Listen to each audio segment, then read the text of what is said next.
I transmigrated into a world where everyone had awakened their professions, only to end up as the lowest of the low, a gradeless scavenger. This profession, despised by everyone, wasn't even considered a proper class. However, my profession has been supercharged, allowing me to upgrade anything seemingly useless in my hands. Trash materials? Upgrade into rare and precious materials. Common skills on the continent? Upgrade into extraordinary divine skills. While everyone was waiting to see me humiliate myself in the professional assessment, I had already transformed an expired elixir. Increased all his attributes by 6 times. My name is Chen, an unlucky guy who transmigrated into a world where everyone has a profession, and I ended up with the most despised one, a scavenger. The grade is unranked, and he was declared to have no future but begging for a living. In my previous life, I died from overworking through the night, only to wake up and be publicly mocked by homeroom teacher Wang Qishue, surrounded by classmates' sneers. Even my girlfriend Zhong Lan ignored me, only caring about demanding money. However, my scavenger profession got enhanced. With a thought, my profession panel appeared. Name, Chen. A profession, scavenger, no grade, level.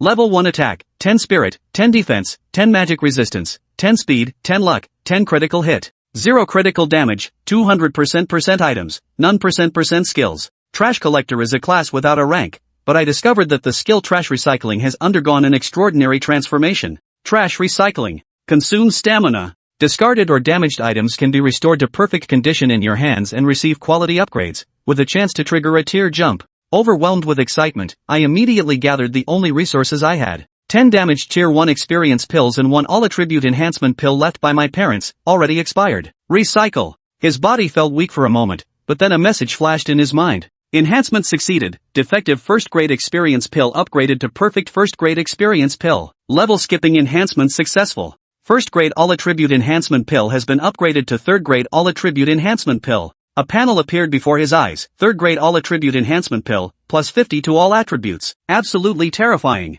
Without hesitation, I swallowed all the pills. A surge of warmth flowed through his entire body, then he opened the panel. Name, Chen. % occupation, scavenger, no grade, % level. Level 2, 10 free attribute points, attack, 60 spirit, 60 defense, 60 magic resistance, 60 speed, 60 luck, 10 crit rate, 0 crit damage, 200 items, none skills. Trash recycling attributes increased 6-fold. Every attribute far surpasses ordinary people, even top-tier professionals can hardly match my all-around excellence. With this level of strength, I no longer fear tomorrow's class assessment. Beggars, trash, all of that will be a thing of the past. Early the next morning, Chen arrived at the school gate early, his body feeling light due to the attribute enhancement. At that moment, Zhong Lan, the girlfriend he'd been with for 5 years, and Huang Luentian, Shicheng's sole top-tier professional, approached. Chen, hand over the money. Zhong Lan spoke bluntly, though her eyes were filled with admiration for Huang Luentian. % no.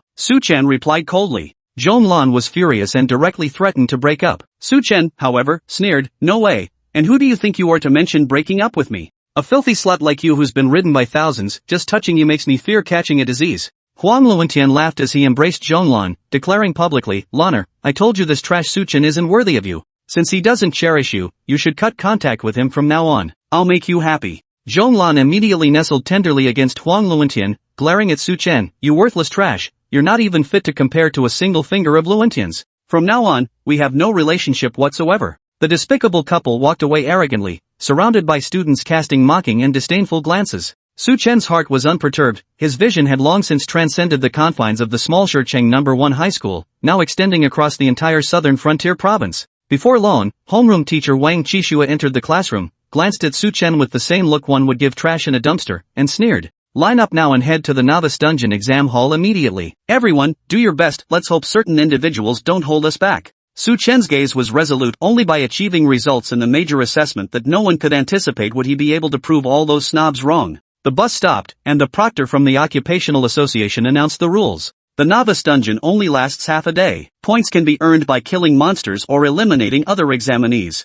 Chen followed the crowd into the dungeon, feeling dizzy as the world spun around him. When he steadied himself again, he found himself in a strange, blood-soaked land littered with bones and Orc Tribe. The Orc Tribe is the most challenging among all beginner dungeons, as orcs are natural-born warriors with high attributes and a fearless nature. Some students with poorer composure panicked immediately. But for me, this place is the chosen land. Chen grew excited. Higher difficulty means higher points. With his current stats, dealing with these orcs is more than enough. He began rummaging through the ground. The newly elected campus beauty Zhang Yunqi looked at him curiously. Is this the trash you're looking for?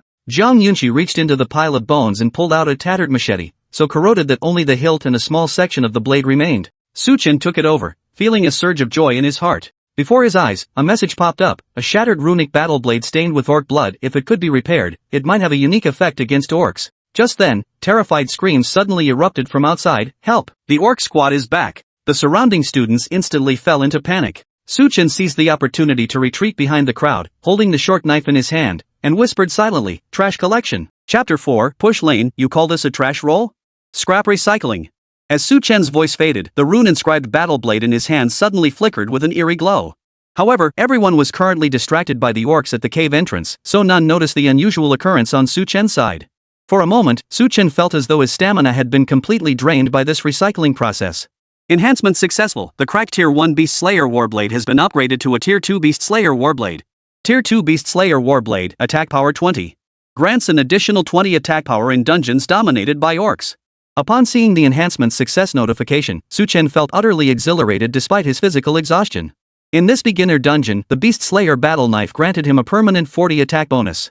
Combined with his remaining 10 unallocated free attributes. All of them go into attack power.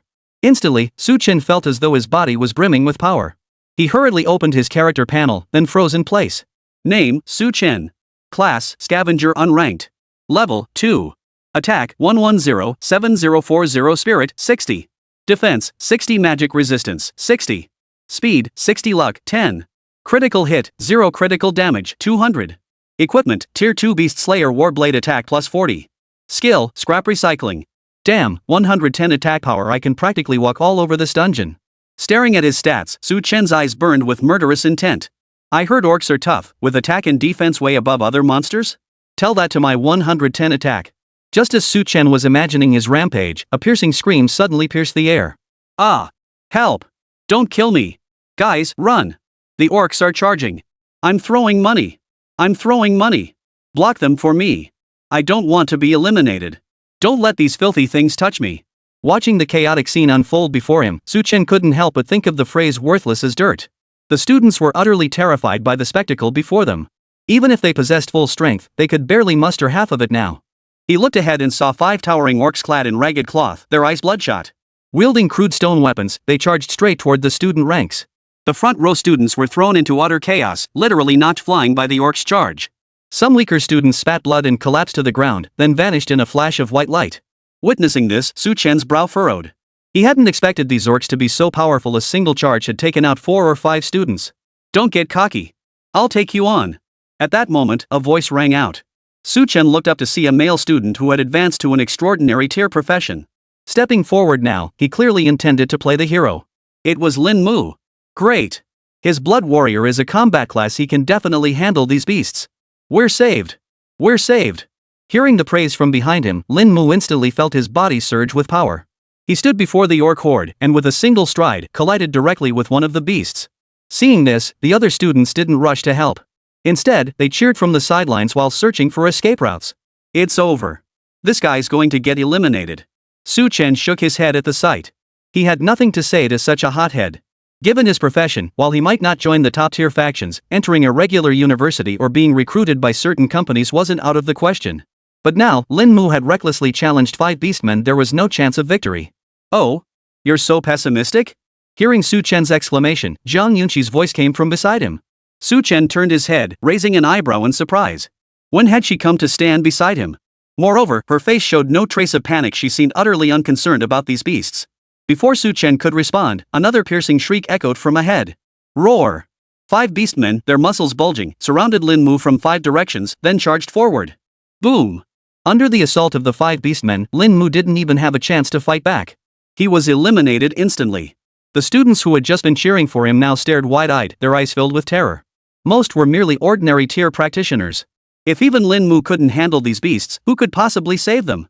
Prepare to flee. Zhang Yunqi's voice carried a hint of resignation, as if she'd already made up her mind to flee. Hearing this, Chen glanced at the time. An hour had passed since he entered the instance, yet they were still trapped in this damn cave. No more time to waste. The time to earn points was exceptionally precious. Chen couldn't afford to waste it all watching the drama unfold. With that thought, he took a deep breath, slowly straightened his back, and pushed through the chaotic crowd, striding forward. What are you doing? Seeing his resolve, Zhang Yunqi paused in surprise. Though they weren't close, Su Chen had made a favorable impression on her since becoming a scavenger. She had planned to take care of these beastmen herself while everyone else fled, but now Su Chen was charging straight into his death. Couldn't he see the gap in their strength? But Su Chen offered no reply, simply walking against the flow of the crowd. With his attribute bonuses, the surging crowd couldn't hinder his stride. Bring it on. Amidst the stunned gazes of the crowd, Su Chen stepped out of the throng and stood directly before the orcs. Seeing their prey suddenly leap out, the orcs were utterly bewildered. Hadn't he seen how they'd been slaughtering these humans? Roar! But with prey offering itself up, they hesitated not a moment. With a furious roar, they charged straight at Su Chen. Seeing this, the students behind him shook their heads in disbelief. That's Su Chen, right? The one who changed jobs to become a scavenger? Yep, him. Now he's got the nerve to jump in and play the hero. TSK, let's hope this fool can hold out long enough for us to escape. Looks like another elimination round. He couldn't even handle Lin Mu, yet he thinks he can take on these beastmen? No wonder they call it a trash class. If a moron like him actually had a decent class, that would be the real surprise. At this moment, scorn filled everyone's eyes. Even though Su Chen was drawing fire up front, they showed him no gratitude. No one cared about a fool's actions. To them, Su Chen was nothing but a ridiculous clown. Zhang Yunxi, however, watched Su Chen with a hint of curiosity. From their earlier interaction, she knew he wasn't reckless.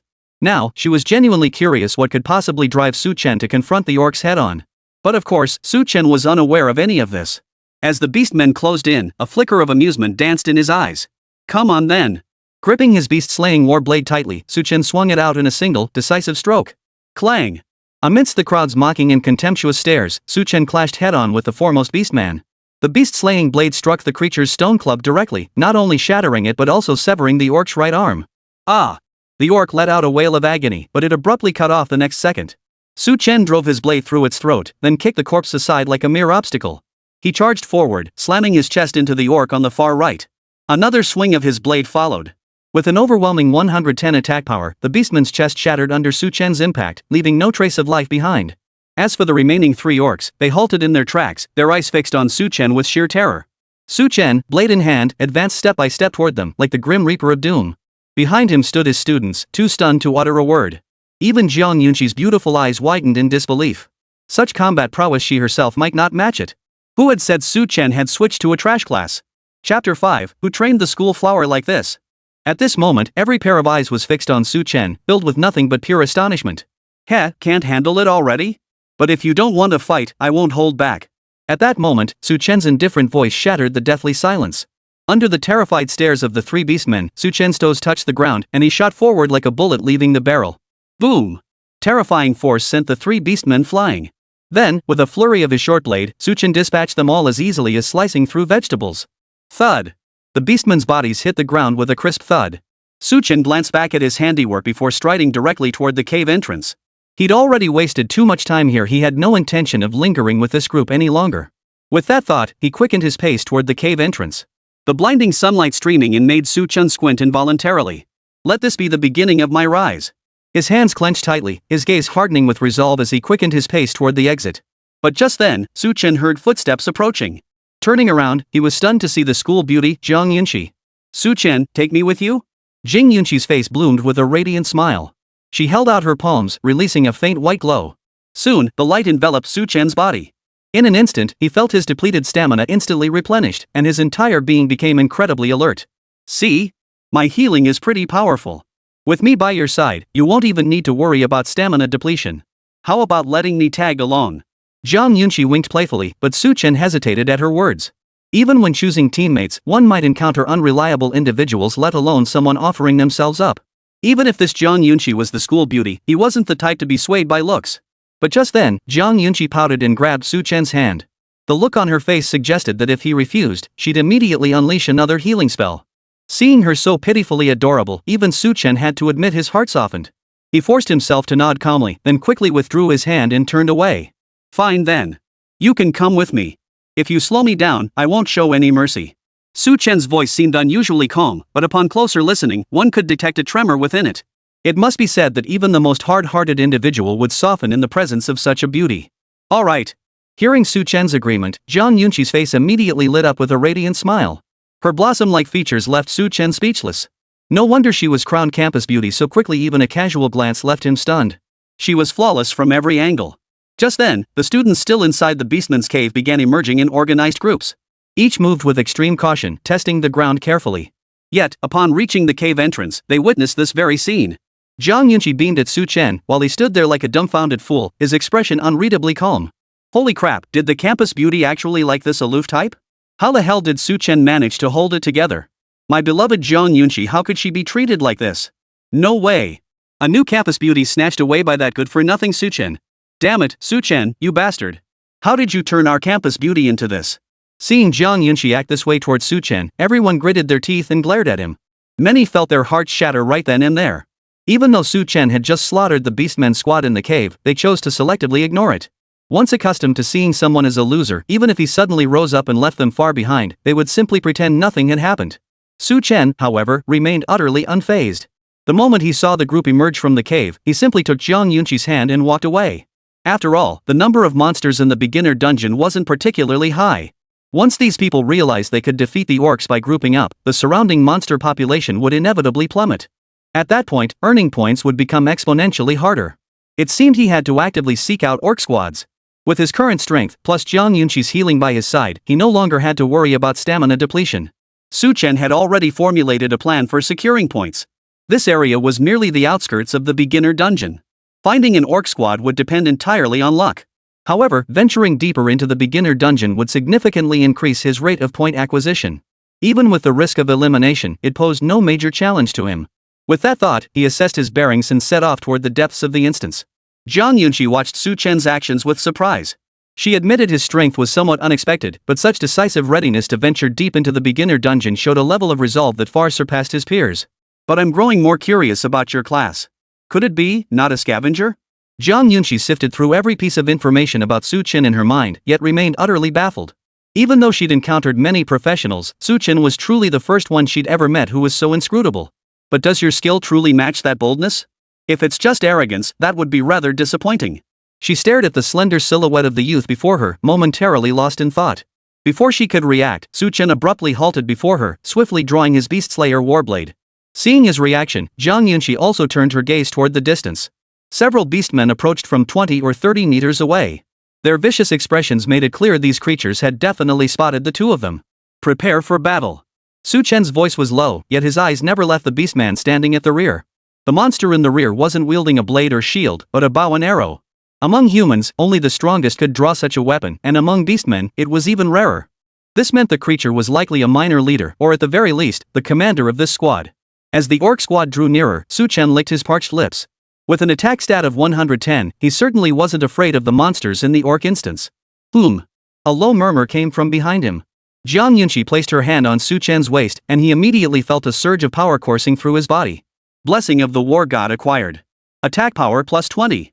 Hearing the notification, Su Chen's lips curved into a faint smile. This teammate seemed somewhat useful after all. Chapter 6, Pursuit, Orc Army. With his attack power boosted once more, Su Chen felt completely unburdened. In the beginner dungeon, even a simple 20-point attack boost was significant considering many classes didn't even start with 20 attack points. Seems like this campus beauties class is no ordinary one. Su Chen muttered to himself before refocusing on the orcs before him.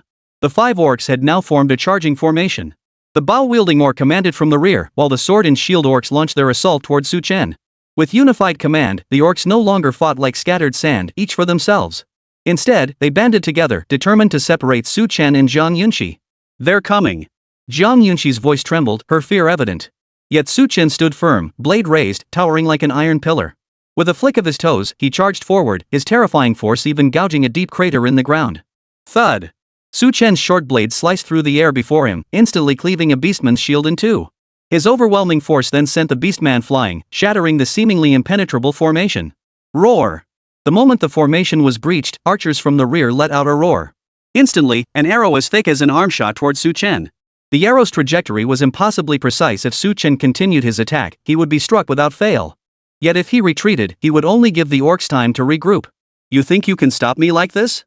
Su Chen merely sneered coldly at the sight. Without even attempting to dodge, he strode forward and struck down the fallen beastman with a single decisive blow. Seeing this, a sly gleam flashed in the orc archer's eyes. His attack power was a whopping 30 points. While taking down these novice adventurers might prove challenging, he was certain he could cripple them. Once the warrior before him fell, the human woman behind him would be no match for him either. Watch out! Zhang Yunxi cried out in warning, clenching her fists as she prepared to cast healing. Yet the next instant, the arrow struck Su Chen's body and fell to the ground without even breaking the skin. From the look of it, it didn't seem like the attack had struck a professional warrior at all, more like it had collided with a steel wall. Ha! The orc archer let out a puzzled growl. He felt like he must be seeing things otherwise. How could this scene before him feel like a dream? Zhang Yunxi, meanwhile, gaped with her cherry-red lips parted, shock evident in her eyes. She knew Su Chen's attacks were formidable, but she never imagined his defense could be this terrifying. Su Chen, you truly keep me more and more intrigued. Her beautiful eyes fixed on Su Chen, sparkling with the curiosity of one exploring the unknown. Meanwhile, Su Chen was wreaking havoc on the battlefield. The three-blade shield orcs were no match for him whatsoever, utterly annihilated under the crushing weight of his overwhelming power. He twisted off the last beastman's head, then fixed his gaze squarely on the beastman archers. This was a minor leader-type figure. Its points were definitely much higher than ordinary orcs. He absolutely couldn't let it escape. Die! He growled lowly, then charged forward with his blade raised. But contrary to his expectations of a deadly duel, the orc archer turned and fled the moment he saw him coming. Before fleeing, he even hurled all his arrows forward, attempting to block Su Chen's advance. Should he pursue? Seeing Su Chen halt, Zhang Yunxi stepped forward, casting a healing spell before asking. Pursue. Without hesitation, Su Chen nodded in agreement. That guy must be heading back to the main force. Following him will lead us to the Orc Tribe's location. Just be careful then. Points and such are just numbers anyway. Su Chen glanced at Zhang Yunxi, noticing she seemed a bit dazed. When Su Chen looked at her, a faint blush spread across Zhang Yunxi's face. She then replied softly. All right. Since the school beauty hadn't objected, Su Chen nodded and followed the beastman. For him, finding the beastman's stronghold meant he'd never have to worry about points again. The two followed the beastman. Due to its massive size, even after wandering for several minutes, they could still clearly discern its direction of travel. Wait. After nearly an hour of pursuit, Su Chen suddenly halted abruptly. Zhang Yunxi slowed her pace upon seeing this. By the time she reached Su Chen's side, she covered her mouth, unable to speak. Before them, the dense forest vanished, replaced by waist-high wild grass. The grassland stretched endlessly, but the most striking sight was undoubtedly the group of beastmen standing tall in its center. Each of these creatures stood over 2 meters tall, their terrifying fangs bared. Combined with their dark green skin and the weapons they wielded, they looked exceptionally fearsome. Numbering around 40 or 50, they now formed a tight encirclement, from within which the occasional human shouts could be heard. Help! Anyone willing to help? I'll pay. Hurry and save me, I don't want to be eliminated by these filthy creatures. Just get me out of here, and I'll hand over 100,000 yuan. Su Chen slowly approached the direction of the orcs, then heard the cries. Clearly, these orcs weren't just hanging around out of boredom, they'd surrounded a group of students. Judging by the students' cries, most had already lost hope, even their pleas for help sounded weak and defeated. As for the orcs, they now watched the students like cats toying with mice, their mouths twisted into savage grins as they crept closer. Clearly, for them, disposing of these defenseless students was nothing more than a trivial task. At this moment, the orcs were purely reveling in their prey's terror. Yet within their field of vision, the orc archer who had been pursuing them earlier had now darted into the midst of the horde. Immediately, 7 or 8 orcs began moving toward their position. These creatures held spears, advancing cautiously step by step, leaving Su Chen no chance for a sneak attack. What should they do? Zhang Yunxi looked at Su Chen, her panic evident as beads of sweat rolled down her forehead. But now was no time to worry about appearances. If these beasts closed in, escape would be impossible. After all, though Su Chen was powerful, these elite orcs were no ordinary foot soldiers. It would take at least 4 or 5 of them to take him down. Su Chen, however, fixed his gaze forward. Though his body trembled slightly, he forced himself to remain as calm as possible, his eyes locked on the elite beastmen. Time to fight. He drew a deep breath, his eyes hardening with resolve. If escape was impossible, then he would fight to the death. Chapter 7, Recovery, Wooden Bone Armor. Among this horde of orcs, the first one Su Chen noticed was the most massive and imposing figure. This beast stood nearly 25 meters tall, wielding not an ordinary spear but a massive obsidian lance. Yet the most astonishing sight was the armor covering its body. Though forged from wood and beast bones, it clearly wasn't a simple piece of equipment. Orc Guard Captain LV5. Attack, 70 Spirit, 5. Defense, 60-40-20 Magic Resistance, 20. Speed, 30. The Orc Chieftain's personal bodyguard, the strongest orc beneath the chieftain. Watching this approaching Orc Guard Captain, Su Chen couldn't help but feel a hint of pressure. Though the enemy's stats fell short of his own, a 70-point attack combined with the rest of the orcs could spell trouble. One misstep, and he might just meet his end here. The ever-closer orc made Su Chen feel a bit of pressure, but to achieve a better result, he now devised a bold plan. He would strike down the Orc Guard Captain directly. Even if it meant suffering severe injuries himself, once the orcs lost their backbone, their sheer numbers would no longer be a threat. Thus, when the orcs were less than 20 meters away, Su Chen finally spoke. Buff me. His resolve already firm, his voice remained surprisingly steady. Upon hearing Su Chen's command, Zhang Yunqi nodded and unleashed every skill she had mastered thus far. Blessing of the God King acquired. All attributes temporarily plus 20. In an instant, Su Chen felt a surge of power coursing through his body. My buff only lasts 3 minutes. Be careful. Zhang Yunqi murmured a gentle warning before vanishing into the forest. Though her strength was formidable, concealing her identity demanded this precaution. Seeing this, Su Chen fixed his gaze on the beastman captain standing mere meters away. With a flick of his toes, he shot out of the grass. Boom! Like a bullet leaving the barrel, he lunged directly at the beastman captain. Roar! Noticing the commotion ahead, the orc captain reacted instantly. It opened its maw and let out a roar so thunderous it flattened the weeds across more than 10 square meters in front of it. Yet such an attack couldn't even breach Su Chen's defenses. He raised his beast-slaying warblade, then used his momentum to charge straight into the orc captain's embrace. The beastman attempted to resist with its formidable strength, only to find itself utterly powerless against Su Chen's counterforce, flopping like a ragdoll. In an instant, Su Chen hurled the orc captain several meters away. Die! The moment they hit the ground, Su Chen straightened his back, gripped the blade with both hands, and thrust it downward with all his might. The beast slayer blade pierced unimpeded into the orc captain's lower abdomen, instantly drawing a pained cry from this chieftain's foremost warrior. Roar! As the orc captain's anguished cry echoed, the orcs who had been momentarily disoriented by the sudden turn of events snapped back into focus. They all glared at Su Chen with fury, weapons raised, preparing to charge at him. Though these beastmen possess rudimentary intelligence, an unwritten rule prevails within their tribes: the strong come first. Only the strongest orcs could lead their clan to survival, so the tasks of certain death must fall to the weak. The orc captain was undoubtedly the strongest among them. Should he fall in battle, even if they managed to kill Su Chen, the orc chieftain would never spare their lives. Such was the brutal code of the Beastmen tribe. Any who dared challenge this fundamental rule faced certain death. Yet observing this horde of orcs, Su Chen's face showed no sign of panic. Though his heart now pounded violently, he knew that cowardice was an absolute luxury he could not afford at this moment. Die! His hands twisted with force, the beast-slaying blade in his grasp twisting violently within the orc captain's abdomen. The creature, reputed to be the strongest orc beneath the chieftain, now lay lifeless in a pool of blood. Su Chen rose swiftly, stripping the armor from its body. Though he didn't know how powerful this armor might be, it was better than nothing. As he took hold of the armor, a message appeared before his eyes. Armor crafted from vines and beast bones. Though tattered, it possesses considerable resistance. Recyclable. Without hesitation, Su Chen immediately prepared to recycle the armor in his hands. Under the onslaught of these beastmen, he had to utilize every available resource. Otherwise, he'd be overwhelmed and eliminated by these beasts before earning many points. Recycle. He murmured the command, then felt his stamina rapidly drain. The armor in his hands flashed with a brilliant white light, transforming into a brand new form amidst the dazzling radiance. Reinforcement successful. The decayed armor has been upgraded to Tier 2 Wooden Bone Armor. Tier 2 Wooden Bone Armor, Defense 10, immune to damage below 20. Upon seeing the Wooden Bone Armor's stats, Su Chen's face instantly lit up with wild joy. He hastily donned it and immediately felt a sense of reassurance. The moment he finished donning the armor, the orc's attacks came crashing down. Thud! The orc leading the charge thrust his spear forward. The bulging muscles on his arm told Su Chen this strike held no mercy. Yet when the spear pierced the wooden bone armor, Su Chen felt nothing at all.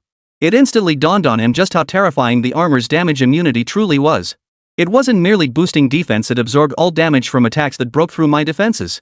In other words, even attacks that ignored physical armor wouldn't harm him as long as the damage didn't exceed 20 points. Realizing this, Su Chen burst into laughter, instantly drawing the attention of all the surrounding orcs. Yet he paid them no mind. With the wooden bone armor protecting him, his greatest defensive concern was now completely resolved. This was the perfect moment to slaughter orcs and rack up points. Die! Su Chen sprang to his feet, seizing the spear in his grasp. The orc opposite him tried to pull it free, but Su Chen held it firmly in one hand. With a swift swing of his blade, he dispatched the elite orc. Before he could catch his breath, however, the remaining orcs launched a relentless barrage of attacks like a raging storm. But Su Chen remained utterly unfazed.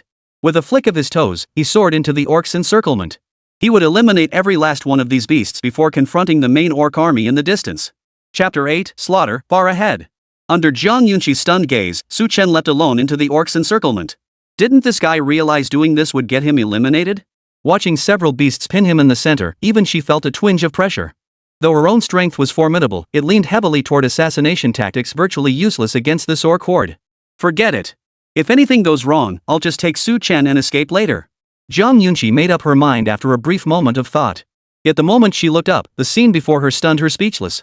Under the assault of these elite orcs, Su Chen not only refused to flee but grew increasingly fierce in battle. His short blade flashed relentlessly, each strike inflicting irreversible damage on the orcs. The peculiar armor covering his body absorbed the brunt of their attacks. In just these few minutes, Chen hadn't suffered a single scratch. He'd even slain 3 beastmen. Watching the scene unfold before her, Zhang Yunqi was utterly speechless. She never imagined Chen's strength could be so formidable. Even a coordinated attack by elite orcs couldn't eliminate him. After all, they were all newly minted professionals with boundless potential ahead. Yet Chen's current prowess already surpassed that of some college students. Thud. As the final beastman's corpse collapsed to the ground, Zhang Yunqi's gaze toward Chen was filled with utter astonishment. One thing was now certain: Chen's profession was definitely not as simple as a scavenger. Phew. These guys were a real handful. Chen exhaled a breath of stale air as he surveyed the corpses littering the ground, his tone surprisingly relaxed. After this battle, his points might not put him in the lead, but they'd definitely land him near the top. However, to ensure fairness in the exam, he couldn't see his current score. Should he go after that group of beastmen now? Seeing this, Zhang Yunqi hurried over and cast a healing spell on Chen. Though he hadn't sustained any injuries, the healing spell began rapidly restoring his stamina. Hearing Zhang Yunqi's question, Chen lowered his head and thought for a moment. His gaze swept over the students still fighting back, and his voice grew utterly calm. No. There are too many orcs. The 2 of us alone can't handle them. Since we can't save these students, we shouldn't provoke these orcs. We'll bypass the main force and go cause trouble for the Orc Tribe instead. A flicker of excitement danced in Chen's eyes, startling even Zhang Yunqi with his audacious plan. To directly attack the Orc Tribe, just how bold did one have to be to come up with such a plan? Though the main force of the Orc Tribe had largely fled, the chieftain remained firmly entrenched within the settlement. Could the 2 of them alone stand a chance against the Orc chieftain? Even with Chen's formidable strength, Zhang Yunqi still saw the odds as slim. Of course, the risk of being eliminated by going to the Orc Tribe now was far too great. They were merely going to see if there was any opportunity. Though the idea was tempting, Chen unexpectedly exercised restraint.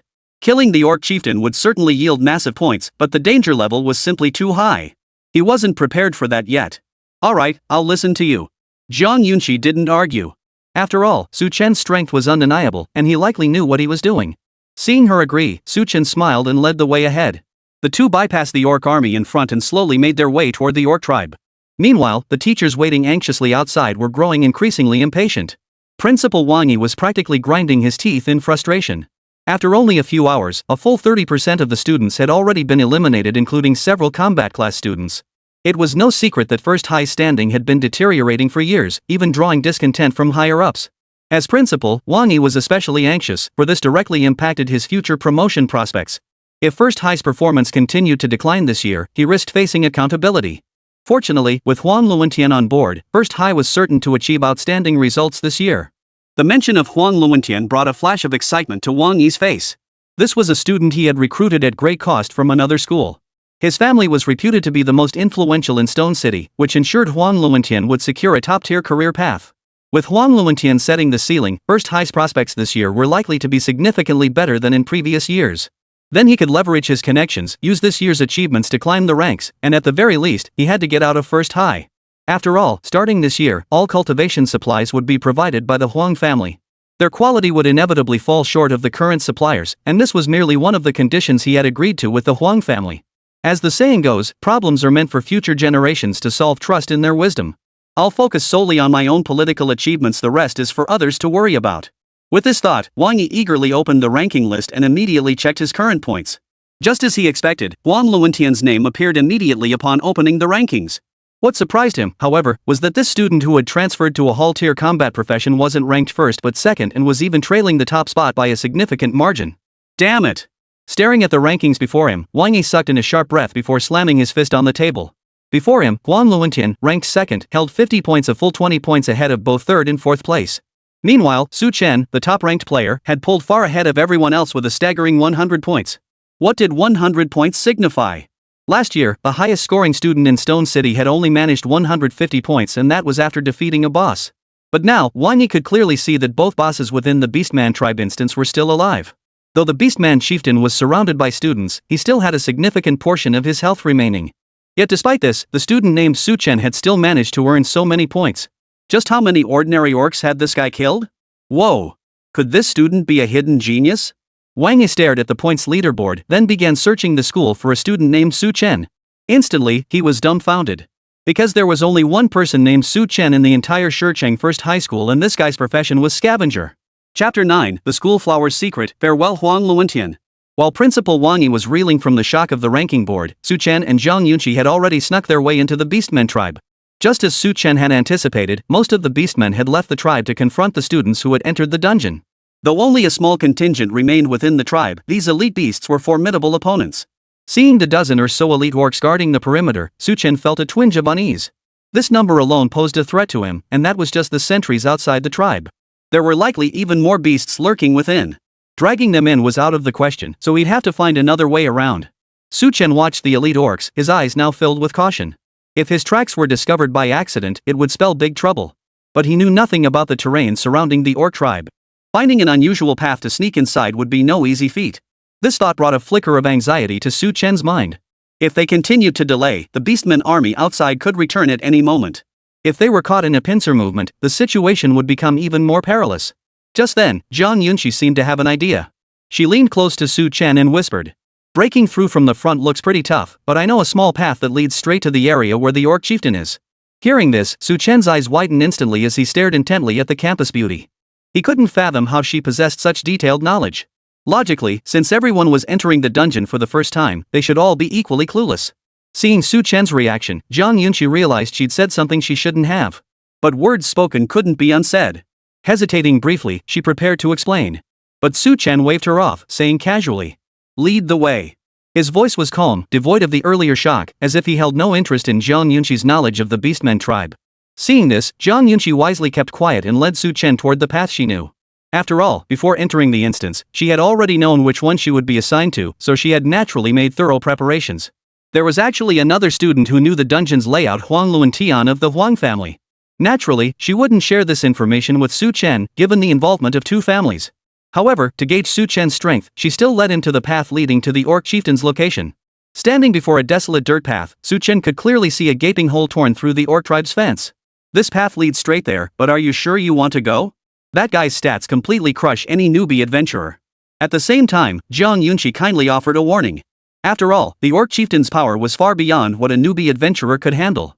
Even if they teamed up to fight him, they'd likely suffer significant casualties. Yet upon hearing this, Su Chen merely snorted derisively. Turning to face the campus beauty, he replied with casual ease, "It's fine.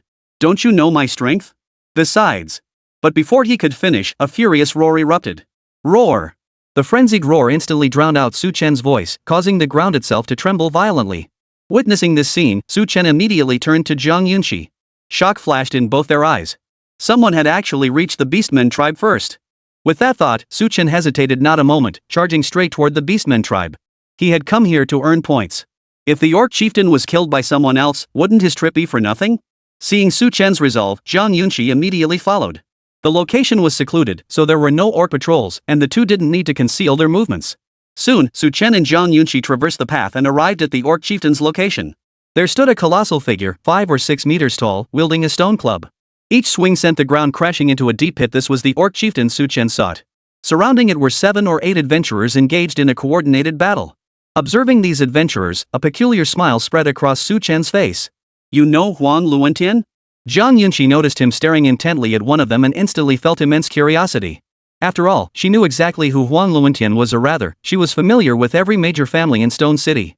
When she first arrived in Stone City, the heads of those families had personally brought their younger generations to meet her one by one. Thus, it was no surprise she recognized these prominent figures. But logically speaking, Su Chen should have no way of knowing these family scions. Yet Su Chen nodded, wearing a playful smile. "Yeah, I know them all too well. Might even be a kindred spirit." Hearing this, Zhang Yunqi couldn't help but freeze in surprise. A kindred spirit? Did Su Chen mean to imply he was just as much of a scoundrel as Huang Luentian? But then her gaze fell upon the girl standing beside Huang Luentian, and suddenly it all clicked. They say Yi Lan is a flighty woman. Judging by this scene, she must have dumped Su Chen to throw herself into Huang Luentian's arms. So the term fellow traveler. The thought flushed Zhang Yunqi's cheeks crimson, and she shot Su Chen a reproachful glance. If it weren't for this guy, why would she be overthinking things? Seeing she understood his meaning, Su Chen chuckled softly. Since Huang Luentian and his crew are taking on the Beastman chieftain, I absolutely have to get involved in this. They want to earn points, right? Well, let's just sit back and watch them fight while we reap the rewards. Su Chen's voice was unwavering, yet Zhang Yunqi couldn't help but break out in goosebumps. No professional would ever want to incur the wrath of such a genius. Judging by Su Chen's performance today, even if he hadn't fully matured yet, becoming a level 40 or 50 professional would likely make him a force others couldn't afford to provoke. Meanwhile, the Huang family of Shicheng had alienated Su Chen due to Huang Luentian's foolish actions. Though they might enjoy a period of relative ease, it was unlikely to last long. Gazing at Su Chen's unwavering gaze, Zhang Yunqi couldn't help but sigh deeply.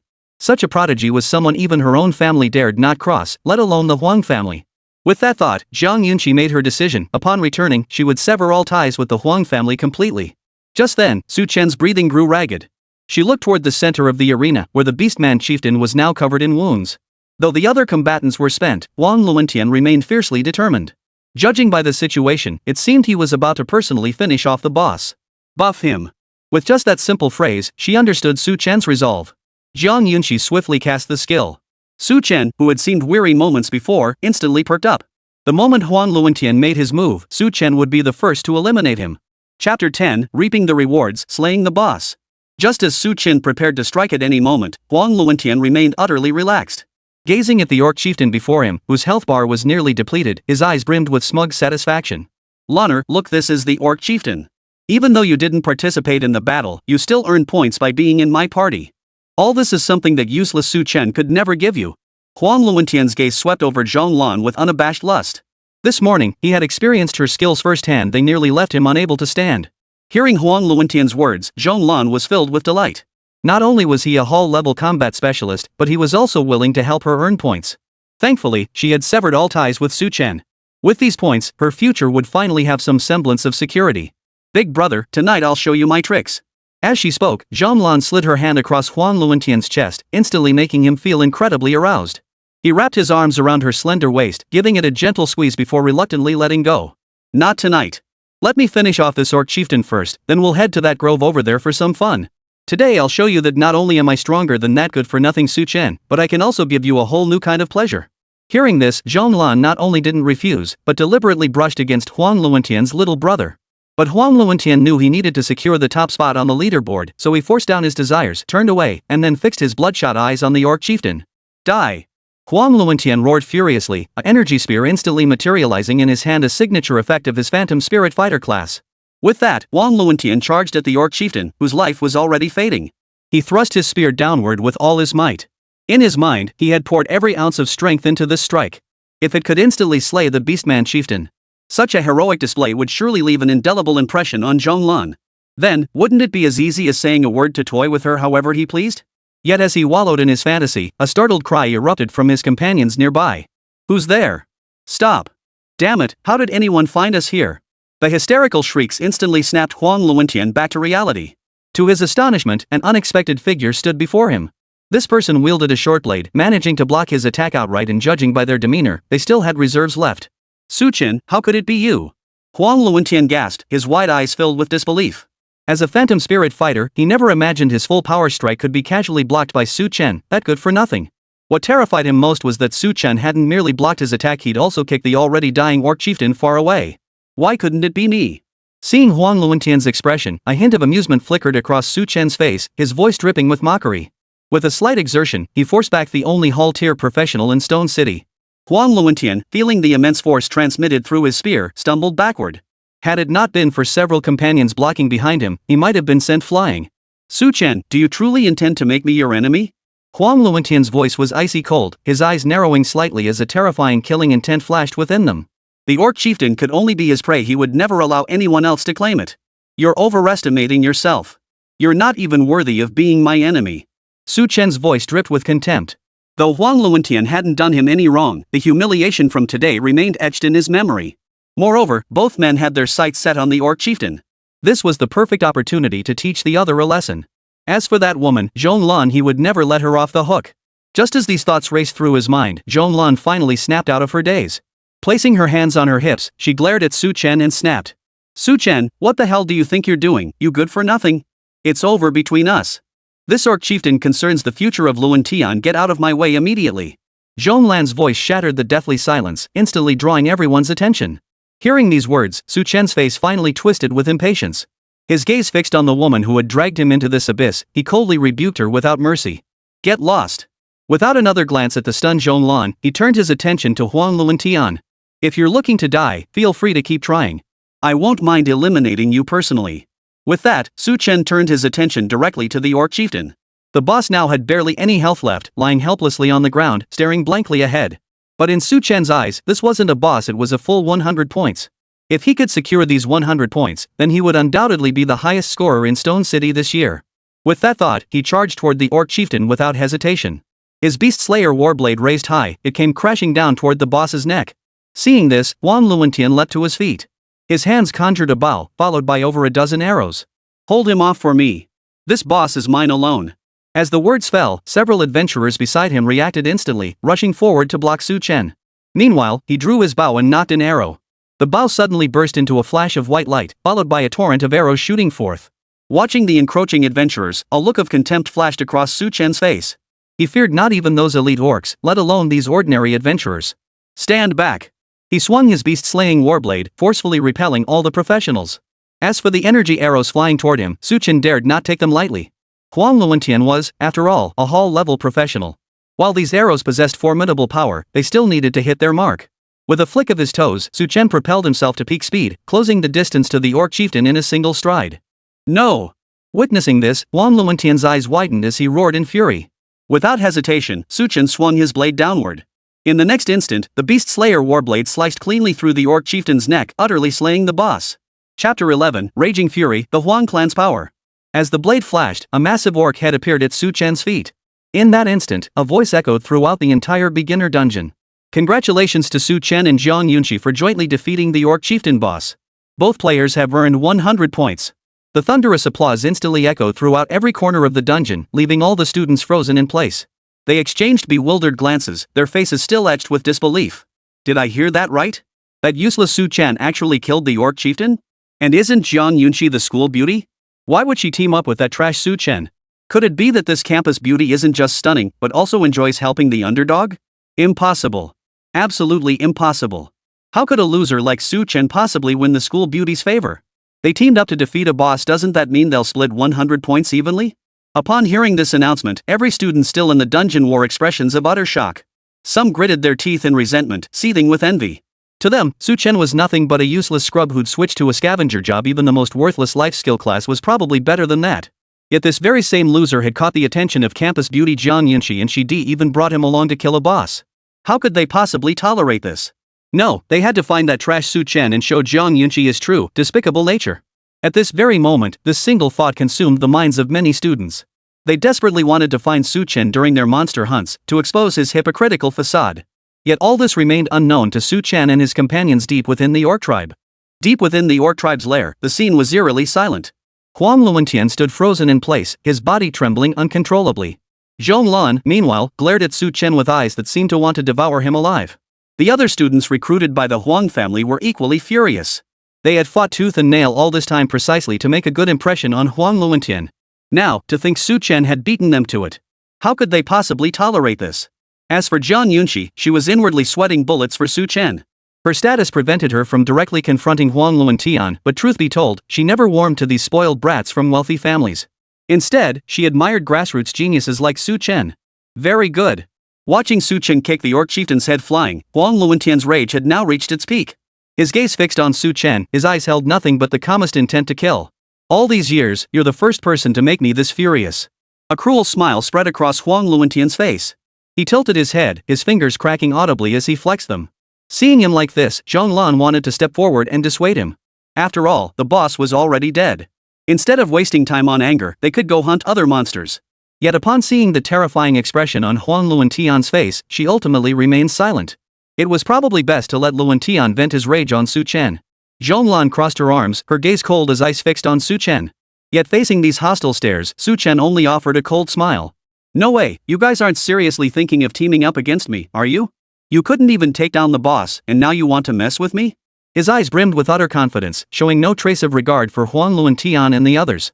With just a few more eliminations, he would reach level 3. Combined with his already terrifying attributes, these opponents stood no chance against him. They'd never bully him like they used to, no way. Hearing this, Huang Luentian wore a mocking expression. He blew a loud whistle, and the sound quickly echoed throughout the area. Before long, over a dozen more individuals burst in from outside. These men had been lurking around the Orc Tribe's perimeter. Hearing the young master's cry for help, they'd rushed over immediately. One-on-one? You should know that what we scions of noble families relish most is a fair fight. You alone against 20 of us. With that, Huang Luentian wasted no more words, his eyes turning icy cold. Get him. Don't rush to eliminate him just yet. Break every bone in his body first, I'll personally kick his balls to smithereens later. Huang Luentian was now consumed by fury.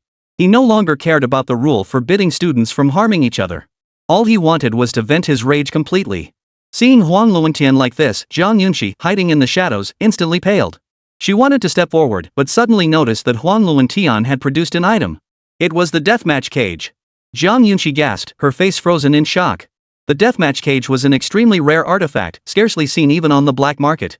This device could lock down all practitioners within its range, trapping them in a state of death. Unless a winner emerged, the deadly combat cage would never release them. How did this guy even have such an item? Although the beginner dungeon would forcibly teleport those on the brink of death out, Su Chen's fate wouldn't be much better. Given Huang Luentian's temperament, breaking his limbs would likely be considered showing mercy.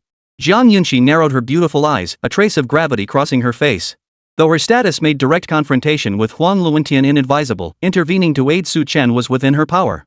With that thought, she could only sigh deeply, then shook her head and murmured to herself. Well, I suppose I'll intervene to save him later. After all, Su Chen is in my party. The Huang family wouldn't dare disregard my face.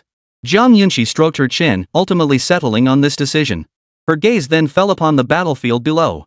Over 20 figures had now surrounded Su Chen in the center. Barring any unexpected turn of events, he likely wouldn't escape this predicament today. Yet Su Chen below showed no fear. He merely stared at the enemies before him, a look of excitement spreading across his face. Let you test my strength. If you want to eliminate me, see if you're even worthy. Arrogant. Huang Luentian, hearing Su Chen's words, had completely lost his mind.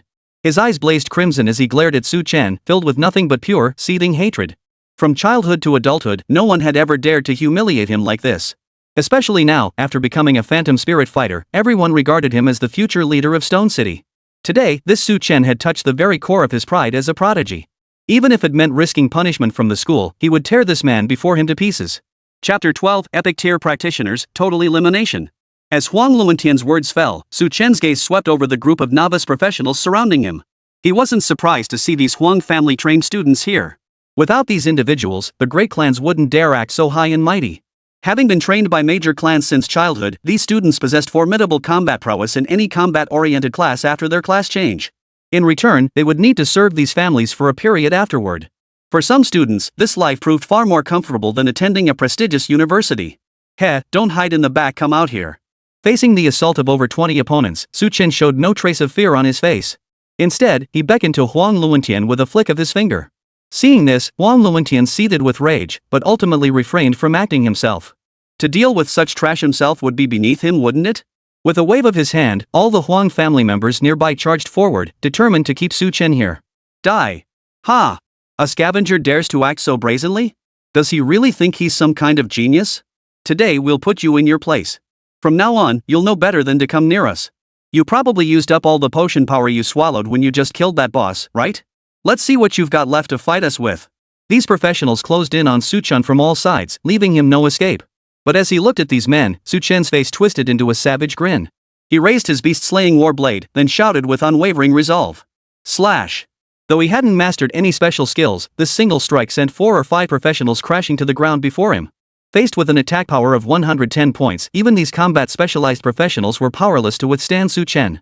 In an instant, the previously aggressive professionals were frozen in shock. They had assumed Su Chen's ability to kill the boss was merely reaping the benefits of others' efforts, bolstered by some potions, which explained his formidable strength. But they never imagined he would still be standing after all this time. Don't fight head-on, rotate the team. Seeing his men in dire straits, Huang Luentian barked orders with exasperation. His concern wasn't about heavy losses, but rather his frustration that these individuals, despite their clan training, remained so weak, over 20 of them attacking and still unable to take down a single Su Chen. At the young master's command, the mercenaries instantly dispersed, denying Su Chen any chance to sweep through them. In their eyes, once Su Chen's potion wore off, dealing with this kid would be child's play. But seeing them spread out only heightened Su Chen's excitement. With so many gathered together, he hadn't been able to take them down one by one. Now that they were spread out, it presented him with an opening. Get down! He grabbed the professional in front of him and delivered a kick straight to the groin. The next second, the professional vanished completely from everyone's sight. That single kick had actually eliminated a professional. Such terrifying power was something absolutely no one had anticipated. A sudden chill swept through the crowd, sending everyone scrambling to retreat. But Su Chen wasn't about to give them that chance. Exploding with speed, he charged into the crowd like a tiger among sheep, beginning his slaughter. Though the scattered professionals tried to aid each other, Su Chen's movements were simply too swift. Even when they exerted their full power to keep up, they couldn't reach their comrades in time. Damn it! How could this guy be this fast? What kind of potion is this? Its effects last this long? I can't hold on much longer, help me. Young master, the situation is dire. Retreat immediately. As one professional after another fell, Zhong Lan, who had been brimming with confidence moments ago, now had nothing but terror in her eyes. Even Huang Luentian had to admit he'd underestimated Su Chen at this moment. Yet even as these men fell, he showed no intention of retreating. Instead, his eyes held a meaningful glint. If over 20 people couldn't defeat Su Chen, and I could eliminate him. Ah! A piercing scream echoed across the battlefield. Huang Luentian looked up to see the last remaining professional being violently slammed to the ground by Su Chen, who had him in a chokehold. The man was then completely eliminated. At the same time, he noticed his experience bar had finally filled. He could advance to level 3 at any moment. Now, only Su Chen, Huang Luentian, and Zhong Lan remained on the field. But everyone knew Zhong Lan was merely a professional who had switched to a life-oriented profession. She couldn't possibly influence the outcome of their battle. Heh, I underestimated you. Seeing everyone else eliminated, Huang Luentian stepped forward with a savage grin. Very well. You'll get a chance to witness my true strength. Everyone thought I was a hall-tier professional, but all that was just a rumor spread to protect me. My true class? Epic. With that, a sudden flash of light erupted from Huang Luentian's body. His energy weapon abruptly transformed, assembling into a suit of armor that enveloped him. A saber then materialized in his hand. Only this kind of power is worthy of me. A violent surge of power erupted, tearing apart the ground around Huang Luentian. Seeing Huang Luentian in this state, not just Su Chen, but even Jiang Yunqi couldn't help but widen her eyes. She never imagined that, besides herself, there was another epic-tier professional within the entire Stone City. Yet Su Chen showed no sign of tension whatsoever. Instead, gripping his beast-slaying warblade, he declared in a clear voice. Come on, Kai. Hearing these two words, Huang Luentian instantly erupted in fury. He cared not for the consequences, unleashing his most powerful strength yet. Luentian, take out that good-for-nothing Su Chen. Our points will definitely take the top spot. Zhong Lan, witnessing this, cheered him on fervently, her admiration for Huang Luentian soaring to new heights. Once she married into the Huang family, she would become the wife of an epic-tier professional truly second to none. Hearing Zhong Lan's voice, a mischievous grin spread across Huang Luentian's lips. Meanwhile, Su Chen remained utterly calm. His stamina hadn't been depleted much. Dealing with Huang Luentian should be a piece of cake. Huang Luentian, this strike will shatter your pride along with you. Gazing at the nearly 2-meter-long horse-slaying blade, Su Chen gripped his beast-slaying war knife with both hands. This was a weapon he had personally recycled and enhanced. Even if it meant clashing head-on with an epic-tier professional's weapon, he felt no fear. Boom! The full force of their combined strike even produced a sonic boom, the explosive shockwave sending Zhong Lan flying backward. Jiang Yunqi gritted her teeth. At this point, even if she intervened, Huang Luentian wouldn't stop. Impossible. How could your strength be on par with mine? Huang Luentian's face twisted in horror. His attack power was a staggering 100 points. How could Su Chen block it so effortlessly? Hearing this, Su Chen clenched his fists, subtly beginning to suppress Huang Luentian. Naturally, because my strength not only surpasses yours, but utterly crushes it. He then actively absorbed the experience, instantly leveling up to Tier 3 and gaining an additional 10 free attribute points. Increase attack. In that instant, all 10 points surged into his attack, while Su Chen's strength surged dramatically. He instantly pinned down the struggling Huang Luentian. Impossible. I'm the epic-tier professional.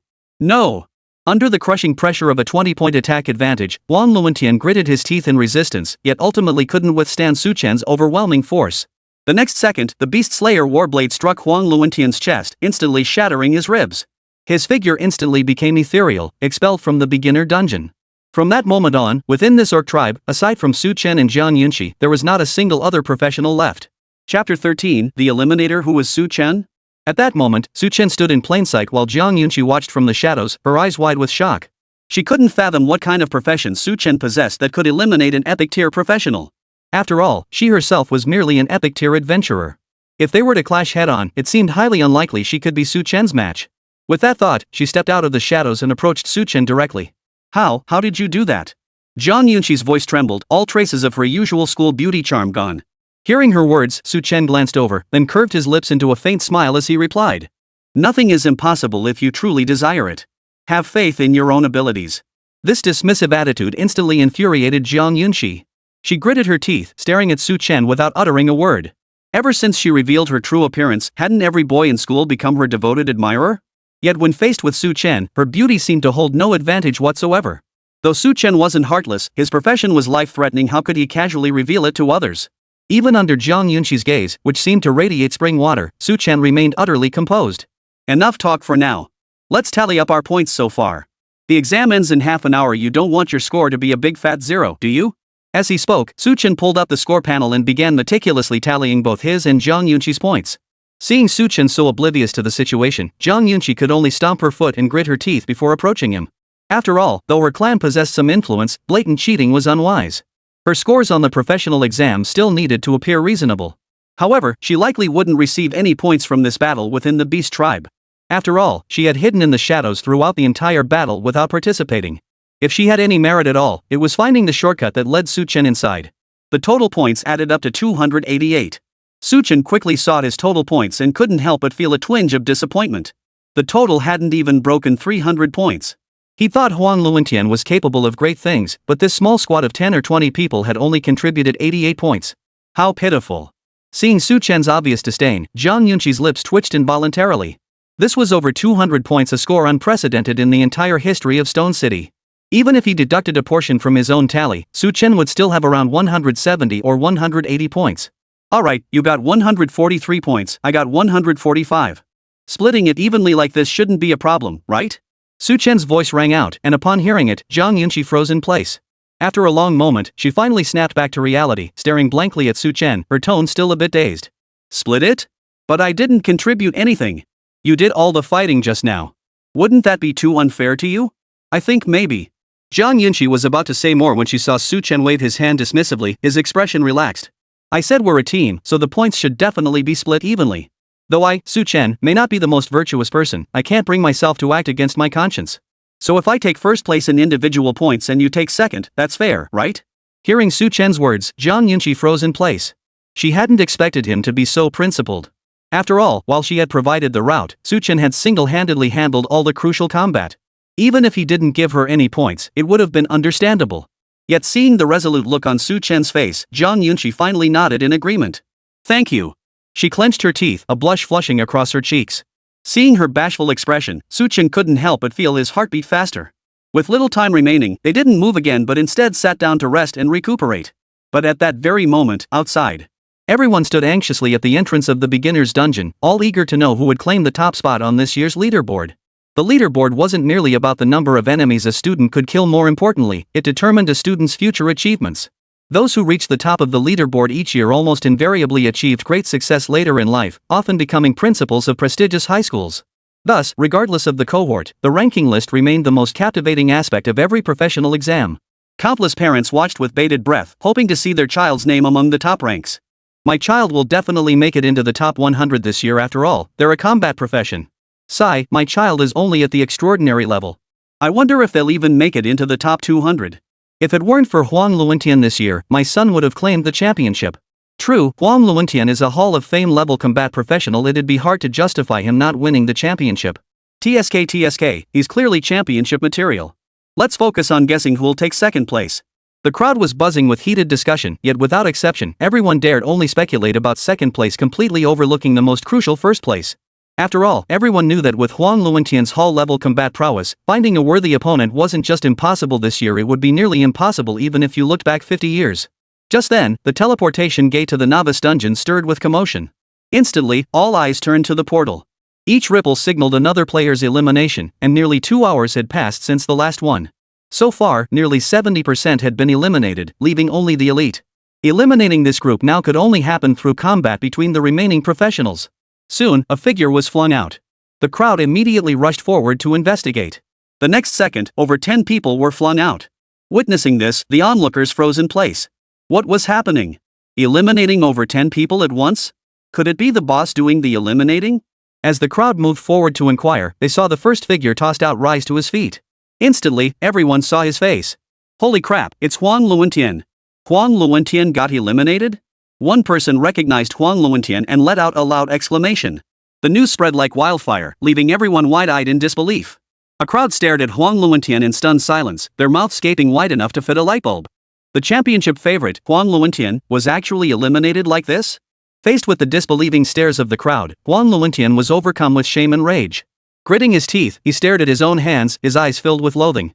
Su Chen, I will never rest until I've defeated you. Instantly, a question surfaced in everyone's mind. Who the hell is Su Chen? Chapter 14, Unprecedented, Highest Score. Who is Su Chen? This question swirled in everyone's minds, and some who knew the truth even began searching for information about Su Chen. Soon, Su Chen's background was thoroughly exposed.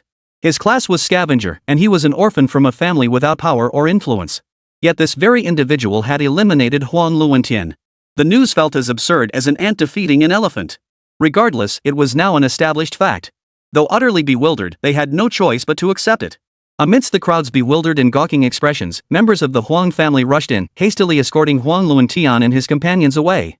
After that, they remained quietly in place, waiting until the entire professional examination concluded. During this waiting period, Wang Yi, the principal of Shicheng No. 1 High School, nervously refreshed the ranking list. For some reason, the rankings had frozen earlier, and now he couldn't find Huang Luentian's name anywhere. Could the watch have malfunctioned? Wang Yi kept refreshing the page, but aside from Su Chen holding steady at the top, all other rankings kept fluctuating in real time. Observing this, it didn't seem like the ranking list had frozen. It appeared Huang Luentian had been eliminated outright. But the moment that thought crossed his mind, Wang Yi shook his head vigorously. Impossible. He was a Hall-tier combat class. How could anyone possibly eliminate him? It must be a system error. That has to be it. As if to reassure himself, Wang Yi repeated this to himself several times before his heart finally settled. Yet just as he was about to accept this reality, a voice suddenly echoed from the distance. What did you say? Huang Luentian was eliminated by Su Chen? Hearing this, Wang Yi collapsed into his chair. Huang Luentian eliminated? What about his future political achievements? Just as he felt his future plunging into darkness, something suddenly occurred to him. Su Chen? That name sounded so familiar.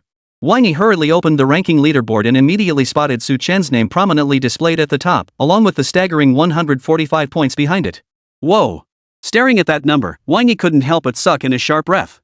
What did 145 points even mean?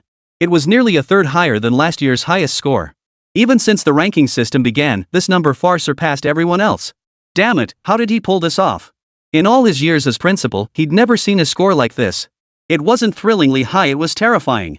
Wang Yi's entire body trembled, his eyes bulging as if they might pop out and fall to the floor. Such a terrifying number, and it came from Shicheng No. 1 High School. Admission to a top-tier university was guaranteed. His own future promotion path would be smooth sailing. As for the Huang family? What did they have to do with him? Huang Luentian failed to win the championship himself. Wang Yi had already shown leniency by not reporting these powerful families. How could he possibly continue collaborating with them? Dream on. This thought lifted Wang Yi's spirits considerably.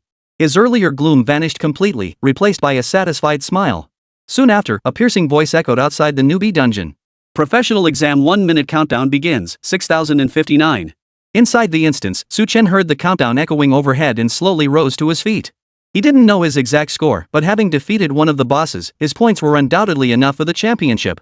After all, the winning scores in previous years hadn't even reached 100.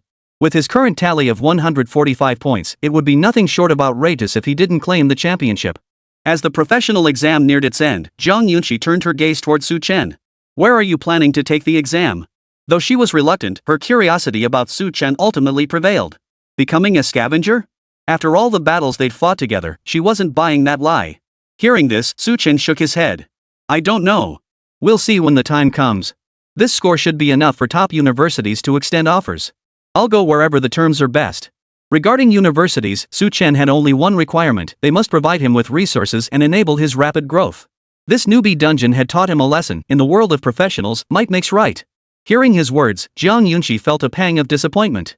Just as she was about to mention the university she planned to attend, a white light began to emanate from both of them. The light flickered, and she found herself outside the newbie dungeon. Now, the place was packed with people. Where could she find Su Chen? Su Chen, looks like I'll have to pull some strings to get you into the same school as me. You never answered my questions. What class are you? Why do you possess such formidable combat prowess? Before I uncover every secret about you, don't even think about slipping through my grasp. Zhang Yunxi's lips curled in a pout, yet her mind was already made up. Even if she had to leverage her family's influence, she would ensure Su Chen remained by her side. Not only did she want to uncover his secrets, but a reliable enforcer like him was a rare find. But just as this thought crossed her mind, chaos erupted on Su Chen's side. Su Chen? Who is Su Chen? Does anyone here know Su Chen? Huanjian University is inquiring about his whereabouts. That's Su Chen, I've seen his photo. Su Chen, would you consider joining us at Sichuan University? We've got plenty of resources. Su Chen, our Beihai Normal University has plenty of female students perfect for an ambitious young man like you. Su Chen, if you're not interested in girls, come to our Dukhan University, we're full of lovable guys. A crowd swarmed around Su Chen, even throwing out what they considered flawless offers. Hearing these chaotic offers, Su Chen helplessly spread his hands. Before he became famous, even a dog could bully him at school. Now that he topped the rankings, he figured if he got a dog, experts who spoke animal languages would probably swarm him for interviews. Though they sensed his displeasure, the surrounding admissions officers showed no signs of dispersing. After all, if such a promising prospect were snatched away, the consequences for them would be far more severe than just a pay cut. Just as Su Chen was about to speak, a commanding voice cut through the air. Everyone, please return. Su Chen's future placement will be carefully considered by our school. At these words, the crowd finally calmed down. Su Chen followed the source of the voice and saw Principal Wang Yi pushing through the crowd with both hands, approaching him with a smile. He appraised Su Chen from head to toe, then nodded approvingly. Truly worthy of our first high school. You possess such a commanding presence and promising youth. Follow me. I'll show you information on every university. It's best to make a careful choice. With that, Wang Yi turned and walked away. Seeing this, Su Chen knew instantly that the principal was covering for him. He simply followed along, leaving the admissions officers standing there, exchanging bewildered glances. Chapter 15, Admissions Requirements, Generous Offers. After returning to the school with Principal Wang Yi, Su Chen walked straight into the principal's office. Contrary to Su Chen's expectations, the office wasn't lavish at all, it looked remarkably simple. But he understood that appearances were for outsiders. After all, Principal Wang Yi of Shicheng No. 1 High School had, frankly speaking, been cursed by students for years since taking office. But now that the man was helping him choose a school, Su Chen wisely kept his mouth shut. Have a seat. Wang Yi gestured for Su Chen to sit down, his face adorned with a warm smile. Su Chen's outstanding performance this time might even impact his own future promotion prospects. How could he not try to appear as approachable as possible? Upon hearing this, Su Chen sat down immediately. To his surprise, Wang Yi personally poured water and placed it before him. Su Chen, we're well aware of your situation. Otherwise, we wouldn't have admitted you to the school in the first place. Wang Yi's voice rang out, and Su Chen couldn't help but twitch his lips at the words. The school knew his situation, so they took pity on him and admitted him? Wasn't it more likely that admitting him meant an extra source of funding? Regardless, they were offering to help him now, so Su Chen kept quiet, suppressing a smile as he nodded. Seeing Su Chen's reaction, Wang Yi smiled warmly with satisfaction. He then activated the suspended large screen. Soon, the names of several universities and their admission requirements appeared on the screen. Leading the list, naturally, were the universities in the capital. They had sent their admission invitations the moment Su Chen's results were released. But as Su Chen's gaze swept over the screen listing these Beijing universities, his brow furrowed. For regardless of which university in the capital offered, while their terms were still quite generous, they absolutely did not match his actual scores. After all, these were Kyoto's universities, boasting faculty resources that were undoubtedly among the best in the nation. They controlled all the dungeons in the capital. Attending a Kyoto university meant free access to these dungeons. Noticing Su Chen staring intently at the screen, Wang Yi immediately offered an explanation. Upon hearing this, Su Chen shook his head imperceptibly. While these Kyoto universities were indeed strong, his points ranking deserved better treatment. After eliminating these options, he turned to Wang Yi and asked, Principal, are there any other schools? Hearing Su Chen actually reject these prestigious universities in the capital, Wang Yi was taken aback. After all, any one of these institutions would be a walk in the park for him. Yet here he was, choosing to keep looking. Such meticulous deliberation genuinely surprised even him. But since Su Chen wished it so, Wang Yi naturally wouldn't refuse. He waved the remote control in his hand, and the schools displayed on the large screen swiftly changed. If Su Chen wasn't interested in the top universities in the capital, then let's look at the options in the metropolis. Compared to the capital, schools in the metropolis placed greater emphasis on economic factors, offering significantly more generous terms. Look at this, unrestricted access to all Shanghai instances, plus nearly 500,000 yuan in annual subsidies. While Kyoto might hold an edge in faculty strength and cultivation resources, the rest of the conditions here were significantly better. Wang Yi knew the Shanghai universities best after all, he'd attended a professional university there himself. Though not a top-tier institution, he had thoroughly researched Shanghai's major universities. Su Chen nodded slightly upon hearing this. The conditions in Magic City were clearly far superior.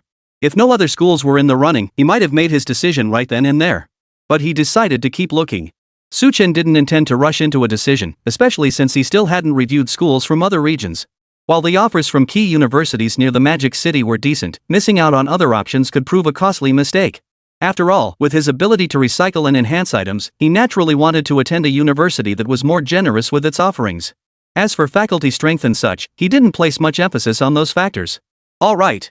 Principal Wang Yi nodded and was about to press the remote to advance to the next page. But just then, hurried footsteps echoed outside the door. Judging by the rapid breathing, the visitor seemed quite rushed. Soon after, a knock sounded at the office door. A slender, bespectacled middle-aged man pushed the door open and entered. Seeing the visitor, Wang Yi froze for a moment. The visitor was none other than Zhong Lan, the admissions director of Kyoto Yobi University. Principal Wang. Zhong Lan nodded to Wang Yi before his gaze shifted to Chen. Looking at Chen's appearance, he couldn't fathom why the young lady would take such an interest in this fellow. Though he belonged to the Zheng family, he was merely a distant branch not even permitted to enter the ancestral hall during memorial ceremonies. Yet the young lady had specifically sought him out, insisting he do whatever it took to get Chen into Yori University. It was a bit tricky, but as the admissions director, he had some connections. Given Chen's outstanding academic record, the higher-ups quickly approved the request. As for the cultivation resources the university needed to provide after Chen enrolled, it was straightforward. The maximum allocation couldn't exceed 25 times that of an ordinary student. Teacher Jiang, you. Wang Yi's face betrayed his own surprise when Zhang Long barged in. They were all civilized people he hadn't even said coming yet, so how did he end up in his office? If someone barged in while he was counting money, he wouldn't be able to keep his job as principal. I'm here to see Chen. Zhang Long got straight to the point, then turned his gaze towards Chen. Hearing he was here for him, Chen was equally baffled. He had absolutely no connection to this admissions officer. Why would he suddenly barge in so urgently? Could it be he was drawn by my good looks? He quipped to himself before returning his gaze to Zhang Long. Seeing this, Zhang Long didn't beat around the bush. He laid out the matter plainly. We at Yaori University wish you to join us. The resources we offer will be 25 times greater than those provided to ordinary students. Furthermore, you may request one additional condition. What do you think? Hearing Zhang Long's words, Wang Yi froze in place, utterly dumbfounded. What kind of divine offer was this? Why would Chen deserve such favor from a top-tier university? Even with outstanding grades, he couldn't possibly negotiate terms with the school. Yet Chen himself was equally astonished, unsure whether the offer was a joke or a genuine recruitment proposal. To test the waters, he decided to speak up. I'll accept.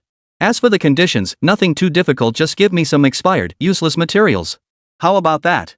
Chen had expected some haggling, but to his surprise, Zhang Long merely paused briefly before producing the admission letter. Of course. Sign your name here, and you're officially a student of Sunrise University. Seeing Zhang Long's unflappable sincerity, Chen's eyes nearly popped out of his head. He'd been ready to haggle, but you just agreed outright? Have top universities become this arrogant nowadays? Chapter 16, Recycling, Lucky Supplement. Half an hour later, Chen had thoroughly reviewed the contents of the acceptance letter and decisively signed his name.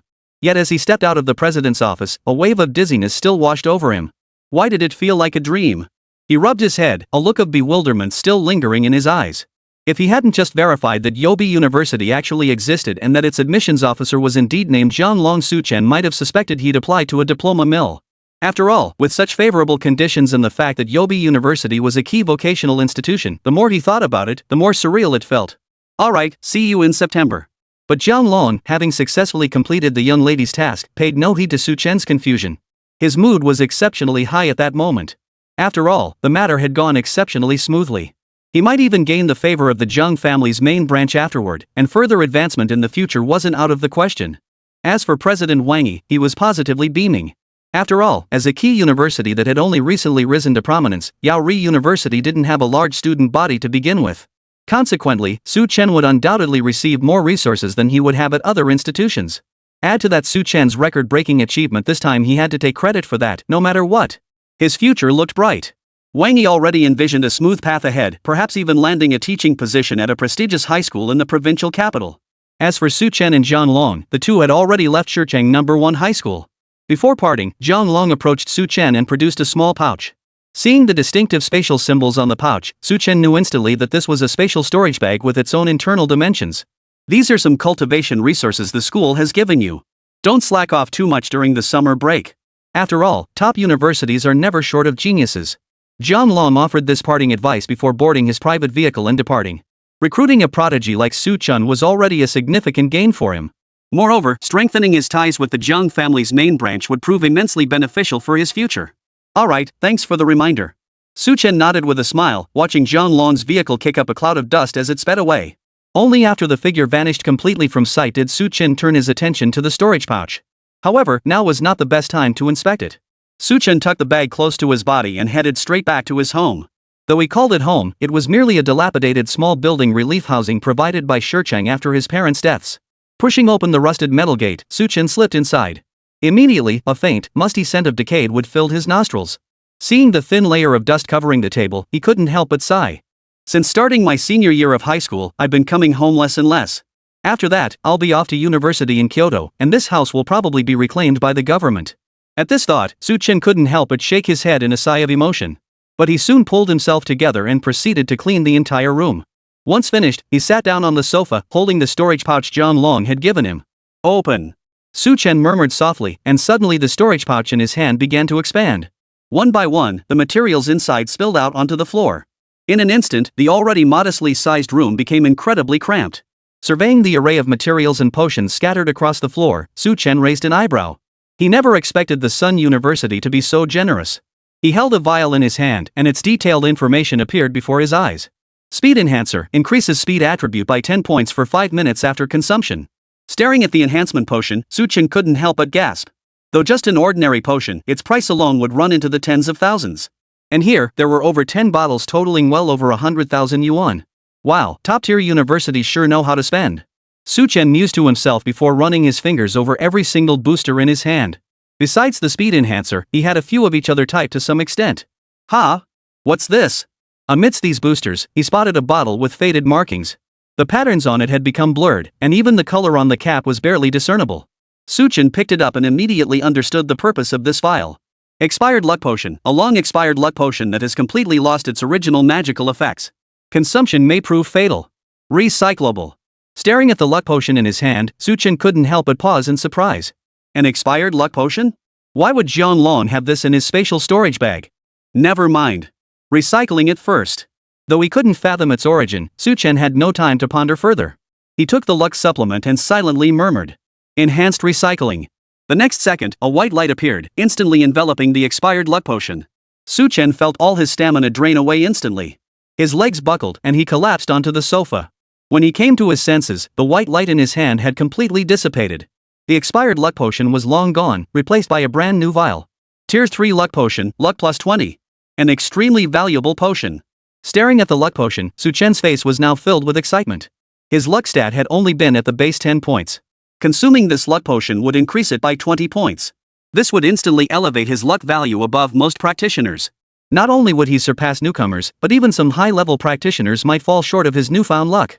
After all, increasing luck points was the most difficult feat. Some high-level professionals would even fight fiercely over items that boosted luck.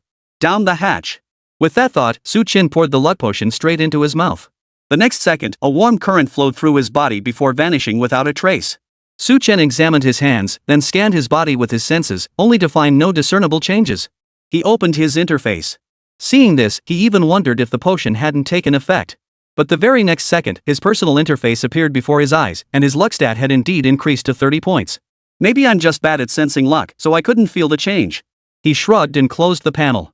Luck is such an elusive thing, perhaps its importance only becomes apparent in certain situations. Chapter 17, Ambush and I Still Got Hit? The next day, whether it was due to the exhaustion from the professional exam or not, Chen slept straight through until evening before finally waking up. Upon waking, his first action was to check his attributes. Name, Chen. Class, Scavenger, no rank. Level, 310. Attack, 90-70-20 Spirit, 60. Defense, 60 Magic Resistance, 60. Speed, 60 Luck, 30. Critical hit, 0 critical damage, 200. Equipment, Tier 2 Beast Slayer Warblade Attack plus 20. Skill, Scrap Recycling. This isn't a dream. Glancing at his staggering 30 luck points, Chen finally confirmed that the luck potion he'd consumed was real. That such a priceless treasure had been consumed by him felt nothing short of fantastical. He allocated all 10 free attribute points to attack, feeling the abundant power surging within him before finally relaxing. Holding the storage pouch Zhong Lan had given him yesterday, Chen discovered a stack of cash inside. Clearly, Zhong Lan had assumed his family wasn't well off and had taken such care. After sleeping for nearly a full day and night, Chen now felt ravenously hungry. He rolled over and stood up. Forget it, first things first, find something to eat. He pushed open the door and stepped outside, then headed straight for the nearest food street. Although his welfare housing was in the slums, a bustling commercial street lay nearby. Compared to other parts of the slums, this area was already teeming with activity. Come see for yourself. If you don't like it, you don't pay. Long-time shop offering special deals for new and returning customers. Top up 1,000, get 200 extra. Don't miss out. Authentic lamb skewers from the Great Northwest, tender and delicious. Grand opening special. Lucky customers get a free meal. The promotional shouts from shop after shop reached Su Chen's ears, catching his attention. But he'd already tried most of the snacks here, so his gaze quickly settled on that newly opened shop. Stepping inside, Su Chen sat down and ordered a set meal costing over 300 yuan, ready to treat himself. But after taking payment, the server beside him reminded him. Hey, don't forget to enter the raffle. You could win up to a 90% discount, and the one lucky customer each day gets a free meal. Hearing this, Su Chen's interest was instantly piqued. He shook his phone, and the screen rapidly scrolled before displaying a bold message. Congratulations!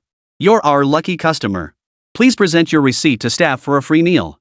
Reading the message on his phone, Su Chen raised an eyebrow. Just by shaking it casually, he won? When did his luck get this good? But then he remembered the luck potion he'd used yesterday, and he couldn't help but twist his lips. Could it really be that coincidental? With that thought, he handed his phone to the staff member. The staff member's eyes widened upon seeing the receipt on his phone, taking a moment to process the information. Congratulations! You're today's sole lucky customer. Your meal has been fully refunded. Enjoy your meal. Soon, a table full of dishes arrived. Without hesitation, Su Chen devoured everything in no time. Once he was full, he stood up, patted his seat, and walked straight out. Walking through the alleyway back home, Su Chen felt nothing but contentment. After arriving in this new world, his golden ticket activated. He shattered the record on the professional exam leaderboard, gained admission to a top-tier university, and even secured a school scholarship. What a perfect start to his new life. Su Chen murmured with a smile, but then something caught his attention. The smile vanished instantly, replaced by a serious expression. His eyes scanned the alley, which remained as pitch black as ever, yet he detected a faint aura of danger. Whether it was due to his drastically increased luck value or not, Su Chen felt his sense of danger far surpassed anything he'd experienced before. Come out and show yourselves, everyone. What kind of heroes are you if you just hide and lurk? Su Chen's voice turned grave as he continued to scan the area. His sixth sense told him that even though no one responded, someone was definitely lurking nearby. With that thought, Su Chen hesitated no longer. He picked up a stone from the ground and hurled it into the alley. Ah! Suddenly, a piercing scream echoed through the pitch-black alley. Hearing the sound, Su Chen froze in place. He just tossed it casually, and it actually hit? But the next second, an enraged voice echoed from the alley. Damn it, that little brat spotted us. Guys, charge. Instantly, Su Chen noticed a commotion erupting around him. He instantly knew his instincts hadn't failed him. Someone was indeed lying in wait along his route home. Boom! The next instant, Su Chen felt a powerful attack strike toward him from the right. Though the attacker was well concealed, standing only 2 or 3 meters away, Su Chen instinctively took a step back and managed to dodge the strike. How was that possible? A voice tinged with astonishment rang out, and Su Chen instantly pinpointed the enemy's location. His gaze swept over to see a figure cloaked in black standing to his right front. Though the darkness obscured the eyes, he could still sense the anger radiating from them. In the black-robed figure's hand was a dagger coated in poison. The sight of that dagger instantly made Su Chen realize this wasn't about venting anger through a beating the enemy intended to take his life. Die! The sight of that dagger sent rage surging through Su Chen. He had no quarrel with these people, yet they dared to attempt to take his life. If that was the case, then he couldn't be blamed for fighting with everything he had. With that thought, he drew his beast-slaying war blade. The terrifying blade instantly materialized in his hand, and Su Chen thrust forward with all his might. The next second, he felt the blade strike something solid, then sliced through the object before him as easily as cutting through tofu. Ah! My arm! The cloaked figure let out a piercing scream, his arm severed cleanly by Su Chen's blade. The next instant, Su Chen drew his blade and retreated. Immediately, his previous position was surrounded by several figures. Oomph, quite a few of them. But do you really think numbers matter to me? Su Chen snorted coldly, repelling the attackers before him, then charged forward with blinding speed. This narrow alley could barely fit 2 people side by side. With his unmatched combat prowess, why should he avoid their attacks? His strength surged to a staggering 100 points. Even if these black-robed figures were prepared, how could they possibly withstand such power? In an instant, they were all sent reeling by Su Chen. Yet despite his formidable strength, Su Chen remained alone. After repelling his attackers, he turned without a second glance and vanished from the alley. Chapter 18, The Mastermind Behind the Scenes, The Huang Family's Threat. Exiting the alley, Su Chen headed straight in another direction. His temporary shelter was clearly off limits now. If these men had tracked him here, they'd likely already scouted his residence. Even if he returned now, who could guarantee they wouldn't launch a surprise attack while he slept? Remember, these were professionals, not ordinary people. If more than 10 of them ambushed him together, even his formidable strength wouldn't be enough. After all, he wasn't invincible. Who could they possibly be? After leaving the slum district, Chen changed his clothes several times. Only after confirming no one was following him did he find a secluded spot to carefully ponder the identities of that group. But no matter how hard he racked his brain, he couldn't fathom what grudge they possibly held against him. After all, though he couldn't claim to be a particularly kind person over the years, he hadn't provoked anyone either. Who could it be? Chen stroked his chin, deep in thought. After pondering for quite some time, he still couldn't figure out who these people were. But the fact that these guys had managed to track down his residence suggested they must have some kind of background. Among his acquaintances, few could be connected to such a powerful faction.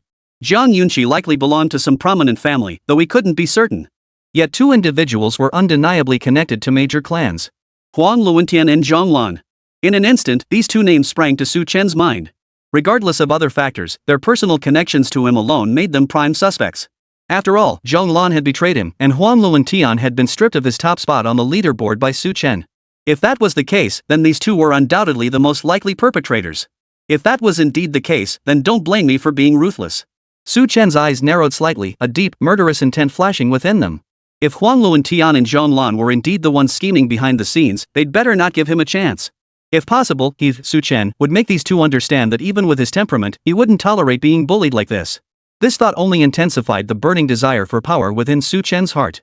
If he possessed greater power, if he could become a high-level professional, even if they had 100 times the courage, they wouldn't dare target him like this. Huff. After a long moment, Chen exhaled a deep breath of stale air, his gaze gradually softening. Taking on these two now would be no different from climbing to the heavens, utterly impossible. After all, whether it was the disparity in their respective factions or the sheer difficulty of accomplishing this task, he couldn't guarantee absolute dominance. While his personal strength was indeed superior to theirs, this was no longer an era where individual bravery alone decided outcomes. Unless he could single-handedly take on an entire clan, he needed to handle this matter with care. As the sky gradually brightened, Chen slowly rose to his feet and made his way toward his relief quarters. It was now daylight, and he doubted those people would dare to act openly at this hour. Yet as he passed a certain stretch of road, he suddenly saw two figures approaching him head-on. And these two were all too familiar to him, none other than Huang Luantian and Zhong Lan. Both wore mocking smiles as they looked at him, seemingly hoping to catch a trace of embarrassment or fear on his face. Chen stared straight at them until they stopped right in front of him. "Ha, you must have enjoyed the feast I treated you to last night, huh? Or did you think that by snatching the top spot on the leaderboard from me, I wouldn't be able to get into the elite professional academy? Dream on." The identity of an epic-tier professional was predetermined long ago. As for a lucky loser like you, you still have to fight tooth and nail in those so-called exams. In this game, it's all about power and connections. Personal strength means nothing, you little punk. Huang Luantian was brimming with arrogance. Just yesterday, he thought he failed the professional exam and would end up at some ordinary school. But last night, an elder from his clan revealed that epic-tier professionals were essentially predetermined roles. His exam was merely a formality. Despite his exam failure, he'd been accepted into the prestigious Weiguo University in the capital, where he'd received top-tier resources and training. As for Zhong Lan, though lacking in skill, she had served him quite pleasantly last night. Huang Luantian had pulled strings to arrange her admission to an ordinary university. Both being in Kyoto made deeper communication naturally more convenient. Not to mention that this woman was Chen's ex. Every time they interacted, Huang Luantian felt a sense of superiority over Chen. It was precisely this feeling that made him even more obsessed with Zhong Lan. Yet as he indulged in these fantasies, Chen's expression darkened. He never imagined that while he was still speculating about who was behind it all, Huang Luantian would step forward. It was practically an admission that last night's incident was this guy's doing. The newcomer wasn't much either, just another low-level thug on the same level as you. Next time, bring more people. At the very least, bring someone who can actually hold their own against me. Chen sneered with mockery before brushing past the two men. He'd made up his mind, if he got the chance, he'd cripple Huang Luantian. So what if he was an epic-tier professional? During the professional grand exam, hadn't he eliminated him anyway? The gap between them now? He was clearly ahead, while Huang Luantian was nothing more than a stepping stone. You! Hearing Chen's arrogant words, Zhong Lan gritted her teeth, ready to rebuke him. But Huang Luantian saw this and raised a hand to stop her. His gaze darkened as he fixed it on Chen, then coldly declared. "Chen, I'm offering you a chance to pledge your loyalty to me. Kneel before me now and kowtow twice, and I shall grant you access to the Huang family's resources. With the backing of the Huang family, your future achievements will be limitless. If you walk away like this, the Huang family will never rest until you're dead." Huang Luantian's voice reached Su Chen's ears, but upon hearing it, Su Chen merely shrugged his shoulders, a look of contempt spreading across his face. To the death? Truth be told, ever since yesterday's incident, he and the Huang family had already become sworn enemies. For this man to now resort to threats was nothing short of laughable. The Huang family, Huang Luantian. Without a backward glance, Su Chen walked away, a flash of savage intent flickering in his eyes. Whether it was Huang Luantian or the Huang family behind him, he would eradicate them completely. Chapter 19: The Dungeon, Disruption, and Speculation. Though he'd resolved to destroy the Huang family, achieving that with his current strength was clearly impossible. It seemed he still needed to strengthen himself. Having secured a room at the hotel with the highest security rating, Su Chen now sat on the edge of the bed, his eyes flickering with contemplation. Acquiring cultivation materials was exceedingly difficult at present. After all, valuable resources were destroyed on the spot to prevent their circulation. So he had to venture into dungeons. After pondering for a long while, he couldn't think of any other way to acquire those valuable resources. In the end, he had no choice but to enter a dungeon. After all, dungeon runs not only boosted his experience but also offered chances to acquire rare resources, a win-win situation. With that thought, Su Chen immediately began searching for the nearest dungeon. Giant insect nest, requires level 3 or below to enter. Too many monsters, but the drops were too poor. No thanks. His gaze swept across the screen, and this first instance could be eliminated outright. Goblin Wilderness, accessible below level 5, with a small chance to drop tier 1 gear. Pass. Frenzy Beast Forest, accessible below level 10, offers a chance for double experience gains, and an extremely low chance to drop equipment blueprints. When Su Chen's gaze landed on the Feral Beast Forest instance, his eyes lit up. Though the monsters inside were somewhat high level, the rewards were several times better than other dungeons. Setting aside the minuscule chance of equipment blueprints, the mere possibility of doubled experience alone was exceptionally rare. Plus, entering at my current level meant I'd be below the average level of players inside, granting me an additional experience bonus. At this thought, Su Chen couldn't help but suck in a sharp breath. His luck stat had significantly increased, making the chance of triggering these special effects much higher than before. If he could trigger the experience doubling effect on top of the leveling bonus, his grinding speed would be utterly unmatched by anyone else. This is where I'm going. Su Chen made up his mind instantly. He had to head to the Mad Beast Forest instance. Although entering this instance required paying an entrance fee, it was entirely acceptable compared to the potential rewards inside. With that thought, Su Chen set out immediately. He packed his belongings, bought some tools for spending the night outdoors, and arrived at the entrance of the Mad Beast Forest dungeon early the next morning. However, he clearly underestimated the dungeon's appeal to other adventurers. Even at this early hour, hundreds had already begun queuing to enter. Don't push. Don't push. Go to the back of the line. Remember to buy tickets. 1,000 yuan gets you a full day inside. What? You've been waiting 3 hours and need to go? The restroom's right next door. Hurry up. No street vending allowed here. The other side of the road is unregulated. Set up shop over there. The staff's constant reminders and the cacophony of noise flooded his ears. The reality made Su Chen feel this dungeon had lost its prestige. In Stone City, combat professionals were scarce, so everyone presented a polished, glamorous image to the outside world. But he never imagined seeing these professionals looking so disheveled around this dungeon. It genuinely surprised Su Chen. As he waited in line, a series of shouts came from behind him. Move aside. You think you can tell us what to do when we're handling business for the Huang family? We've reserved the place. We've reserved the place. Here's some money. No need to wait in line. Several bald men wearing sunglasses were now pushing through the queue. Behind them, Su Chen could clearly make out Huang Luantian and Zhong Lan. He noticed them, but they didn't see him. They simply pushed their way forward under the bodyguard's rough handling, arriving directly at the front of the ticket line. 10,000 yuan. Huang Luantian flung a stack of cash onto the staff's desk before leading Zhong Lan aside. Soon, the group received their tickets from the staff and entered the dungeon. As they departed, the original queue began to reorganize, only to be interrupted by several more bodyguards charging forward from behind. Wait, we're just waiting in line. Just as everyone thought these bodyguards were about to resort to force again, a sweet voice suddenly rang out. Upon hearing that voice, Su Chen instantly felt like he'd heard it somewhere before. Su Chen! What are you doing here? Zhang Yunxi, dressed in a white skirt, ran towards Su Chen with a delighted expression. A sharp gleam flashed in her previously calm eyes. This scene instantly made everyone around them seethe with envy. A young beauty publicly seeking her male companion. Though such a scene was something most could only dream of, when it actually unfolded before their eyes, they couldn't help but feel envy at not being the chosen one. Naturally, I'm here to grind levels. Su Chen made no secret of his purpose. After all, this young lady was different from the Huang family's people. At least she was reasonable. At this thought, Su Chen suddenly froze. Zhang Yunxi and Zhang Long, both bearing the Zhang surname.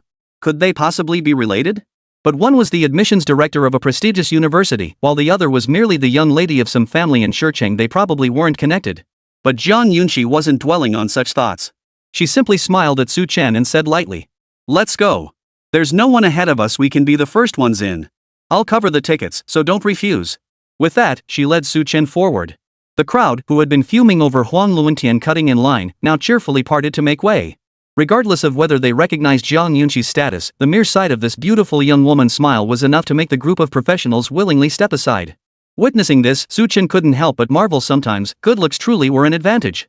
Soon, Zhang Yunqi had purchased the tickets, though only two, clearly intending for just herself and Su Chen to enter, leaving the bodyguards behind.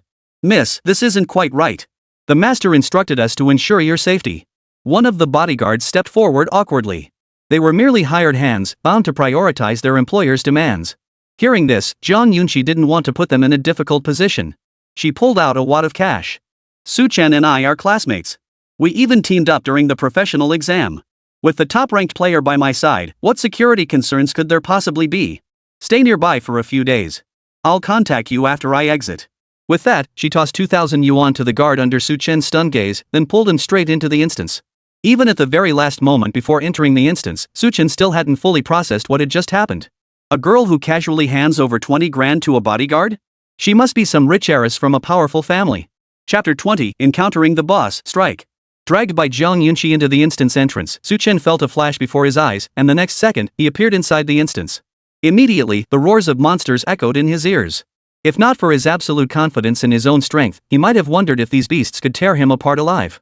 No wonder it's a high-level instance. Just hearing these monsters roar gives me the creeps.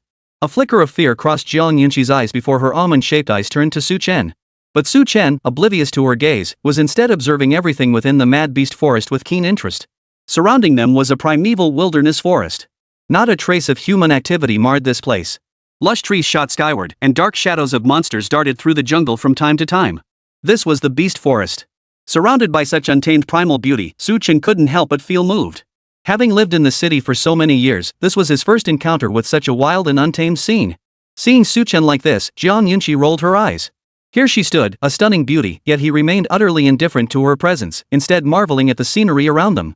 Could this guy be one of those people from the city, uninterested in beauties like her and more drawn to men? The thought made Zhang Yunqi's gaze towards Su Chen shift slightly. Refusal? He couldn't care less about that right now. He was currently crouched down, observing his surroundings, and quickly spotted traces left by a monster. Judging by the fresh footprints on the ground, this monster was likely one of the lighter body types. We'll follow it from this side. That monster should have passed through here over 10 minutes ago. Su Chen's gaze shifted to Zhang Yunqi, instantly leaving her speechless. But she knew this wasn't the time to tease Su Chen. Nodding, she followed behind him, tracing the direction of the footprints. Soon, the two of them were carefully following the trail forward. After traversing a stretch of jungle and thickets, they finally emerged into a barren wilderness. What kind of monster do you think this is? Zhang Yunqi looked at Su Chen, her eyes flashing with curiosity. Their pace was already brisk, one might even call it full speed, yet they still couldn't match the creature's speed. Clearly, its speed could easily outpace them both, and the footprints it left behind were very shallow. Zhang Yunqi concluded it must be a creature renowned for its agility. Yet, after waiting for quite some time, Su Chen still hadn't answered her. Seeing this, even Zhang Yunqi's usually good temper began to fray. She looked up toward Su Chen's direction only to find him crouched low, camouflaging himself.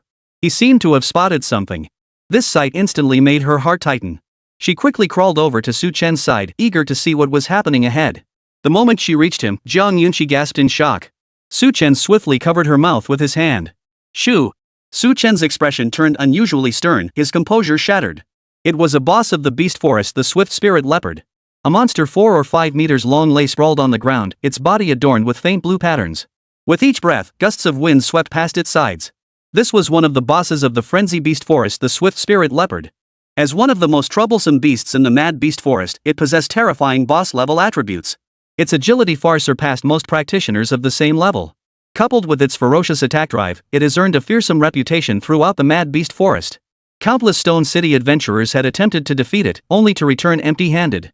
What Su Chen hadn't anticipated was encountering this boss so soon after entering the dungeon. However, for the two of them to take down this swift spirit leopard would be nothing short of climbing to the heavens. It seems injured. But at that very moment, Zhang Yunqi, observing the swift spirit leopard crouched on the ground licking its wounds, suddenly offered a warning.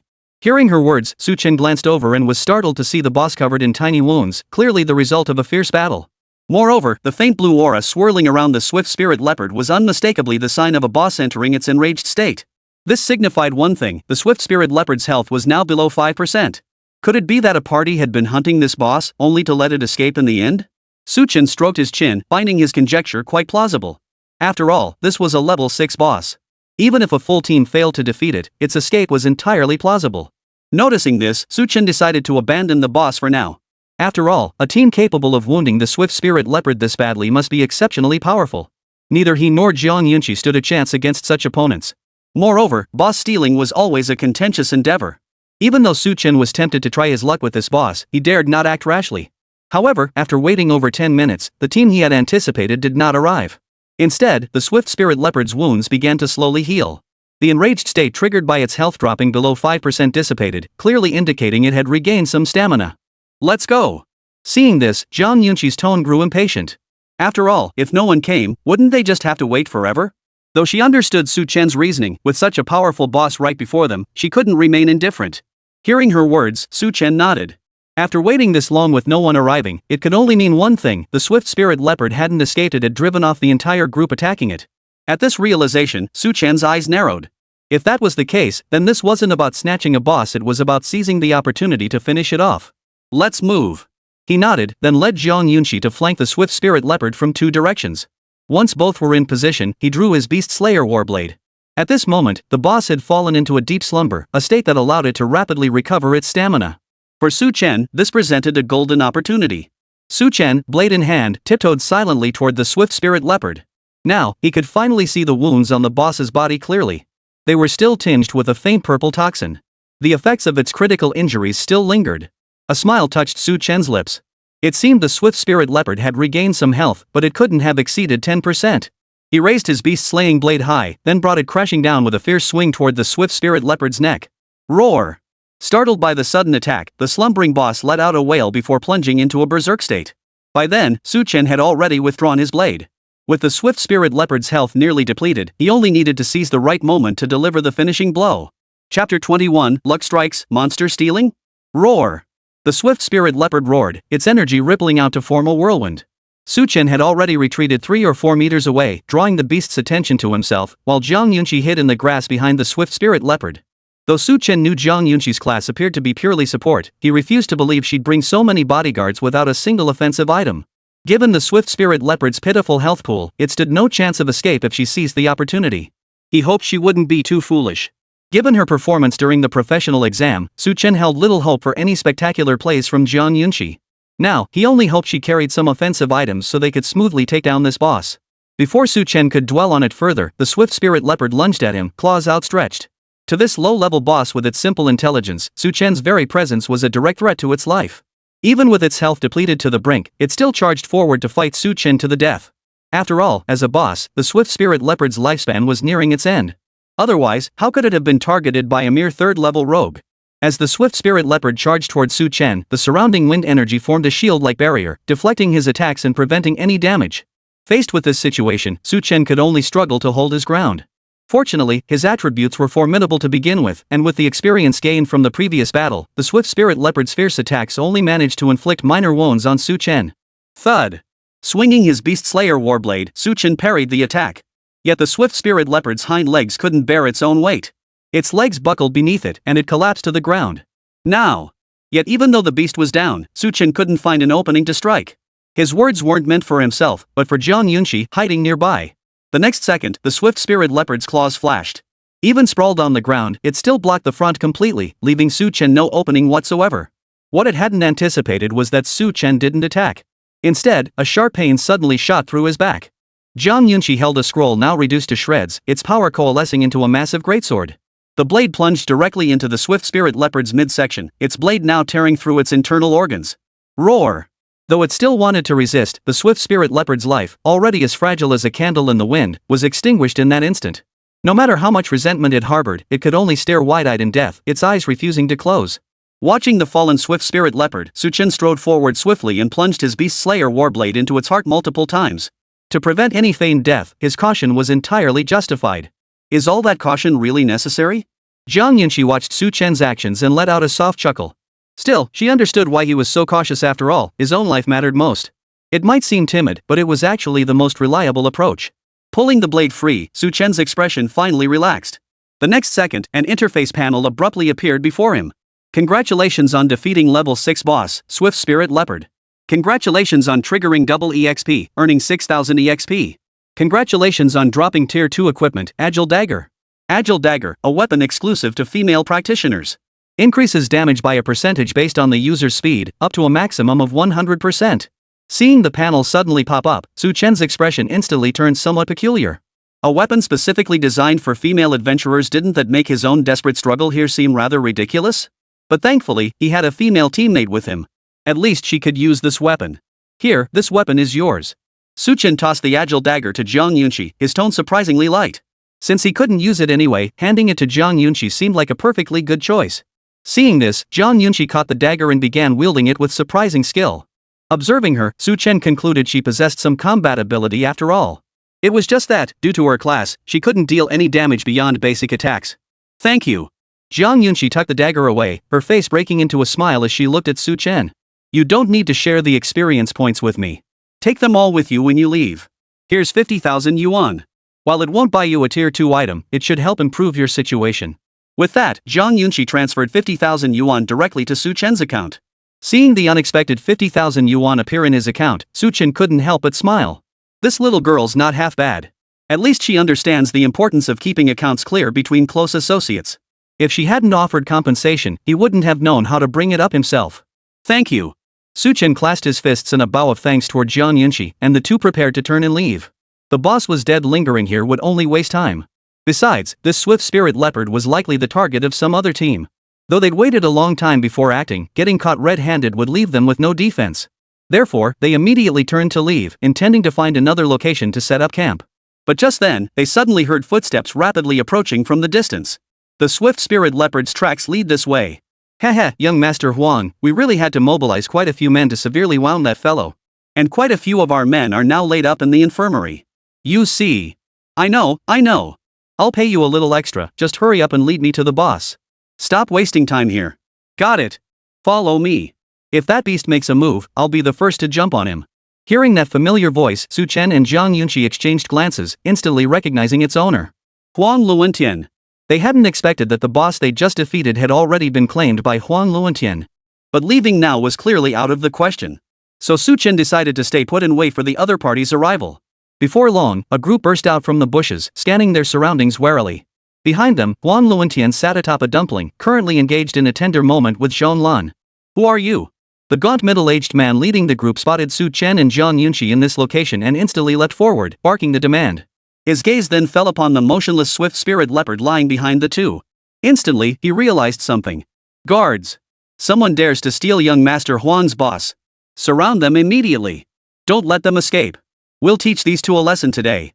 No sooner had the words left his mouth than the bodyguards, who had been on alert moments before, surged forward, trapping Su Chen and Zhang Yunqi in the center of their encirclement.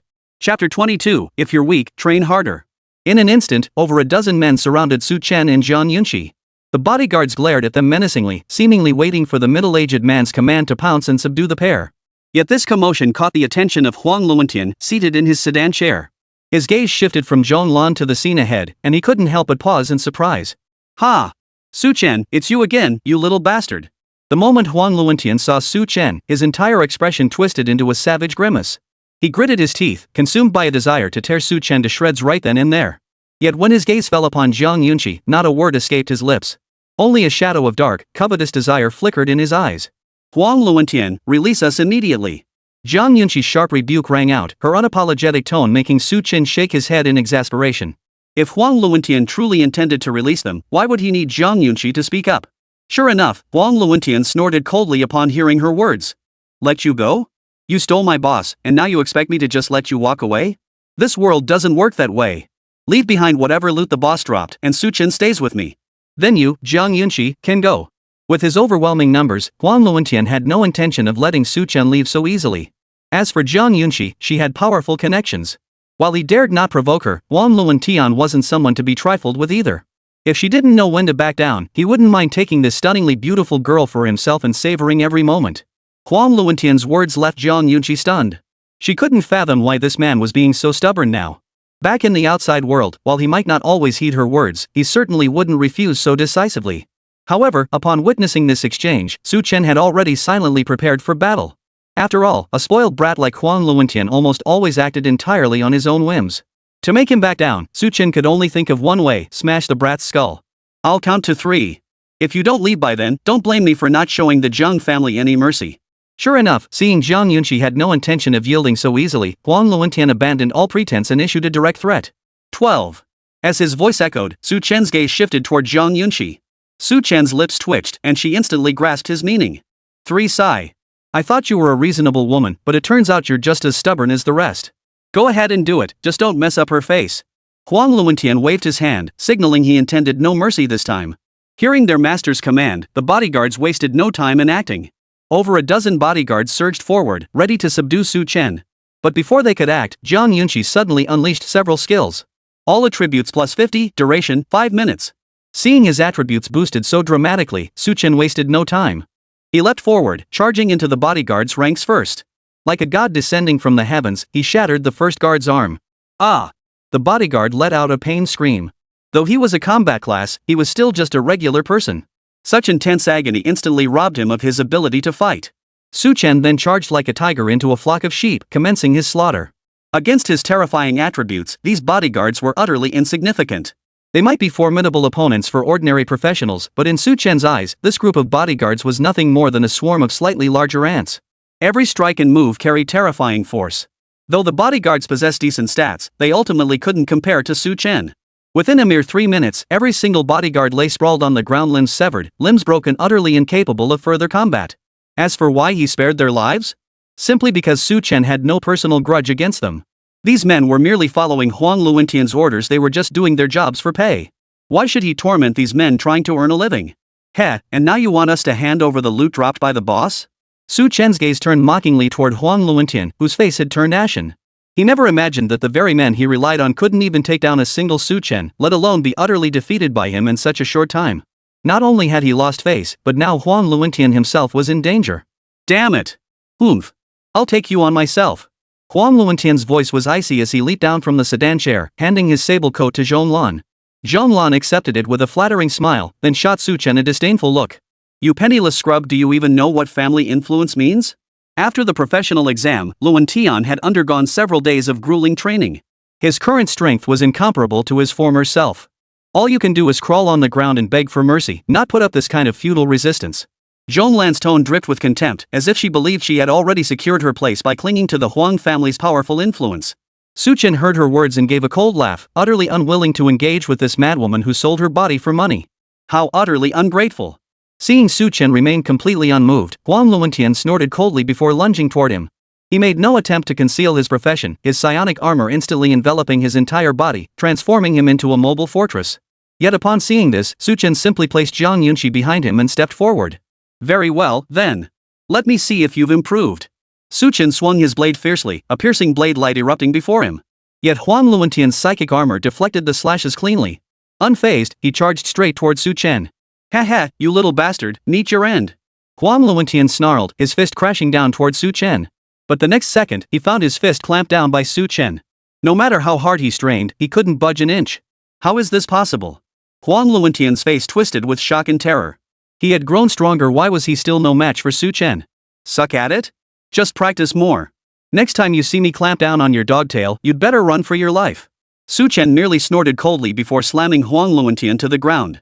With a single kick, he sent him flying toward Zhong Lan. Then, he turned and walked away with Zhang Yunqi. Chapter 23, Psionic Fragments? Reclaim. Su Chen turned and walked away with Zhang Yunqi, paying no heed to Huang Luentian's ugly expression. Only after they were out of earshot did relief wash over Zhang Yunqi's face like a survivor emerging from a disaster. That guy's gaze just now was terrifying, he practically looked like he wanted to devour us both. Zhang Yunqi's voice trembled. Though she possessed some combat ability, she wasn't particularly strong. Had Su Chen not intervened, she likely would have been beaten by that group too. If that happened, the Jiang family behind her would definitely intervene. And once Su Chen learned her true identity, who knew if he'd still consider her a friend? Hearing this, Su Chen smiled and offered a soft reassurance. A guy like him will eventually bring trouble to his family. We'd be better off staying away from him. As for the idea of being unable to defeat him, that was simply impossible. His face wore a carefree smile, radiating confidence in his own strength. This reassured Jiang Yunqi considerably. Just then, Su Chen felt something on his shoulder. Upon closer inspection, it turned out to be a fragment of Huang Luentian's spirit energy armor. The fragment still radiated potent energy, suggesting it wouldn't dissipate for some time. How peculiar it had persisted for over 10 minutes. It seemed epic tier practitioners truly possessed something extraordinary. Jiang Yunqi spoke thus, her gaze shifting towards Su Chen as if seeking his opinion. However, Su Chen was currently holding the spirit energy fragment, and a light screen visible only to him appeared before his eyes. Spiritual energy fragment, a remnant of shattered spiritual energy armor, still imbued with peculiar energies recoverable for enhancement. Seeing this light screen, Su Chen's heart was filled with shock. He never imagined his recycling skill could not only recover items but even spirit energy fragments. He wondered what it would become after recycling and enhancement. Could it be spirit energy armor? Su Chen stroked his chin, his eyes deep in thought. Jiang Yunqi, walking beside him, noticed his abrupt halt and couldn't help but feel intensely curious. What's wrong? Her question snapped Su Chen out of his daze. He'd nearly forgotten there was another person standing right beside him. If he recycled and enhanced it right then, he'd probably give her quite a scare. Glancing at the sun in the sky, Su Chen suddenly had an idea. Let's sit down, grab a bite, and catch some shut-eye while we're at it. If you don't nap at noon, how will you make it through the afternoon? With that, he pulled out his storage pouch and began taking out his lunch. Seeing this, Jiang Yunqi, though unsure what Su Chen was up to, also pulled out the lunch she had prepared. However, Su Chen merely took a couple of bites before burrowing into his simple foldable wooden hut. Seeing this, Jiang Yunqi could only shake her head and settle down for her own nap. Meanwhile, on the other side, Su Chen held the spirit energy fragment, his eyes brimming with excitement. Recycle and enhance. He stared at the fragment, murmuring the command under his breath. The next moment, Su Chen felt his physical strength rapidly drained, leaving him as weak as if he hadn't eaten for days. Yet in his hand, the spirit energy fragment now radiated brilliant light. The once dull shard, drained of its energy, now shone with renewed brilliance. Recycling and enhancement successful. Acquired epic skill, psionic manipulation. Psionic manipulation gains the power to manipulate psionic energy, transforming it into armor, blades, or other equipment.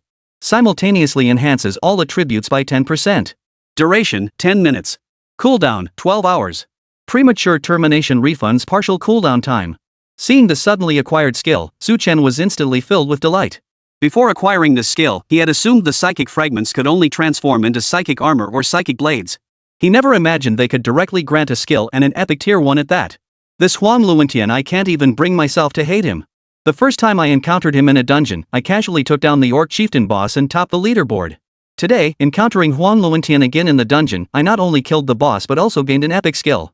Sigh, I don't even want to kill this guy anymore. Every time I run into him, good things just keep happening. Su Chen accepted the skill with delight, and a hint of sympathy for Huang Luentian stirred in his heart. If every encounter with this guy brought such great rewards, perhaps sparing his life might be a decent option. But at this point, Su Chen knew his relationship with the Huang family was already irreconcilable. Even if he wanted to spare Huang Luentian, that bastard would never think of sparing him. So if the chance arose, he'd kill him. Only a dead enemy was a true enemy. Su Chen pursed his lips. Glancing at the time, he saw it was already afternoon and promptly stepped outside. Meanwhile, Jiang Yunqi had been waiting under the shade of a tree. Spotting Su Chen emerge, the two quickly gathered their belongings and set off deeper into the frenzy beast forest. Their target this time wasn't just the swift spirit leopard, they also had their sights set on other bosses deep within the instance. Besides, the frenzy beast forest teemed with elite monsters. While their loot might not be top tier, it could still fetch a decent price outside. A monster appeared ahead, an elite creature, it seemed. After walking for a while, they finally spotted a lone monster. Spotting it, Su Chen immediately crouched low and crept closer. Soon, he saw a large bird engulfed in flames perched on the ground, currently gnawing at a corpse. Upon seeing this flaming bird, Su Chen and Jiang Yunqi instantly recognized the elite monster species, the blazing eagle. This was a creature that typically hunted in packs, wielding not only fire elemental power but also formidable physical strength, usually around level 57.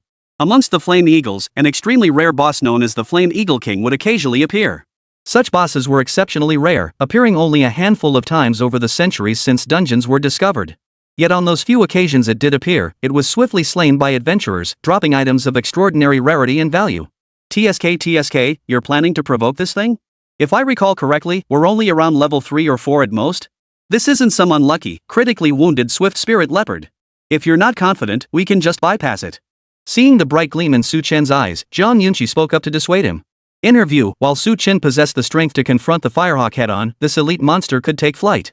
Even if he couldn't defeat it, it could simply fly away.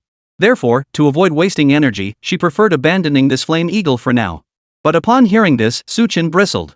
His gaze fixed intensely on Zhang Yunxi as he declared, enunciating each word. You can doubt my strength, but you can't say I'm incapable. With that, Su Chen began to stalk toward the flame eagle. Chapter 24, drawing the bow to shoot the great eagle, luck explodes. Su Chen crawled slowly toward the blazing eagle.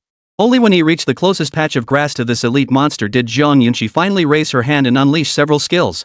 Instantly, Su Chen felt a surge of mystical power coursing through his body. He gave Zhang Yunxi a thumbs up before drawing his Beast Slayer Warblade and launching a surprise attack from behind. With a flick of his toes, his body shot forward like a wild horse breaking free from its reins. The Beast Slayer Warblade was raised high, then brought down with a fierce downward strike. Ha! His roar instantly drew the flame eagle's attention. The monster's eyes now held a look of confusion. It had been eating peacefully, why was there suddenly a noise behind it? It glanced back, only to see Su Chen's battle blade slashing toward its throat. Ha! The moment it spotted Su Chen, the firehawk instantly realized some foolhardy creature was attempting a sneak attack. It flapped its wings, preparing to counterattack, but its massive size prevented it from fully turning around in time. Seizing this opening, Su Chen drove his blade directly into its skull. Thud! A dull thud echoed as a deep gash, cutting to the bone, instantly appeared on the fire eagle's head. Blood instantly flooded into its eyes, obscuring its vision. Su Chen seized the moment to strike again, landing several swift blows on the fire eagle's wings. For a moment, this elite monster was utterly helpless against Su Chen's assault, left only to rage helplessly in place. Ha! Just as Su Chen prepared to press his advantage, the firehawk suddenly let out a piercing roar. A powerful aura instantly forced Su Chen back. He had no choice but to abandon his attack for now and assess the situation. The blazing eagle now stood enveloped in flames, its terrifying aura flattening the surrounding grass. Hovering mid-air, its golden eyes now resembled two miniature suns, radiating a cold glare too intense to look upon directly. This is trouble. Gazing at the enraged fire eagle, Su Chen felt a sense of foreboding wash over him. He assumed a defensive stance, intending to first wear down the fire eagle's stamina during this moment. Ha! The fire eagle, having spotted Su Chen, flapped its wings and unleashed a torrent of flames, charging straight at him. Su Chen rolled out of the way just in time, but the grass where he'd been hiding was instantly reduced to ashes, the ground scorched black beneath him. Seeing this, Su Chen couldn't help but gasp. Truly an elite monster, its attack power was extraordinary. But he immediately seized the moment as the fire eagle turned its body, lunging forward to slash at it several more times. Though the damage was minimal, the insult was profound. The already fiercely temperamental fire eagle now raged uncontrollably. It let out piercing screeches while flapping its wings, unleashing blazing flames. If it had merely regarded the human before it as an enemy moments ago, now the firehawk yearned to tear Su Chen limb from limb to vent its hatred. However, its massive frame proved a hindrance. Despite its powerful attacks, it simply couldn't reach Su Chen, rendering its efforts futile. A golden opportunity. After dodging several times, Su Chen noticed the fire eagle's movements had slowed, even its turns becoming painfully sluggish. Seeing this, he immediately charged forward, ready to strike. But at that very moment, Zhang Yunxi, who had been observing from the sidelines, suddenly leaped forward and warned. Watch out! By the time Su Chen heard her warning, it was already too late. A human-like look of amusement flashed in the fire eagle's eyes. Its sharp talons struck out violently, snatching Su Chen right onto its claws. Thud! Having seized Su Chen, the blazing eagle slammed him onto the ground, preparing to roast him with its flames. Faced with such a tense situation, Zhang Yunxi no longer held back. She pulled a scroll from her storage pouch, poised to crush it open, only to notice a faint white glow emanating from Su Chen's body. Spiritual energy manipulation. With Su Chen's low shout, boundless spiritual energy instantly enveloped his body. In the next instant, a set of spirit energy armor materialized on Su Chen's form, while the beast-slaying warblade, now enveloped in spirit energy, gleamed with a piercing cold light under the sunlight. Boom!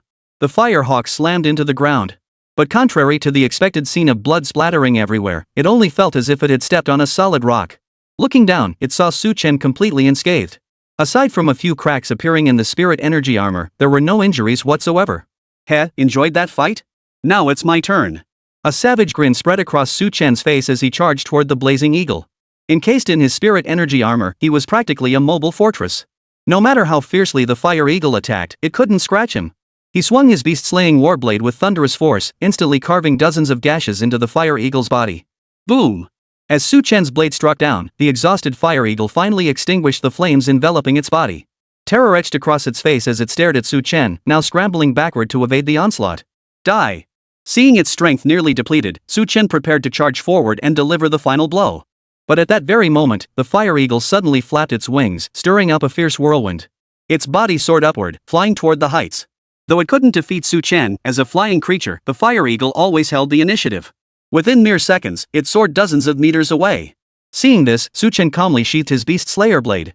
Clasping his hands together, a spirit energy greatbow materialized in his grasp. He assumed the archer's stance, and a spirit energy arrow materialized from thin air. Fire! Su Chen drew the bowstring taut. With over 100 points of attack power, the bow unleashed an unimaginably devastating strike. Whoosh! As soon as he released his grip, the arrow shot skyward like a meteor. The flame eagle, which had just been celebrating its narrow escape, turned to mock him only to have an arrow pierce clean through its neck. The fire eagle, already nearly drained of stamina, let out a mournful cry. It tried to flap its wings to fly back, but as life slipped away, it could only fall to the ground, eyes wide open. Elite monster slain, Blazing Eagle. Congratulations on triggering double EXP. Gain 3000 EXP. Congratulations on obtaining Tier 1 armor, Blazing Armor. Blazing Armor, crafted from the feathers of the Blazing Eagle, it is not only lightweight but also possesses exceptional resistance to fire. Defense 10, Magic Resistance 20. Chapter 25, Suspicion and Resolution, Shadow. Gazing at the blazing armor before them, Su Chen and Zhang Yunqi couldn't help but feel thrilled. Even elite monsters could drop gear, though not rare items, they were still usable for a while. Consider how many adventurers slaughter hundreds of monsters without ever getting a single piece of gear, yet Su Chen and Zhang Yunqi, teaming up, kept getting drops. Such incredible luck would surely make others green with envy if they found out. This gear is yours. I don't really need it. Glancing at the armor in Su Chen's hands, Zhang Yunqi immediately relinquished her claim. After all, she hadn't contributed much during the battle with the Firehawk. Even if Su Chen offered her the gear now, she wouldn't accept it. Seeing Zhang Yunqi relinquish it, Su Chen accepted without hesitation, immediately equipping the blazing armor. He then opened his attribute panel to review his current stats. Name, Su Chen. Class, Scavenger, no rank. Level, 3. Attack, 100-8020 Spirit, 60. Defense, 70-60-10 Magic Resistance, 80-60-20. Speed, 60 Luck, 30. Critical hit, 0 critical damage, 200. Equipment, Tier 2 Beast Slayer Warblade Attack plus 20, Blazing Armor Defense plus 10, Magic Resistance plus 20. Skills, Scrap Recycling, Epic Tier Psionic Manipulation. Staring at his stats panel, Su Chen couldn't help but feel a hint of surprise. The Scrap Recycling skill, which had been useless, turned out to have no level requirement, while Psychic Manipulation was an Epic Tier skill. Such an unusual scenario naturally astonished Su Chen. A skill with no level at all could be so powerful. Heh, but this is actually a good thing for me. After all, who could have imagined this skill would be so far beyond expectations? Su Chen smiled as he retracted his attribute panel, then turned his gaze to Zhang Yunqi beside him. The look of surprise on her face had faded, replaced entirely by confusion. Seeing her expression, Su Chen knew exactly what she was thinking. Ask whatever you want to ask. I'll answer whatever I can. Seeing Su Chen's candor, Zhang Yunqi nodded in agreement. After all they'd been through in battle together, asking a few questions shouldn't be a problem. How did you acquire this psychic manipulation skill? Wasn't that what Huang Luantian just used? She blurted out the question burning in her mind, but then quickly glanced away. Su Chen hurriedly began to explain. Of course, if you'd rather not answer, you don't have to. I'm just satisfying my curiosity. Zhang Yunqi turned her head, seemingly unwilling to put any pressure on Su Chen. Hearing this question, Su Chen breathed a sigh of relief. He'd expected Zhang Yunqi to ask something beyond his imagination, but instead, she'd posed a perfectly predictable question. This meant he didn't need to play coy, he could just answer directly. Honestly, my ability is quite peculiar. I don't know why, but I can temporarily replicate someone else's skill for a short period, though it fades after a while. Of course, this only works if I possess a fragment of that skill. So you can understand why I was so excited when I obtained that spirit energy fragment earlier. Su Chen's tone was utterly sincere, even his gaze becoming unusually clear. Hearing Su Chen's explanation, Zhang Yunqi, who had turned away moments before, now looked back in astonishment, her eyes sparkling with delight. She hadn't expected Su Chen to reveal his secret so readily, and it seemed he held nothing back. Such frankness instantly moved Zhang Yunqi. After all, skills were fundamental to a professional's very essence. Even the closest confidants rarely knew the effects of the skills one gained upon class change. I believe you. Zhang Yunqi's face flushed slightly before she turned and walked ahead on her own. Such an open-hearted young man was truly a rare find, especially for someone born into a prominent family. Ever since she'd reached an age of understanding, everyone who approached her seemed to have ulterior motives. Su Chen, however, was the first she'd ever met who seemed purely drawn to her without any ulterior motives. Seeing Zhang Yunqi like this, Su Chen felt reassured. As long as she believed his explanation, it was a good explanation. He had researched it before. The ability to replicate another's skills in a short time was rare, but not unheard of, just exceptionally uncommon. Typically, such terrifying abilities only appeared in practitioners of extremely high rarity. For someone like him, it was practically unheard of. Most importantly, he hadn't lied, he'd merely mentioned one of the skill's inherent effects. As for revealing every single effect, only a fool would do that. Besides, explaining this now would only make things easier in the future. After all, if he were to demonstrate other skills in the future, he wouldn't have to resort to lies every single time. It was far better to reveal some truth. Thus, by interweaving truth and falsehood, who could possibly discern how much of what he said was genuine? After understanding this, Zhang Yunqi grew even more reliant on Su Chen's combat prowess, announcing the location of every monster they encountered. Su Chen's task was straightforward: charge in and eliminate it. The pair pressed deeper into the mad beast forest. Though they encountered no more elite monsters or bosses, the sheer number of common creatures they faced was considerable. Though they had slain a considerable number of these common foes, beyond experience points, they had not looted anything else. Su Chen and Zhang Yunqi found this perfectly normal. After all, failing to loot items was the most common outcome. If monsters dropped gear with every kill, professional adventurers' equipment wouldn't hold such value. Let's rest for the night, Su Chen suggested. As darkness deepened, they reached an open field. Su Chen glanced up at the night sky and suggested camping there for the night. After all, slaying monsters demanded considerable energy, not to mention the constant vigilance required along their journey. Alright, let's rest here tonight. Zhang Yunqi nodded in agreement. Soon, both pulled out their makeshift shelters and began building fires to cook. Though the fire's glow seemed uncomfortably bright at night, with Su Chen present, neither felt any fear. Not bad, huh? After stuffing themselves silly, the two rubbed their bellies as they sat by the campfire. Su Chen grinned, proudly showing off his cooking skills. Not bad. Zhang Yunqi's face radiated contentment. Having grown up on delicacies, she now savored Su Chen's grilled meat, finding its flavor uniquely delightful. Hearing this, Su Chen was about to encourage Zhang Yunqi to eat more. But just then, he sensed something was off. He immediately stood up and scanned his surroundings. Seeing Su Chen's reaction, Zhang Yunqi knew something was amiss. She instantly raised her hand, ready to unleash her skill at any moment. Su Chen, however, looked up at the sky. A massive dark shadow swept overhead, then crashed down nearby with a thunderous roar. Exchanging a glance, the two swiftly dashed toward the shadow's landing spot. Such an extraordinary occurrence within the dungeon could only mean the emergence of some rare and formidable presence. Chapter 26, Special Boss, Challenge. Soon, Su Chen and Zhang Yunqi arrived at the impact site. The impact had carved a crater over a kilometer in diameter, now engulfed in raging flames. Entering meant enduring the scorching heat. What kind of flames were these? Even I could barely withstand them. Zhang Yunqi's foot touched the flames and instantly pulled back. The intense heat made her feel as if she were trapped inside a massive furnace, on the verge of being reduced to ashes at any moment. Seeing her reaction, Su Chen abandoned his own attempt and shifted his gaze to the center of the crater. There, a towering black monolith over 10 meters high stood, its surface crisscrossed with cracks that emitted an eerie glow. What on earth was this? Su Chen stared intently at the black monolith, his eyes brimming with confusion and curiosity. If not for Zhang Yunqi's restraining hand, he would have leaped down immediately to investigate its secrets. Just then, a majestic voice echoed through the instance. Special Boss, Meteorite Colossus has descended upon the beast forest. Locate and defeat it. The meteor giant is a world boss. The drop rate for equipment, experience, and various rare items is significantly increased.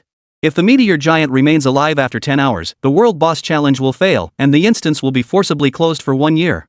In an instant, Su Chen and Zhang Yunqi stared at each other wide-eyed, their eyes filled with utter shock. A world boss, this was an existence every adventurer dreamed of encountering. Because the loot dropped by each world boss was something ordinary bosses could never possibly yield. If ordinary bosses might drop swords with incredible attack power, then defeating a world boss could even yield a pistol capable of firing bullets. Have you ever seen a world boss before? Su Chen's gaze shifted to Zhang Yunqi. He had long suspected her background was no ordinary affair, so for now, he could only ask first. Hearing this, Zhang Yunqi hastily shook her head. Though she was the legitimate daughter of a prominent family, world bosses were exceedingly rare. How could she possibly have encountered one? Not only had she never seen one, she'd never even heard of them. This was the first time she'd ever encountered any information about world bosses. Seeing Zhang Yunqi's reaction, Su Chen realized he'd asked the wrong person. His gaze returned to the massive meteorite at the center of the crater, a resolute glint flashing in his eyes. Since the others still need to search for this world boss, do you think we could use this time to focus on dealing damage? Given the boss's health pool, we probably can't kill it outright. But we could still deal significant damage and secure more loot after it falls, right? Su Chen's tone carried a hint of inquiry. He knew challenging that world boss alone was impossible. Killing it? Forget it. We might not even manage to wound it. That's why he needed Zhang Yunqi to stand firmly by his side now. Sure. Zhang Yunqi agreed to Su Chen's proposal without hesitation. A world boss setting aside what valuable loot it might drop, just witnessing its power was a rare opportunity in itself. But if they didn't even have the courage to face it, that would truly be a waste of this opportunity. A faint smile touched Su Chen's lips at Zhang Yunqi's response. Bring it on. Show me everything you've got. This time, I'll see just what this so-called world boss is capable of. Gazing at the colossal meteorite, Su Chen's eyes flashed with resolve and battle intent. At his words, Zhang Yunqi reached out her hand. Enhance. In an instant, Su Chen felt his body grow several times stronger than before. Enhancement successful. All attributes increased by 50 points. Duration, 30 minutes. Acquired status, immunity to poison damage, immunity to stun, immunity to fear, stamina regeneration, enhanced duration. All enhancements last 20% longer, skill cooldown reduction. First skill refreshes immediately after use, other skills reduced by 20%. Staring at the long string of data, Su Chen was momentarily speechless. What the hell is going on? You're giving me a cheat code, right? Su Chen stared at Zhang Yunqi in utter astonishment. So it turned out he'd been hiding things, and she hadn't been entirely honest with him either. Under Su Chen's intense gaze, a blush instantly spread across Zhang Yunqi's cheeks. She felt an overwhelming shame for hiding her profession, finally lifting her head to try and appear more imposing. What? You didn't tell me your skill honestly at first either. Now I'll let you know my profession is an epic tier 1, star summoner mage. Zhang Yunqi puffed out her cheeks with her head held high, looking like a little rooster puffing itself up in anger. Su Chen found himself wanting to laugh. Yet the moment he learned Zhang Yunqi's profession was indeed epic tier, the smile vanished instantly. An epic class 1 that appeared only once every several years, and here in Stone City, he'd encountered 2 at once, both students in the same year. Fate was indeed a cruel joke. Hurry over, I've already cast the skills for you. These buffs only last half an hour. Remember to come find me for a refresh when they wear off. Zhang Yunqi nudged Su Chen, finally drawing his attention to the meteorite. He nodded, then planted his foot squarely on the flames. Instantly, searing flames began scorching him. Like venomous snakes, the flames began crawling up Su Chen's legs. But Su Chen's current buffs were maxed out. Even as the flames constantly drained his stamina, the buffs swiftly replenished it. Come on, let me see what kind of monster you really are. Step by step, Su Chen advanced toward the deep pit, toward the meteorite at its very center. The moment Su Chen stepped into the pit, the already fractured meteorite began shattering into even smaller pieces. Then, a massive claw smashed through the meteorite's outer shell. The next second, a colossal creature over 10 meters long appeared before Su Chen, 4-legged, with 2 wings, and a head adorned with fearsome dragon horns. Roar! The beast roared, formally announcing its emergence. Seizing this moment, Su Chen clearly identified its attributes. Meteor Dragon World Boss LV10. Attack, 200 Spirit, 180. Defense, 100 Magic Resistance, 100. Speed, 20. Status, immune to all debuffs, Dragon's Might, Starlight Charge, Undying. A dragon born by absorbing starlight in outer space, invading this world as a world boss. With immunity to all debuffs, it can only be defeated through direct confrontation. Reading this description, Su Chen couldn't help but gasp. Truly befitting a world boss, what a presence. Without enhancements, he might not stand a chance. Su Chen shook his head in admiration before fixing his gaze firmly on the meteor dragon. The next instant, he transformed into a streak of light, charging toward the boss. He intended to strike first while it was still newly emerged. Chapter 27, Head-on Confrontation, Guild members arrive. Su Chen's toes dug into the ground, propelling him toward the meteor dragon. Having just spawned, the world boss moved with noticeable sluggishness, presenting Su Chen with a prime opportunity to strike. Before the meteor dragon could react, Su Chen instantly teleported to its flank and murmured, "Psychic manipulation." In the next instant, Su Chen's slender frame was enveloped in heavy armor, transforming him into a figure radiating terrifying aura, like a grim reaper emerging from the underworld. Slash! He raised his beast-slaying warblade high, then swung it violently toward the meteor dragon's midsection. Thud! A dull thud echoed as the blade shattered several dragon scales, exposing the creature's raw, crimson flesh. A smile spread across Su Chen's face as he successfully ambushed this world boss. Just as he prepared to strike again, a furious roar echoed in his ears. Roar! The meteor dragon's pale yellow eyes blazed with fury, its fangs bared completely, now gleaming with a chilling glint that struck fear into the heart. Then, it thrust its neck forward, coiling like a serpent as it lunged toward Su Chen. Such an angle left Su Chen with no way to dodge. Ultimately, he had no choice but to confront it head-on. Shield. His hands clenched, and a massive shield materialized in his grasp. Su Chen thrust the psychic shield forward, blocking the meteor dragon's head as it slammed into it. Boom! The spirit energy shield stood firm, unscathed, while the meteor dragon was sent reeling backward. The violent impact momentarily left the meteor dragon reeling, dizzy and disoriented. Though immune to most negative effects, it couldn't evade this one of force it had unleashed upon itself. Seeing this, Su Chen charged forward, his beast slayer warblade swinging so rapidly it left afterimages as it rained down blows. The clanging of steel filled the air as the meteor dragon was forced into retreat by Su Chen alone. This spectacle brought a delighted smile to Zhang Yunqi's face as she watched from the sidelines. Still, she knew this advantage stemmed solely from the dragon's unfamiliarity with combat. Once this world boss fully adapted to the battle rhythm, replicating such dominance would become nearly impossible for Chen. Forget it. My frontal combat is decent against minor foes, but against bosses like this, I'd only get in the way. Better focus on cooldowns now and buff Chen later. With that thought, Zhang Yunqi settled down with a clear conscience, pulling out her prepared cooldown potion and downing it. Though she came from a prominent family, she wasn't spoiled. Otherwise, she wouldn't have been sent to Stone City for the professional exam. Now that Chen needed her help, she wouldn't even think about loot distribution. She would only focus on doing her utmost to help Chen maximize his damage output. Meanwhile, Chen had already pulled away from the meteor dragon. Just moments ago, the boss had recovered from its dizzy state and was now continuously drawing upon starlight energy to recharge itself. He hadn't been without the desire to press the attack, but the creature's current state meant that any attempt to close in would result in being struck by lightning coalesced from starlight. Therefore, he had no choice but to retreat as far as possible, then summon his spirit energy grapebow to launch ranged attacks. No, the skill duration was nearly up.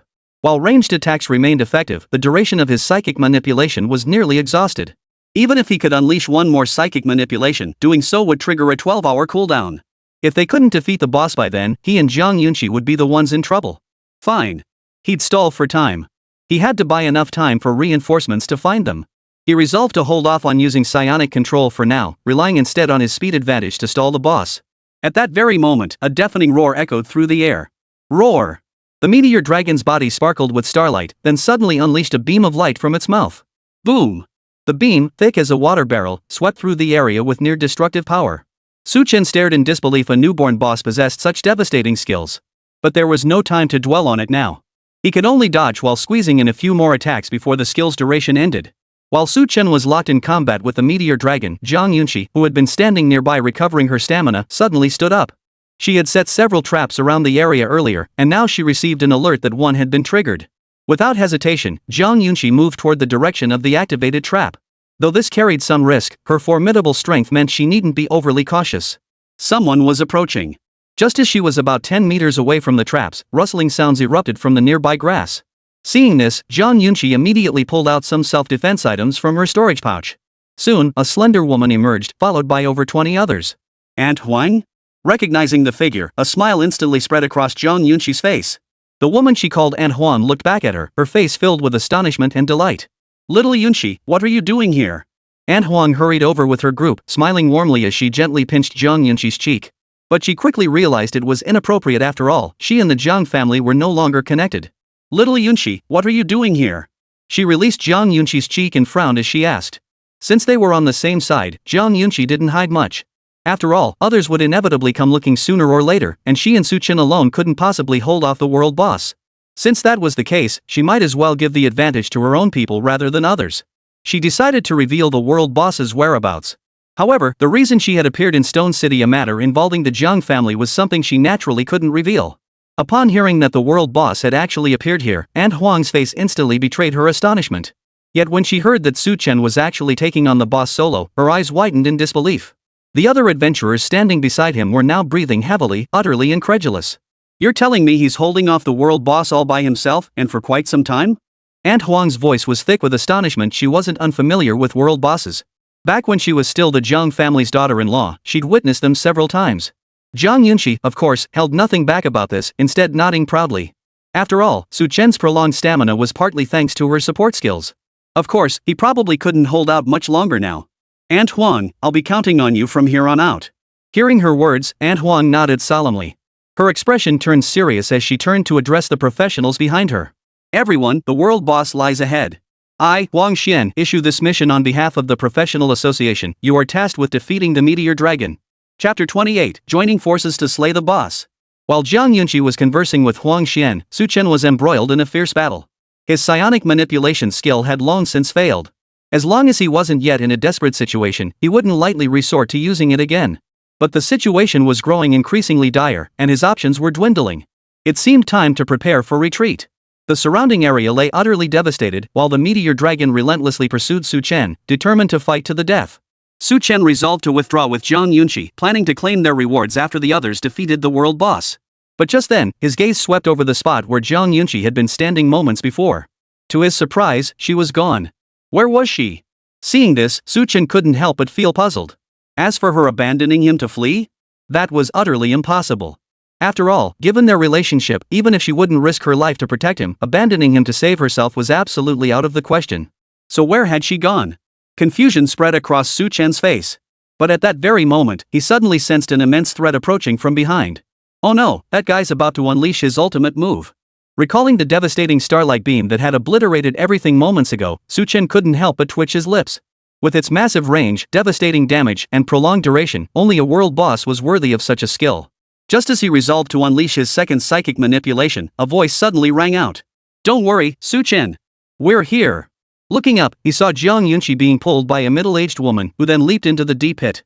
Following closely behind them were over 20 fully armed professionals. The operatives charged straight toward the meteor dragon, while the middle-aged woman guided Jiang Yunqi toward him. "Jiang Yunqi, what is this?" Chen pointed at the adventurers already locked in fierce combat with the boss, his face filled with confusion. Seeing Chen's utterly bewildered expression, Jiang Yunqi couldn't help but cover her mouth and giggle softly. "This is Aunt Huang, the ex-wife of Yunqi's second uncle." Aunt Huang explained cheerfully from behind, making no attempt to conceal her identity. Hearing how closely connected the two were, Chen couldn't help but breathe a sigh of relief. Though it was still early days, it seemed Aunt Huang and Jiang Yunqi didn't have much of a rift between them. If anything, they appeared quite close. If that was the case, then he didn't need to worry too much. "Aunt Huang." He greeted her with a smile, thus formally introducing himself. Seeing Chen's reserved manner, Aunt Huang suddenly covered her mouth and chuckled softly, as if something had struck her.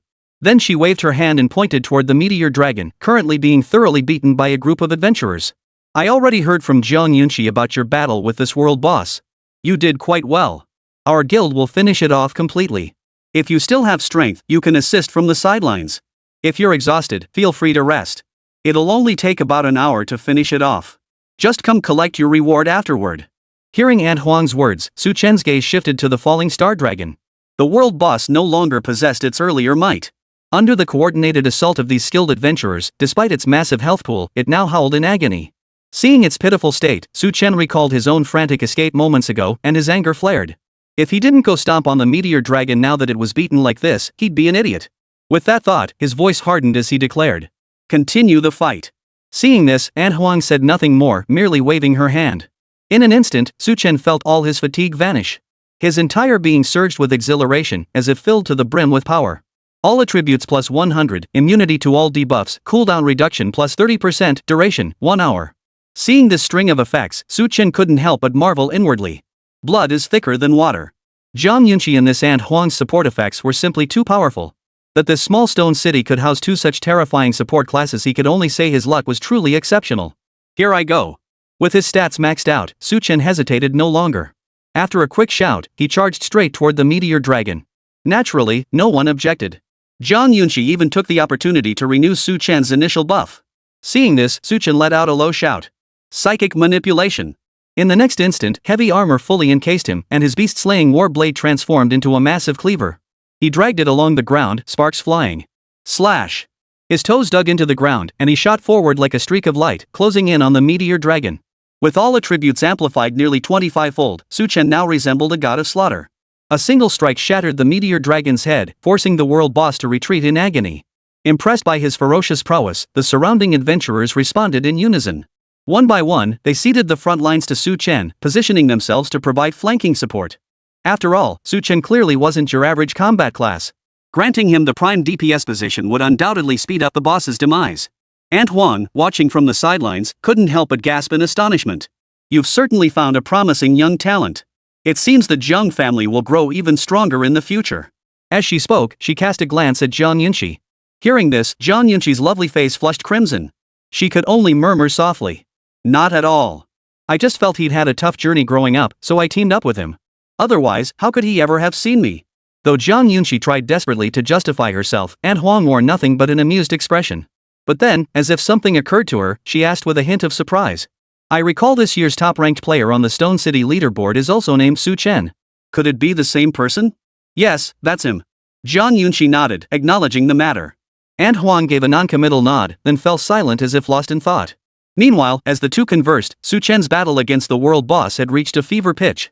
The meteor dragon, under the relentless assault of the crowd, was gasping for breath. Countless streams of blood had dyed its body crimson. Now, beyond its primal instinct for survival, even the last shred of its fighting spirit had vanished.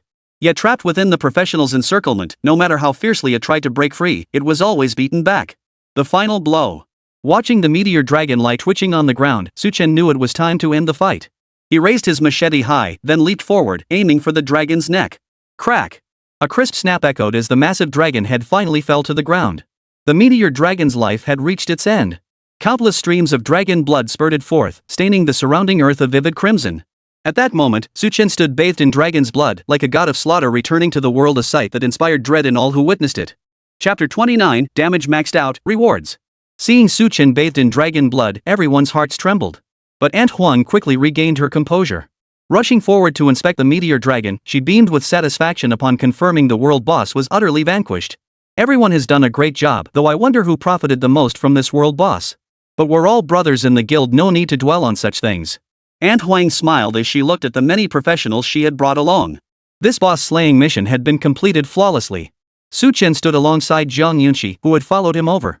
Among the crowd of professionals, they seemed somewhat out of place. How'd it feel? World bosses are a lot tougher than regular ones, right? Zhang Yunxi's voice was soft as she casually cast a few skills to restore Chen's status. Feeling his stamina gradually return, Chen shot Zhang Yunxi a grateful glance before nodding. Yeah, this world boss was tougher than any we've faced before. Without Aunt Huang bringing reinforcements, I'd probably have had to make a run with you in tow. Though her tone carried a hint of playful humor, Zhang Yunxi knew Chen hadn't exaggerated. This world boss was far beyond what they could handle alone. But now that they'd defeated it, there was no point dwelling on that. Better to wait quietly for the announcement. Just then, the voice from the dungeon suddenly echoed again. World boss Meteor Dragon has been defeated. Dungeon threat neutralized. All participants in the boss battle may now view their contribution stats. Rewards will be distributed shortly. Please wait patiently. Hearing this announcement, Chen, Zhang Yunxi, and the others beamed with even broader smiles. Immediately, a light screen materialized before every adventurer who had participated in the World Boss campaign. This was the dungeon's reward system, also serving as a record of each participant's contribution during the battle. Crucially, this interface directly included support classes in the calculations. This meant that in World Boss battles, support classes didn't need to personally engage in combat. Let's check the damage leaderboard first. As a veteran who had experienced numerous World Boss battles, Aunt Huang immediately urged everyone to check the rankings first. After all, in a boss raid, the DPS role is paramount. Not that other roles are unimportant, but without damage dealers, once the boss's time limit expires, the raid will suffer irreversible damage. The group opened the DPS leaderboard and instantly widened their eyes in shock. Because at the top of the DPS leaderboard was none other than Chen. Of course, they had witnessed Chen's contributions during the fight. In fact, his damage output was undeniably the highest, so there was no question about it. But the shocking part was that Chen's damage output accounted for a full 20% of the entire boss fight's total damage. He alone had dealt a whopping 20% of the damage. Holy, am I seeing things? Even Luo Gu, ranked second, only dealt half that amount. Damn it, this dungeon must be glitching, or my eyes are playing tricks on me. Ah! Damn it, why are you pinching me? You're screaming in pain, so this must be real. Little brother Chen actually dealt a full 20% of the damage all by himself. This world is too surreal, a high school graduate just out of school possesses such power. The crowd buzzed with discussion. Staring at Chen's name atop the damage chart, they could only concede defeat. After all, who else besides those prodigies could achieve such feats in a world boss battle? A genius like Chen, worthless in conventional terms yet fighting alongside ordinary professionals, was practically a rare treasure. Yet even Chen himself was surprised to see his name atop the damage chart. He had estimated his damage contribution at a mere 10%, never expecting it to reach 20%. It could only be attributed to Zhang Yunxi's overwhelmingly powerful skill, which granted him an extra chance to unleash his psychic manipulation. Only then could such terrifying damage be inflicted. Yet after reviewing the damage rankings, shifting attention to the other leaderboards left him utterly uninterested. After all, every other ranking was straightforward and conventional, lacking the absurdity of the damage chart. Even those who had broken previous records seemed ordinary compared to Chen's numbers. Let's take a look at the contribution rankings. Seeing this, Aunt Huang flipped to the final contribution leaderboard. Unsurprisingly, Chen still dominated the top of the contribution rankings. However, the position below Chen wasn't occupied by another guild member, but by Zhang Yunxi, who had never participated in combat. The combined contribution of these two during a normal boss battle had reached a staggering 30, a figure that instantly drew gasps of astonishment from the crowd. At that moment, Aunt Huang was utterly speechless. She had witnessed many prodigies, but a combination like this could only be described as a once-in-a-century phenomenon. Alright, you two have made a killing, while many of us are left with just the scraps. Grab your rewards and head out. I need to take the guild members back to turn in our quests. Remember to come find me at the guild if you get the chance. Aunt Huang waved them off with a smile, pretending to shoo them out. Yet both Su Chen and Zhang Yunqi knew she was only looking out for their best interests. After all, incidents of murder and looting aren't unheard of among professionals, especially after this major battle where Su Chen and his partner had secured the lion's share. Such a situation was bound to breed resentment. Letting them leave first was also to prevent anyone from secretly following them. Seeing this, Su Chen and Zhang Yunqi exchanged a glance before bowing respectfully to Aunt Huang. Thank you for your kindness, Aunt Huang. We'll come visit again someday. With their thanks given, they turned and departed, soon vanishing into the darkness. After meandering through the forest for an hour or two, Su Chen and Zhang Yunqi finally halted. Su Chen produced his makeshift wooden hut. Time to check the rewards? While they'd been navigating the woods, all rewards had already been distributed. They simply hadn't had the chance to check them earlier. Now that they had reached a safe location with no pursuers in sight, it was the perfect moment to review their rewards. Su Chen nodded at Zhang Yunqi's suggestion, and they each activated their light screens. Su Chen's eyes flashed as he saw his contribution count of 18 displayed on the screen. He licked his parched lips before pressing the claim button. The next second, the interface transformed instantly. Congratulations on defeating the world boss, Meteor Dragon. Rewards: 1 bottle of dragon blood, 1 broken epic skill scroll, 10 gold coin boxes, 10 free attribute points, 10,000 EXP. Chapter 30, Recycling, Power Surge. Though Su Chen didn't know what the dragon's blood was for, the other items were self-explanatory. Accept. Su Chen murmured softly. The light screen emitted a soft glow, and a storage pouch materialized before him. This was a special storage pouch processed by the instance no one but Su Chen himself could unlock it. Pressing the storage pouch, Su Chen felt his heart pounding. He glanced up at Zhang Yunqi and found her staring back at him. Their eyes met, and they both broke into knowing smiles. Time to get some sleep. With a shared understanding, they exchanged a silent nod before retreating to their respective wooden cabins. Though they'd fought many battles together, such a generous reward was best opened in private. Otherwise, if jealousy took root, the damage to their relationship could be irreparable. Back in his room, Su Chen took the storage pouch in hand and emptied its contents onto the floor. A bottle as thick as an arm lay on the floor, still carrying a heavy, pungent scent of blood. Beside it lay 10 caskets radiating golden light, obviously priceless artifacts. As for experience and attribute points. Congratulations, host. You have reached level 5 and gained 20 free attribute points. As Su Chen spent all his experience and attribute points, his level instantly surged to 5. Suddenly gaining 30 free attribute points, this was the first time Su Chen had ever fought such a lucrative battle. All points into attack. This experience taught Su Chen a crucial lesson: for a professional, attack power is everything. Can't break through the enemy's defense? Your attack power is clearly insufficient. Struggling to instantly defeat agile foes? Your attack power is clearly lacking. High magic damage? That's because your attacks aren't overwhelming enough. Moreover, should world bosses appear in the future, high attack power would undoubtedly grant an advantage. Thus, Su Chen hesitated not a moment in allocating all his free attribute points to attack power. Ah, bliss. With the attribute points allocated, Su Chen couldn't help but let out a sigh of satisfaction. His gaze then shifted to the epic skill fragment. He'd never heard of such a thing before, but now that it was in his hands, he could thoroughly examine it. He held the fragment in his hand, and suddenly, the pale purple shard burst into a brilliant glow. Epic skill fragment, collect 3 to synthesize an epic skill. 13. Epic skill fragment, a scroll imbued with a peculiar energy, containing terrifying power, recyclable. Seeing the word recyclable before him, Su Chen was instantly overcome with ecstasy. He hadn't expected that even these skill fragments could be recycled. Recycle and enhance them for me. Su Chen stared at the epic skill fragment, then activated his skill on it. The next second, he felt every ounce of stamina drained from his body, leaving him as dry as a bone. And the moment even a shred of stamina appeared, it was instantly drained dry by the skill. He had no idea how long this state lasted. Only when Su Chen collapsed onto the ground, his face gaunt and exhausted, did the skill's effect finally cease. Reinforcement recovered successfully. Obtained 1 epic skill scroll of choice. Hearing that pleasant notification, Su Chen mustered a sliver of energy and turned his gaze to the now complete skill scroll in his hand. He crumpled the scroll in his hand, and his consciousness swiftly plunged into a vast ocean of skills. Within this ocean lay countless epic tier skills, and he must select the one most suited to him. Currently, the only usable skill was psionic manipulation, and even that skill couldn't directly enable him to deal damage. Therefore, the chosen skill must deal direct damage rather than provide buffs.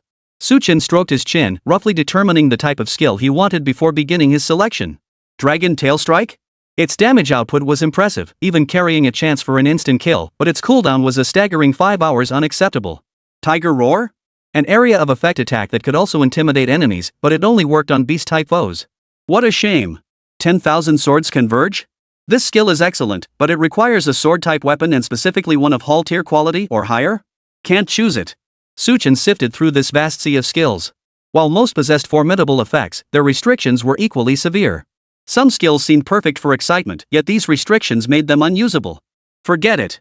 Let's see what this sword technique book has to offer.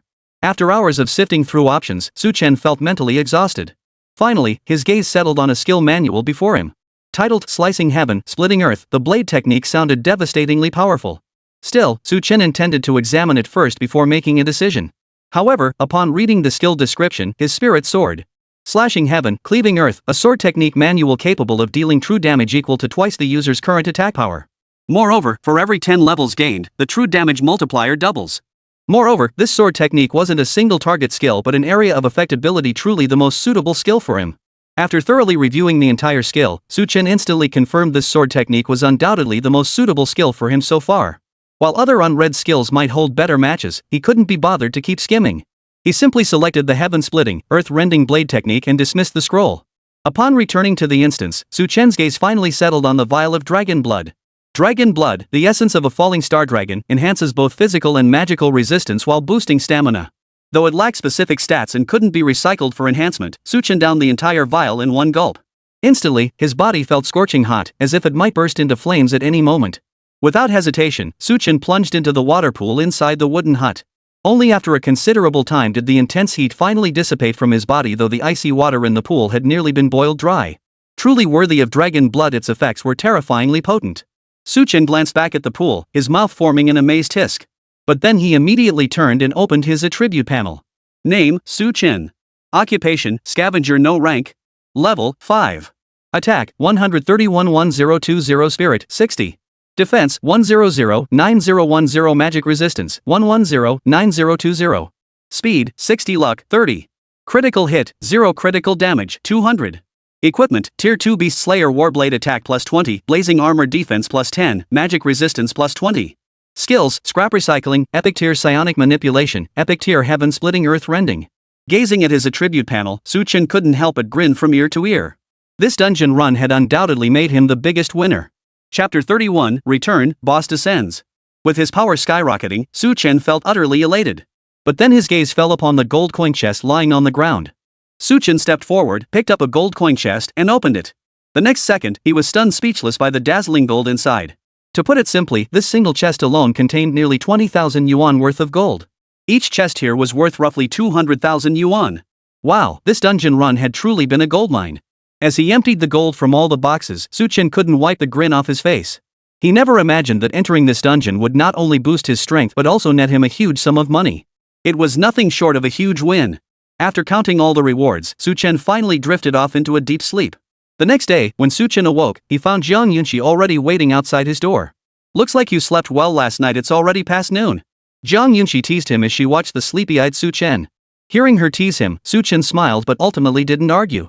After all, without Jiang Yunxi, even if he had entered the instance, he likely wouldn't have reaped such bountiful rewards.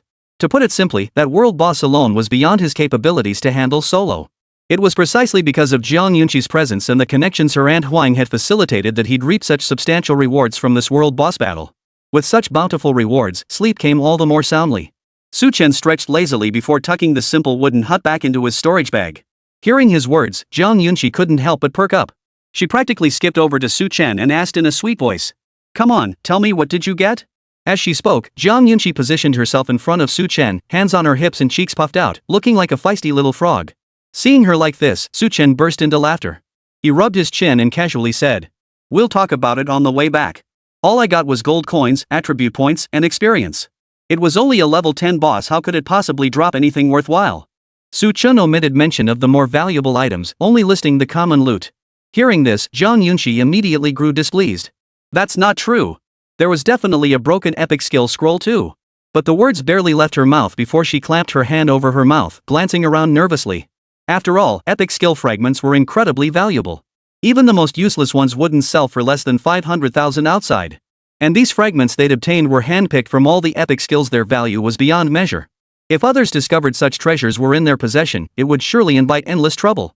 Chen also scanned the area, satisfied that no one was around. He then tapped Jiang Yunxi's forehead with his finger and scolded her. Why did you have to shout so loudly? If someone overheard, we'd be in big trouble. Chen murmured his mild reproach before shifting the subject. You've obtained skill fragments. My contribution points are higher than yours, so I must have gotten the same thing. Why ask me again? He added, spreading his hands in a gesture of helpless resignation. Hearing this, Zhang Yunqi froze in surprise. Right, whatever she had obtained, Chen must have gotten too, only of slightly higher quality. As for her obtaining an epic tier skill fragment while Chen got a legendary tier 1, that was utterly impossible. After all, to this day, she hadn't heard of a single practitioner who could acquire a legendary skill through skill acquisition. In fact, even in the capital city, legendary skill scrolls had never been seen. It was well known that all legendary skills emerged alongside the profession itself. To acquire more legendary skills, one either needed exceptional luck to gain them through profession advancement or to obtain them from ancient ruins. But to date, no legendary practitioner had ever been known to possess 3 legendary skills simultaneously. I'm ignoring you.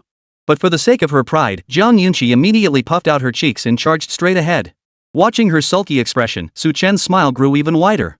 Friends teasing each other like this would naturally blow over soon. As for him having to go console her? No way was he getting that easy pass. Besides, Zhang Yunqi didn't look the least bit angry, it was pure playful pouting. Once she let off some steam, she'd be back to normal. Besides, they were only halfway to the dungeon exit now, nothing dangerous should happen. Yet at that very moment, Chen's expression suddenly turned stern. Watch out. He immediately lunged forward, pinning Zhang Yunqi beneath him. At that very moment, a dark shadow streaked across the sky, and several fireballs slammed into the ground. Boom! In front of the two, the fireballs struck the ground, blasting deep craters into the earth. Faced with such peril, Chen dared not hesitate further, immediately activating his psychic control. Heavy armor covered his entire body, forcibly blocking the damage from the fireball's splatter. Zhang Yunqi, sheltered beneath him, remained completely unharmed. What the hell? Zhang Yunqi's face was frozen in utter terror. The sudden attack had thrown her into complete disarray, leaving her utterly dependent on Chen. But Chen didn't respond, for he too was utterly baffled by the situation. He withdrew the spirit energy shield before him and looked up. A giant eagle, its entire body engulfed in flames, stood on the ground. Its golden eyes were now filled with murderous intent, as if it intended to tear the two of them to shreds. This was. The moment Chen saw this giant eagle, a boss immediately came to mind. The Flame Eagle King. But why is it targeting us? We didn't provoke this boss, did we? Chen's eyes brimmed with confusion, utterly baffled as to why this boss had suddenly launched an attack. But soon, he grasped the reason. Perhaps it wasn't attacking without cause, but because of the flaming armor he wore. This equipment, crafted from the feathers of the Blazing Eagle, had now led the Blazing Eagle King to a single conclusion. That he must have slain countless Blazing Eagles to craft this very armor. This was trouble. Gazing at the Flaming Eagle King, whose eyes burned with pure hatred, Chen knew this fierce battle was unavoidable. He swiftly carried Zhang Yunqi to safety, then strode alone toward the boss that had descended from the sky. If it blocked his path, even a boss would be slain on the spot. Chapter 32, Slaying the Eagle King, Ultra High Drop Rate. Without a second thought, Chen drew his Beast Slayer Warblade as he faced the Blazing Eagle King. Behind him, Zhang Yunqi finally snapped out of her daze and unleashed a barrage of skills upon Chen. In an instant, Chen felt as though he'd swallowed a potion of tenfold vitality, his entire being surged with power. Come on! His gaze fixed firmly on the Blazing Eagle King ahead, he charged straight toward it. Seeing Chen, who looked like an ant, actually daring to charge at him, the Flame Eagle King flew into a rage. Roar! It let out a deafening roar, its entire body instantly engulfed in flames. Soaring into the air, its massive form resembled a fighter jet as it launched a supersonic attack. Its terrifying claws, capable of tearing through space, slammed into Chen's shield. The sheer force of the impact sent Chen staggering back several steps. Yet that was the extent of its capabilities. Facing Chen's enhanced 180 attack points, this boss, no matter how formidable, stood no chance against him. Get down! Gripping the Flame Eagle King's claw, Chen yanked it downward with all his might. Ha! Instantly, the boss, mid-air, felt its body plummet downward. With a mournful howl, it was dragged down by Chen. Thud! The Flame Eagle King crashed heavily onto the ground, while Chen seized the moment to raise his Beast Slayer Warblade high. At that moment, his eyes held nothing but the Flame Eagle King, nothing else existed. Split heaven and earth. Employing the skill he had mastered the night before, he aimed directly at the Flame Eagle King. Though the damage wasn't exceptionally high, it was more than enough to handle the situation ahead. Instantly, a blade of light flared upon the Beast Slayer Warblade, radiating a terrifying aura. Seeing Chen's attack, the Blazing Eagle King had no time for hesitation. Flapping its wings, it prepared to flee. Stay right there. But at that very moment, a sharp command rang out. Zhang Yunqi drew a scroll from her hand, already torn to shreds. A massive magical net then appeared overhead, enveloping an area of 30 to 40 meters around them. The net descended, instantly restricting the Flame Eagle King's movement. Perfect opportunity strike. Seizing the moment, Su Chen launched his attack without hesitation. A towering blade of light shot toward the blazing Eagle King. In the next instant, fiery feathers and blood splattered everywhere. The blade struck the Fire Eagle King's wing, snapping one of its massive, 10-meter-long wings clean off. The exposed bone gleamed starkly white. Su Chen's skill had triggered a critical hit with that strike. Had his attack power been sufficient, that single blow alone could have ended the beast. Su Chen finally understood what it meant to be drained dry. Standing rooted to the spot, gasping for breath, he could only wait quietly for his stamina to recover. Gah! The Flame Eagle King let out a mournful cry, now regretting why it had ever bothered to challenge Su Chen. It had intended to display its boss-level might, never expecting it might cost it its very life. Its eyes filled with terror as it fixed them on Su Chen, flapping its wings frantically in an attempt to flee. Seeing this, Su Chen wouldn't give it a chance. Wielding his Beast Slayer Warblade, he charged forward swiftly. The Flame Eagle King flapped its wings frantically in panic, yet no matter how it struggled, it couldn't take flight. Its gaze fixed on Su Chen, its eyes now bloodshot. Knowing escape was impossible, the crisis ignited its savagery. Now, it could only turn and fight Su Chen to the death. Roar! It opened its beak, spewing several basketball-sized fireballs in a pincer attack, aiming to leave Su Chen nowhere to hide. But Su Chen's speed far exceeded its expectations. With just a few swift dodges, he evaded the fireball's range and charged toward it at an even greater velocity. But the Flame Eagle King refused to give up. It swung its claws, creating a dense defensive barrier around itself. Flames danced from its feathers, ready to erupt into area of effect explosions at its command. Faced with such meticulous defenses, Su Chen dared not advance further. He glanced back at Zhang Yunqi, signaling her to bring out any usable items now. Seeing this, Zhang Yunqi wasted no time, pulling another scroll from her storage pouch. The Rainstorm Scroll. Her sharp command echoed as she tore the scroll apart. Dark clouds abruptly blanketed the sky, and within seconds, torrential rain poured down. Hail-sized raindrops pounded the ground, quickly saturating the air with moisture. The Fire Eagle King's fiery feathers were completely extinguished by the downpour, rendered utterly useless. Even the Flame Eagle King itself, a fire attribute boss, had lost its home field advantage after its wings were shattered earlier, depriving it of its flight capability. Now, the surrounding humidity further diminished its combat effectiveness. Seeing this, Su Chen's face lit up with delight. He gave Zhang Yunqi a nod before turning his attention back to the Flame Eagle King. The boss now resembled a drenched chicken. All he needed to do was charge forward to finish it off. Come on! Yet the Flame Eagle King refused to give up, attempting to engage Su Chen in close combat. But with less than a tenth of its former strength and its will to fight gone, it was no match for Su Chen now. Su Chen strode forward swiftly, locking into a fierce grapple with the boss. His battle blade fell again and again, each strike precise and ruthless, leaving the Flame Eagle King covered in wounds. After over 10 minutes of such fierce combat, the Flame Eagle King finally exhausted its strength. Now it could only lie on the ground, struggling futilely. Su Chen raised his battle blade high, then swung it down with all his might. Die! As the word fell, the Flame Eagle King's life came to an end. The next instant, its neck was severed by Su Chen's blade, and all sound ceased. After defeating this boss, Su Chen gasped for breath. Having lost control of his spiritual energy, he had been forced to engage the Flaming Eagle King in brutal hand-to-hand combat. Though he had sustained some injuries, he had ultimately slain the boss. As the battle concluded, Zhang Yunqi hurried over and immediately cast several healing spells on Su Chen. Let's see what good loot we got. As his stamina steadily recovered, Su Chen immediately began inspecting the loot from this boss fight. Congratulations! You have obtained a Tier 2 rare item, Fire Feather Scroll.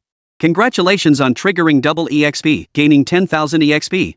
Seeing the prompts on the interface, Su Chen and Zhang Yunqi exchanged glances, both their faces lighting up with delight. They stepped forward. Zhang Yunqi took the Fire Feather Scroll, while Su Chen claimed the 10,000 experience points. After each had taken what they needed, they sat down to slowly recover their stamina. Once they were mostly restored, they departed the instance. Chapter 33, Leaving the Dungeon, the Stalker. The two rested in place for half a day, and by then, they had recovered about 70 to 80%. Let's go. If the boss could track us here, others might find us too. Su Chen stood up, scanning the surroundings warily. Though no immediate danger was visible, the sudden appearance of the Flame Eagle King earlier still unsettled him. Hearing his words, Zhang Yunqi showed no hesitation. Even though neither of them had fully recovered to peak condition, they rose and left the area, heading toward the dungeon's exit. Whether it was the Flame Eagle King's presence or not, all the surrounding monsters had scattered and fled. On their way out of the dungeon, Su Chen and Zhang Yunqi didn't encounter a single monster. This was hardly surprising, and it actually put them both at ease. Within just 2 or 3 hours, they reached the dungeon's exit. Stepping through the exit, Su Chen and Zhang Yunqi finally emerged from the dungeon. Gazing upon the modern metropolis before them, they could finally breathe a sigh of relief. They'd nearly lost their lives in there. Su Chen patted his chest. Though the journey had been full of scares but no real danger, his nerves had been stretched too tight for too long. Letting go now felt strangely unnatural. As they stepped out of the dungeon, Zhang Yunqi watched the bodyguards rushing toward them from afar, a hint of regret lingering on her face. She had intended to continue her conversation with Su Chen, but the worried expressions on the bodyguards' faces, and the young man hiding behind them, made her reconsider. Although she could command these bodyguards, she had no authority over that young man. In fact, for Su Chen's safety, she needed to act as if she barely knew him at all. Because this guy was her own brother. Alright, you can go now. Once we leave this dungeon, we'll have nothing to do with each other anymore. Zhang Yunqi feigned anger, placing her hands on her hips as she strode toward the bodyguards. Seeing her demeanor and hearing her earlier unreasonable words, Su Chen couldn't help but stare blankly. But following the direction Zhang Yunqi had left, he also spotted a young man standing not far away. Though he hadn't deliberately approached Zhang Yunqi, his gaze was filled with doting affection whenever he looked at her. Yet, he clearly wasn't a suitor. And when that gaze turned toward him, it seemed ready to tear him apart. Their relationship clearly wasn't simple, probably relatives or something. Could they be siblings?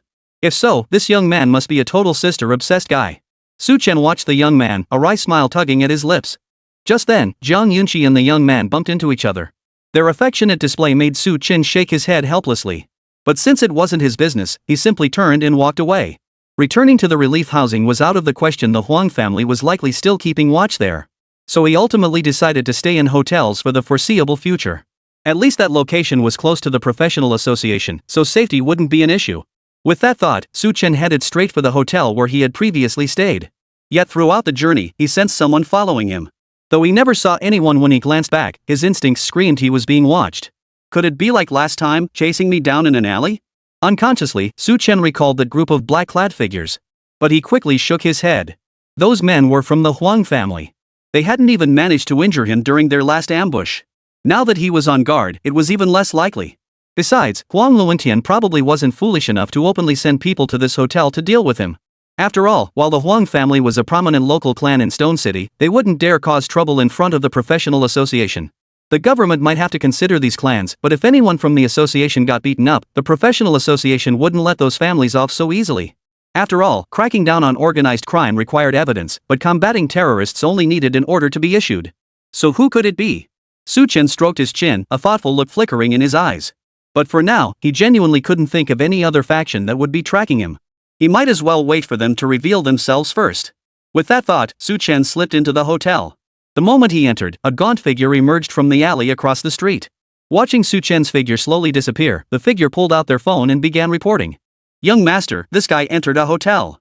Looks like he's got deep pockets. According to my investigation, this kid has a deep grudge against the Huang family. They're locked in a fight to the death. As for his relationship with the young miss, since Stone City and the professional association have concealed the information, we haven't been able to uncover it yet. Or, according to some informed sources, the young miss and Su Chen seem to have teamed up during the professional exam." After his voice faded, silence hung heavy on the line. Several minutes passed before a deep, muffled male voice finally responded. "Understood. Continue surveillance. Report any developments immediately. Don't worry about your parents' illnesses. I've already arranged for them to be admitted to the finest hospital in the capital." "Understood, thank you, young master. I'm honored to serve you." Hearing that his parents were taken care of, the gaunt figure visibly stirred with emotion. After hanging up, he entered the hotel and rented a room across from Su Chen's. What he didn't know was that Su Chen, upon returning to his room, immediately began sweeping the streets behind him. After all, the first person to follow him into the hotel barring any unexpected circumstances was likely the one tailing him. Thus, the moment he entered the hotel, he had already caught Su Chen's attention. Interesting. He actually rented a room right across from mine. Looks like he's planning to keep tabs on me. The Huang family shouldn't care this much about me. After all, in their eyes, I'm nothing more than a bug they could crush with a flick of their finger. Inside his room, Su Chen's eyes narrowed slightly as he mentally ruled out one figure after another. Finally, he reached a certainty: this stalker must be connected to Zhang Yunqi. But she herself probably wouldn't go so far as to send someone to follow me.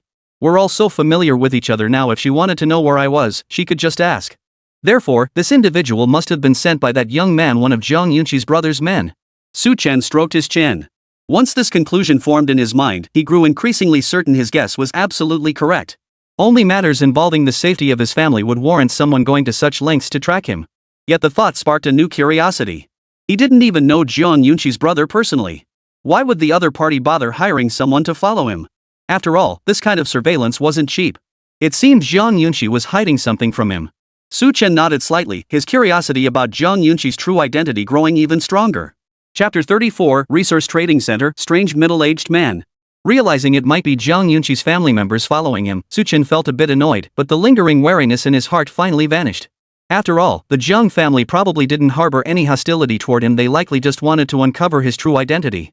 With that thought, Su Chen drifted into a deep sleep. After enduring so many tense days in the secret realm, the moment his guard dropped, exhaustion overwhelmed him. He slept for a full day and night. When he awoke again, it was already noon on the third day. Refreshing. After a quick wash and a light meal, Su Chen decided to head to the resource trading point in Stone City to purchase some useful items. While the professional association also sold supplies for gold, the prices were exorbitant. After all, they were crafted with genuine materials, ensuring virtually no defective items. But I possess the resource recovery skill. Rather than buying those expensive genuine items, I'd be better off purchasing more substandard ones. At worst, it would just require more stamina to recycle them, but the quantity of resources had to increase. With that thought, Su Chen immediately set off for the resource trading point. Half an hour later, stepping out of the taxi, Su Chen's gaze fell upon a magnificent structure. This was the Resource Trading Center. Countless professionals exchanged resources here annually, generating taxes and profits sufficient to sustain an entire noble house. Su Chen's purpose here was to purchase materials and equipment he urgently needed. Though he possessed the blazing armor and beast-slaying warblade, he still needed a pair of movement speed boots and a helmet. With only about 300,000 credits to his name, purchasing a complete set of gear was out of the question. However, if he settled for subpar items, his funds would be more than sufficient. With that in mind, Su Chen entered the Resource Trading Center and headed straight for the equipment trading area. Along the way, he spotted many valuable items. Though Stone City was merely a third-rate small town, its resources were never in short supply. Inside the Resource Trading Center, shop after shop displayed their wares, and the equipment trading area was especially packed with goods. After all, compared to useful consumables, every adventurer's demand for gear varied greatly. Generally speaking, most adventurers opt to purchase a helmet, armor, weapon, and boots that increase movement speed. Those with slightly more money might also buy an accessory to gain additional stats. However, trinkets cost significantly more than other gear of the same tier, making them affordable only to those from wealthier families. Don't miss out. Freshly crafted gear, expertly forged by a Tier 2 artificer. Affordable and durable gear specially crafted for everyday adventurers, come see for yourself. Equipment dropped by every major boss in Stone City. If you can dream it, we can deliver it. Selling gently used gear 90% new, previously owned by a female adventurer. The constant bellowing left Su Chen utterly dumbfounded. He'd been penniless before, how could he ever have come to a place like this? Today, he felt like a complete country bumpkin stepping into the city. But none of these gear pieces caught his eye. Not only did they pale in comparison to the blazing armor, but some second-tier gear's stats couldn't even match his own beast-slaying warblade. As Su Chen wandered aimlessly, a gaunt middle-aged man approached him. "Heh, young man, care to take a look? I've got some real ancient treasures here." The man's voice was hoarse, instantly grabbing Su Chen's attention. He turned to look, only to be instantly disappointed. The man was skinny as a rail, with a distinctly sleazy expression, nothing like a proper collector. "You really have them?" Still, the mention of ancient treasures piqued Su Chen's curiosity, so he casually asked. "Of course." Hearing Su Chen question him, the gaunt middle-aged man immediately pounded his chest in assurance. But seeing the force with which he pounded his chest, Su Chen felt a twinge of fear. Would the man literally pound himself to death? Then lead the way. "I'll take a look." Though he didn't fully trust the man, Su Chen decided to take a chance. Ancient treasures were surely fake, but if he could find some decent second-hand gear, he might just buy it outright. Yet as soon as Su Chen finished speaking, the middle-aged man didn't lead the way ahead. Instead, he pulled Su Chen into a corner and began undressing. "Hee, young master, let me show you my big treasure." With that, the middle-aged man actually pulled off his belt. Seeing this, Su Chen hurriedly reached out to stop him. This wasn't about viewing ancient treasures, it was clearly about showing off his own big treasure. "The thing is, I have one of those big treasures too, what are you showing off for?" But just then, the middle-aged man had already finished his preparations. He pulled his pants open at the front and actually produced something that looked quite impressive. "This is a blade used by a third-tier professional. Take a look." The gaunt middle-aged man handed Su Chen a short knife covered in nicks, his face beaming with pride. Su Chen took it and raised an eyebrow. "Broken tenderness blade, exclusive to female practitioners. Grants 100 attack power when facing male opponents, damage level 90, cannot trigger. It's a fine item, but I have absolutely no use for it. You think I could use this?" Su Chen frowned and handed it back, shooting the man a slightly hostile glance. Seeing Su Chen's expression, the gaunt middle-aged man showed no sign of anger. "Haha, I was just testing your sincerity." Saying this, he took back the tender affection blade and produced several more items. "This is a long sword, this is a spear, and these are a pair of swift boots." The gaunt middle-aged man produced several universal equipment pieces from his inventory, which Su Chen examined one by one. All these items are top-notch, at least second-tier quality. They seem to be drops from bosses, so their craftsmanship is exceptional. However, their damage levels were all above 90%. Taking them out for repairs would be futile, which is why Su Chen had the chance to encounter these ancient treasures. What was this? Just then, he spotted a tile-like object and immediately picked it up out of curiosity. Damaged Dragon Scale, obscure power lies within the pitch-black scale's damage level, 99. Chapter 35, Treasures from the Ancient Era?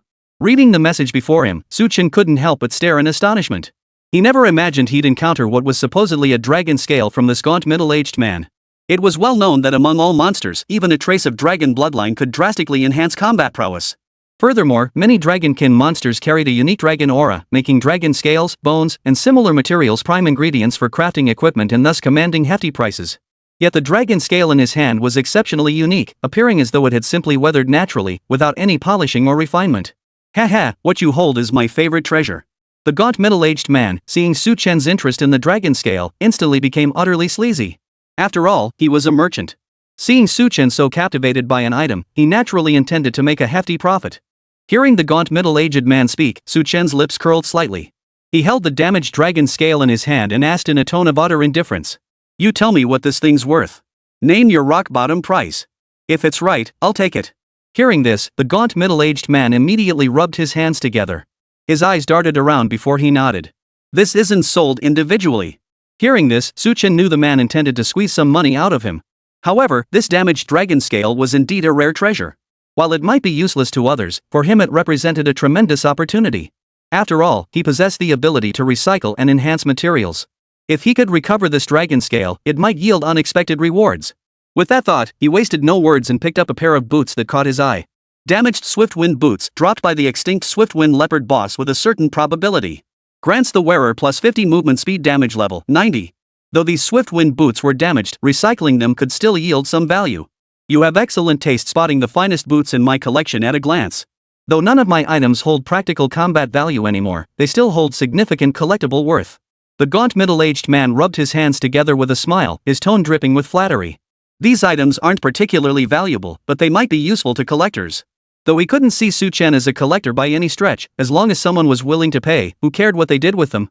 Even if Su Chen took that pair of worn-out boots home to use as a teapot for brewing tea, he wouldn't have a single objection. Name your price. Su Chen, however, paid him no mind, merely asking coldly. His icy tone had no effect on the gaunt old man, who simply held up 3 fingers. 3,000? Su Chen asked tentatively. Hey, are you kidding me? These are ancient treasures.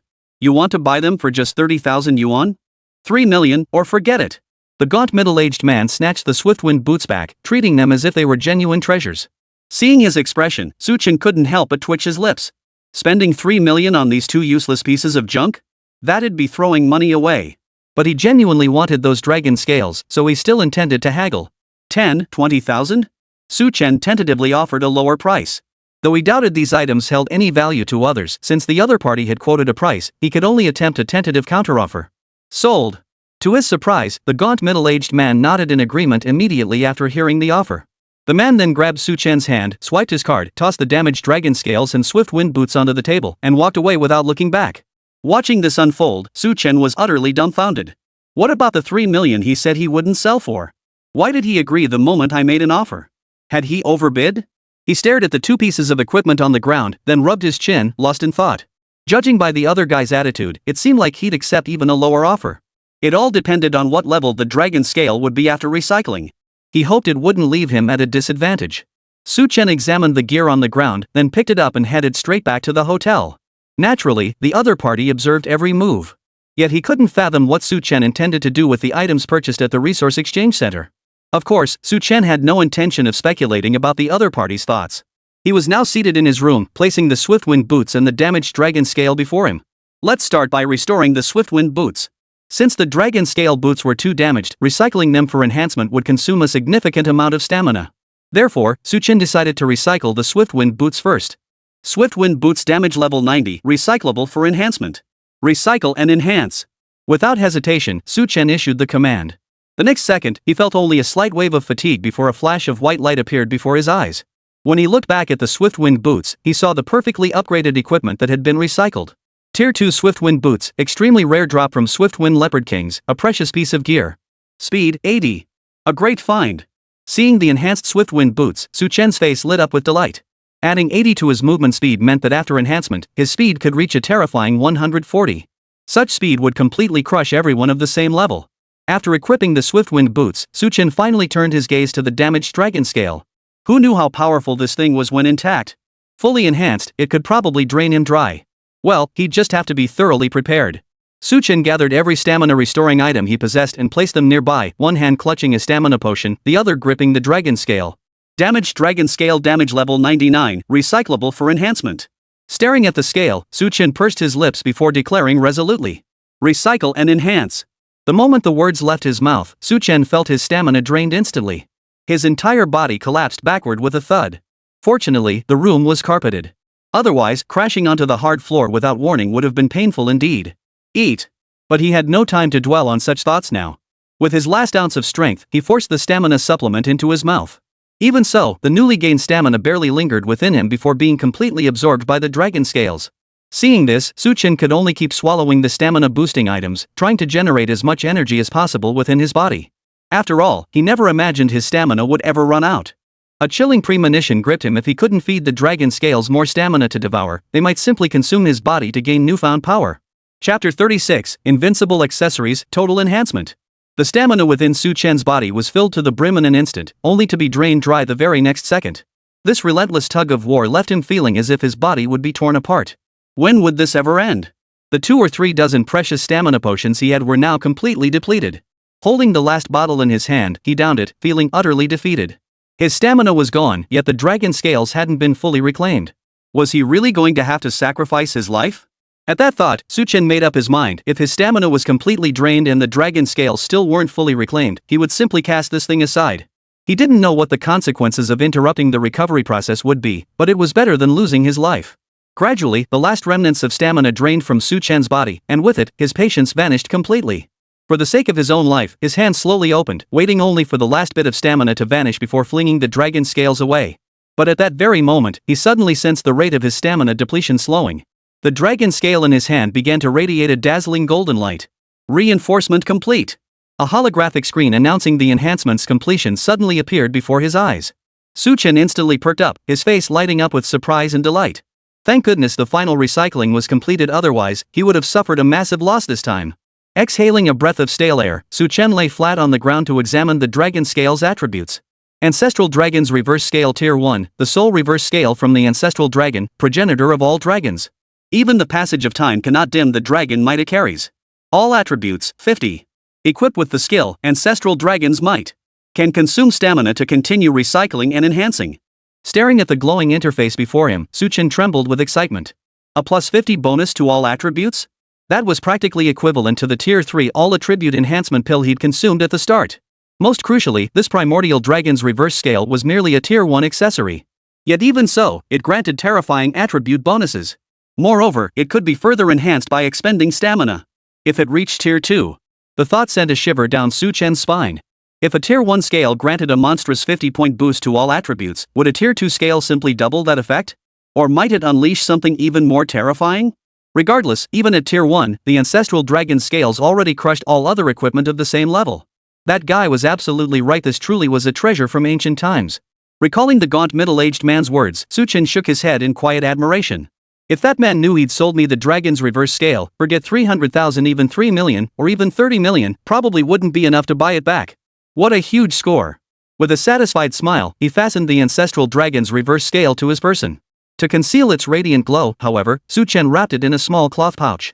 With this disguise, no one would ever suspect that this ordinary cloth pouch contained an incredibly precious ornament. After resting for a while, Chen finally had the energy to open his attribute panel. Name, Chen. Class, Scavenger, no rank. Level, 5. Attack, 181-1070. Spirit, 110-50. Defense, 150-9060. Magic resistance, 160-9070. Speed, 196-0130. Luck, 30. Critical hit, 0. Critical damage, 200. Equipment, Tier 2 Beast Slayer Warblade Attack plus 20, Blazing Armor Defense plus 10, Magic Resist plus 20, Swiftwind Boot Speed plus 80, Primordial Dragon Scales Tier 1, all stats plus 50. Skills: Scrap Recycling, Epic Tier Psionic Manipulation, Epic Tier Heaven Splitting Earthrending, Legendary Tier Ancestral Dragon's Might. Seeing a legendary skill suddenly appear on his stats panel, Chen felt an overwhelming surge of excitement. He immediately clicked to inspect the skill, then froze in place. Legendary Zhurong's Dragon Might releases the unique pressure of the Zhurong Dragon, dealing true damage equal to 5 times the caster's mental power to all targets within 100 meters. If the target possesses dragon attributes and is no more than 5 levels below the caster, it is instantly incapacitated. Cooldown, 2 hours. Staring at these terrifying stats, Chen's jaw dropped wide enough to fit his fist. Area of effect attack, 5x true damage, and even a special attack against dragon-attributed foes that renders them combat incapacitated. This was essentially a one-shot kill against dragon-attributed enemies. Only such terrifying effects could live up to the divine might of a legendary tier skill. Wow, this was a huge win. Spending 200,000 had nearly doubled his combat power. If such a bargain existed in the world, even the great clans wouldn't bat an eye at splashing out 20 million. After stowing away his attribute panel, Chen couldn't help but marvel repeatedly. Yet he immediately realized he absolutely must keep the existence of the ancestral dragon scales a secret. After all, an accessory this powerful, almost invincible, would make even high-level professionals salivate upon hearing about it. His current strength was formidable, but only relative to other practitioners his age. If high-level professionals set their sights on him, Chen would have no other option but certain death. It seemed he must strengthen himself immediately. Chen's gaze hardened once more. He understood the simple truth: it wasn't the man who was guilty, but the treasure he possessed. Whether for his own future or to defend against those coveting his treasures, he must level up as quickly as possible. Thus, Chen made his decision immediately: he must find a dungeon to grind levels and elevate his rank first. After all, once he reached level 10, he could complete the advancement quest. Not only would he gain additional free attribute points, but he could also learn a skill for free at the professional guild. I need greater power. Otherwise, everything I have now will become someone else's prize. Chen's gaze hardened with resolve. His determination to grow stronger had never been more unwavering. However, his knowledge of dungeons remained limited. The Frenzied Beast Forest dungeon he had entered last time was currently the best option available to him. So, was there anyone who knew of more dungeons and had the means to get him inside? Of course there was. When it came to dungeons, the members of the professional association were naturally the most knowledgeable. And he knew only one person in the association, the leader of the professional team introduced by Jiang Yunqi, and Huang. Chapter 37, The Adventurers Guild, Dungeon Crisis. Since Ant Huang was the only contact he had, Chen didn't bother seeking help elsewhere. After all, regardless of whether approaching others would yield a favorable outcome, simply befriending someone from the professional association was already an incredibly difficult task for Chen. Frankly, without proactively revealing his abilities, who would take notice of a high school student with no connections or influence? With that settled, Chen put the matter out of his mind and resolved to visit Ant Huang at the Guild of Professionals first thing tomorrow. Immediately, he felt his strength completely vanish. An irresistible wave of drowsiness rose from the depths of his soul, and soon he fell into a deep, heavy sleep. After sleeping for a full day and night, he finally felt his body had recovered considerably. Though not quite back to peak condition, he was at least 70 to 80% recovered, more than enough to handle the monsters in a dungeon. After a quick wash, Chen headed straight for the professional guild. He knew Ant Huang personally, but he didn't know her full name. After all, Jiang Yunqi hadn't given him any details, and he hadn't felt comfortable asking. Oh, you mean Captain Huang Xian? Fortunately, the guild staff were well versed in internal affairs. After Chen gave a brief introduction, they immediately recognized who he was referring to. Captain Huang had been raving about spotting a rising star in the dungeon, and now that star had come knocking today. However, Captain Huang is currently in a meeting, so you might have to wait a bit. I'll take you to the reception room. I'll notify Captain Huang when you're ready. Clearly, Ant Huang had spread the word about her experiences in the dungeon after returning. Though Chen didn't entirely approve of this approach, he was grateful she'd shared the news. Otherwise, whether he'd even get to meet her today was uncertain. Before long, staff led Chen into a reception room. They prepared tea and promptly left, leaving him alone. However, Chen noticed the reception room appeared untouched. A map lay on the table, displaying the layout of a dungeon. Rock Dragon Mine? Did our Stone City even have this instance? Sipping the fine tea provided by the Adventurers Guild, Chen's gaze fell upon the dungeon's name, a look of deep thought flickering in his eyes. He was absolutely certain he hadn't found the Rock Dragon Mine dungeon when he first checked the list. This meant the guild had hidden it, not announcing it to all adventurers in Stone City. Just then, he heard hurried footsteps outside the door. Turning his head, he saw Ant Huang push open the door and walk in. Ant Huang. Chen rose and walked over. Seeing Chen in the reception room, Ant Huang's stern expression finally softened considerably. She had assumed another professional team had come to apply for entry into the dangerous dungeon, but it turned out to be Chen who had come looking for her. Alone? Ant Huang sat across from Chen. Today, she wore a light gray uniform that perfectly accentuated her curvaceous figure, giving her a unique charm. Even though Su Chen had seen his fair share of beauties and had even interacted with women as stunningly beautiful as Jiang Yunqi, he couldn't deny that An Huang possessed a special charm that set her apart from those young girls. Fortunately, he knew he hadn't come here to admire her beauty. Sitting up straight, he began answering An Huang's questions. Right. He nodded, about to say something, when he noticed An Huang's brows had already furrowed. Following her gaze, Su Chen saw An Huang's eyes fixed on the map of the Yanlong mine on the table, seemingly deep in thought. Seeing this, Su Chen's mind immediately began to race. Perhaps the tricky situation she was facing was directly related to this Yanlong mine instance. If that was the case, it presented him with an opportunity. Not only could he step in to help An Huang overcome the dungeon's difficulties, but he could also gain access to the dungeon itself and earn valuable experience. With that thought, he cleared his throat to catch An Huang's attention. An Huang, I came over today to discuss something with you. Hearing Su Chen's words, An Huang finally shifted her focus. Her light brown eyes fixed on Su Chen, eager to know what he wished to discuss. An Huang, you know my capabilities. Ordinary dungeons no longer hold any challenge for me. So I came here hoping you could help me find some challenging dungeons. Of course, if we could resolve your current dilemma in the process, that would be ideal. Su Chen's voice remained composed, showing none of the servility one might expect when making a request. In fact, his tone was so composed it seemed he would turn and leave immediately should she refuse.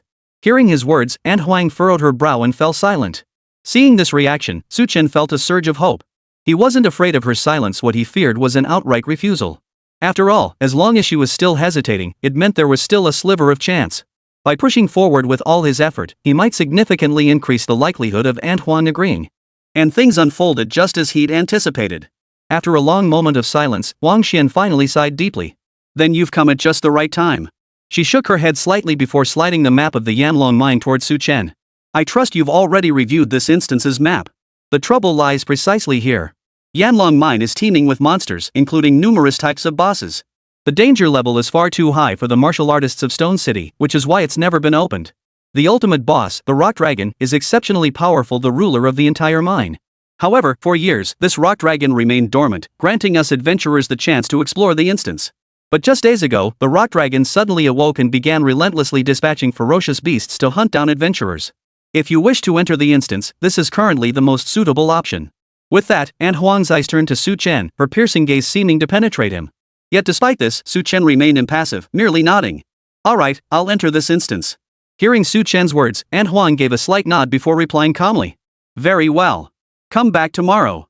I'll assemble a team tonight and take you into the instance tomorrow. But I'll warn you now, this instance is exceptionally dangerous. We won't have much energy to look out for you. Su Chen had no objections to this. He nodded to show he understood, then turned and left. What dungeon isn't dangerous? If you avoid them just because the monsters are fierce, you'd be missing out big time. Besides, the boss is a rock dragon. To it, I should be the greatest threat. A gleam of determination flashed in Su Chen's eyes as he began preparing for tomorrow's dungeon run. Chapter 38, An Old Acquaintance Entering the Dungeon. The next day, when Su Chen returned to the Adventurers Guild, he froze in his tracks. For here, he spotted several unexpected faces, and they were old acquaintances. What are you doing here? Seeing Su Chen at the Adventurers Guild, Jiang Yunqi's face lit up with surprise as she rushed over. She had been notified by An Huang last night about today's dungeon run, but never imagined Su Chen would tag along too, truly a surprise. Fortunately, her older brother had already returned to the capital. Otherwise, given his temperament, he would have insisted on joining her in the dungeon run. I'm here to join the raid, of course. Hearing Jiang Yunqi's puzzled question, Su Chen offered a faint smile. He had already guessed why Jiang Yunqi was here today. It was likely because An Huang had seen him come alone yesterday and had arranged for her to join the dungeon run. This way, he could gain experience while also looking after Jiang Yunqi. But word was this dungeon was tricky. Its boss was a rock dragon. This boss possessed dragon bloodline, making its combat prowess far superior to ordinary bosses. Jiang Yunqi's expression was slightly exaggerated at that moment, and her striking beauty left everyone else staring in awe. Yet as Su Chen looked at Jiang Yunqi, his eyes held no trace of admiration for her beauty, only deep contemplation of her question. So what if it's powerful? Could it possibly surpass the meteor dragon? If I can take down a world boss, this one's a piece of cake. Su Chen explained with a smirk. Just then, a voice suddenly cut in. Kill a world boss? No professional team would have any use for you. Huang Luentian strode over with an arrogant smirk, while Zhong Lan beside him wore a look of pride. Though they'd been thoroughly schooled by Su Chen in the Mad Beast Forest instance, those few days had allowed Huang Luentian to mature completely. He had relentlessly challenged bosses there, now reaching level 6. After training under the Huang family and mastering several combat skills, Huang Luantian's fighting prowess was now unrecognizable. This time, the Huang family had also obtained intelligence about the Yanlong mine, which is why they sent Huang Luantian in to gain experience.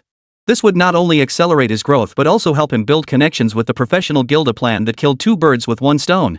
You, Su Chen, actually think you can take down a world boss? Go home and wash up for bed. If you're going to steal a monster, just do it, don't try to paint yourself as some noble hero. Huang Luantian glanced at Su Chen before leading Zhong Lan to another spot to sit down. Now that his power had surged, he could easily crush other practitioners of his age group. Naturally, he saw no point in wasting words on Su Chen. If they were inside a dungeon, he could have easily taught Su Chen a lesson, showing him what true power disparity felt like. But here, within the professional association, he had to play it safe. He'd wait until he found Su Chen alone before striking decisively to humiliate him. Hearing this, Su Chen couldn't be bothered to engage such a fool. The other's strength might have increased, but his own power had skyrocketed like a rocket. Su Chen was confident that if he fought Huang Luantian, he could take him down in under 10 rounds. Just then, Aunt Huang, who had remained unseen until now, hurried out of the office. She quickly took a headcount and, upon confirming most were present, gave a nod. Her voice was cold as she issued the order. Depart now. Destination, Yanlong Mine. With that, the group boarded a dedicated vehicle bound for the dungeon. 3 hours later, Su Chen and Zhang Yunqi disembarked. After navigating multiple layers of identity checks with the group, they finally reached the instance entrance. Since the Yanlong Mine instance was closed to the public, only a handful of teams affiliated with the professional association remained inside. Everyone, let me make this clear up front, our mission inside is to clear out the monsters. Inside, we may encounter elite monsters and bosses. Moreover, due to the influence of the rock dragon, these creatures will exhibit heightened aggression. This dungeon run will be exceptionally difficult, even potentially deadly. If any of you wish to withdraw, now is your last chance.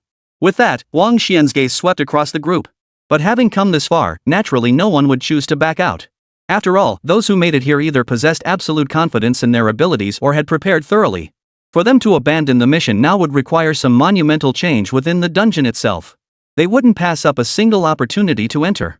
After scanning the group and seeing no one withdraw, Wang Xian nodded and declared, "Since no one is backing out, follow me into the instance." With that, she turned and walked straight into the instance alone. The other members of the professional association's team immediately followed suit. Huang Luantian and Zhong Lan, unwilling to be left behind, swiftly entered the instance as well. Su Chen glanced at Zhang Yunqi, confirming his longtime partner was ready before leading her into the instance. Passing through the entrance, Su Chen found this place utterly different from the frenzied beast forest. Within the rock dragon mine instance, nothing but stone could be seen, not even plants were common. At the very center of the instance stood a volcano piercing the clouds, billowing thick black smoke like an apocalyptic vision. Is that volcano going to erupt? Gazing at the smoke-belching volcano, Zhang Yunqi couldn't help but feel a surge of fear. Bosses could be defeated, but they couldn't extinguish a volcano like this. If it erupted, everyone would be racing for their lives. One moment of carelessness could cost them their lives. Relax, Su Chen reassured her with a smile. The guild's teams have been here countless times. It's unlikely we'd be the ones to encounter it on our first visit. Hearing her words, Su Chen responded with a reassuring smile. Volcanoes don't just erupt on a whim, there are always warning signs. Besides, their purpose for entering the instance was to defeat the boss, not extinguish the volcano. Surely the teams that entered earlier would report on the volcano's activity level to prevent accidents for subsequent teams. Our target is the volcano ahead. Everyone, stay close and don't fall behind. Once everyone had entered the instance, Wang Xian immediately led the team toward the volcano. She had received intelligence from the previous team. For some reason, the rock dragon now bore scorched marks on its body, and its current condition was far weaker than before. Perhaps they could seize this opportunity to eliminate the rock dragon once and for all. Doing so would drastically reduce the dungeon's danger level, allowing ordinary practitioners from Stone City to train freely here, just like in the Mad Beast Forest and other dungeons. Chapter 39, Rock Dragon Mine, Haoyan Wolfpack. As they traversed the dungeon, wariness etched itself onto every face. Everyone scanned their surroundings, seemingly worried that a monster might leap out at any moment for a surprise attack. Though the adventurers here were battle-hardened veterans, the monsters within this instance proved far more dangerous than anticipated. After all, though the instance was named Rock Dragon Mine, the dragon-attributed monsters within weren't limited to just that one rock dragon. At the slightest sign of trouble, they must report it immediately, no concealment allowed. Aunt Huang led the group at the front, her expression utterly grave. Though not a combat class, as a high-level support class, her survival skills were absolutely top tier. Moreover, as the core of this squad, she naturally took the lead in assessing the danger level from all directions. Oof. How strong could the monsters in this dungeon possibly be? Could they even compare to the monsters within the dungeons controlled by our Huang family? Huang Luantian's face was now filled with disdain, showing no regard whatsoever for the monsters within this instance. After all, having undergone brutal trials within his family's dungeon, he was no longer just a high school graduate. Now, not only had his attributes improved across the board, but he also possessed a more refined mastery of his own power. Facing monsters of the same level within the rock dragon mine, while he couldn't exactly say he could one-shot them, he could certainly crush them. Hearing his words, Zhong Lan's face lit up with admiration. This was the man most suited for her, not only an epic tier professional with terrifying strength, but also the scion of a prominent family. He was practically her dream lover. As for Su Chen, though he was also powerful, in her eyes he paled in comparison to Huang Luantian. The two were simply not on the same level. Oomph. After all the times he humiliated us, this was finally our chance to get even. Zhong Lan's eyes narrowed menacingly as she fixed her gaze on Su Chen's figure ahead, her expression now thick with hatred. If it weren't for this guy, how could she and Huang Luantian have suffered so much? Of course, Su Chen remained utterly oblivious to her negative emotions. His gaze swept around the surroundings, observing this instance with curiosity. Logically speaking, even the most barren dungeons shouldn't be completely devoid of greenery. Even in volcanic dungeons, one could usually spot scattered oases. Yet in the rock dragon mine instance, beyond the rocks, nothing else seemed to exist. Even the shadows of monsters were hard to spot. What a peculiar instance.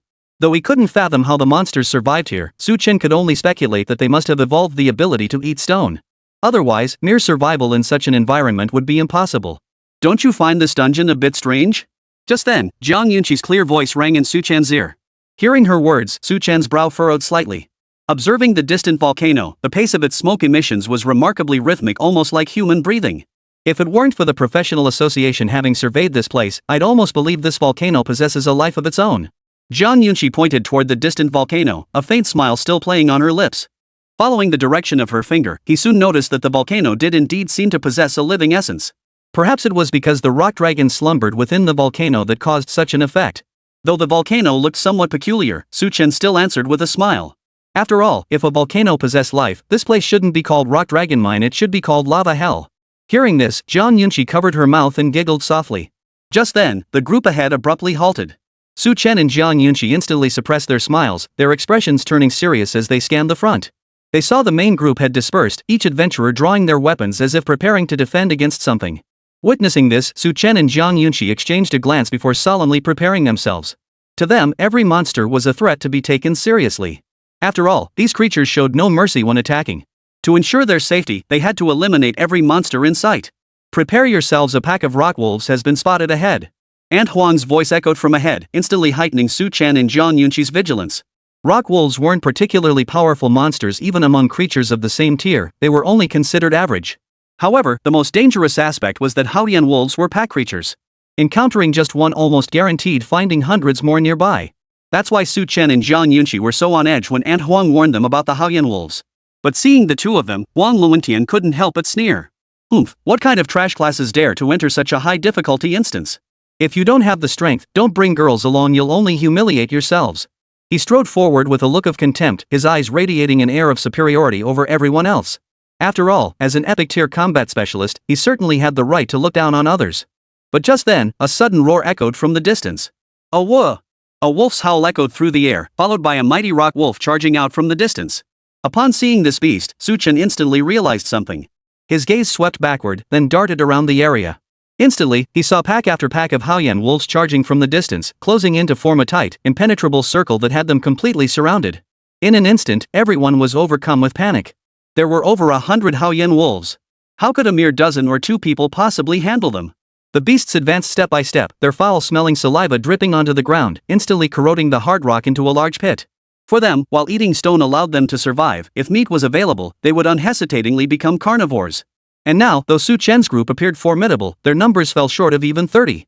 That was precisely why the Haoyan wolves had set their sights on them, intent on turning these unwelcome intruders into their next meal. Watching the Haoyan wolves closing in relentlessly, Aunt Huang made an immediate decision. Everyone was to prepare for a breakout and assemble at the crater. Upon hearing the order, Su Chen and Jiang Yunqi exchanged a glance before swiftly choosing their breakout direction. Their eyes fell upon the left flank, the weakest point in the Haoyan wolves' encirclement. Chapter 40, 3 sides surrounded, one side open, the Wolf King boss. At that moment, the Haoyan wolf pack pressed closer step by step, everyone's nerves stretched taut. A whoa! Amidst this tense moment, a wolf's howl, laced with greed, echoed through the air. Instantly, every Haoyan wolf's eyes flashed with ferocity as they charged forward, fearless of death. Seeing this, Aunt Huang, the team leader, hesitated not a moment. Break through! She immediately unleashed her support skill, maximizing everyone's stats, then commanded the group to break through toward the volcano. Su Chen and Zhang Yunqi exchanged a glance, then began coordinating seamlessly. All attributes plus 30, duration, 30 minutes. Hearing the notification, the stern expression on Su Chen's face softened considerably. His gaze fixed on the horde of monsters ahead, he planted his toes and charged forward. Stay close. His voice reached Zhang Yunqi's ears the instant he charged out. He was leading the charge, but he couldn't leave Zhang Yunqi behind. Got it. Hearing this, Zhang Yunqi nodded and stayed close behind Su Chen. Soon, Su Chen collided with the Haoyan wolves. Though this horde of monsters appeared terrifying, any single one of them couldn't stand a chance against a player of the same level. Boom! Su Chen charged into the pack, instantly knocking the lead Haoyan wolf flying with a single impact. He didn't even use his psychic powers, just a simple collision was enough to be deadly to these creatures. Awah! The knockback Haoyan wolf let out a mournful howl before crashing heavily to the ground, utterly still. Yet the death of their comrade did nothing to deter the other Haoyan wolves. If anything, it only fueled their savagery. In an instant, the surrounding Haoyan wolves surrounded Su Chen, launching relentless attacks. They lunged at him with sharp fangs and claws, while rock projectiles rained down like hail. Yet these attacks failed to breach Su Chen's defenses, let alone inflict any damage. Feeling the attacks tickle his skin, Su Chen's lips curled into a faint smile. Heh, you've had your fun. Now it's my turn, right? His voice was utterly calm, yet it sent a chill through the souls of the surrounding Haoyan wolves. The next instant, Su Chen drew his beast-slaying warblade and spread his hands wide. Split heaven, shatter earth. Boom! A colossal blade of light sliced toward the heavens, cleaving every Haoyan wolf in its path clean in two. Witnessing such a terrifying assault, Zhang Yunqi couldn't help but gasp in shock. Though she had witnessed Su Chen use this technique before, its power had never been this overwhelming. Oh no! If Su Chen's strength is exposed, will Huang Luantian retaliate immediately? The realization struck Zhang Yunqi like a bolt of lightning, panic spreading across her face. She glanced behind her, only to find the main force already out of sight. Only the howls of the Haoyan wolves could still be heard. Judging by the volume, there must still be over 100 of them nearby. With that realization, Zhang Yunqi's expression finally relaxed a little. Yet when she turned back to Su Chen, she saw that the 24 or so Haoyan wolves that had been blocking their path had all been slain. Nothing remained but a carpet of corpses. Countless streams of blood flowed across the ground. That vivid crimson seeped into the crevices of the rocks, gathering into a flowing rivulet. Let's go! Su Chen's calm voice echoed. Zhang Yunqi turned to look and saw his body now drenched in blood. Yet he appeared unharmed, suggesting the blood belonged entirely to the fallen beasts. She nodded and followed behind Su Chen. After walking some distance, Su Chen found a spot to sit down. According to Aunt Huang's earlier instructions, their rendezvous point was at the volcano crater. But they were now several kilometers off their original path and would have to find another route to the crater. Taking this narrow path, using the cover of these massive boulders, should effectively conceal their movements. Su Chen pointed toward the distant stone circle and voiced his plan. The boulders stood tall on the rocky plain, looking incredibly conspicuous. Alright, but let's replenish our strength first. Zhang Yunqi had no objections to Su Chen's proposal. After all, they'd worked together countless times before. Their level of coordination far surpassed that of ordinary teammates. Thus, after resting for a while, the two headed toward the stone circle. However, as they walked, Su Chen noticed something peculiar. Scattered around the stone circle were faint traces of bleached bones. Though few in number and incomplete, he could still identify them as belonging to some herbivorous monsters. Yet, since they hadn't encountered any danger thus far, and the path to the volcanic crater inevitably led through the stone circle, Su Chen continued forward with Zhang Yunqi. But when they reached the entrance of the stone circle, Su Chen abruptly halted and blocked Zhang Yunqi's path. Wait! He narrowed his eyes, his gaze solemn as he looked toward the open space within the stone circle. Though the place appeared eerily tranquil, a faint scent of blood and decay lingered in the air. Though faint, Su Chen's keen senses detected it immediately. Under Zhang Yunqi's puzzled gaze, Su Chen crouched down, picked up a stone, and hurled it toward the open space within. Boom! As the stone flew into the gap, the next instant, a terrifying rock attack shattered it into pieces. Awah! A melodious yet majestic wolf howl echoed, revealing a colossal Haoyan wolf 3 meters tall and over 10 meters long before the pair. Seeing this extraordinary Haoyan wolf, the pair instantly realized this must be the pack leader. The reason the Haoyan wolf pack deliberately left the left flank unblocked was precisely to lure them toward this direction. Once they reached the giant stone formation, the Wolf King would personally intercept them.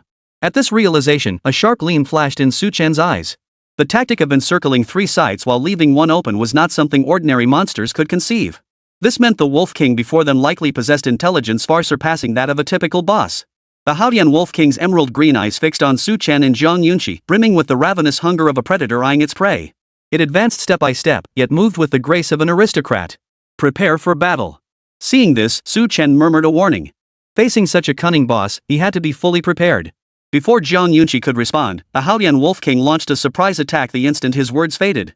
Though its intelligence couldn't comprehend Chen and Zhang Yunqi's words, it knew one thing: it absolutely couldn't allow the two to unite. Thus, it struck first. Chapter 41, Slaying the Wolf King, Key to the Stonehenge. Roar! The Haolian Wolf King let out a deafening roar, then charged towards Chen and Zhang Yunqi, claws flailing. A layer of rock armor gradually covered its body, shimmering with a dark golden glow, like polished obsidian. Seeing this, Chen and Zhang Yunqi had no time to wait for reinforcement at their positions and could only retreat in their respective directions. Psychic manipulation. Chen immediately activated his most versatile skill, and a suit of psychic armor instantly enveloped his entire body. His Beast Slayer Warblade transformed into a massive psychic blade, dragging sparks along the ground as it moved. With a flick of his toes, he charged straight toward Zhang Yunqi. But the Haolian Wolf King stood directly between them. How could it possibly let Chen and Zhang Yunqi reunite so easily? Seeing this, the Wolf King slammed its forepaw down. Instantly, within a radius of over 10 meters around it, countless spiked rock protrusions erupted violently. Each spiked rock resembled a sharp spear, sending a chill down one's spine. Watching these stone spears erupt from the ground, Chen clenched his teeth in determination. Charging through wouldn't necessarily leave him injured, but it certainly wouldn't be pleasant. But taking a detour would give the Haolian Wolf King ample time to deal with Zhang Yunqi. Thus, at this moment, he had no choice but to charge head-on. Boom! A rock spear erupted from the ground, striking directly toward Chen's groin. Despite the vicious angle targeting his vital area, Chen seemed utterly unconcerned, showing no intention of stopping to defend himself. Crack!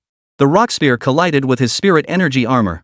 Yet against the terrifying defense of his psychic armor, the attack felt like nothing more than a tickle. Chen didn't even feel any pain. Fortunately, he couldn't be bothered with these rock spears anymore and charged straight toward Zhang Yunqi. Meanwhile, the Haolian Wolf King had now focused all its attention on Zhang Yunqi. It knew that eliminating this relatively defenseless opponent first would allow it to quickly expand its advantage. Retreat! At that very moment, Zhang Yunqi produced a scroll and tore it open. Instantly, a force violently seized the Haolian Wolf King and shoved it backward. Witnessing this, the Haolian Wolf King clenched its jaws in fury. But instead of futile struggle, it opened its mouth and expelled a breath of energy. Instantly, rocks on the ground began shifting, coalescing into a stone form of the Haolian Wolf King. It charged directly at Zhang Yunqi, while the original Haolian Wolf King turned to confront Chen. Yet when the Haolian Wolf King turned, Chen was nowhere to be seen. Just as confusion clouded its mind, a faint sound echoed from behind. Boom! Chen descended from midair, delivering a powerful kick to the rock-type Haolian Wolf King's body, shattering its skill formation. I don't have many scrolls left. Thank goodness you showed up. Zhang Yunqi smiled warmly as she patted Chen's shoulder, her eyes crinkling into crescent moons. Hearing this, Chen merely chuckled softly. He certainly didn't believe Zhang Yunqi carried only a handful of scrolls. His gaze then fixed on the Haolian Wolf King before him. This beast was surprisingly cunning. It seemed the time had come to end this battle once and for all. If this dragged on, once the pack returned to the stone circle, who knew what might happen? Come on then, let me see what you've got. Chen beckoned to the Haolian Wolf King with a flick of his finger, his eyes brimming with mockery. Seeing Chen mock him so openly, the Haolian Wolf King's eyes instantly filled with savage fury. The wisdom that had once been his vanished completely, leaving only the primal instincts of a beast. At its core, it was merely a slightly more intelligent boss forever bound by its beastly nature. Roar! The howling rock Wolf King let out a roar so powerful it caused the surrounding stone formations to tremble violently. As the roar echoed, a profound transformation began to unfold across the Haolian Wolf King's form. Its already terrifying form swelled further, its towering muscles a testament to unmatched power. Even the rock armor covering its body became monstrously fierce, enveloping the Haolian Wolf King entirely, transforming it into a mobile, miniature fortress. Once its transformation was complete, the Haolian Wolf King fixed its gaze upon Chen once more. Its eyes held nothing but the purest, most savage brutality. Come on, little dog. Seeing the Haolian Wolf King's preparations complete, Chen wasted no words. He simply beckoned once more. Instantly, the Haolian Wolf King charged forward, its thick rock armor not hindering its agility in the slightest. Witnessing this, Chen smiled faintly. The opponent hadn't used any skills, clearly intending to engage him in direct, unarmed combat. A head-on clash? Even epic tier practitioners of equal rank wouldn't dare do this to me. Let's see what you're made of. With that, Chen transformed into a streak of light, charging toward the Haolian Wolf King. Their bodies collided violently. Boom! Under Chen's terrifying attribute suppression, despite the Haolian Wolf King's formidable strength and over 100 points of defense, it was sent flying by the impact, embedding itself into a boulder. Roar! The Haolian Wolf King's eyes were filled with confusion. It couldn't fathom why, despite its formidable strength, this human had managed to knock it back with such overwhelming force. After all, within the entire rock dragon mine instance, the only being capable of sending it flying so effortlessly was the rock dragon itself, the ruler of the entire instance. But Su Chen gave the Haoyan Wolf King no time to ponder. Seizing the moment while it was pinned immobile against the boulder, he swiftly closed the distance. "Heh, I'm fast. You won't feel a thing." With that, Su Chen drew his Beastslayer Warblade and channeled all his power into it. Split heaven, shatter earth. In the next instant, a terrifying blade light coalesced upon the Beastslayer Warblade, then surged forth, charging directly at the Haoyan Wolf King. Gazing upon that terrifying blade light, capable of cleaving through anything, the Haoyan Wolf King's eyes now held nothing but fear. But before it could even kneel to beg for mercy, the blade's light struck its body. Its thick rock armor offered no resistance whatsoever. In a single second, the blade light cleaved it clean in two, then pierced through the Haoyan Wolf King's body, shattering the boulder it was standing on. In an instant, countless fragments of shattered rock rained down from the sky, creating a scene of utter desolation. Too bad. If you had blocked that strike, I wouldn't have been able to do anything about it. Seeing the Haoyan Wolf King facing life and death, Su Chen shook his head before returning to his normal state. Seeing this, Zhang Yunxi immediately rushed to his side to cast a healing spell. Just then, a light screen abruptly materialized before the two. Congratulations on defeating the Haoyan Wolf King. Rewards, 20,000 EXP, 1 Stonehenge Key, 1 Underground Rock Dragon Ruins Map. Chapter 42, Stonehenge Shifts, Rock Dragon Ruins. Staring at the sudden light screen, Su Chen and Zhang Yunxi exchanged bewildered glances. They hadn't expected a rock dragon ruins to exist beneath this stone circle, and uncovering its secrets required defeating the Haoyan Wolf King. Heh, why not just head down here and check out the ruins? After all, there are only 2 of us, and we don't contribute much to the team anyway. If the ruins are fraught with danger, we can always retreat and return another time to explore. Su Chen was deeply intrigued by this subterranean ruin. After all, he'd never heard of its existence from any guild expedition, likely another secret hidden within the dungeon. Hearing this, Zhang Yunxi nodded. After all, Aunt Huang's team composition never factored in outsiders like them. Even if she and Su Chen entered the underground ruins, it wouldn't affect the team's overall combat strength. Alright, let's go take a look. She nodded in agreement with Su Chen's suggestion. Seeing this, Su Chen turned his attention to the light screen and proceeded to collect all the loot. The next moment, a circular object appeared in Su Chen's hand, while the map split into 2 halves. Seeing this, Zhang Yunxi immediately tossed her map to Su Chen, restoring it to its complete form. Both of them turned their gaze to the circular object and quickly discovered that the patterns on it were incredibly strange. This looks like a rock dragon lying on the ground, right? Look, here's the head, the high, bulging rock body, and here's the tail. Zhang Yunxi traced her fingers across the disc, swiftly sketching the form of a rock dragon upon its surface. Observing this lifelike depiction of the rock dragon, Su Chen raised an eyebrow. His curiosity about this rock dragon ruin was growing by the moment. The mysterious stone circle, the pack of Haoyan wolves guarding this place, the disc-shaped key shaped like a rock dragon from the ruins, all of this seemed to be telling him that this rock dragon ruins was no simple place.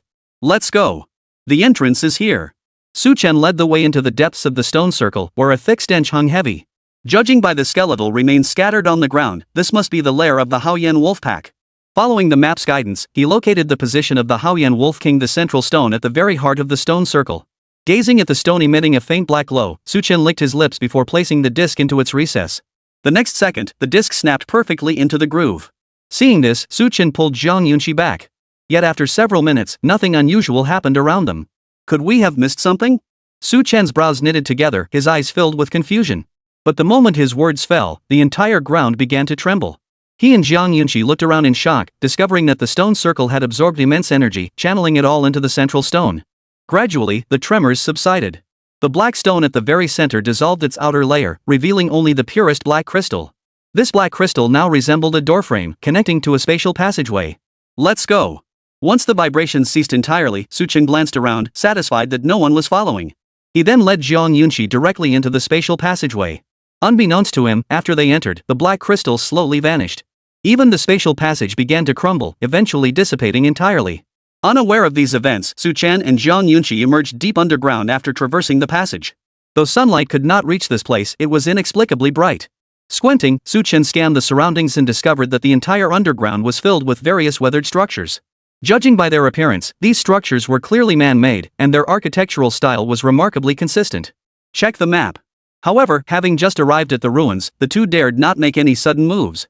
They could only use the map to assess the situation. Soon, the entire rock dragon ruins lay spread out before their eyes. They were currently positioned at the entrance, surrounded by 16 passages. Yet among these passages, only one leads to the deepest part of the ruins. The rest are death traps. Once you enter, you're trapped with no escape. Thankfully, we have the map. Otherwise, testing each passage one by one would be incredibly dangerous. Zhang Yunqi couldn't help but pat her chest. She had the courage to explore ruins, but risking her life here wouldn't be worth it. Yet Su Chen remained uneasy upon hearing this. After all, the map was dotted with red XS, clearly marking perilous zones. But now that they'd come this far into the ruins, turning back wasn't an option. They'd just have to press on. Let's go. Who knows what lies deep within these ruins? Su Chen took a deep breath, committed the map's details to memory, and led the way forward. Still, just in case, he gripped his beast-slaying warblade tightly. Should any unexpected threat arise, he'd be ready to react instantly. They advanced down the soul-deep path, their footsteps echoing eerily in the quiet space. As they entered the passageway, ancient, somewhat faded murals lined both sides. Though slightly faded, Su Chen and Zhang Yunqi could still make out the basic content. The general meaning was that humans living within the ruins had suddenly welcomed a rock dragon one day. This dragon led their tribe to prosperity and eventually unified the surrounding tribes. To honor the rock dragon, these humans built the ruins, where the dragon also lived, even laying 2 dragon eggs. However, the final portion of the mural was severely damaged. All Su Chen and Zhang Yunqi could make out was the colossal rock dragon being slain, dragging the entire tribe down with it in a final act of vengeance before its demise. What unfolded in the middle of this tale truly piqued one's curiosity. Zhang Yunqi had always been fascinated by such tales. Upon hearing this, Su Chen stroked his chin. Logically, it seemed humans and the rock dragon had clashed over interests, leading to mutual destruction. But why was there still a rock dragon here? Could it be that a dragon egg had hatched? The thought made Su Chen frown. If it truly was a dragon egg that hatched, then there shouldn't be only one rock dragon in the entire instance, there should be 2. But right now, he had no energy to ponder these questions, for the 2 of them had already approached the vicinity of the first danger signal. Seeing this, Su Chen and Zhang Yunqi fell silent, tiptoeing toward the chamber where the first danger signal originated. Chapter 43, Deep Within the Ruins, Another Rock Dragon. When Su Chen and Zhang Yunqi reached the room marked by the first danger signal, they held their breath, daring not to make a sound. Be careful.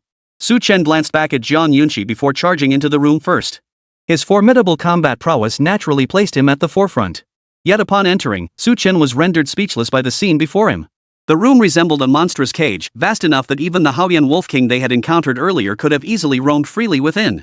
What astonished Su Chen most, however, was the enormous skeleton lying within. Judging by its size, the skeleton's owner had been considerably more powerful than the Haoyan Wolf King. Yet, it had ultimately starved to death here. Why did you go in without a word? Just then, Zhang Yunqi burst in, her voice tinged with irritation. She'd waited outside for ages, and Su Chen hadn't uttered a single word. She was nearly driven to distraction. The moment she stepped inside, however, her own eyes widened in shock. The scene before her left her speechless. After a long moment, Su Chen finally snapped back to reality and voiced his conjecture. These monsters had existed before the ruins sank underground. They were likely kept by humans to guard the ruins or the rock dragons. However, when the ruins sank underground, these creatures were left without food and all starved to death here. If my guess is correct, I suspect the danger points ahead will be similar. Su Chen's voice echoed through the room, jolting Zhang Yunqi back to reality. If that were the case, then the ruins held almost no danger at all. In that case, let's head straight to the depths of the ruins. The monsters in the later danger zones must have starved to death as well. Continuing to delay would only be a waste of time. Thanks to the map, Su Chen and Zhang Yunqi had a thorough understanding of every hazard point within the dungeon. Now that all the monsters in the danger zones were dead, Zhang Yunqi suggested heading straight into the depths of the ruins. Su Chen naturally had no objections. He didn't even bother checking if the monster's remains had any salvageable parts before leading Zhang Yunqi deeper into the ruins. After nearly 2 hours of walking, they had passed through at least 8 dangerous spots, if not 10. Without exception, every monster within these danger zones lay dead. Some had starved to death, while others, driven by hunger, had ultimately perished after preying upon other creatures. In short, these creatures met bizarre and gruesome ends. Yet Su Chen and Zhang Yunqi were certain that within this ruin, aside from the 2 of them, no other living beings remained. Beyond this peril lay the ruin's deepest recesses. If I recall correctly, those ancient humans seemed to have placed some of their most precious items here. As they passed the final perilous point, Su Chen's expression visibly relaxed. All the monsters along the way had been wiped out, leaving him with no combat pressure whatsoever. This expedition through the ruins was proving surprisingly easy. Hearing his words, Zhang Yunqi nodded before offering a reminder. Still, we should remain cautious. It wouldn't be good if something else lurked inside. Her playful tone drew a smile from Su Chen. All the monsters had starved to death, what else was there to be cautious about? Were they supposed to be wary of poisonous air? If that were the case, then caution would indeed be warranted. Speaking thus, the 2 approached the massive gate deep within the ruins. This gate, standing 40 to 50 meters tall, was entirely forged from steel, appearing utterly magnificent. Crucially, it could only be opened from the outside. Whatever lay beyond, unless it possessed the raw power to smash the gate open, would remain locked in. Open it. Su Chen and Zhang Yunqi exchanged a glance before he activated the opening mechanism beside them. As the gate slowly creaked upward, it emitted a series of teeth-grinding squeaks. Watching the gate slowly open, Su Chen and Zhang Yunqi's eyes brimmed with anticipation. The treasures deep within this ruin were gathered by ancient humans who unified the surrounding tribes. Even if only a fraction remained here, it would be more than enough for the two of them to reap a bountiful harvest. Yet as their gazes swept toward the ruin's depths, their eyes widened in shock the very next moment. The gate swung fully open, revealing the deepest secret of the rock dragon ruins at last. The underground space was filled with shattered stone fragments, countless rock debris covering the ground like a layer. Most peculiar of all, a glowing spherical entity floated at the very center of the ruin's depths, and the light within the site clearly emanated from this object. Had this been all, the two would have felt only delight, not dread. For beneath that luminous orb, a colossal rock dragon had now awakened. Its bloodshot eyes fixed on the two humans outside the gate, its gaze flickering with a savage, bloodthirsty glint. How could this be? How could there be a rock dragon here? Seeing this rock dragon, Zhang Yunqi couldn't help but gasp in shock. Wasn't the rock dragon supposed to be the strongest boss in the entire dungeon? It should be living near the volcano crater. Why had it suddenly appeared here? However, as he gazed upon the rock dragon, Su Chen narrowed his eyes slightly. He reached out to stop Zhang Yunqi, then calmly explained. Do you recall the mural's depiction? That rock dragon laid 2 dragon eggs. If my guess is correct, the weathered murals in the center depict the 2 hatchlings battling their mother after hatching. In the end, the 2 rock dragons killed their own mother. One was sealed deep within the ruins, while the other became the final boss of this instance. Hearing Su Chen's explanation, Zhang Yunqi instantly recalled the murals clearly depicting 2 dragon eggs. Now everything made sense. Why did such a powerful ancient human tribe perish? It was because these 2 young rock dragons slew their mother, the tribe's guardian deity, ultimately leading to the entire tribe's demise. Observing Su Chen and Zhang Yunqi's analysis, the rock dragon remained silent, its eyes instead reflecting a human-like curiosity. But after they finished their explanation, the rock dragon let out a roar. Roar! Though it was a dragon's roar, both Zhang Yunqi and Su Chen understood its meaning. Now that this secret was known, it would be buried beneath the earth along with the ruins. Chapter 44, The Might of the Ancestral Dragon. Roar! The rock dragon let out a deafening roar, and immediately, countless stone spears erupted from the ground, instantly closing in on Su Chen and Zhang Yunqi. Witnessing this spectacle, shock flashed in both their eyes. The Haodian Wolf King could only unleash its skills within a fixed range of over 10 meters, while the rock dragon could freely unleash its power across this vast space of hundreds of meters. The difference between them was nothing short of night and day. As the stone spears closed in, Su Chen and Zhang Yunqi instantly made their decision, darting to either side to evade. I'll buff him. After dodging the spear, Zhang Yunqi immediately reached out, preparing to cast a skill for Su Chen. But just then, Su Chen suddenly raised his hand and shook his head. No need. Cast it on yourself. With that, he planted his toes and launched himself directly toward the rock dragon. As for why he refused? It was simply because his current defense was already terrifyingly strong. Though the rock dragon's attacks were sharp, they weren't enough to injure him. Most crucially, he possessed a primordial dragon's reverse scale. The primordial dragon's might it granted could instantly incapacitate all dragon-kin monsters. Should any other situation arise, he could unleash the dragon's might at any moment. That was precisely why he chose to let Zhang Yunqi keep the attribute boost for herself. Seeing this, Zhang Yunqi didn't hesitate, immediately channeling all the skill's attributes into herself. Though she didn't know what Su Chen could possibly do against this rock dragon, their long-standing rapport made her choose to trust him. The next second, Su Chen charged straight at the rock dragon, his expression calm and unruffled, as if he were facing not a monster but a mere insect. Seeing Su Chen charge toward it completely unguarded, the rock dragon's face twisted with fury. It possessed the bloodline of the dragon clan. For a practitioner not even reaching level 10 to dare challenge it was nothing short of underestimating its might. Roar! In an instant, the rock dragon let out a thunderous roar. Countless rocky barbs erupted from its body, forming a thorn-like armor that enveloped its entire form, seemingly capable of repelling any attack. However, Su Chen had no intention of forcing a direct confrontation just yet. Instead, he moved in close to examine the creature's attributes. Ruins Rock Dragon LV10. Attack, 220 Spirit, 160. Defense, 400,300,100, Magic Resistance, 300. Speed, 150. Buried beneath the ruins, this rock dragon possesses unmatched defensive capabilities and can even harness a portion of the ruins' power. Even Su Chen couldn't help but gasp at these terrifying stats. Truly, a boss with dragon bloodline, these terrifying stats even surpass those of the meteor dragon. Ha, let's see what you've got. Yet no trace of fear appeared on Su Chen's face as he charged straight toward the rock dragon. Though his psychic manipulation was currently unusable, his physical strength alone was formidable enough. Bam! Su Chen's fist slammed into the rock dragon's body, yet it inflicted no damage whatsoever. The recoil force alone nearly overwhelmed him. Seeing this, Su Chen swiftly retreated, using his speed advantage to deny the rock dragon any chance to strike him. Meanwhile, Zhang Yunqi retreated to a safe zone, rummaging through her storage pouch for scrolls, preparing to harass the rock dragon's attacks from the sidelines. Seeing Su Chen refuse to engage in direct combat, instead swarming like a persistent fly, the relic rock dragon instantly flew into a rage. It abruptly halted its assault and returned to its lair, standing beneath the mysterious light sphere. At that moment, the ruined rock dragon seemed to reign as the absolute ruler of the entire subterranean realm. Roar!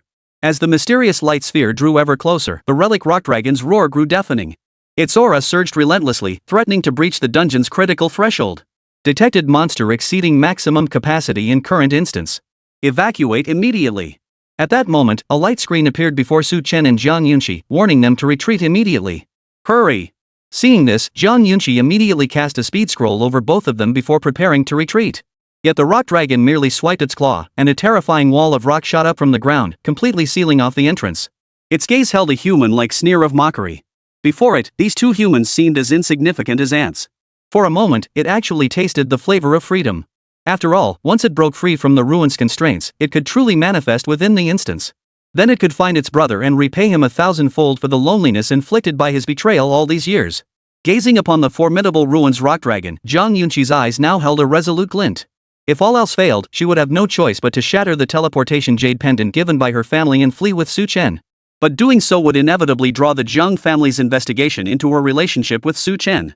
Just then, Su Chen calmly stepped before her, his face bearing a serene and confident smile. You still have the nerve to smile? Zhang Yunqi couldn't help but grow anxious at the sight, but Su Chen offered no reply. Instead, he began walking step by step toward the rock dragon. As he walked, he stroked the ancestral dragoness on his chest. But beneath that outer layer of ragged cloth, no one knew what treasure lay hidden within. Gazing at Su Chen's approach, the rock dragon now felt like a god, yearning to crush this mere mortal like an ant with a single swipe. Heh, a rock dragon, is it? I've heard dragons possess a reverse scale that incites fury if touched. I wonder if you can withstand the wrath of the ancestral dragon. Su Chen approached it, his words clearly heard by the rock dragon. Observing the insignificant insect before him, Yanlong sensed something amiss. It extended its claw, poised to strike down. Yet at that very moment, Su Chen's gaze hardened into unwavering resolve. The smile vanished from his face, replaced by solemn gravity. Ancestral dragon's might.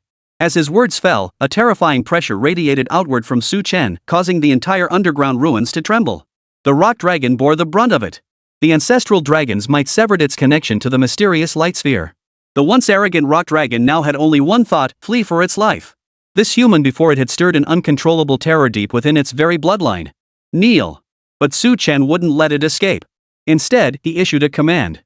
Instantly, the rock dragon's legs buckled, forcing it to its knees. Its entire body became utterly weak. Witnessing this, Zhang Yunqi's eyes widened instantly.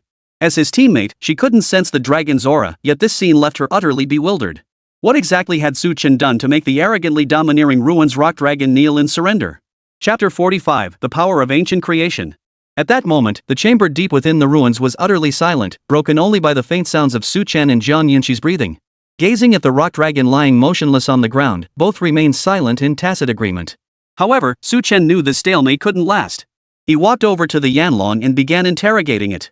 What is that thing up there? He pointed at the mysterious glowing orb, his tone unapologetically blunt. Hearing Su Chen's words, the rock dragon wanted to refuse to answer, yet it felt a deep, soul-shaking fear.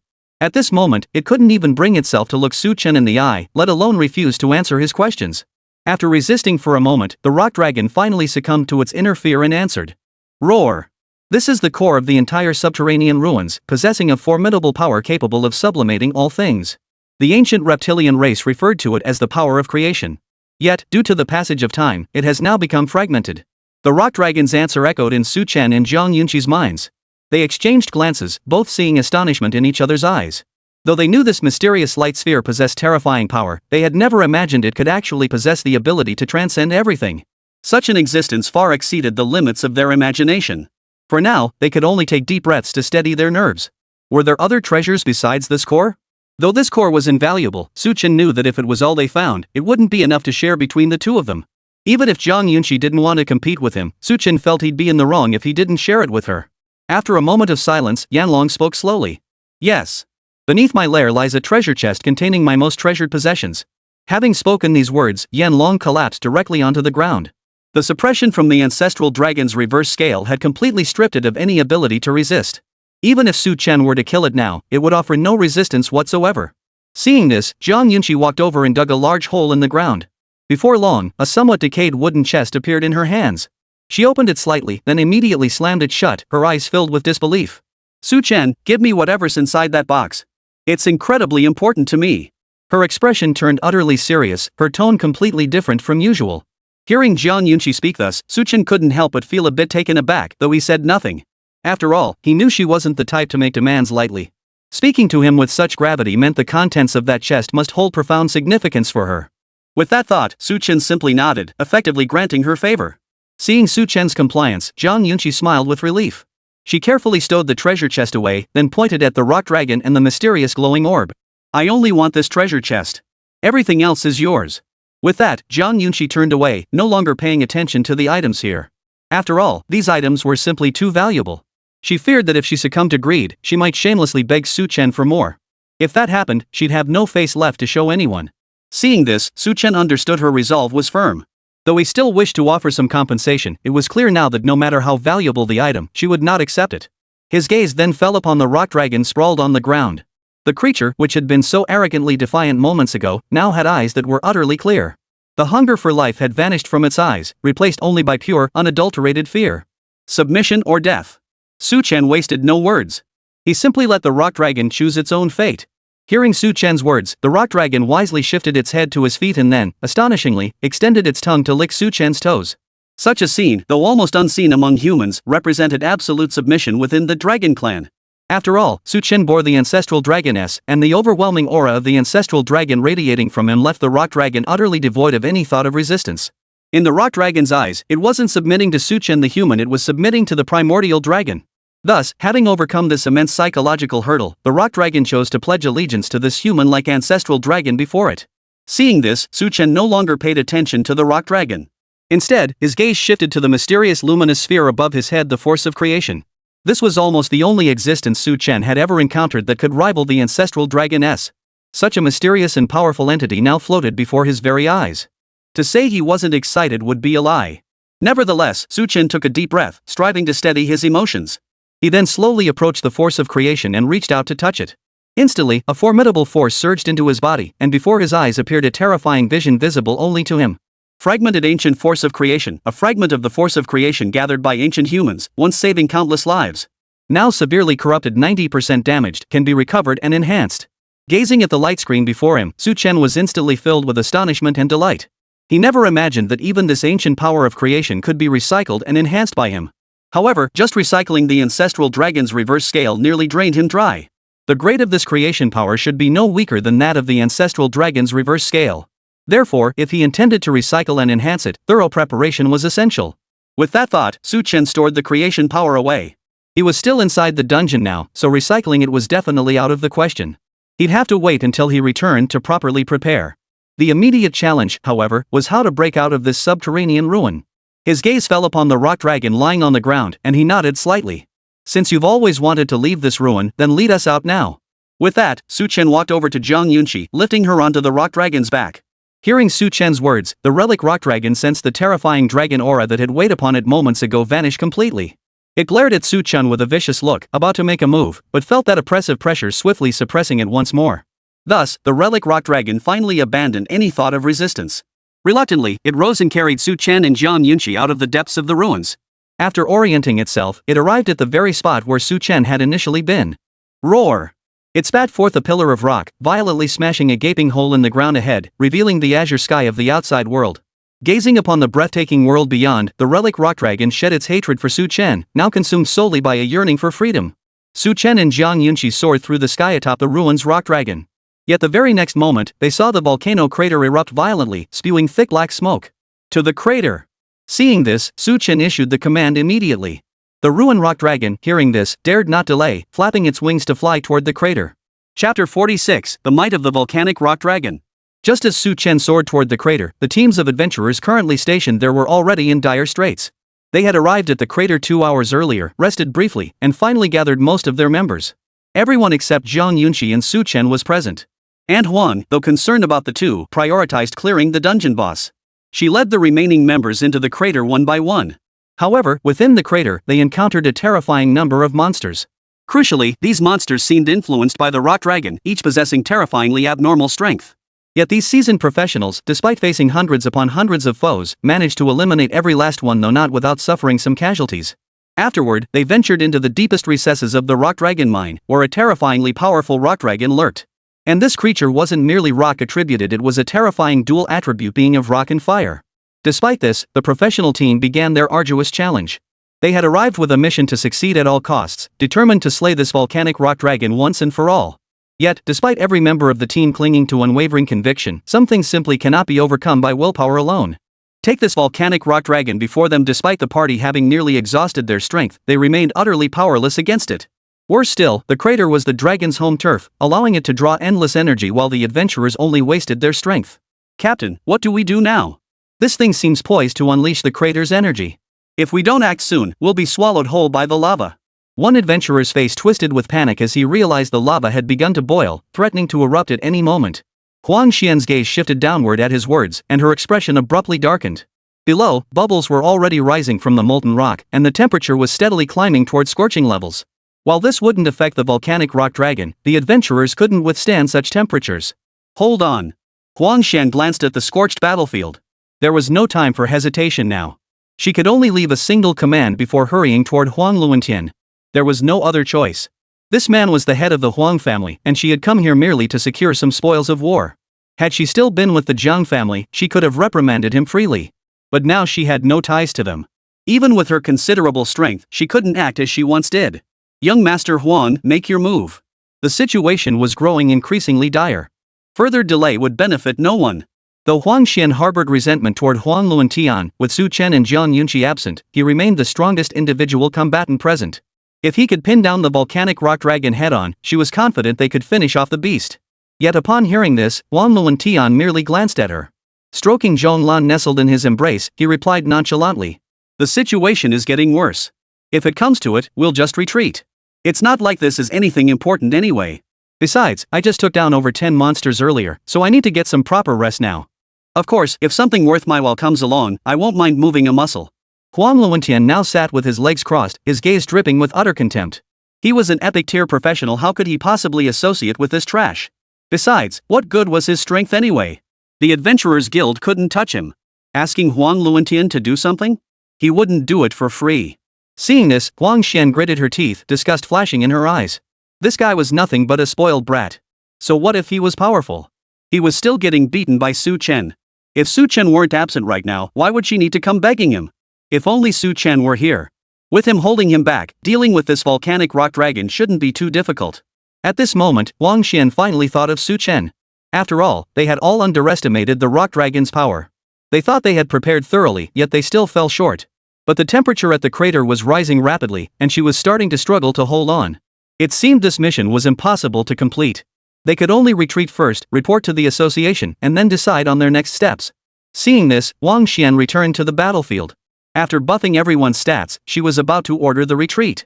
But at that very moment, the volcanic rock dragon abruptly halted, unleashing a deafening roar. Roar! Its terrifying dragon aura radiated outward, instantly sending a chill down many spines. Now standing atop the highest lava peak, the volcanic rock dragon radiated terrifying heat from every pore. Streams of molten lava flowed down its body, making it look exceptionally fearsome. Witnessing this, the already demoralized professional team scattered in panic. Though Huang Xian tried desperately to steady the situation, only the strongest few obeyed her commands. The rest were already fleeing for their lives. Gazing at the enraged volcanic rock dragon, a resolute expression hardened on Huang Xian's fair face. If all else failed, she would have no choice but to resort to the Zhang family's resources.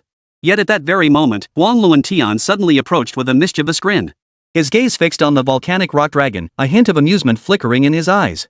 Captain Huang, it seems you're facing quite a predicament. Leave this to me. Remember to give me a generous share of the spoils. With that, spiritual energy armor abruptly materialized around Huang Luantian, who then charged straight at the volcanic rock dragon. His earlier inaction had been deliberate to plunge the entire team into chaos. Only then could he showcase the sheer might of Huang Luantian. Once he defeated this volcanic rock dragon, he would see who dared claim he was inferior to Su Chen. Seeing Huang Luantian charge forward, the scattered crowd halted abruptly, turning their gaze toward the battlefield. After all, this was the young master of the Huang family, whose power was truly astonishing. Perhaps his intervention could stabilize the situation? Yet the volcanic rock dragon watched Huang Luantian charging toward it, a flicker of disdain crossing its eyes. His father was a fire dragon renowned for its offensive prowess, while his mother was a rock dragon celebrated for its formidable defense. He himself embodied the strengths of both, possessing power surpassing either parent. For this human to dare challenge him to a duel was nothing short of suicide. The volcanic rock dragon opened its maw and unleashed a dragon's breath. A terrifying stream of molten lava slammed directly into Huang Luantian, sending the self-important epic tier professional flying through the air. Witnessing this, the crowd gaped in stunned silence. If Huang Luantian, the strongest in single combat, was taken out in one strike, what chance did ordinary adventurers like them stand? They'd be walking to their deaths. The sight plunged the crowd into even deeper chaos as they turned and fled for their lives. Chapter 47, Dragon Knight? Slash. At this moment, no one paid any heed to Huang Xian's commands. To them, if even Huang Luantian, the strongest individual fighter, couldn't stand against this volcanic rock dragon, charging in would only mean certain death. Witnessing this, Huang Xian gritted her teeth, stomped her foot in frustration, and ran toward the exit, her expression filled with unwillingness. Though she yearned to rally the professionals for a counterattack, such a notion was now nothing but a pipe dream. Returning now would likely bring severe punishment from the professional association, and possibly even accountability from her own Huang family. As for using the artifact her former husband from the Zhang family had given her, even if she deployed it now, it would likely be futile. Just then, the fleeing crowd abruptly halted. Eyes wide with terror, they all stared skyward. Following their gaze, Huang Xian froze in place. For against the azure sky, a second rock dragon had appeared. How could there be two rock dragons in a single instance?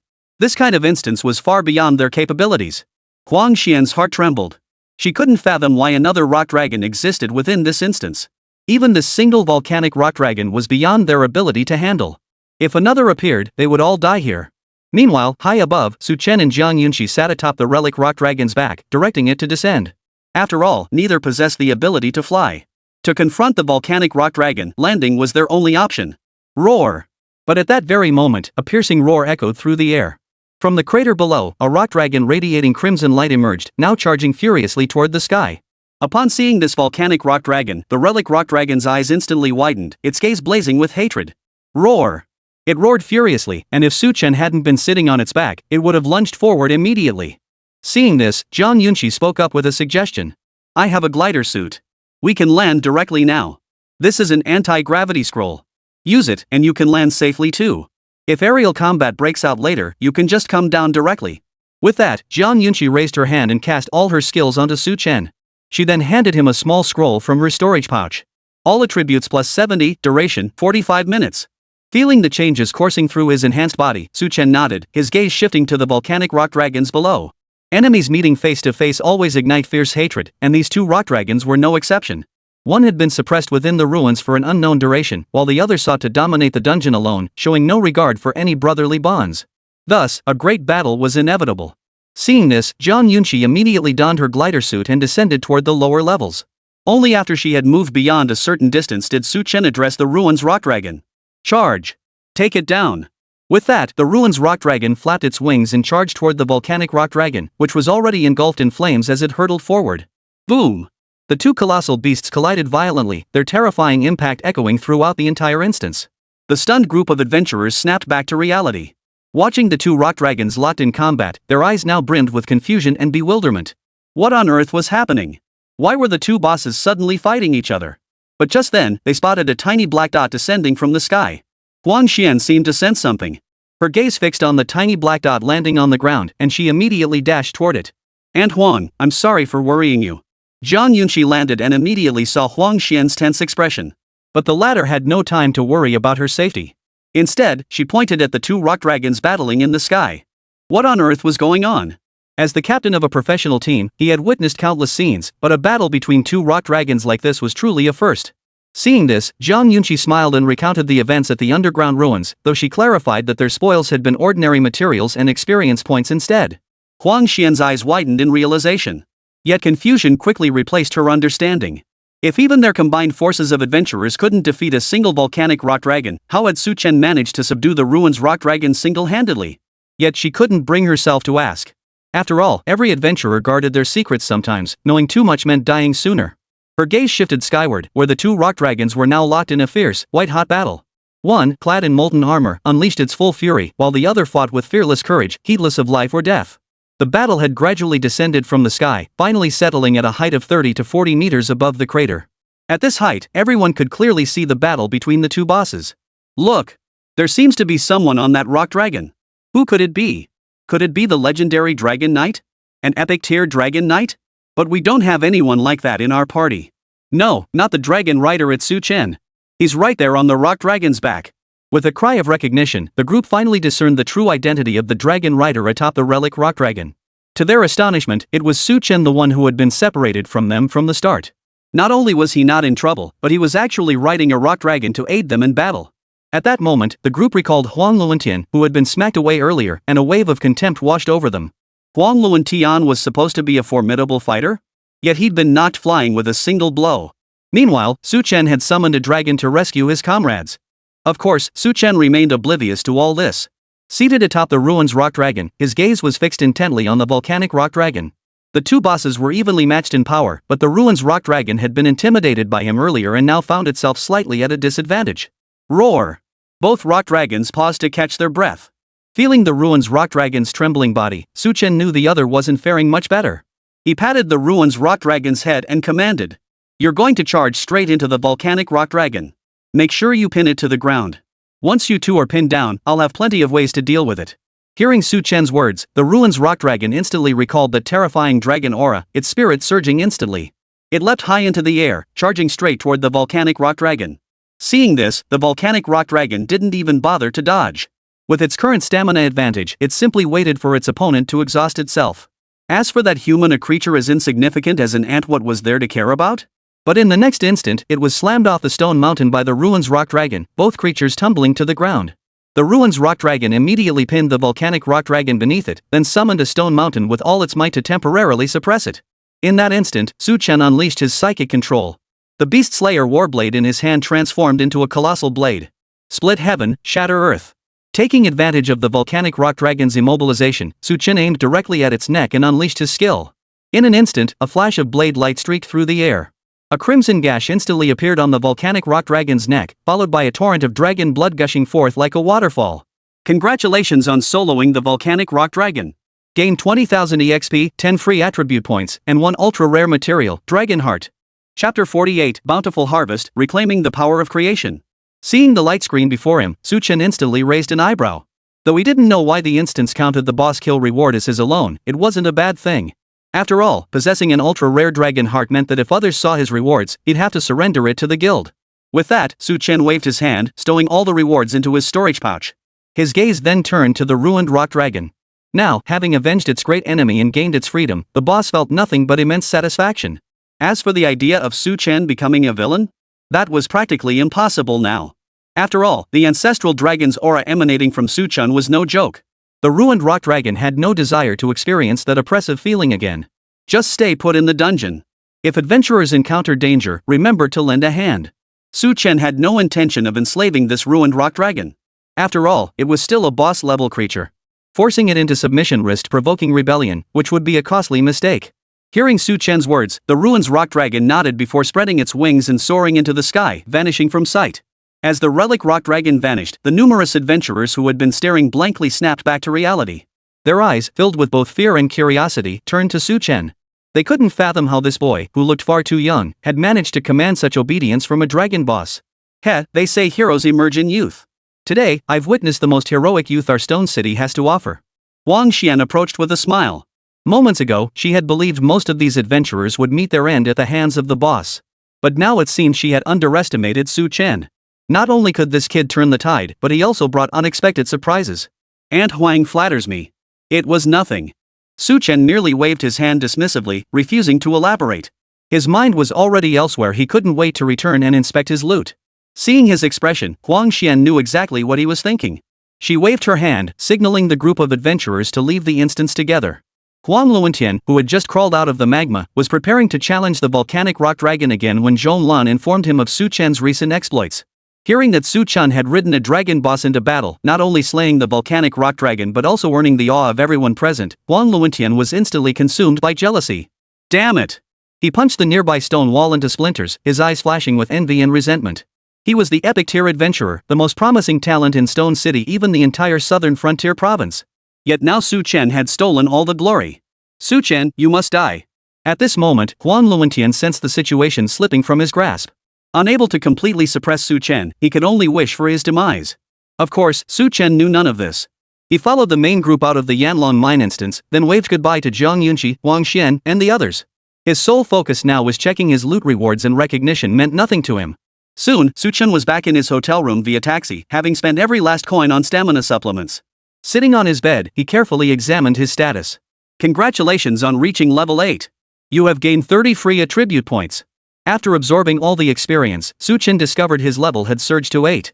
Combined with the rewards from defeating the boss, his free attribute points had skyrocketed to a staggering 40. Not to mention the dragon heart and the power of creation. He licked his lips, then allocated all his free attribute points to attack. His gaze then turned to the dragon heart, revealing information about this ultra-rare material. Dragon heart, an ultra-rare material dropped by dragon bosses, containing the essence of a mighty dragon's power. Can be used to craft tier 5 plus equipment or absorbed directly. When crafting equipment, there's a chance to grant it epic tier attributes. Absorbing it grants 100 random attributes. Reading this description, Su Chen couldn't help but gasp in astonishment. Whether for crafting gear or absorbing attributes, it was an absolute rarity unseen anywhere in the world. However, Dragon's Heart was far too precious. While absorbing its attributes could temporarily boost one's combat power, it felt like an extravagant waste. Better to keep it stored away, it might prove useful someday. After pondering for a moment, Su Chen decided to stow away the Dragon Heart, intending to retrieve it when he forged equipment in the future. His gaze then shifted to the shards of primordial creation power. This was the second most precious item he had ever seen, the first being the ancestral dragon's reverse scale. He cupped the luminous orb of creation power in his palm.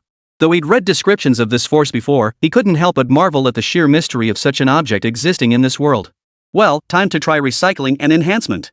Su Chen gritted his teeth, methodically retrieved his stamina supplement, and then activated the skill to initiate the recovery and enhancement process. The next second, darkness engulfed his vision, and he nearly collapsed. Fortunately, he had already placed the stamina supplement in a bucket, with the straw held between his teeth. With a forceful suck, his stamina began to gradually recover. This time, however, the process lasted far longer than when he had recycled the Zilong scales. Not only was the over 10,000 yuan stamina supplement completely drained, but Su Chen ended up bedridden for a full 3 days. Throughout those 3 days, his stamina was constantly drained and replenished, leaving him looking utterly exhausted. But just as the last drop of the supplement vanished, he finally heard the most beautiful sound in the world. Reinforcement recovery complete. The next second, Su Chen opened his eyes, only to find the power of creation had vanished without a trace. Ha! Where did that massive pool of creation power go? He looked around in confusion, finding nothing. Seeing this, Su Chen couldn't help but let out a bitter smile. Could it be that after restoring the power of creation, the other party simply vanished? If that were the case, he'd be the biggest sucker in the world. Just then, a light screen appeared before his eyes. Ancient Force of Creation, a legendary power born only at the dawn of the world, a peerless treasure. It can enhance any skill, level, or attribute, and when used to craft equipment, it guarantees the acquisition of multiple legendary great attributes. Staring at the light screen before him, Su Chen froze in place. He had believed the Dragon Heart was already rare enough, and even the ancestral dragon's reverse scale counted among the world's most precious treasures. Yet before this primordial force of creation, all that paled in comparison. Perhaps the fully enhanced ancestral dragon's reverse scale could rival the power of creation, but now, the rarity and utility of the power of creation utterly overshadowed every treasure in existence. Chapter 49, Absorbing the Power of Creation, Skill Enhancement. Gazing at the primordial power of creation before him, Su Chen couldn't help but swallow hard. He had been pondering how to utilize this power to maximize his combat strength, but now, he found himself at a loss. Whether it's enhancing skills or attributes, or saving it for crafting equipment later, this ancient artifact power will undoubtedly prove immensely useful. After a long silence, he finally resolved to use the ancient creation power first. After all, while the dragon's heart was precious, it wasn't one of a kind. With enough money, one could find it on the black market. But the primordial creation power? That was born when the world itself was forged. Whether a second one exists is anyone's guess. If others learned he possessed this ancient power, even the top-tier practitioners of Donghuang Kingdom would likely covet it. Moreover, with a treasure like the ancestral dragon's reverse scale in my possession, I absolutely must have sufficient power to protect it. With his resolve set, Su Chen decided to immediately harness the primordial creation power to enhance himself. He didn't intend to use it for leveling up though. After all, he could gain experience by running dungeons, and his level would naturally rise with enough runs. The same applied to attribute points. Future opportunities for enhancement would arise, making the use of this ancient power a waste. Therefore, he resolved to channel the power of the ancient artifact into enhancing his skills. But which skill should he choose? Chen stroked his chin, his gaze sweeping over the skills he possessed. The epic tier attribute skill, psionic manipulation, was the one he used most frequently in combat. It provided a comprehensive attribute boost, and enhancing it would undoubtedly amplify its effectiveness. The epic tier offensive skill, heaven-splitting earth-rending, was currently his sole damage-dealing ability. Enhancing it would undoubtedly increase its damage output, eliminating any concerns about insufficient damage.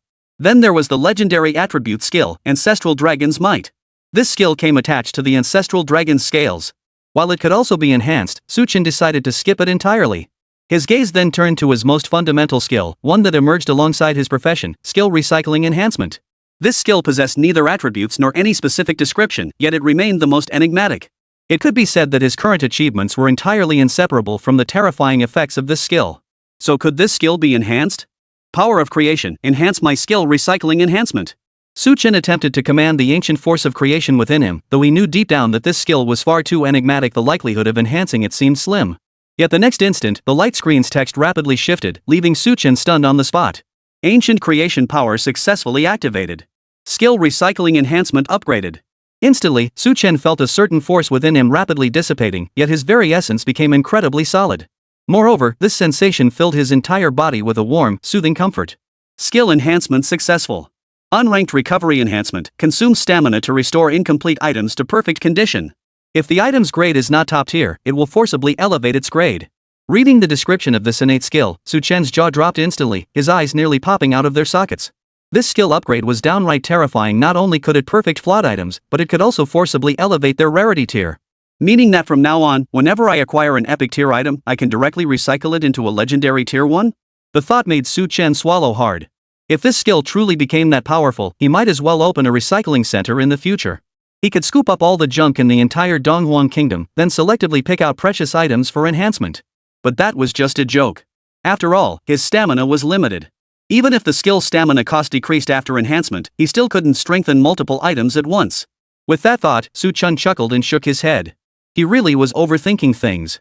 First, he checked his attribute panel. Snapping back to reality, he decided to examine his current stats. Name, Chen. Class, Scavenger. No rank. Level, 8. Attack, 221-5070. Spirit, 110-50. Defense, 150-9060. Magic resistance, 160-9070. Speed, 196-0130. Luck, 30. Critical hit, 0. Critical damage, 200. With over 200 points of terrifying attack power, he was virtually unstoppable at this level. Not only could he take down epic tier professionals, but even legendary tier professionals of the same level were within his confidence to defeat. While his other attributes remained unchanged, they still rivaled those of epic tier professionals. This level of power was the true foundation of his standing among practitioners. Chen licked his parched lips before closing the interface. But while his stats had risen, he was now completely penniless. Purchasing stamina supplements had drained his funds completely, and the exorbitant cost of this hotel left him with no choice but to seek out an opportunity to earn some money. As for where to make the most money, dungeons were undoubtedly the best option. Generally, public dungeons had many professionals stationed outside. These guys stationed outside not only got first dibs on rescuing people trapped in chaotic dungeons but also doubled as bodyguards. Wealthy young masters who had chosen trash classes had no choice but to rely on these bodyguards to level up. Of course, to earn money from these young masters, one's strength had to be up to par. And right now, Chen had strength to spare. This dungeon it is. Having decided to earn money as an outside bodyguard, Chen immediately selected his target. He gazed at a dungeon named Demon City with a faint smile playing on his lips. This instance was exceptionally treacherous. While the lords were filthy rich, the common demons were penniless, offering nothing but experience points. Thus, this dungeon was the least favored among adventurers. After all, who would want to risk their life defeating a powerful foe only to find they gain nothing? Yet this dungeon became a playground for wealthy young masters, thanks to a creature called the succubus. Succubi possessed weak offensive capabilities, yet each was breathtakingly beautiful. Most crucially, succubus lords showed no hostility toward humans and even engaged in trade with these young nobles. With sufficient resources, even the succubus lords themselves would personally enter the fray. But the Demon City's ruler is well aware of this. That's why he's placed the succubi's territory deep within the map. Without considerable strength, reaching it is nearly impossible. That's precisely why this place is such a goldmine. With that thought, Chen immediately set off for the dungeon. After resting for days, his bones ached from inactivity. Entering Demon City would finally give him a chance to stretch his limbs. Chapter 50. Oh, stop fighting. Those who made it to guard Devil's Castle were members of the professional guild, each with their own connections. After all, this dungeon had few participants, but each was a wealthy second-generation heir. Therefore, for those aspiring to climb the ranks, befriending these wealthy heirs eager to enter the dungeon presented the perfect opportunity to build connections. When Chen arrived at the dungeon entrance outside Demon City, he discovered it was still packed even at high noon. While some might enter the Demon Castle dungeon merely to witness its so-called demons, such individuals were an absolute minority. The majority sought entry to witness the allure of the succubus firsthand. Looking for a leader to guide me? Hire a bodyguard for 20,000 yuan to enter Demon City. Safety guaranteed with sufficient payment. Iron Bear mercenaries will protect you. 5-man team boss clear trackable records. Professional bodyguards from Manhwa Combat Academy, reasonable rates and comprehensive protection guaranteed. One by one, professionals flaunted their past achievements here not only to attract clients, but also to compete for status. Chen, arriving alone, seemed somewhat out of place. Hey kid, wanna join our crew? Whether you're a bodyguard or a paid merc, it's a sweet deal. A middle-aged man approached Chen directly, seemingly intent on recruiting him. But looking at this man, Chen showed no interest. He shook his head and walked away. He walked over to a stall, paid a small fee to rent it, and immediately put up his sign. Any dungeon in Stone City, I'm unbeatable. You're free to challenge me anytime. Everyone stared at the sign in utter shock. They stared at the sign in disbelief, their expressions frozen in incredulity. What kind of time is this for someone to be daydreaming? Any dungeon, pick freely, he's unbeatable. Could a professional really say such a thing? And this guy looks so young, probably around 20, yet he dared to make such a claim. If he could actually pull it off, this world would be going completely mad. Yet, facing the skeptical stares of those around him, Chen remained utterly unfazed. He simply sat back in his recliner, quietly waiting for the arrival of the yuan run. What else could he do? Yuan coins were in such short supply now. To catch the attention of those wealthy big shots, he had to resort to such exaggerated methods. Hey, everyone's gathered around here. Say something, man. What's with all this mysterious act here? You don't really think you're invincible, do you? We're all here to shout slogans, but you just drown us all out with that one line. Show us some real skills. Damn it, I haven't seen someone this cocky in ages. It's got me itching for a fight. This bunch of guys who came here specifically to do business with rich guy had bloodshot eyes. Chen's move was like smashing their bread and butter. After all, shouting slogans costs nothing. But once those rich guys paid up, wouldn't they be at their mercy inside the dungeon? But looking at this bunch, Chen couldn't be bothered to engage. He simply set up a sign. Want to test your strength? Pay up and we'll fight. Seeing that sign appear once more, everyone exchanged stunned glances. Paying just to fight? Had this guy lost his mind over money? But seeing Chen lounging so comfortably in his recliner while this group of people, were acting like clowns, still arguing amongst themselves, these so-called bodyguard teams couldn't help but feel anger welling up inside them. I'll take him. A broad-shouldered, hefty man pushed his way through the crowd from behind. The fleshy rolls on his face jiggled with each movement, and the dense network of scars covering him sent a chill down the spine. But upon seeing this man, they couldn't help but suck in a cold breath. For this fat man was none other than the famed professional fighter known as Rock, a legendary combat specialist whose reputation echoed throughout Demon City. Hearing someone actually offer money to fight him, Chen's closed eyes fluttered open slightly. He gave the man a dismissive glance and said in a cold tone, 10,000. Just put it here. At Chen's words, the fat man snorted coldly before placing 10,000 yuan directly on the table. Seeing this, the crowd immediately scattered to the rear, clearing a space for the two. They were eager to see whether this guy was just arrogant and cocky, or if he actually had some real skills. With the money already paid, Chen wasted no time. He rose from the lounge chair and strode into the open space. Seeing this, a flash of viciousness flickered in the fat man's eyes before he followed suit. The gathering of so many people caught the attention of Brother Fu, who was still selecting a team in the distance. They all gathered around, and after some inquiries, they learned what was happening. This situation was incredibly advantageous for them. After all, as long as a winner emerged, they could select stronger bodyguards to ensure their safety. Even as wealthy second-generation heirs, they'd heard tales of how ruthless the teams outside Devil's City truly were. They certainly didn't want to pay a premium only to end up with a subpar team. Kid, get moving. The fat man eyed Chen's slight frame with utter contempt.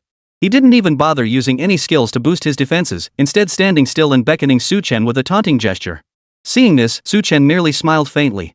Then, with a flick of his toes, he transformed into a streak of light and vanished before everyone's eyes. Witnessing Chen's astonishing speed, the crowd who had just moments ago looked down on him sucked in a sharp breath of cold air. Before the fat man could even react, the next second felt like being slammed by a heavy truck. Thud! The so-called rock-solid extraordinary tier professional now lay helpless in Su Chen's grasp, beaten like a chicken with no chance to fight back. Su Chen, however, remained utterly composed. He even took the time to return to his stall for a sip of water before strolling leisurely back to the fat man. Just as he was about to strike again, he saw the fat man crawl toward him like a worm, then drop to his knees, begging for mercy. "Stop hitting me, please. Oh, please stop. Brother, I didn't know who I was messing with. Please spare me this once." As he spoke, the fat man pulled out 50,000 yuan from his pocket and handed it to Su Chen, sobbing uncontrollably. Seeing the pitiful sight, Su Chen couldn't bring himself to be cruel. He patted the man's broad shoulder and said calmly, "I'll hold on to this 50,000 for you. Go home and lose some weight. Come back when you're as skinny as a stick insect and I'll give it back." Su Chen took the 50 grand without hesitation, while the fat man's flabbed flesh jiggled violently. He dared not come back for the money. It would be a miracle if this man didn't come looking for trouble. Seeing Su Chen had no intention of pursuing the matter, the man scrambled to his feet and bolted away at a speed utterly disproportionate to his bulk. Su Chen returned to his stall, closing his eyes to rest. With his intervention this time, customers were bound to come. Chapter 51, Sky-High Fees, the Richest Man's Bastard Son. Amidst the astonished stares of the crowd, Su Chen returned directly to his recliner, showing absolutely no intention of attending to these customers. Seeing Su Chen's haughty demeanor, the rich second-generation kids instantly surged forward with excitement. To them, this wasn't arrogance, it was pure confidence in his abilities. After all, that fat man earlier was no ordinary opponent, he was a genuine extraordinary tier combat professional. Yet in Su Chen's hands, the man had been tossed around like dough. Even if it was staged, it proved Su Chen's strength was anything but weak. Just look at his motto, "I'm invincible, you do as you please." Truly, it radiated an overwhelming aura. Exactly. A presence like that never spouts empty boasts. He might not pull this off in other cities' dungeons, but in Stone City? Absolutely. Bro, how about 50 grand to be my bodyguard? I'll only be inside for 2 days. 50 grand? That's pocket change for a beggar. I'll pay 100,000. I'll go 12, no, 15 grand. In an instant, the rich kids who had been picking teams started shouting out their own offers. Such frenzied bidding instantly left the other teams around them grimacing. They couldn't afford to cross those rich kids, yet they couldn't beat Su Chen either. All they could do now was watch from the sidelines, bitter and envious. It was like being a desperate suitor chasing after a goddess, only to discover that the goddesses they'd been desperately pursuing were now throwing money at others to become their suitors instead. The kicker was, they genuinely couldn't compete with the other suitors. For a moment, the leaders of these teams wore mournful expressions, praying Su Chen wouldn't make a habit of raiding their business in Devil's City. Damn it, stop snatching them. I'll pay 30,000. Big bro, I only need 3 days inside the dungeon. If you protect me into the succubus tribe, I'll hand over 30 grand. And I'll cover every single expense you have inside the succubus tribe. Amidst the heated arguments, a pale-faced man stepped forward, slapped the table, and shouted his offer. The moment that price was announced, every mouth shut tight. It wasn't that they couldn't afford 300,000, but offering such a high price for just 3 days and even inviting Su Chen to relax within the succubus tribe would easily push the cost toward 400,000.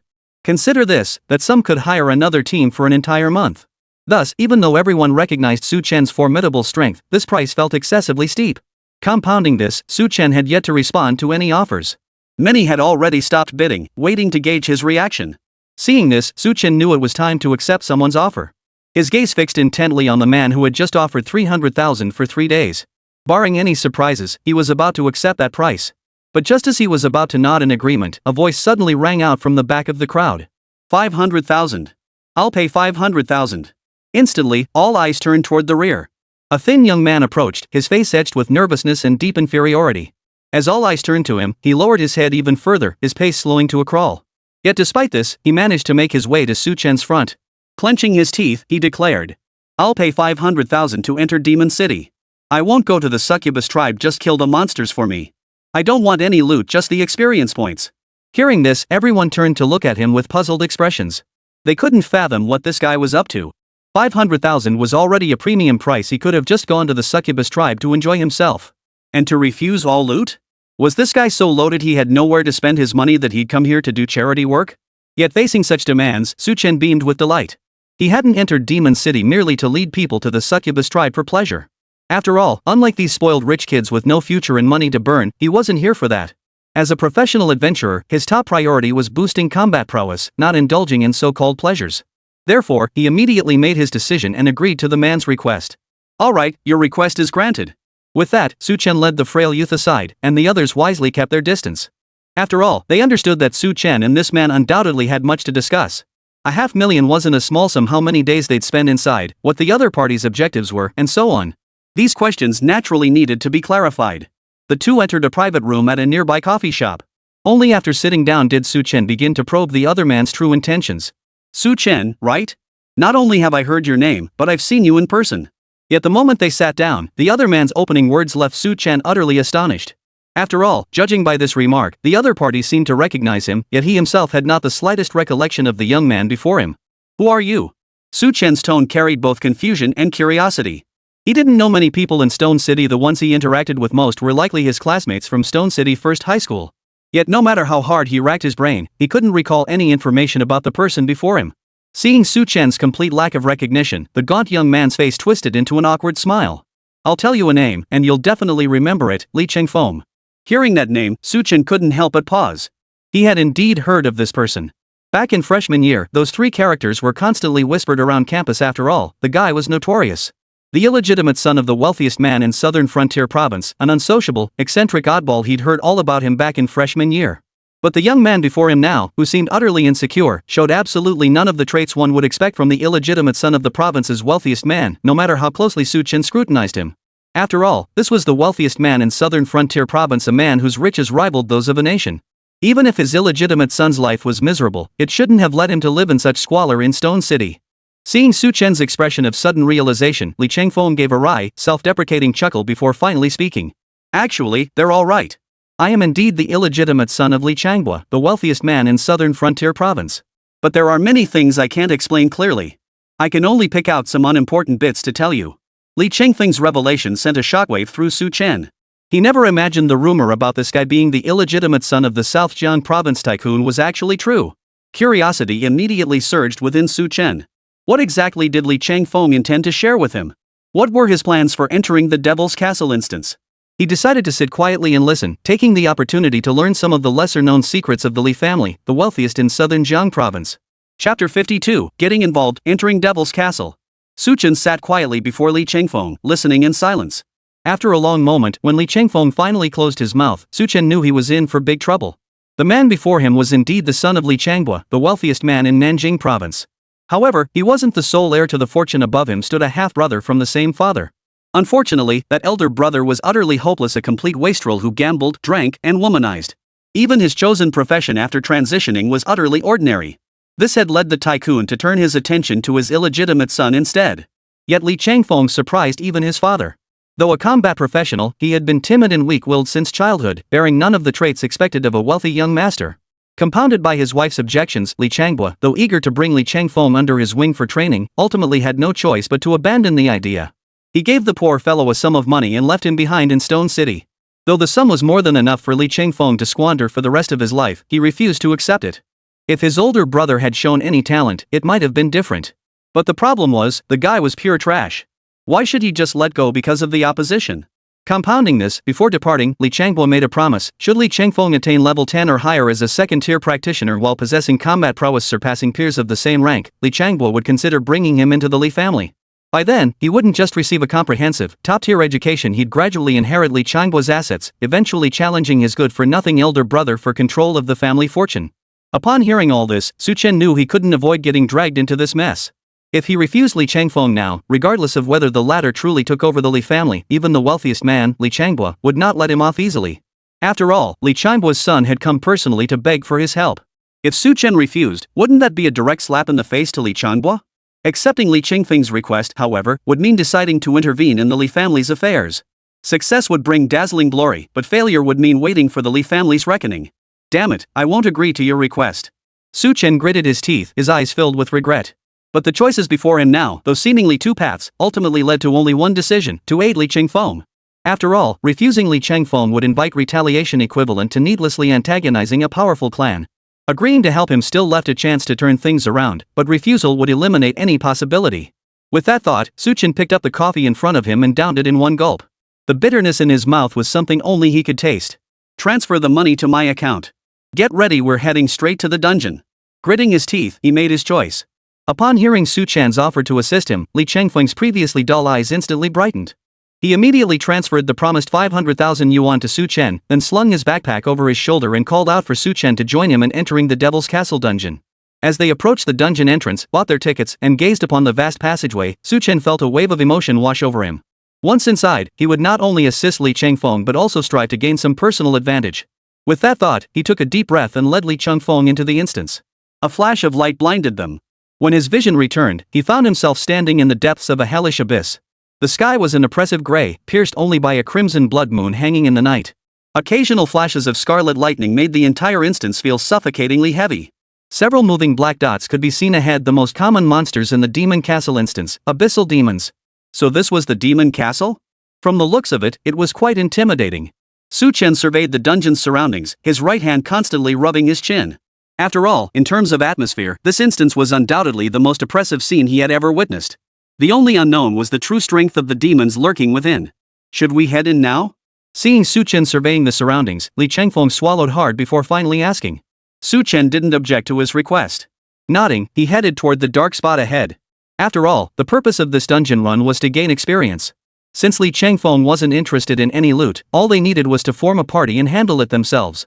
Oh, I haven't asked what your class is. The thought prompted Chen to ask. If the guy's class was too weak, he couldn't help boost his combat effectiveness at best, he could just level him up and improve his stats. Superior tier combat class, martial fighter.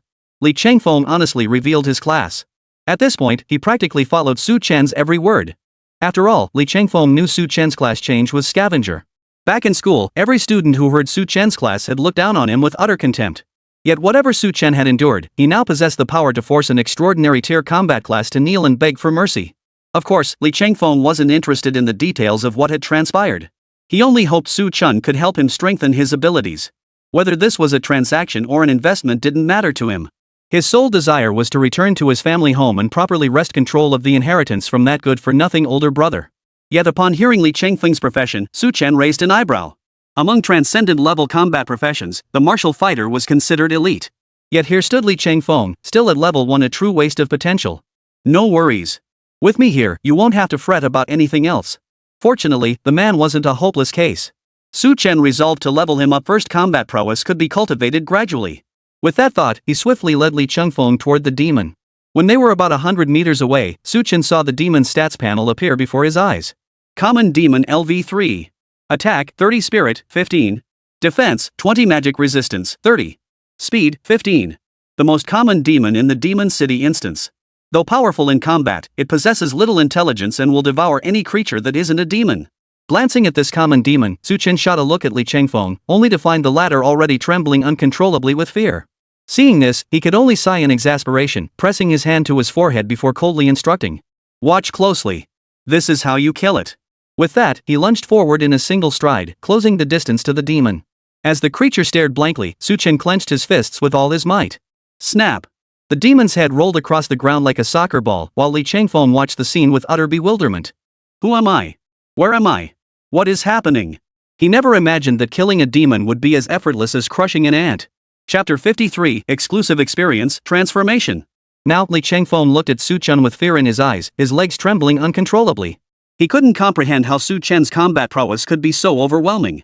After all, even these ordinary demons posed immense challenges for non-professionals. Yet Chen was merely a scavenger. Even if his level had risen, granting him some combat improvement, this victory seemed far too effortless. Before the questions in his mind could dissipate, a light screen appeared before him. Teammate Chen defeated a common demon. You gain 100 EXP. Upon seeing the light screen, Li Changfeng finally grasped the situation. Though he was a combat class, his inherent temperament meant his combat prowess wasn't particularly strong, leaving his level stagnant at level 1. A situation like this, Chen slaying monsters while he reaped all the experience, was a stroke of luck you'd never find even with a lantern. Even if this were part of the deal, Li Changfeng wasn't short on cash right now. If he could gain his billionaire father's approval, money would become nothing more than a number to him in the future. Good. At this moment, Li Changfeng's voice trembled slightly. The sensation of witnessing his own gradual strengthening utterly captivated him. Chen turned to look at Li Changfeng. Seeing this guy so thrilled just from gaining a bit of experience made the corners of his mouth twitch involuntarily. But this was his sugar daddy, so Chen merely waved at Li Changfeng and said, "Hurry up and catch up. I looted a map from that demon." Hearing about the map, Li Changfeng hurried over, eager to see what it was. Chen immediately pulled out the map and spread it on the ground, carefully studying the directions marked upon it. Since it was a small map, Chen easily located their current position. The details were even simpler to decipher. Head 5 kilometers northwest to encounter a 10-member demon squad. 10 kilometers beyond that lay the only demon lord within a 20-mile radius, an elite monster. Noticing Li Changfeng approaching, Su Chen proceeded to explain the map's details to him. After all, the other man had little combat experience and likely didn't even know how to read a map. Therefore, Su Chen could only patiently guide him, doing his best to train him. Seeing Su Chen's dedication, Li Changfeng remained fully focused, studying the map intently to learn how to identify features. Before long, judging the timing was right, Su Chen led Li Changfeng directly northwest. After all, these ordinary demons were so poor they were practically starving. Su Chen had no intention of continuing to hunt scattered, common demons. Knowing the location of a demon lord, they might as well go straight to the source and see if this elite monster could drop some decent loot. After walking 5 kilometers, they soon spotted a patrolling demon squad. Unlike the common demons they'd encountered earlier, these patrol members were not only towering in stature but also sported terrifying fangs. Their appearance alone made it clear they were significantly stronger than ordinary demons. Su Chen merely glanced at their stats and discovered every single one of them was a level 5 demon. Ha! If the newbie dungeon was Demon City, a whole group of people probably wouldn't make it through. After all, these demons boasted 50 attack points. Even his past self wouldn't have been confident of victory. Thinking this, Su Chen glanced at Li Changfeng and noticed the guy was actually itching to charge in. If these were ordinary demons, Su Chen might have let him try. But sending Li Changfeng into this situation now would be nothing short of suicide. You stay here. I'll save the one with low health for you to finish off later. Su Chen nodded to Li Changfeng before charging straight toward the demon squad. Seeing Su Chen charge with such ferocity, Li Changfeng couldn't help but stare in astonishment. This wasn't just one demon, it was a 10-member demon squad. Even specialized professional teams wouldn't charge in so recklessly. Sure, Su Chen had defeated that fat guy, but he couldn't possibly think he was invincible, right? With that thought, Li Changfeng prepared to pull out the scroll he'd paid a fortune for to assist. Yet the very next second, he witnessed an astonishing sight. Su Chen charged straight into the demon squad, grabbing one before they could react. The leader demon was seized in Su Chen's hand, its head exploding like a watermelon in an instant. The remaining demons were no match for Su Chen either. Though they surrounded him, swinging their weapons wildly, the next instant Su Chen vanished like a bolt of lightning. Against his terrifying speed, these demons moved as sluggishly as snails. In a mere minute, the once arrogant demon squad lay sprawled on the ground, each devoid of life. At that moment, Li Changfeng was utterly stunned. Su Chen's combat prowess had far exceeded his wildest expectations. And now, the man was casually tossing a demon corpse at his feet like discarded trash. Kill him. Su Chen's voice was utterly detached, his tone as casual as if he were ordering the killing of an ant. Yet upon hearing those words, Li Changfeng swallowed hard, his eyes flickering with fear and cowardice. Seeing his reaction, Su Chen felt nothing but disappointment. If you can't even kill a demon, how will you ever lead the Li family? Do you truly believe your opponents will show mercy because you're weak? Don't delude yourself. If you want to climb to the top, you must rely on yourself alone. Su Chen's words echoed around them, striking Li Changfeng like thunder. Over the years, he had grown accustomed to concealing his true thoughts, cloaking himself in a facade of timidity and self-doubt. He himself could no longer distinguish his authentic self. But now, the thought of that wealth within his grasp, the image of his unambitious elder brother, and his father's attitude toward him. At this very moment, Li Changfeng was consumed by rage. His eyes blazing crimson, he fixed his gaze on the demon before him. A finely crafted dagger emerged from his grasp as he gritted his teeth and advanced step by step with unwavering resolve. Where were you, Li Changbua, when you abandoned me and my mother? My mother was merely asking for a little living expense, yet that woman tortured her to death. After all these years of neglect, you think a measly handout will make me go away? Dream on. I, Li Changfeng, will climb step by step to the very top to a position where not a single member of your Li family can ever reach me. Li Changfeng now knelt on the ground like a rabid beast, his right hand slashing the demon's body again and again. Even after the demon lay dead, he didn't stop.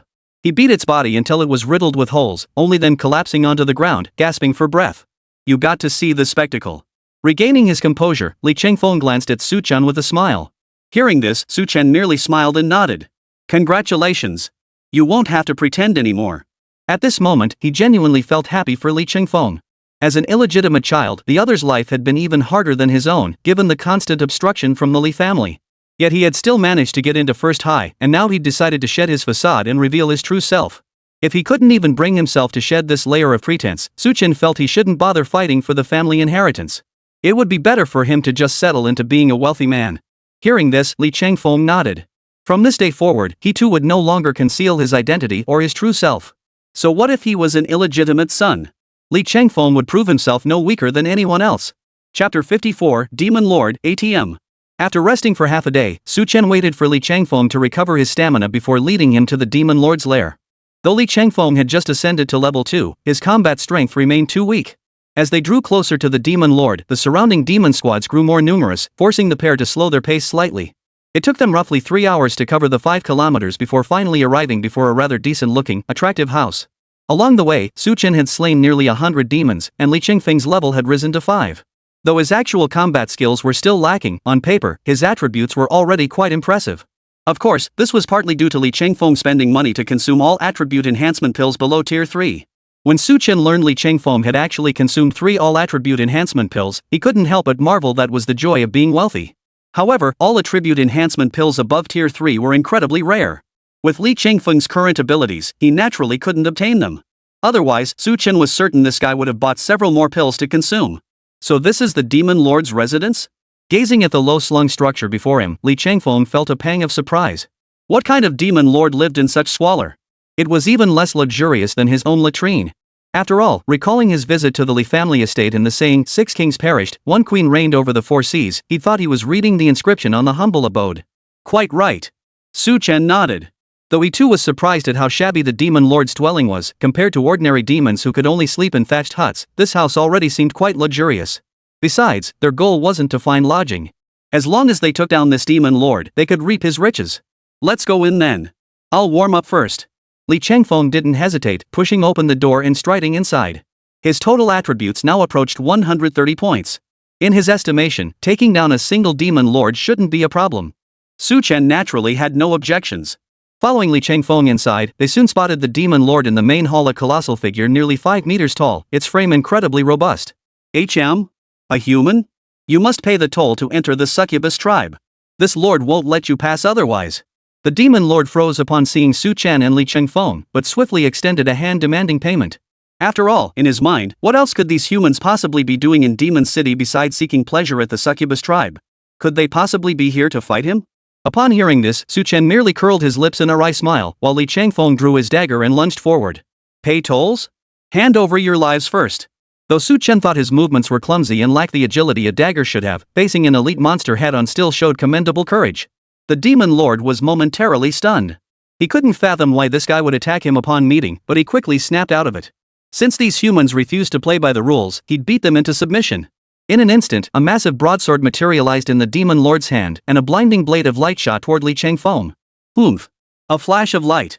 Li Changfeng immediately activated his martial fighter's skill, instantly evading the blade's arc and charging straight toward the Demon Lord. His dagger fell relentlessly, yet against the Demon Lord's defenses, it could only pierce flesh without inflicting significant damage. Yet these superficial wounds enraged the Demon Lord beyond measure. How dare a lowly human dare to provoke him like this? Damn it! He no longer cared about the toll. He wanted both of these creatures dead by his own hand. With that thought, the Demon Lord seized Li Changfeng by the throat, unleashed a torrent of flames from his mouth, and hurled the half-dead man away. Thud! Li Changfeng slammed into the wall, embedding himself into it. Though the blow didn't kill him, it left him severely injured. Fortunately, he carried countless medicinal pills. He immediately retrieved a healing pill and began restoring his vitality. Seeing this, Su Chen sighed inwardly. This guy's combat skills were still too weak. Why was he always just punching people in the gut? If it had been him, he would have stabbed straight for the Demon Lord's throat just now. Even if it didn't kill him, it would have left him gravely wounded. Strike ruthlessly, no mercy. Su Chen shook his head, offering a silent reminder before slowly approaching the Demon Lord. The Demon Lord, noticing Su Chen's approach, let out a savage grin. Heh, you're next. The Demon Lord roared, swinging his greatsword directly at Su Chen's throat. Seeing this, Li Changfeng couldn't help but feel a twinge of worry, yet he was also deeply curious how Su Chen would respond. Seizing the moment, Su Chen glanced at the Demon Lord's attribute panel. Demon Lord LV8. Attack, 150 Spirit, 100.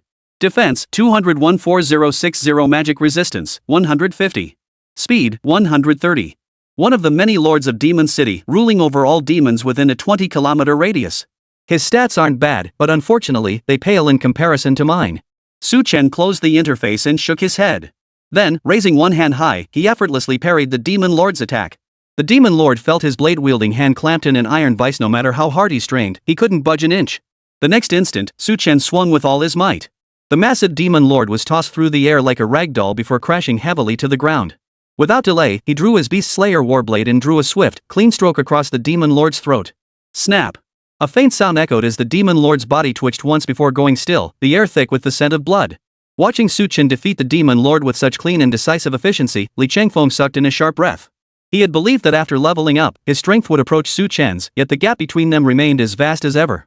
In fact, he suspected Su Chen's true power far exceeded what he had just displayed. It was undoubtedly even greater. Having recovered sufficiently, he descended from the wall and approached the fallen demon lord. Meanwhile, Su Chen transferred all the experience points to Li Changfeng and turned his attention to the gains displayed on the light screen. TSK, robbery truly is a no-cost business. The light screen now displayed the full loot from defeating the demon lord. Tier 1 material chests, 20, Tier 2 material chests, 10, damaged Tier 2 weapons, 5. Though the haul seemed modest this time, one must remember that countless such demon lords roamed the entire demon city. If he could rob every last one of them. At that thought, Su Chen couldn't help but lick his lips. Who says the demon city is poor? This place is practically his personal ATM. Chapter 55, The Demon-Human Alliance Army. In the minds of all adventurers, the demon city seemed to serve no purpose beyond offering a chance to indulge in the succubus tribe. After all, they could barely defeat ordinary demons, and as for these demon lords, even in a group, they'd struggle to overcome them. Under the demon city lord's decree, every demon lord possessed a special communication channel. Should one find themselves at a disadvantage, they could summon reinforcements from other demon lords. This meant adventurer parties sometimes faced 4 to 5 elite monsters at once, a challenge far too daunting for Stone City's adventurers. Thus, a situation had emerged where the demon city had practically become synonymous with a poor man's dungeon. But looking at the resource packs in his hands, Su Chen's face practically split into a huge grin.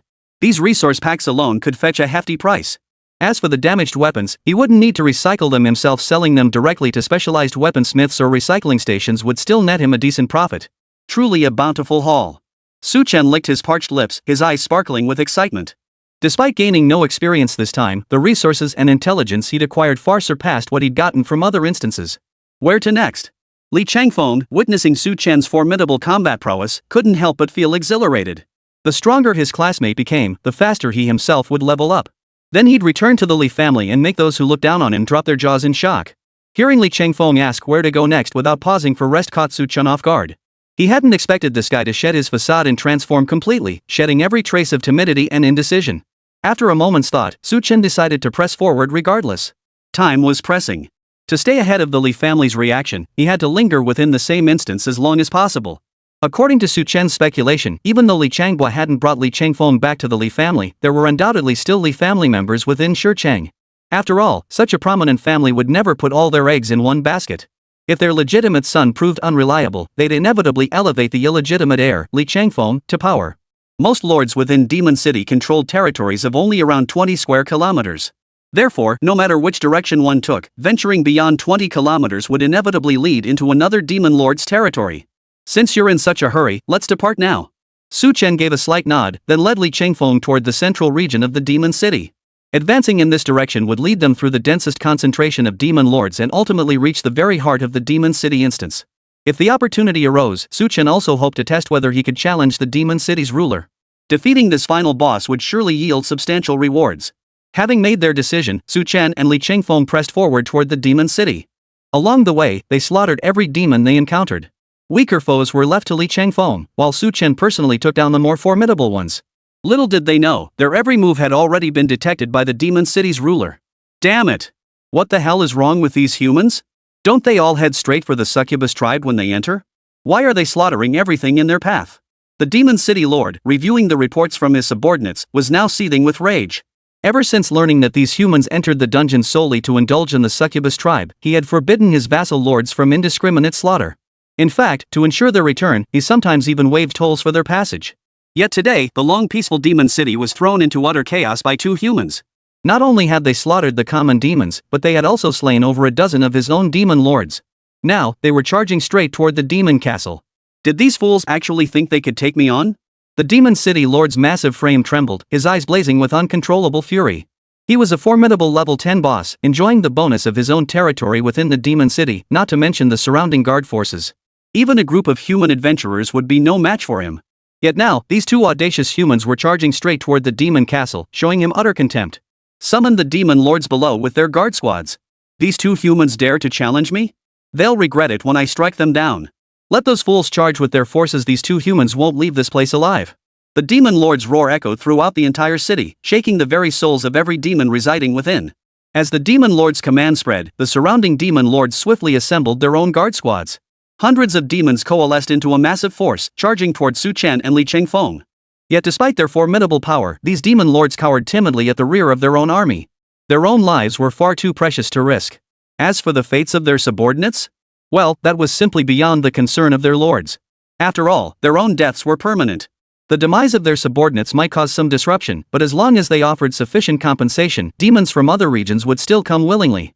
Besides, for ordinary demons, merely avoiding starvation was the greatest blessing. Who cared whom they served? Naturally, the stirrings of this massive army didn't escape the notice of other humans within the instance.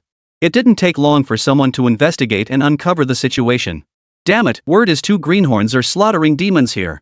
These two idiots went and killed the demon lord. How are we supposed to have any fun now? No wonder the succubus tribes have kept their gates shut tight these days. No matter how many gifts we offer, we can't get in. Turns out it's because of those two idiots. We're already inside the demon city. Why are we still slaying monsters here? Can't we just relax and enjoy ourselves? These muscle-brained fools need dealing with too. We can't let them keep causing trouble. Exactly. If we can't handle these demons, how can we not take care of such fools? In an instant, the adventurers who had been reveling in the demon city were filled with righteous indignation. One by one, they grabbed their weapons and followed the demon army, determined to drive those two humans who'd ruined their fun out completely. Chapter 56, The Advantage is Ours? Zaiwo again. Just as the demon army and the professional adventurers contingent set off in grand procession, Su Chen and Li Chengfeng remained completely unaware of the situation. For both of them, there were more pressing matters to attend to. One was focused on rapidly enhancing his own strength, while the other sought to acquire more items to trade for money. Moreover, the idea of humans and monsters joining forces had never occurred to them before, making such a scenario utterly unimaginable. At this very moment, they were inside the residence of a demon lord, excitedly tallying their recent haul. I never imagined I'd reach level 8 in just 2 or 3 days. It all felt like a dream, almost too incredible to believe. Li Chengfeng stared at his attribute panel, his face radiating excitement. If he could maintain this pace, reaching level 10 in just 4 or 5 more days was entirely possible. Meanwhile, Su Chen stared at his storage bag, now stuffed to the brim, unable to suppress the grin spreading across his face. Though he had no use for these resource packs himself, selling them could easily fetch 7 or 800,000. Add in the damaged weapons and jewelry, and he could easily fetch over $1 million. Who said the demon lord's dungeon was a money pit? It was downright lucrative. A single trip netted him over 1.5 million. It seemed he couldn't kill all these demon lords just yet. He'd have to keep some around to milk like cash cows. Su Chen grinned as he tucked the storage pouch against his chest, giving it a firm pat before relaxing. This was his entire fortune. Losing it would leave him with nowhere to cry. At this point, the two exchanged a knowing glance before bursting into hearty laughter. This trip had truly been mutually beneficial. Each had reaped substantial rewards. Still, Su Chen knew that even monster hunting had its limits. After all, the monsters in these dungeons didn't spawn out of thin air. They needed time to respawn. If they wiped out every last demon, others would have nowhere to level up. Of course, the most crucial factor was that these demons possessed unique intelligence. They weren't mindless beasts. Excessive slaughter risked provoking them to unite against their attackers, a situation where help would be nowhere to be found. Realizing this, Su Chen immediately said to Li Chengfeng, "We've gained quite a lot this time. Let's leave the instance first and take stock of our loot. Besides, I've noticed these demon lords seem to have grown wary of us. Even the surrounding defenses have been reinforced. If we continue fighting, we risk uniting these creatures against us. That would be a difficult situation to handle." Hearing Su Chen's words, Li Chengfeng nodded without objection. After all, these past 2 days he had fought entirely under Su Chen's command, managing to eliminate every opponent and retreat unscathed nearly every time. He had even single-handedly defeated 2 demon lords, something he never would have imagined possible before. Thus, when Su Chen proposed leaving the instance, Li Chengfeng naturally had no objections. After speaking, the two gathered their things and headed toward the distant dungeon exit. However, after walking for only a short while, Su Chen seemed to sense something and hurriedly turned back. On the horizon, a gray haze of dust had appeared, swirling with countless figures surging forward like a stampeding herd of 10,000 horses. Holy, what the hell is going on? Seeing Su Chen halt, Li Chengfeng also turned to look and was instantly stunned by the scene before him. A demon army of hundreds charged toward them like mad beasts, closely followed by a group of human adventurers. But instead of clashing, the human group glared at him with shared hostility, as if he'd committed some unforgivable sin. "Run!" Just as Li Chengfeng stood frozen in shock, Su Chen's voice rang out beside him. Without pausing to comprehend the situation, he immediately broke into a run, following closely behind Su Chen. Though both the demon horde and the human group were numerous, the two of them held such overwhelmingly superior stats that they quickly left the others in the dust. But before Su Chen and Li Chengfeng could celebrate their escape, another group appeared ahead. This time, they didn't even bother with pretense. Humans and demons had joined forces. Though only 40 or 50 strong, their ranks included several demon lords. The real problem was that these ordinary demons had clearly feasted before battle, brimming with untapped energy. While Su Chen could dispatch them with a single strike, Li Changfeng would struggle. Damn it, go all out. Seeing these bastards resorting to such underhanded tactics, even launching a pincer attack, Su Chen abandoned any thought of retreat. He had no idea why they were after him, but fighting was his only option now. With that resolve, he planted his toes and charged straight into the advancing horde, not forgetting to warn Li Changfeng as he went. Be careful, there's a group behind you. Don't get caught. The words barely left his mouth before he'd already charged over 100 meters. Then, a surge of energy rippled through his body. A spirit energy armor shrouded Su Chen's form, while his Beast Slayer Warblade transformed into a terrifying greatsword, dragging sparks across the ground. Though lacking Jiang Yunqi's attribute boosts, Su Chen deemed it more than sufficient to handle these grunts. Seeing Su Chen charging alone toward their group of 40 or 50, the demons and human adventurers were already brimming with excitement. They believed they held an overwhelming advantage, and taking down Su Chen and Li Changfeng would be as easy as snatching candy from a baby. Moreover, with 100-strong force stationed behind these two, the two puny minnows wouldn't stand a chance of escape. In short, the current situation could be summed up in 4 words. The advantage is ours. Kill. The demon lord roared from the rear, and the horde of ordinary demons charged forward like wild horses breaking free from their reins. As for the human adventurers, they each slowed their pace slightly. After all, they only intended to teach Su Chen and Li Changfeng a lesson not to take their lives. But at that very moment, a dazzling light erupted from the greatsword in Su Chen's grasp. You scum think you can kill me? Dream on. Split the heavens, tear the earth. Su Chen roared, raising his greatsword high. In that instant, the once gloomy sky above Demon City began to radiate bursts of light. Amidst the horrified stares of demons and adventurers, the terrifying blade descended. Those demons at the very front didn't even last a second before perishing instantly. The adventurers, however, had some survival items, so they suffered only severe injuries at worst. As for the demon lord hiding in the rear, he too met his end. Swept clean by the blade's light, his body was cleaved clean in two. Witnessing this, Li Changfeng's jaw nearly dropped to the floor. This was a sub-level 10 trashy professional. Even a legendary tier professional wouldn't be any better. Chapter 57, Risk-Free Deal, Top-Tier Support. At that moment, the entire arena fell silent. Everyone was utterly stunned by Su Chen's single strike. After all, no one had imagined that a single blow could annihilate a group of 40 or 50 people. These weren't ordinary life-oriented professionals, they were battle-hardened combat specialists. Yet even so, they couldn't withstand a single strike from Su Chen. Su Chen surveyed the sea of corpses and blood before him with an expression of detached calm, his face showing no emotion, almost eerily serene. He surveyed the demon corpses he'd cleaved in two, then swept his gaze over the trembling human adventurers. His voice was icy as he declared, I don't know why you allied with the demons, but now that you're in my hands, there's nothing left to say. You can choose, spend your money with no life left to enjoy it, or spend your life to buy some back. Su Chen's gaze swept over each surviving adventurer, instantly sending a chill down their spines. Only now did they realize the true nature of the man who had thrown the entire demon city into chaos, a force not to be trifled with. They had thought their alliance with the demons would grant them absolute power, only to discover now that they themselves were the ones being manipulated. I have money and resources. Just then, a figure lying on the ground clutched his chest and stammered. Seeing he was near death, Su Chen rushed forward and forced a wound healing pill down his throat. Remember, this pill is on me. But he wouldn't act without reason. Only after watching the man slowly recover did he finally relax. This is a wealthy patron, I absolutely cannot let him die. Hearing Su Chen's words, the professional who had just thought he was finally saved twitched at the corners of his mouth, nearly gasping for breath and fainting. But thankfully, he was resilient after all, he'd been given a second chance at life. So he promptly handed over most of his resources to Su Chen. As for why he didn't hand over everything? Well, he just couldn't bring himself to part with it all. But Su Chen wasn't unreasonable either. Seeing that the man had surrendered sufficient materials, he let him go. Witnessing this, the other adventurers who had feared Su Chen would demand an exorbitant price all lit up with relief.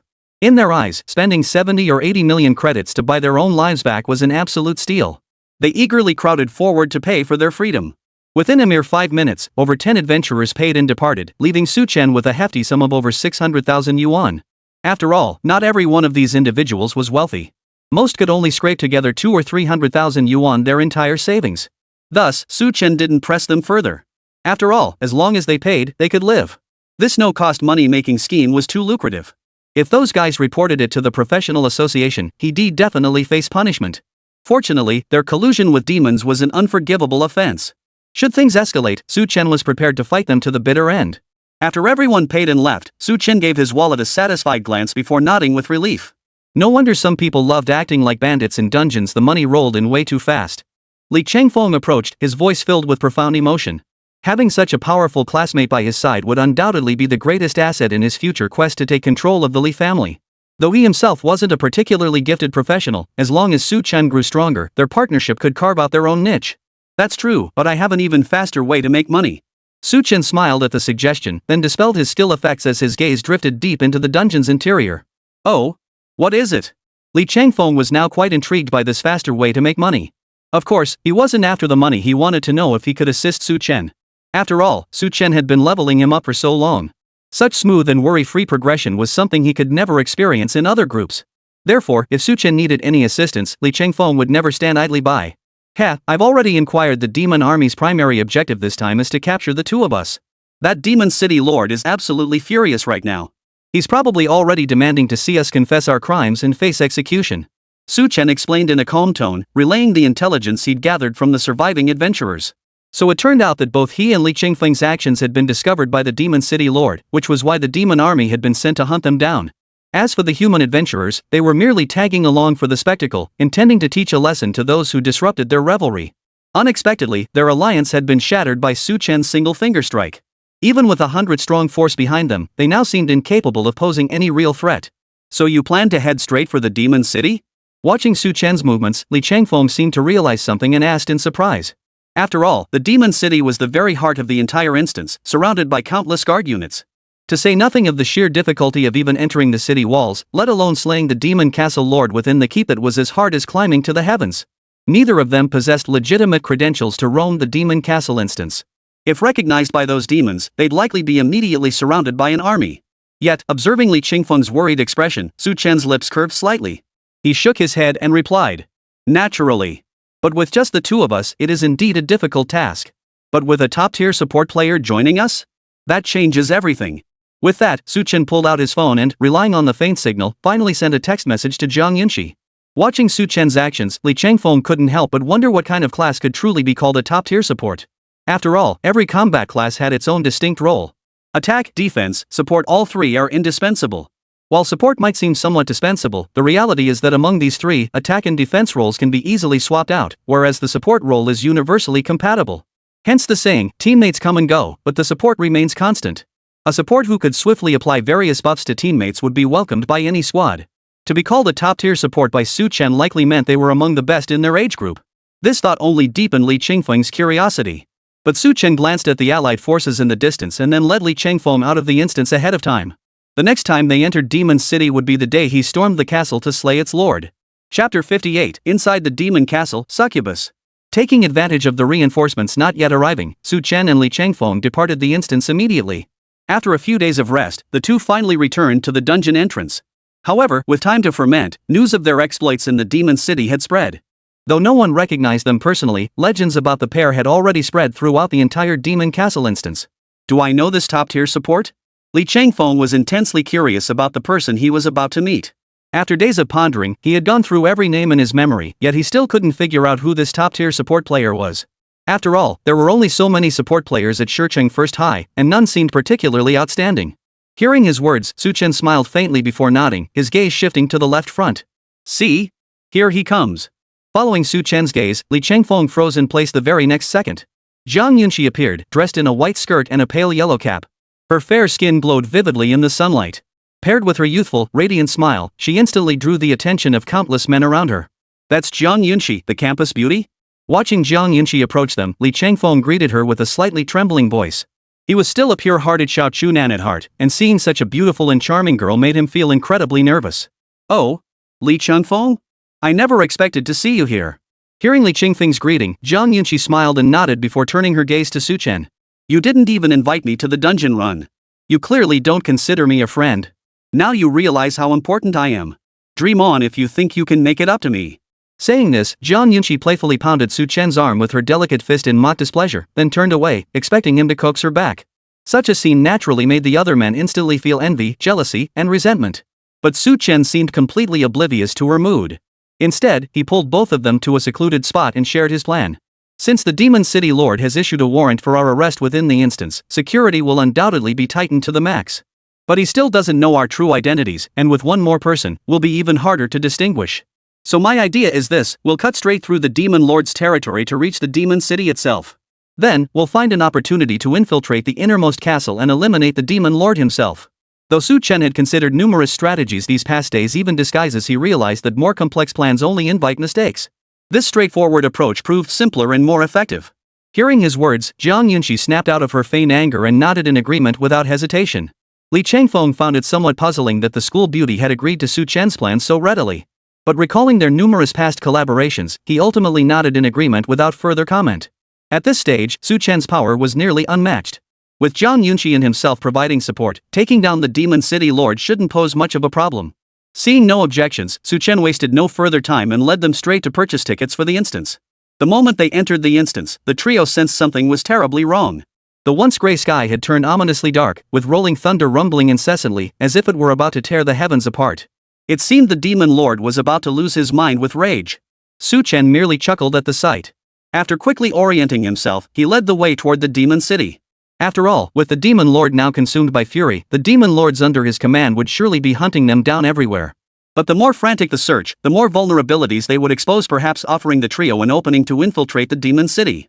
True to Su Chen's expectations, the trio encountered few demons along the way. Though they did occasionally cross paths with a few demon patrol squads, the sight of 3 individuals moving together instantly dispelled any inclination to question them. After all, the city lord had only ordered the capture of 2 individuals. 3 moving together clearly posed no issue. For these demons whose sole purpose was to fill their bellies, there was no need for deep thought, merely completing this simple task sufficed. Thus, after 3 or 4 hours of unimpeded travel, Su Chen and his companions arrived at the Demon City. Gazing upon the sprawling city with its walls towering 20 to 30 meters high, Su Chen couldn't help but feel astonished. This towering city wall not only featured firing ports but also incorporated defensive barriers to withstand assaults. It could be said that even if over a dozen professional mercenary squads launched a full-scale assault, they would likely fail to breach these walls. He had assumed demons were creatures who disdained intellectual effort, yet the city lord had evidently invested considerable thought into the construction of these walls. It seemed this fellow valued his life above all else. This battle was likely to be far more difficult than we had anticipated. Su Chen surveyed the fortifications, a sense of unease settling in his chest. But they'd come this far, retreating now would be a waste. Better to take a chance and try to take down this boss completely. With that thought, the trio marched straight toward the Demon City. Yet as they passed the city gate, Li Changfeng suddenly froze in place. What's going on? Seeing him frozen like a wooden statue, Su Chen hurried over and followed his gaze.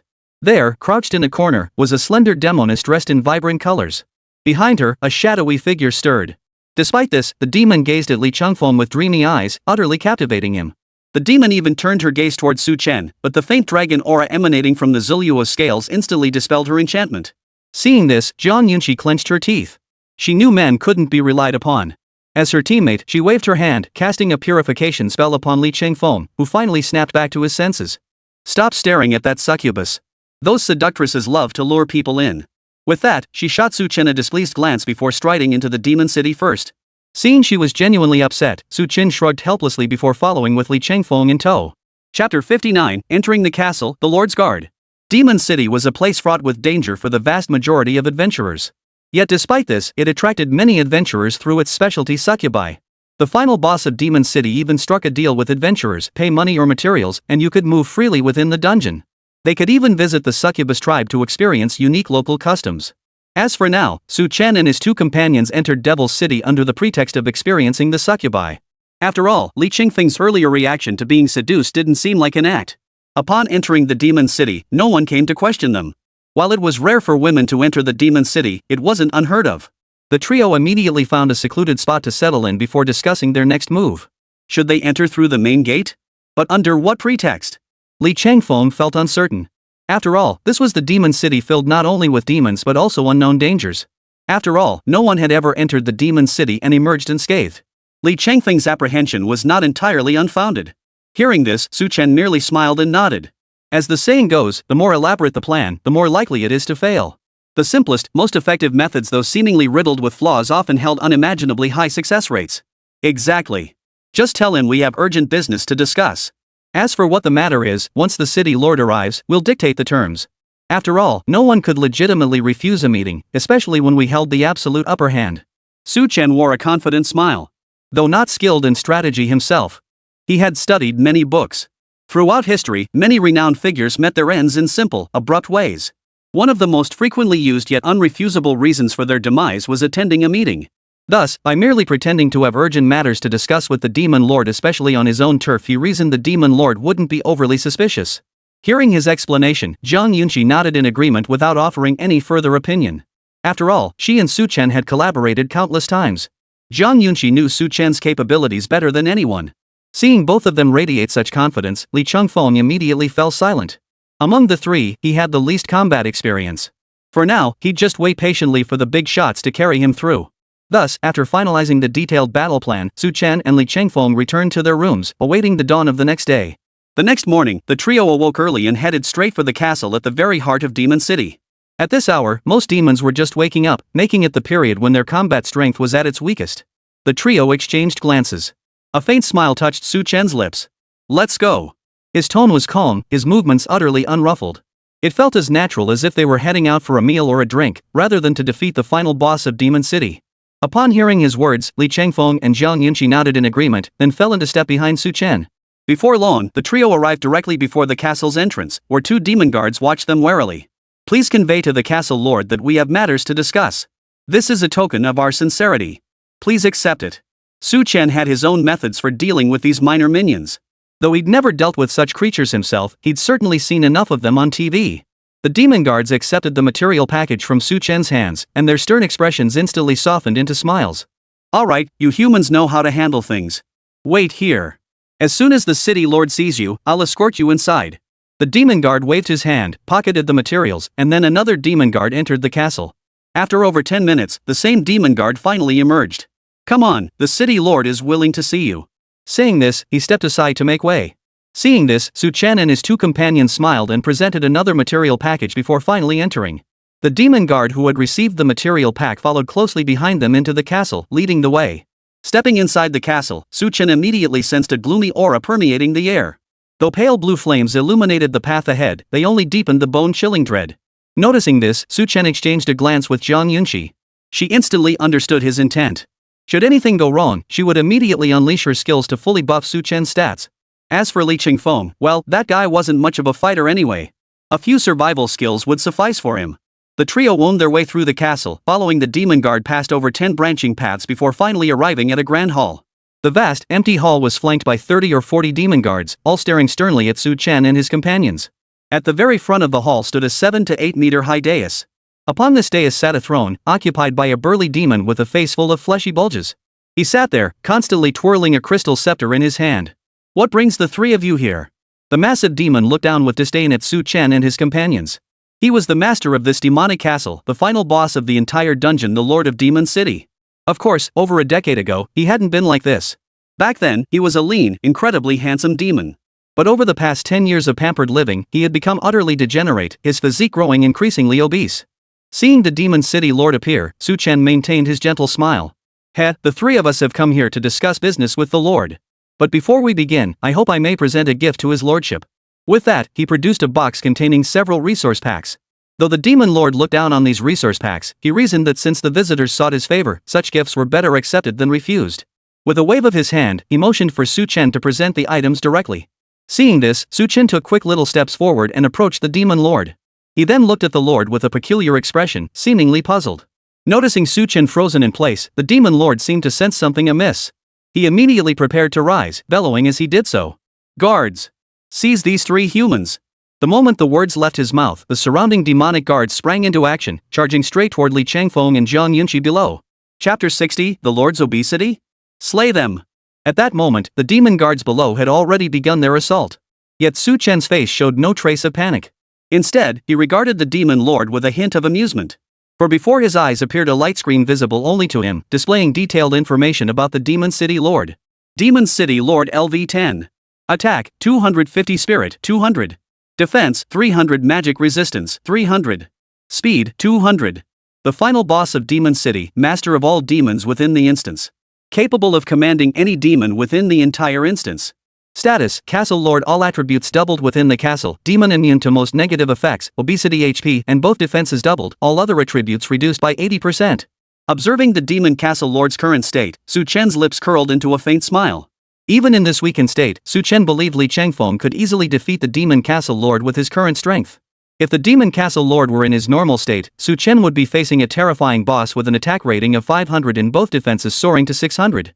But now, under the effects of obesity, all of the Demon Castle Lord's attributes were reduced by 80%, causing a massive drop across the board.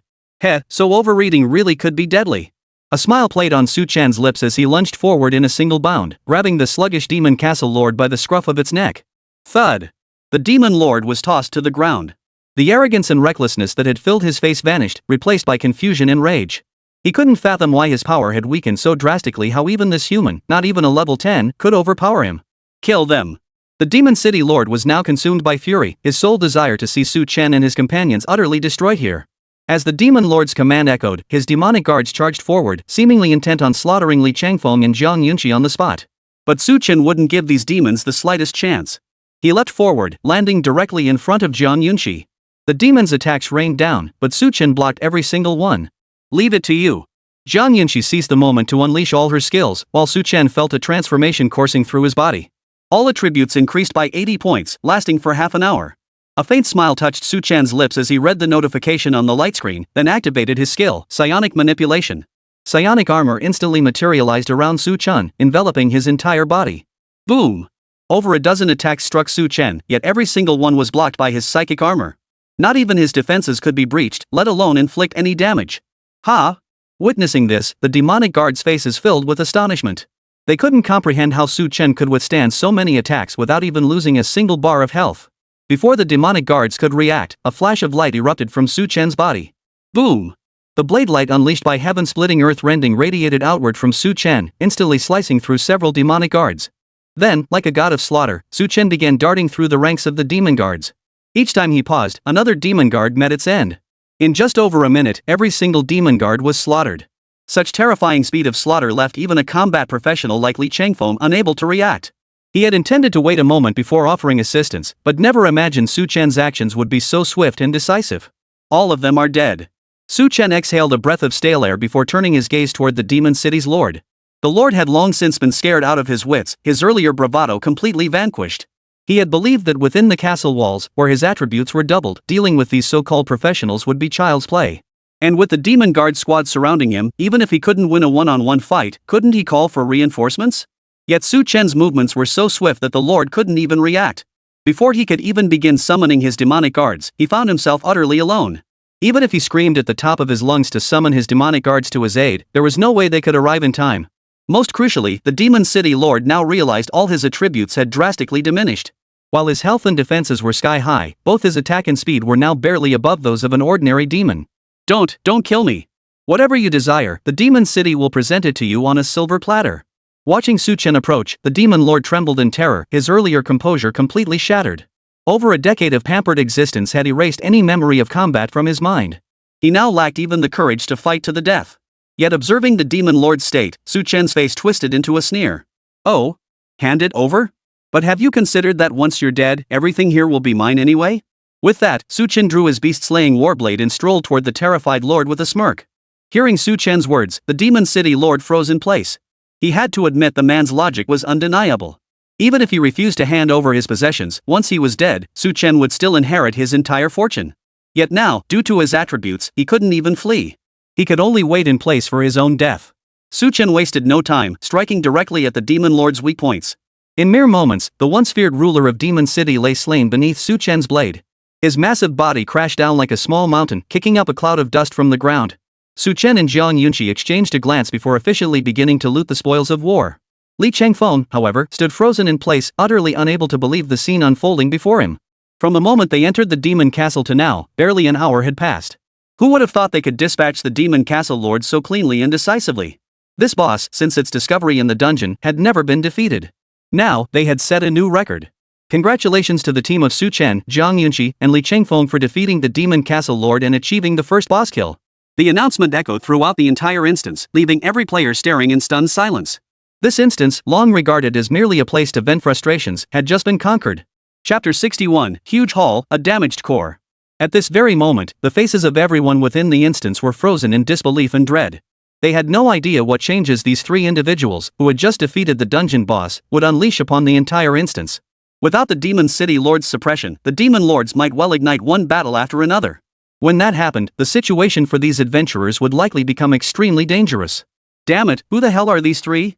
They didn't even tell anyone they were running the instance. I feel like I recognize them. Isn't this Chen the one who topped the points leaderboard this year? Now that you mention it, I do recall him. But isn't he still in high school? How did he manage to clear the dungeon so quickly? Look at his teammates, the second ranked player too. Together, they've got the chops. It's hard to say for sure about these two, but anyone capable of clearing the Demon Castle dungeon can't be nobodies. Everyone was now debating the identities of Chen and his two teammates. They couldn't believe that this year's high school seniors could already challenge such a high difficulty dungeon halfway through summer vacation. After all, the Demon Castle dungeon is even tougher than Stone City 99. If it weren't for the fact that the dungeon boss can be reasoned with, the professional association would never have released this dungeon. As for the Demon Castle dungeon itself, now that the Demon Castle Lord's suppression was gone, it had descended into complete chaos. The Demon Lords now cast covetous glances toward the castle. Having long been held down, they finally saw an opportunity to rise above their former status.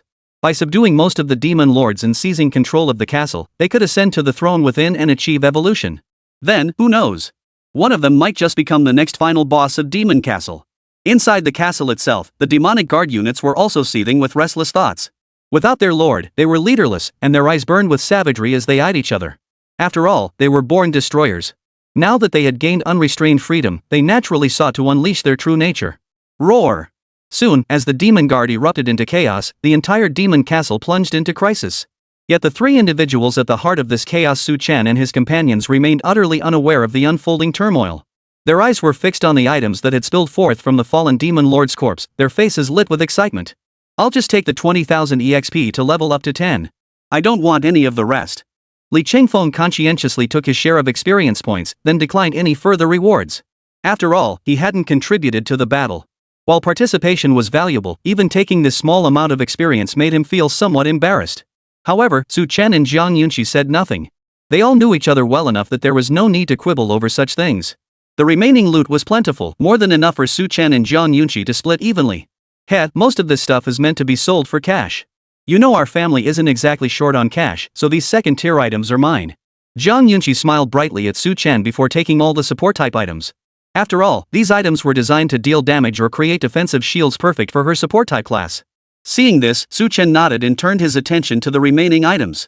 Most of these items are cash-convertible props. At their recycling prices, they should fetch several million yuan. That means after this dungeon run, I won't be short on cash anytime soon. As for the other items, he naturally had no use for them either, so he bundled them all together to be sold later. Additionally, he pocketed the extra 10,000 experience points. With this experience, he could break through to level 9 immediately upon returning. Though his leveling pace had slowed recently due to Li Chengfeng, his corresponding gains had been significantly greater. But what was this? Chen's gaze fell upon the last pale purple, damaged core, his eyes now filled with confusion. He waved his hand, and the core flew toward him. It radiated an aura of profound mystery. Chen's gaze lingered on it, then fell upon its description. Damaged Demon City Lord Core, the core nurtured by the Demon City Lord. Collect 3 to synthesize a complete core. Devour it to evolve into the Demon King. Can be recycled for enhancement. Surprised by the sight of the damaged Demon City Lord Core, Chen raised an eyebrow. He hadn't expected this item to actually enable the Demon City Lord's evolution. The only question was how powerful the Demon King would become after evolving. Truly a valuable find, well worth the trip. Chen licked his lips, a flicker of excitement dancing in his eyes. He promptly stowed everything into his storage pouch before leading Zhang Yunqi and Li Chengfeng out of the Demon Castle. But no sooner had they stepped out of the main hall than the three were ambushed by the Demon Guard Squad, now plunged into chaos. After decisively slaying several demons, Chen turned his gaze toward Li Chengfeng and Zhang Yunqi. This instance was no longer safe. Without the Demon Castle Lord to restrain them, all the demons had descended into a state of utter madness. To prevent further chaos, we must leave this instance immediately. But the three of us are too conspicuous. We'll split up later. Clearly, that last remark was directed at Li Chengfeng. His actions served not only to divert attention but also to test Li Chengfeng. Though he couldn't solo the bosses at his current level 10, he had already slain the dungeon's sole boss. All that remained were elite and regular monsters.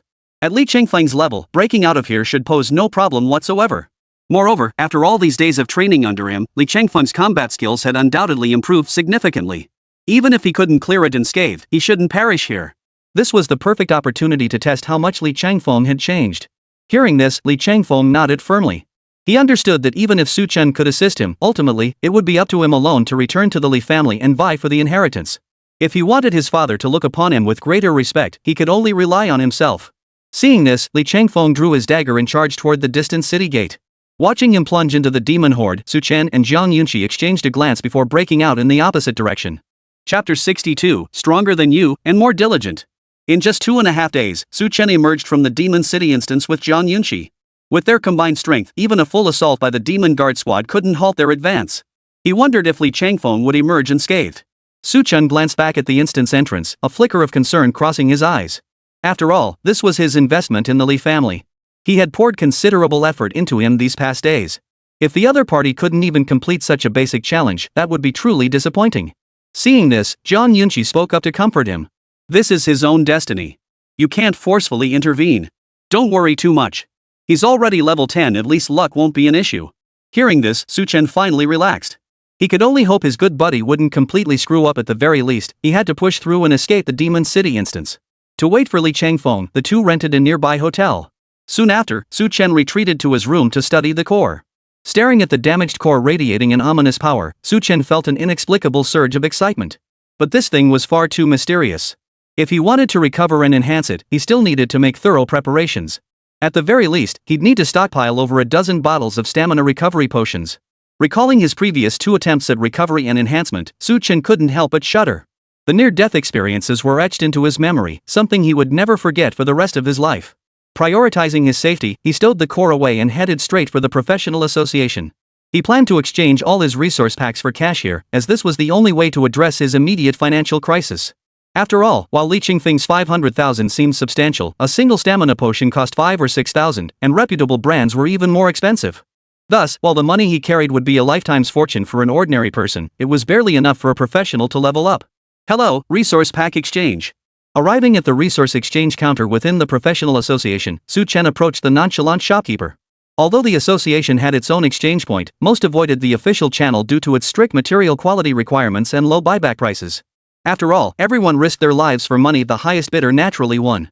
Tier 1 resource packs cost 30,000 yuan, Tier 2 packs 100,000 yuan. Rare materials inside are priced separately, with higher quantities commanding higher prices. The shopkeeper glanced at Su Chen, recognizing him as nothing more than a recent high school graduate, and instantly lost all interest in serving him. What could a freshly graduated kid possibly offer? He'd just be emptying every last penny from his pockets to make a girl happy. After all, he'd done the same in his youth, so he understood these high schoolers all too well. The quantities weren't particularly large, only about 50 Tier 1 resource packs and roughly 15 Tier 2 packs. Su Chen glanced at his storage pouch, roughly counted the items, and tossed them to the shopkeeper. Hearing his words, the shopkeeper, who had been indifferently browsing, suddenly widened his eyes. He took Su Chen's storage pouch and immediately began counting. Yet the more he counted, the more astonished his expression grew. Just how powerful was this young man standing before him? After counting, the shopkeeper found a total of 58 Tier 1 resource packs and a staggering 20 Tier 2 resource packs.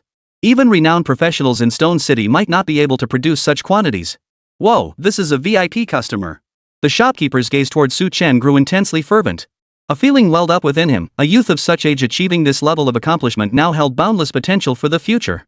He knew better than to cross someone like this. A little flattery might even pay dividends down the line.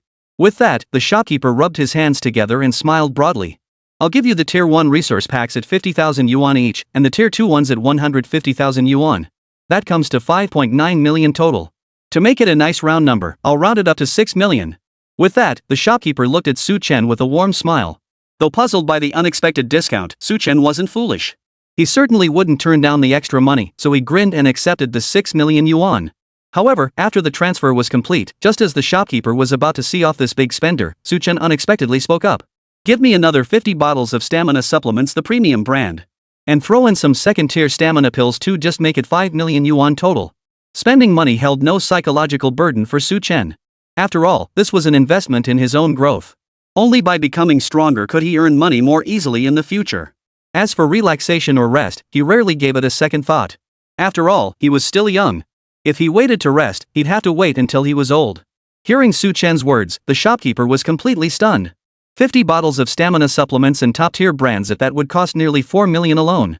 As for those second-tier stamina boosting pills? Those were even more expensive. Even the scions of major families couldn't afford them lightly. Yet this young man before him appeared to have just graduated high school.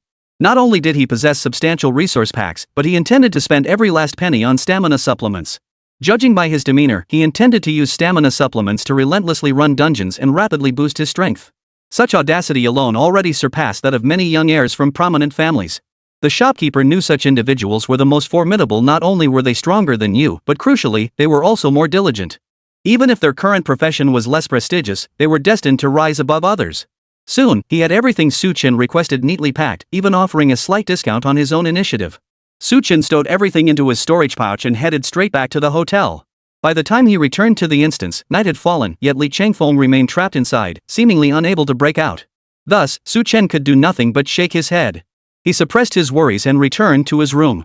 Taking out the shattered core of the Demon City Lord, he gazed at it with intense focus. Who knows what surprises this core might bring after recycling? Chen licked his slightly parched lips, prepared his stamina supplements, and then clasped the shattered core firmly in his hand. Recycling and enhancement initiated. As the words left his mouth, a brilliant white light erupted, illuminating the entire room. Chapter 63, Core Recycling, Skill Enhancement. Recycling and Enhancement. As Chen's voice echoed, the damaged core in his hand instantly emitted a dazzling white light. In an instant, terrifying energy surged from the core, even making Chen sense a faint hint of threat. Fortunately, though formidable in presence, this energy ultimately couldn't inflict direct harm. Thus, Chen quickly adapted to its terrifying aura. TSK, so this is the Demon King? Snapping back to reality, Chen fixed his gaze on the core and instantly saw a savage demon materialize before his eyes. This demon wore a crown fashioned from filthy mud atop its head, wielded a decaying cleaver in its hand, and had rotting flesh hanging from its body. One could even see a beating heart within. Seeing this Demon King, Chen couldn't help but inwardly gasp. Indeed, the more bizarre a demon's appearance, the greater its power. This Demon King seemed to possess its own consciousness, gazing coldly at Chen with a hint of puzzlement in its eyes. It couldn't comprehend why a mere human had summoned it into existence. But in the next instant, the power of the enhanced recovery directly restored the damaged core. The terrifying force instantly made the Demon King vanish. After consuming over 10 bottles of stamina supplements, Chen finally beheld the complete core. Recovery enhancement successful. Congratulations on obtaining the Divine Demon Core. Divine Demon Core, originating from the demon god Yaguda, legend states this very core created the 18 layers of hell. Its terrifying form nurtured countless demons. This core can enhance one compatible skill. Staring at the core's data before him, Chen froze in place. He had only sought the core of a demon king, yet now he possessed the core of Yaguda, the demon god himself. It must be noted that Yaguda was renowned not only in the demonic realm but also held unrivaled status in the human world. He was even a textbook-level god-tier demon, for after his demise, the 18 layers of hell he became each housed a demon king. And any single demon king was a terrifying entity that required countless adventurers to unite their strength just to stand a chance of defeating. The skills enhanced by the creator core truly are extraordinary. I wonder what changes this divine demon core will bring me. Chen marveled, then placed it in his palm. Instantly, he saw several of his skills begin to glow. Of course, the primordial skill recovery enhancement and ancestral dragons might remain unaffected. After all, these two skills were no ordinary abilities. Responding to the demon core's call at this moment were the remaining two skills, psionic manipulation and heaven-splitting earth-rending. Seeing these two skills being summoned by the demon core piqued Chen's curiosity. He quickly scanned their enhanced details. Epic tier psionic manipulation, legendary tier demon energy manipulation, upon activation, double stamina consumption and all attributes scaling with level for half an hour, while converting all damage dealt into true damage. No side effects at max level. Epic tier heaven-splitting earth-rending, legendary tier devouring heaven and earth, consumes all stamina to unleash a fatal strike. All enemies struck by the attack suffer varying effects based on their tier, instantly kills lower tier enemies, inflicts crippling wounds rendering same tier enemies unable to continue combat, deals true damage to higher tier enemies. Seeing these two enhanced skills, Chen couldn't help but suck in a breath of cold air. Both psionic manipulation and sky-splitting earth-rending were crucial skills for him, one granting massive attribute bonuses, the other his primary damage output. Now, after being enhanced by the demon core, both skills would possess even more terrifying effects. One skill would make him even more formidable in combat, while the other could directly increase his damage ceiling, even offering the chance to instantly kill opponents. The more he contemplated these two skills, the more his mouth watered with desire. He wished he could enhance them both immediately. The regret of having to choose just one. Gazing at the two skills, psionic manipulation and sky-splitting slash, Chen couldn't help but sigh deeply. Both enhanced legendary skills would be immensely useful to him. Having to choose between them now left him utterly conflicted. But clearly, he couldn't have both at this moment. Thus, Chen ultimately had to make a sacrifice. After a period of hesitation, Chen finally settled his gaze on the psionic manipulation skill. Though the enhanced Devour the Heavens was powerful, it required draining all his stamina. If he could eliminate all opponents, it would be manageable. But facing high-level enemies would only trap him in a dire situation. Enough, you're the one. Psychic Manipulation, Enhance. Having made his decision, Chen wasted no time, directly fusing the demon core with his skill.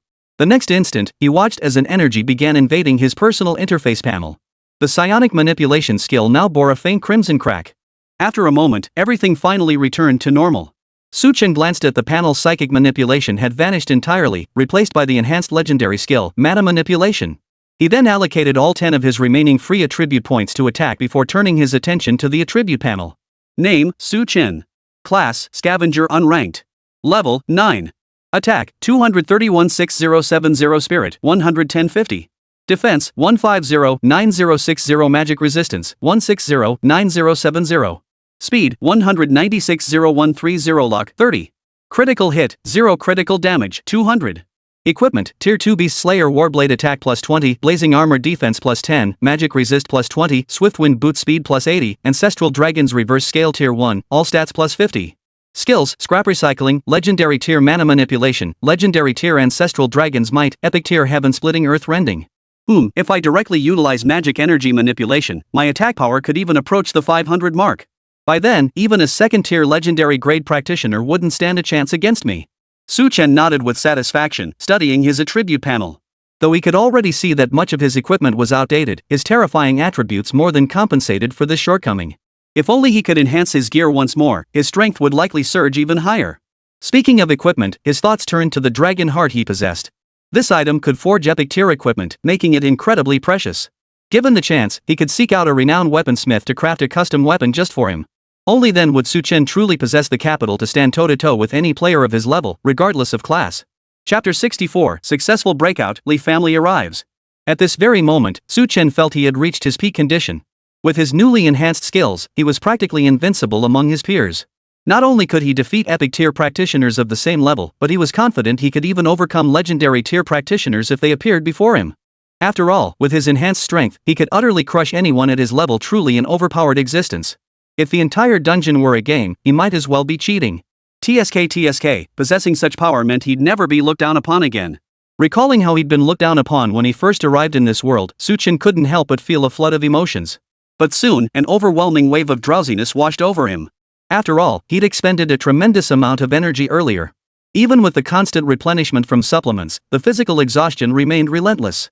He collapsed into sleep, only to be roused the next morning by a knock on the door. Bang! The urgent knocking echoed through the room. Chen shot upright in bed and pushed open the door.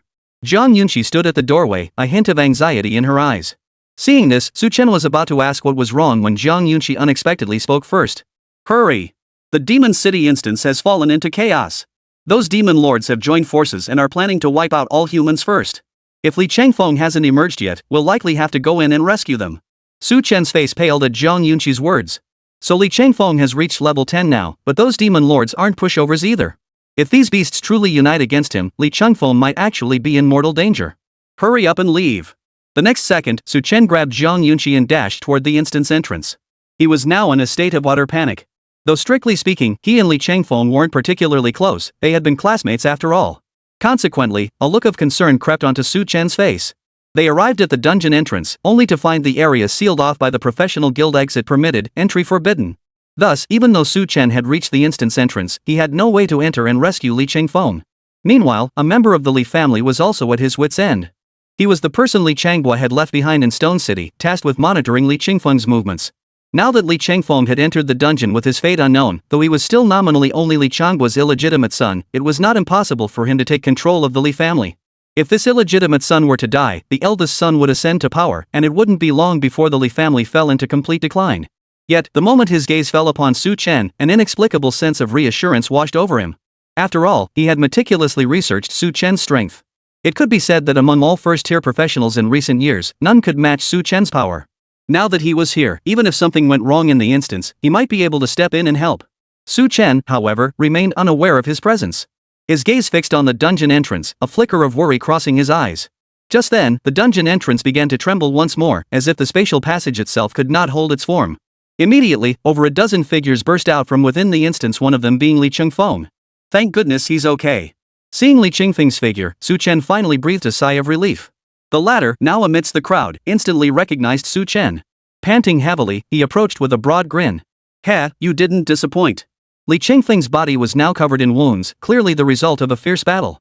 Yet despite this, he stood before Su Chen with his back straight, forcing himself to remain upright. Clearly, he understood that his classmate was no ordinary person.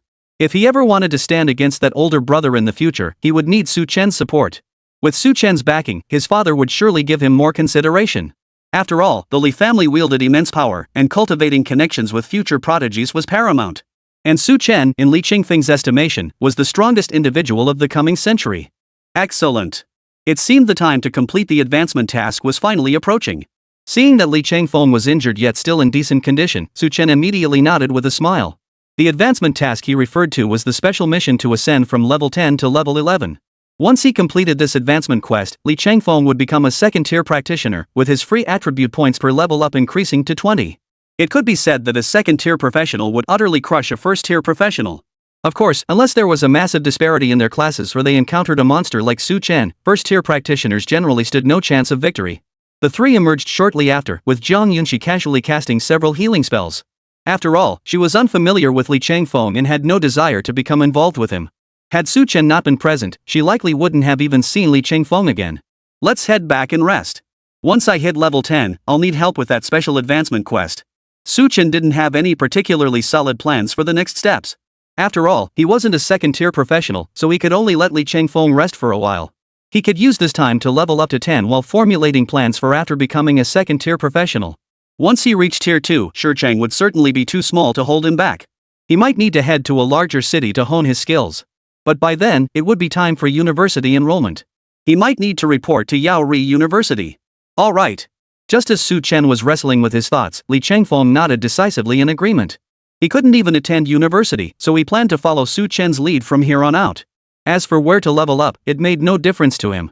If Su Chen went to another city, Li Qingfeng planned to follow directly. Seeing this, Su Chen nodded. Just as the three were about to part ways, a middle-aged man suddenly approached them.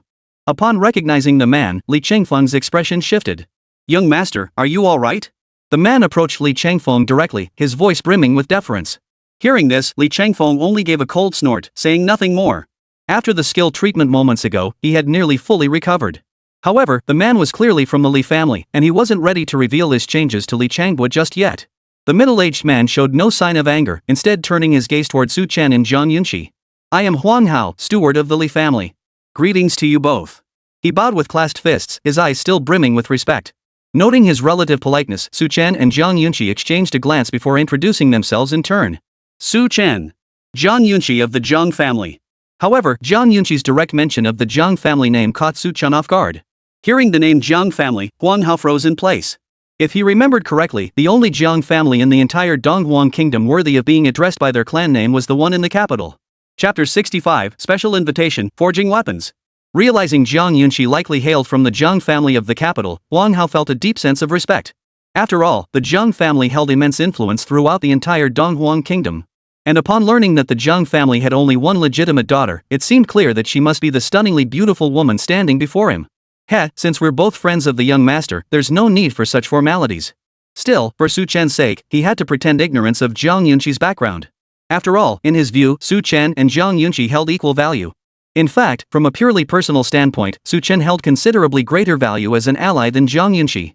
Therefore, to avoid wounding Su Chen's pride, he concealed the truth. Greetings, Steward Huang. Su Chen and Zhang Yunxi bowed in greeting, showing their respect for this Huang steward. Seeing this, Huang Hao smiled and nodded, then turned his gaze to Li Qingfeng. Young master, the master is very pleased with the matter you've handled this time. If possible, the family will assign someone to follow up on your subsequent advancement tasks. Huang Hao conveyed the news with a smile, for this development was undeniably a positive outcome. Gaining Li Changbua's approval meant Li Changfeng was one step closer to returning to the Li family. Yet upon hearing this, Li Changfeng merely gave a non-committal snort. Huang Hao, however, showed no sign of irritation. Instead, he smiled warmly as he produced two cards and handed them to Su Chen and Zhang Yunxi. Upon receiving them, both noticed the emblem of the Southern Frontier Practitioners Association printed on the cards. Su Chen couldn't help but raise an eyebrow. After all, this was a provincial-level association. He couldn't fathom why they would give him these cards. Huang Hao noticed Su Chen's confusion and decided to explain. With these cards, you can request any service from the South Frontier Province Practitioners Association. For instance, you can request assistance in refining pills or crafting certain difficult-to-forge weapons. With this card, the South Frontier Association absolutely cannot refuse you. As he spoke, a look of pride flashed across Huang Hao's face. After all, compelling a provincial-level association to act on one's behalf was immense power. Were it not for the Li family's formidable influence, they likely wouldn't have bothered. Upon hearing that the Southern Frontier Province Professional Association could forge weapons for him, Su Chen's face lit up with excitement.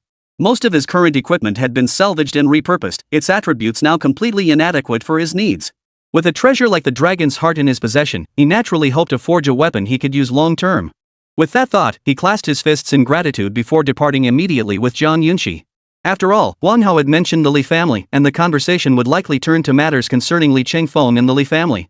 As outsiders, it was best for him and Zhang Yunxi to stay out of such matters. The two returned to the hotel and found a secluded spot to sit. What do you plan to do with this card? As soon as they sat down, Zhang Yunxi cut straight to the point. Though the card seemed quite useful, it held little practical value for her.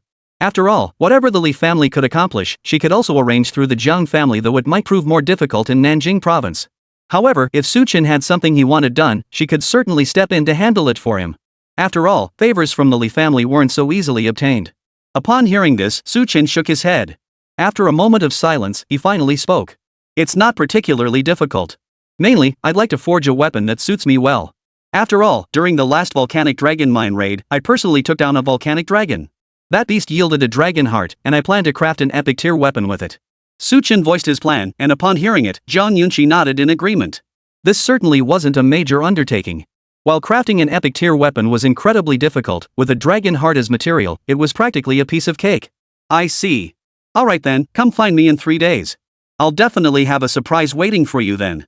After learning of Su Chen's plan, Zhang Yunxi nodded, effectively agreeing to the task. She planned to use her card to enlist the top weaponsmith from the Southern Frontier Province's Professional Association, then leverage her own connections to bring him directly to them. After all, Su Chen didn't have the time to travel to the provincial capital himself, so it was best to have the expert come directly. Hearing this, Su Chen felt somewhat puzzled by her plan, but since Zhang Yunxi had spoken, he trusted her implicitly. With the deadline set for 3 days hence, he could use this time not only to refine his weapon requirements but also to level up in other dungeons. 3 days passed in the blink of an eye. During this free time, Su Chen not only leveled up to level 10 but also received some good news. That guy Li Chengfeng, with the Li family's backing, had completed his advancement quest and was now an 11th level second tier professional. Seems like I should start planning my own advancement quest. Staring at his personal stats panel, Su Chen stroked his chin, a thoughtful look flickering in his eyes. Everyone's advancement quest was completely different. He just didn't know what his own quest would entail. Regardless, once a promotion quest was completed, a professional strength would surge dramatically. Just then, his phone rang. Glancing down, he saw the caller ID clearly displayed, Zhang Yunxi. He immediately headed to the lobby, where he found her waiting downstairs. Beside Zhang Yunxi stood a towering, muscular man, his expression oddly tense. This was. Seeing this burly man, a flicker of wariness crossed Su Chen's eyes. The aura emanating from him was overwhelmingly formidable. Though he was holding it back as much as possible, Su Chen could still sense the danger radiating from him. This is Uncle Zhang, a friend of my father's. I invited him here specifically to forge weapons for you.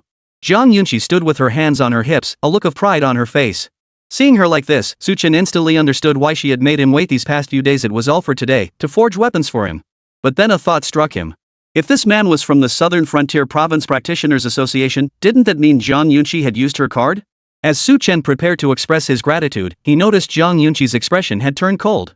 If you dare say thank you, it means you're treating me like an outsider. Hearing this, Su Chen felt both amused and exasperated, but in the end, he simply nodded without comment. Seeing this, Uncle Zhang glanced at his young mistress, then at Su Chen, silently resolving to keep this matter to himself. An orphan since childhood, he had been taken in and raised by the Zhang family out of pity. Though he had left the Zhang household many years ago, he never forgot that debt of gratitude. He understood just how serious this current situation was. If his master learned that the Zhang family's precious jewel was now flirting with a worthless scavenger, he'd likely spit blood the very next day and chop the youth before him into mincemeat. Then I won't hold back. Su Chen nodded and followed behind Zhang Yunxi. He was quite curious to see what kind of weapon this Uncle Zhang could forge for him. Chapter 66, Full Throttle, Starlight Ascension. Soon, the three arrived at the professional association and entered a secret chamber. Surveying the contents of the chamber, Su Chen was momentarily stunned.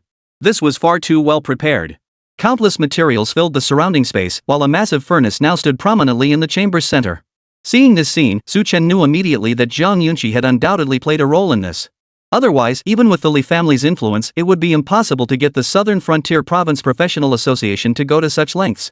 Taking it all in, Su Chen said nothing, merely clasping his hands together in silent gratitude. Zhang Yunqi gave a slight nod in acknowledgement, while Uncle Zhang gazed at his massive furnace, his eyes brimming with pride. You wanted to forge a weapon, didn't you? This time, I'm going all out. Just provide the dragon heart, and I guarantee your weapon will become the pinnacle among epic tier weapons. Uncle Zhang was supremely confident in his forging abilities. As a precious great professional, he belonged to the Star Forging Guild, the profession best suited for weapon crafting among all practitioners. His profession not only guaranteed the probability of successful weapon forging but also carried a chance to elevate the weapon's quality. In other words, barring any mishaps, Su Chen's weapon was guaranteed to be at least epic tier. With a bit of luck, triggering the Star Forger's skill could even yield a legendary grade weapon. At this thought, Su Chen couldn't help but lick his lips.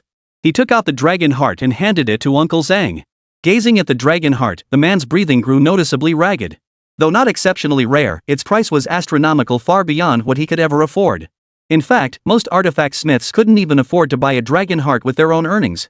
At best, they might catch a glimpse of one while assisting others in forging weapons. With this job is mine. Tucking the dragon heart away, Uncle Zhang now wore a confident smile. Though he'd never personally forged with a dragon heart before, his theoretical knowledge was impeccable. With that, the gate slammed shut, isolating Su Chen and Zhang Yunqi outside. Uncle Zhang immediately began stoking the fire to purify the impurities within the materials.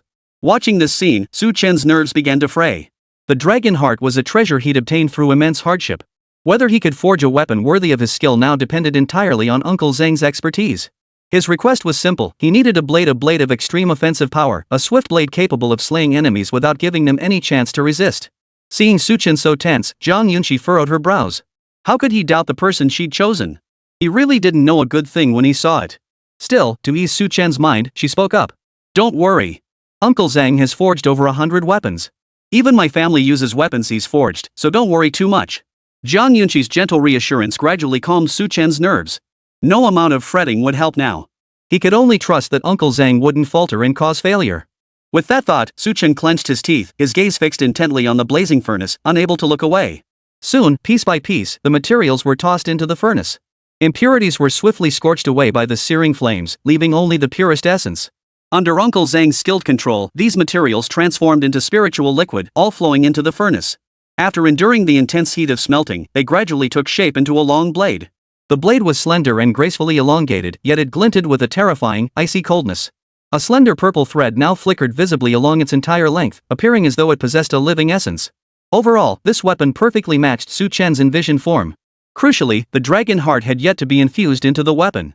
Su Chen had a premonition that if the two were combined, it might forge an extraordinarily magnificent weapon. While it might not reach legendary status, it could very well rank among the pinnacle of epic tier weapons. Up! At that very moment, Uncle Zhang tossed the long sword into the air and drew out the dragon heart. Thud! A series of violent heartbeats reverberated throughout the entire chamber. Even though the volcanic rock dragon had long since perished, its heart still pulsed with terrifying vitality. Melt! Gazing at the dragon heart, now fully activated with life force, Uncle Zhang's eyes burned with unbridled fervor. Forging such a formidable weapon was an experience unlike any he had ever known. It wasn't just a matter of favorable timing, location, and people. More importantly, he possessed the experience to embrace this moment. The next instant, the long blade seemed to come alive, emitting bursts of brilliant light. The dragon heart, unwilling to be left behind, unleashed its latent vitality. The life force coalesced into a soaring dragon, which now twisted and roared as it charged toward the blade. Before long, the blade and the dragon became intertwined. The dragon's body coiled around the blade's hilt, while the sword pierced through its form, now steadily absorbing its life force. Su Chen, catch! But at that very moment, Uncle Zhang abruptly activated his protective barrier, hurling the blade still coiled with the dragon toward Su Chen. Bathe this weapon in your essence blood. I'll guard you. With that, he immediately unleashed his innate skill. A vast starlight formation materialized on the ground, enveloping Su Chen and the long blade. Zhang Yunqi had already retreated to a safe distance. Her eyes burned as she watched the scene unfold, a flicker of tension crossing her gaze. Seeing the long sword hurtling toward him, Su Chen grasped it firmly with his bare hands without hesitation. Ah! Yet the terrifying force struck him like lightning. His entire arm was torn open by the dragon coiled around the blade, blood spilling in a torrent that drenched both the sword and the serpent. Amidst the surrounding starlight, Su Chen, the long sword, and the dragon formed a delicate equilibrium. But at that very moment, the starlight formation suddenly erupted with a blinding radiance, like a burning star. This was. Witnessing this scene, Zhang Yunqi froze in shock. The Stellar Forger's primal skill, Starlight Ascension, had unexpectedly triggered at this critical moment. If Su Chen could withstand the baptism of starlight, the weapon in his hands would transcend epic tier status and become legendary. Hold on. Uncle Zhang's eyes widened at the sight. This was a legendary tier weapon, a super weapon that even the Jiang family possessed only 2 or 3 of. And now, it was about to emerge before his very eyes. Chapter 67, Failure? Recycle. In an instant, the entire chamber was flooded with dazzling starlight. Uncle Zhang and Zhang Yunqi were both intensely tense, for they knew this was the most critical moment. If Su Chen could hold on, he would soon wield an unparalleled legendary tier weapon. At this very moment, Su Chen was clenching the long blade in his hand with every ounce of strength. Even if someone came to stab him in the heart, he wouldn't let go. Yet despite his iron will, the blood within his body remained relentless. After the earlier standoff between his blade and the flying dragon, 1/10 of his blood had been drained. Though he could grit his teeth and endure for now, it couldn't last forever. No, he had to hold on. Gritting his teeth, Su Chen clung to the blade. His vision blurred, yet for this transmission-grade weapon, he would hold on even if he collapsed to the ground. After all, the dragon heart's movements had shifted, and the flying dragon's life force was gradually fading, its coils loosening around the sword hilt. If he could just hold on, this legendary weapon would be his. But at that very moment, an unexpected twist occurred that no one could have foreseen. The chamber door was pushed open by some force. A figure bellowed angrily and hurled a backpack inside. Boom! A terrifying explosion engulfed the entire chamber. Though Uncle Zhang was a Starlight Artifact Forger over level 50, he wasn't a combat class. He could only barely shield Zhang Yunqi. As for Su Chen, he was sent flying by the blast, his long sword completely severed from his grasp. Put! Su Chen spat out a mouthful of blood, his eyes flashing with pain and resentment. That blow had nearly cost him half his life. Though he didn't know who was responsible, that mattered little now. His sole concern was the fate of his legendary weapon. With that thought, he staggered to his feet and made his way toward the long sword lying on the ground. He picked it up and held it in his hands. Seeing Su Chen's movement, Uncle Zhang hurried over, while Zhang Yunqi gritted her teeth and unleashed an area of effect healing skill. In an instant, the injuries of everyone present began to rapidly heal. Yet all eyes turned to the once mystical blade, only to fall silent. The blade was ruined. Not only was it not a legendary weapon, it was now inferior even to an ordinary weapon. Uncle Zhang, witnessing his most prized creation rendered useless, felt utterly drained, both physically and mentally. He had waited 2 or 3 decades for this day, believing he could forge a legendary weapon with his own hands. Yet, he never imagined it would be shattered in such a dramatic fashion. Upon hearing this, Zhang Yunqi tugged at Su Chen's sleeve. Yet she noticed his gaze remained fixed on the blade, his expression calm and unruffled. In Su Chen's eyes, this blade was almost a part of his own soul. Even though it was now useless, it remained a weapon forged with his very essence. He gazed at the coiled dragon engraved on the hilt, its slender blade emerging from the dragon's mouth. Combined with the delicate thread running through its entire length and the cloud-like patterns, the entire sword radiated in exquisite beauty. Check stats. Without further words, Su Chen silently murmured the command. Instantly, the blade's attributes materialized before his eyes. Dragon Emperor Star Shattering Blade Damage Level 9999, a legendary tier weapon rendered unusable. Suffered irreversible damage during the final forging stage. Though stripped of its inherent properties, it remains exceptionally hard. Can be recovered and reinforced before the weapon completely loses its spiritual energy. Scanning the information panel, Su Chen skipped over the lengthy description and zeroed in on the final 5 characters. Recyclable for enhancement. This meant that as long as he possessed sufficient stamina, this weapon still held the potential to unleash its true might. If he could grit his teeth and endure the recycling and enhancement process, the Dragon Emperor Star Shattering Blade could still become a legendary grade weapon. With that realization, he fell silent and turned his gaze toward Zhang Yunqi and Uncle Zhang. Do you trust me? Hearing this, both of them froze in place. Then Zhang Yunqi nodded. In that case, wait for me outside.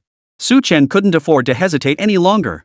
Even if it meant risking exposure of his abilities, he had to retrieve this weapon immediately. After all, no one knew how long this weapon could hold out.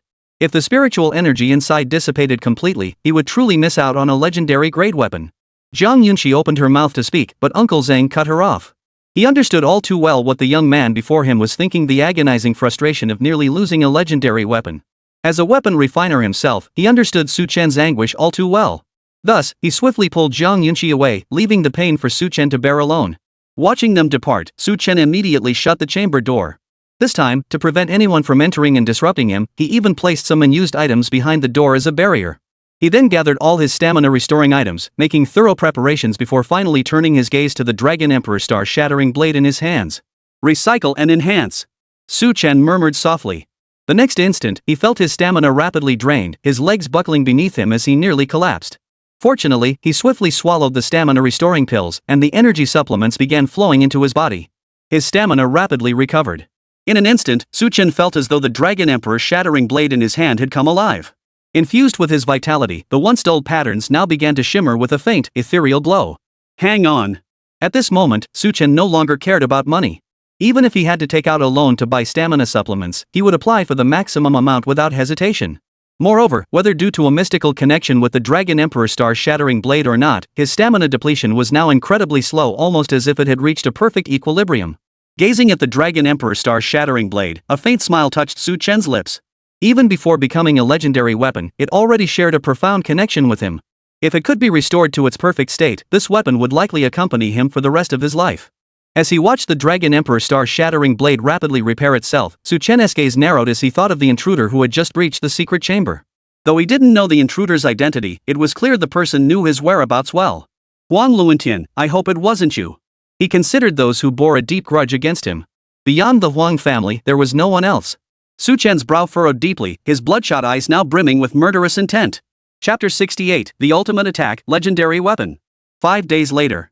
Though Zhang Yunqi had repeatedly tried to enter the secret chamber, Uncle Zhang had blocked her every time. As a weapon refiner, he had a keen grasp of Chen's current state of mind. Without the skill to recycle and enhance, Chen might truly have wept bitterly in that chamber. But now, after 5 days of continuous restoration, the Dragon Emperor's star-shattering blade had returned to its most perfect state. Yet for some inexplicable reason, it continued to drain his vitality, a fact that puzzled Chen. Fortunately, the enhancement was finally nearing completion. As the absorption of his stamina steadily diminished, Chen knew he would soon witness the Dragon Emperor's star-shattering blade in its complete form. After over 10 minutes, the Dragon Emperor's star-shattering blade finally ceased draining his stamina. The once dull fine lines now radiated a brilliant purple glow. Reinforcement complete. Congratulations on obtaining the legendary weapon, Dragon Emperor's star-shattering blade. Legendary Dragon Emperor's star-shattering blade, a legendary weapon that resonates with its master, capable of shifting between sacred dragon and demon dragon states. One of the world's most formidable weapons in terms of offensive power. Skill 1, Legendary Metamorphosis Passive, all damage dealt equals twice the sum of attack and spirit power multiplier increases with upgrades, and automatically shifts to physical or spiritual damage based on enemy weaknesses. Skill 2, Legendary Dragon Emperor's Protection Passive, grants 10 resistance to all debuffs and 10 universal lifesteal. Enhancement increases effects. Skill 3, Legendary True Dragon Mending the Heavens Passive, each time a boss of equal or greater tier than the wielder's current stage is slain, the wielder's lowest attribute increases based on the defeated boss's attributes. Skill 4, Legendary Dragon Clan Blessing Passive, increases all attributes by 50. If equipped items or accessories are crafted using Dragon Clan materials, all bonus effects are doubled. Cannot be applied to self. Skill 5, Legendary Sacred Dragon Demon Dragon Transformation Active, switch to Sacred Dragon State to double both resistances for 30 minutes. Switch to Demon Dragon State to convert all resistances into attack or spirit. Skill 6, Legendary Celestial Dragon's Heavenly Might Demon Dragon's Apocalyptic Wrath Active, in Celestial Dragon form, deals 2x attack spirit attribute area of effect true damage. In Demon Dragon form, deals 10x this value as formation damage to a single enemy. Multiplier increases with upgrades. Staring at the string of legendary tier skills, Chen froze in place. What exactly is a legendary weapon? This is what a legendary weapon should be. Doesn't that mean my current strength is practically unmatched at the first tier? Chen swallowed hard, finding it hard to believe the information panel before him. He hurriedly opened his personal interface to check, only to freeze in place once more. Name, Chen. Class, Scavenger, no rank. Level, 10, eligible for advancement. Attack, 321-70150 Spirit, 210-60,150. Defense, 259-0160 Magic Resistance, 269-0170. Speed, 296-0230 Luck, 30. Critical hit, 0 critical damage, 200. Equipment, Legendary Dragon Emperor's Star-Shattering Blade, all stats plus 50, Blazing Armor Defense plus 10, Magic Resist plus 20, Swift Wind Boot Speed plus 80, Primordial Dragon's Reverse Scale Tier 1, all stats plus 100, double bonuses. Skills, Scrap Recycling, Legendary Mana Manipulation, Legendary Ancestral Dragon's Might, Legendary Sacred Dragon Demon Dragon Transformation, Legendary Sacred Dragon's Heavenly Might Demon Dragon's World Shattering, Epic Heaven Splitting Earth Rending. Staring at his personal stats panel, Chen froze in shock. Every single attribute had surpassed 200 points, with attack even reaching 320. If doubled under Magic Energy Manipulation, plus the bonus from Demon Dragon Transformation. Holy, wouldn't my attack power surpass 1,000? The thought sent a chill down Su Chen's spine. 1,000 points of attack power, that was a terrifying stat even third-tier professionals might not possess, and he hadn't even completed his second-tier profession advancement quest yet. Plus, he could replenish his base stats by slaying bosses, meaning his potential had virtually no ceiling. As long as he could kill bosses frequently, his stats wouldn't just surpass everyone at his current tier, he could even catch up to those in higher tiers. It was important to understand that high-tier and low-tier practitioners possessed entirely different combat capabilities, primarily due to the disparity in their freely allocated attribute points. Moreover, higher-tier professionals could learn more formidable skills. Thus, even a single tier higher in rank could completely crush lower-tier professionals. Moreover, becoming a high-tier professional also means gaining access to stronger class options upon job advancement. Thus, it's rare for low-tier practitioners to stand a chance against high-tier ones. But now, I have that possibility. At this thought, Su Chen gripped the Dragon Emperor Starbreaker blade in his hand, a flicker of excitement dancing in his eyes. This legendary weapon brought him unexpected surprises, and all its skills were of legendary caliber, setting it apart from other legendary weapons. After all, aside from special legendary weapons obtained as dungeon rewards that could possess multiple legendary tier attributes, legendary weapons crafted by practitioners tended to be of inferior quality. Not only might they feature inconsistent legendary tier attributes, but they could also be tainted by lower tier skills. Though still called legendary weapons, their quality couldn't compare to the top-tier legendary weapons, let alone the Dragon Emperor Starbreaker blade in his hand. With this weapon, my advancement quests will be a breeze. All who come shall fall. Su Chen swung his long blade, and the slashing light that spilled forth actually carved several deep gashes into the impregnable chamber walls. Witnessing this, Su Chen couldn't help but feel even more delighted. He sheathed the Dragon Emperor star-shattering blade and pushed open the door to step outside. As soon as Su Chen emerged, Uncle Zhang and Zhang Yunqi immediately surrounded him. Su Chen, how did it go? Zhang Yunqi asked first, though her inquiry wasn't about the weapon itself, but rather Su Chen's state of mind. A smile touched Su Chen's lips as he nodded. Pretty good. Next, I just need to complete the advancement quest. Want to join me? Su Chen invited Zhang Yunqi to team up with him. After all, the young lady's skills were incredibly useful, and given their relationship, he didn't mind bringing her along for the mission. Zhang Yunqi nodded in response, but instead of moving immediately, she spoke up. We've investigated over the past few days. The guy who tossed the explosive pack-in was just a low-level thug.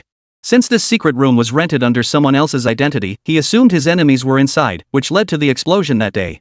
Hearing this explanation, Su Chen merely shook his head and chuckled. He naturally didn't buy such a flimsy excuse, but he couldn't be bothered to pursue it further at the moment.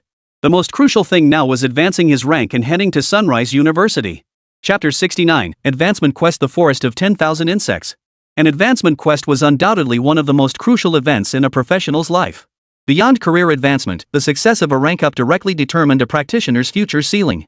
Needless to say, the gap between a Tier 2 and a Tier 1 professional is so vast that the latter would need to improve tenfold just to catch up. And the entity overseeing these advancement quests? Naturally, it's the Adventurers Guild. Only by completing the advancement quests assigned by the guild could one obtain a bottle of advancement potion or pill. Since these items are crafted based on the number of participants, the guild strictly monitors every aspect who receives each potion or pill, whether the advancement quest is completed, and so on. There's absolutely no room for fraud. What? You two want to undertake the advancement quest together? Don't you know that the difficulty of the advancement quest increases proportionally with the number of participants? Within the professional association, the staff member looked at Su Chen and Zhang Yunqi before them, surprise evident in their eyes. First came the surprise these two youngsters, who looked barely older than high school students, were actually preparing for advancement. But what truly astonished him was their decision to undertake the task together. Caught off guard, he couldn't help but offer a warning. Upon hearing this, Su Chen nodded, and Zhang Yunqi smiled in silent agreement. For them, the advancement quests might look tough, but with their combined strength, they could breeze through them. Of course, unless certain missions were exceptionally difficult, they might not pass unscathed, but they could certainly complete them successfully. Observing their earnest expressions, the staff member finally realized these two young people weren't joking with him. He promptly applied for a dual-player advancement quest, receiving approval within minutes. Your advancement quest is to enter the insect forest and defeat the final boss, the Spider Queen, within 2 days. This boss is already on our registry. Other high-level adventurers will accompany you shortly to ensure your safety. You may also bring one follower. However, if either of you uses your abilities, the advancement quest will be considered failed, and you'll need to reapply in a month. The staff member explained the details thoroughly before handing them the promotion mission application. Su Chen accepted it with a nod, then stood with Zhang Yunqi to wait for the high-level adventurers who would accompany them. Before long, they spotted Huang Xian emerging from the office. Seeing her appear, both were taken aback. They hadn't expected to run into someone they knew here. Uncle Zhang, however, immediately stepped forward with a respectful tone. Second, madam, what brings you here? As a former member of the Zhang household, Uncle Zhang knew all too well Huang Xian's standing within the family. Back when the old master and mistress hadn't yet handed over control to the eldest son, this second young madam was their most cherished daughter-in-law. Yet now, after only a few years, the second madam had returned to Shecheng. I have no connection to the Zhang family anymore. Old Zhang, please stop addressing me that way. Huang Xian had come to terms with it. After all, the second young master of the Zhang family was no longer connected to her. Though he had persistently sought her forgiveness, the trauma of losing her unborn child was a hurdle she could never overcome. Hearing this, Uncle Zhang was taken aback. Yet recalling how the second young master had once pursued the woman before him, he could only offer a wry smile and say, "Yes, second young madam." Hearing this, Chen couldn't help but shake his head in exasperation. What a mess the Zhang family had gotten themselves into. Zhang Yunqi, too, felt incredibly awkward. After all, family scandals shouldn't be aired publicly, especially now, when it felt like they were putting on a show right in front of Chen. Fortunately, Huang Xian didn't dwell on it. She glanced at the advancement quest and said, "You two youngsters, even for a promotion task you have to stick together. You're quite the team, aren't you? But let's be clear, even though we know each other, I won't lift a finger unless it's a matter of life and death." "Yes, we understand, Aunt Huang." Hearing her words, Chen smiled and nodded. It was within the established rules anyway, and her reiteration was for his own good. Seeing this, Huang Xian gave a slight nod before leading the three of them to the 10,000 insects forest instance. While the dungeon's danger level wasn't exceptionally high, the monsters inside were the most troublesome aspect. After all, the sheer number of monsters here equaled that of 4 or 5 other dungeons combined. Add to that the fact that the boss could command the regular monsters to attack, making them exceptionally troublesome. However, when fought one-on-one, the bosses here could actually be taken down quite easily. Alright, I'm starting the timer. You have 2 days to defeat the final boss, the Spider Queen. I'll record every step of the process and upload it to the professional association. Old Zhang, don't even think about helping out. Huang Xian shot Uncle Zhang a glance, and he immediately gave an awkward smile. If it were anyone else, he might leverage his status to exert some pressure. But this was the second young mistress of the Zhang family. He wouldn't dare make a move even if he had 10 times the courage. However, Chen and Zhang Yunqi paid them no mind. After studying the dungeon map, they decided to take the most direct and efficient route straight to the heart of the lair. The Spider Queen lay deep within the dungeon, surrounded by countless insect eggs. At her command, innumerable monsters would hatch from the eggs to aid her assault. Therefore, they had to strike swiftly and decisively, leaving the boss absolutely no chance to react. Chen had ample experience dealing with bosses that favored protracted battles. Regardless of the enemy's stamina, he simply focused on relentless attacks. With Zhang Yunqi by his side, his endurance could easily keep pace. Still, they would pass through several boss territories along the way. He hoped they wouldn't expend too much stamina. Even without monsters, this route would take us a full day at our current pace. He could only hope these bosses were too busy to bother with them during this time. Zhang Yunqi shared her thoughts with a smile, and hearing this, Chen's lips curved upward slightly. He hadn't mentioned to anyone that he'd recovered a legendary tier weapon, so this little girl had no idea how rapidly his strength had surged. Even if these boss territories were clustered together and attacked en masse, he was confident he could eliminate them all. But just then, Chen sensed something and turned his gaze forward. In the distance, over a dozen massive centipedes were rapidly closing in, clearly having detected the group's presence. Seeing this, he nodded slightly and said, "Wait here. I'll be back soon." With that, Chen shot forward like a bullet, leaving the others no time to react. Chapter 70, Boss? I'll take it down like a stray dog. Watching Chen charge toward the distant monsters, the others froze momentarily. When they realized Chen intended to take on over a dozen monsters alone, they all rushed forward. Zhang Yunqi naturally raised her hand to unleash her skill, while Huang Xian and Uncle Zhang prepared to provide backup at any moment. Yet in the very next second, all three froze in place. Without even drawing a weapon, Chen had bare-handed smacked a centipede's head clean off with a single slap, then kicked 2 nearby centipedes to death with a single stomp. As for the remaining centipedes, though they were still brimming with energy, witnessing their comrades die before their eyes caused them to halt in their tracks. But Chen wouldn't give these monsters any chance. After dispatching the immediate threats, he immediately charged into the swarm. Witnessing this scene, Zhang Yunqi and the other two couldn't help but twitch their lips. Though these monsters weren't particularly powerful, their sheer numbers were formidable. Yet in a single exchange, over half of them were killed or injured. In just a few short minutes, the centipedes that had been so aggressive moments ago now lay twitching on the ground, clearly all dead. After dispatching the centipedes, Chen exhaled a heavy breath. His gaze fell calmly upon the ground, his eyes flickering with an unusual light. Indeed, with his attributes enhanced, he had become significantly stronger. Even without weapons, he could likely hold his own against certain bosses now. A faint smile touched Chen's lips as a sense of ease and satisfaction washed over him. Just then, Zhang Yunqi ran over, her tone tinged with reproach. "You little rascal, you've got some skills. After all, there were over a dozen monsters. While Su Chen could handle them easily given his strength. But the most urgent matter now was the advancement quest. If a boss suddenly appeared midway, they'd be in real trouble. Hearing this, Su Chen smiled faintly and reassured her softly. No worries. These creatures aren't even worth a single blow from me. There's no need to be overly concerned. Su Chen now possessed a remarkably precise understanding of his own capabilities.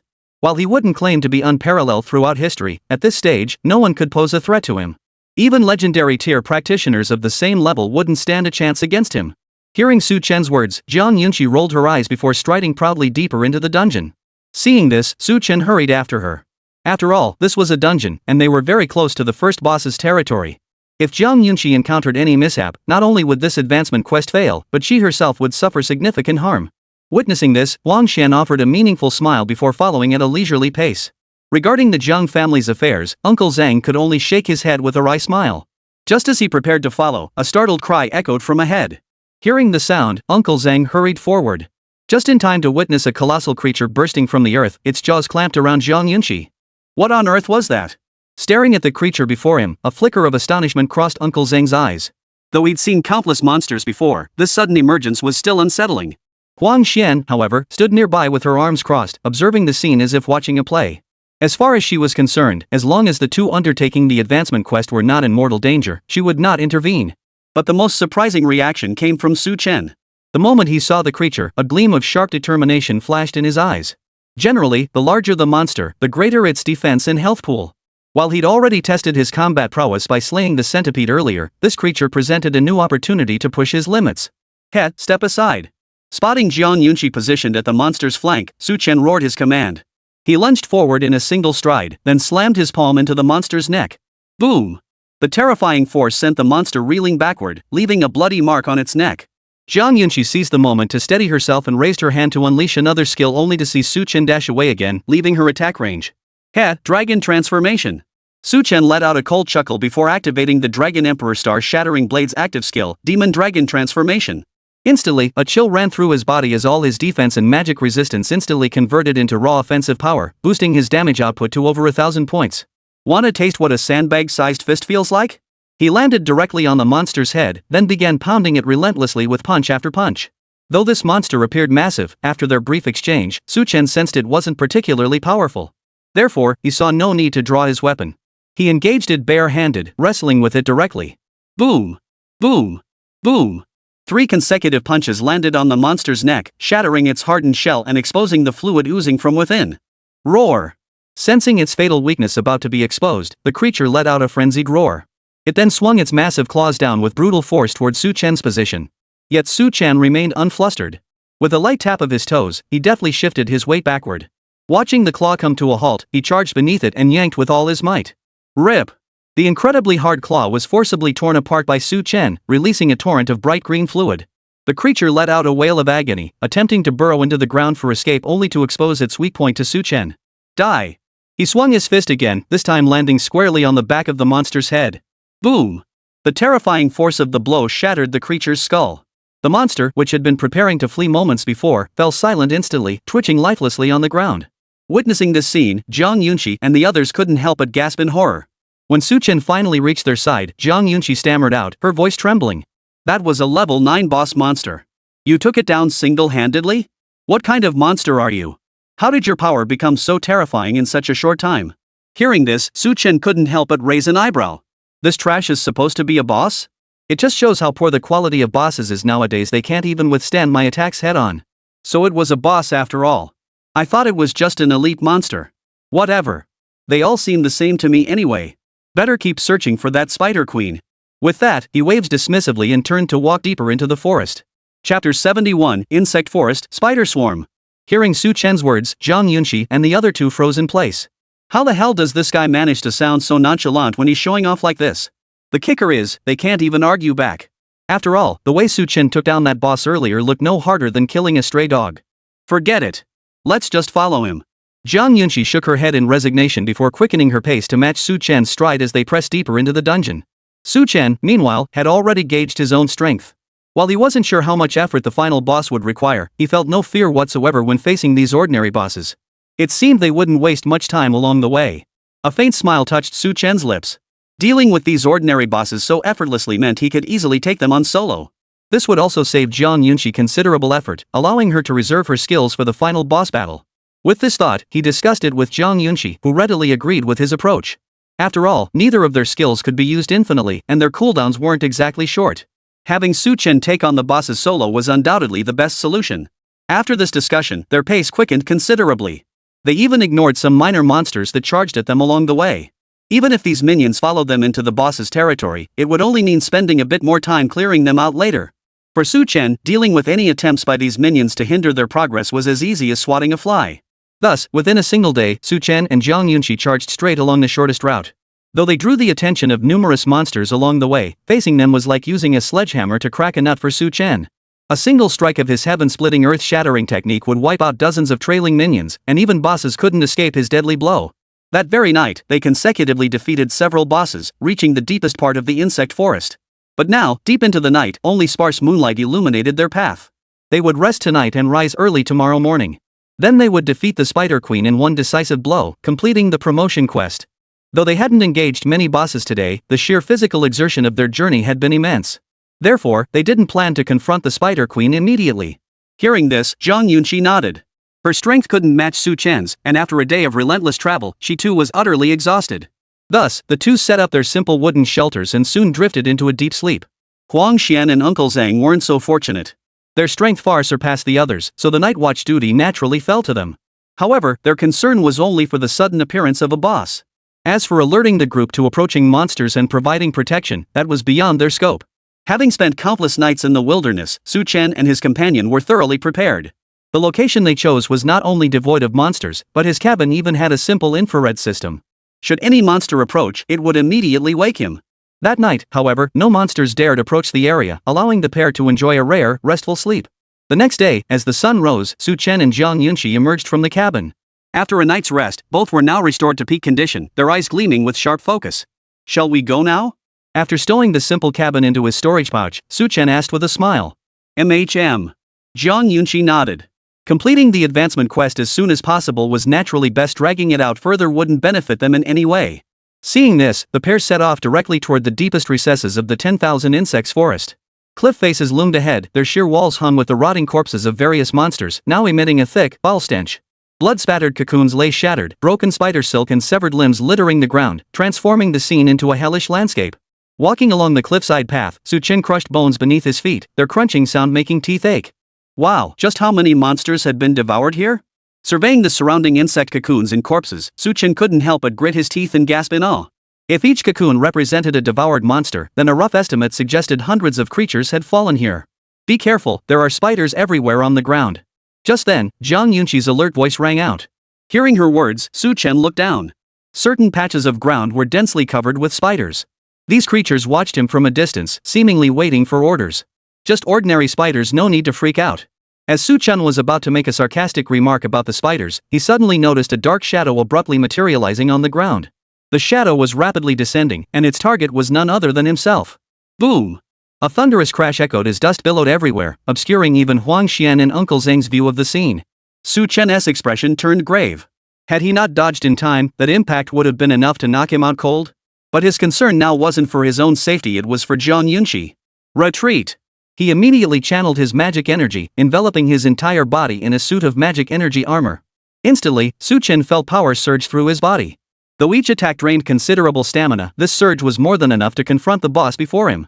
With a flick of his toes, Su Chen shot forward like a bullet from a barrel, slamming violently into the boss. The single impact sent the boss flying backward. Mid-air, however, it regained its balance and shot out a long strand of spider silk to suspend itself.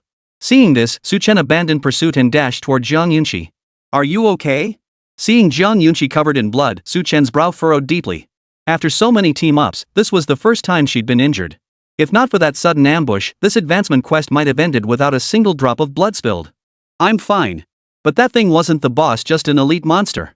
Zhang Yunqi gritted her teeth as she leaned against Su Chen's embrace, then staggered to her feet. Yet her words sent a jolt through Su Chen. Hearing this, Su Chen immediately looked up. The sheer cliff face was now swarming with the monsters from earlier, their eyes glowing crimson as they stared fixedly at the two of them. Seeing this scene, Su Chen couldn't help but twitch his lips. Who would have thought this boss was so cautious? Instead of attacking himself, he sent his minions to their deaths. Well then, I'll slaughter you until it hurts. Su Chen snorted coldly before charging toward the monsters ahead. Chapter 72, Dragon Transformation, Slain with a Single Blade. At that moment, Su Chen's eyes burned with murderous intent. The Spider Queen's caution had completely surpassed his expectations. Not only did she refuse to engage personally, but she remained utterly invisible. He suspected that unless he slaughtered every single giant spider before him, that boss would keep hiding indefinitely. With that realization, he saw no point in holding back any longer. Gripping the Dragon Emperor's star-shattering blade, Su Chen sliced the giant spider before him clean in two. Then, like a tiger among sheep, he began a rampage of slaughter. At this moment, Su Chen was practically a demon god descended from the heavens. Every strike he landed left a giant spider gravely wounded. Soon, the giant spiders were drawn to Su Chen, surrounding him one by one. Those close enough attacked with their venomous fangs, while those farther away spun webs to restrict his movement. For a moment, Su Chen found himself completely immobilized. Despite the heavy casualties he inflicted, the giant spiders kept pouring out one after another, seemingly without end. Still, he could manage the current situation, so he didn't ask Jiang Yunqi to unleash her skills. Witnessing the scene before them, Wang Xian and Uncle Zhang both fell silent. They weren't strangers to encountering professionals with terrifying power, but most of those were epic-level combat specialists who had leveled up considerably. Someone like Su Chen, so young yet holding his own against a horde of elite monsters, was a first for them. Old Zhang, do you think Su Chen can win? A flicker of astonishment crossed Huang Xian's eyes as she couldn't help but ask aloud.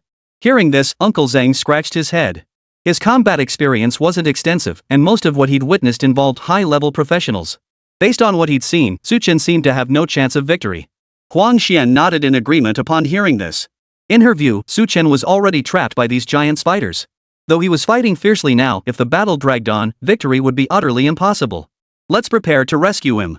She sighed softly before preparing to unleash her skill. Though she was a support class, sometimes support skills could be lethal too. But at that very moment, a strange glow suddenly erupted from Su Chen's body.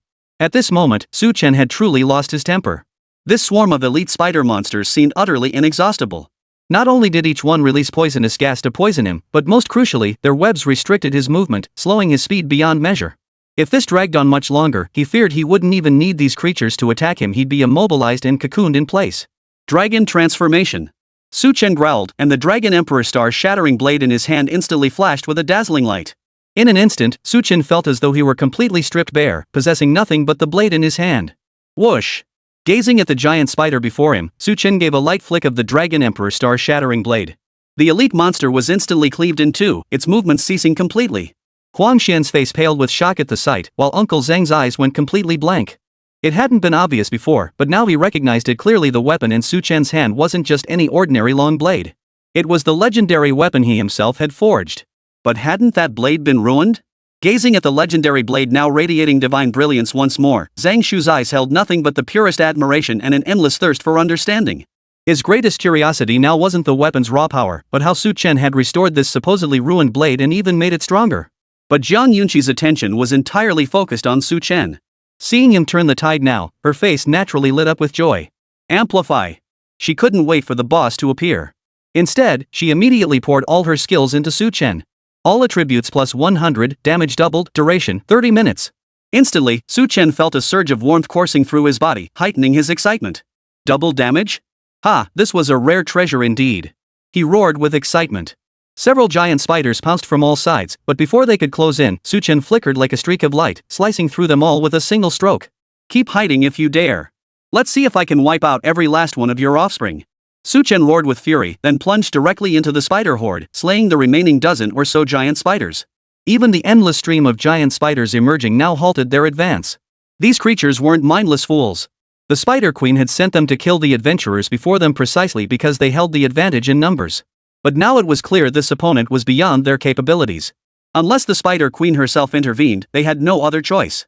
At that very moment, a blood-curdling scream pierced the air from the distance. Whoosh! Endless strands of spider silk descended like a vast net, completely enveloping the entire canyon. Then, a colossal spider, its size comparable to a heavy truck, crawled out from the silk. Its tiny eyes now burned with hatred as they fixed upon Su Chen. This human before her had slaughtered over half her offspring. She would turn this creature into a cocoon and savor every last bit of it. With that thought, the Spider Queen spat out a stream of silk and charged towards Su Chen. Its 3 to 4 meter long front legs were coated in venom. A single strike would either kill Su Chen or leave him gravely injured. Witnessing this, Wang Xian held her breath in tense concentration.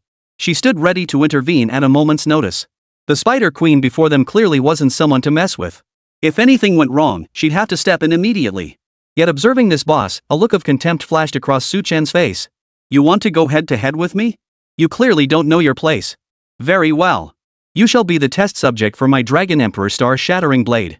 With that, he flexed the blade in his hand and charged toward the Spider Queen. Dragon Slayer. Since this was a boss battle, he naturally chose the skill with the highest single target damage. As Su Chen's words faded, he felt all his physical strength surge into the Dragon Emperor star-shattering blade. In that instant, the blade became the sole dark star in the heavens. With the doubled attributes from demonic energy manipulation and the various skill buffs from Zhong Yunqi, his attack panel had already surpassed 2,000 points. A world-shattering demon dragon soared from the blade's edge. The flickering threads now transformed into the dragon's breath, freezing all monsters in terror. Boom! The demon dragon slammed directly into the Spider Queen, delivering over 20,000 points of true damage that instantly obliterated the boss. The terrifying blade light even carved a crack 20 to 30 meters long into the ground, an utterly horrifying sight. Witnessing this, everyone froze in shock. They had expected Su Chen to fail against the boss, yet not only did he triumph, he had slain this long-hidden boss with a single strike.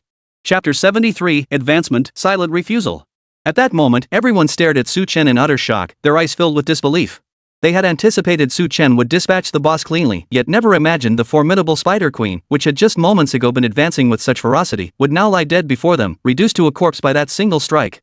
This was the final boss of the advancement quest, whose combat prowess far surpassed any other boss. Yet it couldn't even withstand a single strike from Su Chen. Just how powerful was this guy? Yet Su Chen was now panting heavily, dispelling all the buffs on his body. That strike had looked devastating, but the cost was immense, nearly depleting his stamina entirely. Fortunately, the Spider Queen ultimately couldn't withstand his damage and was completely slain with a single strike. Otherwise, he wouldn't have known how to handle the boss's subsequent attacks. Phew! I guess that counts as clearing the stage? Su Chen exhaled a long, heavy breath, standing still for several minutes before finally catching his breath. But just then, he suddenly noticed his interface flicker. Defeated boss, Spider Queen. Critical hit chance +5. Staring at the unexpected system notification, Su Chen froze in astonishment. But then it dawned on him this must be the special ability granted by the Dragon Emperor's star-shattering blade. Truly a legendary weapon, it could even enhance attributes like critical hit probability, which couldn't be boosted by elixirs. A flash of astonishment crossed Su Chen's eyes. His current attack and defense stats were already exceptionally high, any further increases would merely be icing on the cake. However, if he could increase his critical hit chance, critical damage, and luck attributes that couldn't be boosted by any other means, they would be immensely valuable to him. And don't be fooled by that seemingly low 5% critical chance. With Su Chen's already immense damage output, triggering a critical strike would leave enemies of equal level with no chance of survival. Are you okay? Seeing Su Chen frozen in place, Zhong Yunqi ran over and asked softly. Hearing her, Su Chen smiled and shook his head before closing his stats panel. Since this was a boss encounter for a rank-up quest, the Spider Queen didn't drop any equipment, not even experience points. Thus, Su Chen and Zhong Yunqi didn't dwell on the lack of loot and immediately approached Huang Xian. Aunt Huang, I guess we passed this time? Su Chen asked with a smile, to which the latter responded with a helpless shake of her head.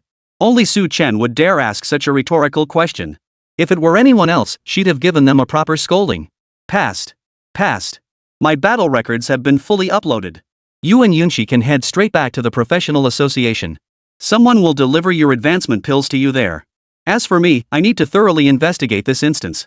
After all, in all these years, no one besides you two has ever entered this instance to complete the advancement quest.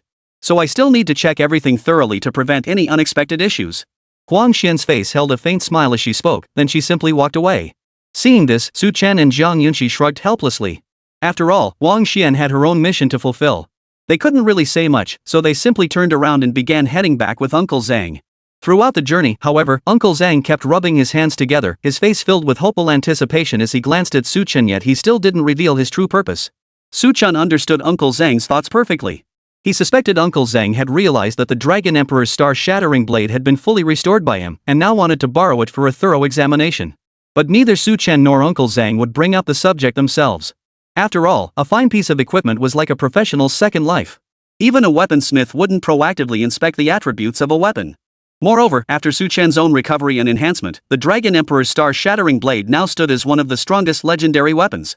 If Uncle Zhang learned of this and inadvertently let it slip, regardless of the repercussions for himself, Su Chen himself would likely be implicated. After all, even ordinary legendary weapons were already priceless treasures. A weapon boasting such extreme offensive power would inevitably attract the covetous eyes of countless adventurers. Thus, Su Chen had long resolved that unless fighting alongside someone he fully trusted, it would be best not to wield this weapon. Perhaps only after becoming a high-level adventurer or gaining the protection of a major faction could he wield such a weapon without reservation. Thus, the two kept their thoughts hidden throughout the journey, finally dragging their feet all the way to the entrance of the Adventurers Guild. "Hello, I'm here to submit my level-up quest." Seeing this, Su Chen stepped forward to speak with the staff. Upon hearing that someone had completed the advancement task, the staff member immediately beamed and led Su Chen and Zhang Yunqi into a private room for registration. Uncle Zhang, witnessing this scene, couldn't help but shake his head and sigh. He had already been out for quite some time and would be returning to the South Frontier Province Practitioners Association that afternoon. He had hoped to take a look at the weapon in Su Chen's hands, but now it seemed there would be no opportunity. When Su Chen emerged from the inner chamber that afternoon, he found Uncle Zhang had already departed. Only then did he breathe a sigh of relief. If Uncle Zhang had actually asked, he wouldn't have known how to refuse. "This means we're both second-tier professionals now." Zhang Yunqi, however, wore an unmistakable smile that couldn't be concealed, her tone light and cheerful. Earlier, under the supervision of staff, both had consumed their advancement pills. Their level caps had now been broken, allowing them to reach a maximum of level 20. When that time came, they would need to undertake another advancement quest to break through the upper limit. Indeed, second-tier practitioners. Hearing this, Su Chen felt a surge of emotion. Without the skill of recycling and enhancement, he wouldn't just be unable to become a second-tier practitioner, he'd likely have struggled to level up at all. "So we're heading to Sunrise University the day after tomorrow?" Zhang Yunqi asked with a smile. Su Chen paused for a moment before nodding. He hadn't realized this young lady had also been admitted to Sunrise University. Now that they were attending the same school, it made sense that his own acceptance might have been influenced by the same powerful connections behind hers. Seeing Su Chen's agreement, Zhang Yunqi's eyes crinkled into crescent moons. The two then headed straight back to their respective residences. These past days, they'd been on edge preparing for the advancement quest. With a few days to spare before heading to university, they could finally relax. Upon returning to his hotel room, Su Chen flopped onto his bed. With a wave of his hand, he opened his personal interface for a thorough inspection. Chapter 74, Kyoto ever seen a heaven-piercing mark? Lying on his bed, Su Chen studied his personal panel, his eyes gleaming with intensity. After advancing to Tier 2, his strength had surged almost beyond recognition. Name, Su Chen. Occupation, Scavenger Tier 2. Level, 10. Attack, 320-170,150 Spirit, 210-60,150. Defense, 259-0160 Magic Resistance, 269-0170. Speed, 296-0230 Luck, 30. Critical hit, 5 critical damage, 200. Equipment, Legendary Dragon Emperor Star Shattering Blade, all stats plus 50, Blazing Armor Defense plus 10, Magic Resist plus 20, Swiftwind Boot Speed plus 80, Primordial Dragon's Reverse Scale upgradable to Tier 1, all stats plus 100, double bonuses. Skills, Scrap Recycling, Legendary Mana Manipulation, Legendary Ancestral Dragon's Might, Legendary Sacred Dragon Demon Dragon Transformation, Legendary Sacred Dragon's Heavenly Might Demon Dragon's World Shattering, Epic Heaven Splitting Earth Rending.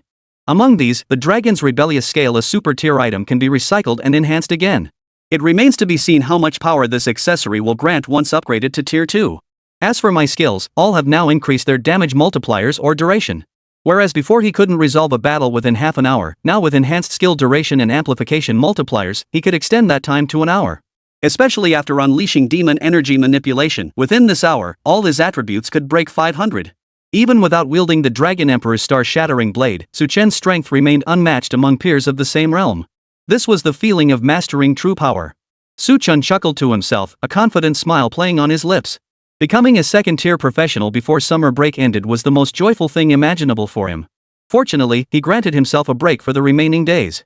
Instead of venturing into dungeons, he and Zhang Yunqi spent their time exploring every corner of Stone City. He still had some money saved up, so even after entering university, he wouldn't be reduced to poverty.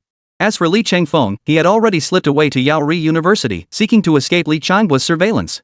After all, if he wanted to return and fight for his inheritance, he absolutely couldn't grow up under the Li family's surveillance. Otherwise, who knew if the legitimate wife might strike a fatal blow? But such carefree, joyful days always passed swiftly. A few days later, Su Chen checked out of the hotel and boarded a flight to the capital with Zhang Yunqi. Soon, the plane touched down smoothly. Much to Su Chen's relief, he'd feared his first flight might turn into a disaster. This was Kyoto? It was indeed far more bustling than Shichang. Yet even as they entered the outskirts of the capital, Su Chen witnessed towering structures rising skyward. Each tower soared over 100 meters high, while the streets bustled with crowds, countless professionals from every corner of Donghuan Kingdom converging here. This scene astonished Su Chen, who hadn't seen much of the world. Though he knew the capital was prosperous, even its outskirts far surpassed the busiest streets of Shurchang. Hee, now that we're in the capital, it's my turn to show you around. Zhang Yunqi's lips curved into a smile, her eyes sparkling with amusement. The Zhang family behind her, while not the most powerful clan in all of Donghuan Kingdom, was certainly among the top tier of influential forces. However, the Zhang family members tended to keep a low profile, and most avoided stirring up trouble. Consequently, among the major clans, they didn't stand out as much. Su Chen, however, didn't catch her words. Instead, he licked his lips excitedly, his eyes brimming with uncontrollable excitement. I wonder if the capital's dungeon has any challenge difficulty. I can't wait to dive in and see for myself. Su Chen had already recovered from his earlier surprise and was now bursting with excitement to challenge the dungeon. Hearing his words, Zhang Yunqi's beautiful eyes went wide with disbelief. What was wrong with this guy? Didn't he know how to relax? Arriving at a new place and immediately preparing to challenge a dungeon, he clearly didn't know how to take care of her, a girl. Still, Zhang Yunqi understood that for Su Chen, improving his strength was paramount. So she didn't dwell on it. Stepping beside Su Chen, Zhang Yunqi was about to lead him to register at Sunlight University when a sharp whistle pierced the air. Whoosh! A series of teasing whistles echoed through the air. Su Chen frowned and glanced over, spotting several oddly dressed youths raising their eyebrows at Zhang Yunqi. Seeing the look on these guys' faces, Su Chen couldn't help but chuckle. Clothes that weren't quite clothes, pants that weren't quite pants, each of them thought they were something special, daring to be so provocative. He shook his head, amused at the thought of engaging with such fools, and pulled Zhang Yunqi away. But the young men, seeing this, shot him impatient glances before stepping forward to block Su Chen's path. The leader was a tall youth with a lip ring, looking every bit the local thug from Stone City. Where's the beauty heading? Want us locals to show you around? The ringleader's voice was flirty, his gaze roaming unabashedly over Zhang Yunqi. Clearly, he assumed Su Chen and Zhang Yunqi were first-time visitors to the capital. Otherwise, they wouldn't be so startled by the sights of the outskirts. As a local, he might not wield much influence, but he had plenty of tricks up his sleeve for dealing with pretty girls from the countryside. With a few perks and some smooth talk, these naive girls would be easily led astray. As for Su Chen, that honest country bumpkin, he should just get lost and stop ruining his fun. No thanks. Before Su Chen could speak, Zhang Yunqi pulled him away with disgust, steering him around the edge of the crowd. If she hadn't feared exposing her own connections and scaring Su Chen, she would have called for backup right then and there. If her big brother found out some low-life punk dared to hit on her, she'd make sure the next day every egg in these fools' homes was shaken to a pulp and every earthworm split lengthwise. But seeing Zhang Yunqi's reaction only made the leader's eyes light up with excitement. He loved girls with fiery personalities like hers. He blocked their path once more, but before he could speak, Su Chen stepped in front of Zhang Yunqi. One more word, and I'll cripple you. At this moment, anger burned within Su Chen. To hit on girls right in front of him? That was just outrageous. But upon seeing Su Chen's outfit, which, top to bottom, was worth less than 100 yuan, the young man sneered coldly. What kind of country bumpkin are you? Come to our capital city to beg for handouts? You know where I'm from? The capital. Look at this heaven-piercing mark on my forehead. Back in the day, you could have killed me and gotten away with it. Chapter 75, Beat the Young and the Old Arrives? See this heaven-piercing mark on my forehead? Back in the day, killing you would have been as easy as saying a word. The young man before him was utterly arrogant, his gaze fixated on Zhang Yunqi with unbridled contempt. In his eyes, the two before him were nothing but country bumpkins. They might possess some skill, but he was a native of the capital. His status and standing far surpassed theirs. That Shidi caught his eye was her good fortune. For this stinking outsider to dare step in and obstruct him was nothing short of courting death. No sooner had the words left his mouth than several henchmen beside him charged forward aggressively, seemingly intent on separating Su Chen and Zhang Yunqi. Seeing this, Su Chen couldn't be bothered with further nonsense. These were nothing but bullies flexing their power, he'd teach them a lesson himself. In an instant, he lunged forward, closing the distance to the henchmen. These thugs were still grinning maliciously at Zhang Yunqi. How could they react in time? Get down! Su Chen growled, then swiftly threw punches with both hands. Seeing Su Chen not only refuse to back down but actually attack them, the henchmen immediately burst into laughter. Who did they think they were? These were professionals from the capital city. While not exceptionally powerful, they were more than sufficient to handle these country bumpkins. Heh, come on, hit me hard. I don't believe you can hurt us that much. What kind of country bumpkin dares to come to our capital and act tough? Does he really think he's some kind of genius? Just a small town clown. Take him down quickly, the boss needs to have a proper chat with his little sister. These underlings didn't give Su Chen a second thought. Seeing his attack, they only sneered coldly. Yet the next second, their mouths snapped shut as they arched their backs like boiled shrimp. Put! One of them spewed blood from his mouth as his entire body flew backward, slamming into the wall. The impact drew gasps from the surrounding crowd. Some well-meaning bystanders started to step in, but upon recognizing the gangster's attire, they quickly pretended not to see anything. After all, these thugs, dressed like hooligans, were practically the scourge of the capital. Leveraging their family connections, they bullied others with impunity. Even ordinary citizens of the capital secretly wished for their swift demise. Still, it was unlikely anyone would step in to help Su Chen and his companion. After all, everyone was just trying to scrape by. Crossing powerful local bullies might not even warrant their attention. But crossing local thugs? That would make life unbearable. Still, to give Su Chen a better chance to teach these men a lesson, the surrounding area was forcibly cleared, creating a large open space for him to continue his work. Thud! A muffled thud echoed as the last henchman collapsed, spitting blood and his eyes still frozen in terror. Their leader, the youth dressed most bizarrely, couldn't help but show fear on his face at the sight. What kind of monster had he provoked? A mere few punches had sent all his men crashing to the ground. After knocking them all down, Su Chen felt utterly unsatisfied. His gaze fixed on the youth before him as he cracked his knuckles, each joint popping with a sharp, grating sound. Don't come any closer. Listen to me, my dad is Li Gang. I'm not helpless either, I'm a supernatural tier combat professional. If you really push me too far, I won't hold back. Li Chu retreated step by step, terror evident in his eyes. He never imagined that the random, lowly outsider he'd picked would unleash such terrifying power. But upon hearing his words, Su Chen only sneered coldly. You call yourself Li Chu?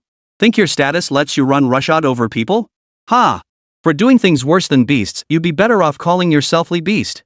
Su Chen's cold laughter echoed as he strode directly to Li Chu's side. With a single kick, he sent Li tumbling to the ground. Then, straddling Li's body, he began pounding him with relentless fists. A scumbag like this who preys on girls? Castrating him wouldn't be too harsh. Ah, stop it. Stop it. I admit I was wrong. In an instant, fists rained down like hail. Li Chu, who had been so arrogant moments ago, now screamed in agony. He tried to defend himself, but Su Chen forced him down each time, the impact so brutal it felt like his bones were snapping. After futile struggles, he could only resign himself to his fate. Hearing Li Chu's pleas, disgust flashed in Zhang Yunqi's eyes. Still, this trash wasn't worth Su Chen's personal attention. Instead, she walked over to Su Chen and stopped him mid-punch as he was beating Li. Let's go. This scum isn't worth dirtying your hands. Bullying others by relying on their family's influence. While such trash isn't exactly everywhere in the capital, there are still plenty of them. If you had to deal with every single one personally, wouldn't you wear yourself out? Zhang Yunqi advised with a smile, and by now, Su Chen had largely vented his anger. Though he'd considered killing Li Chu, this was still a civilized society. He wasn't about to commit murder in broad daylight. He slowly rose to his feet, casting a disdainful glance at Li Chu sprawled on the ground before turning to follow Zhang Yunqi out. But just then, Su Chen suddenly sensed something was off. He immediately pulled Zhang Yunqi away and retreated backward. Boom! A deafening explosion echoed, leaving a deep crater where he had stood moments before. The surrounding crowd stared in horrified silence. This was the capital city. How could security be so chaotic? The petty thugs harassing girls were one thing, but now someone was unleashing an area of effect attack in broad daylight? They clearly didn't give a damn about anyone else's safety. But Su Chen wasn't dwelling on that. His gaze turned solemn as he looked toward the direction of Li Chu. A middle-aged man in a police uniform stood beside Li Chu, his eyes still filled with concern. Dad, it's him. I only went up to exchange a few words with that beautiful woman, and this guy came over and beat me up without a second thought. Everyone here can testify he started it. You have to arrest him. Li Chu seemed to have found his backbone, his eyes blazing with fury. Hearing his words, the middle-aged man's face instantly darkened with anger. His gaze shifted to Su Chen and Zhang Yunqi as he spoke in a deep, menacing tone. Who do you think you are, resorting to violence in the capital? Don't you know that professionals must apply to the association for a combat venue to resolve disputes? Assaulting someone in public like this? You're coming with me to the police station right now. The man who stepped forward was none other than Li Chu's father, Li Gang. Chapter 76, Calling for Reinforcements? Dismissal. Come with me to the police station immediately. Li Gang's bulging face trembled with fury, his very presence commanding respect. As the head of this district, Li Chu wouldn't dare act so brazenly without his backing. With that, Li Gang instantly unleashed his aura. After a brief assessment, Su Chen couldn't help but raise an eyebrow. The man before him wasn't particularly strong, but he was still a seasoned third-tier professional and a combat specialist at that. If he didn't give it his all, defeating him would be difficult. Yet revealing his true strength would inevitably invite a cascade of trouble. Thus, Su Chen frowned at this moment. But no matter what, there was no way he was going along with Li Gang. After all, the police station was their turf. Once there, whatever they wanted to do with him would be entirely up to them. Seeing Li Gang and his father acting so brazenly, bystanders began to step forward and accuse them. You two are scum. Your son bullies men and women, and you, the father, not only fail to discipline him but openly favor him. Exactly. We won't testify for you. This young man and the lady are the real victims. What era is this, looking down on us outsiders? Think you're some kind of superior being? We must report this to the police station. How can such people be trusted to protect the peace of this community? In an instant, bystanders who had witnessed the entire scene stepped forward to testify on Su Chen's behalf. They'd long despised these thugs, and now that a chance had finally presented itself, they were determined to crush them completely. But as soon as the words left their mouths, Li Gang snorted coldly, turned around, and glared at everyone with eyes as big as copper bells. Instantly, the bystanders who had been ready to stand up for Su Chen lowered their heads under that glare. They had merely acted on impulse, not entirely lost their reason. Though their numbers were greater, most were merely life-oriented professions. How could they possibly stand against this third-tier combat specialist? Seeing this, a look of smug satisfaction spread across Li Gang's face. Hadn't he joined the police force for moments like this? Even if it was just managing this one street, such power was intoxicating enough. Seeing fear etched on every face, Li Gang shot a sidelong glance at Su Chen. What? Still planning to rally the crowd against me? For that alone, locking you up for 10 days or even a month wouldn't be too harsh. A mocking glint flashed in Li Gang's eyes as he prepared to take Su Chen away. Seeing this, Su Chen knew the other had him cornered. If he didn't act, he'd definitely be the one at a disadvantage. But if he attacked Li Gang, that would constitute assaulting a police superintendent. If it came to a formal investigation, Yobi University wouldn't protect him either. As Li Gang advanced towards Su Chen, the surrounding pedestrians gritted their teeth, seething with the urge to punch him. But they were just ordinary citizens. How could they possibly stand up to someone from the police department? Just as Su Chen was about to lose his temper and act, a delicate voice rang out. Hello? Inspector Wang, where are you? Zhang Yunqi stood before him, her face as cold as a 1,000-year-old glacier. Her stunning features now radiated an icy chill that sent a shiver through everyone present. Even Su Chen, seeing her like this for the first time, found himself momentarily lost in thought. Seeing Zhang Yunqi's reaction, Li Gang burst into laughter. Calling for backup? What connections could you outsiders possibly have? Do you really think it's like in the movies, where a single call brings reinforcements? He was utterly arrogant now. After all, this incident happened on his beat. Wouldn't he be the one deciding whether the surveillance footage was usable or not? I'm already here. But the voice didn't come from the phone, it came from the sky. Hearing that familiar voice, Li Gang froze in place. He looked up to see a middle-aged man in uniform, his face commanding respect without a trace of anger, slowly descending from the sky. The onlookers nearby were equally stunned. What kind of police superintendent is this? This is clearly Wang Quan, the Commissioner General of the police department responsible for the entire capital's security. Though they had no idea why the chief of police would be here, the recent events clearly pointed to a connection with this girl. Wang Quan descended steadily, his gaze fixed intently on Li Gang. Su Chen, witnessing this, now cast an oddly scrutinizing look at Zhang Yunqi and Wang Quan. The man's bearing and aura didn't resemble a police superintendent at all. He exuded the ruthless decisiveness of a seasoned soldier. But since Zhang Yunqi hadn't offered an explanation, there must be some hidden circumstances. You know, my family has some influence. This gentleman is also a friend of my father's, acquainted with Uncle Zhang. Watching Wang Quan come to a halt before them, Zhang Yunqi leaned closer to Su Chen and offered an explanation. Hearing this, Su Chen felt something was off, but he could only nod in agreement. After all, if Zhang Yunqi said so, he had no choice but to believe her. After all, based on his guesswork, the influence behind this person couldn't be too small either. Knowing a police superintendent in the capital was already pushing it to the limit. As for why he didn't dare speculate further, it was entirely because of Zhang Yunqi. If the other party truly came from a powerful family, they wouldn't have sent her to live in Shicheng. So she knew Uncle Zhang? Su Chen nodded noncommittally, a look of relief washing over his eyes.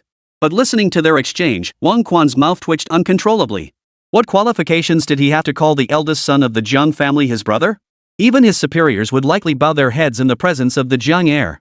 But since the eldest daughter of the Zhang family had spoken, he could only lower his own status. Li Gang, I've reviewed the details of the incident. Your position has been revoked by me.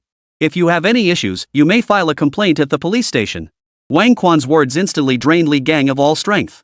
He desperately wanted to resist, but the man before him was a fifth-tier professional and the chief of police, no less. Had he grown tired of living to make a move? As for filing a complaint with the police station? Complaining about the chief of police? That was practically suicide. Over the years, he'd made countless enemies. Without his position at the police station, his future was already clear. No, this can't be real. Li Gang collapsed onto the ground, his eyes vacant and unfocused. Wang Quan, seeing this, began reassuring the bystanders while reiterating the police station's duties.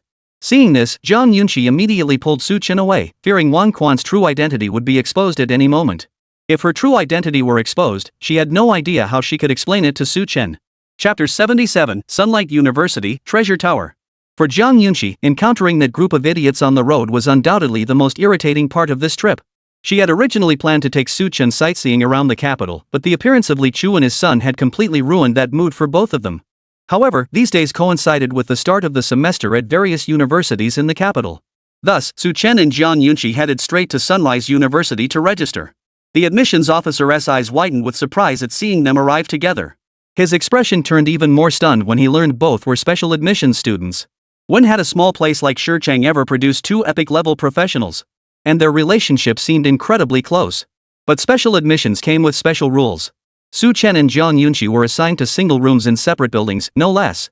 After receiving their dorm keys, they headed straight to their respective rooms. Just as the admissions officer was pondering this confusion, Zhong Lan, the head of admissions for Sunrise University, appeared in the office.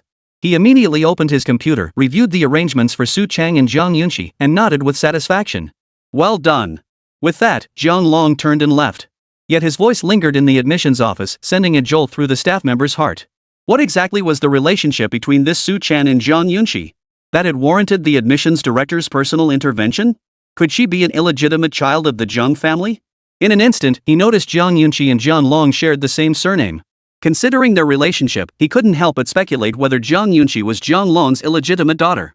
But this was merely conjecture, so he kept it bottled up inside. He dared not even whisper a word about it, let alone ask others. After all, Zhong Lan had been growing increasingly close to the Zheng family lately. He might even gain recognition from the Zheng family's main branch in the future. Calling his prospects limitless wouldn't be an exaggeration. Su Chen, of course, knew nothing of these matters. Jiang Yunqi and he had now arrived at their respective dorm rooms. After briefly touring each other's space, they were officially settled in. True to its reputation as Sunrise University, the dormitory environment far surpassed even the most luxurious hotels in Stone City. Surveying the layout of his personal dorm and the surrounding environment, Su Chen couldn't help but marvel. But the most remarkable feature was the system that allowed them to track dungeon usage across the entire capital. It could even analyze their abilities and needs to recommend the most suitable dungeons for them to challenge.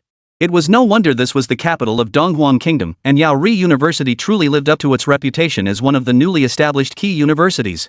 From every perspective, this university was exceptionally modern. As for the absence of air conditioning, that was simply unthinkable. The entire area where the university was located was covered by a massive temperature-regulating device, maintaining a consistently comfortable climate throughout. This system was even jointly developed by graduates from previous years and holds global recognition. Thus, during the orientation period, Su Chen and Jiang Yunqi explored every corner of the campus, thoroughly mapping out the layout of all the buildings at Sunrise University. Overall, the most crucial buildings were the academic halls, the martial arts arena capable of hosting large-scale battles for tens of thousands, the Tower of Ascension where one continually challenged themselves by defeating powerful foes, and the absolutely indispensable mutual aid board and treasure tower. While the functions of the first three were relatively straightforward, the mutual aid board and treasure tower were practically lifelines for many students. The mutual aid board allowed students to accept quests, earning school-awarded credits upon successful completion. The treasure tower, meanwhile, was where credits were spent to exchange for needed items. From worthless junk materials to extremely rare, even ultra-rare items unseen for decades, all could be found within the treasure tower. In fact, Su Chen even spotted the remains of a super boss from over 10,000 years ago. While seemingly useless, obtaining such an artifact would undoubtedly shock everyone. Wow, nearly 100,000 credits, who could possibly afford that? Just thinking about that super boss's remains made Su Chen shake his head in disbelief. It was well known that Sun University maintained strict control over credits. Even exceptionally arduous missions might only yield a reward of 10 or so credits. Thus, amassing 100,000 credits was practically impossible. Even with the money for credits exchange channel available for those rich second-generation kids, it costs a whopping 100,000 yuan per credit. Such an exorbitant exchange rate meant even the wealthiest families couldn't afford to purchase the super boss's remains. Still, I'm genuinely curious if we could recycle and enhance it, what kind of creations might emerge? Su Chen licked his lips, a flicker of excitement dancing in his eyes. This scene was witnessed by Jiang Yunqi, who couldn't help but roll her eyes. Ever since returning from the treasure pavilion, Su Chen had been like this. Even while walking, he'd suddenly stop as if deep in thought. Was he thinking about that dress the elf saintess had worn? As a woman, Jiang Yunqi immediately guessed what might be occupying Su Chen's thoughts. After all, she'd been at the school for days and had heard the rumors. Namely, the elf saintess's dress, the object of desire for nearly every male student at Sun Moon University. Not only did it offer significant attribute bonuses, but more crucially, it could win the favor of the elf saintess. Whoever obtained it could even receive the saintess's hospitality upon visiting the elf tribe. Oomph, you stinky man. At this thought, Jiang Yunqi couldn't help but pout as she quickened her pace, pinching Su Chen's soft flesh at the waist as she passed. The sudden sting of pain snapped Su Chen out of his trance of collecting the boss's remains. He looked at Jiang Yunqi in bewilderment, utterly clueless as to what he'd done to provoke such anger from the campus beauty. After pondering for a moment and failing to recall any misdeed, he shrugged helplessly and followed her. The two made their way to their class, Combat Class 1. While Yobi University didn't have any elite classes per se, those assigned to Combat Class 1 were at least not weak in terms of strength. The moment they entered the classroom, Su Chen spotted over a dozen second-tier practitioners, some of whom were even nearing the threshold of third tier. Noticing the new students, the class immediately turned their gaze toward the doorway, instantly captivated by Jiang Yunqi. Feeling slightly uncomfortable under so many eyes, Jiang Yunqi promptly pulled Su Chen to a corner to sit down, where they waited quietly for the teacher's arrival. Chapter 78 Opening Ceremony, Generous Rewards. Though Jiang Yunqi and Su Chen tried to avoid attention, she was simply too captivating. Many boys left their seats and moved over. Even without approaching them, the sheer spectacle was enough to leave Su Chen in awe. TSK. Thank goodness this is Yaori University. If we were out in the real world, I'd probably have a lot of men viewing me as their enemy. Su Chen chuckled at his own joke, but Jiang Yunqi merely lifted her chin in silent pride. Outside, she was the object of countless admirers. Only Su Chen, that dungeon-obsessed fool, failed to recognize her beauty.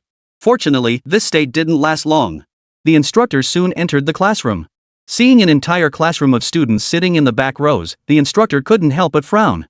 Yorozu University was a prestigious institution when had its students started behaving like those from lesser schools? But when he glanced toward the corner, he spotted Jiang Yunqi sitting there. Instantly, the instructor understood the reason behind this scene. Turns out his class had produced a campus beauty, no wonder the students had all gathered around her. But campus beauty or not, normal teaching must still proceed properly. Everyone, I'm your homeroom teacher and also your senior classmate, Luo Tao. This first year, I'll guide you through mastering everything the school has to offer. After that, you'll need to head to the task panel to claim your assignments. Of course, this is my expectation for you. Whether you can achieve it is another matter entirely. Standing at the lectern, Luo Tao briefly introduced himself. At first, the crowd looked down on him, but after hearing his credentials, they were all left speechless. At 22 years old, he was a 5th-tier martial artist who had single-handedly defeated 36 bosses, setting a new record for solo boss kills at Ryu University. As for the sky-piercing tower, according to Luo Tao, reaching the 70th floor is already considered top-tier for a 5th-tier martial artist, yet he had pushed as far as the 80th floor. Reaching such heights was a feat that could be counted on one hand among Yaori University's senior students. With credentials like these, countless major corporations and professional teams would be lining up to recruit him. He's definitely no ordinary person. Su Chen couldn't help but mutter in admiration, his eyes sparkling with eagerness. If it were him, he wouldn't need 4 years to achieve the same feat after all, he wasn't playing by the same rules as the others. In Su Chen's estimation, Luo Tao was already a prodigiously talented individual. Becoming a 6th or 7th tier professional should be well within his reach. The others were equally impressed, but Jiang Yunqi furrowed her brow. After all, 5th tier martial artists seemed a bit weak to her. When she was young, her tutors were all 6th tier practitioners, nothing like the situation now. Still, this was school, so Jiang Yunqi held her tongue. Privately, she resolved to seek out her acquaintances among the top-tier practitioners for supplementary training. Soon, Luo Tao finished explaining all the matters concerning the start of the semester and then led the entire class to the martial arts arena. Following the standard new student registration sequence, today was the opening ceremony. If he hadn't misjudged the situation, the school was likely going to pull out the same old routine again. Recalling how he'd been beaten up during his own opening ceremony back in the day, Luo Tao couldn't help but twitch his lips. But thankfully, that beating had earned him a lot of credits, allowing him to start ahead of everyone else. Once all students had gathered, Wang Bing, the president of Yaori University, took the podium with his speech in hand. Su Chen had mostly forgotten what was said at the beginning, but when the president started discussing the opening ceremony procedures, Su Chen perked up his ears and listened intently. In previous years, the opening ceremony involved a free-for-all brawl to earn credits. But this year, the school decided to up the ante. Participation in the opening ceremony free-for-all is optional, you may choose to withdraw. However, any credits allocated to you will naturally be transferred to others. As for those who participate, each student eliminated will earn you 1 credit. And this year, the school has significantly more resources than last year, so resource allocation will be based on your credit earnings. In short, the more students you eliminate, the more credits you earn and the greater resources you'll receive in the future. Students who wish to opt out of the melee may leave now. In 5 minutes, you will have only 2 choices. Eliminate as many opponents as possible within 1 hour, or be eliminated by others. Principal Wang Bing's voice echoed across the training grounds, sending a chill down the spines of every Combat Academy student present. Earning credits alone was already enough to make anyone envious, but now resources would be allocated based on those credits? Under these conditions, how could anyone possibly withdraw? Who among them hadn't come here believing themselves to be the pride of heaven? How could mere words scare them off? Hearing this, Chen and Zhang Yunqi exchanged glances, each seeing unwavering resolve in the other's eyes. Since the academy had prepared rewards for the melee, they were determined to secure the top ranks at all costs. For Chen, securing the school's rewards was non-negotiable. After all, he had no major backing, so he needed to secure as many resources as possible. Even if he didn't use them himself, he could sell them for cash. Zhang Yunqi, too, was brimming with fighting spirit. Though backed by the Zhang family, the university offered resources beyond their reach. After all, one was a family, while the other was an institution. The latter had far greater opportunities to acquire resources than any major clan. Thus, with just a glance exchanged, both resolved to display their true strength and secure as many credits as possible. Soon, the 5 minutes passed in the blink of an eye. All students now stood on the martial arts field, not daring to speak too loudly. In that brief interval, they had already formed their teams and even selected their targets. Once the battle commenced, they would immediately eliminate their chosen opponents. 5 minutes are up. Everyone, let the battle commence. Wang Bing wasted no time, immediately declaring the commencement of the opening ceremonies grand free for all. The moment his words fell, 3 or 4 dozen students charged toward Chen and Zhang Yunqi. Seeing this, Chen couldn't help but feel a bit stunned, but he quickly snapped out of it. These guys clearly saw they were outnumbered and decided to take him out first. Let them try. A faint smile touched his lips as Zhang Yunqi raised her hand to cast a buff skill, while he began dodging the incoming attacks. Seeing this, Chen planted his toes and charged straight into the crowd. Chapter 79, Apply some pressure, eliminate Chen for credits.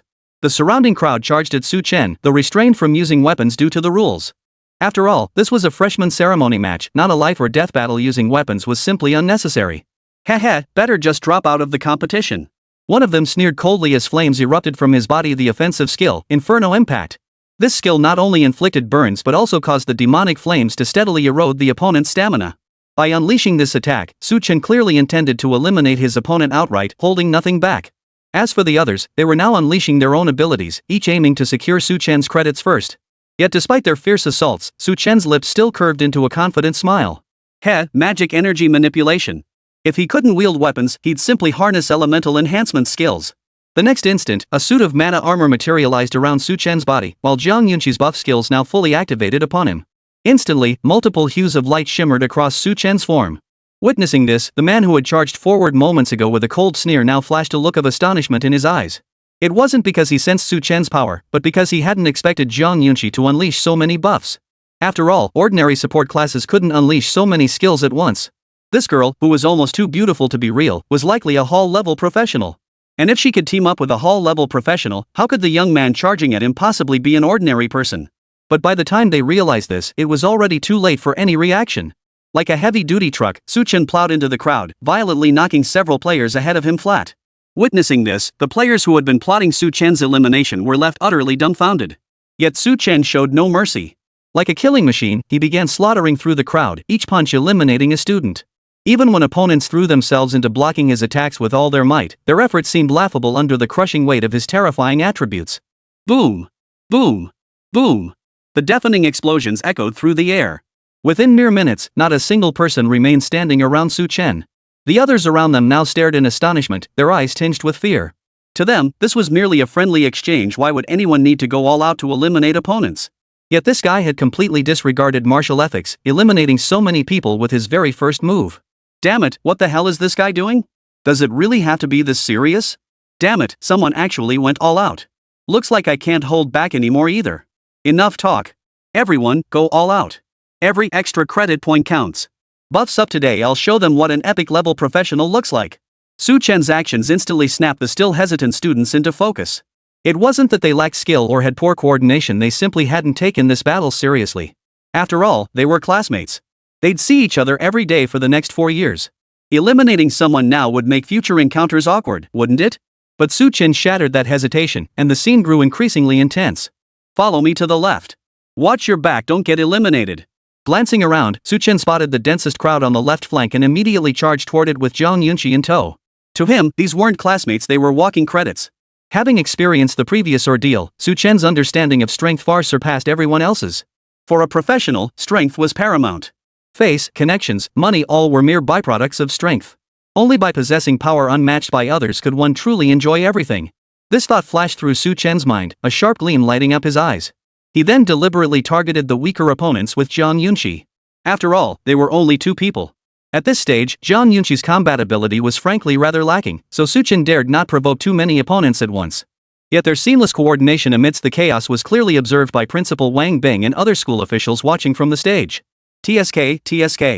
Zhang Long, you've certainly recruited quite the character.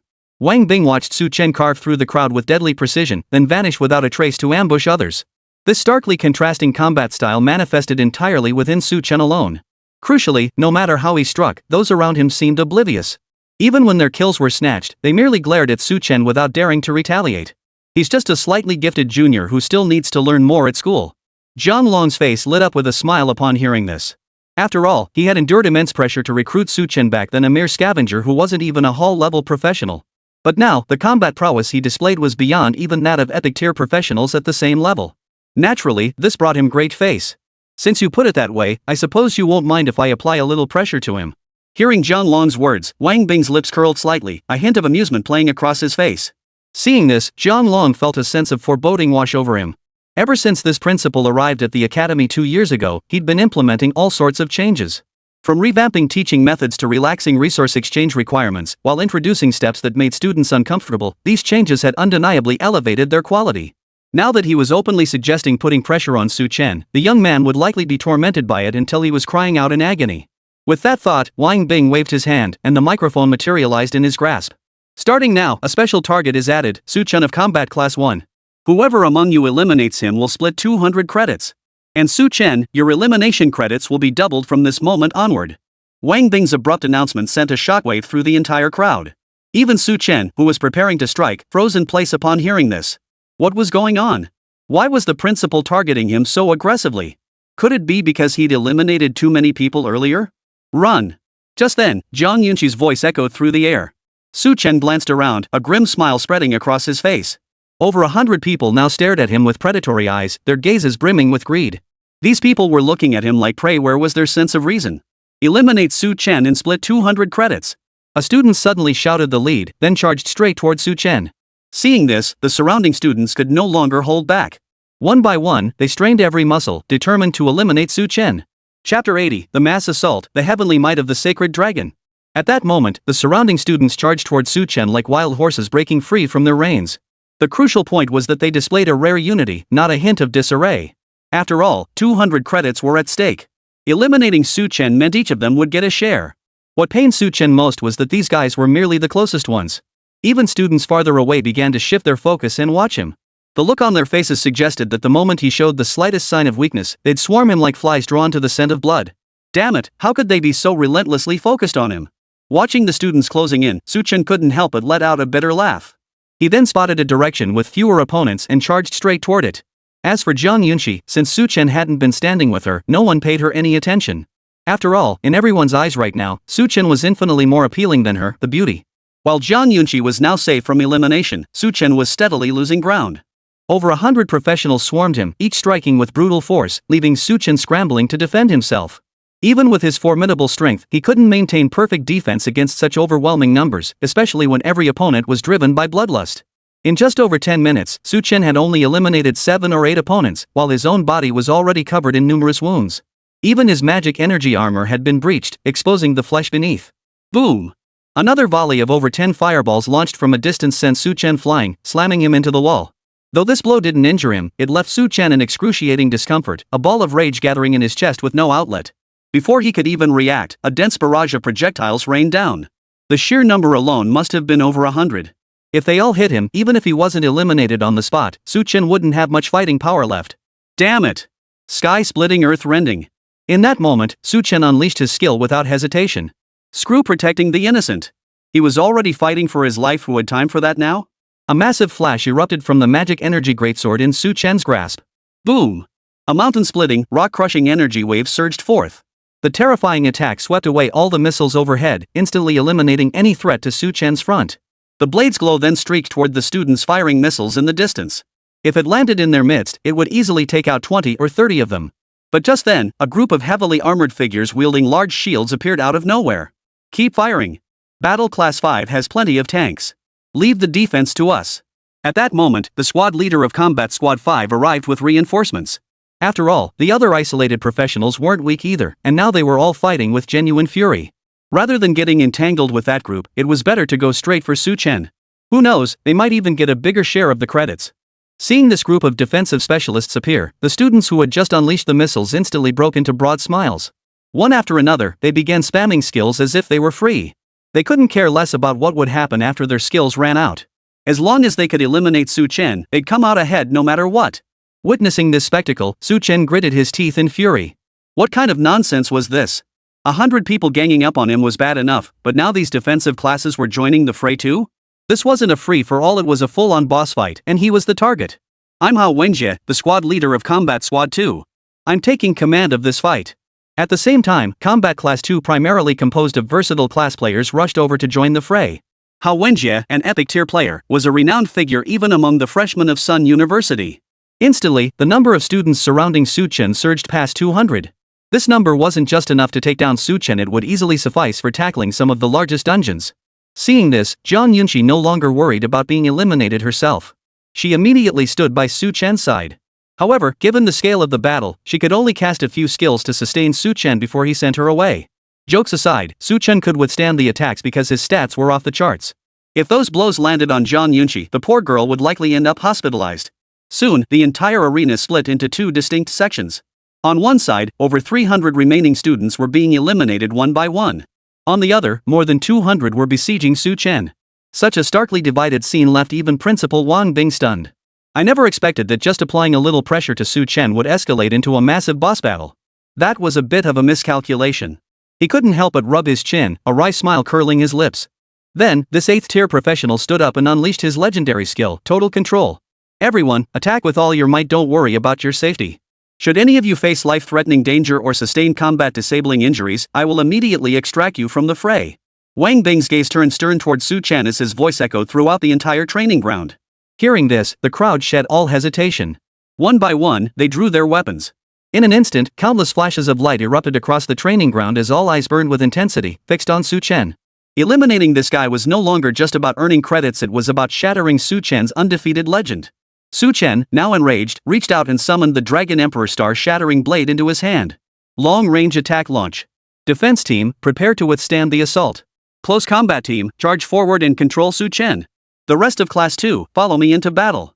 Hao Wenjie, seeing this, charged forward at the head of the assault. In an instant, countless skills erupted. Armored warriors charged into the fray, while archers and mages chanted spells. Each class, facing an unbeatable foe like Su Chen, finally unleashed their full power. Seeing this, a sharp gleam flashed in Su Chen's eyes. Dragon Transformation. Divine Dragon's Might. He too abandoned defense, channeling all his defensive power into an offensive surge. Boom! A terrifying aura radiated from Su Chen as a pure white true dragon burst forth from the Dragon Emperor's star-shattering blade. Its form rapidly expanded as it soared skyward. In an instant, the sacred dragon suppressed all other skills, radiating terrifying might. Cut! Su Chen, wielding the Dragon Emperor's star-shattering blade, collided directly with Hao Wenjie. Boom! The sacred dragon coiled in the sky suddenly roared in fury. Pure white lightning then descended, targeting all the students surrounding Su Chen. Chapter 81, The Terrifying Credit System, The Elimination King. From the heavens, the sacred dragon unleashed attacks like thunderbolts, instantly plunging the students below into agony. Such area of effect attacks were impossible to block, even for defensive-type practitioners. After all, it indiscriminately struck any opponent, even knocking weaker individuals unconscious on the spot and teleporting them away. Yet despite Su Chen's imposing demeanor, he himself was suffering greatly. The skill Zhang Yunqi had cast on him was nearing its end, and his own stamina was depleting at a terrifying rate every second. Thus, Su Chen could only grit his teeth and endure. If he could just endure until these attacks landed, he could release the magic energy control and rest for a moment. Yet despite his hopeful thoughts, reality offered him little room for maneuver. Countless attacks rained down from the sky, striking Su Chen directly. Even clad in his magic energy armor, he struggled to withstand the sheer volume of firepower. Boom! Boom! Boom! Violent explosions slammed into Su Chen, instantly draining his stamina further and forcing him out of the magic energy control state. Damn it! Watching his magic energy armor gradually vanish, anxiety crept into Su Chen's gaze. After all, the aerial assault hadn't concluded yet. If he were eliminated now, it would be a huge loss. Ancestral Dragon's Might. Though reluctant to reveal his skills, Su Chen had no choice but to act now. In an instant, a terrifying aura radiated from him, forcing the attacking professionals to halt their assaults. That terrifying pressure shook their very souls, making them feel as if they weren't attacking Su Chen, but a primordial dragon. Yet though they couldn't attack for the moment, the skills already unleashed couldn't be recalled. These skills now fell squarely upon Su Chen to endure. The attacks struck Su Chen directly. Within a single breath, they shattered his defenses and began draining his stamina. Yet at that very moment, the sacred dragon's heavenly might concluded. Under the terrifying thunderous punishment, over 100 professional players were instantly eliminated. Witnessing this, a faint smile touched Su Chen's lips. Yet before his satisfaction could linger, he felt his body slipping beyond his control. The next second, before he could react, he found himself teleported outside the training grounds. Accompanying him in the teleportation were the very practitioners he had just eliminated. Observing the scene before him, Su Chen couldn't help but shake his head. He had believed he could withstand this attack, yet in the end, he too had been eliminated. Still, it was worth it. Exchanging his own elimination for the elimination of over 100 others, Su Chen couldn't help but feel a tinge of emotion. If it had been anyone else, they would have been beaten senseless long ago. How could they possibly have pulled off what he did, taking so many people out with him? Before Su Chen could process it, another 20 or 30 people were sent out. And among them was that girl, Jiang Yunqi. I just pulled out an explosion scroll, charged into the crowd, and took them all out with me. Jiang Yunqi looked at Su Chen with pride, while the latter's mouth twitched uncontrollably. What kind of move was that? Blowing herself up to take people with her? But then I realized this little minx probably didn't want to team up with others. Plus, since she'd been eliminated too, that's why she pulled this stunt. Well done. Su Chen nodded with a smile. This girl was truly dependable. His gaze, however, shifted toward Principal Wang Bing. With the results now in, he should know how many points he'd earned. What he didn't know was that on the podium, not only Zhong Lan but even Principal Wang Bing himself was stunned by the scene unfolding before them. Su Chen couldn't see the exact numbers, but the teachers had a clear view. 235 had surrounded Su Chen, yet his attack had eliminated 178 outright, leaving the rest gravely wounded. As for Jiang Yunqi's self-detonation, it had effectively taken out the rest. Those who remained on the field were either exceptionally strong enough to avoid elimination by Su Chen or had positioned themselves further back, managing to evacuate from the most dangerous zone in time. It could be said that Su Chen had single-handedly taken on a team of over 200 professionals and achieved a near-total victory. Had he had teammates to coordinate with, Su Chen could likely have eliminated the entire remaining group single-handedly. Truly terrifying, a hero emerges in youth. Wang Bing couldn't help but murmur in admiration, his gaze fixed on the youth below, filled with genuine respect. While Sunrise University was indeed a prestigious institution, its relatively recent founding meant its capabilities lagged slightly behind those of the older, established universities. Compounded by its low profile, this had become a persistent challenge for the university's leadership. But now, with Su Chen's emergence, this problem seemed to have found a perfect solution. In terms of personal ability, Su Chen was no slouch. One could even say he was worthy of being called the rising star of Sunrise University. While he himself had no background, he was deeply connected to the eldest daughter of the Zhang family. At the very least, the Zhang family's main branch would certainly be willing to build momentum for Su Chen. After all, doing so would also enhance the Zhang family's prestige. Not bad, not bad. These thoughts brought a smile to Wang Bing's face. The Su Chen before him was precisely the person he sought, someone capable of elevating Sunrise University's reputation and matching the hard power of established institutions.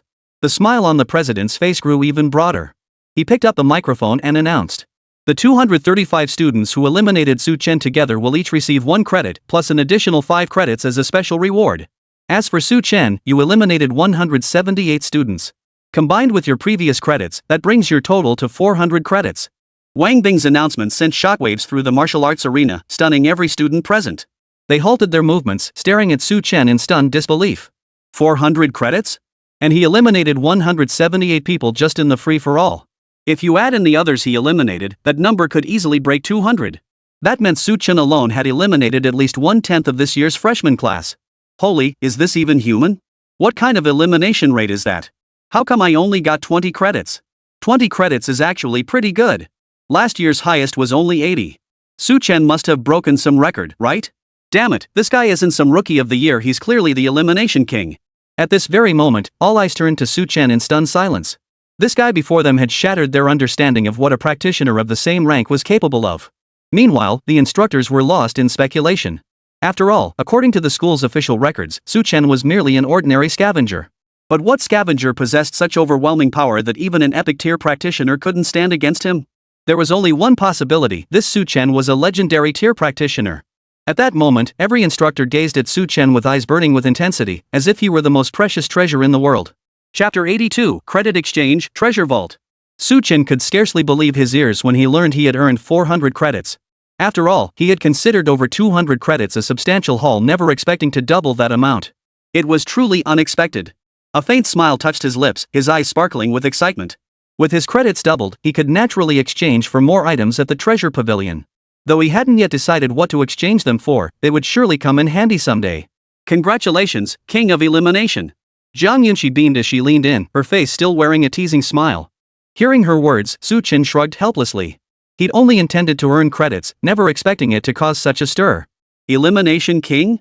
You're talking nonsense now. Su Chen smirked wryly before slumping down onto the ground. That battle had nearly drained him of all his stamina. Now, his legs felt like jelly. Thus, he rested in place for over half an hour, finally waiting out the conclusion of this freshman free-for-all. Yet regarding the final outcome, no one harbored any doubts at this moment. After all, with Su Chen's current staggering 400 credits, even without the school's official tally, he was already the freshman with the highest credit count this year. Hearing the melee had finally concluded, Su Chen slowly opened his eyes. Though his spirit still felt weary, at least his body had recovered somewhat. Everyone, your credits will be deposited into your personal campus cards by tomorrow. Remember to check them regularly. Remember, once you receive your credits, you can head to the treasure tower. You might be able to exchange them for something suitable for you. Wang Bing delivered his final remarks through the microphone, then with a wave of his hand, the principal along with the entire school administration vanished without a trace. Such an extraordinary scene naturally drew gasps from the students, but Su Chen was stroking his chin, a hint of confusion in his eyes. For some reason, he couldn't shake the feeling that when Wang Bing mentioned the treasure pavilion at the end, he had glanced at him perhaps intentionally, perhaps not. Could this be a hint that the treasure pavilion holds something useful to me? A flicker of doubt crossed Su Chen's eyes. Otherwise, he couldn't fathom why the principal would look at him like that. Zhang Yunxi, sensing Su Chen's unease, stepped forward and asked softly, "What's wrong?" Upon hearing this, Su Chen voiced his earlier confusion. As he spoke, the corners of Zhang Yunxi's mouth lifted slightly. Though Su Chen didn't quite grasp the significance, she, coming from a prominent family, understood perfectly. Even within the Zhang family, her father who controlled all the clan's resources would never directly hand them over to others. Instead, he would use some event as a pretext, presenting the item as a prize and hinting at it to the recipient either openly or subtly. If the recipient grasped the hint, they would naturally receive the reward. If not, it simply meant they lacked the karmic connection. After all, they couldn't afford to offend everyone by directly gifting precious materials or items. Doing so would inadvertently breed resentment among certain family members, potentially hindering future prospects. Follow me. Just watch what I do when the time comes. Zhang Yunxi touched her delicate little nose, then strode off toward the treasure pavilion with a proud and confident air. Judging by her demeanor, anyone unaware might assume this stunningly beautiful young lady was the one destined to be eliminated. Though puzzled by her confidence, Su Chen followed her lead. Upon reaching the treasure tower, Zhang Yunxi greeted the security guard outside with practiced ease before stepping inside and leaning against the counter. "Quick, log into your account." She moved aside from the counter machine, allowing Su Chen to log into his school intranet account. He immediately discovered that his 400 credits had already been credited to his account. Meanwhile, Zhang Yunxi directly opened the treasure pavilion system and filtered items priced at 400 credits or less after discounts. Instantly, every item Su Chen could currently redeem appeared before them. Surveying the dazzling array of treasures, Zhang Yunxi selected the highest quality option. After this filtering, only 3 items remained before Su Chen. Tier 3 Armor, Cloud Pattern Robe. Epic tier armor that adapts to the wearer's needs, providing either 100 physical defense or 100 magic resistance attributes can be enhanced after upgrading. Tier 3 Boots, Thundercloud Boots. Epic boots granting enhanced agility speed plus 200, luck plus 5. Tier 3 Weapon, Dragon Devouring Blade, an epic weapon that increases attack by 1 point per kill, capped at 100 points, attack 100, spirit 80, critical hit 10. Seeing these 3 epic tier items, a faint smile flashed across Su Chen's face. So that's what the headmaster meant. Instead of explicitly telling him what to exchange for, he'd hidden items Su Chen might need within the treasure tower. This way, even if others tried to find fault, they'd have no grounds whatsoever. Consider that these 3 epic items originally cost over 3,000 credits each. Now he could acquire them for just 400 credits. That was practically a fire sale. But what exactly was inside? Su Chen's gaze shifted to the fragment options beside him, and he began examining them with curiosity. But one glance told him that any epic weapon was just fluff. Only the items listed here were what he truly desired. Because within this selection, everything he could exchange for were either defective items or things extremely difficult to repair. Thus, for most people, the items here were nothing but useless junk. But for Su Chen, this section held genuine treasures. He hurriedly opened the options to take a look, instantly captivated and unable to tear his gaze away. Complete remains of a Hall Tier 4th Tier Dragon Scale Armor, expired all attribute enhancement pills. Items that would easily fetch tens or even hundreds of thousands outside now lay shattered into fragments here. The key was that these items were incredibly cheap. Even the remains of a 5th Tier Epic Grade weapon could be purchased for just 2,000 credits. While worthless on the open market, these items held immense value to certain collectors. For Su Chen, acquiring an epic tier weapon for just 2,000 credits and at the cost of nothing but his own stamina was the easiest deal imaginable. This is fantastic. It's practically my own personal paradise. Su Chen stared at the pile of equipment scraps, his eyes gleaming with excitement as he licked his lips. Zhang Yunqi watched the scene, unable to help but sigh with a wry smile. Truly the trash king of Shicheng first. Hi, there's no such thing as a wrong nickname, only a misplaced name. Chapter 83, Recycling, an invitation from the Combat Guild. Surrounded by a warehouse brimming with fragments of all kinds, Su Chen was now completely immersed in a strange state of excitement. At least to Zhang Yunqi, the guy before her was utterly bizarre. Instead of exchanging for proper gear and equipment, he was obsessed with this useless junk. Su Chen was bizarre to the extreme. But the credits were his to spend. Whatever he chose to exchange them for was entirely Su Chen's decision. Zhang Yunqi could only help him this far. Yet Su Chen remained utterly oblivious to the peculiar expression on Zhang Yunqi's face, his eyes fixed intently on the fragments within the warehouse. He wanted them all. He licked his lips, his gaze darting over the incomplete items piled up. Though he yearned to claim them all, it was clearly impossible. After all, he only had 400 credits total. At best, he could only exchange them for items damaged beyond belief. This one it is. Su Chen's gaze settled on a suit of armor, the remains of a 4th-tier epic armor. In its complete state, it possessed 2 epic tier skills, making it a standout among armor of the same tier. However, its damage level had reached 80%. Even if he hired an artifact master to repair it, the materials required would likely be enough to craft an entirely new piece of equipment of the same tier. Nevertheless, its excellent stats convinced Su Chen to take it. The moment he pressed the exchange button, 300 credits vanished instantly, and the armor fragment was immediately delivered to Su Chen's residence. Seeing him exchange for this thing, Zhang Yunqi couldn't help but feel a bit speechless. Still, since Su Chen liked it, she wouldn't stand in his way. After all, it was just an epic tier item. She'd see if she could ask her family for one later. With that thought, she exchanged several materials herself, planning to fuse them into new items back at the dorm. After both had finished their business, they returned to the dormitory. Su Chen discovered his items had already been delivered to the door. The school's self-delivery service was indeed efficient. He grinned as he carried the wreckage inside, then shut the doors and windows tight to begin his research. Damaged purple-scaled dragon armor, tier 4 epic armor, enhances stamina recovery damage level 80, recyclable for enhancement.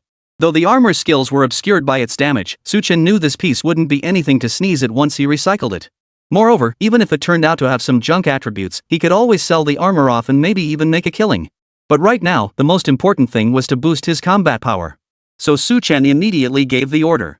Recycle and enhance. The next second, a white flash appeared on the purple-scaled dragon armor. This epic tier weapon finally began steadily restoring its original form.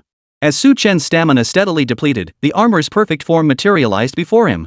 Purple-scaled dragon armor, tier 4 epic armor, doubles stamina recovery. Skill 1, Dragon Scale Protection, Defense 200, Magic Resistance 200, Luck 10. Skill 2, Counterattack, reflects 50% of all damage taken back to the attacker. Skill 3, Dragon Scales in Flight, upon receiving fatal damage, fully restore health once, but this equipment will be destroyed. As Su Chen examined these 3 skills, a flicker of astonishment crossed his eyes.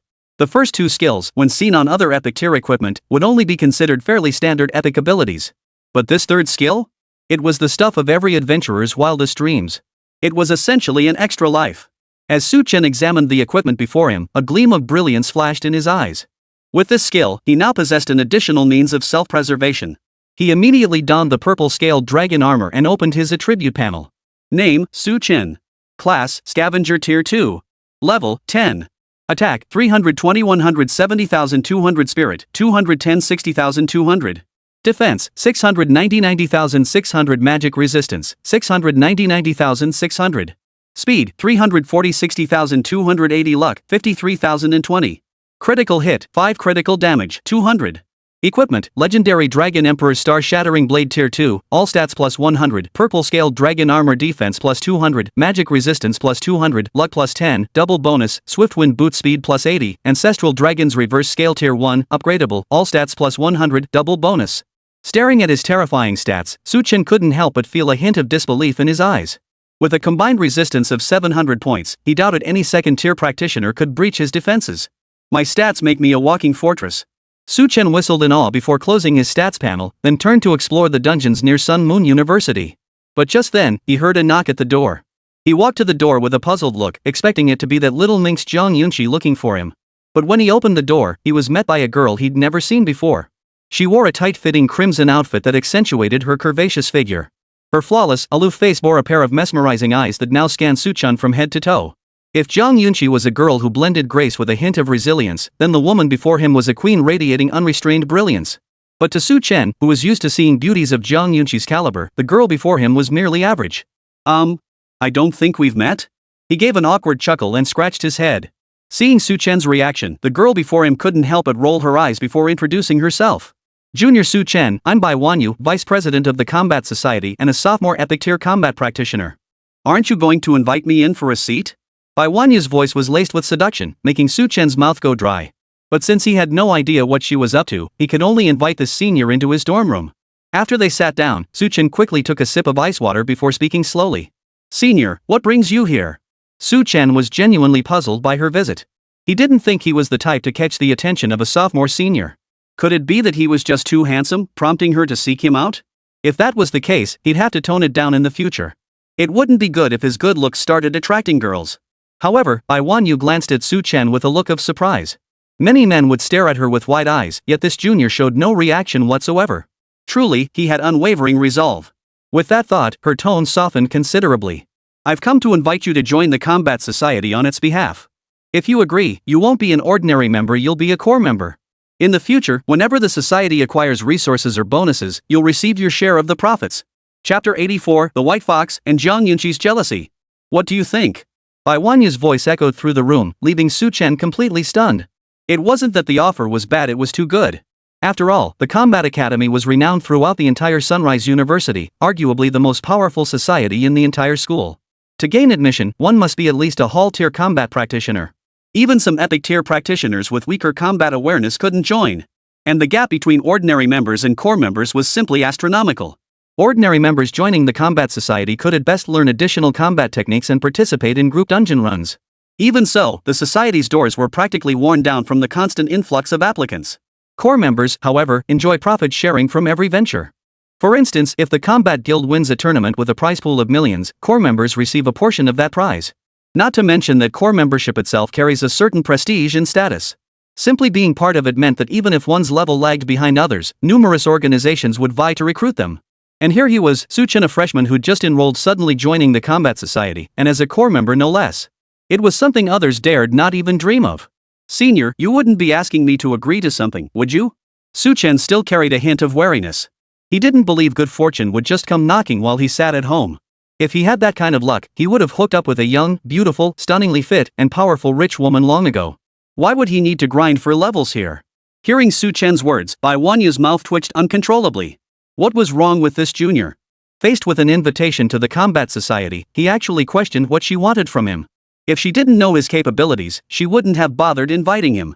Besides, anyone who could become a core member of the Combat Association would likely agree to not just one request, but 10 without hesitation.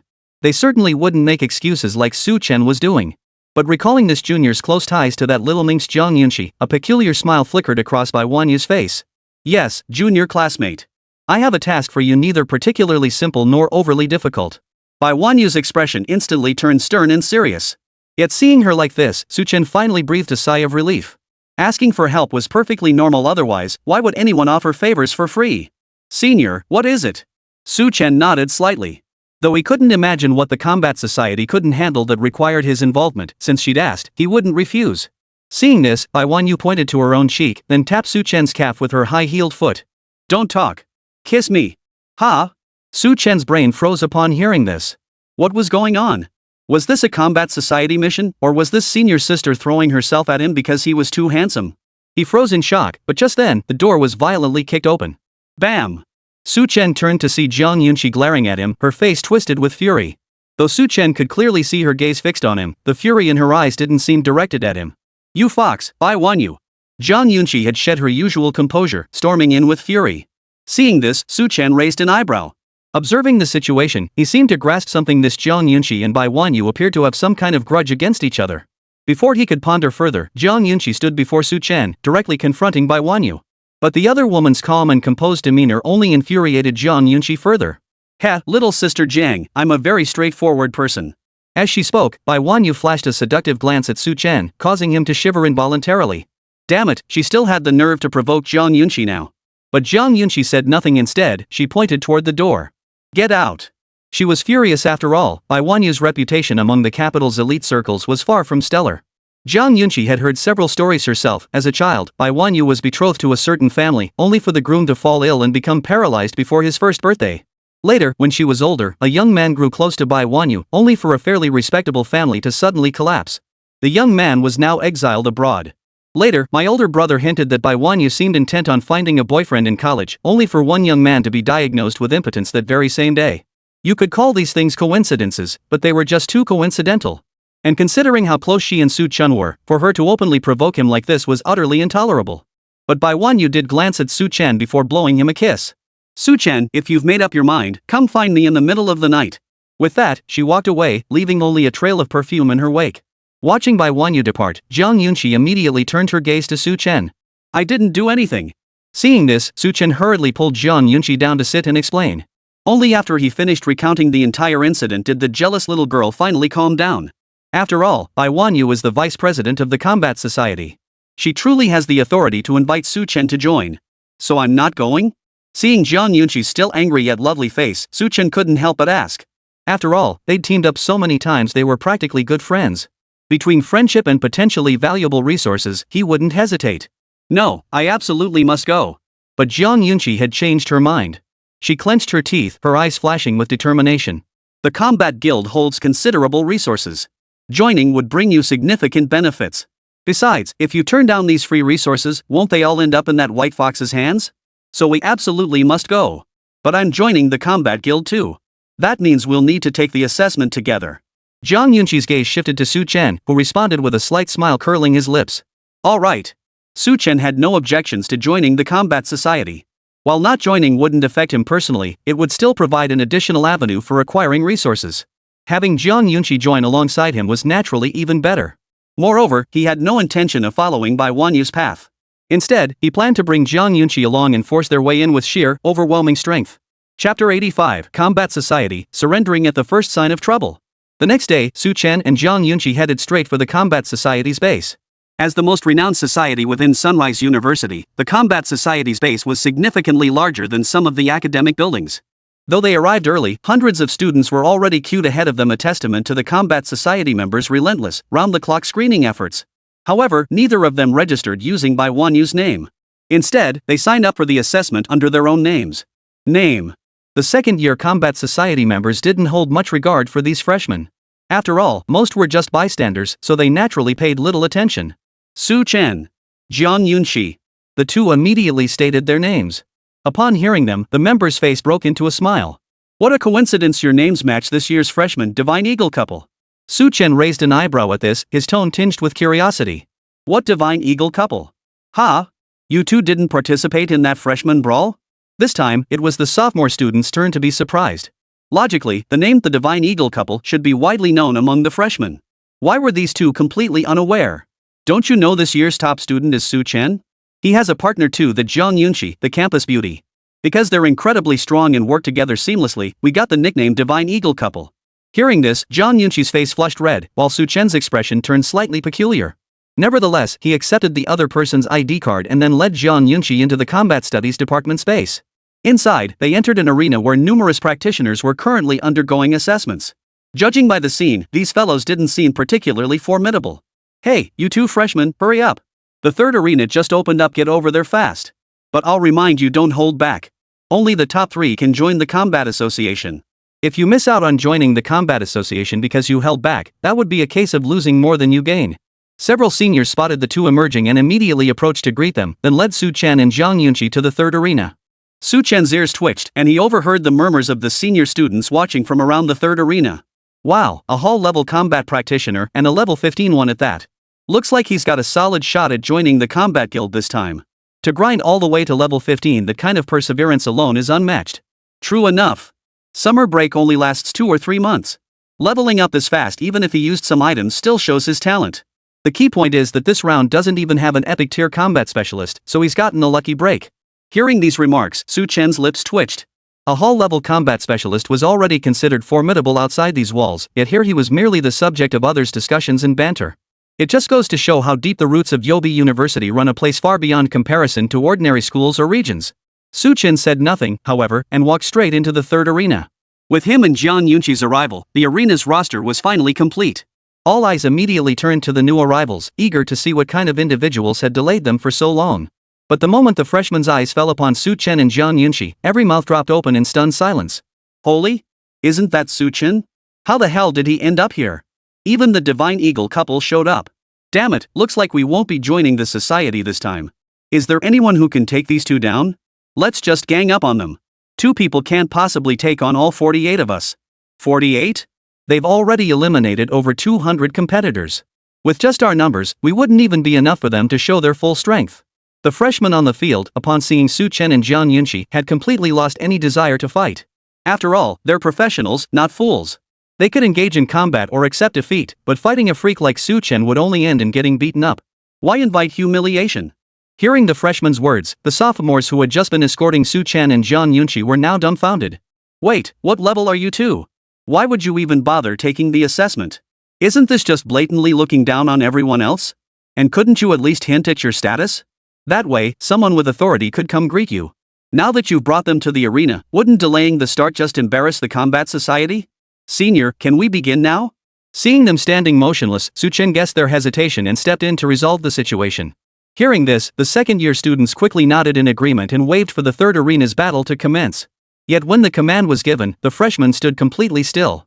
It wasn't that they hadn't heard the command, it was simply that there was absolutely no need to fight. Facing these two opponents, even if they joined forces, they wouldn't stand a chance.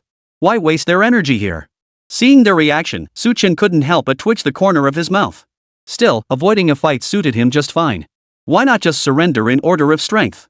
Otherwise, when the time comes, it'll be rather embarrassing for your reputations.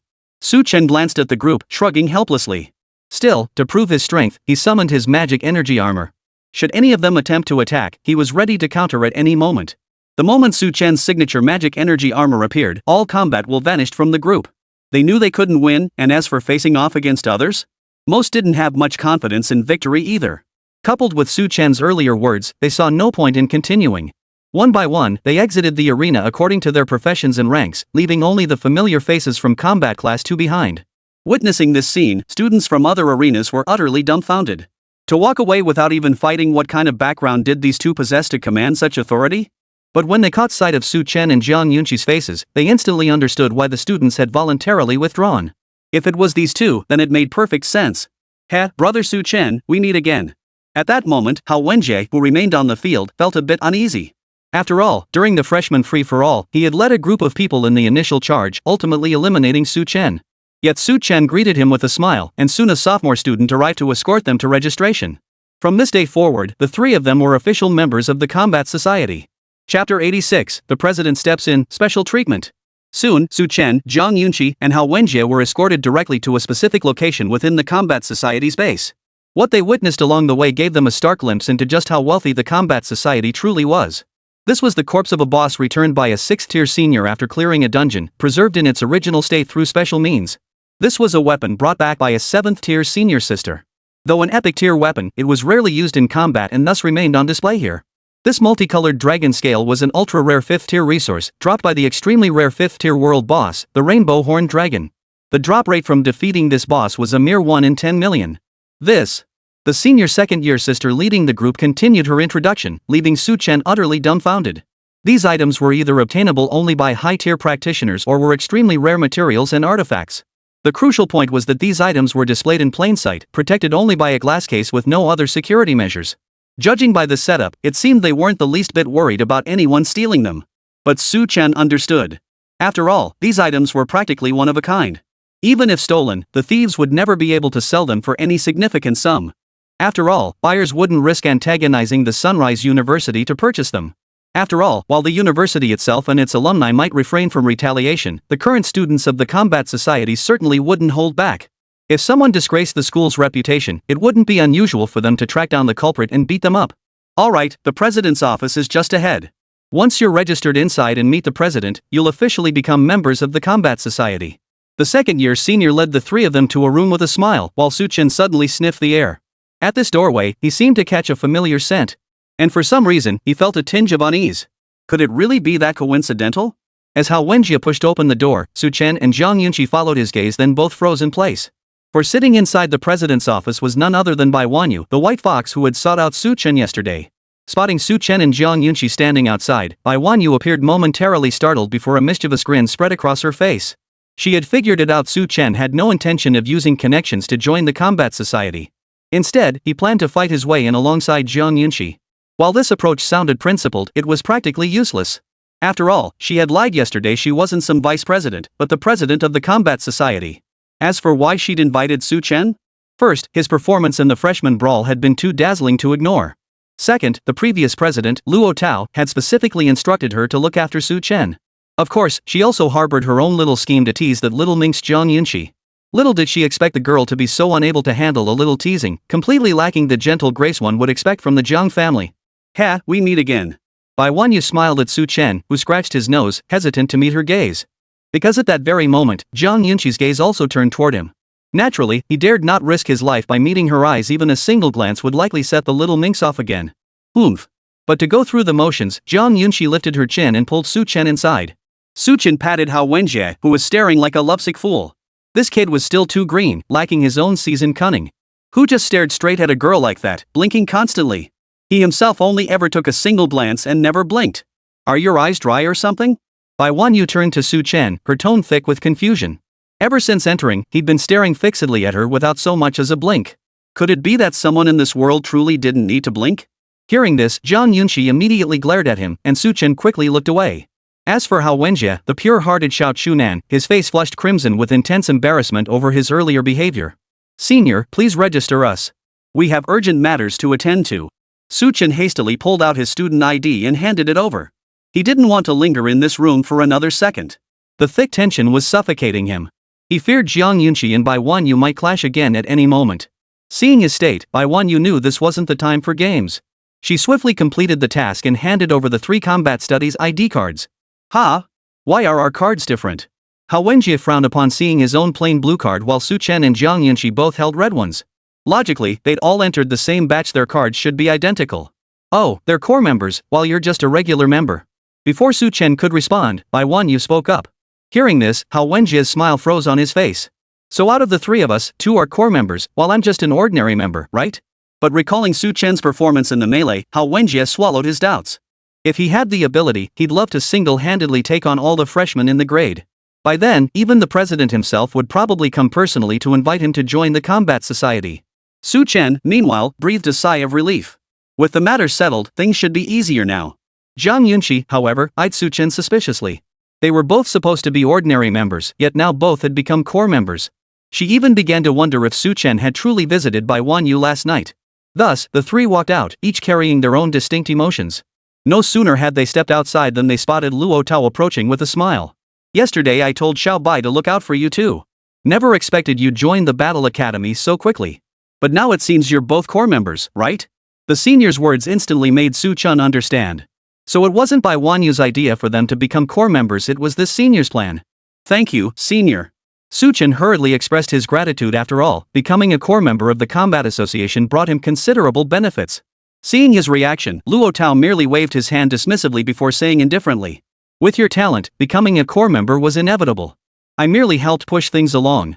But for now, come with me to the Tower of Ascension. Only the 2 of you are missing from the entire class."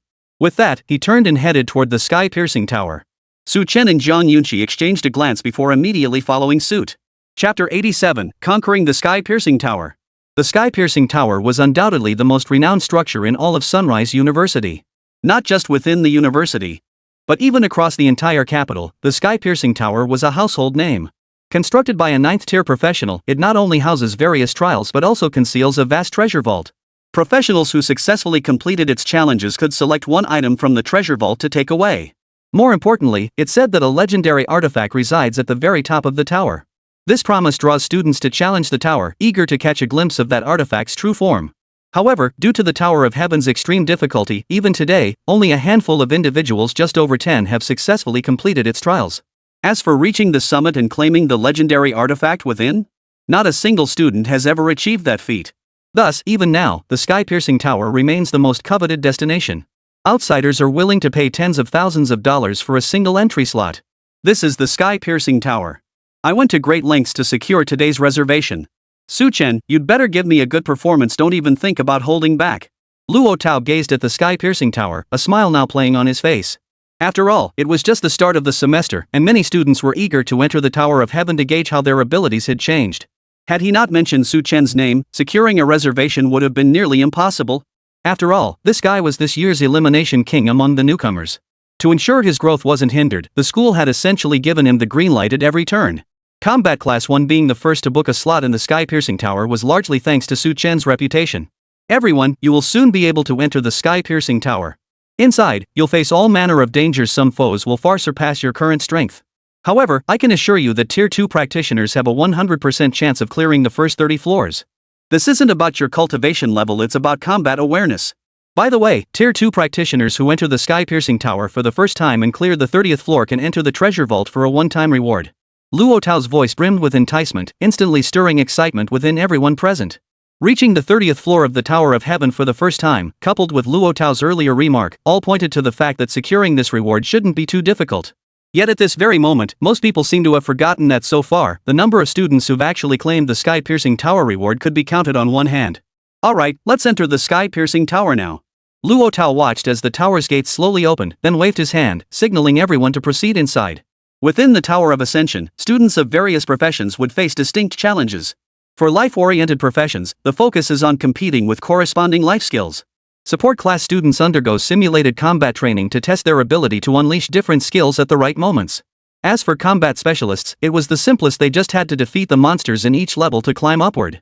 But what exactly was my Scavenger class? It felt more like a life skills class. Could it be that I'm going in to compete in trash-picking speed? Su Chen's mouth twitched uncontrollably, but at this point, he had no choice but to steel himself and step into the sky-piercing tower. Soon, all the figures vanished. Even Jiang Yunxi had now entered the sky-piercing tower to begin her challenge. Before Su Chen, a floating interface displayed 3 options. They actually let me choose my profession type? Looks like mine isn't even worthy of being called a lifestyle profession. Su Chen gave a wry smile, but quickly composed himself. This actually worked in his favor. After all, if he'd been assigned a life skills or support role, he'd have been completely lost. Forget about getting the reward for clearing the stage, he wouldn't even know if he could make it past the first level. Though he was curious about the challenges awaiting the other 2 classes, securing the stage reward was his top priority now. Without hesitation, Su Chen selected the combat profession. The next second, the interface vanished before his eyes. The world spun violently, and he found himself thrust into the Tower of Heaven's gate stage. Everyone battles in their own isolated space. This Tower of Heaven must be a mythical tier artifact by now, right? Surveying the tower's interior, Su Chen's face still bore a trace of astonishment. But his expression quickly returned to calm as the stages from level 1 to level 10 appeared before him. In the first stage, he would face 5 monsters attacking him. Each monster had all attributes set to 50 points. Every subsequent floor would add 1 more monster, with all attributes increased by 10 points. Hidden among these monsters was an elite monster. This creature could continuously restore any injured or dead monsters within 5 seconds. Therefore, only by defeating this elite monster could the stage be considered cleared. The most frustrating part? This elite monster looks exactly like every other monster. Even when injured, it only loses health, its appearance remains unchanged. Starting with a hellish stage like this? Su Chen's lips curled slightly. He himself found this kind of stage headache-inducing, let alone others. Of course, everyone might encounter different stages, but the level of difficulty was undoubtedly comparable. But unfortunately for them, this kind of challenge doesn't faze me. Su Chen immediately selected to begin the challenge. Though the stage looked intimidating, it posed little difficulty for him. So what if the monsters respawn? That's nothing. As long as I wipe them all out within 5 seconds, it's a piece of cake. With that thought, Su Chen's gaze shifted to the opposite side. 5 shadowy figures now fully materialized, instantly transforming into the forms of 5 wind hunters. These monsters could engage in close combat while also possessing numerous ranged attack methods, making them quite versatile creatures. Roar! The moment these 5 monsters materialized, they lunged straight at Su Chen. But as he watched them, a faint smile touched the corners of Su Chen's lips. Is that all? Without even drawing his sword, he grabbed one Windstalker cheetah by the head with one hand and crushed it to pieces. Yet the next second, a white light flared from the 2 slain Windstalkers. Clearly the elite monster was attempting to resurrect them. Noticing this, Su Chen lunged forward in a single stride, then slammed one Windrunner cheetah into the wall with a violent collision, crushing it dead. He grabbed the remaining 2 monsters by the neck and crushed them, leaving no sign of life. Once all 5 monsters were dead, their corpses slowly vanished, and Su Chen saw his completion time appear before him. Total time taken, a mere 10 seconds. Chapter 88, not a buddy, you're speed running? 10 seconds. That pace wouldn't even be enough for someone to accomplish anything outside, yet within those mere 10 seconds, Chen had cleared the first stage of the Tower of Ascension. These monsters didn't seem that strong after all. He shook his head, looking remarkably relaxed. After all, with his attribute suppression, even if they all charged at once, they wouldn't stand a chance. On to the next stage. Chen shrugged and immediately entered the second stage. To claim the treasure vault's rewards, he had to clear the first 30 stages as swiftly and reliably as possible. Having entered the Tower of Heaven, focusing solely on clearing the stages was the only path forward.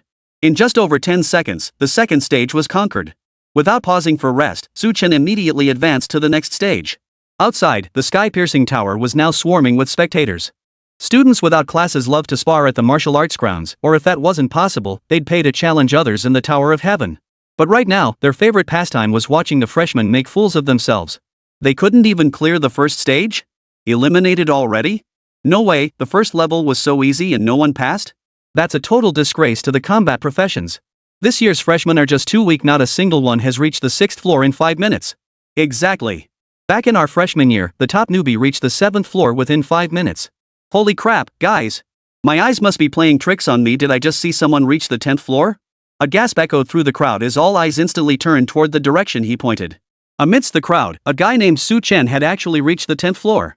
And what's worse, his clear times for the first 5 floors were all under 20 seconds. Seeing these terrifying numbers, everyone's eyes widened in shock. Holy crap, what kind of god tier stats are these? Is this guy one of those super-powered epic tier or even legendary tier professionals? How else could he be this terrifying? Could he possibly be a mythic tier professional? After all, even that legend tier professional from 2 years ago couldn't achieve these numbers, right? A mythic tier player coming to our school? The country would have enshrined him as a god long ago. That makes sense. This guy must have either insane combat experience or crazy luck, taking out the elite monsters outright. Let's see if he can clear the 10th floor. With this many monsters, luck alone won't cut it. The crowd was utterly shaken, yet they managed to suppress their astonishment. After all, they'd witnessed Chen's performance firsthand. Not only was he this year's top eliminator of new recruits, but from Luo Tao's conversation with others, he'd also been specially recruited by the Combat Society as a core member. It was well known that every member of the Combat Society's core team possessed astonishing combat prowess. With a bit of luck, he might just clear the first stage within 10 seconds. However, the 10th stage featured a horde of 15 monsters. Even with the best luck, it was impossible to instantly eliminate that elite monster. If he'd used any skills in the first 9 stages, he'd likely be left with none to spare now. If that were the case, the 10th stage would likely eliminate Chen. Thoughts swirled through everyone's minds, though Chen remained oblivious to it all. He now stood before the 10th gate, his gaze remarkably relaxed. He hadn't used a single skill in the earlier stages, barely even expending any stamina. But relying solely on attribute suppression here would be futile. Chen had his own strategy for this 10th level challenge. At this stage, he couldn't simply rely on attribute superiority to clear the gate. After all, there were 15 monsters in total. To eliminate the others within 5 seconds, he had to be exceptionally swift. Yet as the level progressed, he noticed these monsters no longer mindlessly charged headlong like they did at the start. Instead, they spread out and executed various tactical maneuvers. Therefore, achieving the same ease as before in this 10th stage was unlikely. It seemed time to deploy his skills. Chen raised an eyebrow before diving straight into the challenge. He had plenty of hidden cards up his sleeve and didn't mind revealing a few within the Tower of Heaven. After all, no one could see him. He stepped into the 10th level's domain, and soon 15 shadowy monsters materialized around him. Roar! As soon as the first monster fully materialized, it let out a thunderous roar and charged forward. The other monsters held their ground on the periphery, drawing him into a pincer movement. Thus, ranged attacks and melee damage closed in around Chen, leaving him momentarily surrounded by assaults from all sides. Yet witnessing this, a cold smile spread across Chen's face. You think you can attack me like this? Dream on! He snorted coldly, then drew the Dragon Emperor star-shattering blade. A streak of divine light flared from the legendary weapon. Sword of Heaven and Earth. As an area of effect epic skill, Cleave Heaven, Shatter Earth was undoubtedly Chen's current favorite move. After all, its swift execution made it the ultimate time-saving move. In an instant, a blade of light sliced forward at an impossibly angle, catching all 15 Wind Hunters squarely within its range. The next second, all the monsters collapsed to the ground, utterly lifeless. Chen sheathed his blade, glancing at his completion time, 5 seconds. In just a few short breaths, he had cleared the notoriously difficult 10th stage. Not bad. He raised an eyebrow, about to proceed to the next stage, when he noticed a white spirit orb suspended right in the center of this level. Curiosity piqued, Chen grasped it in his hand. Restoration Spirit Orb fully restores the user's status and resets skill cooldowns. For use within the Tower of Heaven only. Not a complete loss after all. With this, the later stages would be considerably easier. Su Chen grinned as he tucked it away, then slowly made his way toward the 11th floor. Meanwhile, outside the tower, everyone stared in stunned silence at Su Chen's clearance record. The surrounding area was deathly quiet, no one dared even breathe. 5 seconds they even wondered if their eyes were playing tricks on them. The monsters had barely appeared before Su Chen instantly wiped them all out. Such speed was unmatched, even among the seniors. And back when they attempted the challenge, many got stuck on the very first floor.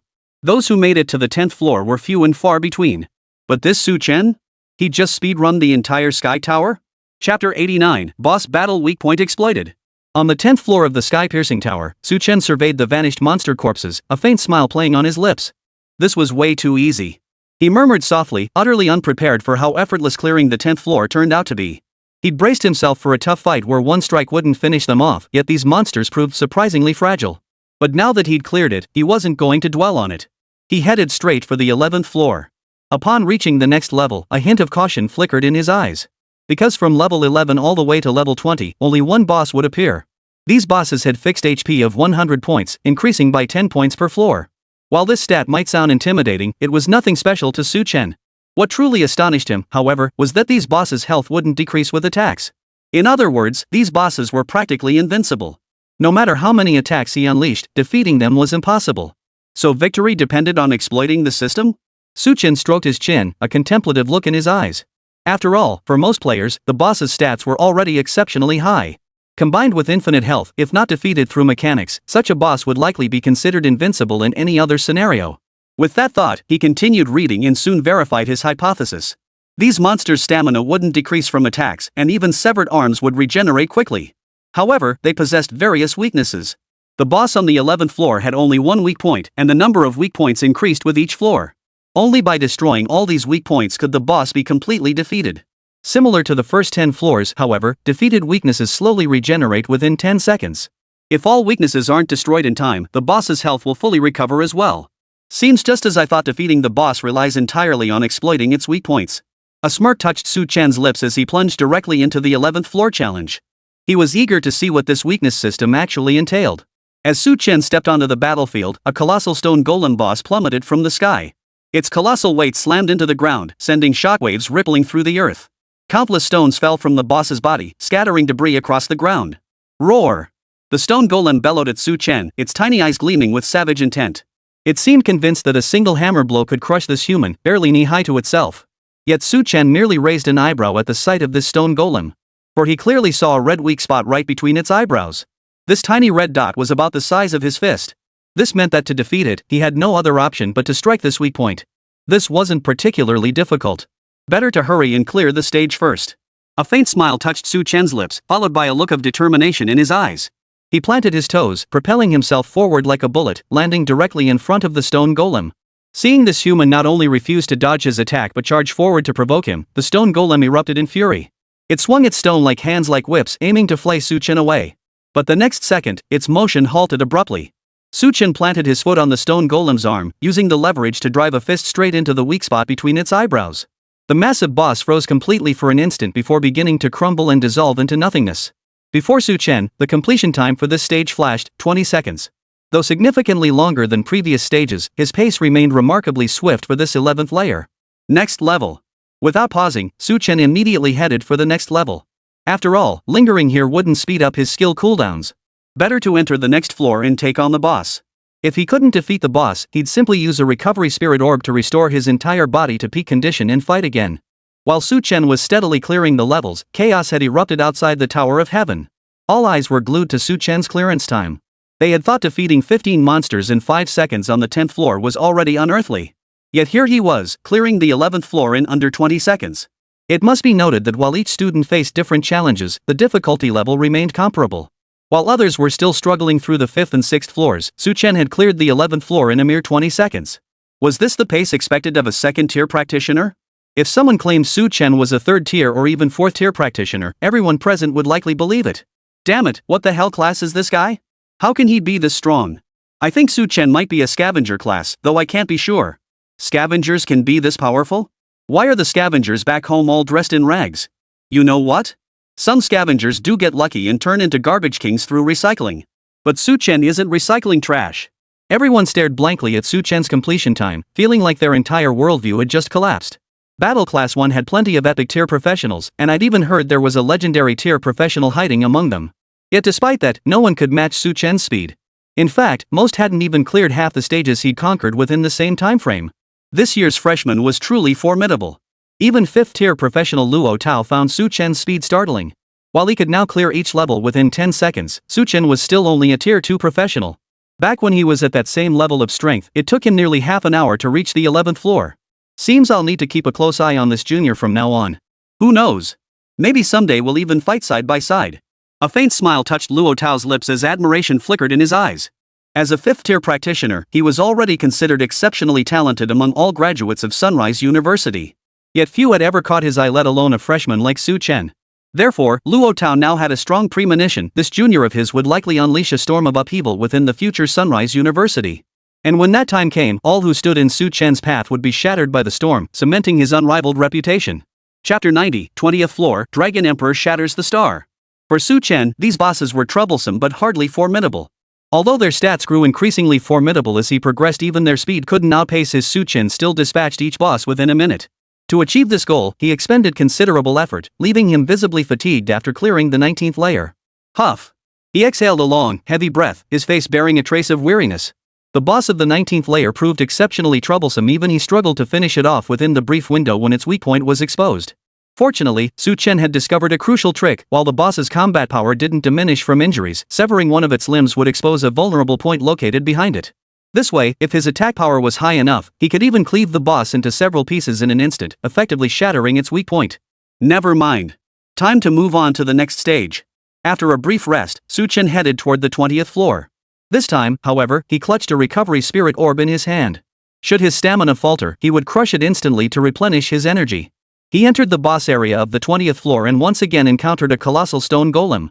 This time, however, the boss stone golem had grown immensely larger, nearly the size of a small mountain. Dotted across its body were over 10 densely clustered weak points. Breaking all these weak points within the time limit would be as difficult as climbing to the heavens. Therefore, Su Chen decided against continuing the fight barehanded. Victory would come through sheer offensive power. With that thought, he drew the Dragon Emperor Star shattering blade from his back. Only this ultimate offensive power could allow him to swiftly shatter the weak points in this battle. Soon, the stone golem boss erupted in a furious roar. Its eyes blazing crimson, it stomped toward Su Chen, intent on crushing this ant-like creature beneath its unmatched bulk. Yet the instant the boss launched its attack, Su Chen's toes touched the ground, propelling his entire body skyward. His form abruptly materialized behind the stone golem, the Dragon Emperor Star shattering blade in his hand blazing with an unparalleled, dazzling light. Divine Dragon's heavenly might. Though only the stone golem appeared to be the boss, Su Chen's perception revealed that the Holy Dragon's heavenly might could strike every single one of its weak points. Even if some weaknesses were well hidden, they could find no escape under such comprehensive assault. In other words, with a stroke of luck, the Divine Dragon's heavenly might could potentially one-shot the stone golem boss. With this realization, Su Chen unleashed the attack without hesitation. Boom! Terrifying thunderbolts descended, shattering the stone golem boss's vulnerabilities one by one. Yet even so, several well-protected areas remained on the boss's body, still bearing faintly reddish vulnerabilities. But by this point, Su Chen had the situation completely under his control. The Divine Dragon's might had shattered nearly all the stone golem's weak points. The rest could only be dealt with by his own hand. Seeing the stone golem's weaknesses begin to regenerate, Su Chen hesitated not a moment. He charged forward, Dragon Emperor Star shattering blade in hand. He leapt onto the colossal creature's massive frame and swung at its ankle. The Dragon Emperor's star-shattering blade unleashed its terrifying power, severing the stone golem's ankle cleanly. Yet even so, the stone golem remained unscathed, still roaring as it lunged to crush Su Chen.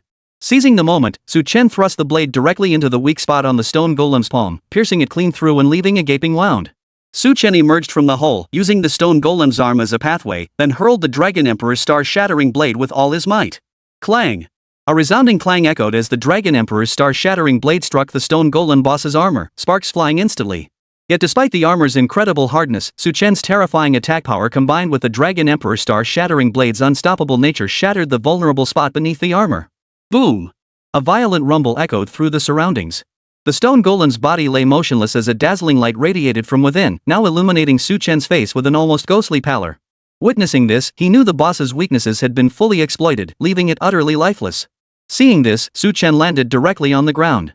He reached out, and the Dragon Emperor star-shattering blade, which had fallen from the sky, landed in his hand. He promptly sheathed it. Crackle, crackle. Countless stones fell from the stone golem boss's body, its form gradually fading into nothingness until it vanished completely from this level. In its place, a recovery spirit orb floated into view, its radiant glow bringing a wave of warmth to Su Chen. Phew. Thankfully, most of this boss's weaknesses were on its surface. Otherwise, with its armor defense, it could have been deadly. Su Chen exhaled a cloud of stale breath, his entire body relaxing as he slumped to the ground. Without hesitation, he crushed the recovery spirit orb in his hand. Instantly, his stamina surged back to peak condition, and the previously cooldown-bound sky-splitting earth-rending and sacred dragon heavenly might were now ready for action. Yet while his physical exhaustion had fully subsided, the mental tension lingered, proving harder to shake off. Su Chen gasped for breath. At least time wouldn't count until he entered the next layer, giving him a chance to truly relax. Even if he couldn't replenish his stamina, easing his taut nerves would be beneficial. But while he was relaxing, the crowd watching the Tower of Heaven's records outside was utterly dumbfounded. At this very moment, their mouths gaped wide enough to fit their fists, and their eyes nearly popped out of their sockets. Because just moments ago, Su Chen had actually cleared the 20th floor challenge. Worst of all, the total time this guy took to clear it was only around 17 minutes. Holy, what kind of freak is this? Clearing 20 floors in under 20 minutes, is this even human? Forget it. I got eliminated on the 5th floor back in the day. Seeing this now, the gap between people is wider than between humans and dogs. 20 minutes isn't even a record, is it? I remember the top 30 layers all had records under 10 minutes. Bro, you need to check what those records actually are. They're the overall leaderboard. Exactly. 4th and 5th tier professionals challenge it, so of course they breeze through. But among 2nd tier professionals, only Su Chen broke 20 minutes. After some discussion, those who hadn't grasped what 20 minutes meant were now gaping in astonishment. Even some eliminated combat class students were now grimacing. Was this Su Chen really not cheating? Chapter 91, Breaking the 30th Floor, Treasure Vault Rewards. Watching the commotion Su Chen had stirred up, Luo Tao found himself breathing heavily. Such combat prowess was beyond even the top geniuses of his own cohort. Though Luo Tao counted himself among the elite geniuses, he knew he fell far short of Su Chen. Such a promising prospect demanded prioritized resources. Rather than waiting to cultivate a relationship with Su Chen in the future, it was wiser to offer timely support when he needed it most. Luo Tao narrowed his eyes slightly, his expression relaxing considerably. He was willing to help Su Chen for two reasons. First, the other's talent was undeniably exceptional. Second, he had developed an interest in cultivating a connection.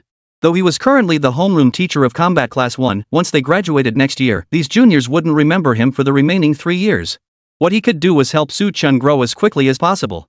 That way, the young man might remember the favor he'd done him today in the future. With that thought, Luo Tao pulled out his phone to message Bai Wanyu. This junior he had personally mentored was usually receptive to his advice in such matters. Of course, Su Chen remained unaware of any of this. After using the recovery spirit orb, his stamina had surged to peak condition. Seizing the moment, he charged straight toward the 30th floor gate. He encountered little resistance along the way. After all, beyond the 21st floor, the subsequent challenges held little pressure for him. After all, starting from level 21, while they were still boss battles, these encounters proved far more intriguing than before. Each boss possessed extremely polarized attributes, either blazing speed or devastating attack power, but their other stats were abysmal, even weaker than a first-tier practitioner. While such bosses might prove troublesome for other practitioners, they were the most ideal challenges for Su Chen. His all-around stats were exceptionally high. Even if these bosses possessed formidable combat power, as long as they couldn't one-shot him, there was always a chance to turn the tide. For Su Chen, defeating these extreme stat bosses proved far easier than overcoming the weakness-based bosses earlier on. After all, bosses with extreme attributes also had numerous weaknesses, whereas weak-point bosses were notoriously troublesome. A single misstep could easily waste a significant amount of stamina. Boom! As the 29th floor boss crashed to the ground, Su Chen sheathed his long sword. Watching the boss's body gradually vanish before him, he immediately retrieved his second recovery spirit orb. The 30th floor lay just ahead. While the bosses on these levels weren't exceptionally powerful, every 10th floor marked a qualitative leap. He wondered what the boss of the 30th floor would be like. Su Chen's gaze turned forward, his eyes deep and focused. Slowly absorbing the essence of the recovery spirit orb, he finally restored his stamina to its peak. Senior Luo Tao had mentioned that clearing the 30th floor posed no major challenge for second-tier practitioners. If that was the case, then even if this boss was absurdly powerful, its weaknesses must be equally obvious. Well, let's just go take a look. A sharp gleam flashed in Su Chen's eyes as he stepped directly onto the 30th floor of the sky-piercing tower. Yet the moment he arrived, something felt off. Unlike the monsters that gradually appeared only after entering the boss area on previous floors, the boss of this level stood directly before him. Driven by curiosity, Su Chen scanned its attributes. Tower of Heaven 30th floor gatekeeper boss, Raging Tide Colossus LV 25. Attack 900 Spirit 0. Defense 500, magic resistance 0. Speed 400. Guardian of the 30th floor of the Tower of Heaven, it stands here with overwhelming attack power, blocking all enemies attempting to breach this floor. Gazing at the raging tide colossus before him, Chen felt a chill run through his entire body. What kind of monstrous boss was this? Its attack power soared to a staggering 900 points, and even its defense and speed far surpassed those of ordinary second-tier practitioners. If not for its zero mental power and magic resistance, Chen wouldn't have a clue how to defeat this boss. Though it might be difficult for others, for me, this kind of boss is a piece of cake. A faint smile touched Chen's lips as he gripped the Dragon Emperor's star-shattering blade. His attack power was indeed formidable, yet against the raging tide colossus's staggering 500 defense, it would likely only deal single-digit damage. But with the Dragon Emperor's star-shattering blade in hand, he had nothing to fear. His attacks could automatically shift between physical and magical damage based on the enemy's weaknesses. Thus, even if the raging tide colossus doubled its defense, as long as its magic resistance was 0, Chen would remain utterly unafraid. I'll see just what I can gain by clearing this 30th layer. At this moment, a sharp gleam flashed in Chen's eyes, his gaze brimming with uncontrollable excitement. His toes dug into the ground, propelling him toward the raging tide colossus. The Dragon Emperor's star-shattering blade gleamed with a sharp, icy light. If he could just break through this barrier, he would gain access to the Tower of Heaven's treasure trove rewards. No matter what, Chen had to charge forward. Dragon transformation, dragon annihilation. He roared low, shedding all defense to channel it into raw offensive power. So this raging tide colossus boasts formidable power? Well then, let's see who obliterates whom. Boom! Chen felt his entire body teetering on the brink of loss of control. He glanced at his stats and was stunned by what he saw. After channeling all his defense and magic resistance into raw power, his attack had surged to a terrifying 1,900 points. And most deadly of all, every single one of those 1,900 points would strike the raging tide colossus as a psychic attack. Smash it! Gritting his teeth, Chen gripped the Dragon Emperor's star-shattering blade with both hands and brought it crashing down. The raging tide colossus, seeing this tiny ant daring to clash head-on with it, instantly brought down one massive hand. However, to prevent any damage, the boss even covered itself in a layer of water armor, doubling its physical and magic resistance. Only then did the raging tide colossus feel secure. Yet though this armor seemed effective, it offered zero magic resistance. To Chen, this skill was useless. Boom! The dragon's transformed attack struck the raging tide colossus directly. The gatekeeper boss of the sky-piercing tower's 30th floor froze rigid in place. It looked down to see countless cracks spreading across its body. Chen smiled as he jabbed the tip of his blade into it. Like a rotten house, the colossus collapsed with a thunderous crash. Only then had he truly overcome the challenge. Chen grinned as he clasped the recovery spirit orb in his hand. Then, a voice echoed through the air. Congratulations, Chen, on completing the first encounter challenge. You have earned one selection opportunity from the Tower of Heaven's treasure vault. The resounding announcement echoed throughout the area, though those outside the Tower of Heaven remained unmoved. After all, for them now, Chen clearing the 30th floor was merely a matter of time. As for whether he could, a single glance at Chen's clearance records would make anyone too foolish to ask that question. Chapter 92, Redemption, Capital Treasure Map. Inside the Tower of Heaven, Chen stared at the prompt on the light screen before tapping confirm. The next instant, a white light enveloped him, and in the blink of an eye, he found himself in a place he had never been before. This didn't seem to be the sky-piercing tower, but rather an immensely grand treasury building. The entire structure radiated dazzling golden light.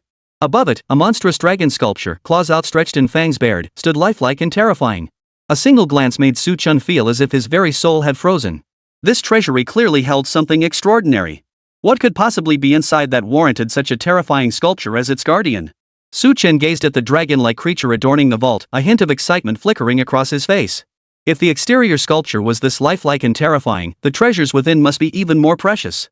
After all, this single dragon-like monster sculpture alone would likely fetch hundreds of thousands, or even millions, if sold. And this was merely one of the carvings. If the contents weren't precious, how could they possibly match such a magnificent structure and such elaborate sculptures? At this point, Chen quickened his pace and soon reached the vault's entrance. Gazing up at the towering 10-meter-high vault doors, Chen placed both hands on the door knocker.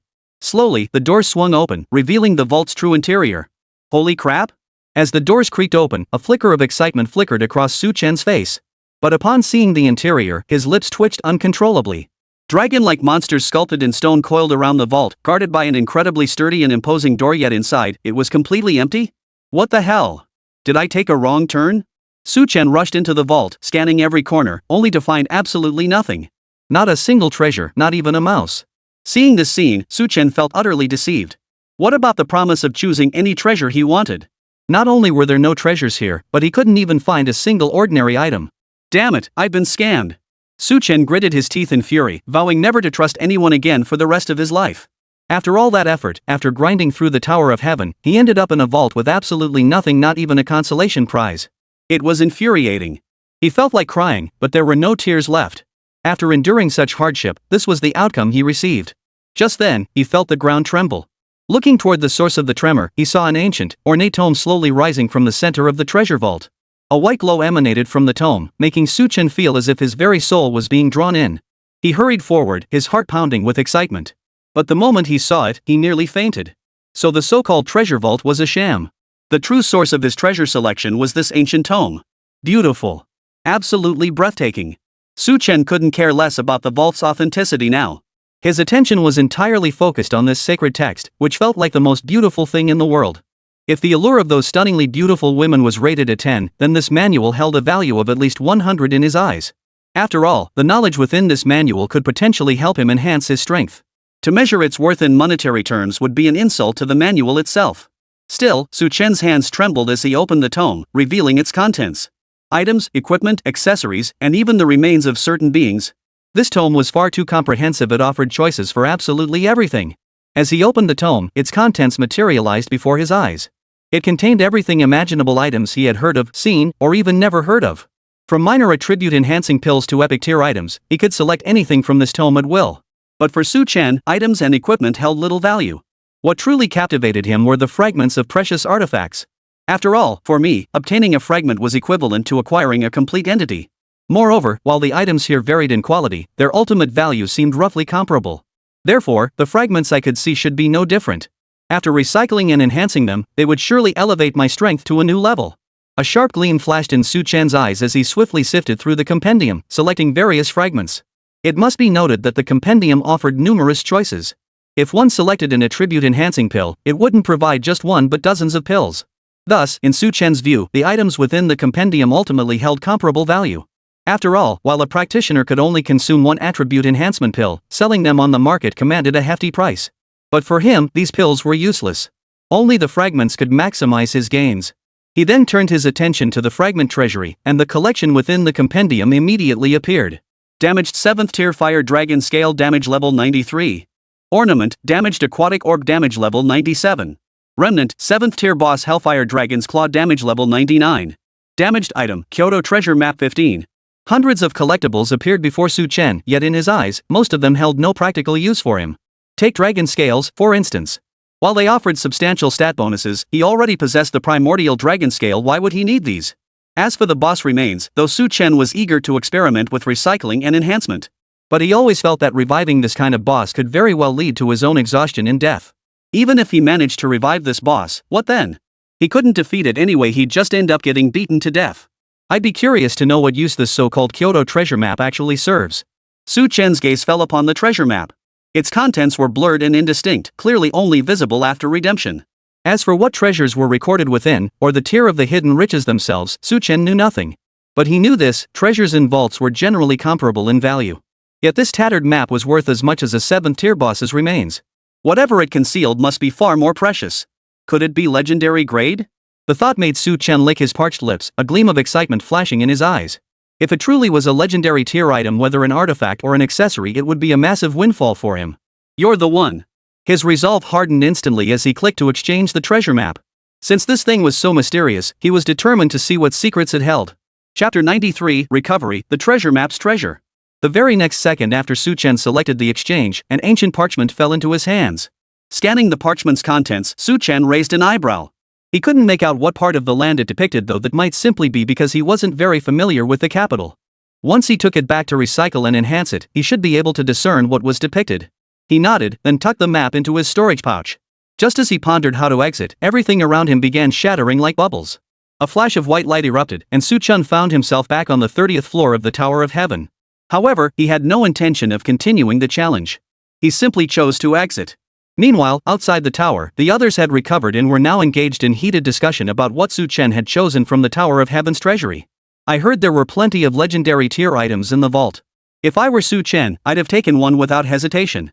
Do you really think legendary items are that easy to come by? I'd wager most of them are just epic tier artifacts. Epic gear is still pretty good.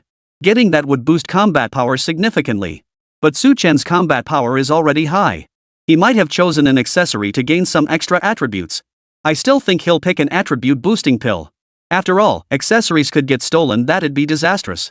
Pills are safer, they work the moment you consume them. Stop guessing.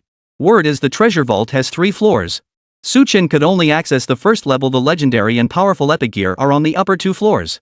The crowd buzzed with speculation about Su Chen's choice, not only because his combat prowess was so formidable he'd cleared the 30th floor of the sky-piercing tower within 20 minutes. More crucially, most of them had never seen the Tower of Heaven's treasure vault. Consequently, they could only speculate about its contents based on their own imaginations. For most, the most valuable items were undoubtedly equipment and attribute enhancement pills. While accessories were useful, they were merely icing on the cake. As for the so-called boss remains in various fragments, in their eyes, such items were utterly useless. After all, boosting their current combat power was what truly mattered to these professionals. Little did they know that Su Chen, with his unconventional thinking, had chosen precisely what they would never pick. When Su Chen was ejected from the Tower of Heaven, his gaze swept over the surrounding crowd, and he couldn't help but be startled. Before entering, the area had been relatively empty. Now, upon exiting, it wasn't just crowded nearby. As far as the eye could see, it was a sea of people. Some were students gathered specifically to watch the spectacle, while others had paid their way in from outside, eager to challenge the Tower of Heaven. But for them, today had undoubtedly been a spectacular show. After all, no one could have imagined that among the freshmen, there truly was a student who could clear 30 floors within 20 minutes and successfully claim the reward. As Su Chen emerged, the crowd surged forward, eager to reach him. Damn, is that Su Chen? Why does he look so familiar? Of course you do. He took out a bunch of people during that freshman ceremony brawl. Big shot Su Chen, can you tell us what you chose in the treasure vault? Su Chen, what exactly is in the Tower of Heaven's treasure vault? Could you give us a hint? We'd love to know. Many voices called out to Su Chen, but he remained silent, his gaze fixed on the challenge roster. Besides himself, a few others had already been eliminated and were resting outside the arena. However, the vast majority of students were still battling inside the Tower of Ascension. Even Jiang Yunqi was no exception. That little girl had already cleared the 15th floor. While she couldn't match his own progress, her pace was still quite commendable among all the freshmen. Enough. I'd better head back first. He approached Luo Tao, who offered no resistance to Su Chen's early departure and simply let him go. After all, for a genius like him, lingering here was nothing but a waste of time. Besides, Su Chen had just returned from the treasure vault and was likely eager to examine the items he'd chosen to see what they could do. Still, out of concern for Su Chen's safety, Luo Tao gave him a stern warning. Whatever you selected in the treasury, never reveal it to others. Otherwise, you'll inevitably become a target. Don't assume these classmates will protect you once you step outside. The people in the real world won't care about you at all. Hearing Luo Tao's words, Su Chen instantly heightened his vigilance. He nodded solemnly before turning to leave. He would never reveal a single detail about what existed within the treasury. After all, this matter wasn't just about his own safety, it could also provide the Dragon Emperor's star-shattering blade with a perfect origin story. After all, no one truly knew what treasures lay within the Tower of Heaven's vault. His choice of a legendary tier weapon seemed hardly surprising. With that thought, he took a deep breath and headed back to his dorm. Along the way, he stocked up on stamina supplements. Upon reaching his quarters, he immediately began recycling and enhancing both the ancestral dragon's scales and the treasure map. Back in his room, Su Chen immediately retrieved the ancestral dragon's reverse scale and the treasure map. Staring at these two items, he took a deep breath and promptly began the enhancement process. To Su Chen's pleasant surprise, recycling and enhancing the dragon's rebellious scale proved surprisingly effortless this time. After consuming only a few bottles of stamina supplements, both the treasure map and the scale were successfully enhanced. Recycling enhancement successful. Ancestral Dragon's Reverse Scale Tier 2, the sole reverse scale from the Ancestral Dragon, progenitor of all dragons. Even the passage of time cannot dim the dragon might it carries. All attributes plus 100, with the skill Ancestral Dragon's Might, can be further recycled and enhanced by consuming stamina. Su Chen first turned his attention to the Ancestral Dragon's Reverse Scale.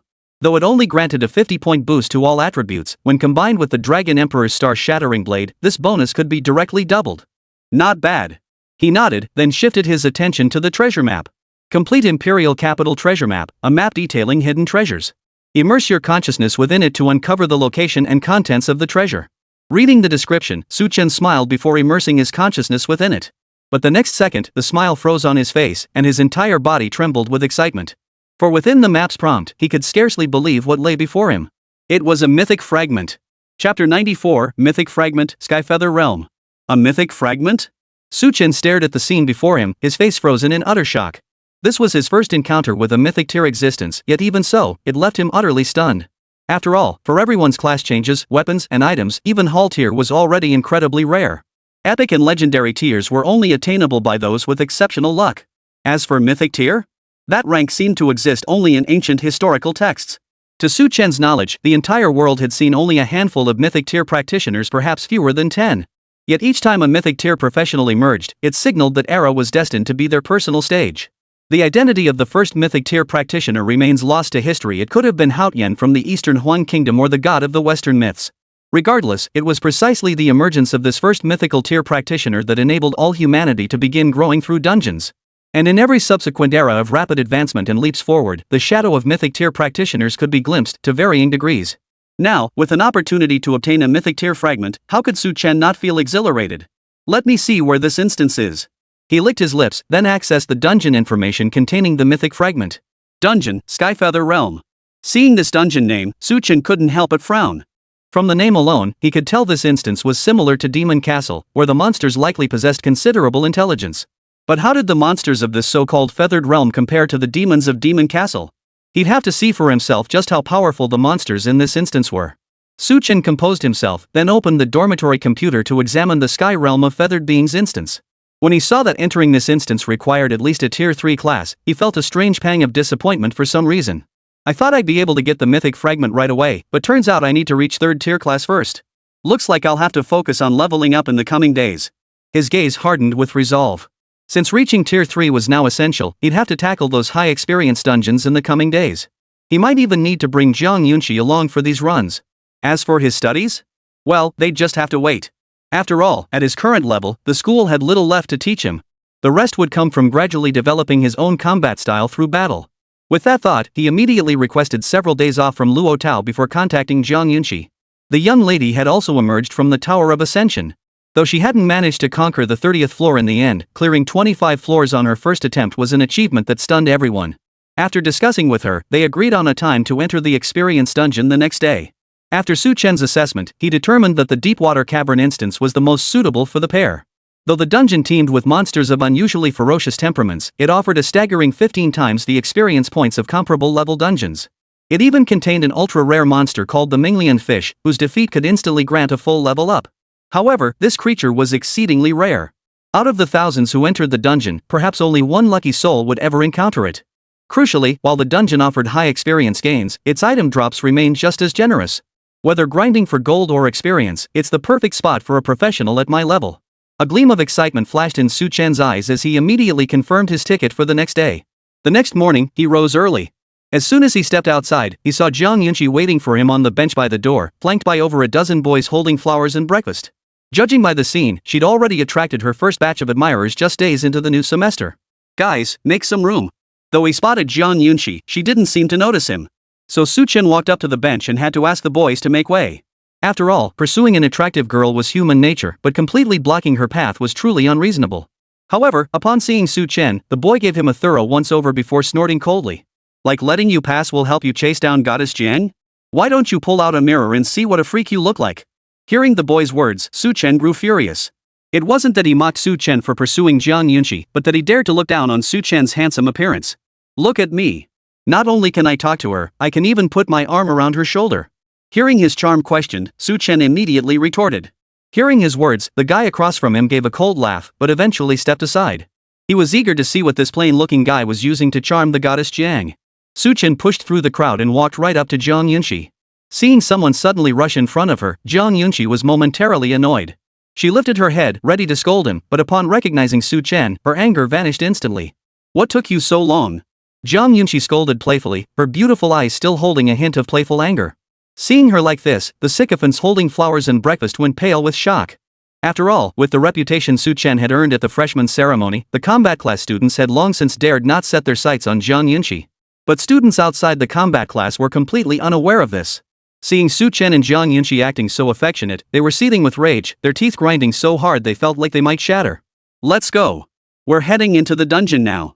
Wasting time with this bunch serves no purpose. Better to focus on leveling up. Su Chen shot them a cold glance, but they glared back defiantly. But Su Chen and Zhang Yunxi couldn't be bothered with them, turning on their heels and walking away. Before they departed, though, the group heard Su Chen's voice, dripping with scorn. Instead of wasting time being a bootlicker, why not find some time to grind levels? Hearing this, the crowd froze in place. This Su Chen actually loves grinding so much he'd rather level up than waste time? Chapter 95, Deepwater Caverns, Reuniting with an Old Acquaintance. Deepwater Cavern. Su Chen rushed over with Zhang Yunqi in tow.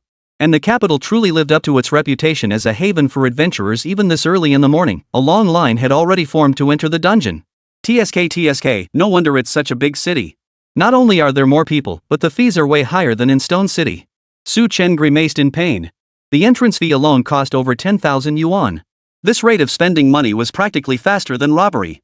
Seeing his expression, Zhang Yunqi couldn't help but smile softly. The guy by her side was great in every way except for being overly greedy and obsessively fixated on power.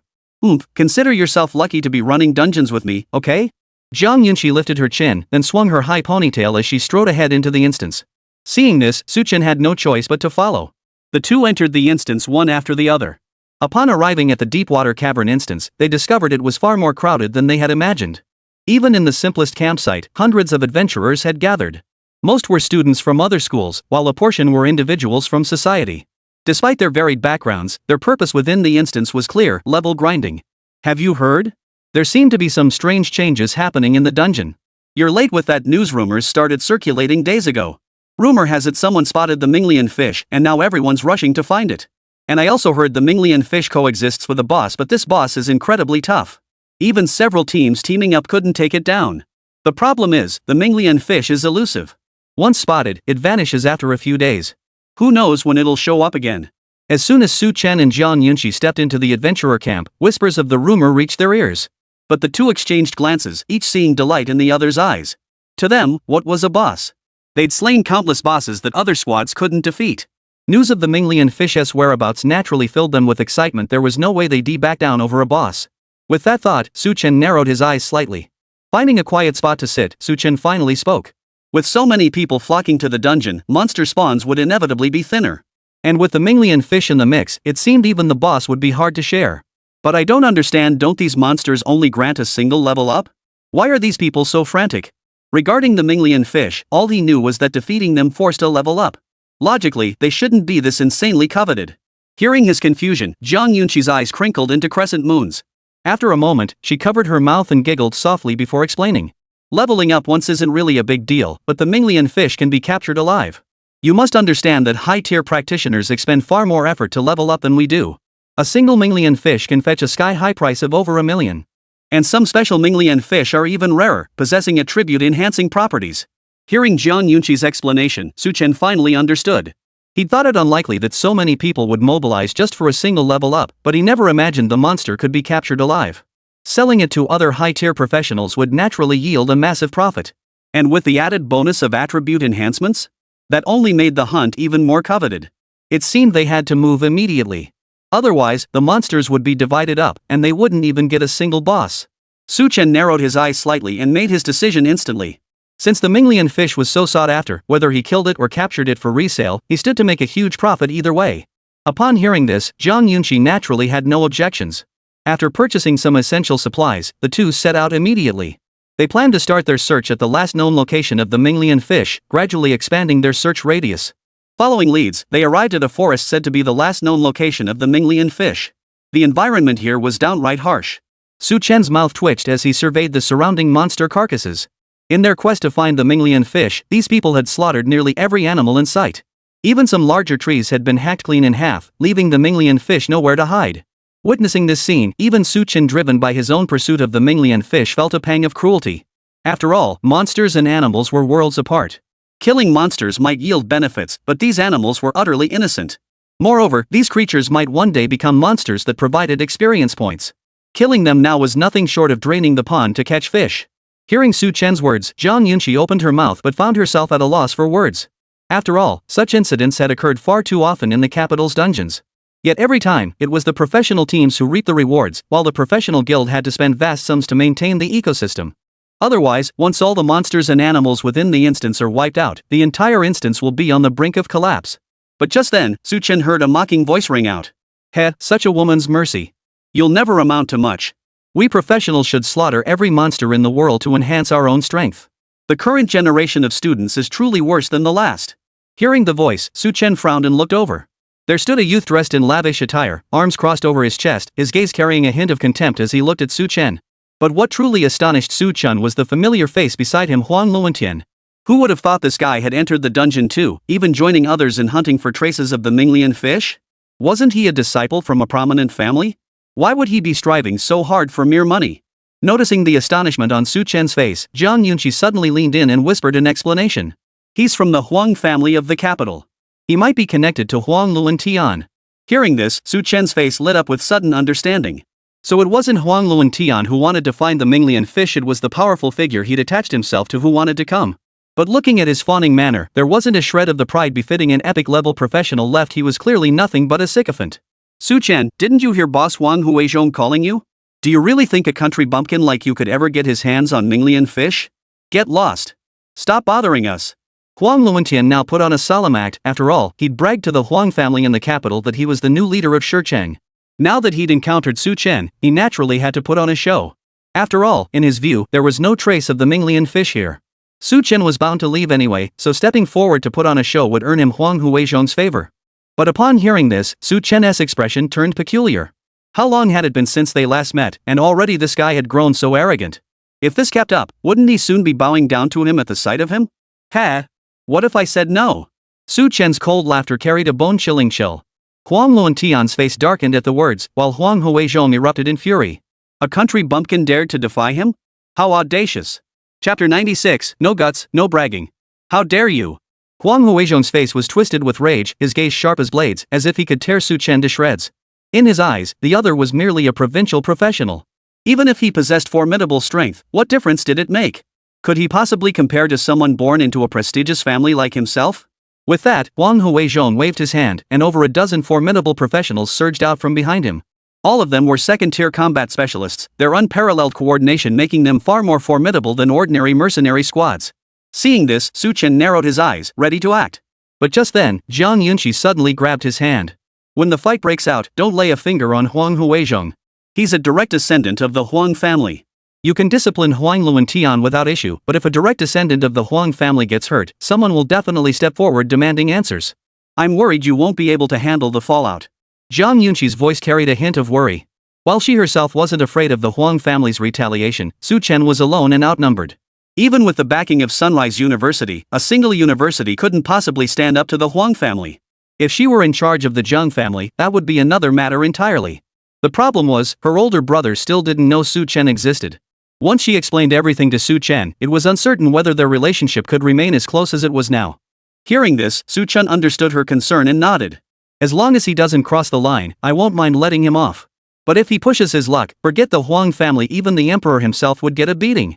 Chen's voice was firm, but Zhang Yunqi understood his temperament. In the end, she could only let go and activate her buff skill. For her, since Chen had made his decision, he would surely know how to handle things with restraint. All she needed to do was support him. Suddenly, a white light flared around Chen, significantly boosting all his attributes. All attributes plus 200, duration, 30 minutes. Seeing his entire set of attributes boosted by 200 points, Chen raised an eyebrow. Though these 200 points were distributed across all attributes, his defense could be converted into attack power. Meaning he'd gained a whopping 400 points of attack power out of nowhere. Combined with the enhanced properties of the Dragon Emperor's star-shattering blade, his ultimate attack could likely surpass 2,000 points. Heh, you lot aren't even worthy of fighting me. Chen's gaze swept over the group of professionals charging toward him, a look of contempt flashing across his face. Did these fools truly believe sheer numbers could overwhelm him? They clearly underestimated the power of elite professionals. Against overwhelming power, numbers weren't entirely useless, but expecting such a small force to suppress him was nothing short of a pipe dream. You fools of the Huang family, instead of meddling here, why not go back and gather more intel on me first? With that, Chen's toes dug into the ground. His body shot forward like a bullet, colliding head-on with the first professional. Under the expectant gazes of Huang Huizhong and Huang Luentian, the top-ranked professional was sent flying as if struck by a heavy truck. He crashed through over a dozen trees before finally collapsing. Chen had held back slightly.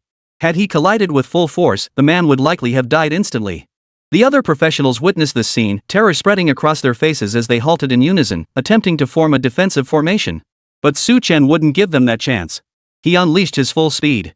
Boom! Boom! Boom! Within half a minute, Chen's figure flashed like a streak of light through the crowd. When he stopped again, every member of the Huang family's mercenary squad lay sprawled on the ground. Su Chen had mastered the control of his power, so these men were not in mortal danger. They were merely beaten to the ground, groaning in pain, utterly incapable of regaining their combat strength in the short term. Witnessing this scene, Huang Huizhong was utterly dumbfounded. Though these weren't the Huang family's most elite second-tier professionals, they were more than sufficient to handle ordinary students. Even when forming battle formations, they could handle third-tier professionals with ease. Yet the scene before him filled him with bitter regret. This Su Chen had disposed of the professionals he'd brought along without breaking a sweat. You claim to be the strongest new generation professional in Stone City? How could he be this powerful? Huang Huizhong couldn't even bring himself to look at Su Chen now, venting his fury instead on Huang Luantian beside him. Hearing this, Huang Luantian could only grit his teeth. Though inwardly seething at the insult, he dared not defy Huang Huizhong. Though Huang Huizhong was merely a transcendent tier professional, the Huang family backing him was far beyond his ability to challenge. Now was the time to latch onto powerful connections. As long as he could gain acceptance from the Huang family in the future, with sufficient resources, he too could soar to new heights. Thus, Huang Luantian immediately stepped forward. "Boss, I'll handle him personally." Though his previous battles with Su Chen had ended in defeat, Huang Luantian now felt he wouldn't lose by much. He was an epic tier professional, and with all this combat experience under his belt, dealing with Su Chen would be a piece of cake. With that, Huang Luantian strode forward, his body instantly shrouded in a layer of spirit energy armor. "Su Chen, let me see how much you've improved." With that, he charged forward at a speed so great it produced a series of sonic booms. Seeing this, Su Chen sneered coldly. "You're nothing but a defeated foe of mine. Since you're asking for a beating, I won't hold back." He gave a cold snort and stood his ground. Soon, Huang Luantian accelerated once more, charging forward like a fighter jet. In Huang Luantian's mind, he was certain he could knock Su Chen flying with a single collision, or at the very least force him back several steps. Yet the next second, he felt his head clamped in a massive, iron-like grip. No matter how much he accelerated, he couldn't budge an inch. "You!" Huang Luantian gritted his teeth, yet all he could see was a massive hand. With just one hand, Su Chen had seized Huang Luantian, standing perfectly still as if rooted to the spot like a millennia-old boulder. "No skills? Don't act tough." Su Chen snorted coldly, then tossed Huang Luantian aside like discarded trash. He then walked past the petrified Huang Huizhong with Zhang Yunqi in tow. Such trash wasn't even worth his effort. Chapter 97, Fierce Boss, the Minglian Fish appears. After leaving the forest, Su Chen immediately expanded their search radius with Zhang Yunqi in tow. The appearance of the Minglian fish has drawn numerous adventurers to this area. These individuals were digging up the ground inch by inch, desperate to uncover any trace of the Minglian fish. This wasn't a sustainable approach, they couldn't just waste time here. After searching for several hours without finding any trace, Su Chen pulled Zhang Yunqi to sit down and began replanning their route. "If we only focus on finding the Minglian fish, it'll delay our leveling progress. So we should pause the search for now. We'll hunt monsters for experience while keeping an eye out for the Minglian fish." Su Chen proposed this plan, and Zhang Yunqi nodded in agreement. After searching all morning without finding any Minglian fish, continuing the hunt seemed unlikely to yield results. Besides, leveling up wasn't too difficult for them now, so it made more sense to focus on slaying monsters directly. After reaching this agreement, they opened the dungeon map and headed toward the area with the highest monster density. In the deepwater cavern instance, the most abundant monsters were the venom claw lizards. These creatures not only carried venom but were also exceptionally agile. Crucially, they had a habit of storing treasures in their mouths, making them a prime target for most adventurers. With their target set, the pair charged deep into the poison claw lizards' territory. Soon, they encountered a small group of 7 poison claw lizards. Check stats. Facing these creatures, Su Chen opened their stats panel as a precaution. Poison claw lizard LV.22. Attack, 170 spirit, 40. Defense, 120 magic resistance, 80. Speed, 180. The most common monster in the deepwater caverns, renowned for its swift speed and formidable attack power. Its claws carry a paralyzing neurotoxin. When led by a dominant individual, they can inflict massive destruction in group combat. Reading the venom claw lizard's description, Su Chen couldn't help but raise an eyebrow. Who would have thought such creatures could cause massive destruction? And the kicker, a monster with these stats actually has a leader? This is ridiculous. I just want to see how formidable this so-called poison claw lizard king really is. Not that I look down on it, but I'm genuinely curious to broaden my horizons. A smile spread across Su Chen's face. He couldn't fathom what kind of power a king born from such a common monster could possibly possess. But he didn't dwell on it. He charged straight at the poison claw lizards before him. The next second, the monsters flailed their claws in defense, even spewing venom to block his path. Yet against Su Chen's speed, all their efforts proved futile. A flash of white light cut through the air. Su Chen sheathed his blade, leaving the poison claw lizards all severed cleanly in two. Gained 5000 EXP, obtained 5 venomous fangs. This time, though he gained experience, no valuable loot dropped. Su Chen glanced at the spoils before stowing all the fangs into his storage pouch. These spoils would be divided with Zhang Yunqi after exiting the instance. For now, he would keep them temporarily. The two pressed deeper into the dungeon. The once sparse monster groups grew increasingly dense as they advanced. The venomous claw lizards grew increasingly formidable. After slaying countless of them, Su Chen finally accumulated enough experience to level up 2 or 3 times. Phew! The sheer number of these things is terrifying. I've killed so many, yet it's barely even 1% of the total. Su Chen exhaled a heavy breath, feeling utterly exhausted. After all, he'd been fighting since encountering the first wave of monsters nearly 4 or 5 hours ago. Yet even now, packs of venomous claw lizards still scattered the area. The monsters here seemed endless, as if he could never kill them all no matter how hard he tried. Maybe we should rest for a bit. Seeing Su Chen so exhausted, Zhang Yunqi couldn't help but speak up. Seeing this, Su Chen nodded. The two were about to find a spot to rest when suddenly, Su Chen whirled around. His eyes narrowed slightly as he scanned the horizon ahead. Though faint, he sensed a tremor rippling through the ground. Boom! Trees began toppling one after another. In the distance, a colossal monster now charged toward them at breakneck speed. Its glowing crimson eyes radiated boundless killing intent. Wherever it passed, patches of pale purple mist appeared, corroding the surrounding trees to nothingness. Witnessing this scene, Su Chen immediately sensed something was terribly wrong. Zhang Yunqi, meanwhile, stared wide-eyed, utterly unable to believe they had encountered such a creature here. Run! She cried out urgently, whirling around to flee the area. But at that very moment, countless venomous clawed lizards suddenly erupted from behind them. Their appearance made it clear they had come prepared. You know this monster? Su Chen stared at the monster charging toward them from the distance, unable to contain his question. That's the Poison Claw Lizard King, the most dangerous boss in the deep-water caverns. We need to break out of here fast. Hearing Su Chen's question, Zhang Yunqi offered only a brief reply before immediately casting a buff skill. But Su Chen refused to believe in superstition. He led Zhang Yunqi to higher ground to temporarily evade the monster horde's attacks, while he himself fixed his gaze on the Poison Claw Lizard King in the distance. Venom Claw Lizard King LV-29. Attack, 500 Spirit, 200. Defense, 300 Magic Resistance, 300. Speed, 600. Status, Poisoned, Toxin Immunity, Incredible Strength, Indestructible. Emerging as the undisputed ruler from countless Venom Claw Lizards, each Venom Claw Lizard King embodies absolute power. Possessing the bloodline of the Venom Dragon, its toxins can effortlessly corrode the bodies of even seasoned professionals. Gazing at this boss, Su Chen's expression grew solemn. He hadn't expected the king of the venomous claw lizards to be so terrifying. He'd clearly underestimated it. But since the boss had appeared and he lacked absolute certainty of defeating it, retreating to regroup before challenging it again seemed the wiser choice. Yet at that very moment, he froze in place, one hand gripping his sword hilt. For within Su Chen's vision, something monstrous clung to the Poison Claw Lizard King's body like a suction cup. He stared intently. What else could it be but the Minglian fish? Chapter 98, Boss Battle, Terrifying Power. Seeing the Poison Claw Lizard King and the Ming Curtain fish clinging tightly together, Su Chen instantly realized they must have formed some kind of alliance. No wonder I couldn't find a trace of it after searching for so long. It was colluding with the Poison Claw Lizard King. Su Chen gritted his teeth, a hint of excitement still flickering across his face.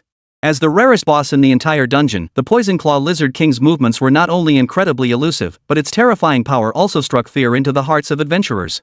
Even knowing the Minglian fish was with it, adventurers would likely hesitate to confront it head-on. After all, such a boss was far beyond the capabilities of a single squad to defeat. Just from its terrifying stats, Su Chen knew the Poison Claw Lizard King was the nightmare of every adventurer in the entire dungeon. As second-tier martial artists, the average combat class's attack power barely reached 100 or 2. Yet this Poison Claw Lizard King boasted a staggering 500 attack points. A single strike could easily leave adventurers either dead or gravely injured. Not to mention its terrifying venom, which was enough to send shivers down any adventurer's spine.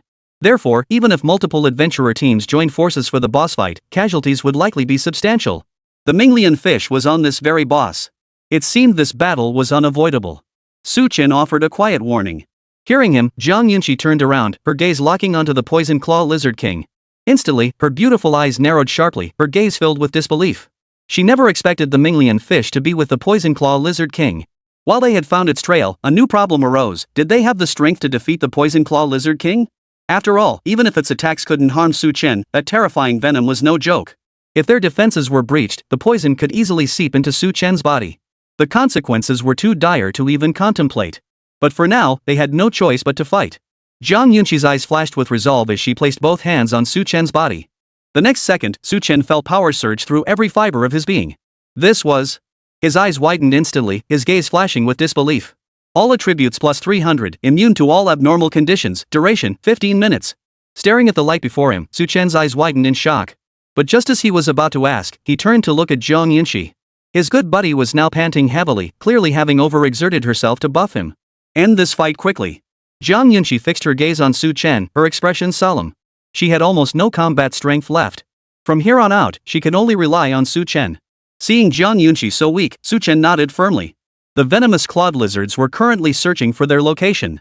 If they discovered the weakened Zhong Yunxi, they would likely launch an immediate attack. Compounded by the fact that the Poison Claw Lizard King had now arrived on the battlefield, the situation would only grow more dire. Under these circumstances, I shall depart. Su Chen stood up, his gaze fixed sternly on the direction of the Poison Claw Lizard King. This time, he couldn't afford to delay. Victory depended on a swift and decisive battle. With that thought, Su Chen immediately sprinted toward the Poison Claw Lizard King. He needed to draw the attention of all the monsters, preventing them from discovering Zhong Yunxi while simultaneously gathering them in one place. This would allow him to eliminate them more swiftly. Soon, he reached the top of a towering tree dozens of meters high, directly above the Poison Claw Lizard King. Watching the predator below as it scanned for prey, a fierce glint flashed in Su Chen's eyes. First taste my heaven-splitting strike. Since a sneak attack was possible, there was no need to engage in a fair fight. Drawing the Dragon Emperor star-shattering blade, Su Chen unleashed heaven-splitting earth-rending. Boom! Terrifying slashes of blade light rained down like hail, hurtling straight toward the Poison Claw Lizard King below. As if sensing the threat, the Poison Claw Lizard King, who had been hunting for prey, instantly whitened its eyes. It then commanded its minions to lie flat on its back. Even if it didn't know the source of the threat, as long as it protected itself, it didn't matter if all its subordinates died. Roar! The blade slashes that cleaved the heavens and split the earth struck the Poison Claw Lizard King. Even with countless minions serving as flesh shields and armor, the terrifying assault still sent a wave of pain coursing through it. Every single one of the Poison Claw lizards on its body lay dead. Even the boss itself bore a fresh wound on its back, now oozing blood. Seeing that his attack had actually wounded the enemy, Su Chen narrowed his eyes slightly. This boss proved far more troublesome than he'd anticipated. Not only did it possess outstanding attributes across the board, but its intelligence also far surpassed that of ordinary bosses. However, this attack had exposed his position. The Poison Claw Lizard King below looked up and instantly spotted Su Chen's location. Spotting the creature that had ambushed it, a murderous intent flared in the boss's pale yellow eyes. Having ruled the Deepwater Cavern dungeon for years, not even ordinary bosses dared confront it head-on, let alone professional adventurers. Yet now, a mere human had managed to wound it. Worst of all, this creature had snuck up on him, lacking even the courage to fight fair. Roar! The Poison Claw Lizard King's rage boiled over, and it instantly opened its mouth to spew a cloud of poisonous mist. Seeing this, Su Chen raised an eyebrow and quickly shifted his position. After shifting to another tree, he glanced back at his original perch, his expression turning grave. The tree he had been perched on was now completely corroded. The terrifying poison mist had reduced the entire tree to dust in mere seconds. Truly terrifying. Even though Su Chen had encountered numerous bosses, he had never seen one so proficient in the use of poison before.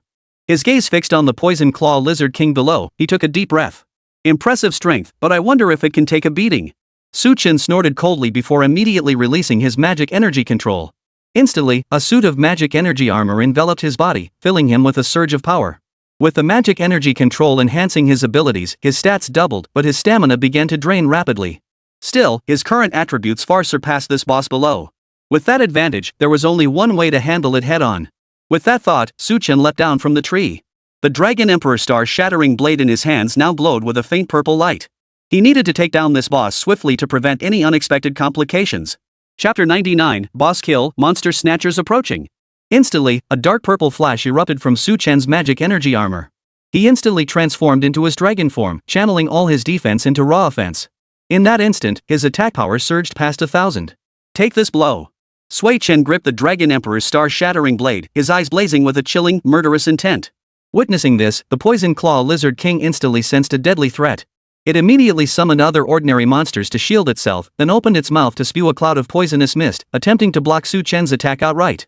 Yet Su Chen's eyes flashed with a fierce glint at this sight, the Dragon Emperor star-shattering blade in his hand gleaming with a terrifying cold light. With a single downward swing, the Poison Claw lizards blocking his path were instantly cleaved in two.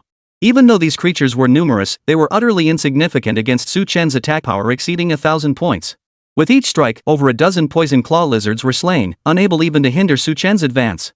Witnessing this, the Poison Claw Lizard King couldn't help but show a hint of astonishment. It had encountered many professionals before, but this was the first time it had seen one capable of dispatching its minions with a single strike like Su Chen. Realizing the situation, the Poison Claw Lizard King knew it couldn't afford to delay any longer. It roared furiously, its body suddenly emitting a suffocating stench. Combined with its highly corrosive toxic mist, the Poison Claw Lizard King unleashed nearly its entire power. Boom! Just as Su Chen finished off the Poison Claw Lizards blocking his path, he suddenly sensed a deadly threat. He swiftly raised the Dragon Emperor star-shattering blade to guard himself. The next instant, he felt as if a massive truck had struck him, sending him flying backward. He crashed into several trees before finally coming to a halt. Put! Su Chen spat out the foul blood in his mouth, his gaze fixed on the front. The Poison Claw Lizard King now wore a layer of venomous armor, its dripping fluid corroding the ground until it began to smoke. But the most unbearable part was the foul stench emanating from the creature for some unknown reason. The stench was so repulsive that Su Chen wished he could cut off his own nose. How disgusting! He snorted coldly, a flash of disgust crossing his eyes. This boss's attributes were overwhelmingly powerful. If he charged head-on now, victory was certain, but he risked severe injury. As for why he hadn't unleashed his powerful skills yet, it was because he feared someone might come and steal the kill. But now, his buffs were about to expire. If he couldn't take down this Poison Claw Lizard King soon, he'd be the one suffering the consequences. With that realization, Su Chen's eyes narrowed.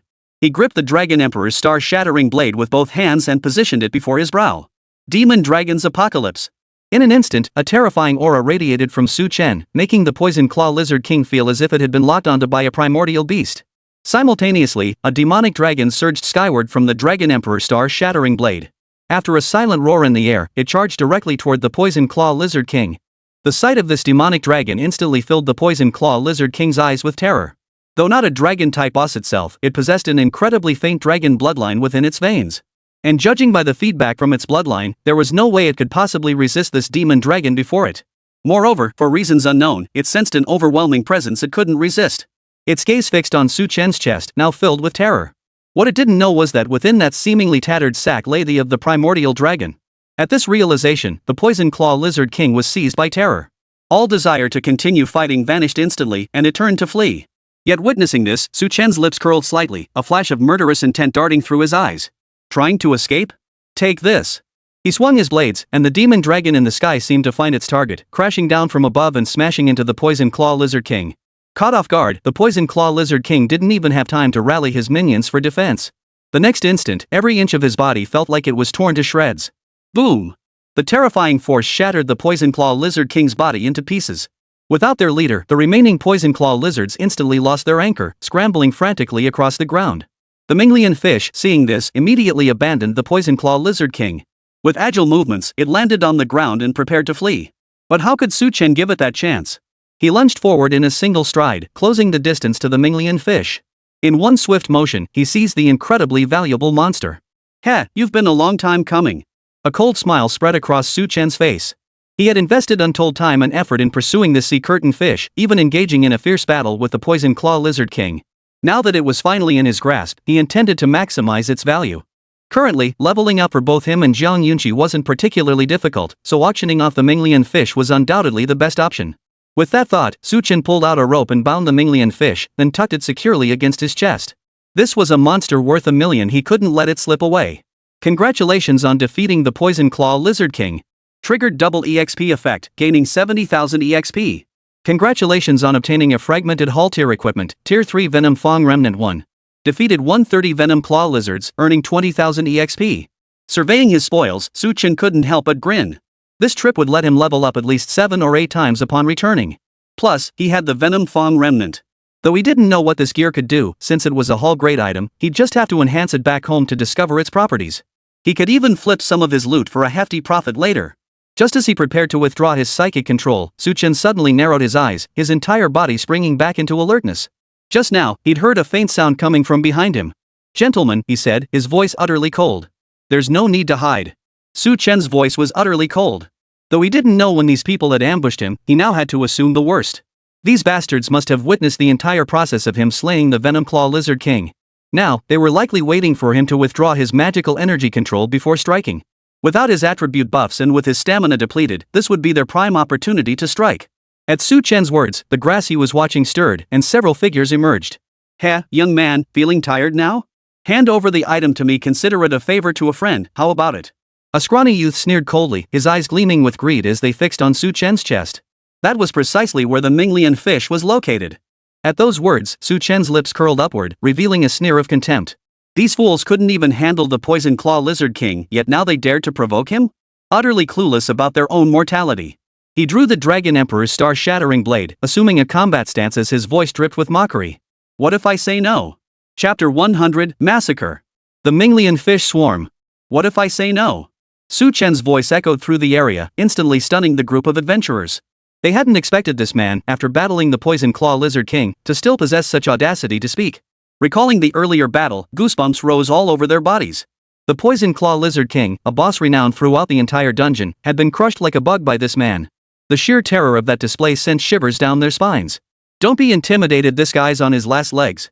Seeing the terror etched on his teammates' faces, the leading Gonsho man immediately spoke up. Stealing kills was their specialty. Even though the monster was already down, snatching the loot was still fair game.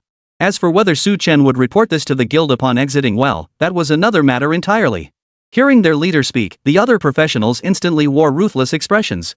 They'd already jumped in, there was no turning back now. To even consider retreat now would be sheer madness. In an instant, the group began slowly closing in on Su Chen. They refused to believe this seemingly barely of age kid, fresh off defeating the Poison Claw Lizard King, still had the stamina to fight them. These stubborn fools. A flash of mockery flickered in Su Chen's eyes. If they wanted a fight, then he would have to teach them a lesson. With a cold snort, the Dragon Emperor's star-shattering blade in his hand flared with a divine light. Charge! Seeing Su Chen move, the group of adventurers wasted no time. They instantly formed a circle, surrounding him in the center, intent on taking him down immediately. But in the next instant, Su Chen charged straight at them. Such an abrupt move caught the entire team off guard. Heh, asking for trouble. The middle-aged leader, however, wore a look of contempt. In his view, his side held the numerical advantage and vastly outmatched Su Chen in stamina. The upper hand was clearly theirs. Use all your skills to block his attacks. After this wave, he'll be exhausted. A smug grin spread across the middle-aged man's face as he activated his air shield skill with both hands. With this shield active, blocking 3,000 damage points was no problem at all.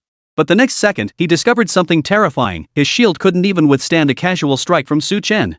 Boom! Su Chen's long sword slammed into the air shield, shattering the barrier designed to withstand 3,000 damage points.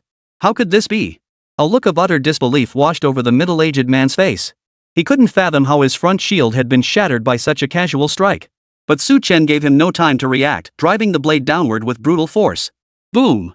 The ferocious attack sent the middle-aged man flying backward. Even several teammates behind him were knocked away by the violent energy surge. Despite this, the shield had bought them precious moments, allowing them to unleash certain skills. Several arrows flew towards Su Chen. Though they appeared flimsy, they contained explosive force. But Su Chen couldn't be bothered to care. After all, he only needed to withstand this one attack to defeat them all. Why would he waste his energy on these? Boom! The arrows detonated upon impact with Su Chen, sending him staggering backward. Without his defensive boost, the blast tore open several wounds. Though the squad had been driven back and some might still lurk in the shadows, none dared make a move now. But at that very moment, Su Chen's eyes widened in shock. He felt a sudden jolt in his chest as the Minglian fish bit through the rope and leaped free, darting away into the distance. Damn it! Seeing this, Su Chen lunged forward to give chase, but his stamina was nearly depleted. After taking just a step or two, his legs felt as if weights had been attached to them, making movement impossible. He collapsed onto the ground, his magic energy control state automatically disengaging. Su Chen gasped for breath, his face twisted with frustration. He had finally defeated the Poison Claw Lizard King and captured the Minglian fish, only for this squad to show up and let it escape. Sigh. He sighed deeply, resigned to the fact that fate simply wasn't on his side with the Minglian fish. Just then, Zhang Yunqi arrived from afar. Exhaustion was etched on her face, though she still looked reasonably alert. What happened? I heard you defeated the Poison Claw Lizard King and rushed over. Why does it look like you just fought another battle? Seeing Su Chen slumped on the ground, looking utterly drained, Zhang Yunqi's face immediately clouded with concern. She immediately rushed forward, casting several healing spells on Su Chen while beginning to bandage his wounds. After a few minutes of rest, Su Chen finally caught his breath. He recounted the events to Zhang Yunqi, his face still wearing a look of bitter resentment. The Minglian fish had slipped through his grasp, a bitter pill he simply couldn't swallow. Yet upon hearing Su Chen's words, Zhang Yunqi's face held a faint, inexplicable smile. Don't worry, I have a plan. She patted her chest with a cheerful smile before pulling a scroll from her storage pouch. This is a tracking scroll. It can trace any item or aura carried by an ally. Earlier, when I couldn't even sense the Minglian fish's aura, I didn't bring it out. Now it comes in handy. As she spoke, Jiang Yunqi crumpled the scroll. Instantly, a white light visible only to the two of them began spreading across the ground, allowing them to track the Minglian fish's trail. Witnessing this, Su Chen abruptly stood up, his face lit with excitement. Had he known such a thing existed, he wouldn't have sighed so dejectedly earlier. Let's go! Though still slightly fatigued, Su Chen's stamina would recover quickly with Jiang Yunqi's skill. Without hesitation, they followed the trail marked by the scroll. Numerous adventurer parties had already cleared the monsters along the route, so they encountered no obstacles on their way. After several hours of following the tracking scroll, they finally came to a halt before a cave entrance. Judging by the surrounding traces, it seemed no adventurers had ever ventured here before. The cave ahead appeared incredibly deep, its interior shrouded in deathly silence. Let's go in. Su Chen licked his lips and stepped inside first. To his surprise, the cave was shallow, only about 10 meters deep. As soon as Su Chen turned on his light source, he froze in place. Cave lampfish clung to the cavern walls, their eyes still glazed with terror as they stared back. When Jiang Yunqi followed in, she too sucked in a sharp breath. They say Minglian fish are rarely seen, yet here they were, discovering a school of over 10. Chapter 101, The Blessing of the Minglian Fish. The two stood speechless, staring at each other in utter astonishment. They never imagined there could be so many Minglian fish. After all, encountering even a single Minglian fish was usually quite difficult. Now, an entire school was in their hands. This was nothing short of extraordinary fortune. Take them all. Su Chen licked his lips. With this many Minglian fish, he only needed to level up a few more times to reach tier 3. Once he eliminated all the Minglian fish, he could directly become a 4th tier practitioner. That would make him a standout even among second-year students. Gazing at the sea curtain fish, a sharp gleam flashed in Su Chen's eyes. If he could become a 4th tier practitioner, forget about selling them for money. Even if someone offered a high price at auction, he wouldn't agree. Hearing this, Jiang Yunqi nodded in agreement. Since they'd encountered a school of Minglian fish, their future leveling wouldn't be a concern. Even if they didn't need them immediately, they could easily keep them in their dormitory and use them later when their levels were higher. The two exchanged a knowing glance before making their decision instantly. They absolutely had to get their hands on this Minglian fish school. With that thought, Su Chen prepared to have Jiang Yunqi purchase some beast cages first. After all, they weren't beast masters by profession and could only rely on such external tools. With beast cages, they could transport the entire Minglian fish population alive. But just then, Su Chen and Jiang Yunqi suddenly sensed a gaze directed toward the fish swarm in the cave. A massive Minglian fish slowly emerged from the cave, its eyes bearing an aged expression. Seeing this strange behavior from the Minglian fish, Su Chen and Jiang Yunqi couldn't help but feel a wave of astonishment. Honored guests, if you wish to advance your cultivation, you may take me with you. These subjects are still young, they are unaware of the extraordinary abilities within them. At that moment, a voice echoed directly within their minds, startling both of them. They immediately turned their gaze toward the peculiar sea curtain fish. Honored guests, I am the ruler of the Minglian fish tribe. Slaying me will grant you a direct 10-level advancement. Therefore, I implore you to spare these subjects and let them flee for their lives. The voice of the Minglian fish king echoed once more. Hearing this, Su Chen and Jiang Yunqi couldn't help but show astonishment in their eyes. Encountering the Minglian fish school was already a stroke of luck, and now they had even met the Minglian fish king. Such an extraordinary encounter completely surpassed both of their imaginations. Aren't you afraid that after we kill you, we'll still take these Minglian fish with us? By now, Su Chen and Jiang Yunqi had regained their composure. They fixed their gaze upon this creature calling itself the Minglian fish king, their eyes brimming with confusion. At these words, the Minglian fish king fell silent. After a long pause, it finally spoke. If I die, they won't survive long either. Perhaps this is their destiny. But if you two could spare us, allowing the Minglian fish to continue their line, you might just find good fortune in the future. At this point, the Minglian fish king couldn't help but let out a helpless smile. Clearly, in his view, the two adventurers before him would never easily let him or his school off the hook. After all, if adventurers were truly so lenient, the Minglian fish would not have dwindled to such a meager number in such a short time. Yet upon hearing the Minglian fish king's plea, Su Chen and Jiang Yunqi exchanged a glance before both fell silent. After all, the scene before them was utterly surreal, a monster begging two adventurers to spare its life. Yet, judging by the Minglian fish king's words, this seemed to be the last remaining school. If they took them all, the entire species might face complete extinction. Exchanging glances, Su Chen and Jiang Yunqi both saw the helplessness in each other's eyes. They weren't bloodthirsty individuals, nor did they harbor any desire to wipe out an entire species. Besides, they only sought the Minglian fish for leveling up. Yet these creatures held no practical use for them now. Even if they killed them, it would only save a little effort in leveling up. Ah, never mind. After a long pause, Su Chen sighed. Since he didn't need the Minglian fish's names for his current leveling, letting them live wouldn't hurt. After all, this was the last school of Minglian fish.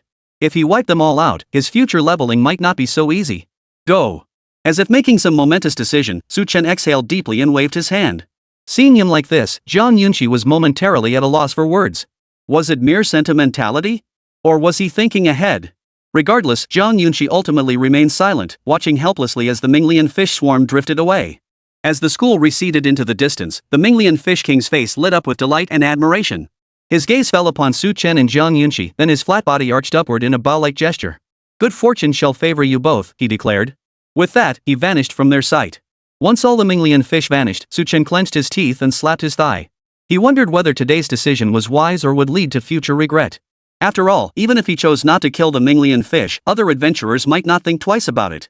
What he didn't know was that after the Minglian Fish King departed, the eerie aura within the cavern slowly dissipated, leaving the entire place ordinary and mundane. "Don't regret it. They said good fortune would favor us." Seeing his dejected state, Zhang Yunqi could only offer a comforting word.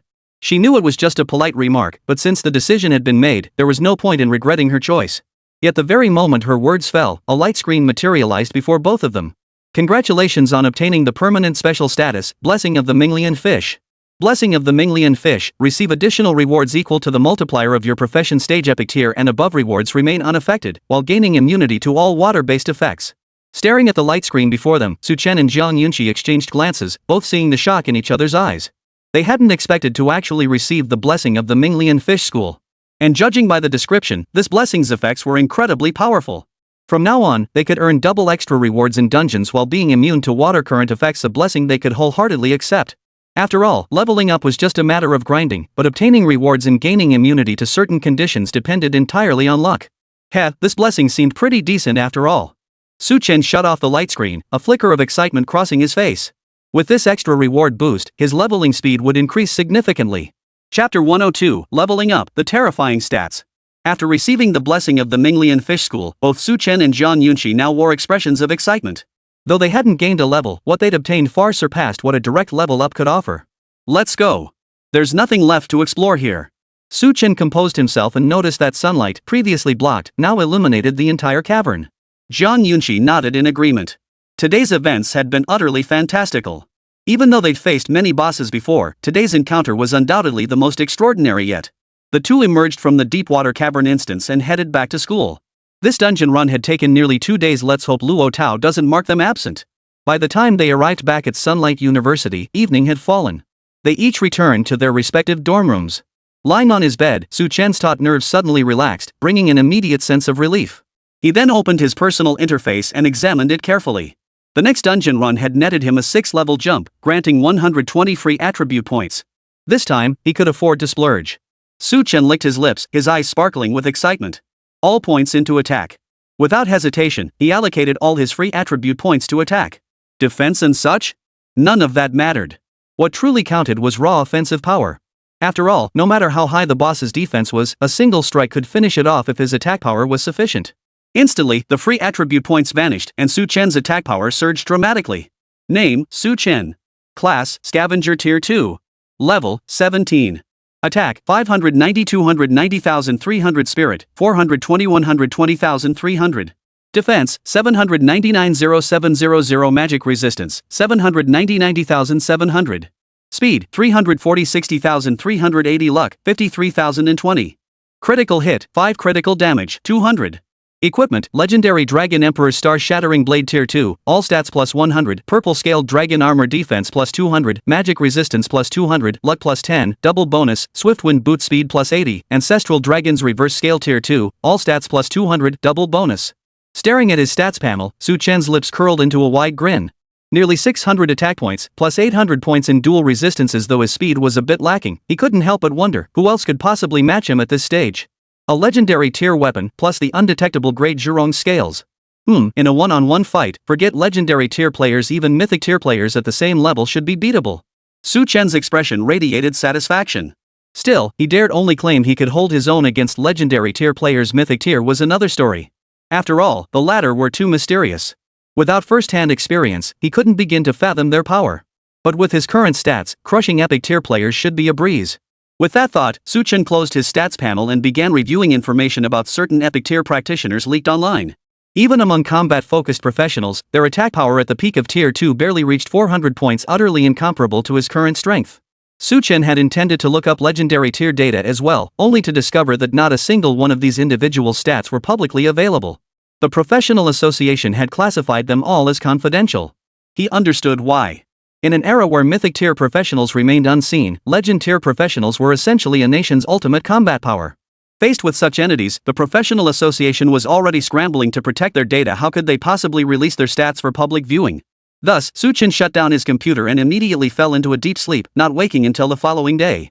But since he didn't have class today, he didn't rush to find Luo Tao. Instead, he took out the poison fong fragment he'd obtained in the dungeon. Though it was an item, Su Chen hadn't yet thoroughly examined its attributes. What he could confirm, however, was that it was a weapon, not some other type of equipment. At the very least, it was a Hall tier item. Don't let me down. Su Chen examined the item before opening its attribute panel. Venom Fong Fragment, Tier 3 Hall grade weapon. Equipping grants plus 200 spirit and plus 150 speed. All attacks inflict poison status. Accumulated hits cause target to suffer poison damage over 10 seconds, renewable with subsequent hits. Poison inflicts 0.5 true damage per second for duration. Su Chen raised an eyebrow at the item's description. He hadn't expected the Venom Fong Remnant to inflict poison, and crucially, the toxin's duration was absurdly long. It could even refresh the status effect. It was borderline overpowered. If not for its lackluster base stats, this item alone would rival some epic tier equipment purely based on its poison attack. Let's see how far I can enhance this after recycling it. A hint of amusement flickered in Su Chen's eyes as he picked up the venomous Fong fragment. Recycle and enhance. As his words fell, a white light flashed over the Venom Fong fragment. Su Chen felt his stamina rapidly draining. However, the extent of this stamina drain remained within his tolerance. Soon, the sensation ceased. Su Chen shifted his gaze to the poison Fong fragment in his hand, only to discover that the weapon had now transformed into a dagger. Gazing at the weapon in his hand, now radiating a faint purple glow, Su Chen couldn't help but gasp in admiration. Where the poison Fong fragment had once carried a primitive aura, it now appeared as a near-perfect work of art. Venom Soul Dagger, Tier 3 Epic Weapon, Attack 100, Spirit 400, Speed 200. All attacks inflict poison effect with a 15-second duration, renewable with consecutive hits. Venom deals 1 maximum health damage per second for the duration. Staring at the newly appeared weapon in his hand, Su Chen's eyes widened in astonishment. Truly an epic weapon even without additional stats, this venom effect alone put it leagues ahead of any other weapon. Losing maximum health? That's far more terrifying than losing actual health. Others could at least replenish lost HP with items, but this poison effect directly drained maximum HP, making recovery impossible. Whether battling bosses or facing professional players, this weapon was undeniably formidable. Su Chen whistled in admiration. While its stats were average, this effect was simply brutal. He promptly stowed the Venom Soul Dagger away, intending to gift it to Li Changfeng in the future. The kid loved using daggers. It was the perfect gift for him. Besides, if he gave it to someone else, he'd be the one to worry about it. After all, not everyone shared his close rapport with him. But had Li Changfeng even reached the capital yet? The thought of Li Changfeng made Su Chen frown. He had set out before Su Chen, yet there had been no word from him since. It seemed time to find out exactly what was going on. Chapter 103, Reuniting with Li Changfeng, A Tragic Encounter. Su Chen genuinely cared about his good brother Li Changfeng. After all, he had invested considerable effort in him. His sudden disappearance left Su Chen feeling genuinely uneasy. With that thought, Su Chen immediately climbed out of bed and informed Zhang Yunqi of the situation. After discussing plans to find Li Changfeng, he began investigating Li Changfeng's whereabouts over the past few days. Fearing retaliation from the Li family, Li Changfeng had kept his movements completely secret. Gone for 5 days? And vanished right here in the capital. What the hell did this guy do to vanish into thin air in the capital? Su Chen stared at Li Changfeng's last known activity 5 days prior, his lips twitching uncontrollably. It was impossible for him to have been abducted within the capital. After all, this was the capital of Donghuang Kingdom. To vanish into thin air and take someone away would be a direct provocation against both the nation and the professional association. With that thought, Su Chen stroked his chin before immediately seeking out Zhang Yunqi. Together, they headed straight for the capital's professional association. Finding someone on their own was impossible. They needed the association's resources. Oh, you're looking for Li Changfeng? He visited the association a few days ago, but he seemed to be out of money. I heard he went to Fengming Tower. You can try looking there. Responding to Su Chen and Zhang Yunqi's inquiry, the staff retrieved the records from a few days prior and informed them of Li Changfeng's whereabouts. Hearing that Li Changfeng had visited the guild finally eased Su Chen's worries. Yet he couldn't help but wonder what exactly this Fengming Tower did. Besides, didn't Li Changfeng have tens of millions in assets? How did this guy end up needing to take a job? The thought left Su Chen increasingly puzzled, while beside him, Zhang Yunqi's mouth twitched uncontrollably. Su Chen might not know what Fengming Tower was, but she certainly did. Put nicely, it was a gathering place for wealthy young ladies. But to be blunt, it was a den of debauchery. Unlike male-dominated dens of iniquity, this one revolved around sophisticated women. As for Li Changfeng going there, besides selling his looks, there was likely little else he could offer. Unaware of any of this, Su Chen had already pinpointed Fengming Tower's location and was now dragging Jiang Yunqi inside. Yet the moment they stepped inside, Su Chen sensed something was amiss. Inside, he saw groups of handsome men and beautiful women, all acting wildly unrestrained. Not only were their outfits rather revealing, but some women, upon seeing his dashing appearance, actually approached him, preparing to grope him up and down. But the moment these women drew near, Jiang Yunqi kicked them back, sending them reeling. Let's find the person first. Jiang Yunqi's tone was icy cold. She had no taste for such places, even feeling a hint of disgust. If not for the need to find someone, she would never set foot in such a place in her entire life. Hearing that icy tone, Su Chen couldn't help but break out in goosebumps. It was the first time he'd ever seen Jiang Yunqi display such an expression. He nodded firmly, then immediately sought out the manager and stated his request. I'm looking for Li Changfeng. The manager's expression turned peculiar upon hearing that a grown man had come to Fengming Tower seeking Li Changfeng. Still, since he was a guest, she said nothing. I'll have someone take you to little Li. Soon, a staff member led Su Chen and the other man to Li Changfeng. Yet the moment they met, all three froze in place. There he was, half kneeling on the bed with his clothes disheveled, tears streaking his face, tears that could have been either from excitement or frustration. Beside him stood two women of similar appearance, both proudly holding their heads high, seemingly locked in a silent rivalry. Seeing this scene, Su Chen couldn't help but rub his forehead. What on earth was going on? A respectable professional, the potential heir to the Li family of Nanjing province, was actually entertaining clients here. The sight made Su Chen's mouth twitch. If word of this got out, Li Changfeng could kiss any chance of inheriting the Li family fortune goodbye. Fortunately, the two women were savvy enough to exit the room immediately upon seeing Su Chen and Jiang Yunqi enter. For a moment, the room was left with only Su Chen, Jiang Yunqi, and Li Changfeng, the atmosphere sinking into an eerie awkwardness. After a long silence, Li Changfeng suddenly burst into tears. Those two women called me husband the moment they saw me, then snatched all my money, my professional certification, and my phone.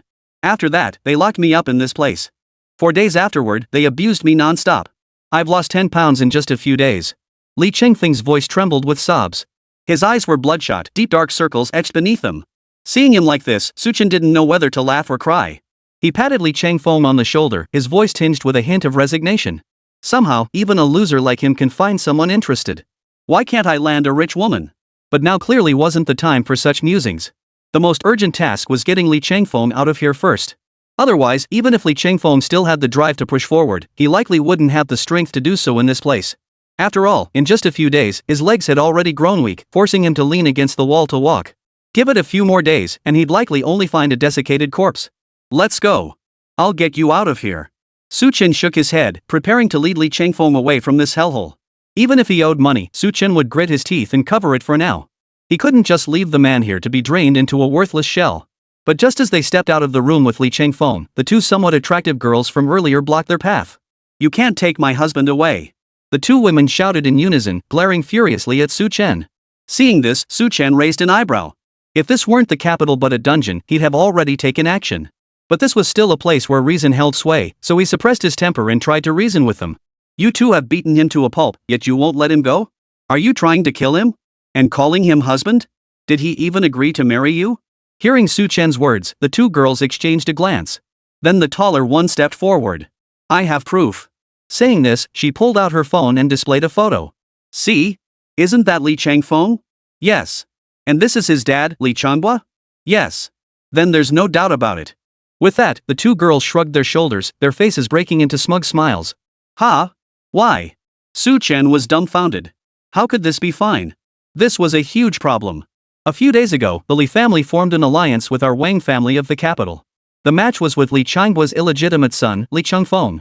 We're both marrying him, and grandfather said whoever gets pregnant first will be the head of the household. By the time the words fell, Su Chen was utterly speechless. His gaze shifted to Li Changfeng, who nodded tearfully, clearly aware of the arrangement. Seeing this, he exchanged a glance with Jiang Yunqi before bowing respectfully with a smile. Well then, I shan't keep you. I'll take my leave. Wishing you a healthy baby soon. With that, he pulled Jiang Yunqi and turned to leave, paying no heed whatsoever to Li Changfeng's fate. Chapter 104, Special Assignment from the Combat Academy. Let's see what you've got. Regarding Li Changfeng's fate, Su Chen could only offer silent prayers at this moment. After all, he couldn't meddle in the Li family's affairs. Besides, since it was arranged by the Li family's tycoon himself, the other party's background couldn't be too shabby. Poor kid. Su Chen shook his head with a wry smile. The mere thought of Li Chengfeng's state sent a shiver down his spine. However, Jiang Yunqi witnessed this scene and her expression darkened. You want to try it too? Her icy tone made Su Chen feel as if he'd been plunged into a cold storage room. He hastily shook his head, affirming his resolve. I'm not going. This kind of thing just wastes time. I could be leveling up. Hearing his reply, Jiang Yunqi's lips twitched. Not wanting to go was one thing, but using leveling as an excuse? Was that even a valid reason? With a beauty like her right here, did Su Chen not have the slightest interest? This wasn't the first time.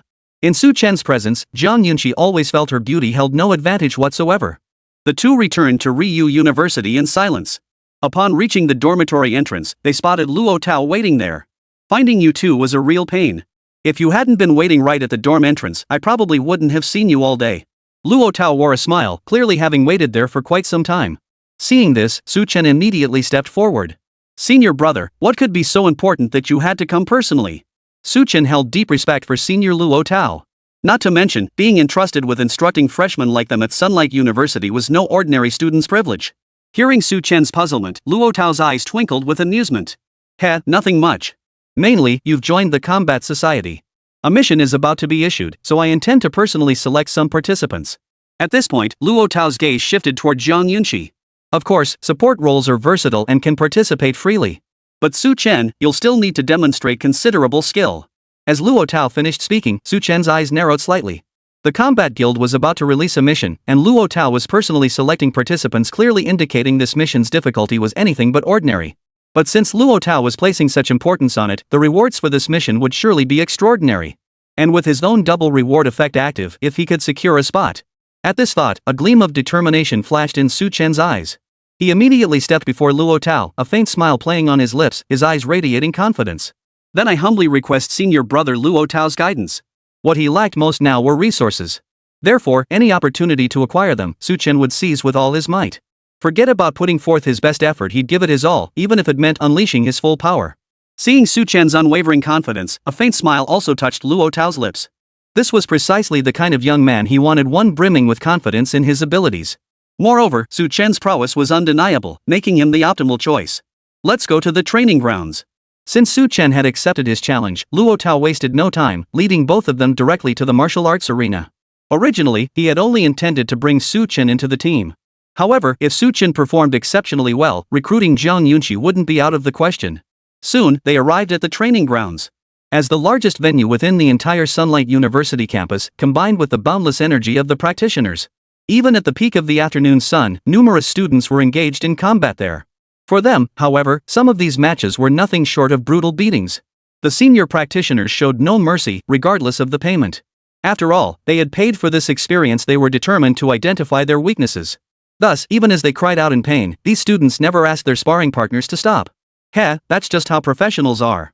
Even if you're strong now, standing still means getting left behind by everyone else. Luo Tao witnessed this scene, and whether it struck a chord or was a deliberate reminder to Su Chen, his tone carried a hint of wistfulness. Hearing his words, Jiang Yunqi narrowed her eyes slightly. She sensed Luo Tao was taking a dig at her. Though he hadn't said it outright, she felt a distinct edge of malice. Upon hearing this, Su Chen stepped over to Jiang Yunqi's side. I know, senior brother. Let's get started now. A confident smile graced his face, and even his tone had grown unwaveringly firm. Seeing Su Chen stand firmly by her side warmed Jiang Yunqi's heart. Watching the two of them stand side by side like this, Luo Tao could only shake his head inwardly. He had no objections to Jiang Yunqi whatsoever. In fact, he was pleased to see the two so close. But that earlier remark had indeed been a genuine warning. After all, last year had seen certain, unusual circumstances. A legendary tier professional had pursued a girl so intensely that his abilities stagnated and even regressed, ultimately making even normal graduation a major problem. Pursuing true love might have been one thing, but the crux was that the girl was leeching off this legendary tier practitioner while secretly maintaining a relationship with a gigolo on the side. When the school discovered this, they immediately halted all resource allocations for that legendary tier practitioner. Only after he finally came to his senses were the resources reinstated. But since Su Chen and Jiang Yunqi hadn't caused any trouble so far, he can only leave it at that. Let's begin. Luo Tao immediately claimed a spot on the martial arts field, then stood on one side while Su Chen took the opposite position. At that moment, Su Chen's gaze locked onto Luo Tao, his eyes flashing with a sharp intensity. His senior brother across from him had downed a level reduction potion, lowering his rank to match Su Chen's at tier 2 before assuming an attacking stance. I'm ready to begin. Luo Tao's face still bore a faint smile as he even took the liberty of reminding Su Chen. Su Chen didn't answer, merely nodding his head. But the next second, he realized his vision couldn't quite keep up with Luo Tao's movements. The man was now charging toward him like a ghostly apparition. Witnessing this, a hint of astonishment flashed in Su Chen's eyes. His own speed was already considerable, yet it paled in comparison to Luo Tao's. No matter how fast you are, I'll shatter you with one punch. Though his speed couldn't match Luo Tao's, Su Chen was confident his striking power far surpassed his opponent's current capabilities. Clenching both fists, he launched himself forward with a thunderous punch toward Luo Tao's figure. Chapter 105, Despicable Behavior, Warning. Su Chen clenched both fists and slammed them downward toward the front. His target was precisely where he predicted Luo Tao would land next.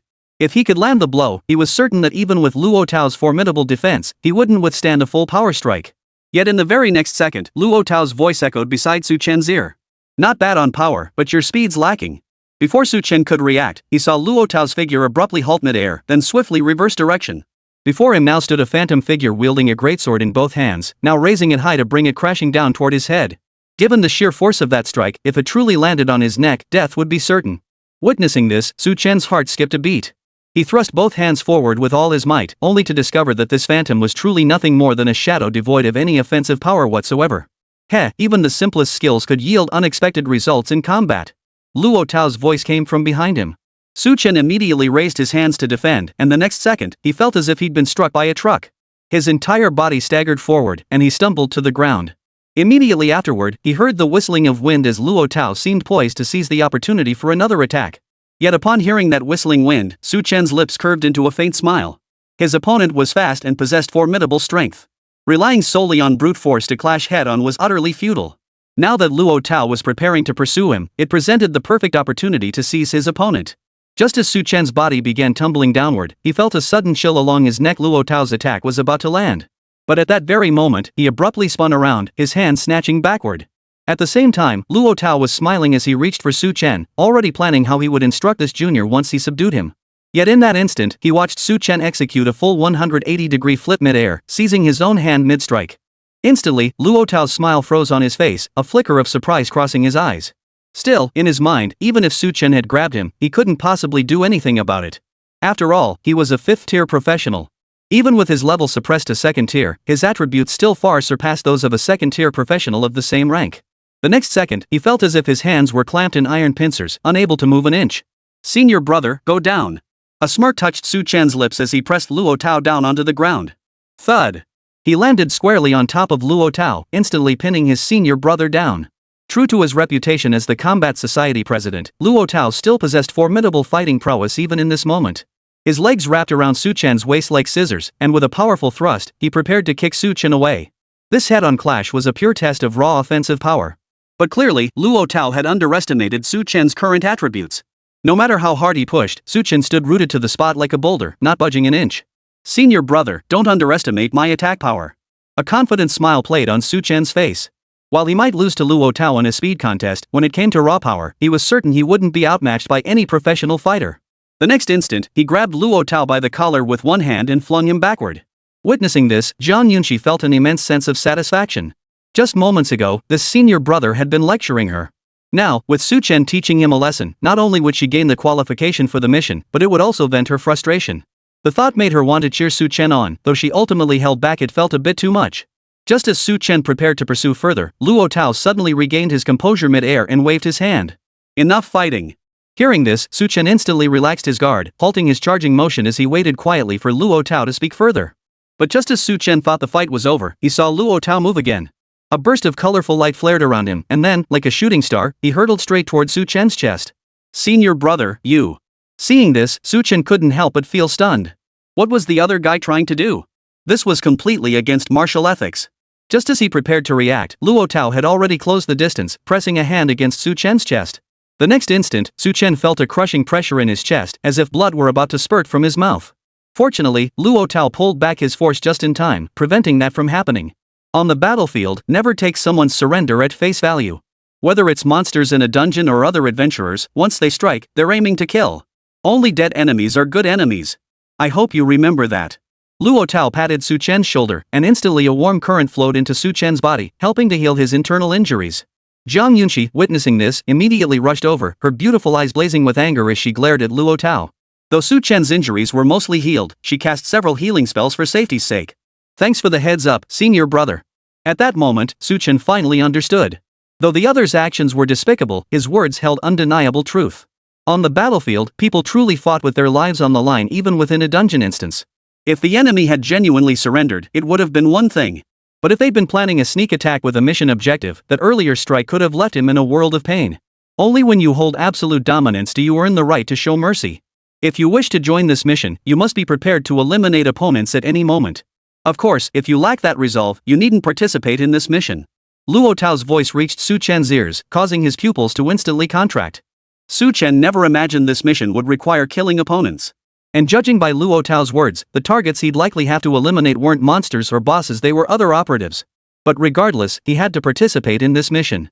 Otherwise, wouldn't all his earlier efforts have been wasted? I'm in for this mission. With that thought, Su Chen immediately agreed.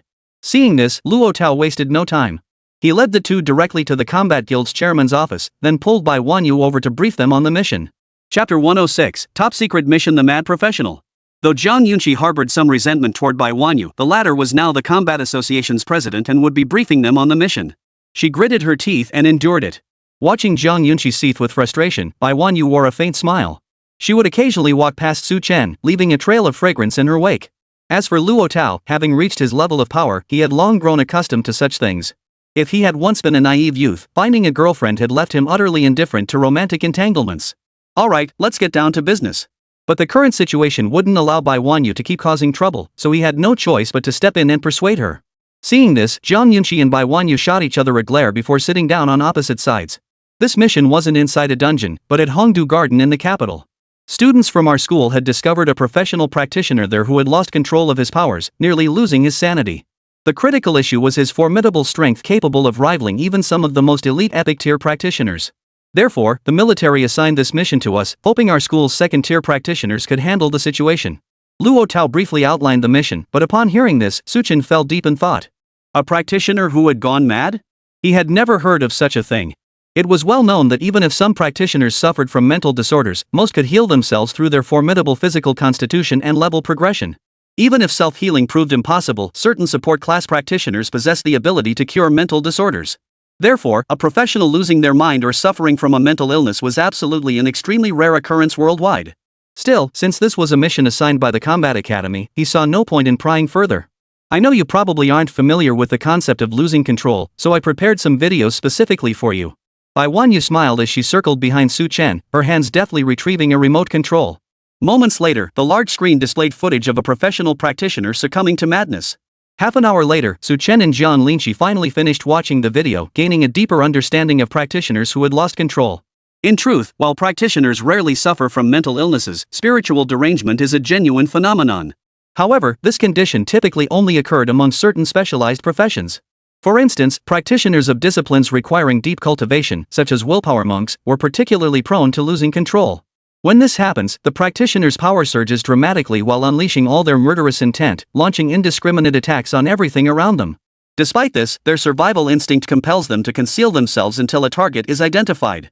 Typically, when a practitioner in this state attacks, it results in casualties numbering in the dozens or more. Now that we've finally tracked down their whereabouts, the Combat Guild absolutely cannot allow them to remain hidden. Therefore, your mission is straightforward: apprehend this deranged professional.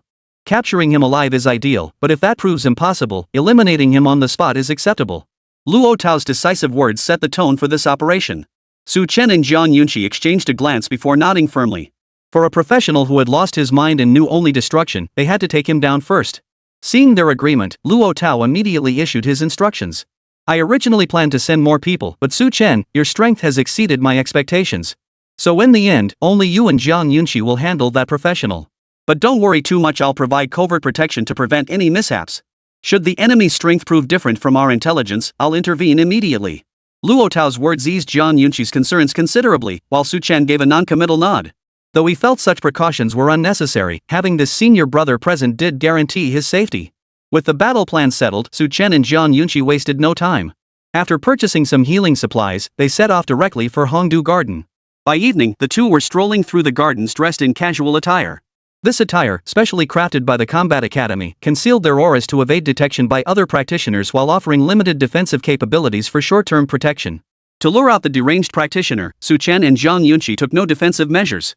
Instead, they strolled down the streets like a young couple out for a leisurely walk. Though not vast, Hongdu Garden featured unique local plants on its rear hillside, drawing many visitors. As dusk fell and the pair ventured deeper into the garden, the surrounding crowd gradually thinned. The chirping of crickets echoed through the garden, the only other sound being their footsteps. "Do you think he'll show up?" Zhang Yunqi leaned against Su Chen's shoulder, her cheeks flushed. Their intimate manner throughout their journey had drawn considerable attention, but as an unmarried young woman, Zhang Yunqi felt distinctly awkward about such closeness. Hearing this, Su Chen said nothing more, instead focusing his attention entirely on surveying their surroundings. Based on his observations, the back mountain offered numerous hiding spots, ideal terrain for ambushes. Moreover, only the two of them were present at this moment.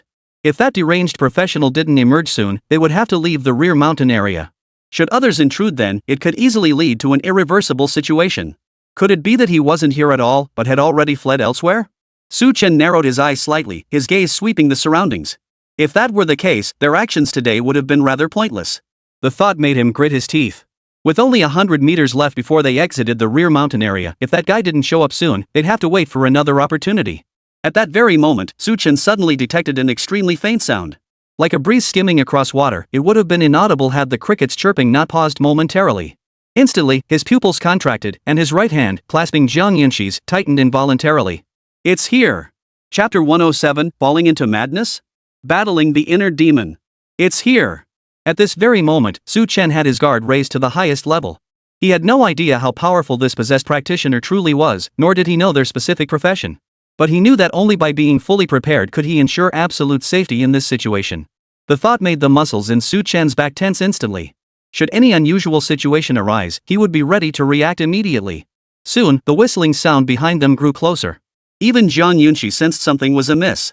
Though leaning against Su Chen, her body seemed to tremble slightly. Yet just as Su Chen's vigilance peaked, the sound vanished abruptly, as if it had never been there at all. An ordinary professional might have dismissed it as a false alarm, but Su Chen's combat experience was vast. In an instant, he understood what was happening. His eyes widened instantly. With a powerful thrust of his arms, he propelled Zhang Yunqi over 10 meters away, landing her in a pile of grass. He remained rooted to the spot, then slammed both palms violently backward. Boom! A thunderous roar echoed as Su Chen's terrifying force unleashed upon the intruder. The intruder clearly hadn't anticipated such terrifying strength from the youth before him, and was instantly forced back several steps. Seizing the moment, Su Chen turned his gaze backward, clearly seeing the figure behind him. It was a disheveled youth with messy hair, his appearance unkempt and his eyes bloodshot. Above his brow sat a faint purple mark, the surrounding veins bulging prominently, creating an eerily terrifying sight. Seeing this, Su Chen froze in surprise. He had imagined a practitioner who had gone mad from their cultivation would be terrifying, but this one looked no different from an ordinary practitioner. So this was a practitioner who had gone mad? He didn't seem particularly unusual. As Su Chen studied the man, the possessed practitioner across from him was equally scrutinizing Su Chen. Though his mind was clouded, he still possessed an instinctive grasp of their respective strengths. He could sense that the youth before him possessed extraordinary strength, perhaps even enough to crush him. With that thought, the deranged practitioner flicked his right hand. A thick purple mist instantly swirled around Su Chen, enveloping him entirely. Seeing this, Su Chen dared not linger. He charged straight ahead. Though he didn't know the purpose of this purple toxic mist, he understood clearly that the opponent wouldn't use such a seemingly useless tactic to block him. Crucially, after releasing the smoke, the deranged figure was now retreating rapidly. His posture suggested an attempt to flee the area. If that was the case, retreat was the last thing Su Chen could afford. With that thought, Su Chen's speed surged. In a single bound, he closed the distance and appeared before the man. Seeing Su Chen move with such astonishing speed, a flicker of confusion crossed the bloodshot eyes of the deranged professional. He prepared to unleash another technique to block Su Chen's attack, but what followed was something he never could have anticipated. Su Chen's movements were ghostly swift, leaving trails of afterimages in the air. That terrifying speed sliced through the air itself, delivering an unparalleled force that slammed into his body. Ah! Instantly, the possessed practitioner felt as though his hands were about to snap, while his ankles sank deep into the ground. Witnessing this, Zhang Yunqi, who had been slightly worried about Su Chen, instantly relaxed. To her, as long as Su Chen could gain the upper hand in battle, he could swiftly turn this localized advantage into the cornerstone of victory. At this moment, Su Chen was practically beating the professional into submission. Though his speed lagged significantly behind Luo Tao's, against these ordinary practitioners, he could easily crush them. Not to mention Su Chen's attack power, which even surpassed that of Luo Tao at the same level. Even with the massive stat boost from his demonic transformation, this professional fighter was still no match for him. Get down! But whether it was sheer stubbornness or something else, despite Su Chen's relentless pressure, he couldn't secure a swift victory. Seeing this, Su Chen guessed what was going on. This bastard still clung to the illusion of victory. It seemed he wouldn't concede defeat until he was beaten into submission. Su Chen's eyes narrowed slightly, a chilling glint flashing in their depths. Even though the man was already possessed by madness, facing that gaze made every hair on his body stand on end involuntarily. Roar! He roared, attempting to overwhelm Su Chen. Yet against Su Chen's terrifying offensive power, all his efforts proved futile. With a single, full-force slap, Su Chen sent the man crashing to the ground, unable to rise again. Yet even then, Su Chen showed no mercy. Grabbing the man by the collar, he began delivering blow after blow with his open hand. I'll make you lose your mind. Smack, smack. 2 slaps landed squarely on the professional's face. I told you to hide here and ambush me. Soon, 2 more slaps landed on his body. You should have admitted defeat earlier. Now get down on the floor. Su Chen's right hand was raised high, poised to strike. But just then, he noticed a flicker of fear in the eyes of this man consumed by his obsession. Big brother, stop hitting me, stop hitting me. I admit defeat. The man now shielded himself with both hands, his voice still trembling with lingering terror. Seeing him speak, Su Chen assumed he was preparing to attack again like Luo Tao had done, so he immediately delivered another slap, knocking him unconscious. However, witnessing this, Luo Tao immediately rushed forward and stood before Su Chen. His attention, however, wasn't on Su Chen. Instead, his gaze fixed on the unfortunate, unconscious man lying on the ground. Unbelievable. Such a situation was truly extraordinary. He watched as the faint purple mark on the unlucky man's head slowly faded, his voice filled with astonishment. Zhang Yunqi also approached Su Chen, and both of them looked at the unconscious professional with a hint of confusion in their eyes. Was knocking someone unconscious really that extraordinary? Su Chen suddenly felt this achievement didn't seem too difficult to accomplish. But seeing the puzzled expressions on their faces, Luo Tao clapped his hands. He then bound the unfortunate soul and hoisted him onto his back. I've seen practitioners lose control of their magic before. I've even witnessed missions completed after crippling someone. But this is the first time I've seen someone forcefully beat a possessed professional back to their senses. For this achievement alone, Su Chen, you're in for some serious credit. Chapter 108, What is Genius? This is genius. Beating a possessed individual back to their senses? That SA first for me. Luo Tao's voice echoed in Su Chen and Zhang Yunqi's ears, leaving them utterly stunned. Good heavens! Su Chen had thought he'd merely beaten the opponent into preparing some underhanded trick, never expecting he'd shattered their inner demons outright. Such a situation was unheard of, yet they encountered it on their very first mission. Truly extraordinary. Follow me to the Capital Practitioners Association next. They'll personally issue your rewards. Luo Tao hoisted the unfortunate man onto his shoulder and headed toward the exit of Hongdu Garden. Su Chen and Zhang Yunqi exchanged a glance before immediately following behind.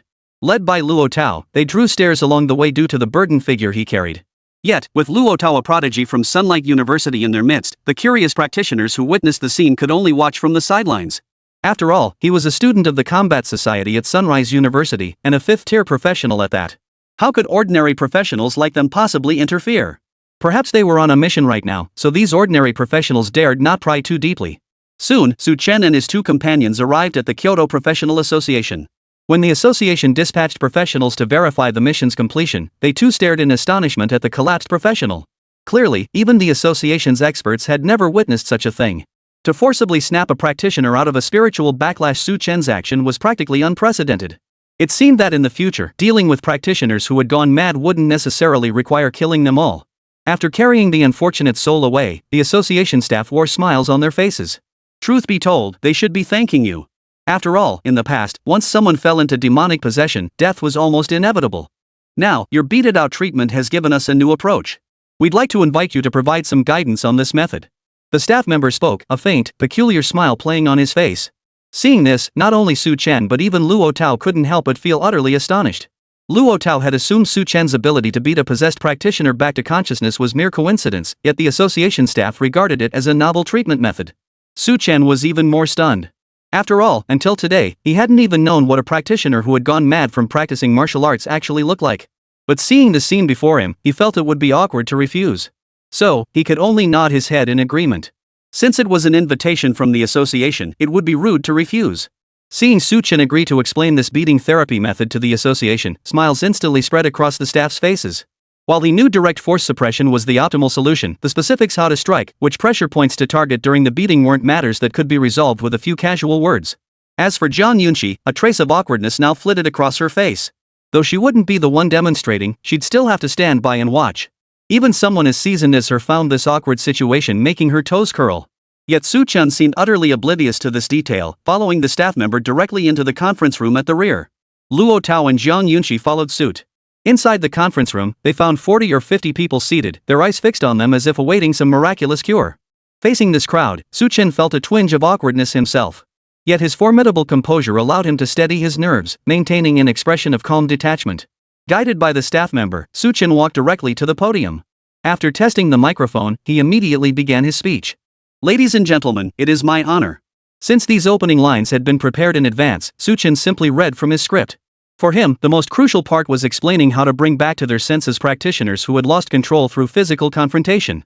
In truth, the association staff seated below knew the opening remarks were mere formalities, so they all listened with little interest. Regarding my recent experience of using physical force to restore clarity to a professional who had lost their way, I have gained some insights. Su Chen now wore a smile, as if he truly possessed experience in this matter. Hearing this, the previously drowsy staff instantly perked up. Eyes widened like copper bells, they now fixed their burning gazes on Su Chen. But Su Chen had no real insights at all. He simply couldn't refuse the association's invitation, so he could only spout some platitudes he'd picked up from television. Regarding this insight, I have the following points to share. What are these points? Allow me to explain them personally. Fists carry heat, insults have limits, blows carry force, strikes land with precision, hands rise with height, and kicks strike with angle. Most crucially, maintain the resolve to strike him dead rather than merely knock him unconscious. As Su Chen spoke up there, Zhang Yunxi stood beside him, her face flushed with embarrassment. What kind of nonsense is this? Utterly useless drivel. Don't the association staff already know these things? What people want to know is how you bring someone back to consciousness, not listen to empty platitudes. Meanwhile, the association staff below the stage were all numb. At first, they thought Su Chen's words made sense, but the more they listened, the more they realized this was just the same nonsense their own leaders spouted. Worst of all, they couldn't even argue with Su Chen's nonsense. Their boss was right there listening. If they dared speak up, they'd probably be fired the next day the moment they stepped through the association's doors. So now, the association staff could only clap and cheer along, though their faces were etched with pained expressions. If Su Chen hadn't been someone they'd insisted on bringing in, they'd probably be itching to give this kid a piece of their mind right now. Luo Tao, however, watched the scene with a bittersweet expression. He finally understood Su Chen had no insights whatsoever. He'd only come out of respect for the association. But what he was saying now was beyond everyone's expectations. After all, truly declining the association's invitation would have been the worst possible choice. Such behavior could only be described with two words: pure genius. Chapter 109, Dude, you really are the king of trash. The staff of the professional association heard Su Chen's words but promptly forgot them. After all, their minds were focused on retaining valuable information, not superficial pleasantries. Though his speech held no practical value for them, the association would still deliver every ounce of the promised rewards. After concluding the speech, the staff led Su Chen and Zhang Yunxi to the guild's storage facility. As for Luo Tao, though he hadn't participated in the mission, as their senior brother, he needed to oversee the items Su Chen and Zhang Yunxi selected. He decided to tag along. Gentlemen, the staff member announced, based on your mission rewards, you may each select one item of the precious grade, capped at the 5th tier. Feel free to browse now. Just come back to me to register your selections later. The staff member escorted them into the warehouse before leaning against the doorframe to wait while Su Chen and Zhang Yunxi made their selections. Seeing this, Luo Tao followed them inside. He wasn't there to see what they chose, but rather to offer tailored advice based on their circumstances. Zhang Yunxi, who began selecting her reward first, knew exactly what she wanted. As a support class, her choices would naturally be either various scrolls or items that could grant her additional temporary attributes. Her choice perfectly aligned with these criteria: a 5th-tier special item called Pandora's Box. The scroll stored within it would increase in potency over time. Seeing her pick this item, even the guild staff couldn't help but twitch their lips. What excellent taste, choosing one of the most precious items in our entire guild. The staff member regained their composure and promptly recorded Zhang Yunxi's reward selection. With Zhang Yunxi's selection complete, Su Chen now turned his attention to his own reward choices. For him, these items offered little further enhancement to his combat prowess. After all, his current attributes completely outclassed other practitioners at the same level. Unless it was something exceptionally rare, it would only marginally boost Su Chen's combat effectiveness. In fact, if not for the non-transferable nature of this reward selection, he would have gladly ceded this opportunity to Zhang Yunxi. This was truly agonizing. Gritting his teeth, Su Chen stared at the professional association's warehouse, his mind in turmoil. These items held little practical value. If possible, he'd even prefer to exchange them directly for cash, though clearly, the guild wouldn't set such a precedent. His gaze darted back and forth across the collection, his expression suggesting he was carefully selecting the reward that truly appealed to him. Seeing Su Chen so conflicted, Luo Tao couldn't help but speak up. This is rainbow meteorite iron, a crucial material for forging epic tier equipment. This piece, the wave-treading dragon slaying sword, is exceptionally powerful even among 5th tier equipment by my standards. As for that shield you wielded in life, I recall it was forged by a master craftsman in the capital. Its stats are nothing short of exceptional. Luo Tao now followed behind Su Chen, explaining the origins and functions of these items. At times, he grew so enthusiastic that even he felt tempted by certain pieces. After all, while the Sunlight University possessed a well-stocked treasury, its exchange conditions were far too stringent. Unfortunately, the items from the professional association could only be obtained by completing missions. Buying them with money was simply impossible.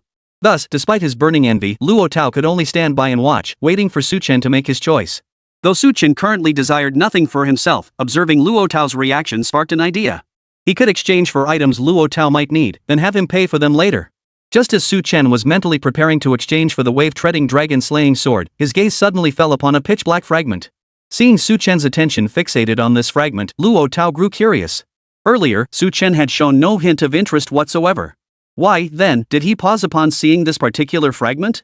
With that thought, Luo Tao immediately scanned the fragment's information and quickly read its contents. Epic Spirit-infused boots, fragment of an epic tier equipment piece, still carrying a faint, inexplicable aura that hints at its former greatness, can be recycled for enhancement.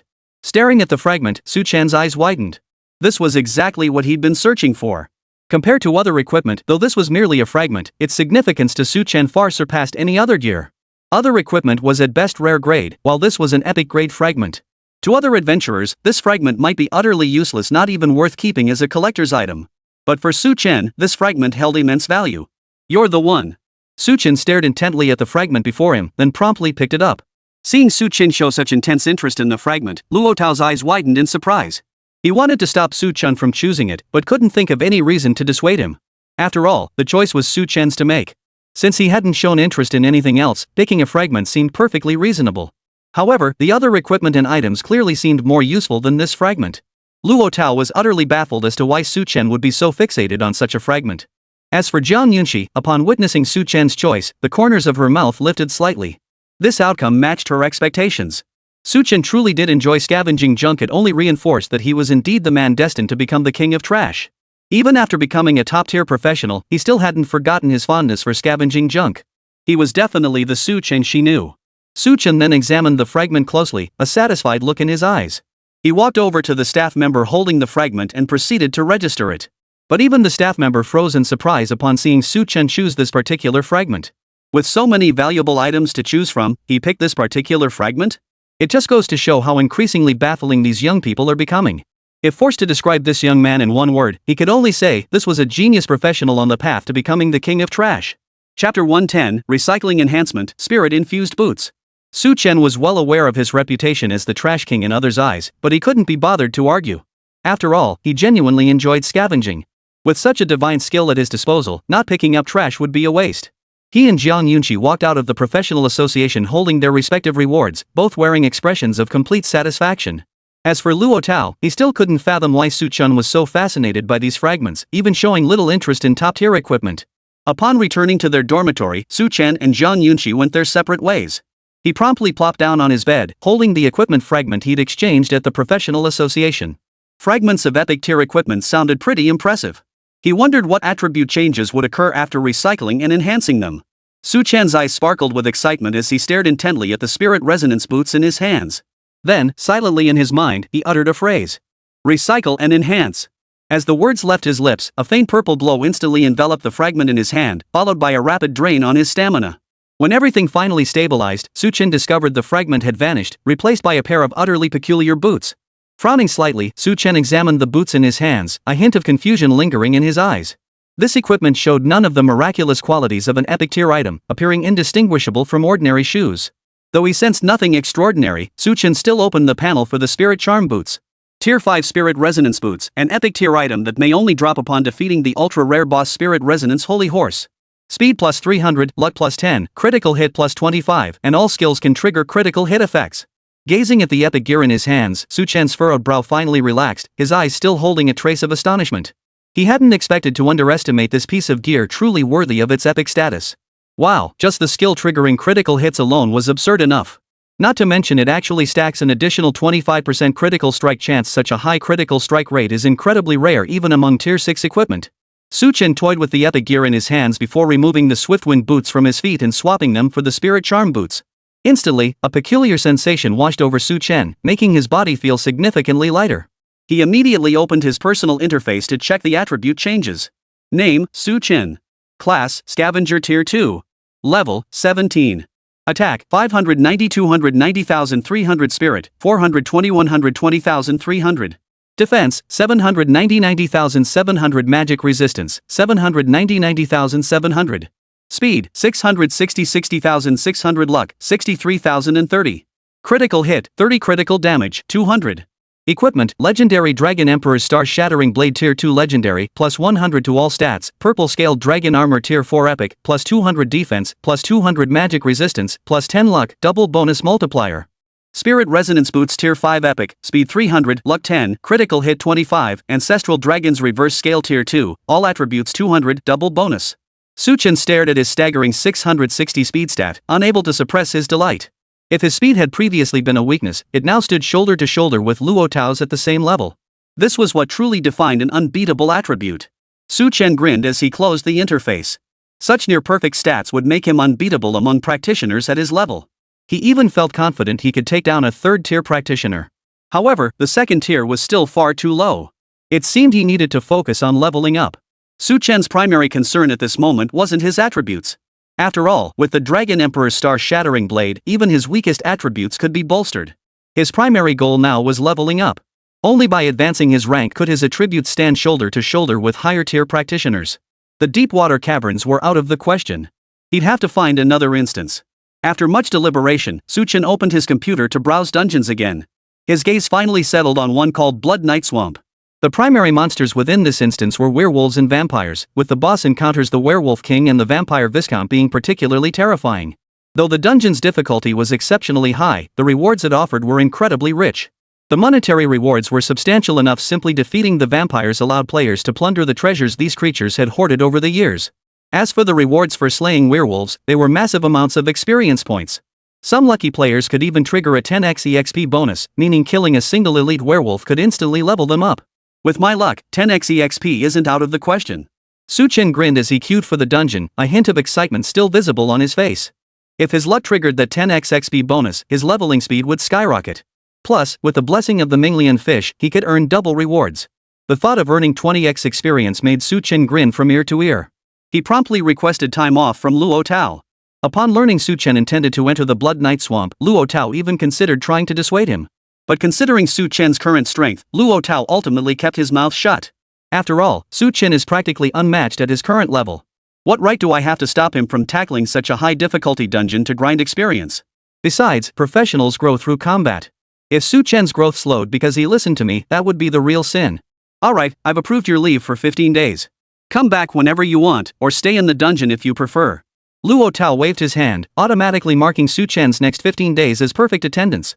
As for whether this would upset the school administration, that was none of his concern. With Chen's current strength, no one would bat an eye if he skipped classes or even the school altogether.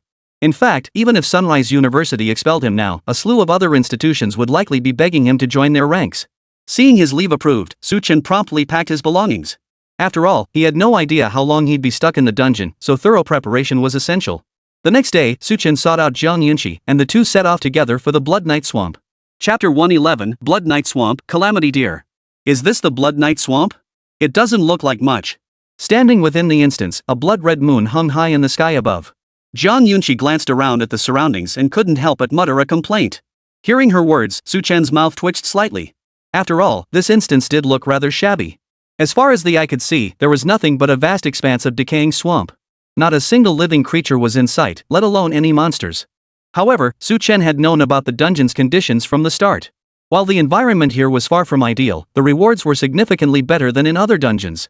If he and Zhang Yunqi encountered a monster horde here, they might just score big. Ah, whatever. Let's just find some monsters first. Chen shook his head, a hint of amusement flickering in his eyes. Then, he pulled Zhang Yunqi along as they began scouring the swamp for monster tracks. But just as he lifted his foot, he noticed something unexpected clinging to his shoe. Picking it up, an information screen instantly appeared before his eyes. Fragmented map seems to contain some interesting information can be recycled for enhancement. Seeing this message, Chen raised an eyebrow. He hadn't expected to find a fragmentary map here. Though he had no idea where it belonged, he decided to give it a try and recycled it for enhancement. In an instant, before Jiang Yunqi had turned back around, Chen had completed the recycling.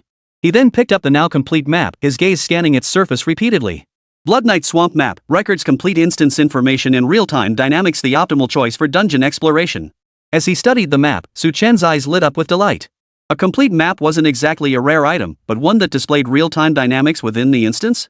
This thing was absolutely 10,000 times better than any so-called map. What a treasure! Chen crumpled the map in his hand, and instantly, the complete information of the entire instance materialized before him and Jiang Yunqi. Seeing this map appear instantly dispelled all the doubts lingering in Jiang Yunqi's mind.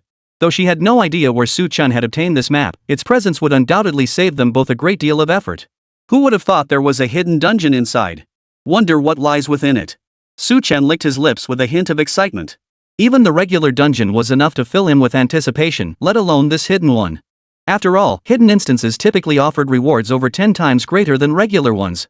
Some even contained rare monsters, where the reward gap could soar to 100-fold. However, for him and Jiang Yunqi, the hidden instance felt like a distant dream at the moment. After all, they hadn't even defeated the boss of a regular instance yet. Entering a hidden instance was like trying to find the door before it was even built. Therefore, they carefully stowed away the map and began creeping toward the nearest monster cluster. Soon, Chen and Jiang Yunqi located the nearest monster group using the map. Yet upon seeing this particular group, both wore expressions of disgust. While they knew dungeon monsters came in all shapes and sizes, and ugly appearances were par for the course, the creatures before them were truly bizarre. A herd of deer-like creatures roamed about 10 meters away, their bodies riddled with holes so large that their pulsating internal organs were visible. Worse still, they emitted a nauseating stench so potent it nearly choked Chen and Jiang Yunqi. Just kill them already, ugh. Jiang Yunqi covered her nose, about to speak, but turned away and began dry heaving. The stench was unbearable. Even with her nose pinched shut, the foul taste invaded her mouth. The stench assaulted her very soul, nearly causing Jiang Yunqi to faint. Watching her like this, Chen couldn't help but let the corners of his mouth turn up slightly. He'd never seen Jiang Yunqi like this before. Though the stench was unbearable, today he was truly getting an eyeful. Alright. Chen nodded, then charged straight at the horde of monsters. As he did, he scanned their attributes. Catastrophe Elk LV-19. Attack, 200 Spirit, 100. Defense, 100 Magic Resistance, 100. Speed, 290. Status, Foul Gas. These beasts have evolved a super foul stench capable of stunning players of equal level to prevent being eaten. Even other creatures dwelling in the Blood Knight Swamp cannot endure it. Chen's mouth twitched at this description. Where were such cowardly monsters? Other monsters, when trying to avoid being eaten, would evolve all their attributes to exceptionally high levels. But these guys?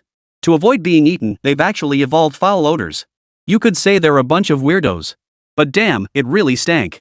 Chen wrinkled his nose, then a flash of murderous intent flickered in his eyes. Such a disgusting creature deserved to be dispatched swiftly. He drew the Dragon Emperor star-shattering blade and swung it directly forward. Boom! With terrifying force and speed beyond human comprehension, Chen appeared before the herd of calamity deer like a phantom. With a single stroke, several calamity deer clustered together were instantly cleaved in two. The remaining beasts tried to flee, but against Chen's speed, their attempts were futile. You! A calamity deer let out a blood-curdling shriek that made Chen's eardrums feel like they were about to burst. Yet as he regarded this last remaining creature, a look of relief flashed in his eyes. You're the only one left. What are you screaming about? Chen snorted coldly, preparing to strike it down. But just then, the ground erupted in violent tremors. Faced with this sudden disturbance, Chen wasted no time, swiftly slaying the calamity elk before him. He immediately turned and sprinted toward Jiang Yunqi. Yet just then, a dark shadow plummeted from the sky, crashing violently onto the ground. Boom! The terrifying impact shook the earth, sending clouds of mud flying into the air and instantly obscuring Chen's vision. Oh no! At that very moment, Chen sensed something terribly wrong. He raised the Dragon Emperor's star-shattering blade before him, only to feel a strange force surge through him, sending his entire body flying backward. Chapter 112, Wishing He Had a Steel Wool Pad. Boom! The terrifying explosion reverberated, sending shockwaves through Chen's very core. Slammed back by the terrifying force of the attack, he now saw the creature's face. It was a monstrous beast over 10 meters tall, its dark brown eyes now fixed on him with pure, seething hatred. Catastrophe Elk King LV-25. Attack, 600 Spirit, 120. Defense, 300 Magic Resistance, 300. Speed, 460. Status: Death, Poison Immunity, Bleeding Immunity, Poison Immunity, Disabling Immunity. The Calamity Elk King reigns supreme over all Calamity Elks within the instance. It typically dwells within its lair, but upon hearing a Calamity Elk's distress call, it will instantly teleport to within 100 meters and launch an attack. Seeing this boss, Chen couldn't help but raise an eyebrow. He hadn't expected a monster like the Calamity Elk to spawn a boss. However, this boss didn't appear particularly powerful. Despite its numerous status immunity traits, its overall attributes were abysmal. Fortunately, it was precisely these poor stats that made it manageable. Otherwise, relying solely on its immunity to debuffs, this boss might have rivaled the Poison Claw Lizard King in power. Whoa! The Calamity Elk King raised its head and expelled a terrifying white breath, instantly corroding the marshland ahead clean away. Seeing this attack, Chen instantly realized he couldn't overlook the enemy's abilities just because his own stats were poor. But since you've come, you'll stay here. He gave a cold snort, then charged forward with the Dragon Emperor's star-shattering blade, lunging straight at the Calamity Elk King. In an instant, Chen's figure collided with the Calamity Elk King. His terrifying attack power sent the boss reeling backward. Yet despite its poor attributes, its skills were anything but weak. With a flick of its hooves, the Calamity Elk King's form became utterly ethereal, like a phantom that didn't exist. It vanished right before Chen's eyes. Suddenly, Chen felt the Disaster Elk King that had been blocking his path vanish. His body surged forward involuntarily. Seeing this, the Calamity Elk King seized the opportunity. A crimson-purple divine light flashed upon its antlers as it charged straight towards Chen. This was its signature move, Deer King's Charge, capable of dealing damage equal to 10% of the opponent's maximum HP. With a bit of luck, it might even cripple the target outright. Seeing the Calamity King stag charging straight at him, Chen swiftly stabilized his stance and raised the Dragon Emperor star-shattering blade before him. You want to compete in attack? Get down! Chen snorted coldly, then gripped the blade with both hands and unleashed the heaven-splitting earth-rending strike. Boom! A terrifying blade light erupted, illuminating the ground with a dazzling white glow like a second moon. The Calamity Elk King witnessed this spectacle, a flicker of fear flickering in its small eyes. Yet at this moment, it had no path of retreat. Only two fates awaited this boss: either block Chen's attack and drive him back, or fail to block and die instantly. Yet the boss showed no hesitation. Charging headlong towards Chen with antlers raised, it seemed determined to take him down. Even if it meant its own demise, it would drag that human down with it. In an instant, the Calamity Stag King channeled every ounce of its strength into a charging burst, colliding head-on with Chen's attack. The next second, the terrifying force of the strike ripped its body clean in two. Even the hard antlers and defensive bone plates on its head couldn't withstand Chen's attack. Rip! A tearing sound echoed as the Calamity Elk King maintained its charging momentum. Yet, a crimson line now split its forehead. The gash rapidly spread, cleaving the Calamity Elk King's body cleanly in two. Thud! The boss's body, still carrying momentum, split in midair and crashed into the swamp below. Watching the boss finally die, Chen breathed a sigh of relief. Though the creature wasn't particularly difficult to handle, the stench clinging to it was utterly unbearable. Even though he hadn't come into direct contact with the Calamity Elk King, his clothes now reeked of an odor he couldn't stand. Looks like he'd need to scrub himself down thoroughly back home. At the very least, he'd have to scrub off a layer of skin. A wry smile tugged at Chen's lips as a light screen materialized before him. Congratulations on defeating the Calamity Elk King. Triggered triple EXP. Congratulations on gaining 1,200,000 EXP. Acquired, Calamity Elk King Antler X1 Unique, the mystical antlers from the Calamity Elk King's head, carrying a peculiar aura. Seems to be a crucial key for unlocking something. Seeing the experience he'd just gained, Chen felt an immediate surge of satisfaction. Triggering the triple EXP bonus, combined with his existing double reward, he gained a whopping 120,000 EXP. Not only could he instantly level up to 20, but he could also save some experience for use after advancing his tier. But what exactly was this Calamity Elk King's antler? A crucial key to unlock something? Could this dungeon hold further secrets? Curious, Chen picked up the massive antler and stowed it away in his storage pouch. Though he didn't know its purpose, keeping it for now was wise. Whether it would prove useful later was anyone's guess. After organizing everything, he found Zhong Yunqi and saw that the little girl had already returned to normal. Heh, you! Don't come any closer. Just as Chen was about to approach, Zhong Yunqi suddenly shrieked. Hearing this, Chen's face clouded with confusion. Glancing down, he discovered his clothes were stained with the blood of the Calamity Stag King, which was now steadily emitting a nauseating stench. His nose twitched, and Chen felt like he might faint from the stench. He quickly retrieved his mobile cabin and stepped inside to scrub himself clean. But the stench was so overpowering that even after several washes, a faint trace of the odor lingered on his body. This boss was downright disgusting. While the difficulty wasn't particularly high, the stench was truly unbearable. Chen now wished he could scrub himself with a steel wool pad, preferably until he stripped off a layer of skin. If given another chance, he'd never provoke this herd of Calamity Moose. No reason, mainly, the psychological trauma from killing these things was just too severe. Now he finally understood one thing: why no carnivorous monsters hunted these calamity moose. Just the stench alone was enough to turn their stomachs. Who would want to eat that? Chapter 113, Elite Wolf Pack. As for these calamity deer monsters, Chen now wanted nothing to do with them. The stench alone was enough to make him miserable for an entire day.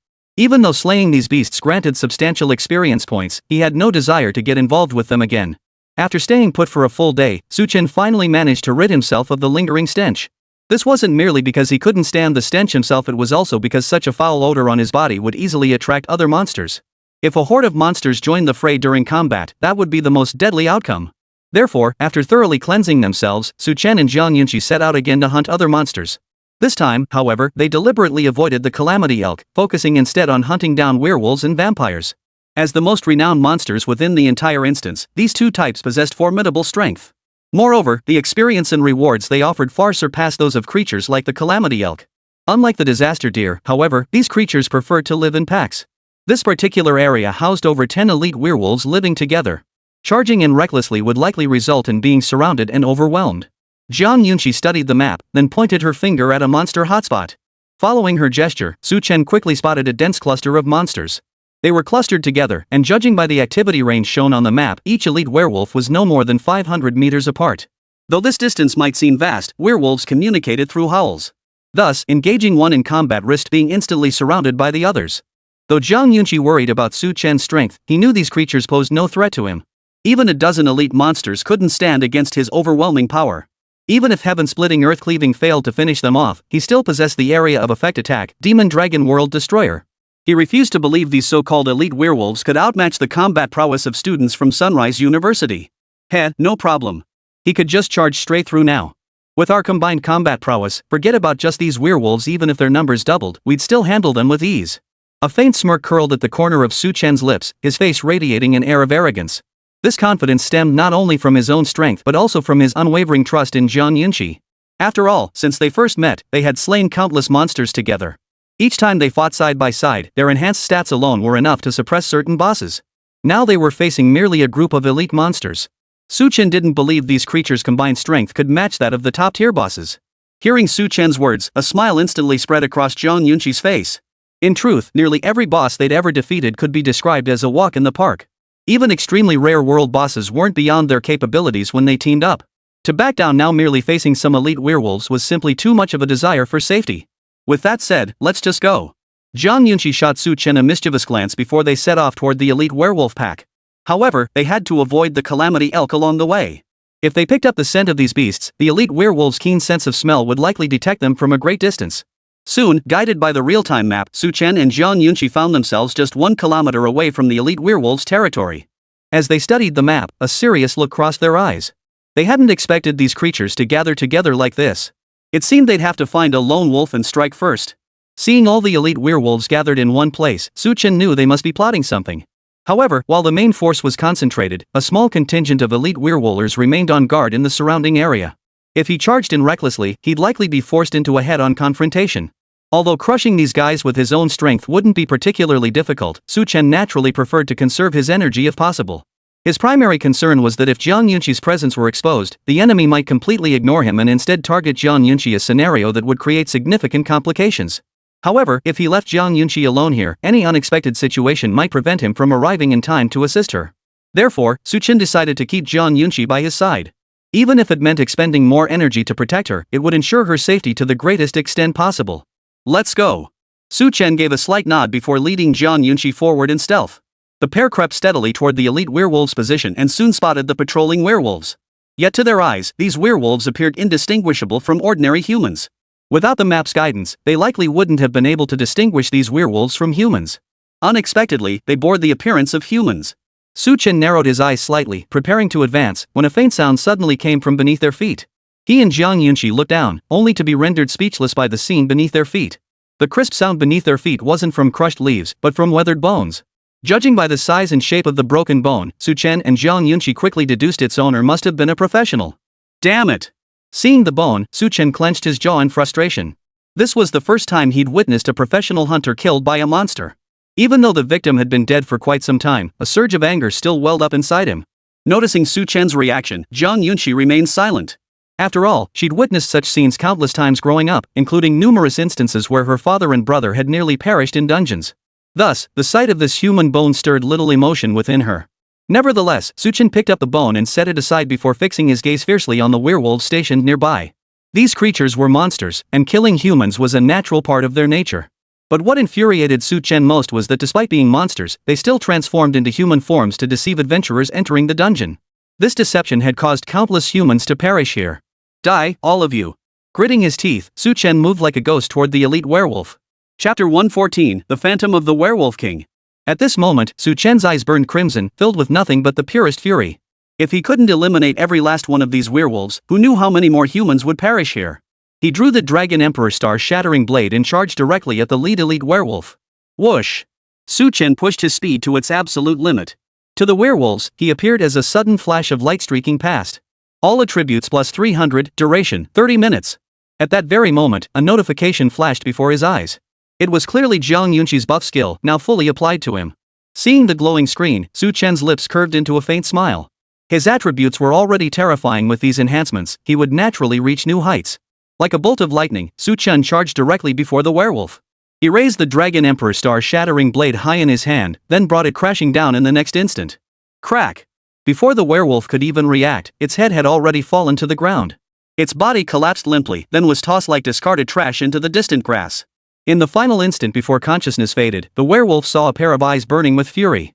Watching Chen dispatch an elite werewolf with such clean, decisive efficiency, Jiang Yunqi's face now bore a hint of delight. 3 more elite werewolves remained on guard nearby. If Chen could eliminate them all, the upcoming battle might become incredibly straightforward. Chen agreed with this assessment. Eliminating a third of the werewolf pack's combat strength at once would mean he could easily handle any encirclement later. But at that very moment, Chen keenly sensed an intense threat. He looked up to see a terrifying figure coalescing in the sky above the gathering of elite werewolves ahead. This human-bodied, wolf-headed figure hovered in the sky, its pale yellow eyes radiating boundless murderous intent. Arg! Before Chen could comprehend what was happening, a piercing howl echoed through the air. The figure in the sky raised its head and let out a roar, as if summoning something. As the sound faded, Chen suddenly saw the instance prompt appear. The Werewolf King has marked you.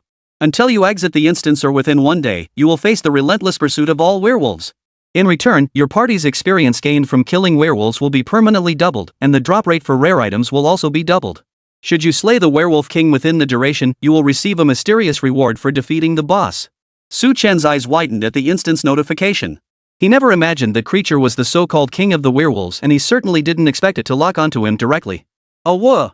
But just as Chen grasped what was happening, he heard over a dozen howls echoing from ahead. Looking up, he saw the elite werewolves that had gathered moments ago now charging straight toward him. Judging by their appearance, these elite werewolves had shed all semblance of humanity, revealing their true werewolf forms. Their upper bodies bulged with massively swollen muscles, and sharp claws protruded from their hands, glinting with an unsettling cold light under the moon's glow. Watching these elite werewolves charge toward him, Chen couldn't help but raise an eyebrow. He hadn't expected the king of werewolves to appear here, let alone summon all the werewolves to attack him at this moment. I'm not afraid of a head-on confrontation either. Observing the wolves, Chen let out a cold snort, a flicker of disdain crossing his eyes. His strategy of eliminating lone wolves one by one had been to make the upcoming encirclement easier. Now that they chose to confront him head-on, he had no other choice. A head-on clash it would be. In direct confrontation, Chen had never been bested. With that thought, Chen activated his skill, Magic Energy Manipulation. Under this skill's enhancement, his entire set of attributes instantly doubled. Even as his stamina rapidly depleted, the effects it brought were truly terrifying. With over 1,000 points of attack power, Chen believed that even the most formidable mythic tier practitioners, when at the same cultivation level as him, would likely be unable to match this. At this very moment, he was utterly invincible among his peers. Oh whoa! A werewolf charged toward Chen, its gaping maw snapping down toward his throat. The foul-smelling saliva dripping onto the ground was enough to turn anyone's stomach. But Chen didn't even bother dodging the attack. He simply reached out and grabbed the werewolf in his hand. Elite Werewolf LV-19. Attack, 500 Spirit, 200. Defense, 300 Magic Resistance, 300. Speed, 350. Status, Travel in Packs, Mind Infiltration, Human Form Disguise. Elite werewolves possess remarkable intelligence and combat prowess. They live in packs, capable of making crucial decisions, forming the backbone of the werewolf community. To evade hunters, they can even disguise themselves as humans to deliver a fatal strike. Reading this description of elite werewolves, Chen snorted coldly. And these are supposed to be elite werewolves? They're nothing but a bunch of yapping little dogs. He tightened his grip, and the elite werewolf's head snapped to the side as life drained from its body. Yet the death of their comrade did not strike fear into the remaining elite werewolves. Instead, it ignited the savagery within them. Now, all fours on the ground, they charged towards Su Chen with terrifying speed. Even witnessing their comrade tossed aside like trash by Su Chen, they felt no fear in the face of their collective strength. These elite werewolves believed that even if the professional before them was incredibly powerful, defeating all 10 of them simultaneously was utterly impossible. Even if they couldn't kill this professional, moments ago, the Wolf King had activated his skill. Every werewolf within the dungeon would now hunt down this human. Once they caught him, they had plenty of ways to tear this human to shreds. At this thought, a wave of greed flared in the werewolves' eyes, and even their charge toward Su Chen quickened. But observing these werewolves, Su Chen now felt no desire to continue entangling himself with these creatures. While he could sustain the fight, Zhang Yunqi's safety couldn't be guaranteed in this situation. He wouldn't risk endangering his companion just to draw more werewolves. With that resolve, Su Chen gripped the Dragon Emperor's star-shattering blade and silently chanted, "Split heaven and earth." Chapter 115, The Encirclement and the Plan. Su Chen held the Dragon Emperor's star-shattering blade in his hand, his eyes now flashing with a deep, intense killing intent.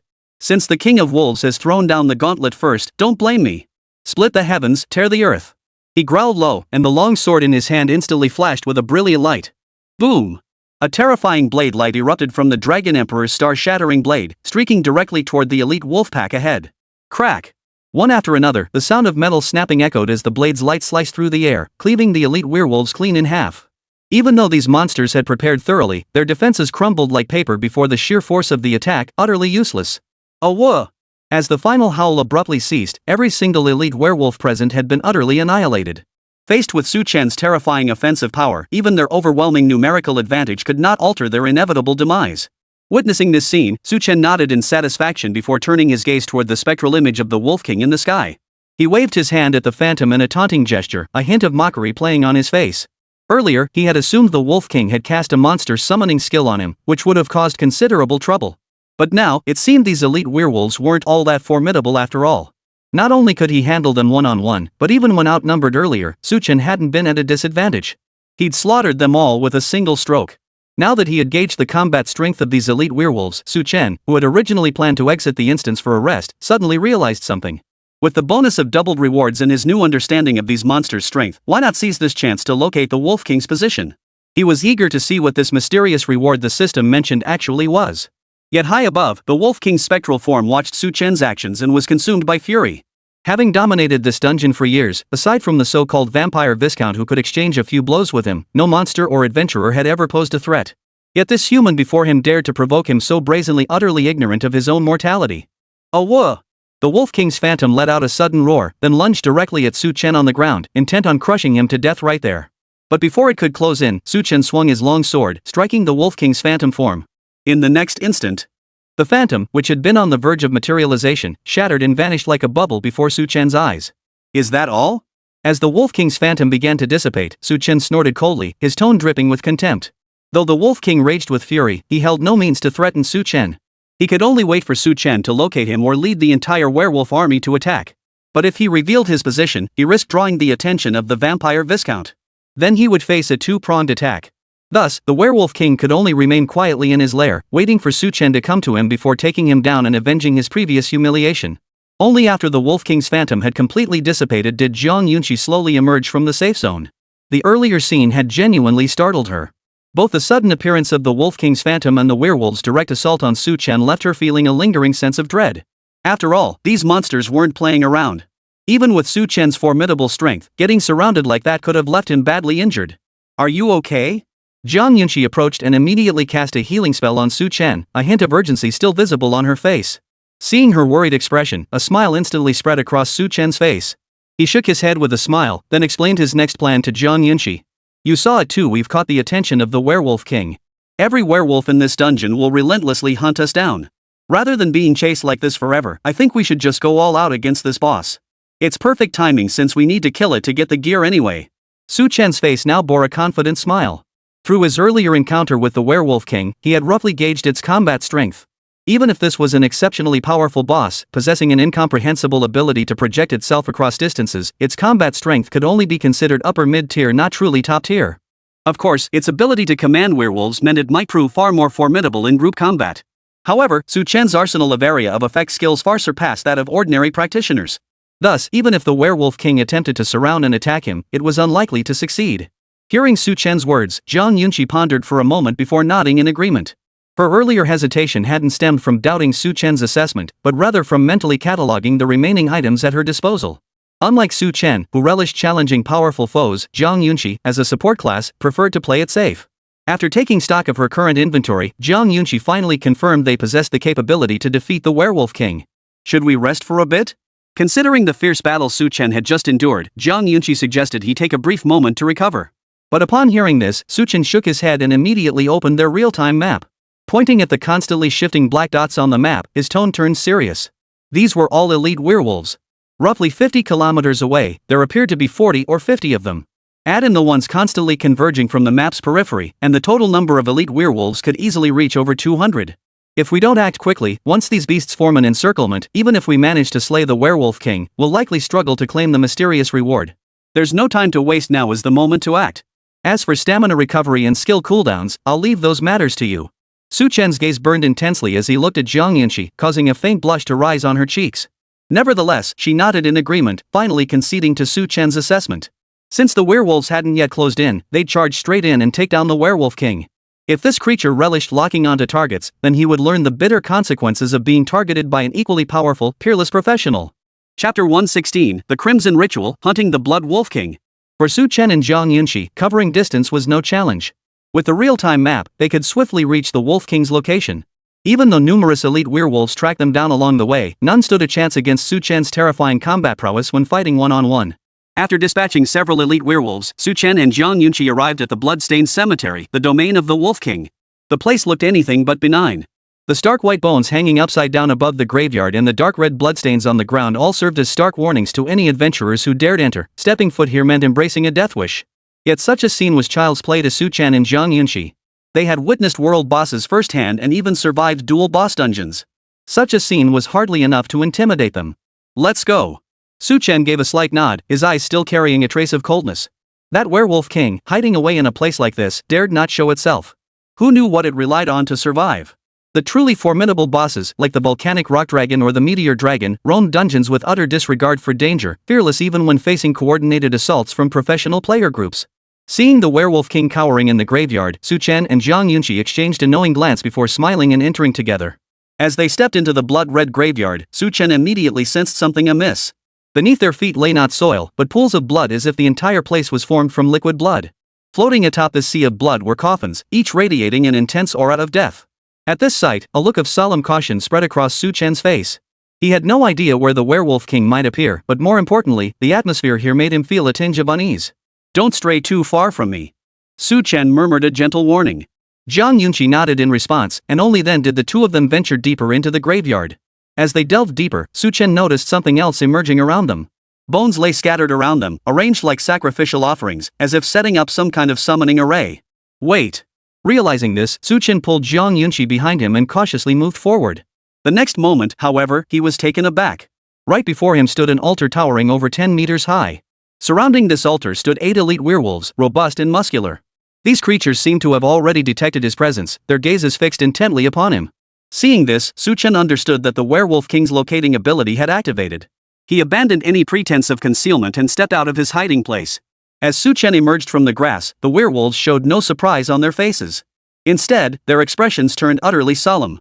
Observing their expressions, a mocking sneer crept onto Su Chen's face. Where is the werewolf king? Didn't that guy say he'd be waiting here for me? Why can't I see him anywhere? Had he already been scared out of his wits, hiding away to let you lot come to your deaths? At Su Chen's words, anger flared across the werewolves' faces. Yet they remained silent, turning as one to stare fixedly at the altar. Suddenly, a surge of excitement flashed in their eyes. In perfect unison, they plunged their claws into their own chests and tore their hearts to shreds. Hail the great Wolf King! Boom! The instant their hearts shattered, all 8 elite werewolves spoke in unison. The very next second, they all lost their lives completely, collapsing to the ground like wooden stakes. But immediately afterward, the blood of these 8 elite werewolves, as if drawn by some force, began to converge upon the altar. Instantly, a terrifying force emanated from the altar, tearing open a spatial portal above it. From within emerged a monstrous werewolf, towering 7 or 8 meters tall.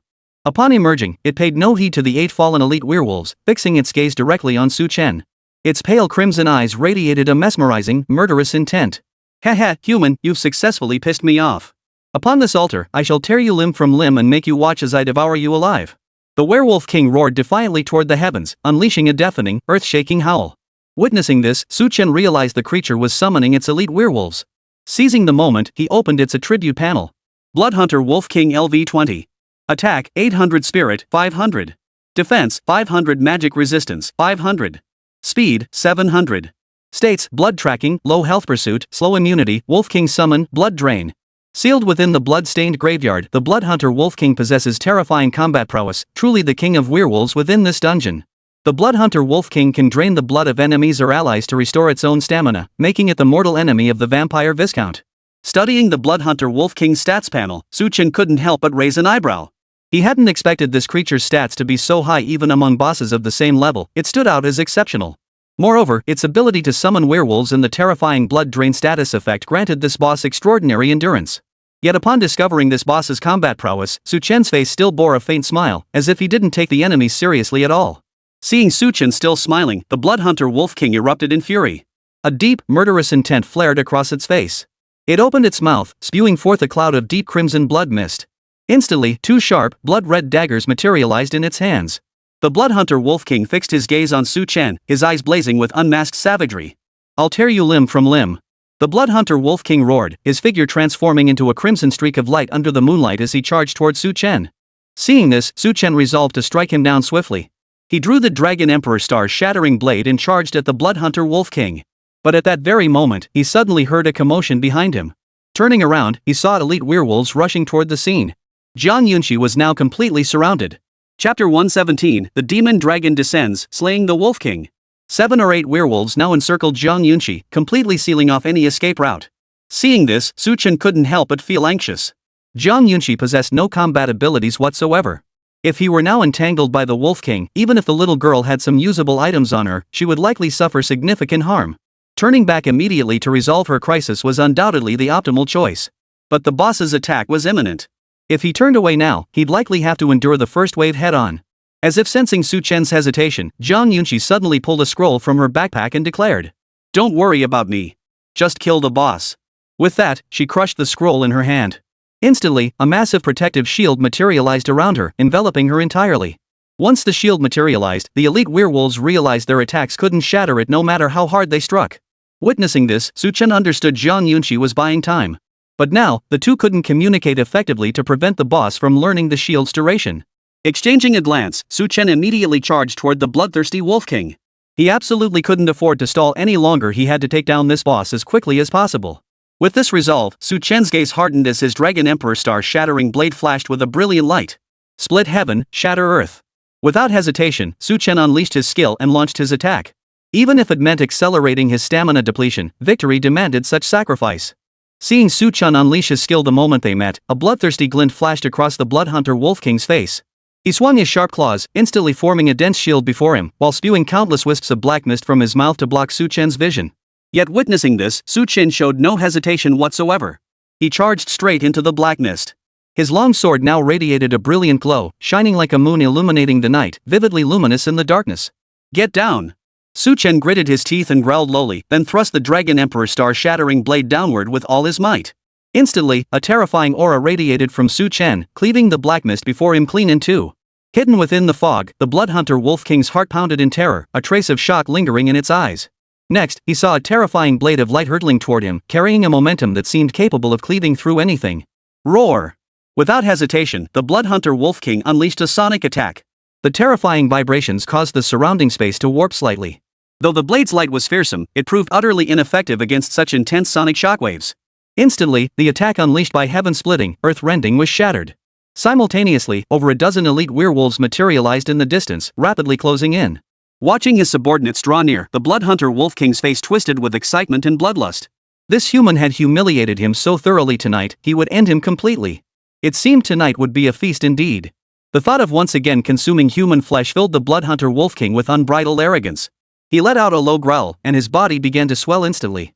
His entire form transformed into that of a giant wolf standing upright, shedding every trace of human characteristics. At this moment, Chen stared at the boss before him, his eyes heavy with gravity. The Bloodhunter Wolf King's muscles bulged prominently, its thigh muscles thicker than Su Chen's waist. Foul-smelling saliva dripped from its jaws, transforming it into a primordial beast. AOWW. The Bloodhunter Wolf King raised its head and let out a roar that shattered the clouds in the sky. Hearing their boss's call, the elite werewolves attacked with unprecedented ferocity, heedless of their own exhaustion as they launched an all-out assault. In an instant, the energy shield protecting Jian Yunqi began to tremble precariously. Seeing this, Su Chen knew he couldn't delay any longer. He clenched the Dragon Emperor Star-shattering blade in both hands and raised it before him. Yet, observing Su Chen's solemn expression, the Bloodhunter Wolf King burst into laughter, his voice dripping with contempt and arrogance. "Human, is that all you've got? Let me show you what my true power is." The Bloodhunter Wolf King roared with laughter, his demeanor suggesting he believed he had Su Chen completely at his mercy.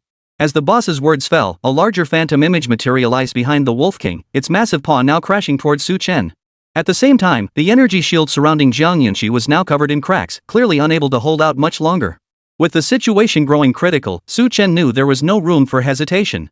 He resolved to unleash his full power immediately and eliminate this boss. Magic Energy Manipulation. Demon Dragon Transformation. Demon Dragon Apocalypse. In an instant, Su Chen unleashed all the enhancement skills he possessed. His stats skyrocketed instantly, with his attack power surging to a terrifying 4,000 plus points. Boom! Under the stunned gazes of the Bloodhunter Wolf King and the elite werewolves, the demon dragon soaring atop the Dragon Emperor's star-shattering blade shot into the sky, swiftly enveloping the entire area. Its eyes locked onto the monsters below, then its dragon claws extended, unleashing an attack like divine retribution. No! The boss, who had been so arrogant moments ago, now wore nothing but terror upon seeing this demon dragon. The Bloodhunter Wolf King no longer wore his earlier smug expression. Under this terrifying assault, he felt his life force rapidly draining away. Even devouring an elite werewolf whole couldn't compensate for the vitality now slipping away. "Spare me, no." The moment he realized he truly would die here, the Bloodhunter Wolf King instantly dropped to his knees and let out a wail of despair. Yet Su Chen merely gave him a cold, dismissive glance before acting as if he hadn't seen a thing. The next instant, the Bloodhunter Wolf King's body was crushed to pieces by the demon dragon, while the remaining elite werewolves had long since been reduced to pulp. As for the elite werewolves still outside the dragon's reach, witnessing this scene froze them in their tracks, overcome by primal fear. Though the Wolf King's abilities still urged them to pursue Su Chen, this primal dread from deep within was far more uncontrollable. Only after every last enemy had been reduced to dust did the demon dragon in the sky slowly dissipate. The elite werewolves in the distance realized the Wolf King was dead, and the marked target slowly vanished. Exchanging glances, they immediately fled this dangerous place. Witnessing this, Su Chen finally exhaled in relief before approaching Jiang Yunqi and gently helping her to her feet. Simultaneously, a light screen materialized before them, displaying the rewards for this mission. Chapter 118, Mysterious Reward Target, Vampire Viscount. As the light screen materialized before them, Su Chen and Jiang Yunqi exchanged glances and exhaled a heavy breath. The previous encounter had been genuinely perilous. Had Su Chen been even a fraction slower, Jiang Yunqi's energy shield might have been shattered completely. Should the elite werewolves have swarmed in then, who knows what might have happened. But for now, the trouble was resolved. Time to see what they'd gained. Su Chen took a deep breath, a faint smile returning to his face. Seeing this, Jiang Yunqi's mood eased as well. She smiled and nodded, and then both of them turned their attention to the light screen before them. Congratulations on defeating 30 elite werewolves. You have gained a double experience effect. Congratulations on defeating the boss Bloodthirsty Wolf King. You have obtained a double experience bonus. Seeing that only the double EXP effect had triggered, Su Chen couldn't help but frown. His luck this time was truly poor, not even the 10x EXP bonus had activated. Moreover, these two experience boosts were independent and could not stack. Just then, the light screen continued to scroll. Congratulations on breaking the Wolf King's curse within the time limit. You have earned a 5-fold reward multiplier. Triggered the blessing of the Minglian fish, doubling all rewards. Total experience gained, 1 million. Tier 1 resource packs, 500, Tier 2 resource packs, 200. Defeated the Blood Wolf King boss within the time limit, obtaining the mysterious item, Blood Wolf King's Claw. Staring at the glowing notifications before him, Su Chen couldn't help but tremble with excitement. 1 million experience points, plus over 700 resource packs.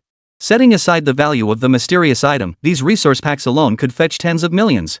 This experience alone was enough to instantly level him up to 20. After completing the advancement quest, reaching level 30 in one go wasn't impossible. But Su Chen knew this wasn't possible. Stored experience slowly dissipated over time, and even with ample experience, advancing a rank could only grant a maximum of one additional level. Except for certain special professions, most classes could only gain one level even with millions of excess experience points. Fortunately, the Guild Association provided a solution. Excess experience could be stored using special devices. Converting experience into cash was straightforward, 1 experience point equaled 1 yuan. Su Chen calculated that selling his accumulated experience alone could net him 8 or 900,000 yuan. This reward is pretty decent. We'll split it 50-50 later. Su Chen had never once kept a reward entirely for himself. Even though this reward was estimated to be worth over 20 million, Su Chen still insisted on splitting it evenly with Zhang Yunxi. They were both comrades in arms and friends. He wouldn't risk ruining their relationship over money. Hearing Su Chen's words, Zhang Yunxi nodded in agreement. She wasn't short on money herself. After all, the Zhang family maintained strict control over various resources, but they imposed little restriction on funds. For professionals like them, resources were far scarcer than money. Some things were priceless, simply beyond purchase. Seeing this, Su Chen didn't dwell on it. He simply collected all the rewards, but his gaze lingered on the final mysterious item, the bloodthirsty Wolf King's Claw. Like the Calamity Elk King's Horn, this artifact came with no additional description, leaving its purpose entirely unknown. Thus, when Su Chen examined the Bloodhunter Wolf King's Claw, he had no clue what it was for. Let's take a look at that antler. Su Chen scratched the back of his head. Since neither item showed any effect on its own, perhaps combining them might yield unexpected results. Thinking it, he acted. He immediately retrieved the Calamity Stag King's Horn. Then, Su Chen and Zhang Yunxi witnessed an astonishing sight. Separately, these two mysterious artifacts seemed harmless. But the moment they were brought together, a mysterious blue glow suddenly emanated from both objects. Such an extraordinary sight caused the two to exchange glances, both sensing something was amiss. Let's observe first. Su Chen scanned both artifacts and instantly received their detailed information. King of Calamity Elk Antler, an ultra-rare artifact dropped by the King of Calamity Elk. Allows control over all Calamity Elks within the instance. When combined with the Bloodhunter Wolf King's Claw and the Vampire Viscount's Essence, it unlocks a hidden instance. Bloodhunter Wolf King's Claw, an ultra-rare item dropped by the Bloodhunter Wolf King. Must be obtained by defeating the Wolf King within the timeframe it marks you. Possession allows summoning 10 elite werewolves to assist in combat within the dungeon. Combine with the King of Calamity Elk's antlers and the Vampire Viscount's Essence to unlock the hidden dungeon. Reading the item descriptions before them, Su Chen and Zhang Yunxi exchanged glances, both eyes sparkling with excitement. They had been pondering how to access the hidden dungeon, but now it seemed like what they'd been searching for had come to them effortlessly. Who would have thought these two mysterious items could unlock the hidden dungeon? With that realization, Su Chen and Zhang Yunxi immediately turned their attention to the final item, the Vampire Viscount's Essence. It seemed they would need to defeat the final boss, the Vampire Viscount, to obtain it. Su Chen licked his lips, a flicker of excitement dancing in his eyes. Seeing Su Chen's animated expression, Zhang Yunxi nodded vigorously. Like Su Chen, she was now filled with curiosity about that hidden dungeon. If they couldn't enter that hidden instance, that would be one thing. But now that they had the chance to explore it, they absolutely had to go in and investigate. With that settled, their next target was clear, the Vampire Viscount. Su Chen's fighting spirit surged, his eyes brimming with eager anticipation. After all, the rewards from a hidden instance were hundreds of times greater than those from ordinary ones. Moreover, a hidden instance requiring such specific conditions to unlock surely held some undiscovered secrets. Most crucially, this dungeon had never been explored by anyone before. He and Zhang Yunxi would be the very first adventurers to set foot inside. Whatever treasures lay within this dungeon would be entirely theirs to claim. Let's rest a bit before continuing. One more day won't make a difference. Zhang Yunxi spoke up now. After the battle, she needed to replenish her stamina. Unlike Su Chen, a combat-focused adventurer, her stamina recovered much more slowly. Hearing this, Su Chen nodded in agreement. Facing a final boss like this, he needed to conserve his strength. Only then could he take it down in one decisive strike. Chapter 119, Vampire Castle, 2 choices. After resting in place for a full day, Su Chen and Zhang Yunxi's stamina had finally recovered to peak condition. All their skill cooldowns had also fully reset. Now was the perfect moment to confront the Vampire Viscount. Let's go. Su Chen had been itching to take on this final boss for some time. Now, with the chance to defeat him and uncover the dungeon's greatest secret, he was ready. Zhang Yunxi nodded in agreement. Without delay, the pair set off at full speed toward the Vampire Viscount's castle. As the dungeon's overt final boss, the Vampire Viscount's castle stood at its very center. From this vantage point, he could oversee every detail of the entire dungeon. Yet today, this vampire noble who should have been slumbering to bolster his strength was abruptly roused by his own minions. The vampire duke listened intently as the werewolf he had enslaved recounted everything that had transpired in recent days. When he heard that the Wolf King, who had opposed him, had met his end at the hands of a professional adventurer, a faint smile spread across the vampire baron's face. A foolish, arrogant dog who would have thought he'd meet his end at the hands of a human. How utterly laughable. He chuckled coldly, his voice tinged with icy derision. The werewolf king who had battled him for so long was now slain by a mere adventurer. He wasn't sure whether to laugh or sigh. But they say the Calamity Elk King is also dead. Could they have discovered the secret of this place? A hint of doubt and alertness tinged the servant's voice.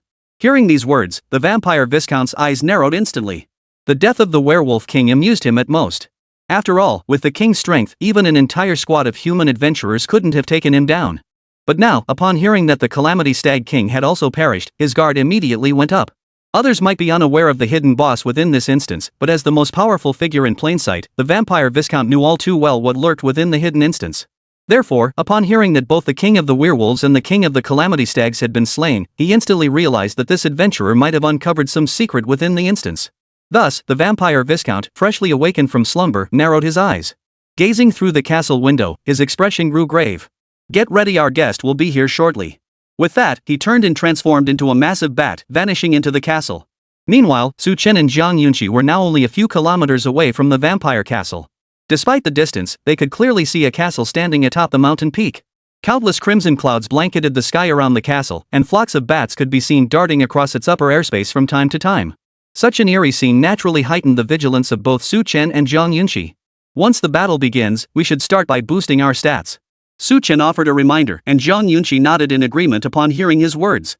For safety's sake, she even pulled out a purification scroll, instantly clearing any potential abnormal conditions from both of them. For the next several hours, they would also be immune to numerous negative effects. The distance of several kilometers wasn't too great for them, so they soon arrived beneath the vampire castle. In fact, they encountered no monster obstructions along the entire route. While this saved them considerable time, it also made Chen sense something amiss. He recalled the vampire castle being teeming with minions, yet now not a single one was in sight. Such a situation was so strange that no one would believe it if he said it wasn't. "Be careful." Chen's warning hung heavy in the air as Zhang Yunqi immediately activated her skill. All attributes plus 200, immunity to all status effects plus 50, duration, 1 hour. Though the attribute boost wasn't substantial, its 1 hour duration made it entirely sufficient for Chen's needs. Facing the vampire castle's gates, Chen pressed both hands against them and shoved with all his might. Squeak, squeak. The bone-chilling sound echoed throughout the surroundings. The bats hanging upside down from the eaves were startled awake, flapping their wings and scattering into the distance. The gates slowly swung open, and Chen and Zhang Yunqi stepped right inside. With these attributes boosting them, they needn't worry about encountering anything too difficult to handle. Walking through the castle's corridors, everything was eerily quiet, broken only by their footsteps. Were it not for the real-time map indicating monsters still lurked here, Chen might have thought he'd stumbled into an abandoned residence. "Be careful. We're about to enter the castle's main hall." After wandering through the castle for over 10 minutes, they finally reached the uppermost level. Staring at the topmost door within arm's reach, Chen narrowed his eyes slightly before pushing it open. As the door swung open, Chen and Zhang Yunqi finally saw the scene within. Vampire servants knelt respectfully on the floor, while at the far end of their gaze stood a platform over 10 meters high. Upon that platform stood a handsome man clad in a black cloak, his face pale as death. He was now sizing up Chen and Zhang Yunqi. "So you're the professionals who killed that stupid dog? You don't look particularly impressive." A mocking smile played on the vampire viscount's lips as he sat upon the platform. He had expected the one who defeated the werewolf king to be some cunning veteran. But now, seeing two such young humans, he felt a wave of absurdity wash over him. He and that werewolf king had lived within this dungeon for countless years. Though they had long prepared for death, to be killed by such greenhorns a young man and a girl was utterly laughable. Hearing his words, Chen said nothing further, instead drawing the Dragon Emperor's star-shattering blade. This action naturally caught the attention of the vampire minions. They immediately bared their teeth, ready to charge forward. However, with a wave of the vampire viscount's hand, the minions instantly fell silent. Chen watched this unfold, his gaze shifting with surprise toward the elevated platform. There, the vampire viscount now wore a smile as he looked at him, his lips moving slightly. "I offer you two choices," the vampire viscount said. "Leave now, and I'll pretend nothing happened. Or stay here and await your death." Chapter 120, Showing Off? Just kill them. "Now I give you two choices, either get the hell out now, or leave your life behind." The vampire viscount's voice echoed throughout the entire castle. Instantly, all the servants rose to their feet, their eyes gleaming with bloodlust as they fixed their gaze upon Chen. Hearing his words, Chen still wore a faint smile. He toyed with the long sword in his hand, his expression filled with disdain. Glancing forward, he saw the handsome vampire viscount's face radiating confidence, as if he already believed he had Chen completely under his thumb. "What if I say no?" But unfortunately, Chen had no intention of choosing either option. A flicker of surprise crossed the vampire viscount's face at the words, but it was swiftly replaced by a sneer. He had thought sparing these two humans was already showing extraordinary leniency, yet he never imagined this fellow would show no gratitude whatsoever. At this thought, the vampire viscount chuckled and shook his head, his previously serene eyes now twisting into a savage glare. Since you choose to court death, then kneel before me. Servant Legion, kill them. As the vampire viscount's words fell, the minions who had been standing idle moments before immediately lunged toward Su Chen and Zhang Yunqi. Though they knew they were no match for these two professionals, the vampire viscount's words were absolute commands to them. Even if it meant certain death, they would not question. Seeing over 100 minions charging toward them, Su Chen's brow furrowed slightly. He glanced back at Zhang Yunqi and warned solemnly. I'll try to hold them all off. Be careful. With that, he charged forward, Dragon Emperor's star-shattering blade in hand. At that moment, Su Chen resembled an out-of-control dump truck, crashing directly into the minion army. Though these minions possessed formidable strength, even surpassing the attributes of those calamity moose, they crumbled like paper before Su Chen's terrifying assault. Boom! Wielding the Dragon Emperor's star-shattering blade, Su Chen instantly cleaved through several minions before him. Blood spurted like fountains, staining the ground a vivid crimson. Yet the vampire viscount gave no order to retreat, and so the minions continued charging forward recklessly. Witnessing this, Su Chen's eyes narrowed, a deep, intense killing intent flashing within. Split heaven, shatter earth. As Su Chen's low shout echoed, a dazzling light suddenly flashed across the Dragon Emperor's star-shattering blade. Witnessing this, even the vampire viscount seated upon the high platform flashed a look of terror in his eyes. He could no longer remain seated. Soaring down from the platform, he swept his cloak, transforming it into a shield that barricaded his minions. Though these minions were worthless, they had consumed countless hours and energy to transform. Killing Su Chen with his minion army would be ideal, but he couldn't allow them all to perish. Otherwise, not only would he have to expend more energy to recreate them, but it might even cause that sealed entity to reappear. Oomph! Who knew you had some skill after all? Watching his cloak deflect Su Chen's attack, a mocking expression returned to the vampire viscount's face. In his view, Su Chen must have already unleashed his ultimate attack. How could such a youngster possess such terrifying power with every move? It must have been achieved at the cost of immense physical exertion. Thus, the vampire viscount believed that once he weathered Su Chen's initial onslaught, he would be facing nothing more than a weakened, exhausted human. He stepped back. But just as the vampire viscount believed he had the situation under control, Su Chen's voice snapped him out of his delusion. With a wave of Su Chen's hand, Zhang Yunqi understood his intent and retreated directly toward the rear. Witnessing this, a strange sense of dread stirred within the vampire viscount. Then, beneath his eyes filled with disbelief and astonishment, a set of magic energy armor abruptly materialized around Su Chen. The armor enveloped his entire body, completely encasing even the Dragon Emperor star-shattering blade in his grasp. Instantly, a terrifying aura radiated out from Su Chen, sending his minions into a trembling panic. All thoughts of defiance vanished completely. How is this possible? Witnessing this, even the vampire viscount, who prided himself on his extensive experience, could not hide the terror etched across his face. He had believed he was facing a human professional at their peak, even convinced he had withstood Su Chen's most powerful attack. But now it seemed he had been far too naive. This professional was powerful, but he never imagined that the state he had witnessed earlier was merely the opponent's ordinary form. The human before him now radiated an aura akin to death itself, an overwhelming presence he himself could not withstand. You, die. The vampire viscount was now panicking. He lunged at Su Chen, his two sharp fangs bared. Only now did the vampire viscount truly enter a state of combat readiness. Seeing their master unleash his full power, the minions immediately rallied their spirits. Though Su Chen had imposed a formidable pressure upon them, under their master's leadership, they believed they could emerge victorious in every battle until the human before them was utterly destroyed. Yet observing the vampire viscount and his minions' movements, Su Chen's face betrayed no trace of tension. He let out a cold laugh, then reached out and seized the vampire viscount with sheer force. Feeling the immense force gripping his neck, the vampire viscount was now utterly panicked. He struggled desperately to break free from Su Chen's hold, only to discover that no matter how hard he strained, it was all in vain. You demon can't kill me.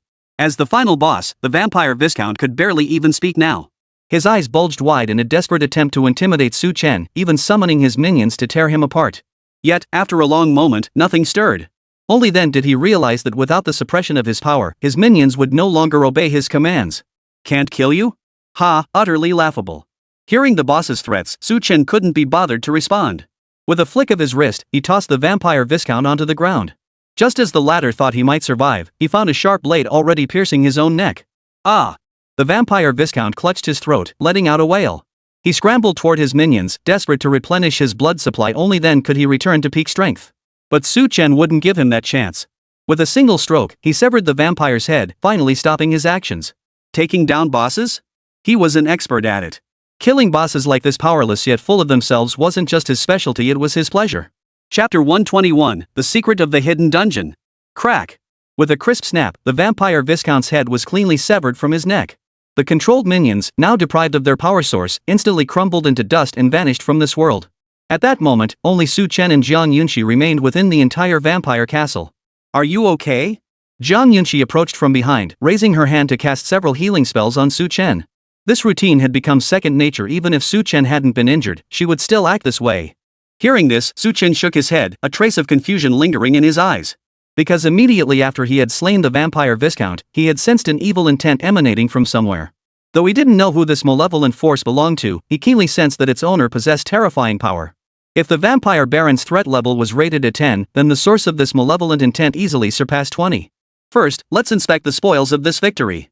Su Chen steadied his emotions before joining Jiang Yunxi to examine the spoils from slaying the vampire baron. Congratulations on defeating the vampire viscount. Total EXP gained, 200,000.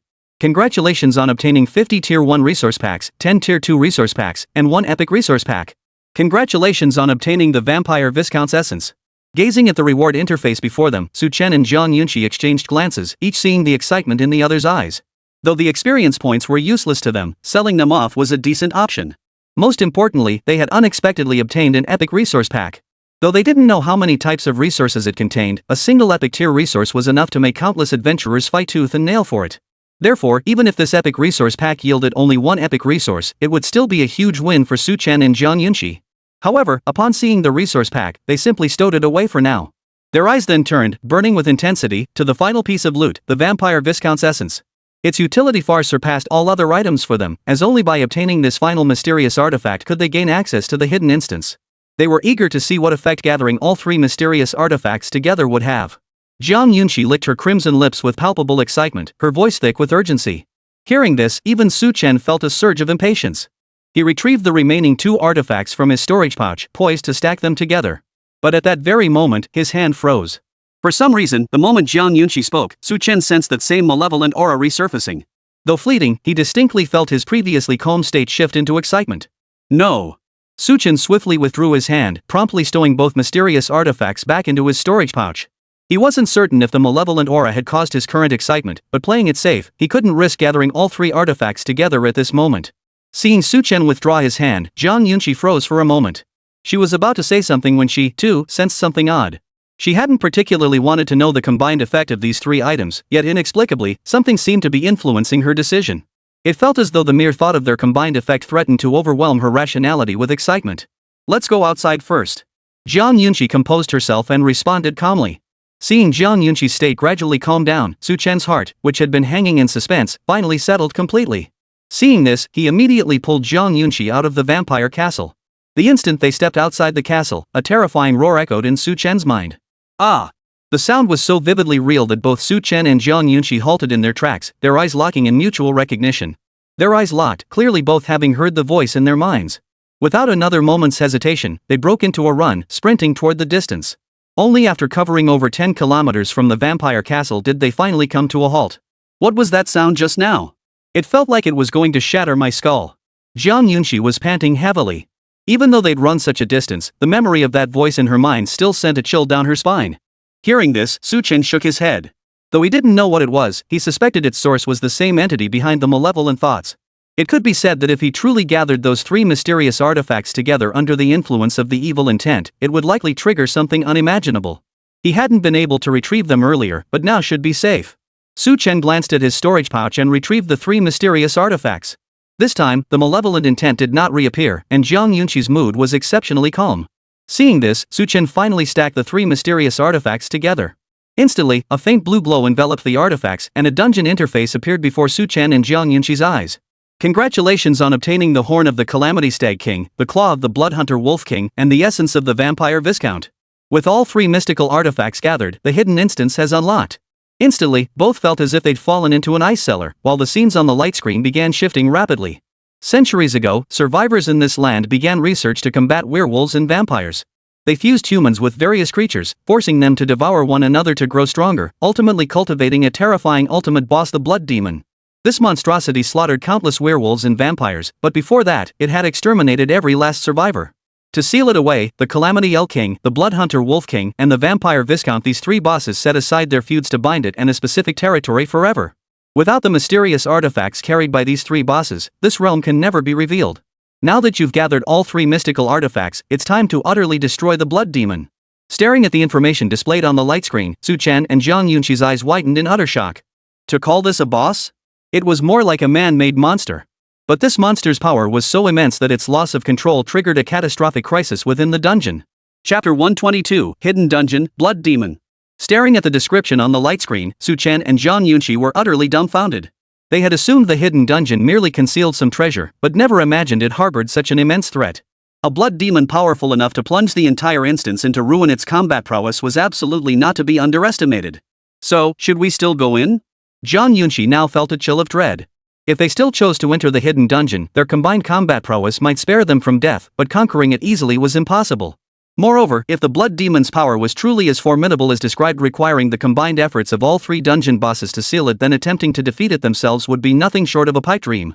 Do you think this monster is too powerful for us to just charge in? Hearing Zhang Yunqi's words, Su Chen wore a faint smile on his face. His demeanor suggested he didn't seem to regard this blood demon as a threat at all. Zhang Yunqi nodded in agreement, a lingering trace of fear still visible on her young face. The malevolent aura it had just released was potent enough to affect both of them. If they entered alone now, who knew what might happen? After all, not every boss was as manageable as the ones they'd faced before. If this blood demon's power far exceeded that of a second-tier martial artist, they simply wouldn't stand a chance.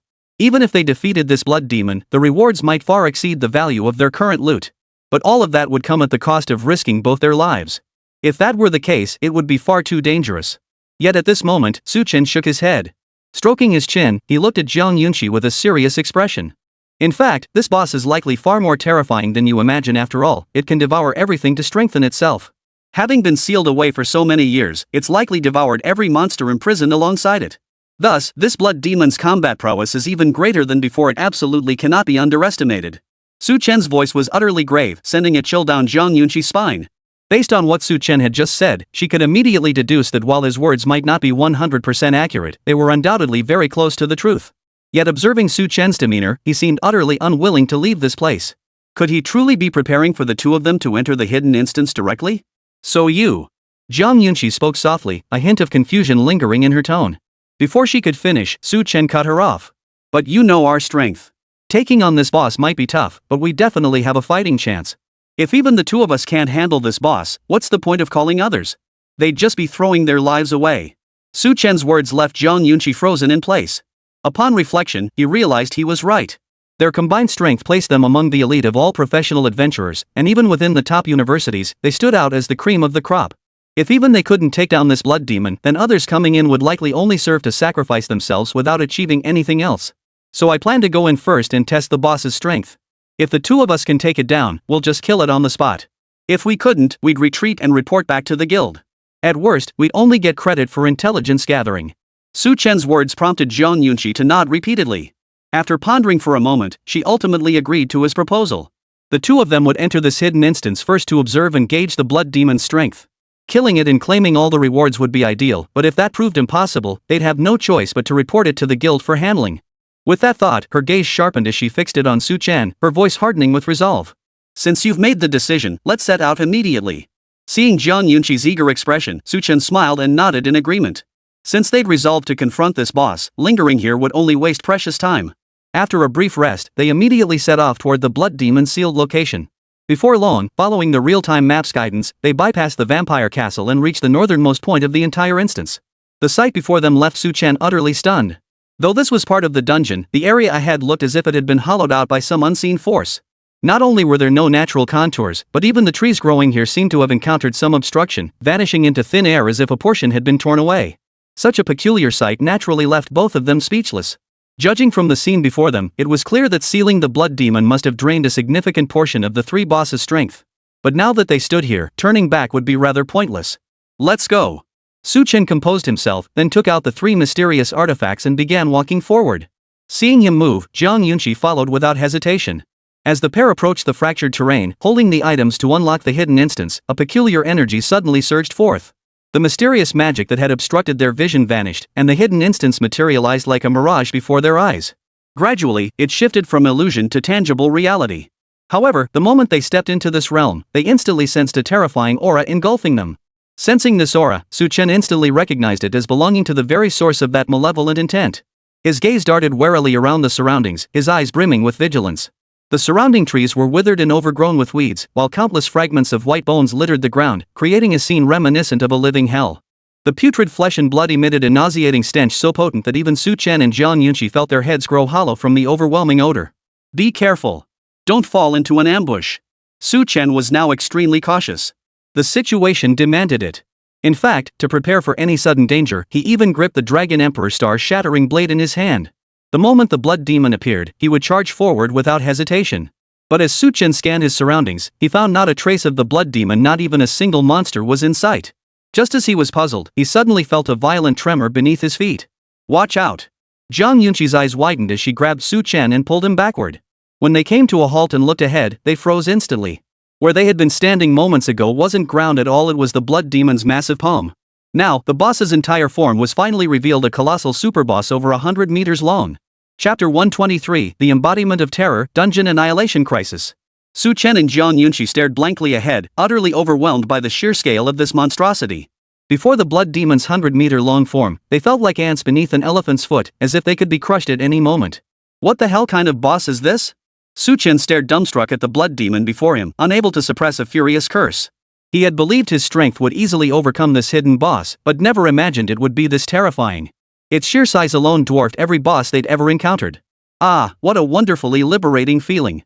Human, thank you for setting me free. I shall devour you, making you a part of me. A sharp, grating sound like scraping metal echoed through the air, the blood demon's voice now dripping with relish and pride. Sealed away in this place for so many years, he had believed escape was impossible. Yet, to his astonishment, humans had actually gathered the 3 artifacts and ventured here. Gazing at the blood demon before them, Su Chen and Zhang Yunqi exchanged a look, both seeing solemnity in each other's eyes. Countless streams of blood surged across the blood demon's body, coalescing into countless human faces. The people he had devoured now looked back with terror, desperate to escape from within him. Clearly, judging by the blood demon's current state, those it had devoured were not dead. Instead, they had fused with the blood demon, trapped within its body, doomed to remain there forever. Su Chen. Zhang Yunqi witnessed this scene and instinctively pressed herself closer behind Su Chen. Her entire body pressed against Su Chen's back, her hands clutching his arms tightly. The two had witnessed terrifying scenes before, but a sight as utterly repulsive and horrifying as this?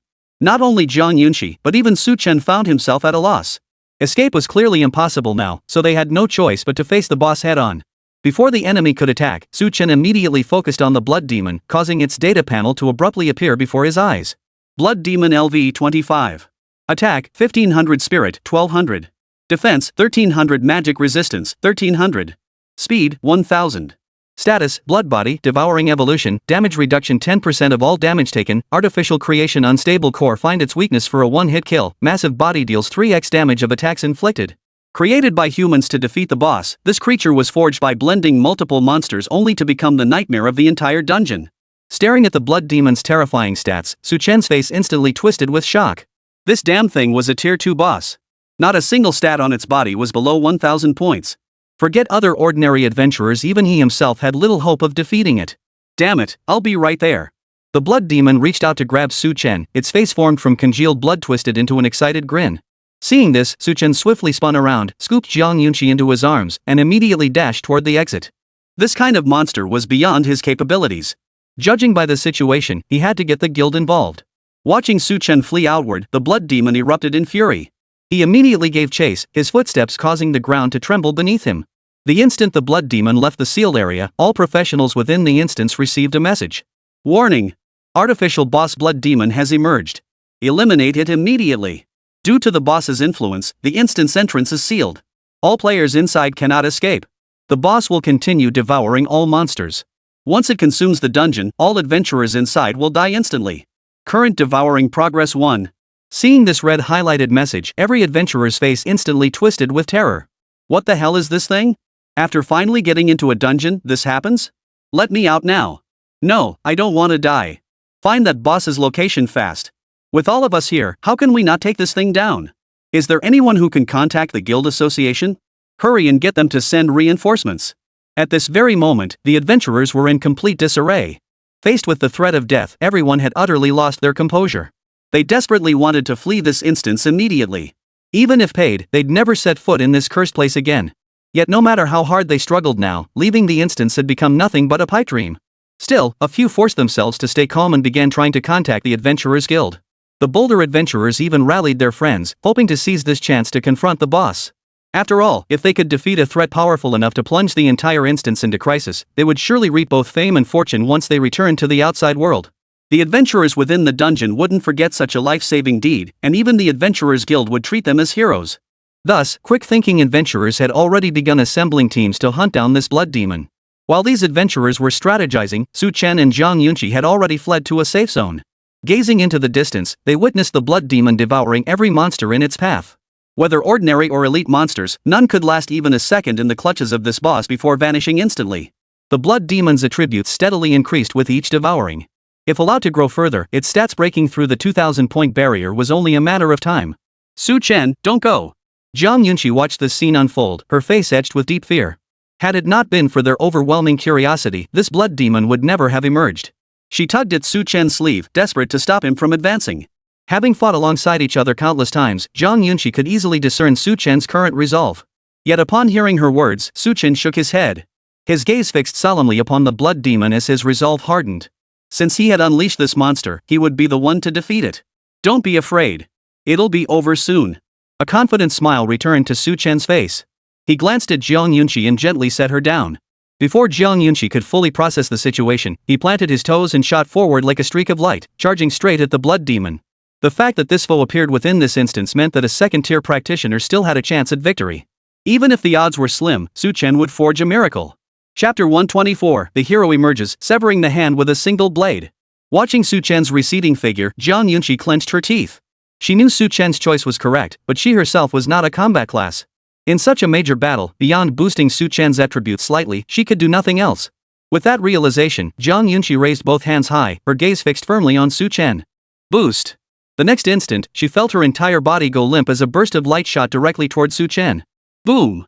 The instant the light touched Chen, a luminous screen abruptly materialized before his eyes as he charged toward the blood demon.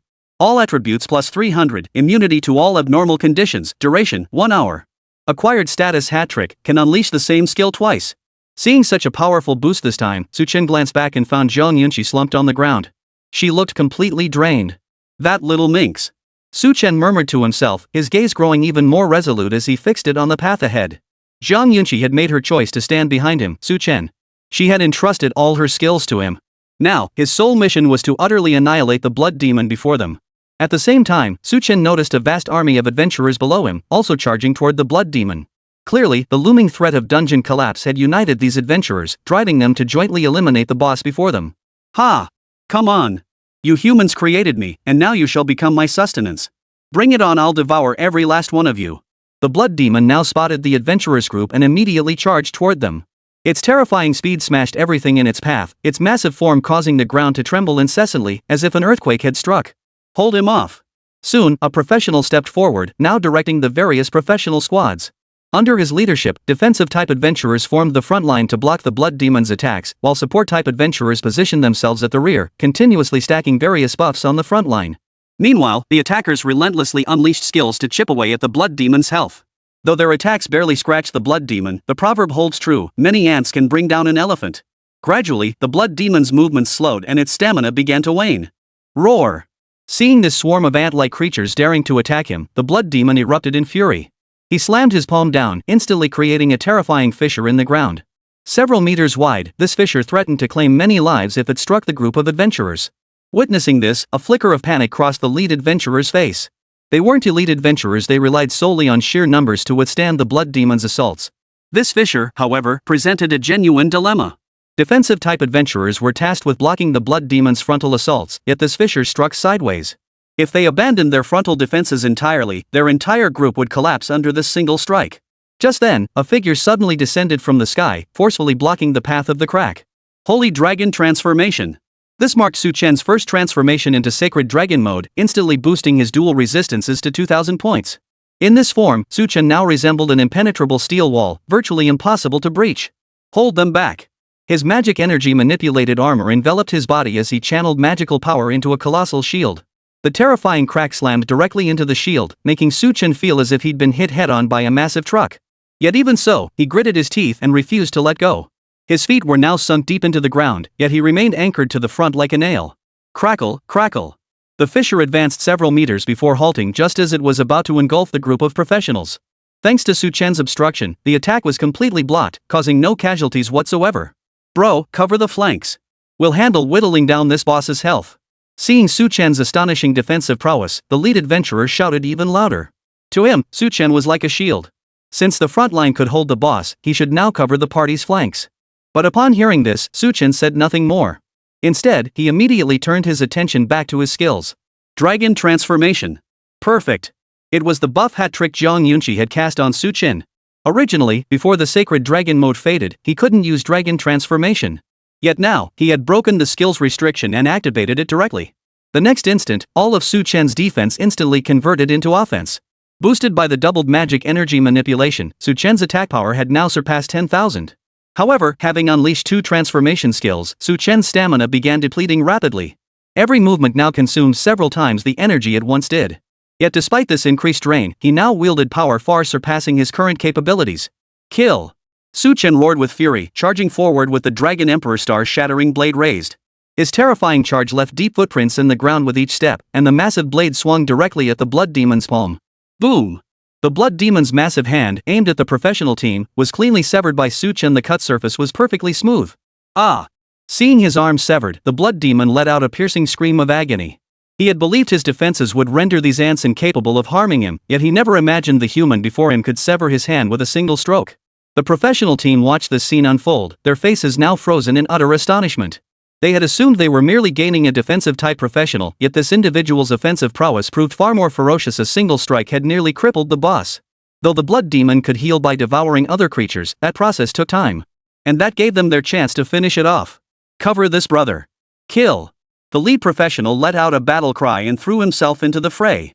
Countless practitioners began to rally around Su Chen, who, as the main force of this battle, now brimmed with fierce fighting spirit. His gaze fixed fiercely on the Blood Demon, a flash of murderous intent flickering in his eyes. If this creature sought to destroy the dungeon and devour even the lives of the adventurers, then he would deliver its final end. Chapter 125, Weakness, Slay the Boss. Boom! When the Blood Demon's attack struck the ground once more, the entire earth trembled under its force. The terrifying force even sent some weaker adventurers flying backward. Even with defensive-type adventurers blocking the front, they struggled to withstand such monstrous power. Draw the Blood Demon's attention. Let this brother charge through. The leader of the group roared in fury, then boldly led the team into an attack. A barrage of fire instantly rained down upon the Blood Demon, sending ripples of shockwaves through his massive form. All the creatures devoured by the Blood Demon now struggled to burst forth from its body, their terrifying faces emerging across its form. Warning: Blood Demon has activated Ultimate Terror. This skill will continuously reduce attackers' attributes for 10 minutes. The dungeon warning flashed before everyone's eyes, and immediately afterward, they felt their stats rapidly declining. To say the least, their attacks alone were already growing feeble. Strikes that once could have repelled the Blood Demon now barely caused it to pause. This is bad. Our stats are dropping too fast. There's no way we can defeat this thing. Let's retreat for now. The Blood Demon's dungeon consumption is only at 5% anyway. We'll deal with this after the debuff wears off. This thing is already enraged. It's no big deal to avoid its sharp edge for now. Withdrawal is a simple decision, no need to hesitate. Everyone spoke up at once, though their expressions clearly showed they wanted to retreat immediately. After all, the Blood Demon's current power was terrifying. Coupled with the fact that they just severed one of its arms, it had now entered a state of rage. If the adventurer party didn't retreat now, such a large group would become the Blood Demon's top priority target. As for what would happen to Su Chen if they retreated? They could only pray for his good fortune and strong constitution. After all, at a time like this, their own lives were the top priority. However, the lead professional, upon hearing these words, fixed the Blood Demon before him with a look of seething hatred. Gritting his teeth, he noticed Su Chen entangled with the Blood Demon and instantly resolved. Damn it, hold him off for me. Today, we either get slaughtered by the boss or we slaughter this bastard ourselves. His voice rang out with unwavering resolve, his eyes gleaming with a death-defying resolve. As the leader of all the adventurers, he had to set an example now. With that, he charged straight at the Blood Demon. But before he could get far, the shockwave unleashed by the Blood Demon sent him crashing back. Seeing their leader crushed so easily before the Blood Demon, fear crept into everyone's eyes. They stared at the Blood Demon with a hint of terror in their eyes, a nagging doubt rising in their hearts. Could such a monster truly be opposed by mere professionals like them? Yet the next instant, they witnessed the Blood Demon being forced back by a powerful strike. Their gazes followed the direction of the impact, only to discover that the attack had originated from Su Chen. Whoosh! What they didn't know at that moment was that Su Chen was gasping for breath, feeling his stamina rapidly depleting. Having unleashed 2 consecutive form shift skills, his stamina had plummeted exponentially, and recovery couldn't keep pace. What the hell is this thing? Where exactly is its weakness? Gazing at the blood demon raging before him, a trace of confusion flickered in Su Chen's eyes. Since the creature could restore its stamina by devouring other monsters and adventurers, the arm he had severed moments ago was already beginning to regrow slowly. Worst of all, he still had no idea how much stamina this thing possessed. In fact, he hadn't even discovered any so-called weaknesses yet. Damn it, if he couldn't finish it off soon, his stamina would be completely depleted. Su Chen wiped the corner of his mouth, his eyes burning with fury as he stared at the boss before him. The blood demon now paid Su Chen no mind whatsoever. Having realized he couldn't be killed, it had only one goal left, to devour the entire instance. Since the opponent couldn't do anything to him, he'd simply devour the entire instance. Then, all life within would become his meal. Roar! The blood demon let out a thunderous roar. The surrounding monsters froze in terror, unable to move. Seizing the moment, he swallowed them whole.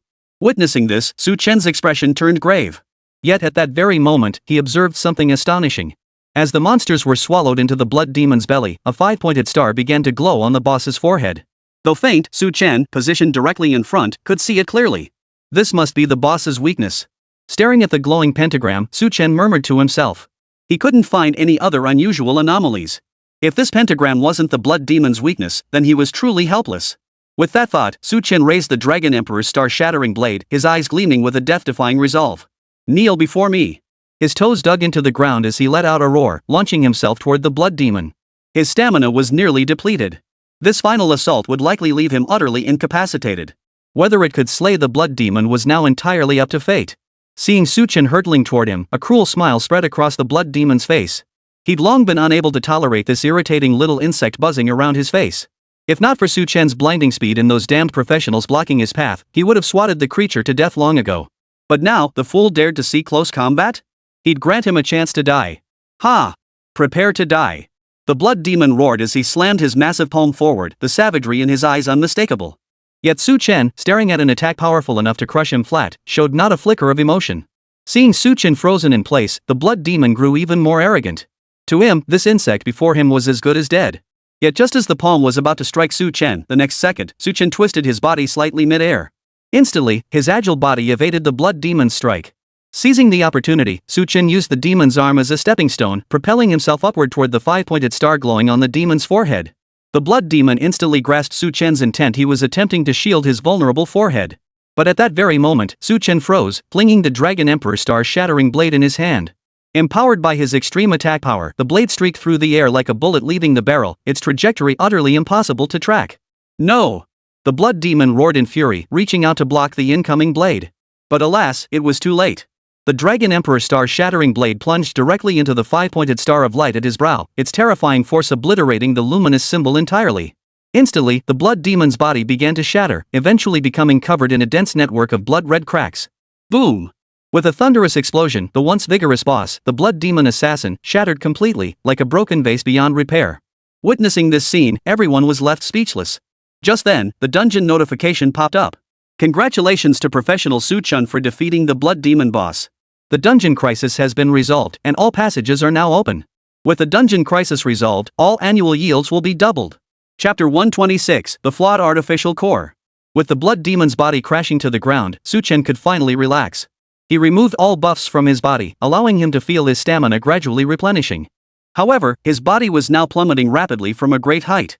With no time for further thought, Su Chen could only adjust his posture as best he could. Thud! He landed heavily on the ground, but fortunately, his exceptional physical constitution meant he suffered not a single scratch. As for the Dragon Emperor's star-shattering blade, it landed right beside his hand. With a simple flick of his wrist, Su Chen retrieved it. Simultaneously, he noticed the instant's notification. A faint smile touched his lips, a hint of delight spreading across his face. Thankfully, the dungeon hadn't been completely wiped out. Su Chen shook his head in quiet reflection. The scene that had just unfolded had truly sent shivers down his spine. Had the blood demon truly been allowed to grow stronger, devouring the monsters within the instance, everyone present would likely have ended up as fragments in its belly. With that thought, Su Chen raised his hands, finding his stamina nearly fully restored. Only then did he slowly rise to his feet. Immediately, a light screen appeared before him, visible only to himself. Congratulations on defeating the boss blood demon. Dungeon damage level 8, challenge rating perfect. Total rewards, 400,000 EXP, 20 gold chests, 2 epic resource packs, 100 tier 1 resource packs, 200 tier 2 resource packs. Congratulations on obtaining the unique item, Flawed Artificial Core. Flawed Artificial Core, obtained by defeating the Blood Demon boss with a perfect rating. Allows you to choose one of 3 unique options to attach to your class. Can be recycled for enhancement. Seeing his reward, Chen raised an eyebrow, his face breaking into an unmistakable smile of delight. No words were needed, the 400,000 EXP alone was enough to make him rich. Add in the gold chests, each worth no less than 100,000 gold, and the epic resource pack, a rare find indeed. Just for taking down this boss, my haul from this run wouldn't be less than 3 million. Chen licked his lips with excitement before stowing all his rewards into his storage pouch. As for the others, though they hadn't gained much from this battle, they weren't entirely empty-handed either. Each had received some reward from the instance.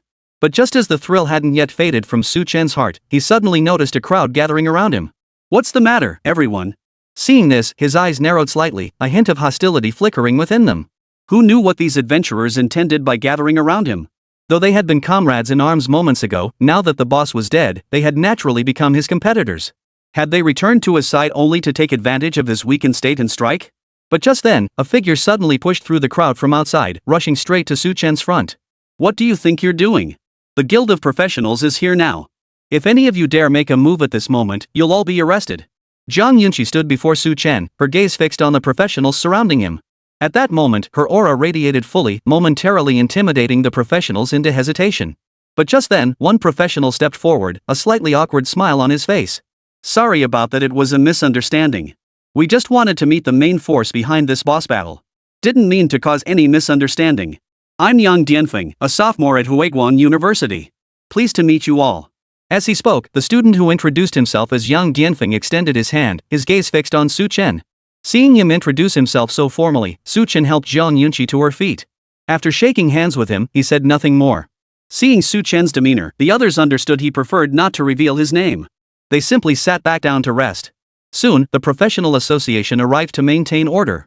All participants in the boss battle recorded their information before departing.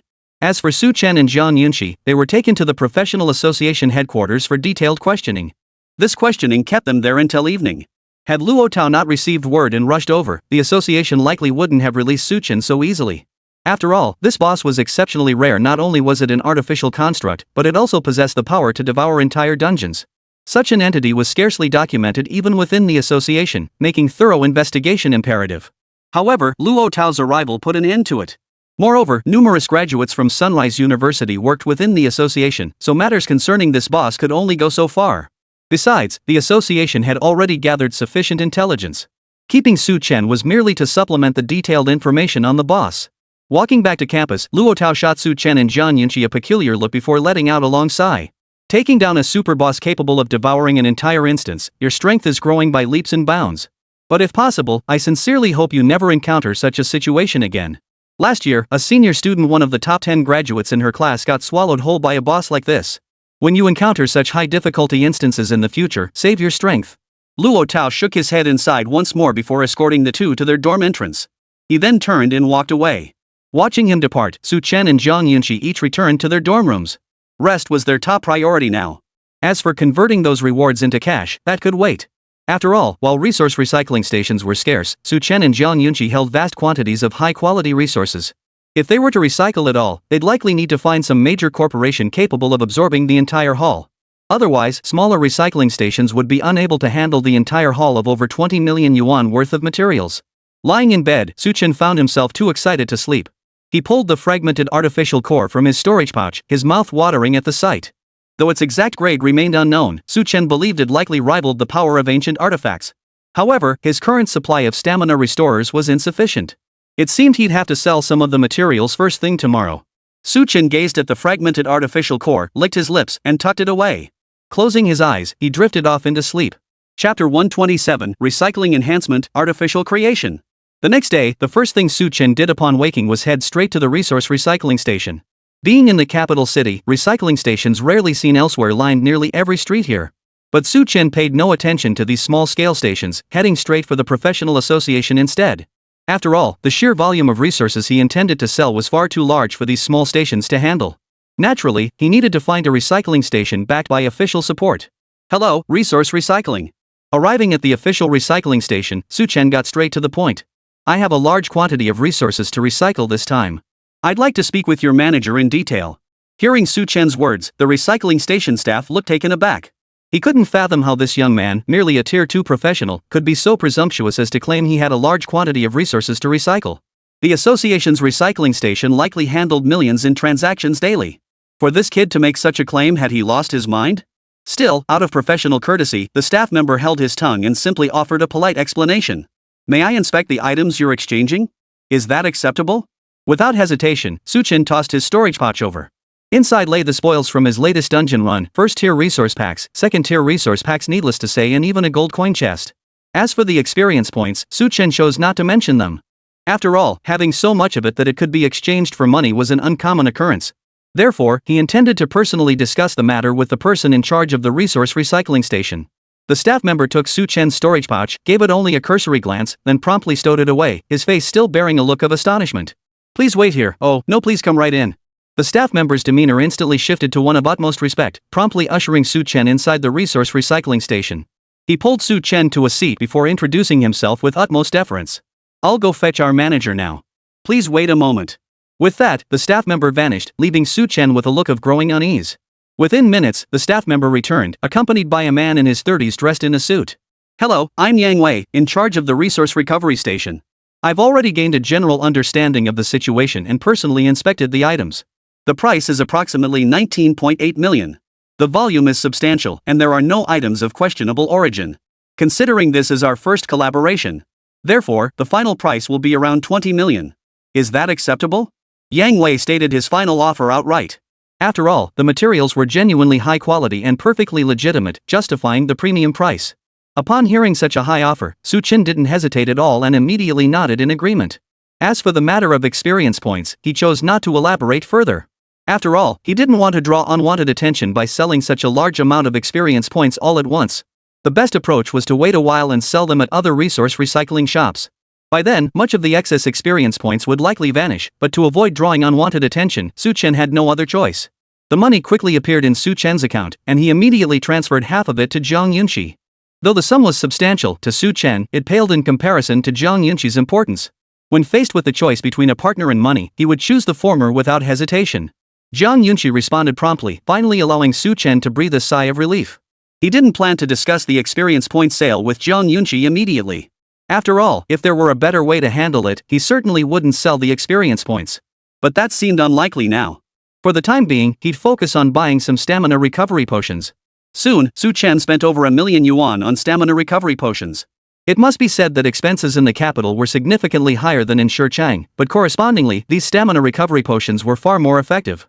After settling these matters, Chen headed straight back to his dormitory. He poured all the stamina recovery potions together in one spot before slowly retrieving the artificial core from his storage pouch. Gazing at the glowing orb before him, Chen licked his parched lips, a flicker of excitement dancing in his eyes. Recycle and enhance. He pinched the artificial core and murmured the words.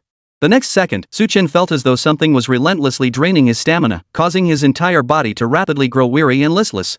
Fortunately, the stamina recovery potion was right at his lips. With a simple movement of his mouth, Chen drew it into his stomach. Instantly, his stamina began to slowly recover. Bolstered by this renewed vitality, the damaged artificial core started to gradually restore itself. Time ticked by. With his stamina steadily depleting, Chen felt utterly drained, forced to lie in bed awaiting the completion of this recovery and enhancement process. After an unknown number of days, he finally regained his senses, his gaze unfocused as he looked down at his hand. The damaged artificial core had vanished, replaced by a halo shaped like a pentagram.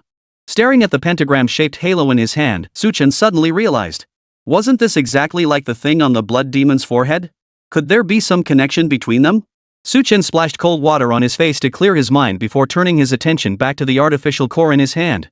Artificial core, a human-made artifact possessing mysterious power, capable of imbuing 2 special abilities onto a profession.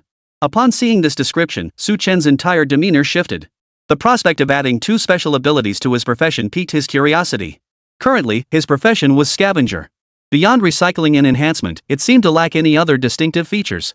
The possibility of adding 2 more special abilities to his profession, how extraordinary could they be? Could they rival his current profession? Chen raised an eyebrow, then promptly crushed the artificial core in his hand. Instantly, a peculiar force burst forth from the shattered core, swirling around Chen. After scanning his entire body, the energy slowly settled before his eyes, transforming into a luminous screen. Displayed upon this light screen were the unique abilities the artificial core could grant. Chapter 128 Enhancements, Special Abilities. At that moment, a light screen visible only to Chen himself appeared before him, displaying various special abilities that could be enhanced upon himself. It seemed he'd have to make a careful selection. He licked his lips, a flicker of delight crossing his eyes, before focusing his attention on the light screen. Artificial Core Class Special Effect Enhancements. Greed attack cannot be blocked, but damage is doubled. War Fortress grants 20 damage reduction and double stamina regeneration, but deals 30% less damage. Firepower King increases critical hit chance but also makes you a prime target. Begging class exclusive, no one will refuse to give you a piece of trash from their person if you ask. Seeing these special effect bonuses before him, Chen couldn't help but twist his lips. What the hell were these? Either blatantly negative effects or pathetically weak buffs. And they even gave me a class exclusive special enhancement? What the hell use is that? Just ask, and they'll hand you a piece of trash. Is this the best special enhancement humans could come up with? If they gave you a banana peel, wouldn't that be a bomb? Seeing these special enhancements, Chen felt like he was about to spit blood. He'd hoped for something worthwhile, but never imagined this so-called artificial core would grant such utterly useless special enhancements. Had he known it was such garbage, he wouldn't have even bothered recycling it for enhancement. Ah well, it's already been recycled and enhanced successfully. Might as well pick through them carefully. Maybe he could find something passable among these useless special enhancements and just make do with it. Chen sighed deeply, shook his head, and finally decided to take his time selecting them. Otherwise, the items he'd worked so hard to obtain by defeating the boss would truly be wasted if he just chose them carelessly. With that thought, Chen took a deep breath to steady his emotions before focusing entirely on the light screen before him. He skipped over the first few special enhancements, which were somewhat lackluster, and swiped his finger down the screen. After nearly half an hour of this, just as Chen thought everything here was useless and was about to give up, his eyes suddenly caught sight of a peculiar enhancement. Ha! Instantly, Chen stopped scrolling and focused his attention on this peculiar special enhancement. Storage unit. All your overflowing experience points will be perfectly stored, but the cost to level up using these points will be doubled. Only affects overflowing experience points. The moment Chen saw the storage unit's special effect, a look of delight flashed across his face. He rubbed his hands together, a gleam of excitement flashing in his eyes, feeling momentarily parched. What is good luck? This is good luck. This special effect perfectly matched his current needs. Chen licked his lips. How much overflowing EXP did he have now? It had to be at least 1 million. Even if using this experience cost twice as much, he certainly wasn't short on experience points right now. The key point was that this only affected overflowing experience points. It had absolutely no other side effects on the original leveling process. Where else could you find such a good deal? Chosen. Without a second's hesitation, Chen immediately selected this special effect. To pass up such a useful special enhancement and choose something else would be downright foolish. After selecting the storage tank special enhancement, Chen immediately continued scrolling down. Whether it was luck kicking in or not, he soon stumbled upon another god tier special enhancement. Trash King class exclusive, have stamina cost for recycling trash. Enhanced items may additionally gain 1 extra level, varies with luck value. Though the Trash King enhancement seemed innocuous, Chen knew it held far greater utility than met the eye. The ability to elevate his enhanced items by an additional tier was a special enhancement he could only dream of. After all, the recycling enhancement skill already improved item quality. If he could trigger this class exclusive enhancement on top of that, wouldn't he be able to skip 2 tiers altogether? Meaning, if I recycle enhance an epic item, there's a real chance it could instantly become mythic? The thought sent a chill down Chen's spine. If his luck truly held out, he might become the first adventurer in history to wear a full set of mythic tier gear. After all, mythic gear remained exceedingly rare to this day, each piece a true national treasure. Take the mythic weapon currently revealed by Donghuang Kingdom, the Pango Axe. When wielded by high-tier adventurers, it could sink an entire island with a single swing. Thus, any nation possessing a mythical weapon regardless of its overall strength remained untouchable. You're it. Chen made his choice again, directly claiming the second special enhancement. The next instant, a dazzling radiance erupted from his body. Simultaneously, a warm current seemed to surge within him, steadily flowing toward his brow. After a long while, the sensation finally faded. Chen eagerly opened his attribute panel. Name, Chen. Class, Tier 2 Scavenger Special Enhancement, Storage Tank, currently holding 1.6 million EXP. Trash King. Level, 20. Attack, 650 350,000 300 Spirit, 450 150,000 300. Defense, 790 90,000 700 Magic Resistance, 790 90,000 700. Speed, 660 60,000 600 Luck, 60 30 30. Critical hit, 30 critical damage, 200. Equipment: Legendary Dragon Emperor's Star Shattering Blade Tier 2 Legendary, all stats plus 100, Purple Scaled Dragon Armor Tier 4 Epic, Defense plus 200, Magic Resistance plus 200, Luck plus 10, Double Bonus Multiplier. Spirit Resonance Boots Tier 5 Epic, Speed 300, Luck 10, Critical Hit 25, Ancestral Dragon's Reverse Scale Tier 2, all attributes 200, Double Bonus. Staring at his attribute panel, what astonished Su Chen most was the staggering 1.6 million overflowing experience points he currently possessed. It seemed that once he completed the advancement quest, leveling up would no longer be such a grueling task. At that moment, Su Chen clenched his fists, his face lit with excitement. He never imagined he'd be this close to breaking through to a third-tier profession. Chapter 129, Advancement Quest, Fire Dragon Grand Canyon. Su Chen had his own plans regarding his upcoming advancement quest. To maximize his growth and strength, he planned to head straight to the professional association later. Regardless of the circumstances, completing his advancement quest came first. Only by strengthening himself would Su Chen earn the right to challenge stronger professionals. Otherwise, in the eyes of others, no matter how brilliant your talent or how glorious your future path might be, if your current strength fell short of theirs, you'd have no choice but to bow your head and play second fiddle. With that thought, Su Chen closed his attribute panel and decided to contact Jiang Yunqi to head to the professional association together. But the moment he stepped outside, he found Jiang Yunqi standing right at his door, her hand raised as if about to knock. "I was just about to come find you, but here you are. So, what do you say? Want to tackle the advancement quest together?" Su Chen looked at the slightly startled Jiang Yunqi before smiling and speaking. Hearing Su Chen's words, Jiang Yunqi froze for a moment before nodding immediately. "I came to find you because I wanted to go on the advancement quest with you. I came by to knock on your door the other day, but you were never around. No idea where you've been." Jiang Yunqi's tone carried a hint of displeasure. Though she'd agreed to the advancement together, it was clear she still harbored some lingering resentment. Hearing this, Su Chen's mouth twitched. What had he been doing these past 2 days? Lying in bed, channeling all his physical energy into repairing the damaged artificial core. After all, he hadn't set foot outside the house these past 2 days. Besides repairing the artificial core at home, there really hadn't been anything else to do. Ugh, I must have been out cold. But none of that mattered now. Today, he'd focus on completing the advancement quest first. Seeing the displeasure on Jiang Yunqi's face, Su Chen quickly chuckled awkwardly, trying to divert her attention. With that, he walked straight out, grabbing Jiang Yunqi's hand and heading toward the professional association. Though Jiang Yunqi had been annoyed by Su Chen's explanation, the mention of the advancement quest instantly silenced her irritation.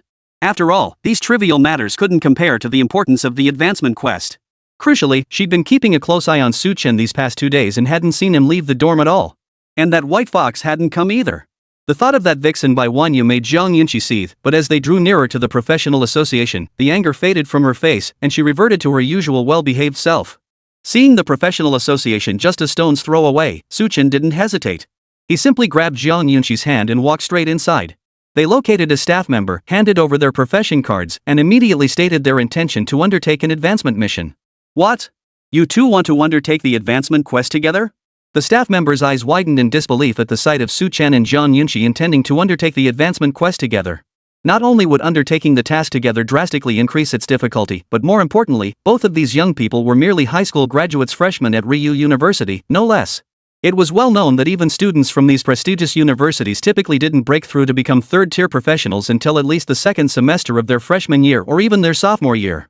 For Su Chen and Jiang Yunqi to attempt breaking through to third-tier professionals in their very first year? That was an incredibly rare occurrence. However, since they had made this request, the staff posed no obstruction. They promptly registered the pair and assigned other personnel to accompany them. Your advancement quest takes place in the Fire Dragon Great Valley. Your objective is to defeat the final boss, the Sun Demon Fire Dragon, within the valley. You have 2 days to complete the mission. Best of luck. After the staff briefly outlined the mission for Su Chen and Jiang Yunqi, the two listened attentively before heading straight to the Fire Dragon Grand Canyon instance. Su Chen held this advancement quest in utter contempt. After all, he possessed the ancestral dragon's scales. Simply unleashing the ancestral dragon's might would render the Sun Demon Fire Dragon incapable of combat. But Jiang Yunqi knew none of this. Right now, a trace of worry clouded the young girl's face. She had even bought a variety of enhancement items along the way. Even so, she couldn't shake her unease. After all, this was a Sun Demon Fire Dragon. It possessed pure dragon bloodline, and its combat prowess far surpassed that of a second-tier boss of the same realm. Moreover, the Fire Dragon Valley was home to numerous dragonkin monsters. Should they unite under the Sun Demon Fire Dragon's command and launch a coordinated attack, this advancement quest would prove far from straightforward. If you feel this mission is too difficult, you can always choose to abandon it. After all, advancement quests become available again after a period of time. There's no need to stubbornly push through. Seeming to notice Jiang Yunqi's hesitation, a nearby staff member kindly interjected with words of caution. After all, the instance held life or death dangers. This wasn't a game scenario. Death here meant permanent loss. Hearing the staff's words, Jiang Yunqi shook her head. Since Su Chen hadn't chosen another mission, it meant this instance's difficulty was still within his capabilities. In that case, she'd simply follow Su Chen to observe. Even if the boss proved too powerful for them to complete the advancement quest, they could always withdraw. Seeing Jiang Yunqi and Su Chen still intent on challenging the Sun Demon Fire Dragon, the staff member said no more and simply followed behind them. Soon, the group arrived at the Fire Dragon Valley instance. After paying the entry fee, Su Chen and Jiang Yunqi walked straight in.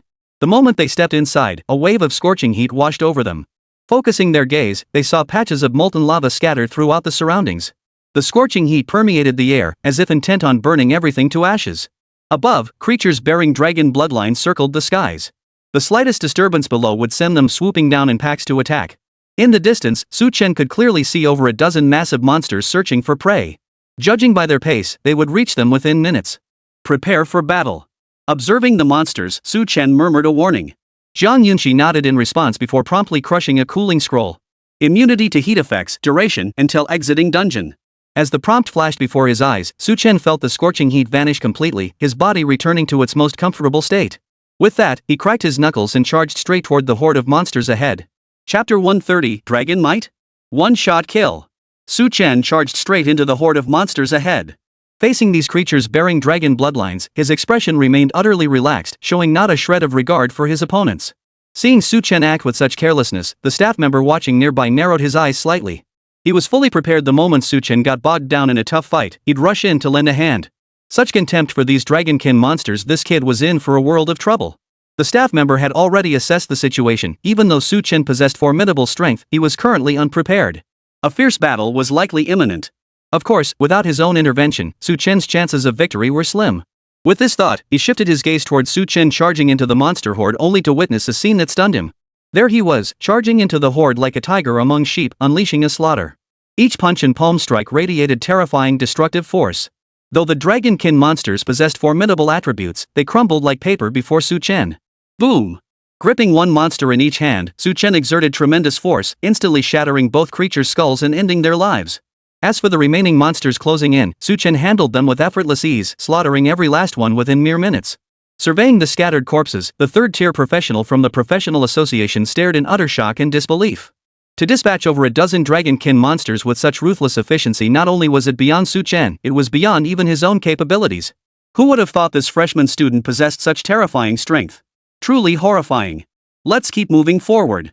After dealing with the monsters, Su Chen turned to look behind him. Hearing his words, Jiang Yunqi immediately followed suit. The Professional Association staff member, however, froze for a moment before snapping back to reality, then began walking like a wooden puppet. He couldn't fathom why someone with such terrifying power would still need him standing by to watch over things. Apart from the boss, Su Chen could slaughter every single monster in the dungeon single-handedly. Standing by felt utterly pointless. The rest of the process went smoothly.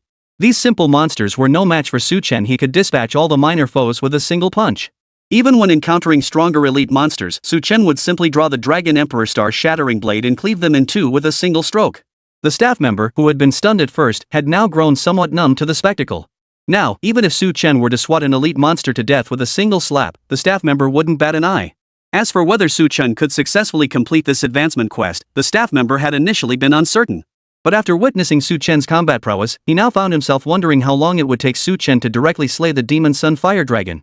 In just a single day, with Su Chen blazing the trail ahead, the group swiftly reached the deepest part of the entire dungeon. Outside temperatures had soared past 100 degrees Celsius. Had Jiang Yunqi not activated her scroll at the outset, Su Chen felt he might have been roasted to a crisp by now. This was the lair of the Demon Sun Fire Dragon. If you feel unprepared, you may take a brief rest first. Observing Su Chen and Jiang Yunqi's condition, the staff member couldn't help but offer a reminder. After all, the advancement quest spanned 2 full days, and so far, Su Chen and his group hadn't even completed the first day. Resting here before challenging the boss would undoubtedly be the wisest choice. Yet upon hearing this, Su Chen merely shook his head. He then grabbed Jiang Yunqi's hand and charged straight in. After all, for him, this final battle didn't require him to personally confront the boss. He could simply activate the Primordial Dragon's might, the innate power of the Primordial Dragon's scales. Once the boss was incapacitated, he could step in to finish it off. The staff member could only follow them in, his brows furrowing at the sight. If Su Chen challenged the boss in his current state, he estimated their chances of victory at a mere 30%. But since the other party had chosen to enter, he had no choice but to follow. Deep within the volcano, Su Chen and Zhang Yunqi led the way. Along the path, they encountered no monsters to obstruct them. After all, aside from the demon sun fire dragon which could endure the scorching heat that incinerated everything, other monsters would simply be burned alive here. Soon, Su Chen and Zhang Yunqi reached the deepest part of the dungeon. Within an immense cavern, bubbling magma constantly erupted from fissures. The air was thick with the pungent stench of sulfur, making breathing unbearably difficult. Within the molten lava, a massive demonic sunfire dragon, its body encased in rock armor, slowly opened its eyes. Its gaze was indifferent as it looked at the group of adventurers before it. This was already the third group of adventurers to challenge it this month. Did they truly believe it wouldn't slaughter these insects? Did they think it was some kind of little bug? At this thought, the demon sun fire dragon's rage flared. Its massive body crawled out of the magma, instantly stirring up towering waves. Roar! The demon sun fire dragon roared, its terrifying dragon aura radiating from its body, causing the worker to tremble uncontrollably. Even Zhang Yunqi, facing this dragon's might at this very moment, couldn't help but feel a sense of unease. Facing dragon might, all attributes 10. Simultaneously, a light screen prompt flashed before Su Chen's eyes, leaving him momentarily astonished. He hadn't expected dragon might to reduce his overall attributes. He'd never encountered such a situation before. But it didn't matter. Su Chen simply dismissed the holographic display before him and strode toward the demon sun fire dragon with a relaxed expression. Seeing this, Zhang Yunqi prepared to cast a skill to boost Su Chen's stats, but he waved her off. Don't worry. Su Chen tossed out the words before charging straight toward the demon sun fire dragon. The boss was now seething with rage. It had unleashed its dragon might, yet this human before it remained utterly defiant as if courting death. It reared its head, poised to unleash its deadly flames. Yet in the next instant, a terrifying aura erupted from Su Chen's body, one so overwhelming it crushed any thought of resistance. Boom! The deadly flame exploded within the demon sun fire dragon's maw, instantly tearing its own flesh and blood apart. Seeing this, Su Chen leapt directly onto the demon sun fire dragon's head, then swung the dragon emperor star-shattering blade cleanly across its neck. Congratulations on defeating the boss, demon sun fire dragon. The staff member froze upon seeing the notification. What was going on?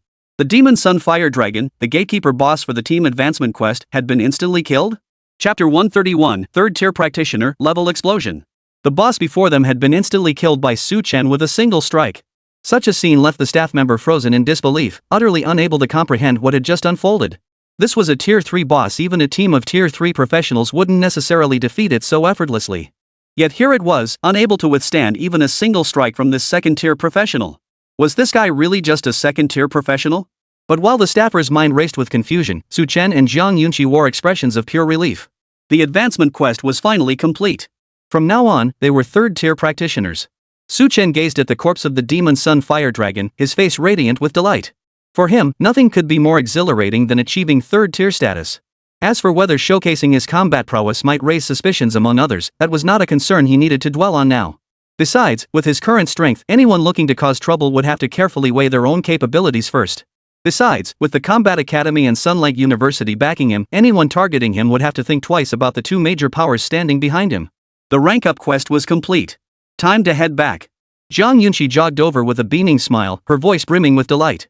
After all, even though she came from a prominent family, she never imagined becoming a 3rd tier professional would be this smooth.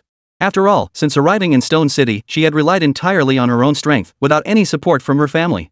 By her own calculations, achieving 3rd tier status would take at least the first semester of her sophomore year, and even with good luck, it might not happen until the 2nd semester of her freshman year. But achieving 3rd tier status right in her freshman year? That far exceeded her wildest expectations. Let's go, let's go. Hearing Zhang Yunqi's words, Su Chen also smiled. The two then led the utterly stunned staff member directly out of the dungeon. Upon returning to the professional association, the smoothness of their challenges raised suspicions for quite some time. But once they learned Su Chen was a core member of the Combat Society, they all understood. After all, becoming a core member of the Combat Society in one's freshman year meant Su Chen was definitely no ordinary professional. At the very least, he was epic tier. For such an existence, possessing formidable strength didn't seem particularly hard to comprehend. Thus, Su Chen and Zhang Yunqi swiftly obtained their advancement pills. After consuming them, the level restrictions binding them were finally shattered. What a relief! The instant he broke through the level cap, Su Chen felt his entire being become refreshed and invigorated. Yet simultaneously, a light screen materialized before him. Level cap broken. Use stored EXP? Current experience points, 1.6 million. Level up cost, 100,000. Upon seeing this light screen, Su Chen raised an eyebrow in surprise. He hadn't expected this special ability to activate on its own. Though he was tempted to spend all the experience points immediately, he had only just completed his advancement. Breaking through right away would likely draw unwanted attention. Thus, Su Chen waved his hand to dismiss the light screen, then pretended to ignore it as he returned to the dormitory with Jiang Yunxi. Only when he reached an unoccupied area would he dare to utilize these special abilities. Otherwise, if he drew unwanted attention, it would become an immense hassle. Off they went. After returning to the dorm, they waved goodbye. Su Chen slipped into his room, drew all the curtains, and only then felt at ease. Glancing at his current stash of 1.6 million experience points, a smile spread across his face. The next level only required 100,000 points. While the requirements would gradually increase afterward, 1.6 million experience points should be more than enough to directly advance him to a 4th-tier practitioner, right? The thought made Su Chen lick his parched lips before immediately summoning the light screen to begin the leveling process. Use every last bit of this experience on me, I'll see just how many levels I can climb. He immediately spent all his experience points and watched as his experience bar steadily filled up while the points in the storage tank rapidly vanished. Soon, 100,000 EXP vanished, and Su Chen found his level had now reached 21. Continue. Watching his level rise, Su Chen immediately decided to pour in more experience points. However, when he saw the amount required for the next level, he was utterly stunned. Because advancing from level 21 to level 22 required a staggering 200,000 experience points. What a terrifying number. Was this specifically targeting him? Su Chen felt the number before him was downright absurd. How could the experience requirement for a single level jump by 100,000 points? He re-examined the special ability and instantly understood. The 200,000 EXP was the amount needed for his own level up. As for why it had doubled, it was because using overflowing EXP to level up required twice the consumption of the previous level. In other words, this 1.6 million XP would only get him up to 4 levels. Oh well. At least it gave me some level ups. Better than letting all that XP go to waste. Though it fell short of his expectations, Su Chen shook his head in understanding. If his guess was correct that each subsequent level up only required double the original experience, then all he needed to do next was earn money. Then he could just buy experience points and inject them directly. Why bother grinding through dungeons? Thus, he quickly accepted this reality. As the experience points in his storage tank depleted, his level reached 24, a formidable existence even among third-tier professionals. Su Chen allocated all 120 remaining free attribute points to his attack power. For combat-oriented classes, the additional attribute points gained from leveling up were naturally best spent on boosting attack power. Of course, defensive-type practitioners were a different story. Since the stamina recovery potions he'd bought last time weren't used up yet, he took the opportunity to enhance all the items on his person that could be recycled and upgraded. Once everything was done, he opened his attribute panel and immediately broke into a smile. Name, Su Chen. Class, Tier 3 Scavenger Special Enhancement, Storage Tank, currently holding 100,000 EXP. Trash King. Level, 24. Attack, 1024-70550. Spirit, 700-150550. Defense, 1049-0950. Magic Resistance, 1049-0950. Speed, 910-60,850. Luck, 63,030. Critical hit, 30. Critical damage, 200. Equipment, Legendary Dragon Emperor's Star Shattering Blade Tier 3 Legendary, plus 150 to all stats, Purple Scaled Dragon Armor Tier 4 Epic, plus 200 Defense, plus 200 Magic Resistance, plus 10 Luck, Double Bonus Multiplier. Spirit Charm Boots Tier 5 Epic, Speed 300, Luck 10, Critical Hit 25, Primordial Dragon's Reverse Scale Tier 3, all attributes plus 400, Double Bonus. Though the Ancestral Dragon's Reverse Scale didn't grant me additional skills, it provided a whopping 400 points to all attributes. Even among all other accessories, it stands as a top-tier piece. Not bad, not bad. With this setup, I should be able to dominate among third-tier practitioners. Surveying his attack stat now exceeding 1,000 points, Su Chen felt utterly satisfied. With such formidable stats, who among practitioners of the same level could possibly rival him? Chapter 132, Sky-Piercing Tower, Record-Breaking. Su Chen couldn't be more satisfied with his current attributes. Apart from his speed holding him back somewhat, every other attribute he possessed now ranked among the absolute elite. But having stats that strong wasn't all good either. He couldn't even find someone to spar with. It seemed his only option was to try the Tower of Ascension. Hopefully, the opponents there would spark his interest. The thought of the sky-piercing tower made Su Chen spring to his feet. If there was one structure on campus that piqued his curiosity, it was undoubtedly the Tower of Heaven, a structure no one had ever conquered. The last time he obtained the Kyoto treasure map, he had glimpsed the existence of mythical great fragments. If he could complete the challenge again and enter the treasure vault, perhaps he might gain something more. Now that I'm a third-tier martial artist, it seems entering the Skyfeather Realm dungeon should be put on the agenda. The thought of that mythical great fragment sent a surge of excitement through Su Chen. Though he knew other adventurers couldn't find it without the treasure map's guidance, the mere thought that this mythical fragment still lingered within the dungeon filled him with unease. This was something entirely dependent on luck. If some lucky bastard stumbled upon it without needing the treasure map, he'd have nowhere to cry about it. No, I must head to the sky-piercing tower immediately and see if I can obtain other rewards. Once Jiang Yunshi had adjusted to his current level changes, he would immediately enter the Skyfeather Realm dungeon. Su Chen made up his mind instantly, and the very next day, he headed straight for the Tower of Heaven. Outside the Tower of Heaven, a sea of people naturally gathered even though Su Chen had arrived early. Many had camped out overnight just for a chance to enter. However, upon seeing Su Chen approach, the staff at the tower immediately recognized him and pulled him straight inside. Such blatant backdoor treatment instantly sparked discontent among the waiting crowd. Who was he? How could he skip the line and go straight in? Exactly. We've been waiting outside for over 10 hours, and he just cuts in line like that? This isn't fair. Make him come out and join our line. Is this how you staff treat us paying customers? At this moment, the professionals waiting in line were seething with anger. They had zero tolerance for someone who disregarded even the most basic rules. Yet observing these furious professionals, the staff member's expression remained remarkably calm. He smiled as he handed each of them a bottle of water, then finally offered an explanation. This gentleman is a core member of the Combat Association.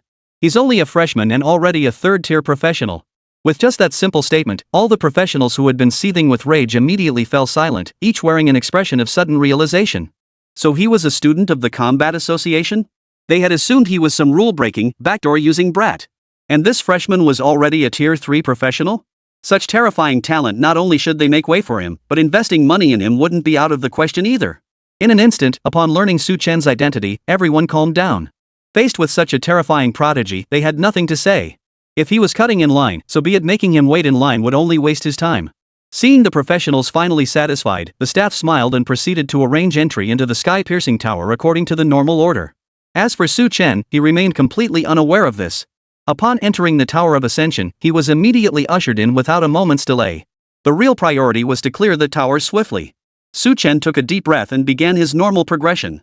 Although this round of challenges wasn't as straightforward as before, as a third-tier professional, Su Chen's clearing speed was anything but slow. In fact, it was significantly faster than before. The first 10 levels were all monster challenges.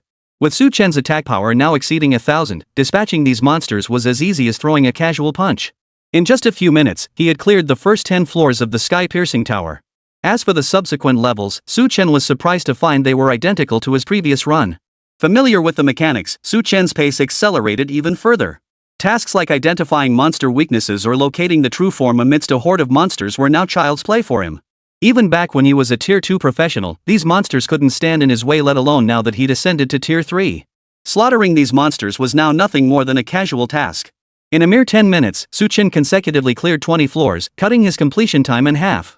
Clearing the first 30 floors in under 20 minutes was a pace fast enough to rank him among the top 10 on the leaderboard. It could be said that even higher-tier professionals arriving now would struggle to match his current speed. Only when he stood before the 31st floor did Su Chen finally exhale. The first 30 floors had been child's play for him. The real challenge lay ahead. Having come this far, he might as well push forward. The only question was, what exactly needed to be accomplished to gain access to the treasure vault? Su Chen sighed thoughtfully before stepping directly onto the 31st floor.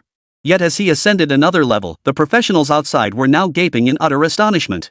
Holy, did you guys see that? That guy just breezed through the first 30 floors of the sky-piercing tower in 15 minutes. Do you really think we're blind? How could we miss something so obvious? His strength is terrifying. Even if he's a Tier 3 adventurer, he shouldn't be this powerful. He's a core member of the Combat Association. Don't you understand how significant that is?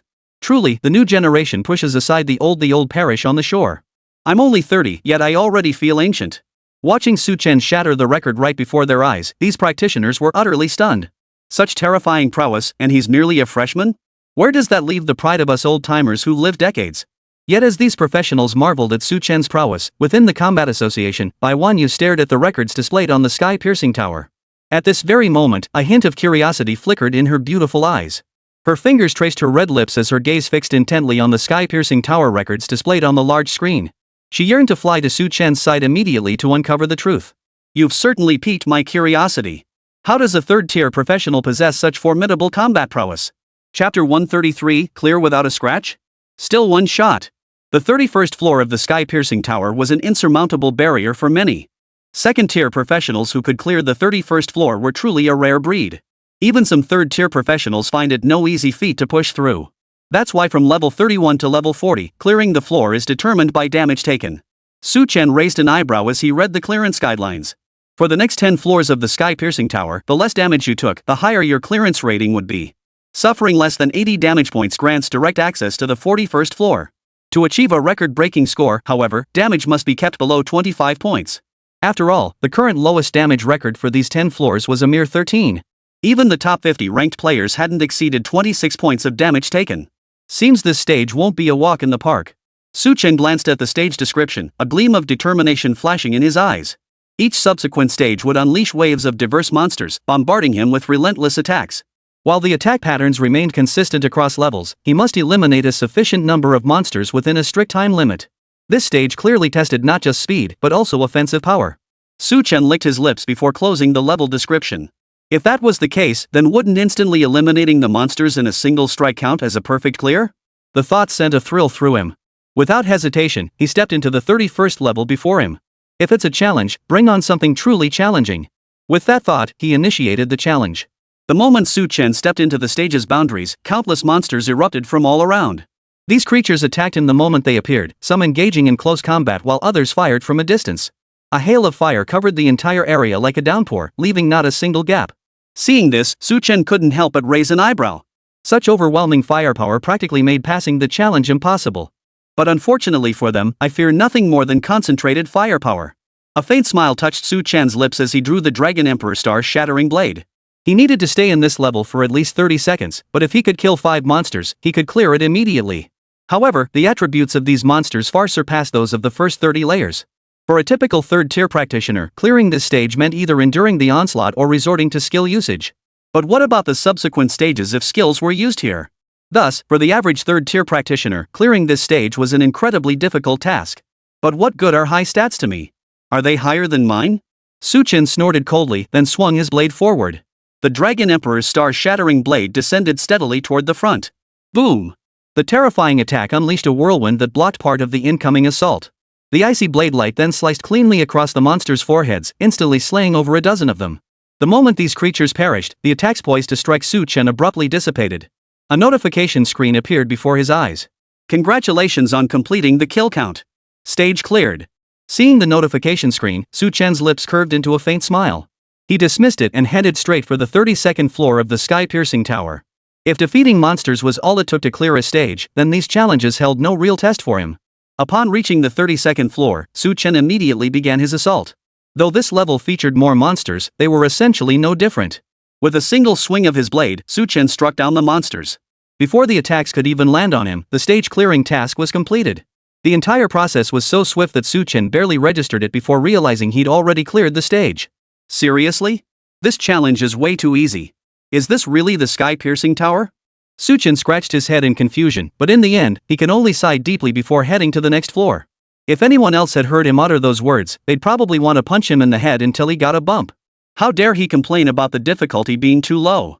Countless people couldn't even clear these stages, yet here he was, Chen, actually complaining it wasn't challenging enough. Of course, Chen didn't dwell on others' opinions.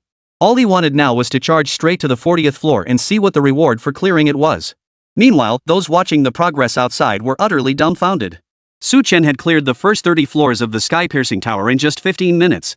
While this record was somewhat hard to comprehend, since even shorter times had been recorded earlier, the crowd didn't pay it much mind. But now, Chen had reached the 38th floor in a mere 20 minutes. That meant from the 30th to the 38th floor, he had cleared each level in less than a minute. Such terrifying prowess. Was this truly a third-tier professional?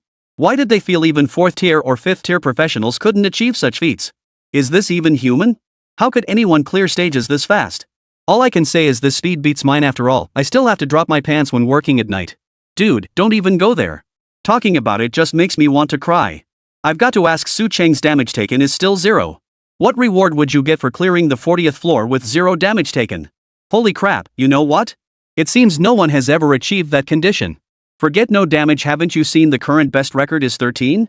Could it be that today we'll witness a miracle? The crowd buzzed with excitement. Though discussing the possibility, their eyes never left the leaderboard. They feared that a single moment of distraction might cause them to miss witnessing this record being set. Soon, they watched the numbers on the clearance record change again. In the blink of an eye, Chen had already entered the 39th floor. Seeing this, everyone held their breath. At this moment, Su Chen's damage taken remained at 0. If he could maintain this feat through the final 2 stages, the news would reverberate beyond Yobi University. It would send shockwaves through every university in Kyoto. Some enthusiasts even ranked practitioners across different tiers. If Su Chen cleared the dungeon with 0 damage taken, the top spots for other tiers might be up for debate. But within the realm of 3rd-tier professionals, if Su Chen claimed 2nd place, no one would dare claim 1st. Chapter 134, A New Record, Farewell to the Tower of Heaven's Treasure. As everyone eagerly awaited the birth of a new record, Su Chen was currently locked in a grueling battle within the Sky Tower. It wasn't that this battle was particularly difficult, but rather that the attack frequency in these later stages grew increasingly rapid. While they weren't as terrifyingly overwhelming as the initial onslaught, leaving him more room to dodge, he could no longer instantly slay these monsters with a single strike. He hadn't expected the later stages to be so varied. He'd clearly underestimated the Tower of Heaven. Amidst a barrage of over 100 attacks, Su Chen found a spot to dodge. After evading them, he finally breathed a sigh of relief. On this 39th floor, he needed to slay 13 monsters to clear it, or else remain here for 4.5 minutes. Rather than waste time here, Su Chen naturally intended to slay the monsters. But after slaying the first monster, he sensed something was off. His normal attacks still dealt damage, but they no longer instantly killed. It now took 4 or 5 consecutive strikes to fell a single monster. Such prolonged combat allowed the monster's attacks to reach him. Had his reflexes not been sharp enough, he would have been struck directly. It seemed he had no choice but to use skills. After cycling through his skills, Su Chen had no choice but to unleash sky-splitting earth-rending. A flash of blade light swept through, and all the monsters fell instantly. Facing Su Chen's terrifying attack power, even their strongest attributes couldn't withstand this single blow. Yet as the monsters vanished, the attacks they had already unleashed continued their course. Seeing this, Su Chen couldn't help but frown, but he relied on his speed to dodge them all.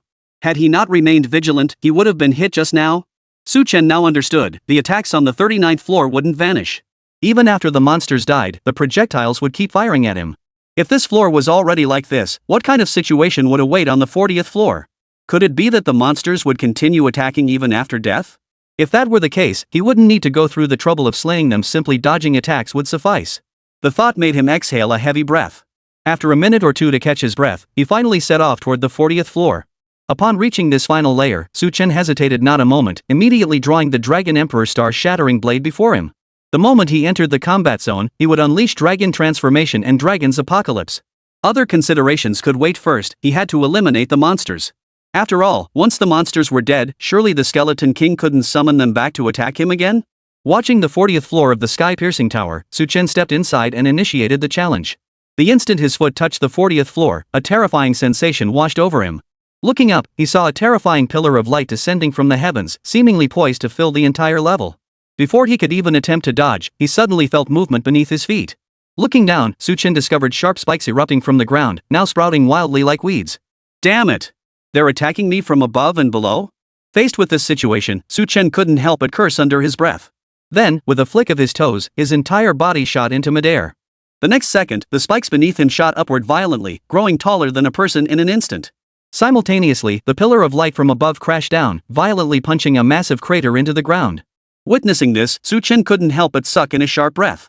Had that struck him just now, his previously maintained 0 damage would have been completely shattered. A flicker of horror crossed Su Chen's eyes. The next instant, he watched as the pillar of light and the spikes on the ground slowly vanished. Then, a boss emerged directly from the pillar of light. Roar! The boss let out a furious roar, and Su Chen instantly felt a surge of excitement. Since the boss had arrived, there was no need to hold back any longer. He unleashed his attack immediately. Boom! A demonic dragon shot forth from the long blade in his hand, delivering a piercing blow to the boss. The boss's roar hadn't even finished when it realized its head was already flying through the air. Its eyes widened in stunned disbelief. The previously vacant gaze now held a trace of confusion. But Su Chen couldn't be bothered with the boss's feelings. He sheathed his blade without a second thought. The next instant, a light screen appeared before his eyes, visible only to him. Congratulations on defeating the boss. You have cleared the 40th floor of the Tower of Ascension. Before Su Chen could dismiss the screen, a voice boomed out. Tier 3 practitioner Su Chen clears sky-piercing tower level 40 unscathed, simultaneously breaking the time record. Hearing this, a smirk instantly spread across Su Chen's lips. Each time such an announcement appeared, it meant he could enter the Tower of Heaven's treasure vault. The moment the dungeon announcement faded, a blinding white light erupted before Su Chen's eyes. The next second, he felt his surroundings rapidly shift. By the time he regained his bearings, he was no longer within the sky-piercing tower. Instead, he had returned to the treasury. This time, however, he materialized directly inside the vault, with the sacred tome cataloging all its treasures appearing before him. At least it spared me the trouble of running all that way. Su Chen chuckled, then picked up the tome and began perusing its contents. Unlike last time, Su Chen had cleared the tower as a third-tier martial artist this time, and had nearly perfected the assessment on the 40th floor. Consequently, the tome now held significantly more entries. Even the various fragments and relics he'd long coveted offered far more options this time. Dragon Slayer Fragment, a fragment of an epic tier, 8th rank weapon. Restoring it grants 5 epic tier attributes. Hell Demon Sword Fragment, a fragment of an epic tier, 9th rank weapon. Restoring it grants 7 epic tier attributes. Flame Demon Dragon Armor Fragment, legendary tier armor fragment. Restoring it grants 3 legendary tier attributes. All sorts of fragments and debris appeared before Su Chen. He stared intently at them, beginning to scan them rapidly. Though these items appeared formidable, few were actually usable by Su Chen. The fragment of the Flaming Demon Dragon armor from earlier was one of the few decent items, yet Su Chen didn't make a decision immediately. Instead, he intended to review all the fragments in the compendium first. His gaze swept across the options, only to find that most items were identical to his previous visit, with merely 100 new choices added. It seemed he had no choice but to select the armor fragment he'd spotted earlier. After all, it was a weapon forged from dragon materials, offering the bonus of doubled attribute gains. Just as Su Chen was about to scroll back to select the Flame Demon Dragon armor fragment, he abruptly halted. His gaze locked onto an item tucked away in a corner. His eyes widened as he stared, and he instantly sucked in a sharp breath. Fragment of the heaven-shaking Black Tortoise's life armor, an existence whose grade cannot be detected, a mysterious artifact with potentially myriad uses. Upon seeing this item, Su Chen halted immediately. This item, whose level remained entirely undetectable, was precisely his target. Chapter 135, Life Armor Fragment, Reclaimed. Gazing at the Shenzhen Xuanwu life armor fragment before him, Su Chen was overcome with excitement. He rubbed his eyes to ensure he wasn't mistaken, then a look of delight spread across his face. A treasure. A true treasure. This item should be on par with the ancestral dragon's reverse scale. Never imagined I'd have a chance to obtain it now. It could only be described as fate, truly wondrous. Su Chen gazed at the fragment of the earth-shattering Black Tortoise life armor with a satisfied smile, then immediately chose to exchange it. Such a treasure couldn't be left gathering dust in the treasury. Besides, only he could recycle and enhance it. No one else could restore the armor fragment to its former glory. Exchange successful. Shenzhen Xuanwu's life armor fragment has been exchanged. The treasure manual chimed with confirmation. Soon, Su Chen saw a fragment shimmering with dazzling golden light land in his palm. Focusing his gaze, he recognized it as a fragment about half the size of his palm, shimmering with an enigmatic glow. The entire treasury then shimmered with an ethereal glow. By the time Su Chen regained his bearings, he found himself back on the 40th floor of the Tower of Heaven. Standing within the Tower of Heaven, Su Chen promptly stowed the armor fragment before exiting the challenge. For him, simply gaining re-entry to the treasure vault was already an unexpected windfall, let alone acquiring an item of equal caliber to the ancestral dragon's reverse scale. There was no need to continue the challenge now. He would exit first and focus on refining and strengthening this life armor fragment. This Tower of Heaven could wait until his strength grew before he challenged it again. A smile played on Su Chen's lips as he exited the Tower of Heaven. But the moment he stepped outside, the scene before him left him stunned. Outside the tower, a massive crowd had gathered, so large that the school had even dispatched numerous personnel to maintain order. Most importantly, Jiang Yunqi was standing outside, her eyes darting anxiously toward the exit. As for Bai Wanyu, the president of the Combat Society, and Luo Tao, the senior who also served as their homeroom teacher, they were both standing outside the Tower of Heaven. Su Chen even spotted several school administrators waiting outside. Judging by their expressions, if they hadn't been barred from entering the tower to find him, they would have stormed inside long ago. Su Chen! The moment Jiang Yunqi saw Su Chen emerge, a smile instantly spread across her face. Hearing the young lady's call, everyone's gaze instantly focused on Su Chen. Heh, everyone! Feeling all eyes on him, Su Chen wore an awkward, helpless smile.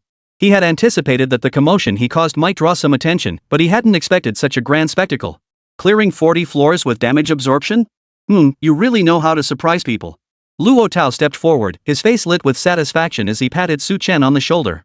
To him, this junior's strength completely surpassed his expectations. Not only had he grown stronger at an astonishing pace, but his actual combat prowess was terrifying. Having just broken through to the third-tier professional rank, he had already shattered records set by countless others. After all, every student whose name appeared on the challenge records was a renowned figure within the university, some even considered unbeatable at their level. Yet in the face of Su Chen's records, they weren't just no longer unbeatable in their tier, they couldn't even be called the cream of the crop. He came to challenge the course without even telling me. Does he not consider me a friend? Jiang Yunqi frowned, a hint of displeasure lingering on her face. Of course, this was merely feigned anger. Deep down, she was genuinely delighted by Su Chen's remarkable achievement. Next time I'll definitely invite you along. Having long understood Zhang Yunqi's temperament, Su Chen could easily see through her feigned pout. He simply smiled and ruffled her hair. Instantly, countless male students witnessed this scene, their teeth grinding in frustration.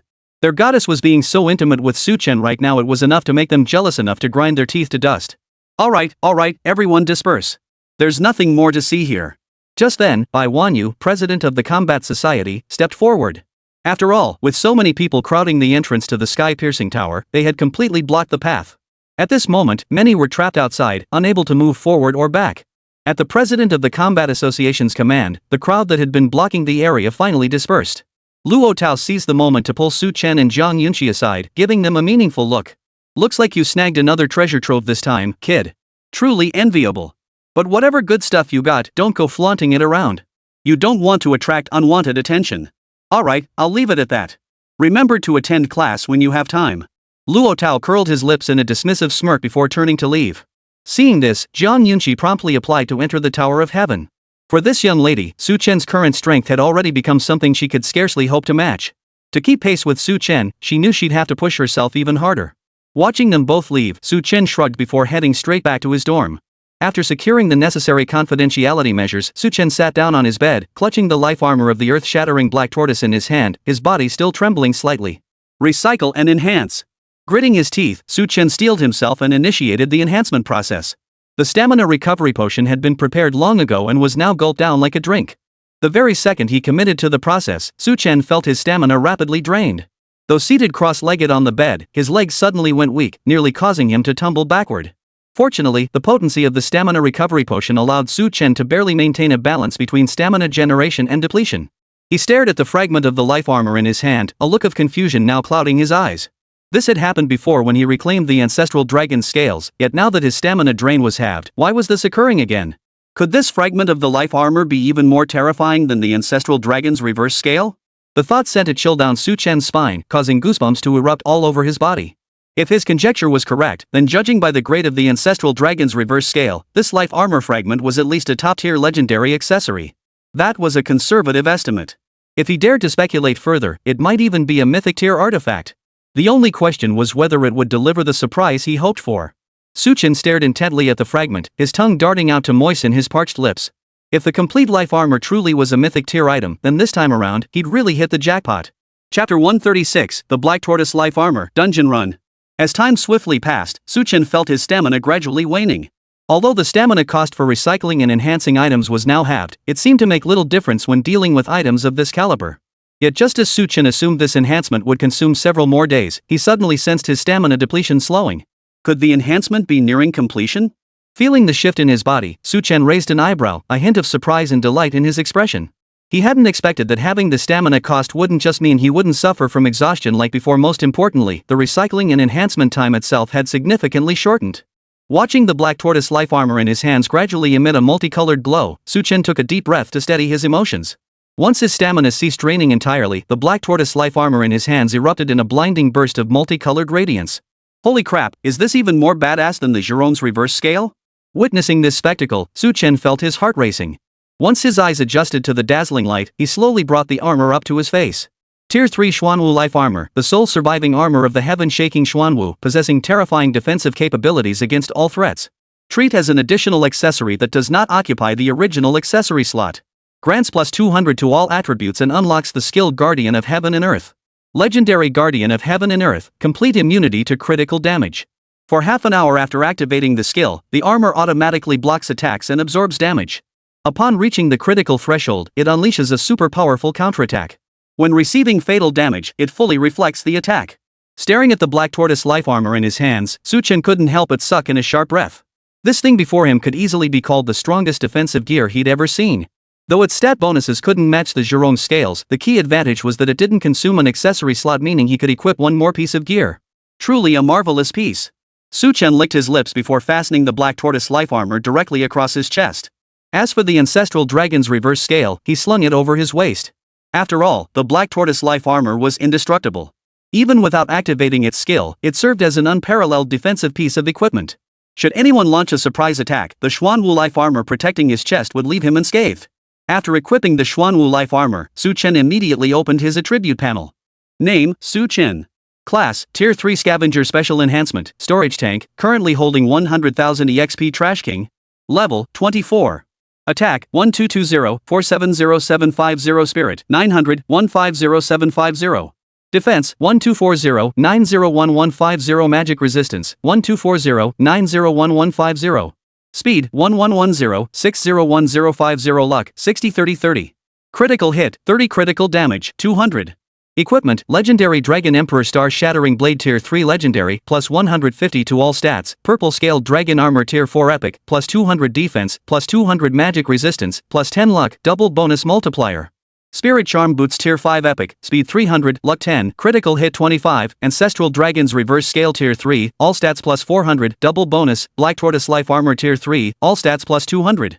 Skills, Scrap Recycling, Legendary Mana Manipulation, Legendary Ancestral Dragon's Might, Legendary Sacred Dragon Demon Dragon Transformation, Legendary Sacred Dragon's Heavenly Might Demon Dragon's World Shattering, Legendary Guardian of Heaven and Earth, Epic Heaven Splitting Earth Rending. Surveying his current attribute panel, a broad smile spread across Su Chen's face. With the Black Tortoise life armor, his attributes had surged once more. Aside from his weakness in mental power, every other attribute had surpassed the 1,000 mark. But a slightly weaker spirit power didn't matter. After all, his attacks only targeted enemy weaknesses, making this minor flaw insignificant.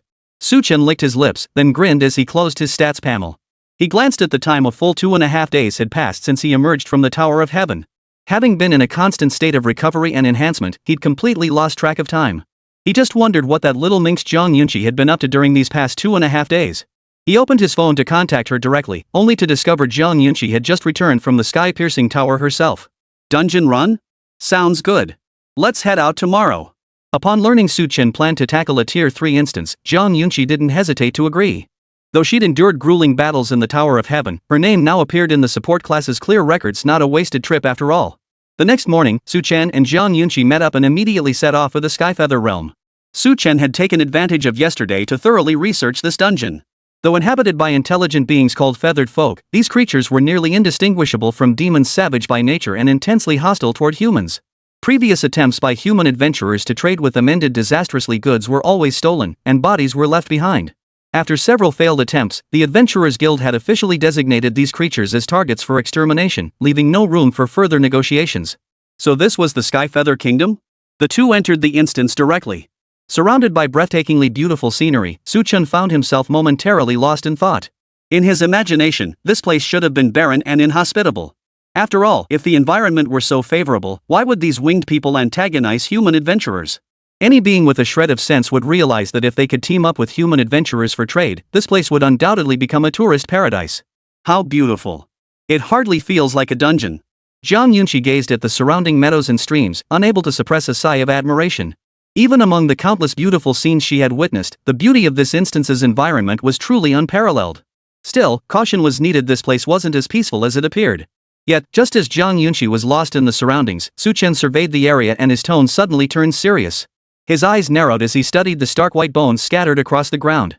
Judging by the shapes of the bones, they belonged not only to humans but also to the feathered beings found within the dungeon. The bones were covered in dense, crisscrossing scars, clear evidence of an incredibly fierce battle. Witnessing this scene, Zhang Yunqi instantly snapped out of her earlier reverie. They weren't here on a sightseeing trip. This was the Skyfeather realm, one of the most notoriously difficult third-tier instances. One misstep, and they might meet a gruesome end at the hands of the monsters lurking here. Keep an eye on our surroundings. Let's not make too much noise. Su Chen offered a warning before turning his attention to the Imperial Capital treasure map. He hoped that now that they were inside the instance, this treasure map would reveal new developments. Chapter 137, Treasure Location Feathered People's Fortress. Su Chen opened the Imperial Capital treasure map. A line of text appeared on the map, and he soon noticed the location marked on it had changed. Congratulations on entering the instance. Are you prepared to face the storm?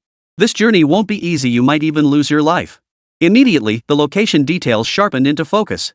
The Imperial Capital treasure map transformed into a streak of light, directly entering Su Chen's mind. In an instant, Su Chen pinpointed the location of the mythic fragment on the map.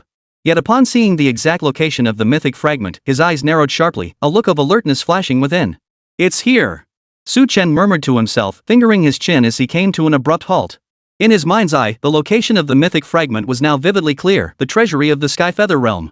In other words, if he wanted to obtain this mythical fragment, the simplest and most effective method was to slaughter his way through the entire instance.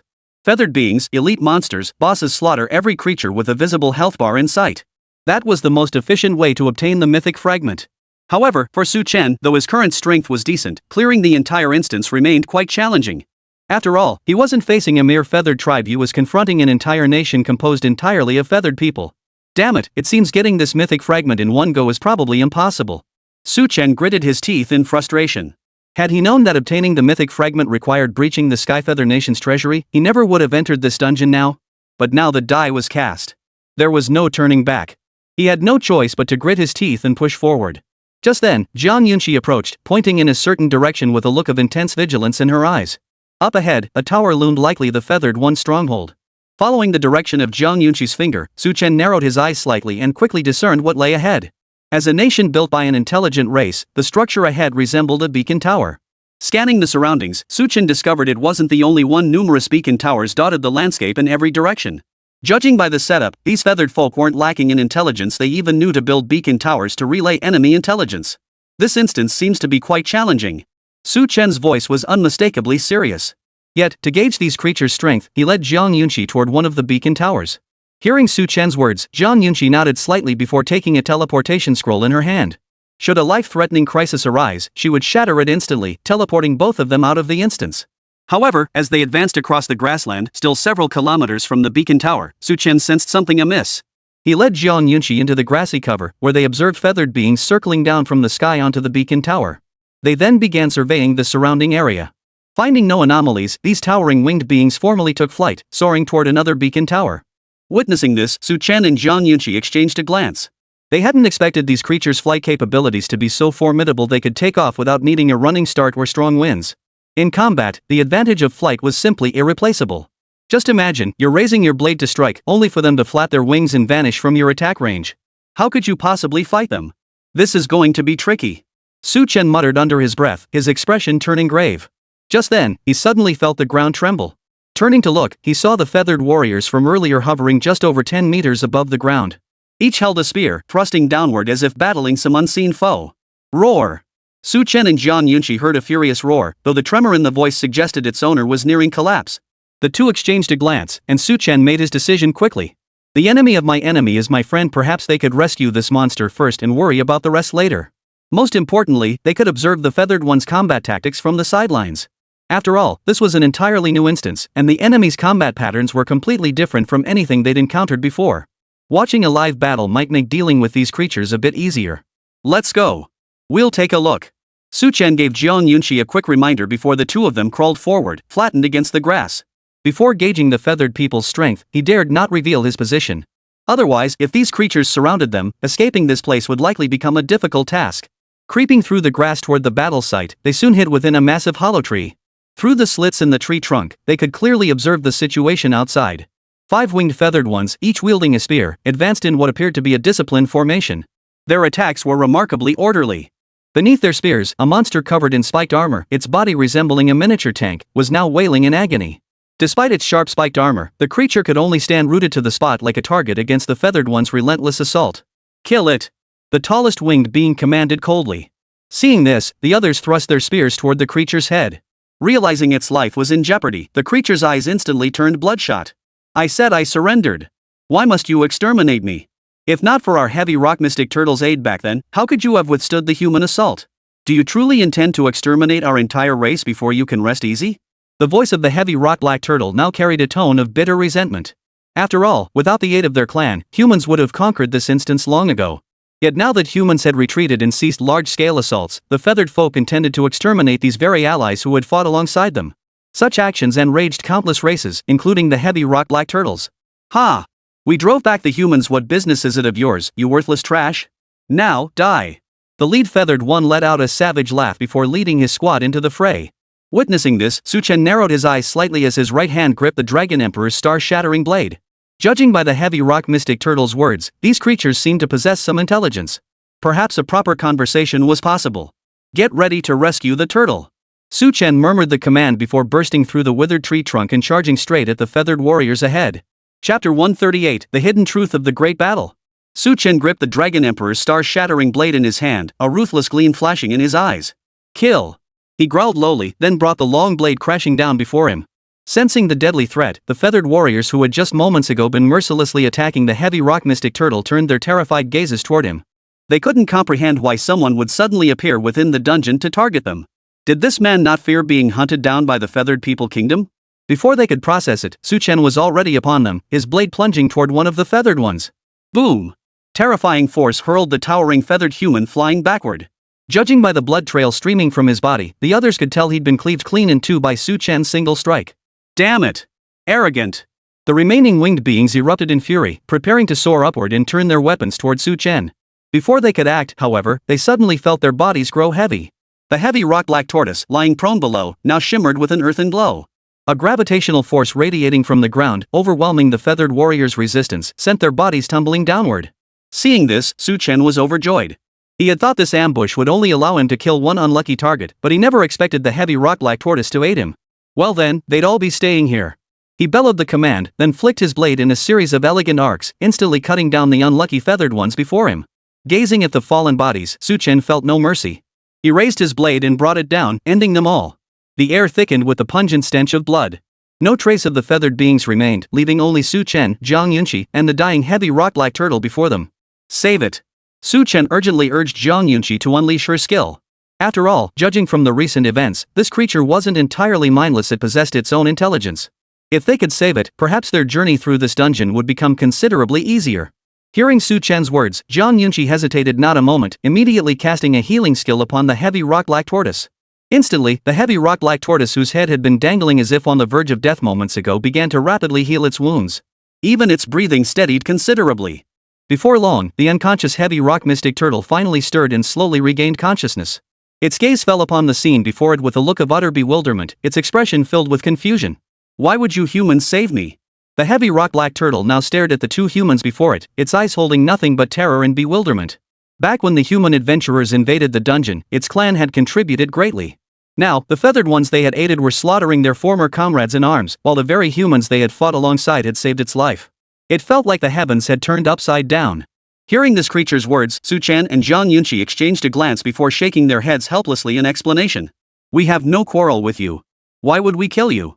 Human conquest of dungeons is commonplace, unlike the feathered people kingdom, which seeks to exterminate your kind entirely. Su Chen's gaze flickered toward the heavy rock mystic turtle, his tone laced with a hint of sarcasm. After all, as he had said, even the demon city could serve as a place for human adventurers to relax. This dungeon, with its almost excessive beauty, was certainly no exception. Hearing Su Chen's words, the heavy rock-like turtle's mouth gaped open in utter speechlessness. It never imagined humans could be so bored. Conquering a dungeon was merely routine, not an attempt to exterminate monsters like them. Besides, what good would exterminating us do for humanity? Keeping the entire instance functioning normally, allowing human adventurers to gain experience by entering, that seemed far more useful, didn't it? Zhang Yunqi shrugged her shoulders, a hint of resignation flickering in her beautiful eyes. Why did these monsters always assume human presence in the dungeon was a bad thing? After all, even brutal entities like demons had ultimately reached a consensus with humans due to immense mutual benefits. Both the featherfolk and the monsters here possessed considerable intelligence. They shouldn't be so dense as to miss such obvious logic. Hearing this, the heavy rock-like tortoise froze in astonishment, a flash of surprise darting through its eyes. So you humans aren't entering the dungeon to slaughter everything here, but to properly cultivate it? If that's the case, then haven't we been deceived by the winged ones? Its face now wore a look of bewilderment, its tone brimming with indignation, as if a mystery buried for years had finally been unraveled today. Hearing this, Su Chen and Zhang Yunqi exchanged glances, both grasping the implications. Originally, the human professionals sought to conquer the entire instance precisely because they coveted its scenery, intending to turn it into a tourist destination. Originally, they only intended to negotiate with the feathered ones, but the negotiation teams they sent out were all killed, which enraged the Adventurers Guild. Though they eventually mustered an army of hundreds of adventurers, they were met with a united front of featherfolk and all the monsters, forcing them to retreat in defeat. The guild had assumed this unity was inherent to the entire instance, but upon hearing the heavy rock mystic turtle's words, they finally understood. It turned out that the great battle had not been inevitable, it had been instigated by Feathered Man, who had been sowing discord between monsters and humans all along. At this moment, Su Chen, Zhang Yunqi, and Chongyan Xuanyu all sensed something, their eyes flashing with a hint of caution. There was more to this affair than met the eye. Otherwise, how could it be that after that great battle, all the monster factions had declined, leaving only the feathered people's kingdom to rise to prominence? My benefactors, please follow me. Realizing this, the heavy rock black turtle knew the matter was beyond its sole discretion. With sincere invitation, it urged Chen and Zhang Yunxi to follow it to its clan's territory. Only by uncovering the truth behind this matter could they understand why that great war had erupted in the first place. If human greed was truly the cause, then even it could do nothing but protect Chen and Zhang Yunxi from being killed by its own kind. But if that war had been instigated by the Feathered People Kingdom, then the heavy rock black turtle clan would never let it rest.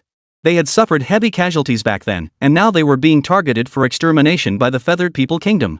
Such a massacre, a grudge against their very existence they would never forget. When the time came, they would rally all monsters to march against the Feathered People Kingdom. Chapter 139, The Heavy Rock Black Turtle Territory, Feathered People Attack. At the invitation of the heavy rock black turtles, Chen and Zhang Yunxi journeyed to the very heart of this monster race's domain. But no sooner had they appeared than a furious roar echoed from ahead. Who dares trespass upon our territory?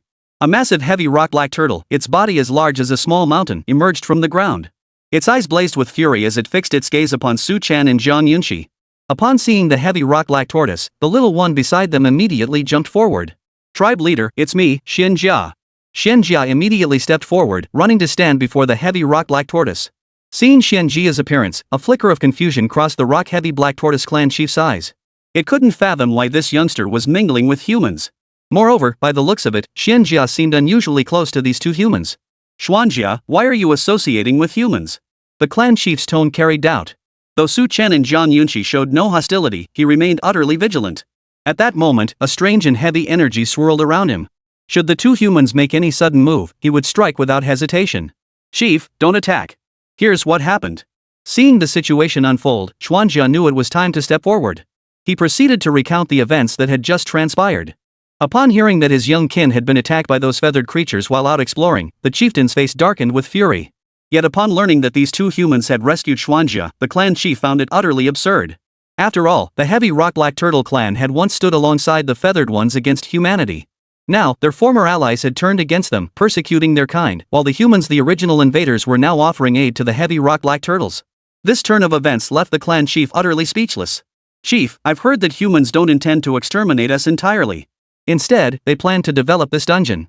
The Great War erupted solely because the Feathered People's Kingdom interfered.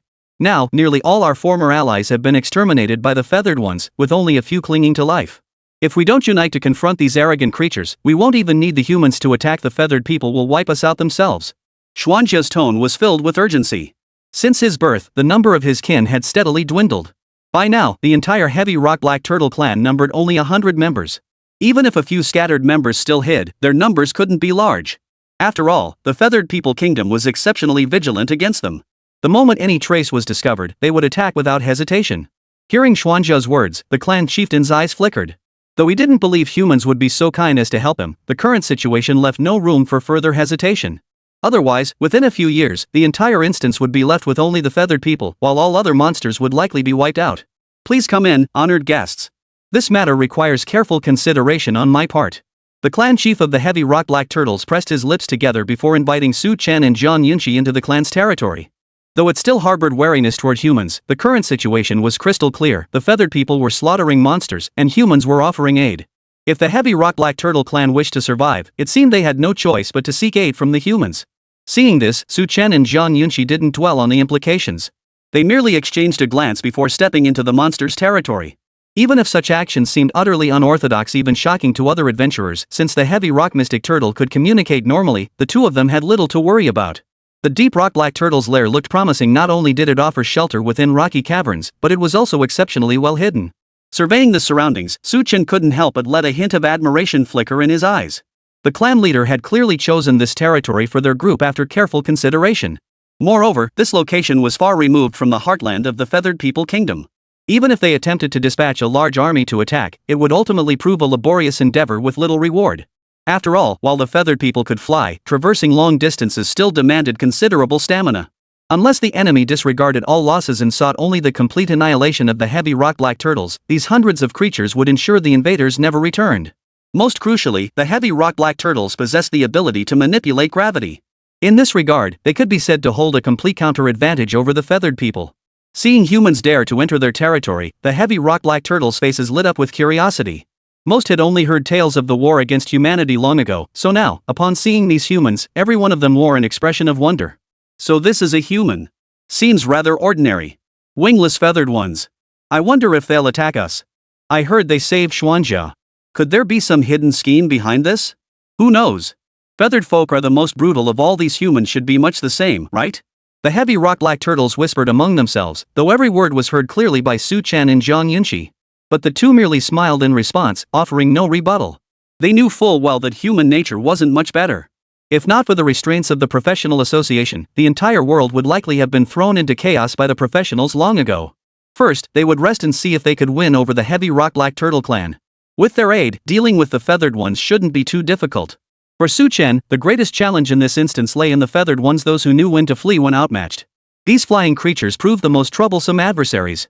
With the heavy rock-black turtles manipulating gravity nearby, dealing with these feathered ones would be child's play. Hearing his words, Zhang Yunqi nodded. Just as the two sat down to rest, a commotion suddenly erupted outside. At the sound, Su Chen and Zhang Yunqi immediately stood up, their expressions turning serious. But just as they were about to investigate what was happening, Xianjia's urgent voice rang out. Hide quickly! The feathered people have sent forces to attack. Chapter 140, Reinforcements, Kill. The feathered ones have attacked. Xianjia's voice echoed from outside. Su Chen and Zhang Yunqi soon saw him rushing in, his four stubby legs flailing wildly like pendulums. Its four stubby legs flailed wildly, swinging like a pendulum. You too, hide quickly! Xuanjia dashed before Su Chen and Zhang Yunqi, urgently urging them to hide. In its view, the feathered one's forces were practically invincible. After all, even at their peak, the heavy rock-black turtles had never once managed to stop these creatures, let alone now. Yet upon hearing this, Su Chen and Zhang Yunqi exchanged a glance, then both let a faint smile touch their lips. Don't worry about us. You just hide. These feathered ones think they can take us on? Utterly delusional. Besides, this matter likely involves us. We can't just hide away like this, it would leave us uneasy. With that, Su Chen and Zhang Yunqi turned and headed outside. In Su Chen's estimation, the feathered ones must possess some means of tracking humans to have found this place. Otherwise, why would the heavy rock mystic turtle, having resided here for so long, be discovered today? Beyond the possibility that they themselves had been targeted by the feathered ones, Su Chen could think of no other explanation. Hearing their words, Xianjia paused in surprise before finally nodding. I'll go with you. With that, it set off in pursuit. Su Chen and his companions made their way to the edge of this rocky domain, hiding in the shadows. From there, they could see numerous feathered ones circling the sky, now on high alert. A 10-member winged humanoid squad descended, landing precisely before the chief of the heavy rock-black tortoise clan. You creatures sure know how to hide. After all these years, you've still managed to conceal so many of yourselves. The winged humanoid captain sneered at the heavy rock-black turtle clan chieftain. After all, they had been hunting these monsters for 2 or 3 decades, exterminating at least 80, if not 100, monster clans. Yet the heavy rock-black turtles, a race with formidable vitality that posed a grave threat to the feathered people, still thrived in such numbers despite repeated targeted extermination campaigns. It could only be said that until every last one was eradicated, not a single soul in the feathered people's nation would find peace. Oomph. You've come here, do you intend to fight again? If you wish to fight, the heavy rock-black turtles welcome it. The chief of the heavy rock-black turtles barked out, his eyes blazing with fury. If these creatures hadn't hunted them to near extinction, how could the heavy rock-black turtles be forced to hide like this now? If he had the power, he would slaughter every last feathered human to avenge his fallen comrades. Yet upon hearing the chief's words, the feathered ones burst into raucous laughter, tears streaming from their eyes. They stared at the clan chief before them, their expressions devoid of any reverence, filled only with the purest mockery and contempt. Ha! You heavy rock-black turtles dare challenge our feathered people kingdom? Don't you think you're out of your league?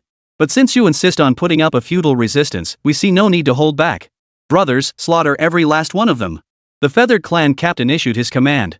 The feathered clan warriors in the sky instantly broke into smiles, then flew excitedly toward the heavy rock-black turtle territory. Witnessing this, the heavy rock-black tortoise clan chief roared in fury. Everyone get down! Instantly, a terrifying gravitational force erupted from the ground hundreds of meters around it, causing the feathered beings soaring through the sky to plummet downward. The gravitational force, over 10 times normal, rendered them utterly helpless. They could only frantically flap their wings, desperately trying to return to the sky. Yet against this overwhelming force, all their efforts proved utterly futile. Shoot! Kill that stinking bastard! The winged people captain, enraged and humiliated, commanded the remaining dozen or so winged people in the sky to launch a ranged assault. Though the arrows, too, were affected by gravity and failed to strike true, the barrage of long-range fire was impossible to defend against. If they could slay the Rock clan chieftain before them, all losses would be worth it. With that order, the feathered warriors in the sky drew their bows and launched their assault. Witnessing this, Xianjia felt tears welling up in his eyes. In this moment, it was consumed by self-reproach. If it hadn't run out, how could these creatures have found their way here? Just as it resigned itself to helpless waiting, its gaze suddenly fixed on Su Chen and Zhang Yunqi, who were now preparing their equipment. "What are you two doing?" Xuanjia was utterly perplexed. Su Chen and Zhang Yunqi's actions clearly signaled they were preparing for battle, yet this matter had nothing to do with them. Why would they do such a thing? To deal with these feathered ones, of course. Su Chen shrugged, his tone utterly casual, as if he didn't give those feathered creatures a second thought. Hearing his words, Xianjia felt immense joy welling up inside, yet he couldn't help but offer a warning. "These winged beings are formidable. Charging in like this, you won't stand a chance." At this moment, he was more anxious than Su Chen. After all, even at its peak, the heavy rock mystic turtle couldn't defeat these creatures, let alone now. Yet here stood Su Chen and Zhang Yunqi, just the two of them. Why did they show not a hint of panic? Hearing Xuanjia's words, Su Chen smiled. He patted Xuanjia's head, then signaled Zhang Yunqi to unleash her skill. After a flash of white light, Su Chen finally spoke. "Stay right here. Don't come out." With that, he stepped out of the cave and headed toward the group of feathered beings. The moment Su Chen appeared, all the feathered ones immediately turned their gaze toward him. Upon realizing he was human, every single one of them became enraged. The heavy rock mystic turtle actually harbors a human. Well done, very well done. The feathered one captain gritted his teeth in fury, his eyes brimming with murderous intent. If there was one thing the feathered ones feared most now, it was humans colluding with monsters. For if these two factions ever learned of the deeds the feathered ones had committed, they would surely slaughter every last one of them. Kill them. Not a single heavy rock black turtle must be left alive. And those two humans, they absolutely cannot be allowed to escape this place. They must all be captured alive. Today, I will make every monster understand, colluding with humans leads to only one fate: total annihilation. The feathered one captain trembled violently, while the feathered ones behind him roared with fury. Seeing this, the heavy rock black turtle clan chief sensed trouble brewing. Yet Su Chen merely smiled calmly. "Kill me? You're not worthy." With that, he drew the Dragon Emperor's star-shattering blade and swung it directly forward. Chapter 141, Alliance, Feathered People King.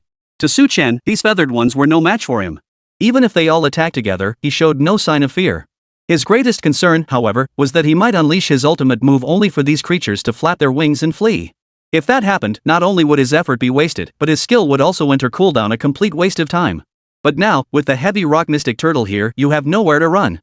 Su Chen snorted coldly, then raised his greatsword high and swung it directly at the feathered beings before him. Split heaven, shatter earth. A terrifying blade light erupted from the long sword, striking fear into the faces of the feathered beings. How is this possible? How can a mere human be this powerful? Shock filled the eyes of the feathered man's captain. He strained to raise his spear to block Su Chen's attack, but under the overwhelming attribute suppression, it felt like a grasshopper trying to stop a cart. Boom! The overwhelming force instantly slew the feathered man captain. Even with attributes considered exceptional among his kind, he was utterly powerless against Su Chen's assault. As for the other feathered ones, even giving their all couldn't halt this assault for even a millisecond. In just a few breaths, the feathered ones who had moments ago arrogantly vowed to exterminate the entire heavy rock mystic turtle clan were now all dead. Even those few who had managed to survive by fleeing into the sky now fled in terror, their faces frozen in fear as they sped away. They dared not linger, terrified that the next moment might bring them the same gruesome end. Watching these fleeing feathered warriors, the heavy rock black turtle clan chief wanted to give chase. But before it could take more than a few steps, a wave of weakness washed over its body. The skill it had just unleashed had drained its already meager stamina. How could it possibly have the energy to pursue? As for Su Chen and Zhang Yunqi, they exchanged a glance before immediately tending to its wounds. After all, it was their ally, and proper treatment was essential. Soon, under Zhang Yunqi's skillful healing, the heavy rock black turtle clan chief's injuries rapidly healed. Yet despite this, it still shook its head inside. "Chief, didn't we win?" Xuanjia's eyes now held a look of confusion. Why did the chieftain still look so troubled when they had clearly won? Hearing this, the chieftain of the heavy rock black turtle clan said nothing. Instead, he turned his gaze toward Su Chen and Zhang Yunqi, his expression grave. "You both know what lies ahead," he said. "These creatures are brutal and merciless. They attack even our allies within the same instance. How much more so will they treat you humans? To survive, we must unite." The clan chief's expression was solemn, his tone holding not a hint of jest. Su Chen and Zhang Yunqi exchanged a glance before nodding firmly. "If the chieftain is willing to ally with us, that's the best outcome possible. But let's be clear, our agreement to fight alongside you does not constitute an alliance between humans and your kind." Though he agreed to join forces, Su Chen still felt compelled to issue a warning.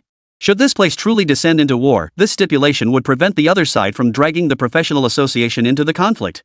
Hearing Su Chen's words, the heavy rock black turtle clan chief nodded in understanding. It naturally grasped the distinction. With these two humans joining forces, and by reconnecting with their old allies, he believed that even if they couldn't annihilate the feathered ones, they could deal them a devastating blow. With this foundation, they monsters could finally secure a place to live in peace. Agreed. Give me 3 days to gather all the monsters in the vicinity. Then we will launch a united assault against the feathered ones. All these years we've been oppressed to the brink of extinction. Now that we have a chance to strike back, everyone will agree without hesitation. A look of excitement flashed across the face of the heavy rock black tortoise clan chief. After all, every monster race had endured countless horrific massacres over the years. Now, with Su Chen and Zhang Yunqi's aid, we can finally confront the feathered ones head-on. Even if our entire clan perishes, it will be worth it if we can strike a blow against them. Hearing this, Su Chen nodded in agreement. In that case, I'll go scout the environment of the feathered people's nation first. That way, we'll have a clearer understanding. The chief of the heavy rock black turtle clan made no further comment on Su Chen's proposal. After discussing specific battle plans, they split up to execute their tasks. The heavy rock black turtles began contacting every monster they could reach, preparing for a coordinated assault on the feathered people kingdom in 3 days. As for Su Chen and Zhang Yunqi, their mission extended beyond reconnaissance. They were also tasked with destroying as many beacon towers in the surrounding area as possible. This way, even if the feathered people kingdom reacted, the monster army would likely already be at their capital. After finalizing their decision, Su Chen and Zhang Yunqi rested briefly before setting out to explore the outskirts. Meanwhile, as they methodically explored their surroundings, within the feathered people kingdom, the few feathered people who had barely escaped returned, now flying toward a large settlement with panic still etched on their faces. Your Majesty! Your Majesty! Trouble! The humans have launched another attack. The panicked creatures rushed into the settlement, their voices thick with urgency. Hearing this, the featherfolk who had been training immediately rushed over. Yet their eyes held no fear. Instead, they sparkled with delight and excitement. For them, dealing with those monsters had long since lost its appeal. After all, these creatures were no match for the feathered ones, utterly. But if humans attacked, they could launch a counterattack with full justification. Then they could wipe out both the monsters and the humans within the instance. After that, the entire instance would be the feathered folk's domain. Oh? Tell me, how many have come? The current king of the feathered people kingdom is named Leonis, a formidable figure who rose from humble beginnings through sheer strength. Not only is he exceptionally powerful in combat, but more crucially, he possesses the ability to lead warriors to victory. At least 80% of the monster clans that have been eradicated were wiped out under his command, earning him immense prestige throughout Featherfolk Kingdom. Your Majesty, there are only 2 humans. Ha! 2 humans, and you're so alarmed? Hearing this, Lions burst into laughter. To him, these men were practically mocking him. 2 humans entering the dungeon had them in such a panic it was utterly disgraceful. Yet the next words forced Leonis to take them seriously.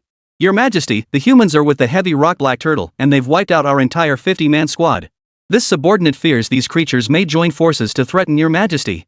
Hearing this, Lions narrowed his eyes. He hadn't expected humans to ally with monsters. If that were true, it would indeed be troublesome. But considering his current strength, he felt no urgency. He merely waved his hand indifferently. I understand. You may all retire. If humans and those suicidal fools crave war, then I, Lions, the great king of the feathered people, shall grant them total war. From this day forward, all monsters and humans are our sworn enemies. Only by slaughtering every last one of them can we restore the glory of the great feathered god. Hearing this, the feathered ones instantly surged with fervor. Eyes blazing crimson, they raised their weapons high, swearing to exterminate every last human and monster from this world. Chapter 142, Featherfolk Fortress, Map. Under Leon's command, every warrior in the Feathered Kingdom mobilized.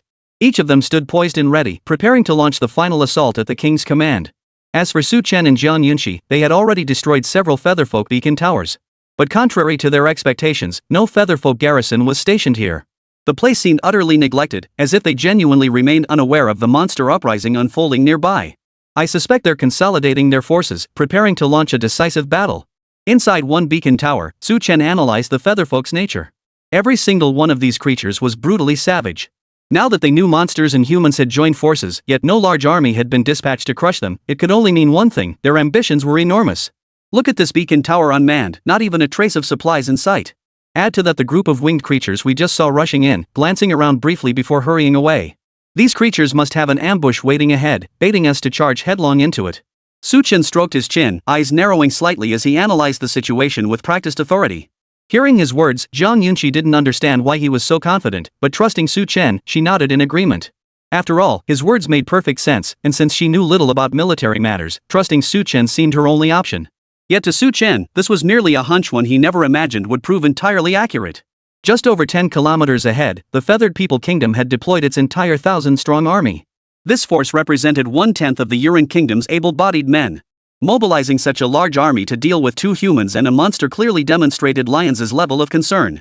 Of course, Chen remained unaware of all this. For him, the most pressing task now was to gather intelligence on the situation ahead. After a brief rest, he and Zhang Yunqi continued creeping forward. Soon, they discovered a war fortress. Numerous feathered people were active here, busily transporting provisions to the site. Clearly, they intended to establish this location as the front line of the war. It seemed these fellows had made thorough preparations. Once the battle commenced, caution would still be necessary.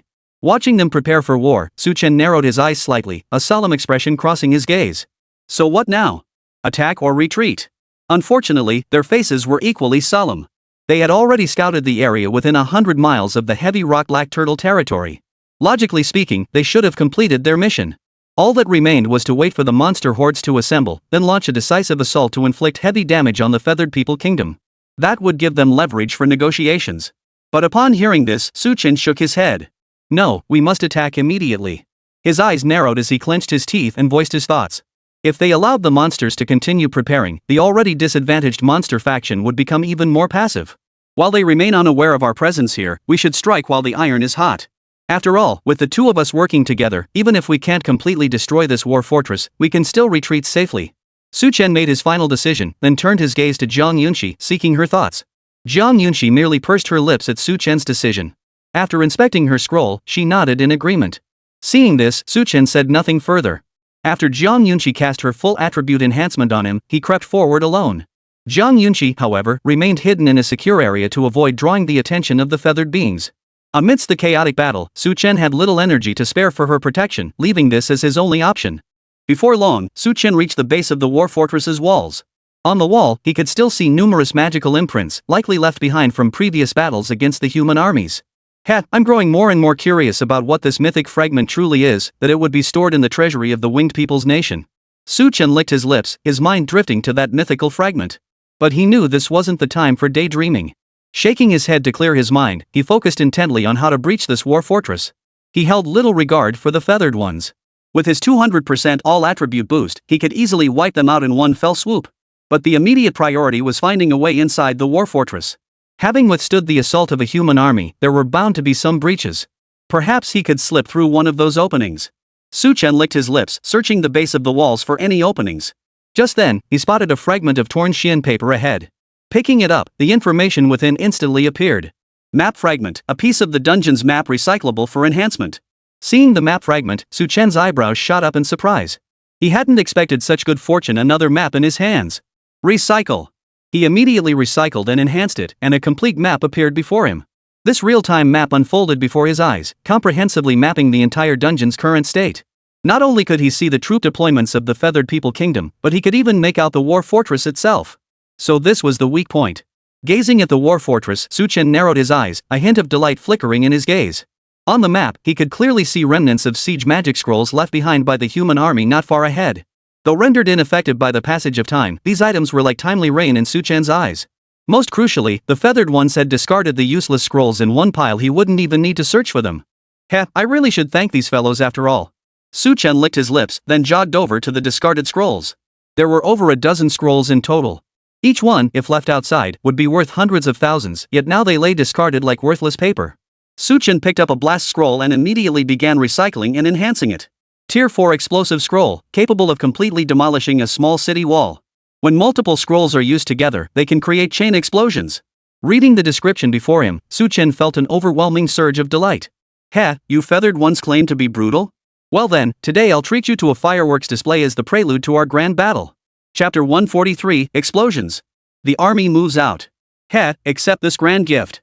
Chen snorted coldly, his gaze sweeping over the war fortress with icy detachment. He retrieved all the discarded scrolls before him, a hint of excitement flickering in his eyes. After all, these were all 4th-tier explosive scrolls. If unleashed upon this fortress, the consequences would be unimaginable. The fireworks show is about to begin. I wonder if you feathered creatures can even withstand it. Chen muttered to himself as he tucked all the explosive scrolls into his robes before leaping out from his hiding spot. Swinging his greatsword, he brought it crashing down upon the fortress walls, sending sparks flying. Hearing the commotion, the feathered beings instantly turned their gaze toward him. When they saw this human before them, acting like a fool, hacking at the city walls with a blade, they burst into laughter. Look at this! Someone's actually hacking at the walls with a blade. Even the human armies dared not attempt this. This fellow truly dares to think and act. Our elders always said these humans were mad, and now we see it's true. We winged ones wouldn't dare such a thing, yet this foolish human dares to provoke us so brazenly. He's utterly arrogant. He can't possibly think we're as weak as those monsters, can he? No way. No way? Numerous feathered ones watched Chen assaulting the city walls as if they were watching a play, yet not a single one came to stop him. After all, in their eyes, Chen was nothing more than a madman, one they could easily subdue with a mere flick of the finger. Yet at that very moment, a towering winged being stepped forward. His gaze fixed on Chen with grim intensity, he then issued a low command to the others. Seize him. I demand every detail he knows about humans and monsters. With the feathered one captain's command, the others, though reluctant to abandon their spectator role, feared his authority and began advancing towards Chen one by one. Seeing the peacock appear within the war fortress's impenetrable defenses, a strange smile suddenly spread across Chen's face. He swiftly sheathed the Dragon Emperor's star-shattering blade, then leapt high into the air. Both hands reached into his robes, drawing out one explosive scroll after another. Explosions, that's art. These are gifts for you, don't bother returning them. With that, Chen hurled all the scrolls at the war fortress below, swiftly landing and dashing toward the distance. Watching Chen toss useless pieces of paper before scurrying away like a rat, the feathered beings burst into laughter. Chen's antics resembled those of a clown, good for nothing but making them laugh. But just then, the feathered men's captain seemed to sense something. He immediately shouted a warning. Scatter! Don't stay clustered together. But his words came too late. By now, the explosive scrolls had already landed among the feathered men, many more scattering across the ground. Boom! Boom! Boom! A series of violent explosions echoed through the air. Turning back, Chen witnessed a massive mushroom cloud rising from the direction of the war fortress. The feathered ones who had been mocking him moments before were now all obliterated, with no chance of survival.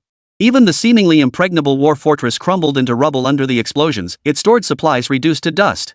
Ah! A voice filled with rage and resentment pierced the air. Chen looked up to see the towering winged being, its body charred black, yet still clinging to life with fierce vitality. Rising from the ruins, its glowing red eyes locked onto him instantly. I will kill you. The winged captain drew the spear from his waist, folding his wings as he hurtled toward Chen like a meteor. All his comrades were dead, not fallen in battle, but slain by the treacherous sneak attack of this cunning human before him. Even if he survived, King Leon's would show him no mercy upon his return. Only by capturing this human before him might he have a chance to survive upon his return. Yet facing the feathered captain's assault, Chen's lips curved into a faint smile, his eyes still radiating confidence. Oomph, nothing but trash. He snorted coldly, then unleashed a punch toward the front. Crack! The feathered one captain's ironwood spear snapped clean in two. The terrifying force even sent him flying backward, crashing to the ground. Feeling the excruciating pain radiating through his body, the feathered warrior captain finally realized the sheer magnitude of his opponent's strength tenfold, perhaps even dozens of times greater than any feathered warrior he had ever encountered. Escape! The thought seized the feathered man captain's mind in an instant. He spun around, toes digging into the ground as he prepared to flap his wings and flee. But how could Chen give this creature a chance to live? With a swift movement, he closed the distance to the feathered captain in the blink of an eye. Gripping the opponent's ankle with a powerful yank, Chen pulled the towering feathered one straight down. For these creatures, Chen couldn't be bothered to even ask questions. He simply crushed the man's skull with a single stomp. Thud! A dull thud echoed through the air, the grass now stained crimson with blood. Chen looked ahead, confirming the war fortress had been reduced to complete ruins before approaching Zhang Yunqi. Seeing Chen return, Zhang Yunqi's face immediately twisted with urgency as she tried to ask what had just happened. However, Chen abruptly cut her off. No need to explain. We're heading back to the heavy rock mystic turtle's territory immediately. The war fortress ahead has been destroyed by my explosion, but dozens of kilometers beyond it lies an army of 1,000 soldiers. While they haven't reacted yet, now is the perfect moment to strike. Hearing Chen's words, Zhang Yunqi nodded. Without delay, the two sprinted toward the territory of the heavy rock black turtle. Upon their return, they discovered the area already swarming with gathered monster tribes. Beasts ran across the ground, soared through the sky, crawled beneath the earth, and even those dwelling in the water now pooled along the nearby river, poised for attack. To them, humans were invaders, but the feathered ones were slaughterers. Humans allowed them to continue their lineage, while the feathered ones sought their complete annihilation. After hearing Chen's explanation, the heavy rock black turtle clan chief's eyes burned with fervor. He had longed to avenge his fallen kin, yet lacked both the courage and strength to confront the feathered ones. Now, with the monster army present and the external aid of Chen and Zhang Yunqi, they finally had the chance to resist the feathered one's brutal rule. Prepare to attack. The heavy rock black turtle clan chief issued the order to attack. Instantly, the monster army surged forward in a mighty wave. Seeing this, Chen narrowed his eyes slightly. The war had finally begun. Perhaps only the death of the last feathered one, or the complete annihilation of the monsters, could bring this total war to an end. Chapter 144, The Great Battle, Slaying the Boss. The vast army advanced relentlessly. Though the Feathered People Kingdom's 1,000-strong battalion lay directly ahead, the monster horde showed no trace of fear. For them, this was not merely a rebellion against the Feathered People's brutal rule, it was a fight to save their own kind. Only by severely crippling or even annihilating the Feathered Kingdom could the monsters dwelling within this dungeon world survive. Chen and Zhang Yunxi trailed behind the monster army, their faces still heavy with gravity. The main forces of the Feathered People Kingdom had already mobilized. The situation was far less optimistic than we had imagined. Staring at the dynamic map before him, Chen's expression turned solemn. Behind them, the Feathered People Kingdom wasn't merely a force of 100 soldiers, it was a massive army nearing 3,000 strong.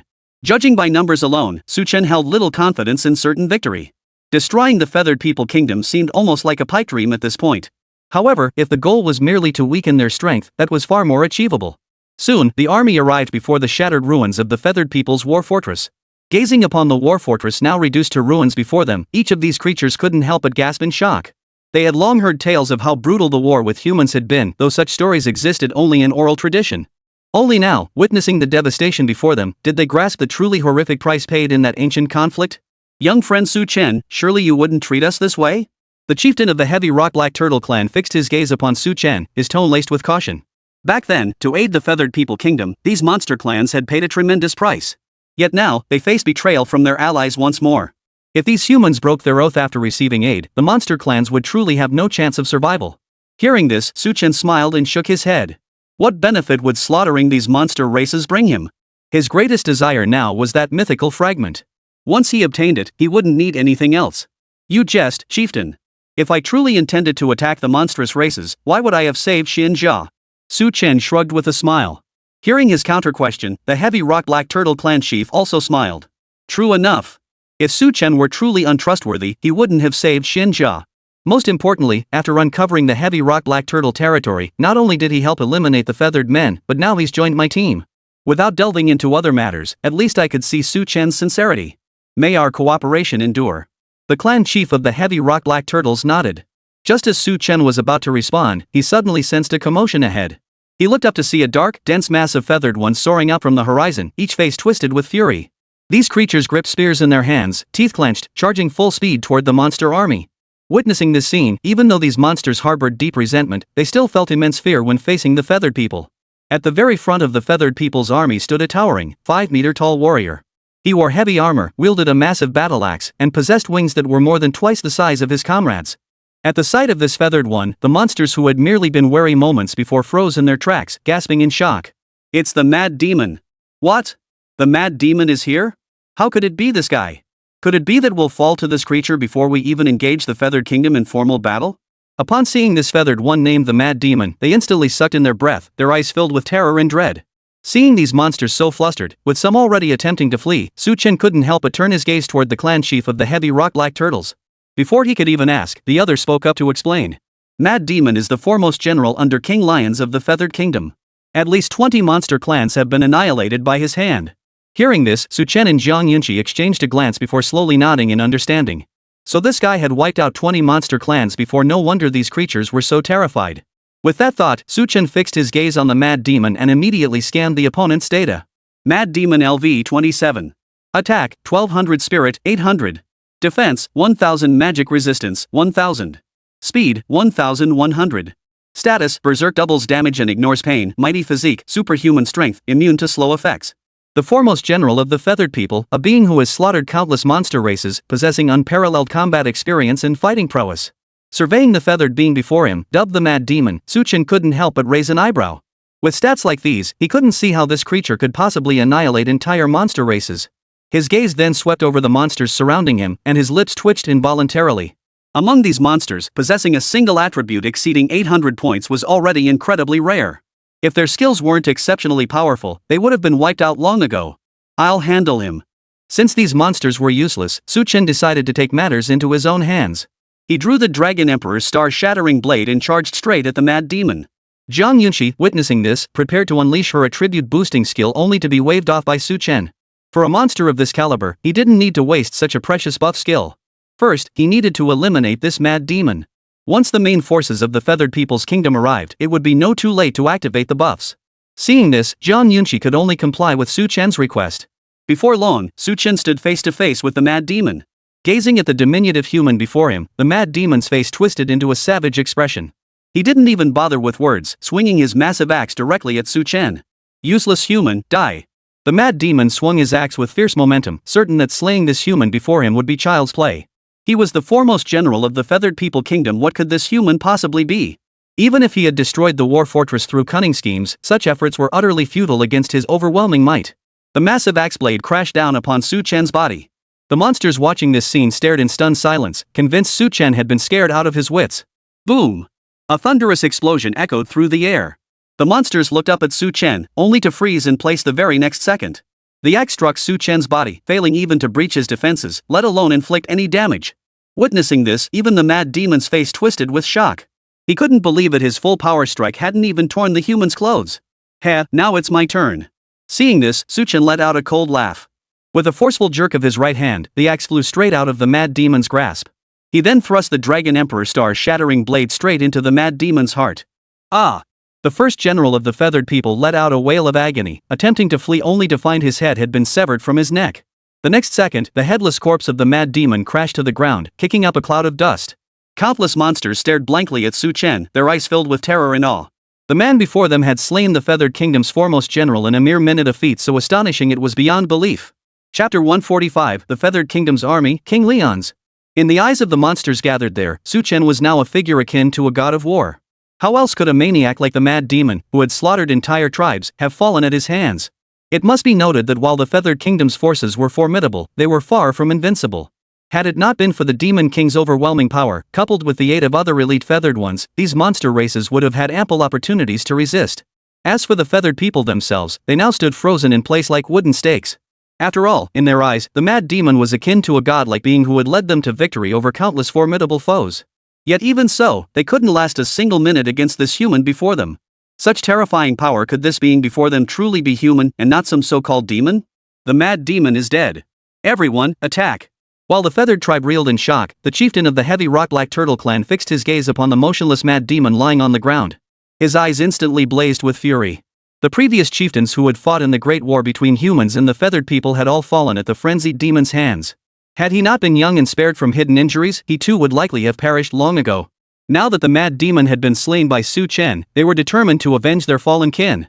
Hearing the heavy rock Black Turtle clan chiefs roar, the other monster races snapped out of their daze. One by one, they glared wide-eyed at the Feathered People ahead, then launched a reckless charge. Before, they feared the Mad Demons and believed their deaths held no meaning.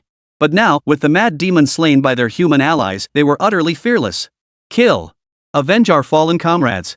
Damned feathered ones, die! Ultimate grass missile, take down every last one of these winged creatures. Whirlpool vortex! Brothers, follow me! All the monsters roared as they charged toward the feathered ones. This time, they knew no fear. To defeat these brutal feathered ones, they were practically ready to die. As for the feathered ones, though they'd snapped out of their earlier days, they now lacked their leader. Facing the monsters' desperate assault, they were thrown into complete disarray. Under such relentless assault, the feathered ones offered no resistance whatsoever, and most were wiped out in an instant. The remaining few continued to fight desperately, but to Su Chen, it was clear they wouldn't last much longer.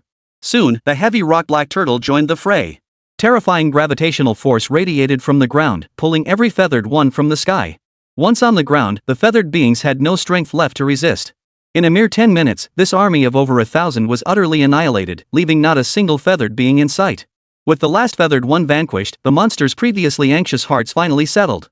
Having slaughtered a 1,000-strong winged army with almost no losses, wouldn't victory now be even easier? Regardless, even if the Feathered People Kingdom wished to muster the same forces for another assault, it would take time. If every battle proved as effortless as this one, the downfall of the Feathered Kingdom seemed hardly a daunting prospect. Comrades, press onward! Chieftain of the heavy rock Black Turtle clan witnessed this scene with immense excitement, eager to press forward with unbroken momentum. Hearing his words, the other monsters howled with excitement, eager to storm the Feathered People's capital and end their brutal rule. Yet at that very moment, Su Chen narrowed his eyes slightly, sensing something amiss. Be cautious. He pulled Zhang Yunqi back slowly, a look of gravity appearing in his eyes. For some reason, he sensed a faint, elusive threat. That feeling had peaked just moments ago, as if it were about to manifest at any second. Hearing Su Chen's words, Zhang Yunqi couldn't help but feel a bit surprised.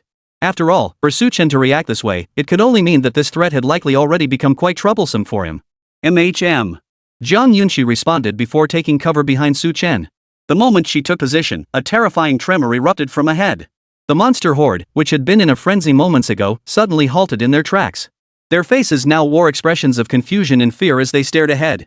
Su Chen's gaze followed theirs, and he was instantly stunned by the scene before him. A massive rift had opened along the horizon, and countless feathered warriors were pouring out of it, their eyes glowing crimson as they fixed their gaze upon the group. Among them, a winged being of average height sat atop a giant bird, gazing at them with contempt and a palpable intent to kill. The moment Su Chen saw this winged being, he instantly sensed the deeply buried savagery and an indescribable hint of sacredness emanating from it. This one is no ordinary foe. His eyes narrowed slightly as he observed the feathered being, a solemn expression hardening in his gaze. It could be said that this creature gave off a completely different vibe from any boss he had encountered before. It felt less like facing a dungeon monster boss and more like standing before a god descended from the heavens. It was him. At that very moment, the heavy rock-like tortoise clan chief sucked in a sharp breath, instantly drawing Su Chen's attention. Seeing its astonished expression, Su Chen couldn't help but wonder what this creature's true identity was. As if sensing Su Chen's uncertainty, the chief of the heavy rock-like turtle clan leaned closer and whispered in explanation. This is the king of Feathered Man Nation, Lions. The one who betrayed our alliance and ordered the slaughter of our monster clans. It was this very creature. Hearing this, Su Chen's eyes widened in shock as he stared at the figure in disbelief. This was the current king of Featherfolk Kingdom? Yet to Su Chen, he looked every bit the noble son of a wealthy family. Even if he sensed a hint of unease and brutality, it hardly seemed plausible that such a man could orchestrate such massacres. Yet no matter how he scrutinized the man's fierce demeanor, Su Chen knew this was no peace negotiation, it was more likely the final showdown. Thus, Su Chen held his breath and steeled himself, preparing for a great battle. On the horizon, the swift flight of the feathered people swiftly brought them before the vast horde of monsters. The so-called Feathered Kingdom's king, Lions, looked down upon these monsters below, a clear look of disgust flashing in his eyes. When his gaze fell upon Su Chen and Jiang Yunxi, his eyes burned with hatred and murderous intent. Just as Su Chen thought he might offer some ceremonial words, Lions waved his hand. Instantly, the Feathered Kingdom archers behind him drew their bows and nocked arrows. Slaughter them all. The calm command fell, followed by the deafening sound of countless arrows piercing the air. Chapter 146, The Solution King Against King. Amidst the hail of arrows, the monster army already shaken by Lion's appearance collapsed into utter disarray. These creatures wailed and screamed as they fled toward the rear, completely scattering their own ranks and leaving no possibility of regrouping. Kill! In the sky, witnessing the monster's pathetic collapse, the feathered ones roared in unison. They plunged downward, spears raised. These monsters had slaughtered thousands of their kin earlier, now it was their turn to strike. Under the feathered warriors' assault, the monster army collapsed completely, utterly powerless to resist. We are utterly defeated.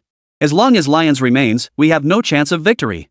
Watching the monsters flee for their lives, utterly devoid of any will to fight, the chief of the heavy rock-like turtle clan wore a look of utter despair, his voice sounding far more aged than before. If the united monster army had held a glimmer of hope for victory earlier, these creatures now, frantically fleeing for their lives, were utterly unworthy of any triumph. Yet upon hearing these words, Su Chen detected a subtle nuance. No chance of victory as long as Lions remains? Could that mean if we eliminate this king, we still stand a chance to win this war? Su Chen asked curiously, only to receive an unexpected answer. The chieftain of the heavy rock-like turtle clan nodded in agreement. Indeed, the feathered folk are a race deeply devoted to hero worship. If we can eliminate their leader, these fools will collapse instantly. But if they're given time to regroup, or if a hero emerges who could turn the tide, they'll likely reverse the situation once more. His tone remained solemn.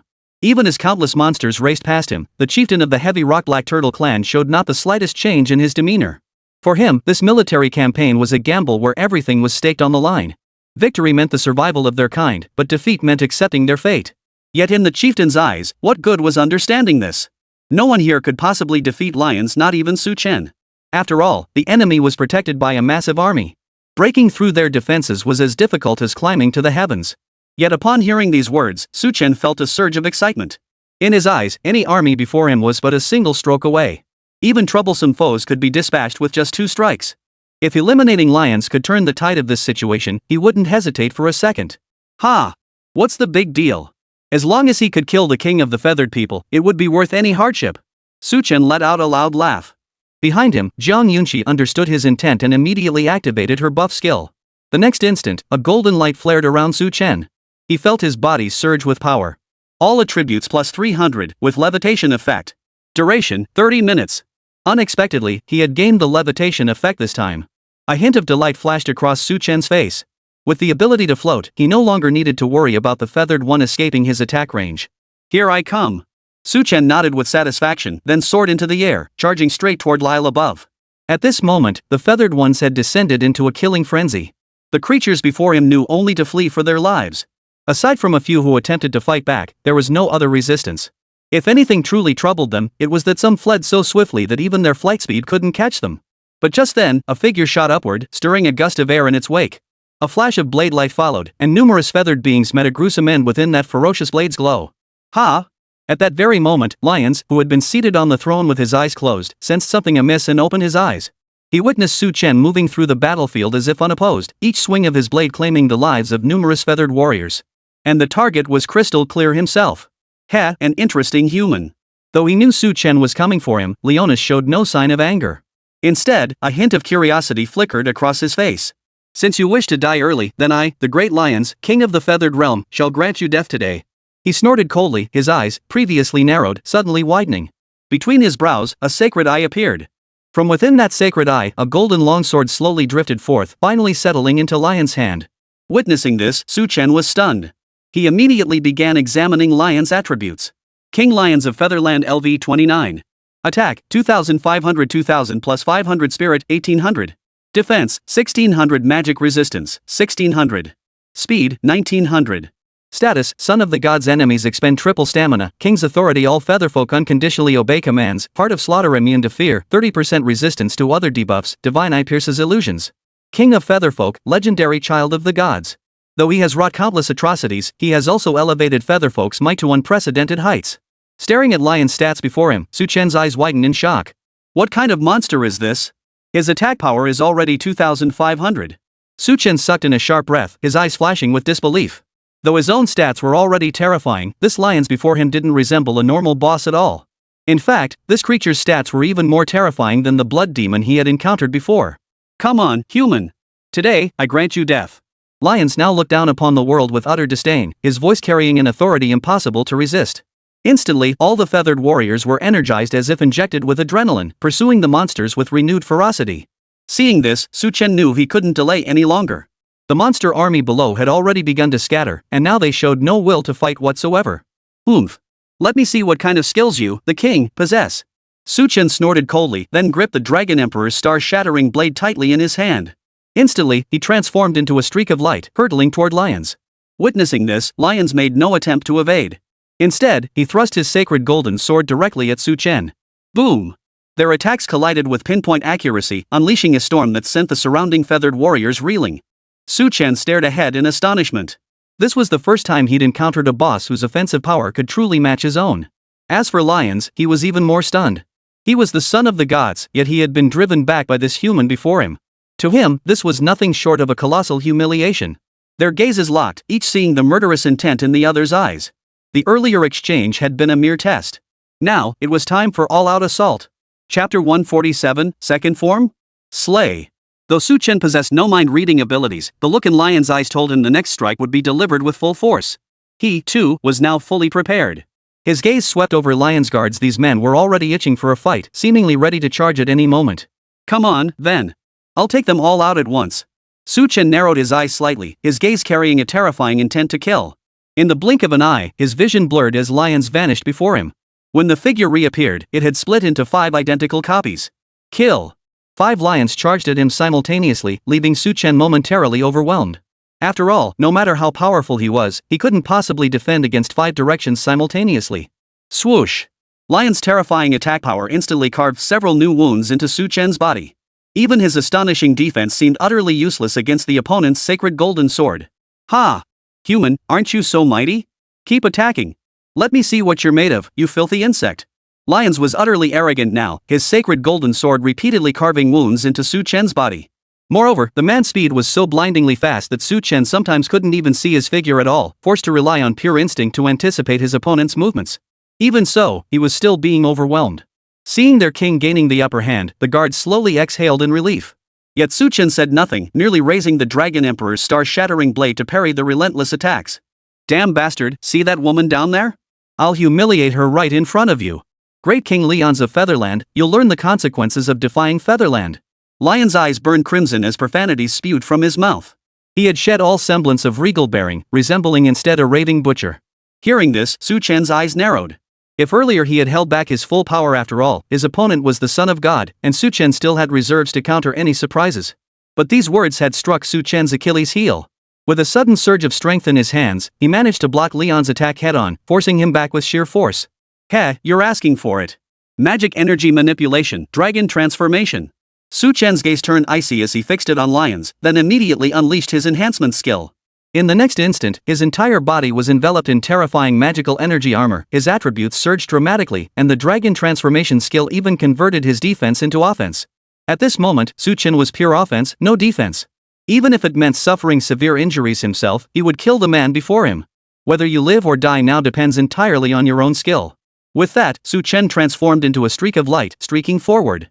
Seeing Su Chen vanish entirely, Lysans felt a wave of dread wash over him. He immediately swung his sacred golden sword defensively. Though his speed was swift, it seemed painfully slow against the current Su Chen. Before Leon's could even block Su Chen's strike, the king of the feathered realm felt a terrifying force erupt from his chest. This force was utterly unstoppable, as if he'd been struck by a demonic dragon. Ah! Blood spurted from Leon's mouth as his entire body was sent flying backward. Even the sacred golden sword slipped from his grasp and clattered to the ground. Your Majesty! The guards, seeing their king at a disadvantage, instantly became hyper-vigilant. They swarmed towards Su Chen, attempting to block his path and prevent him from pursuing. But looking at these men, Su Chen only snorted coldly, his face twisted with contempt. You trash think you can stop me? Get the hell out of my way! Su Chen roared, and the Dragon Emperor star-shattering blade in his hand erupted with a burst of multicolored light. Split heaven, shatter earth. Without hesitation, he unleashed the skill, slaughtering every enemy in his path. These feathered people kingdom guards were fiercely brave, arguably the elite of their nation. But when faced with Su Chen's assault, they crumbled like ragdolls, utterly powerless to resist. We must block this man's attack and buy time for His Majesty the King. The captain of the feathered guard roared in fury, then led his squad to form a human wall in front of Leon's, attempting to block Su Chen's assault. Yet even so, when the attack struck them, each guard was cleaved clean in two at the waist, utterly beyond revival. Watching every guard fall, Su Chen charged directly toward Leonis. This guy was already at the end of his rope. Even if he wanted to unleash a stronger state, it would likely cost him his life. Su Chen no longer needed to hold back. He could unleash his full power without restraint. Yet as Su Chen charged toward him, Lion showed not a shred of fear. Instead, his gaze fixed on the fallen guards. Damned human! You deserve to die. Lion's curses poured forth, all traces of regal bearing now gone. Since you seek death, I'll show you my true power. Gritting his teeth, he struggled to rise from the ground. The sacred golden sword in his hand suddenly radiated a terrifying aura. Under this overwhelming pressure, the feathered warriors and monsters who had been fighting moments ago instantly halted their battle. They knelt on the ground in terror, their faces frozen with dread. What kind of power is this? The chief of the heavy rock mystic turtle clan wore a look of utter shock. Even he could not resist this aura, kneeling to beg for mercy in a desperate attempt to cling to life. Su Chen observed Leon's current state, a flicker of caution crossing his eyes. A golden radiance erupted from the feathered king's body, his form gradually shifting as wings unfurled from his back, wings as majestic as those of an angel. Warning, mythic tier boss descending. Simultaneously, a warning from the instance system popped up before Su Chen. Such a boss far exceeded the system's current capacity, hence the alert. Instantly, Su Chen seemed to grasp something, gripping the Dragon Emperor's star-shattering blade tighter in his right hand. This guy is the son of a god, the deity itself must be descending now. But I won't give you that chance. Realizing this, Su Chen immediately planted his toes and launched himself directly toward Leon's. However, bolstered by divine power, his opponent's reflexes had sharpened considerably. He raised his arm to block the incoming strike, but at that very moment, Su Chen unleashed his attack. Sacred Dragon's Heavenly Might. Boom! The terrifying assault descended from the heavens, striking the deity. Its unmatched destructive force shattered the very form of divinity that was taking shape. No! Lions felt his body crumbling, uttering only a final, agonized howl. Under the might of the sacred dragon, even his status as the son of a god proved utterly useless. Watching lions reduced to dust, the feathered beings froze in place. Such terrifying combat prowess capable of slaying even the great son of a god. What kind of being was this human before them? Chapter 148, Harvest, Mythic Fragments. With Lion's demise, the feathered one's assault gradually lost its potency. Most crucially, without their leader, the creatures descended into utter chaos. As for the monsters who had been on the verge of collapse, upon realizing the tide of war had turned in their favor, they immediately turned and charged back at the feathered people's army. Under Su Chen's command, the monster army swept through with unstoppable force, utterly annihilating the feathered people's forces before them without a single setback. 3 days later, beneath the capital of the feathered people kingdom. The final group of feathered people had been imprisoned. These individuals were ministers of the feathered people kingdom, responsible for issuing numerous orders to slaughter the monster races. Thus, after all feathered ones were slain, these ministers were treated as prisoners, destined to be beheaded before the entire monster horde. This served a dual purpose: it allowed all monster races to avenge their grievances, and it sent a stark warning to future leaders: oppression would inevitably bring death to tyrannical rulers. As for Su Chen and Zhang Yunxi, they were treated as the most honored guests by these monsters. Not only were they exempt from participating in the battle after slaying Leons, but they now possessed the opportunity to freely plunder the treasury. "Take whatever you wish," the monsters declared. "We have no interest in these things. All we ask is a territory to survive in, where we can develop freely." The chieftain of the heavy rock black turtle clan led the two to the treasury of the feathered people kingdom. Before the eyes of numerous monster clan chieftains, he opened the vault. Yet when the door swung open, sorrow clouded the monsters' faces. For within lay not only diverse cultivation materials, but also the corpses of their fallen kin. Seeing the monsters' expressions, Su Chen and Zhang Yunxi exchanged a glance and decided to take only what was useful to them. As for the materials from the monster corpses, they would leave them here for the monster clans to handle themselves. With that thought, Su Chen and Zhang Yunxi began searching the treasury for materials. Even though Zhang Yunxi came from the Zhang family, she had never imagined she could freely search through a dungeon's treasure vault. As a result, she found herself a bit overwhelmed by the sheer abundance. This is 4th tier material netherworld flower, the finest material for crafting void scrolls. 3rd tier material rush? Wasn't this stuff supposed to be extinct? And there's even crimson lotus iron, or it seems I'm one step closer to forging my own epic tier staff. Zhang Yunxi was like a little girl discovering toys, letting out exclamations of wonder in this treasure trove. The items she coveted held immense practical value. Once outside, she'd only need to find someone to refine them, greatly enhancing her combat prowess. As for Su Chen, he turned his attention to the imperial capital treasure map before heading toward the direction of the mythic fragment. Yet the closer he drew to this mythical fragment, the more uneasy Su Chen felt. What on earth was this fragment? It was actually a mythic tier item. If I absorb and enhance it, will it drain me dry? There were no formations here, so why did his mouth grow increasingly dry the closer he got to the mythical fragment? Su Chen's emotions were like a roller coaster. He tried to steady himself and stay calm, yet his breathing grew increasingly ragged. Finally, guided by the treasure map, he reached the deepest recesses of the entire vault. His gaze fixed on the pale purple gem embedded deep within, Su Chen felt his entire body tremble with excitement. Was this the mythical fragment? His eyes flickered with doubt before he reached out and pried the gem loose. Instantly, a terrifying power surged from the gem, ultimately flowing into Su Chen's body. Ah! Su Chen couldn't help but cry out in shock. Yet, instead of destroying his body, the energy coursed through every inch of him before retreating back into the gemstone. What was happening? Feeling this strange transformation, Su Chen scratched the back of his head, his eyes filled with confusion. Logically, this shouldn't be happening. Shouldn't a mythic fragment directly display its power? Why did it seem so ordinary at this moment?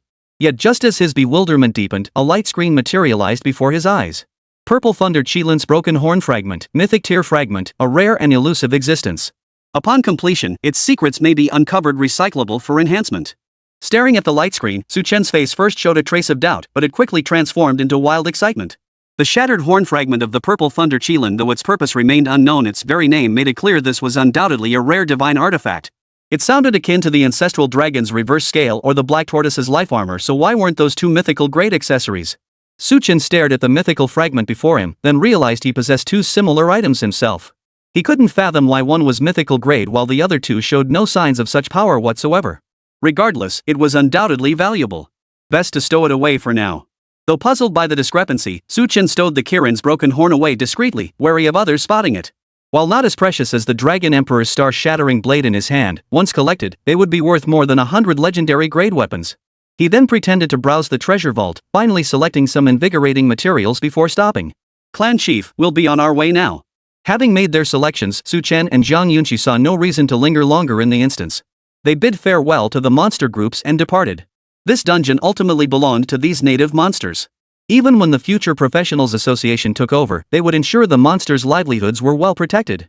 Seeing this, the monster clans bid farewell to Su Chen and Zhang Yunxi. Were it not for these two human adventurers, they would likely have been exterminated by the Feathered People Kingdom long ago.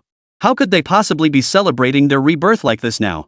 Just as Su Chen prepared to exit the instance, a light screen flashed before his eyes once more. This time, however, it displayed the loot he and Zhang Yunxi had acquired within the instance.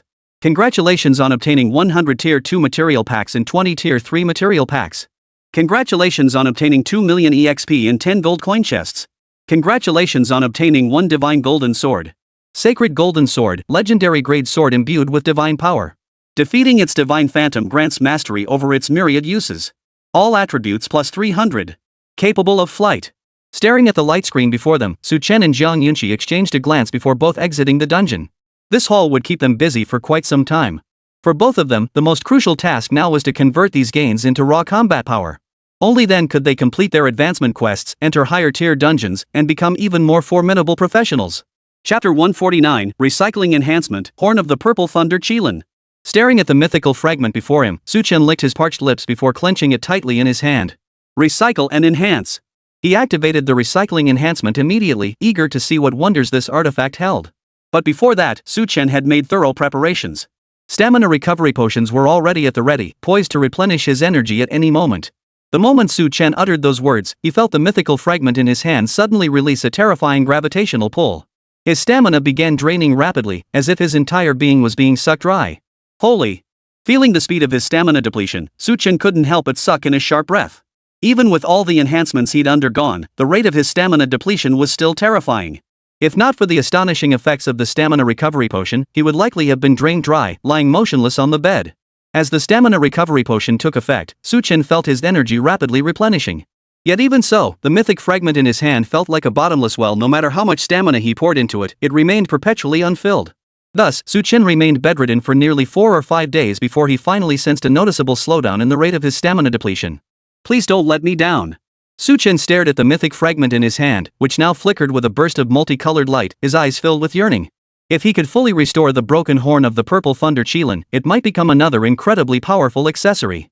Soon, the depletion of Chen's stamina became less noticeable. The multicolored glow in his hand grew intensely brilliant, like a miniature sun in his palm. Once the energy depletion ceased, Chen felt an immediate surge of clarity and vitality wash over him. His gaze then settled on the mythical fragment in his hand, his eyes brimming with anticipation. Let me see your true form. Chen licked his parched lips before immediately examining the detailed information of the mythical fragment, now enhanced through recycling. Reinforcement complete. Congratulations on obtaining the Horn of the Purple Thunder Qilin. Tier 3 Purple Thunder Qilin Horn. This horn originates from the Purple Thunder Qilin, a mythical beast rivaling the primordial dragon in fame. It is an object coveted by all. Does not occupy an accessory slot. All attributes plus 200, critical hit rate plus 15, critical damage plus 150, luck plus 15. Legendary Sacred Beast, increases the likelihood of triggering benefits from luck. All beneficial probabilistic events for the bearer have their effects doubled. When luck reaches 100, a mysterious reward will be granted. Reading the information panel before him, Chen raised an eyebrow, a flicker of disappointment crossing his eyes. He hadn't expected the Purple Thunder Qilin horn he obtained to lack any special function. While it could double the effects of favorable probabilistic events, it didn't directly enhance combat power. For his current situation, boosting combat power was the absolute priority. This probability boosting effect was of little practical use to him.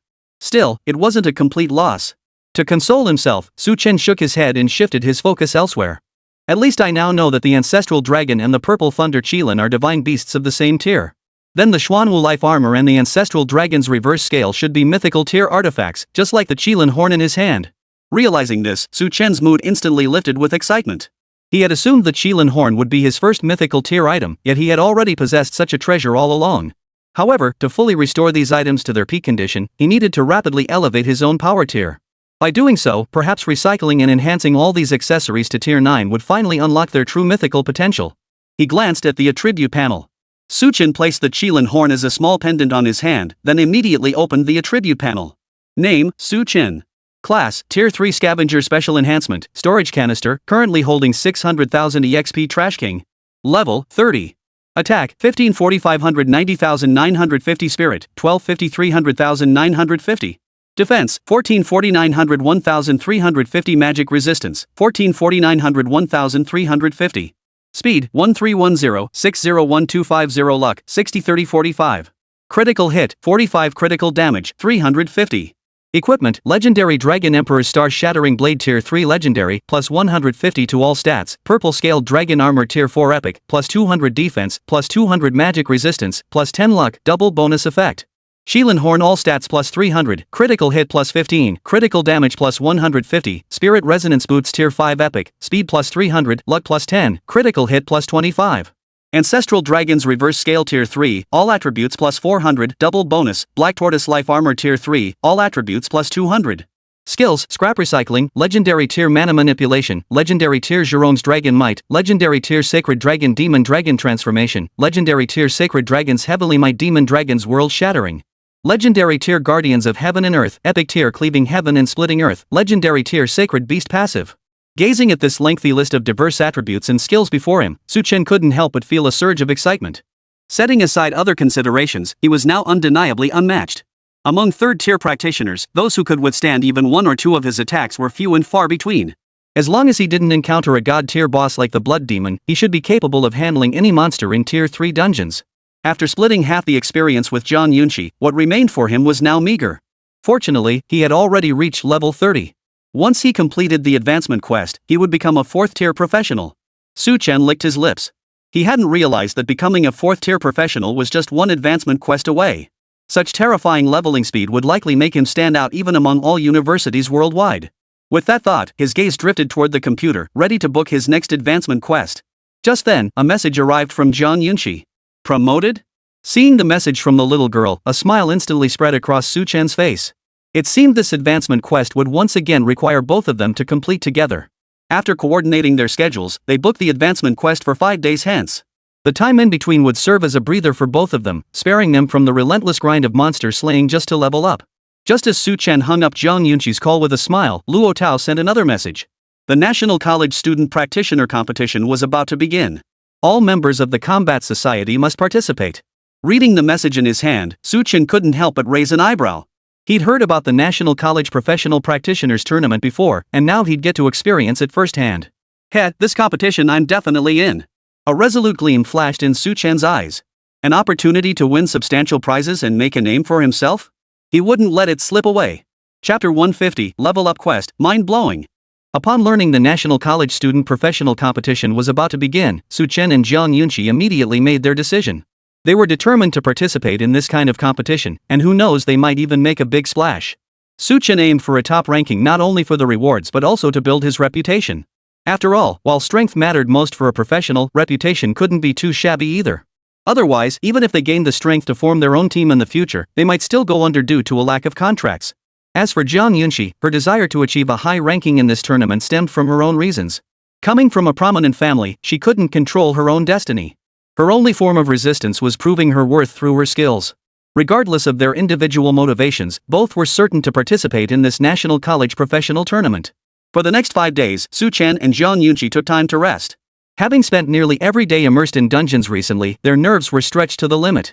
Now that they had relaxed, the two began to enjoy a period of peaceful life. After selling off all the useless resources he carried, Chen wouldn't have to worry about money for a while. Zhong Yunxi, meanwhile, used her earnings to purchase a significant amount of materials, preparing to commission a blacksmith to forge her very own epic tier weapon. The pair also returned to campus. Having missed every class since the semester began, they made up for it all during these 5 days. But this blissful period wouldn't last long. On the 6th day, when they prepared to head to the professional association, they met outside the school gates, fully prepared. These past few days had been incredibly comfortable. Chen stretched lazily, his face radiating pure contentment. These days were arguably the most carefree he'd experienced since arriving in the capital. No worries about money, no need to obsess over dungeon runs for leveling. If he could, he truly wished this kind of life could go on forever. But Chen knew such thoughts were unrealistic. Such good days required unmatched strength and power, not idle daydreaming. If he could just become a high-tier professional, would he really have to worry about living such a good life? Zhong Yunxi also looked at Chen with a smile, a hint of teasing in her expression. But upon hearing her words, Chen merely shook his head with a smile, his gaze lingering on Zhong Yunxi with a hint of meaning. Becoming a high-tier professional requires my own effort. If possible, I'd rather latch onto a rich woman and live off her. Chen said this with a playful grin, causing Zhong Yunxi's face to flush bright red upon hearing it. She couldn't fathom what Chen meant by his words. But considering their relationship, could this guy have already discovered her background and identity? We're almost at the professional association. What nonsense are you spouting here? Her face flushed crimson as she sped up toward the professional association. Watching her, Chen was utterly baffled. She'd been perfectly fine a moment ago. Why was she suddenly acting so coy? He hadn't said anything wrong, had he? Unable to figure it out, Chen shrugged helplessly before quickly following after her. Upon reaching the professional association, the two stated their purpose. You two are here for another advancement quest? The staff member handling Su Chen and Zhang Yunqi was the same person as last time. Seeing them return for another advancement quest, he couldn't help but wonder if he'd fallen into some kind of illusion. After all, they had only recently become third-tier professionals. How could they be back for advancement tasks so soon? The staff member promptly checked their advancement records and confirmed they were indeed third-tier professionals. This time, they were here for a fourth-tier advancement quest. Witnessing this, the staff member was utterly dumbfounded. What kind of advancement speed was this? To be able to advance again so quickly? It was common knowledge that ordinary practitioners required years to advance from Tier 3 to Tier 4. Even students from top universities would need at least a year or two before they could attempt an advancement quest. Yet these two seemed to have injected themselves with some kind of growth hormone. Not only did their levels skyrocket at an astonishing rate, but they also tackled the most challenging dungeons, places ordinary people wouldn't even glance at twice. Are you two still planning to tackle the advancement quest together? But since they were determined to advance, he couldn't stop him. All he could do was ask. Yeah. Su Chen nodded. Ever since he and Zhang Yunqi had met, they'd always acted together. They'd always tackled advancement quests together before, and this time would be no different. Hearing Su Chen's reply, the staff member sighed in resignation but still assigned them to a multiplayer advancement quest. Out of goodwill, he offered a warning. This mission is exceptionally challenging. In fact, it ranks among the most difficult tier of advancement quests for all fourth-tier practitioners. If you two change your minds now, you can still switch assignments. But once you enter the instance, I won't be able to help you. The staff member's face now bore a look of genuine respect for the two young men before him. After all, to become fourth-tier practitioners at such a young age, they might very well become the pillars supporting the entire Donghuang kingdom in the future. Losing their lives on such a mission would be a loss for the entire nation. Yet upon hearing his words, Su Chen and Zhang Yunqi exchanged a glance, both letting a faint smile touch their lips. The staff didn't know their true strength, but they certainly knew their own. Hadn't they defeated both the artificial boss blood demon, capable of devouring entire dungeons, and the son of God, Leon's, in the end? Even bosses powerful enough to shatter the dungeon's balance couldn't stand against them, let alone the bosses of advancement quests. Rest assured, we know what we're doing. Su Chen nodded, then stepped outside with Zhang Yunqi. Shortly after, the staff member who had accompanied them into the Fire Dragon Great Valley last time emerged. Upon confirming the two were embarking on another advancement quest, the staff member was utterly speechless. It had taken him 5 years to become a fourth-tier professional, yet these two youngsters made leveling up look as effortless as eating and drinking. Last time, these two had already performed a miracle right before his eyes. Could it be that this time, they were about to pull off another jaw-dropping feat? Though he had no idea what they would face this time, the staff member was certain of one thing. No matter what boss they faced, the young man named Su Chen possessed the absolute power to triumph. Chapter 151, The Hellhound. The multiplayer advancement quest Su Chen and Zhang Yunqi had accepted was exceptionally difficult, for the dungeon they were heading to was called the Underworld Hell. Their objective was straightforward: defeat the final boss, the Hellhound, within 5 days. Previous advancement quests had a 2-day time limit, but this one had been extended to twice that duration. It was clear this quest would be far more difficult than any they had faced before. Actually, I suggest you two focus on improving your stats across the board before attempting the advancement quest. After all, no fewer than 20 adventurers have perished in this instance. Drawing the Netherworld Hell instance means you've already lost half the battle. The staff member continued to caution Su Chen and Zhang Yunqi, for the dungeon's difficulty was truly terrifying. In fact, some adventurers immediately chose to abandon the attempt upon seeing they'd drawn this dungeon. Their reasons were straightforward: first, the sheer number of adventurers who perished in the Netherworld Hell instance, and second, the complete lack of hope for success. That's why the staff member grew so tense and urged them to reconsider when he saw Su Chen and Zhang Yunqi determined to continue their advancement quest. Of course, it wasn't that he doubted Su Chen's ability to overcome this challenge. It was just that the sheer magnitude of the difficulty was hard to predict. Hearing his words, Su Chen smiled at Zhang Yunqi before shaking his head. Don't worry about whether we can complete the advancement quest. After all, slaying monsters is something I'm quite skilled at. Su Chen's tone was brimming with confidence, his face showing not a trace of hesitation. Witnessing this, the staff member couldn't help but sigh before promptly closing their mouth and saying no more. If Su Chen was so confident, then he could only trust that the other would create another miracle. Without further words, the trio proceeded directly into the Underworld Hell instance. The scene within was utterly terrifying. Not only did an endless river of the underworld flow through it, but all manner of skeletal monsters littered the ground. The moment Su Chen and Zhang Yunqi stepped inside, they realized the ground beneath their feet wasn't soil at all, it was a continent formed from countless piled-up bones. Let's start hunting those monsters. Though the sight sent a chill down one's spine, Su Chen remained composed. After all, they were merely motionless bones. To truly instill fear in him, perhaps these bones would need to assemble into a colossal, super-powered skeleton giant. Hearing Su Chen's words, Zhang Yunqi immediately produced a scroll and crushed it in her hand. Before long, Su Chen felt a wave of clarity wash over him. Focusing his gaze, he discovered he could now see clearly hundreds of meters ahead. But that wasn't all. His memory had become terrifyingly sharp. Even the faintest traces of ants crawling along paths he'd passed were now etched into his mind with crystal clear precision. This was the Clear Vision Scroll, a rare treasure even among 4th-tier scrolls. Zhang Yunxi explained with a smile while the staff member beside them stood frozen in place. This scroll is only considered relatively precious, he thought. This is a rare scroll that costs over 100,000 yuan per copy. But then he remembered these two were absolute prodigies, and suddenly it all made sense.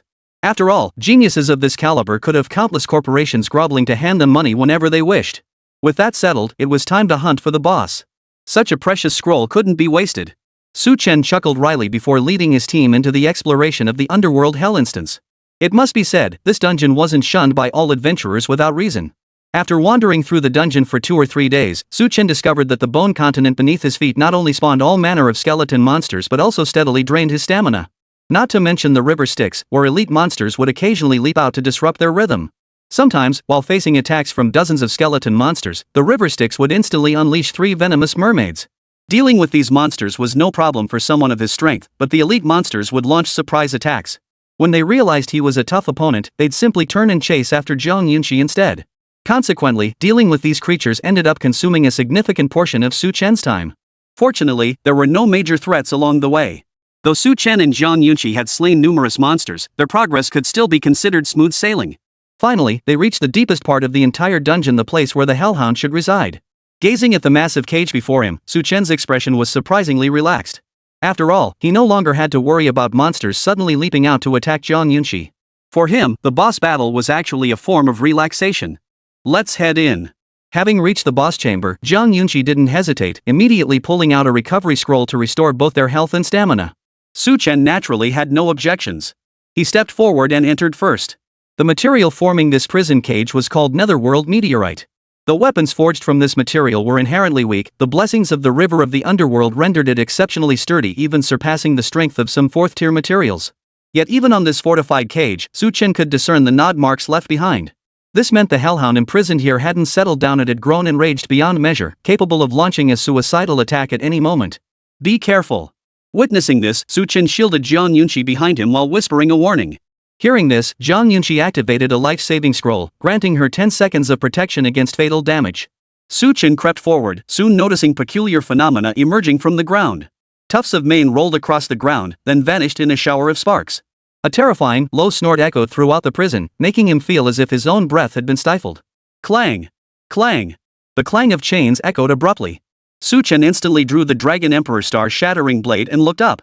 In the depths of the darkness ahead, a colossal monster loomed before him, standing 7 or 8 meters tall at the shoulders, with 3 heads of different colors. Soul-formed flames blazed across its body, and the soul fires flickering within the eye sockets of its 3 heads burned with unprecedented intensity. Like a hunter spotting its prey, it was now utterly exhilarated. Awooh! The Hellhound let out a long howl, its soul flames blazing fiercely.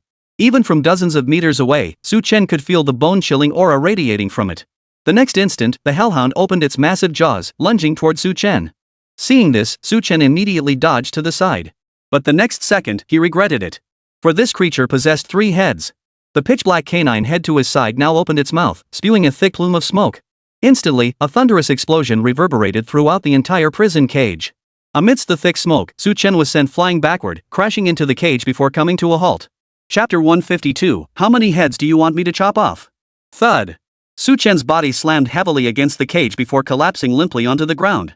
Witnessing this scene, Zhang Yunxi was momentarily stunned. After all, in her memory, Chen's battles were always clean and decisive, capable of instantly eliminating his enemies. Not only was it unprecedented for him to be knocked flying like this, but even injuries were exceptionally rare. Therefore, when her gaze fell upon Chen lying on the ground, a flicker of surprise and fear crossed her eyes. Are you okay? Zhang Yunxi immediately rushed to Chen's side, her voice filled with deep concern. The staff member, meanwhile, had produced a teleportation device. Should anything go wrong, he would immediately evacuate Chen and Zhang Yunxi from the instance. Lying in Zhang Yunxi's arms, Chen clenched his teeth as he rubbed his sore lower back. This guy really doesn't hold back. Who starts off by unleashing their ultimate move? Chen's voice carried a hint of resentment as he finally stood up with Zhang Yunxi's support. That earlier strike hadn't actually inflicted much damage on him. It was merely the overwhelming impact that had left him dizzy. If not for his resistance to various debuffs, he'd likely still be reeling. Yet despite the lack of injury, Chen felt profoundly humiliated. After all, he'd never experienced anything like this before. This hellhound had truly infuriated him. Check its stats. He snorted coldly, and the hellhound's attribute panel appeared before his eyes. Clone Hellhound LV.30. Attack, 2000 Spirit, 2000. Defense, 2000 Magic Resistance, 2000. Speed, 2000. Status, Styx's Protection, Fear Immunity, Brutal and Ruthless, Undying Body, Trapped Beast. The legendary boss guarding the gates of hell, possessing boundless power within the Styx's domain. Reading the stats of this hellhound before him, Chen couldn't help but raise an eyebrow. He hadn't expected this creature's stats to be so evenly balanced, each attribute precisely at 2000 points. What I hadn't anticipated, however, was that this hellhound was merely a clone. If it were the true form, it would likely be far more terrifying. Chen shook his head, closing the information panel before fixing his gaze on the hellhound, which was already itching to fight. Just now, I let you beast, sneak attack me by accident. Now, let me see how many heads you have for me to chop off. With that, Chen hesitated no longer, unleashing his demonic energy control. A suit of mana armor instantly encased him in a protective shell. The hellhound, witnessing this transformation, immediately grew intensely wary. The boss swiftly shifted forms, its body instantly engulfed in a layer of blazing crimson flames. It seemed as though this transformation was specifically tailored to counter Chen. But witnessing this, Chen only sneered coldly before charging straight at the hellhound, Dragon Emperor's star-shattering blade raised. Awah! The hellhound bellowed furiously, its front head spewing a pillar of flame directly at Chen. But unfortunately for it, Chen, fully prepared, instantly countered. He positioned the Dragon Emperor's star-shattering blade before him and swung directly at the pillar of fire. Instantly, the barrel-thick pillar of fire was cleaved clean in two. Even as the hellhound ramped up its energy output, it proved futile. Roar! Seeing this, the boss abandoned its flame attacks and charged directly at Chen. Its claws, gleaming with a sharp, icy glint, lunged toward Chen's body. Seeing this, Chen narrowed his eyes. His body could withstand steel explosions, but it might not be able to block the hellhound's claw strike. After all, this beast could leave deep gouges on underworld meteorite. If it landed on him, it could likely scrape away flesh and blood. Oomph, slash. Without hesitation, Chen unleashed his skill, cleaving heaven and splitting earth. A magnificent blade of light swept forth, colliding with the hellhound's icy claws. Crack! Though Chen's strike was exceptionally fierce, the hellhound wasn't one to be trifled with. Its claws managed to withstand the blade's force, now emitting a bone-chilling sound. Boom! The blade light unleashed by heaven-splitting earth-rending was shattered by sheer force. Though the hellhound suffered some damage, it proved non-fatal, instead igniting the beastly ferocity within the boss. Awah! The beast reared its head and let out a thunderous roar. Instantly, its muscles swelled with blood, making its entire frame appear a size larger. After completing its enhancement, the hellhound charged at Chen with such speed it created sonic booms. Facing such an assault, Chen's gaze remained utterly composed. Watching the hellhound grow ever closer, he instantly unleashed his skill, Sacred Dragon's Heavenly Might. When it came to single target attacks, this skill was absolutely unmatched. Boom! The Divine Dragon's Might struck the hellhound, instantly dimming the boss's seemingly eternal flames by more than half. Even though the hellhound's body was composed of soul flames, this blow still left it reeling, forced to halt in place and wait for its wounds to heal. But this was Chen's golden opportunity to unleash his full power. Get down! Chen's toes dug into the ground, and he transformed into a streak of light, landing on the Cerberus's head. He raised his foot and stomped down with all his might. Instantly, the massive boss was crushed to the ground by the terrifying force, its head smashed into the floor. Seeing this, Chen drew the Dragon Emperor star-shattering blade and swung directly at the central head of the hellhound. In the next instant, a flash of blade light erupted. A massive dog head rolled across the floor, its eyes still wide open, frozen in shock and terror. No matter how the hellhound tried to comprehend it, it could never grasp how this human had managed to sever its head with a single stroke. But Chen didn't spare the other two heads of this boss. He first delivered a fatal blow to the Hades trident, ending its struggles. Then he approached the remaining two heads and severed them cleanly. Arg! With the final head's agonized howl, the hellhound now lacked any brain capable of controlling its massive body. Its massive body thrashed wildly on the ground before collapsing heavily, utterly still. Chen gathered the three severed heads, hacking them into pieces before finally letting out a sigh of relief. After all, he didn't know if the hellhound possessed any means of resurrection. Only by utterly destroying it could he truly feel at ease. Immediately afterward, a light screen appeared before Chen and Jiang Yunxi. Congratulations on defeating the hellhound's clone. Earn 2 million EXP. Congratulations on obtaining 50 Tier 3 resource packs and 10 Tier 4 resource packs. Staring at the light screen before them, Chen and Jiang Yunxi exchanged excited glances, both understanding the significance of its appearance. From this day forward, they were bona fide 4th-tier operatives. Chapter 153, Advancement, Luo Tao arrives. At this very moment, excitement flashed in both Chen and Jiang Yunxi's eyes. Achieving 4th tier status in such a short time far exceeded their wildest expectations. As for the staff member, he stood frozen in place, mouth agape, utterly speechless. After all, the breakthrough of these two young people had surpassed his expectations, and even the speed at which they defeated the boss was beyond his wildest imagination. But now they had achieved another miracle. There was nothing left for him to say except to offer his heartfelt congratulations. After slaying the Hellhound's clone, Chen and Zhang Yunqi returned to the professional association. They promptly claimed their respective advancement pills. When they stepped out of the association once more, their level caps had been completely shattered. Finally, 4th tier professionals. This breakthrough came faster than I ever imagined. Chen examined his hands with fascination, still struggling to believe he had become a 4th tier professional. After all, just a year ago in his senior year of high school, he'd been mocked as someone destined to pick trash for a living. Now, his achievements far surpassed those of his peers. Even among the graduating students at top universities, he estimated that more than half wouldn't stand a chance against him. This feeling was truly satisfying. Chen nodded with a satisfied smile, his eyes reflecting pure admiration for his current rank. After all, a 4th tier professional as young as himself was practically impossible to find, even if you lit a lantern and searched high and low. But then he remembered that Zhang Yunqi, who was right beside him, was also a 4th tier professional. Even so, reaching that tier at their age was incredibly difficult, even with the backing of a powerful family. At this stage, the experience required to advance a single rank was terrifyingly immense. Beyond the absolute elite families, few others could possibly shoulder such colossal expenses. After returning to school, the two immediately retreated to their dormitory. To continue leveling up now, they needed to tackle more powerful dungeons. But before that, it was essential to first get themselves into peak condition.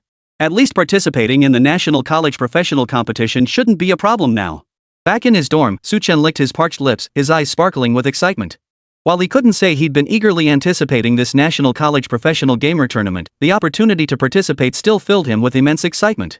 After all, this was a nationwide competition. Securing a ranking there would mean surpassing countless peers his age. He just didn't know when registration would open.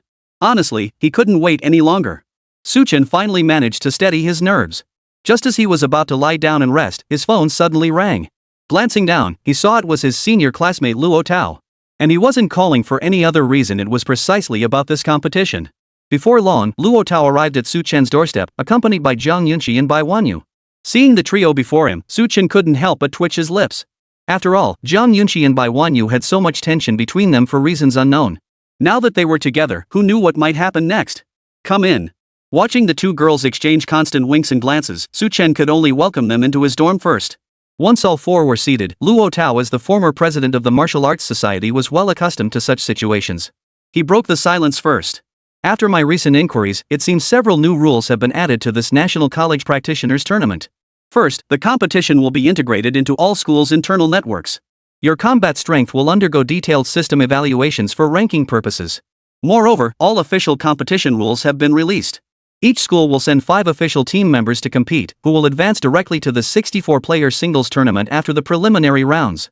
Students from the same school will likely face off against each other on the same battlefield. So if you encounter a fellow student from your school, show no mercy. However, even if you can't become an official team member, there's no need to worry. 5 reserve members can also participate, and Chen, Zhang Yunqi, you two are among this year's reserve members. Luo Tao stated directly, naming the 2 players' roles in this competition. They weren't official members, nor did they have any special assignments, they were simply there as reserve players. Chen was familiar with the role of reserve players. They were players who could replace the main squad if all starters were unable to compete, yet the team refused to surrender. However, such situations were extremely rare. Even in the competitions Chen had watched, this scenario seldom occurred. After all, if the main team had already been defeated, what could these reserves possibly accomplish? They'd only make a fool of themselves. This realization brought a flicker of disappointment to Chen. He hadn't expected this year's National College Professional Tournament to pass him by. As if sensing his disappointment, Zhang Yunqi placed her hand on his shoulder. Seeing this young lady take such initiative, Bai Wanyu raised an eyebrow. She mimicked the gesture, leaning over Chen's back and beginning to massage him. Feeling better? The weight pressing down on his back, combined with that alluring voice, sent shivers down Chen's spine. But just as he opened his mouth to speak, he met Zhang Yunqi's beautiful eyes, now blazing with anger. Senior, I think we should discuss the main business first. Chen hastily pushed Bai Wanyu back into her seat, then tactfully moved his chair beside Zhang Yunqi. There was no helping it, the clash between women was terrifying enough to make even a tough guy like him break out in a cold sweat. Luo Tao, however, seemed accustomed to such scenes. He didn't reprimand Bai Wanyu but instead shot Chen a curious glance. Still, he was more seasoned than the others. Instead of teasing, he offered a light-hearted remark. Su Chen, you're still young. Leave the spotlight to us old-timers. Once I graduate next year, the upcoming competitions will likely be your personal show.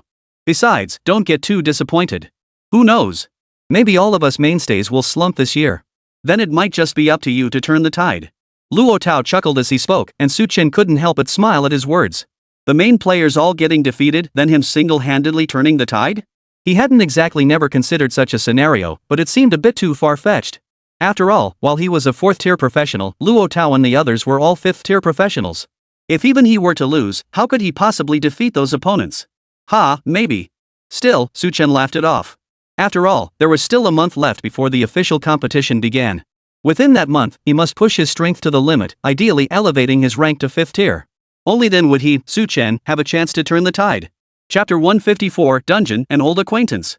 After briefly discussing the National College Professional Combatant Tournament, Luo Tao took by Wanyu and left immediately. Their visit had primarily been to explain the key points of the competition to Su Chen and Zhang Yunxi. After all, the roster was already finalized. Even if Su Chen broke through to 5th-tier martial artist immediately, the school couldn't allow him to participate in this tournament. After they departed, Su Chen closed his eyes and pondered where he stood. He had made up his mind, since he couldn't compete this year, he would focus entirely on preparing for next year's tournament. However, the wait was too long. By the time next year's competition rolled around, he would likely have already reached 6th or even 7th-tier professional status. After all, his current leveling speed was so rapid that as long as his stamina held out, he could even scavenge his way to 9th tier. Why aren't you leaving yet? Su Chen looked up in surprise at Zhang Yunxi, who remained in his room, wondering what she was still doing there. Hearing Su Chen's words, Zhang Yunxi's beautiful eyes flicked over. You're such a dummy, humph. She muttered discontentedly before strutting out with her head held high and her high ponytail swinging. Seeing Zhang Yunxi like this only made Su Chen more curious. He hadn't done anything at all, so why was this little minx so furious? Did he have to do something to appease her anger? Sigh, women are just so complicated. Su Chen could only shrug helplessly, his tone tinged with resignation. But he quickly shifted his focus back to the computer, beginning to search for suitable dungeons to challenge right now. Although he wasn't exactly short on cash now, purchasing stamina recovery potions was still a significant expense. Unlike other items, these potions couldn't be salvaged from scraps found outside for recycling and enhancement. Stamina restorers were exorbitantly expensive, precious items for many adventurers. They'd squeeze every last drop out of them. Why would they ever keep any for themselves? So despite having tens of millions in his pocket now, buying a few stamina restorers or some precious materials would quickly drain his funds. Most importantly, once he became a 5th-tier professional, he would be considered a core member of the guild. At that point, I wouldn't just enjoy the guild's perks, I'd also get to participate in the initial exploration of newly discovered dungeons. However, in return, I'd have to be prepared for guild uprisings that could erupt at any moment. Take the Blood Demon instance last time. If I'd been a 5th-tier warrior, I'd have had to take a downgrade potion to enter. Overall, though, the benefits of becoming a 5th-tier warrior outweighed the drawbacks. All he needed to do was focus on leveling up. That said, 4th-tier dungeons were relatively scarce in the capital, and most presented formidable challenges. Su Chen's brow furrowed as he scanned the instance descriptions. The entire capital had a pitifully small number of Tier 4 instances. Counting them all, there were barely over 20. The most critical issue was that every single one of these dungeons was extremely difficult. A 2-person team like Su Chen and Zhang Yunxi would easily suffer heavy losses if they entered. Could it be that instead of avoiding 5th-tier dungeons, they should actually try tackling one? The thought made Su Chen grit his teeth. After all, Tier 5 dungeons were already considered high-level challenges. He and Zhang Yunxi might not even succeed in a Tier 4 dungeon. Attempting a Tier 5 one would be nothing short of suicide. Finding no suitable dungeons, Su Chen felt deeply frustrated. Could it be that in this vast capital city, there was literally no one left to team up with? Just then, his phone suddenly rang. 3 characters flashed on the screen, and Su Chen instantly felt a surge of joy. Li Chengfeng. You finally finished the mission? The caller was none other than Li Chengfeng. That kid had been locked in a room by the sisters for planting seeds last time, and now it seemed he'd already gotten results. Boss, the mission's done. Both sisters are taken care of. Now I can finally focus on leveling up properly. Just hope you won't look down on me, boss. Li Chengfeng's voice was incredibly hoarse, sounding like he'd been working for days without water. But upon hearing his words, Su Chen pursed his lips and didn't immediately agree. Let's meet up first and see what progress you've made. Su Chen harbored serious doubts about Li Chengfeng's current combat prowess. As the saying goes, a plow never wears out the land, only the ox gets worn out.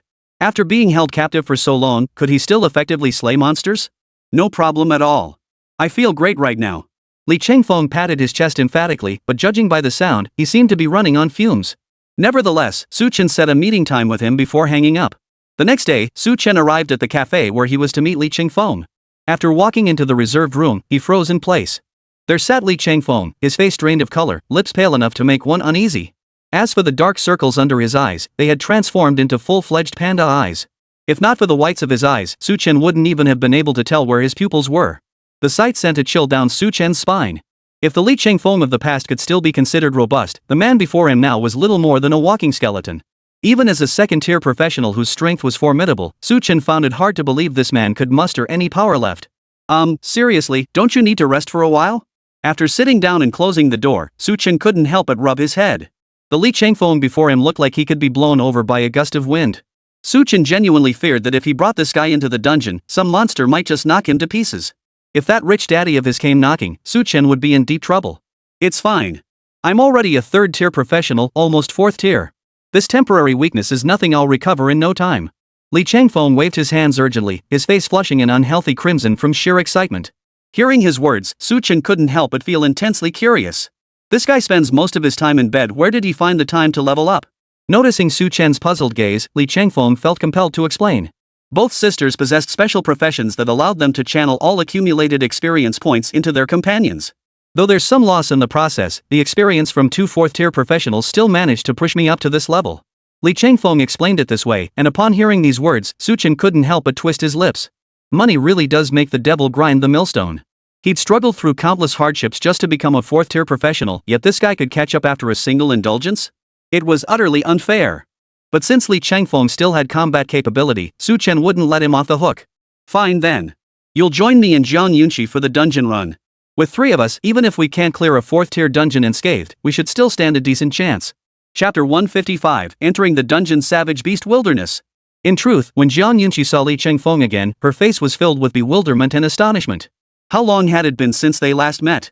That strapping young man Li Chengfeng had now become nothing but a skeleton, a sight that truly stirred a sense of sorrow. Alright, enough staring. I've bought him a bunch of tonics these past few days, otherwise he'd be in even worse shape. I've also spent this time researching all the dungeons and finally settled on a decent one, Savage Beast Wilderness. Su Chen couldn't help but feel a mix of amusement and pity. After all, anyone seeing Li Chengfeng's current state would likely assume the guy was on his last legs. But for the sake of his upcoming leveling plan, he interrupted Jiang Yunqi's curiosity. At his words, Li Chengfeng and Jiang Yunqi instantly refocused their attention, both wearing solemn expressions. After all, as third and fourth tier practitioners, they naturally needed to have a thorough understanding of the dungeons.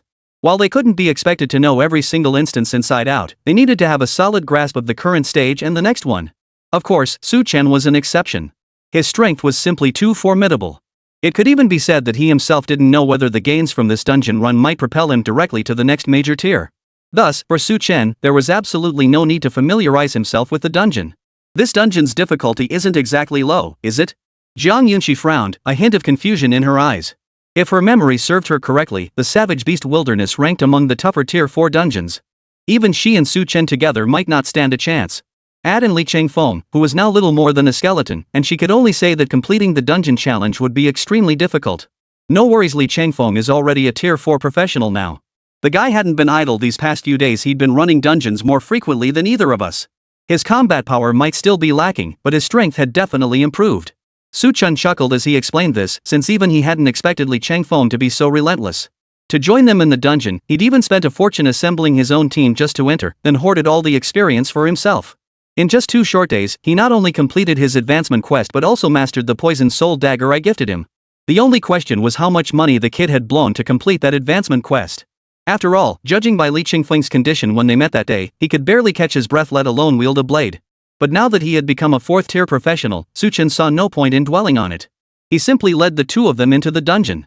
The Savage Beast Wilderness. From what Su Chen had learned over the past few days, this instance's challenge level, while not impossibly difficult, featured monsters that were exceptionally frenzied. According to intelligence he'd gathered, this dungeon claimed the lives of hundreds of adventurers annually, not due to its difficulty, but because the monsters here were utterly deranged. To put it bluntly, nearly every monster here attacked relentlessly without defense. Even as they faced death, they showed no fear, instead choosing to self-detonate in an attempt to take adventurers down with them. Most adventurers entering this place never imagined encountering creatures utterly fearless of death. Consequently, a significant portion of these adventurers met their demise due to their own carelessness. But now, Su Chen was prepared. He was confident he could eliminate every one of these monsters from a safe distance. Moreover, even if these creatures charged him and detonated themselves, his current defensive capabilities made it highly unlikely they could inflict any significant damage. Upon entering the instance, Su Chen and his two companions immediately began surveying their surroundings. A world of withered yellow grass stretched before them, with monsters occasionally moving among the waist-high stalks. Yet these sights barely registered with Su Chen. The true threat lay beneath the surface. Why were there so many large holes here? Li Changfeng stepped forward and discovered a hole over 2 meters in diameter ahead. What was most crucial was that these openings appeared densely spaced, roughly every 100 meters, forming a distinct pattern that clearly wasn't natural. Be careful. Seeing Li Changfeng actually stick his head over the opening, Su Chen immediately stepped forward and pulled him back. This guy really had nerves of steel. If a monster was lurking inside that hole, his head would probably get bitten off in an instant. The instant Su Chen pulled Li Changfeng back, the hole began to vibrate violently. Then, a terrifying earthworm over 10 meters long burst straight out of the ground. Boom! The violent tremors made the earth shake violently. Su Chen and the others immediately felt they couldn't stand steady on the ground and could only scramble backward. The monstrous earthworm turned its head as if pondering something, then suddenly spewed a thick green toxic mist from its mouth, bristling with sharp fangs and teeth. Oh no! Seeing this, Zhang Yunqi's delicate face instantly twisted with tension. She swiftly produced a scroll, crumpled it, and a white aura instantly enveloped the trio, forcibly blocking the poison mist's corrosive effects. The terrifying earthworm, discovering Su Chen and the others were still alive and kicking, immediately turned and burrowed back underground. However, the creature moved swiftly underground, repeatedly poking its head out of various holes to search for Su Chen and the others. Witnessing this, Su Chen clenched his teeth in frustration.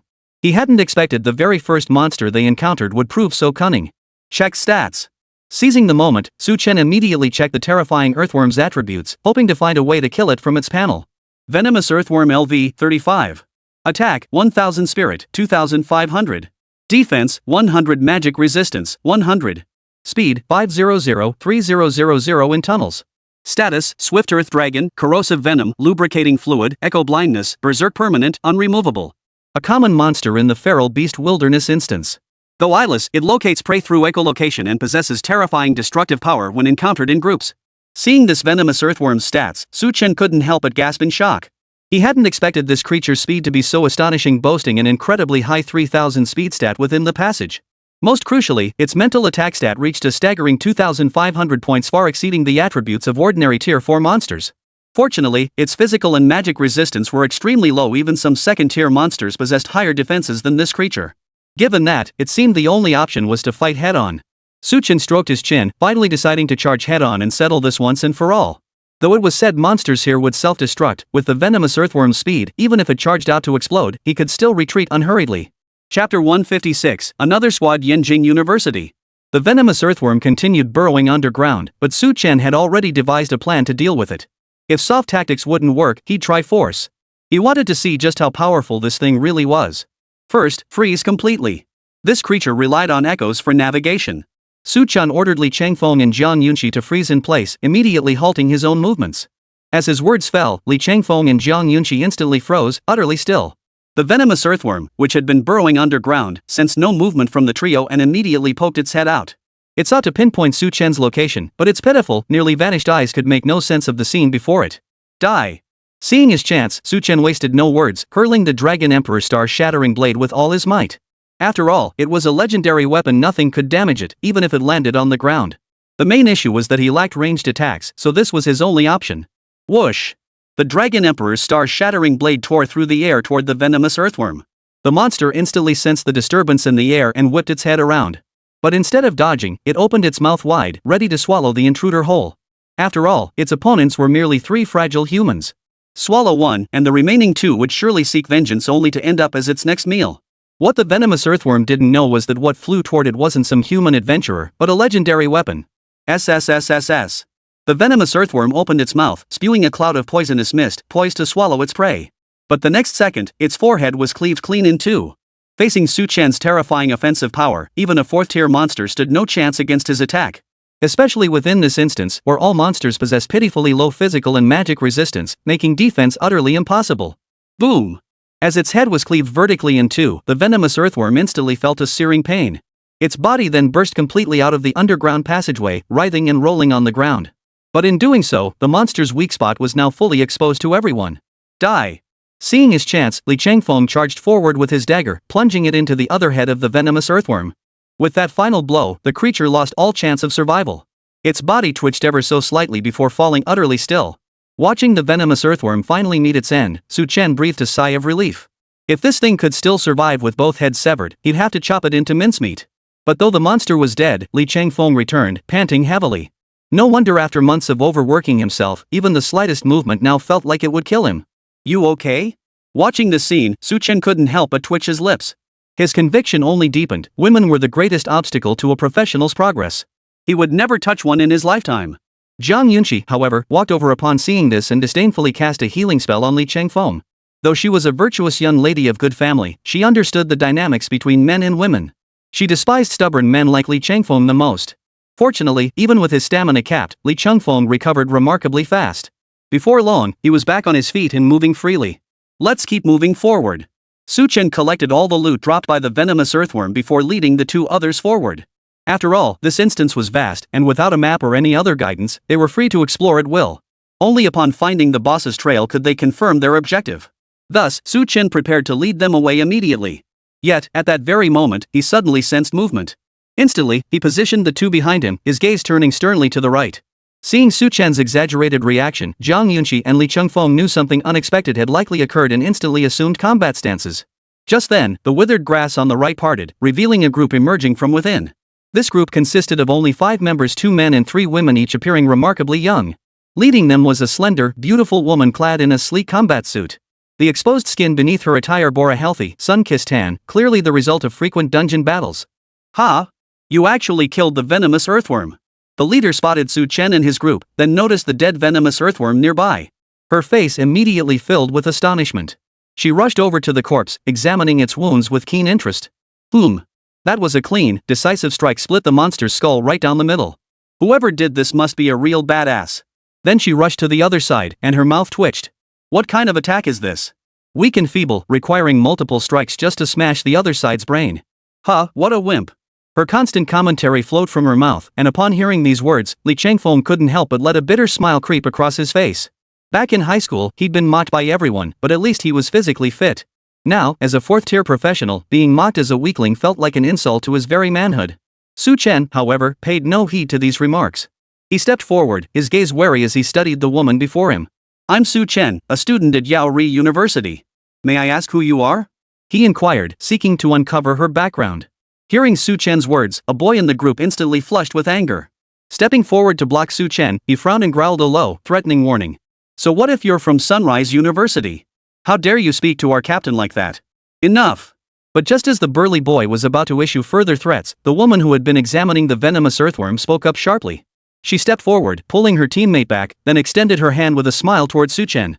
"I'm Su Jiaofeng, a sophomore at Yanjing University and vice president of the Combat Society. These are my teammates."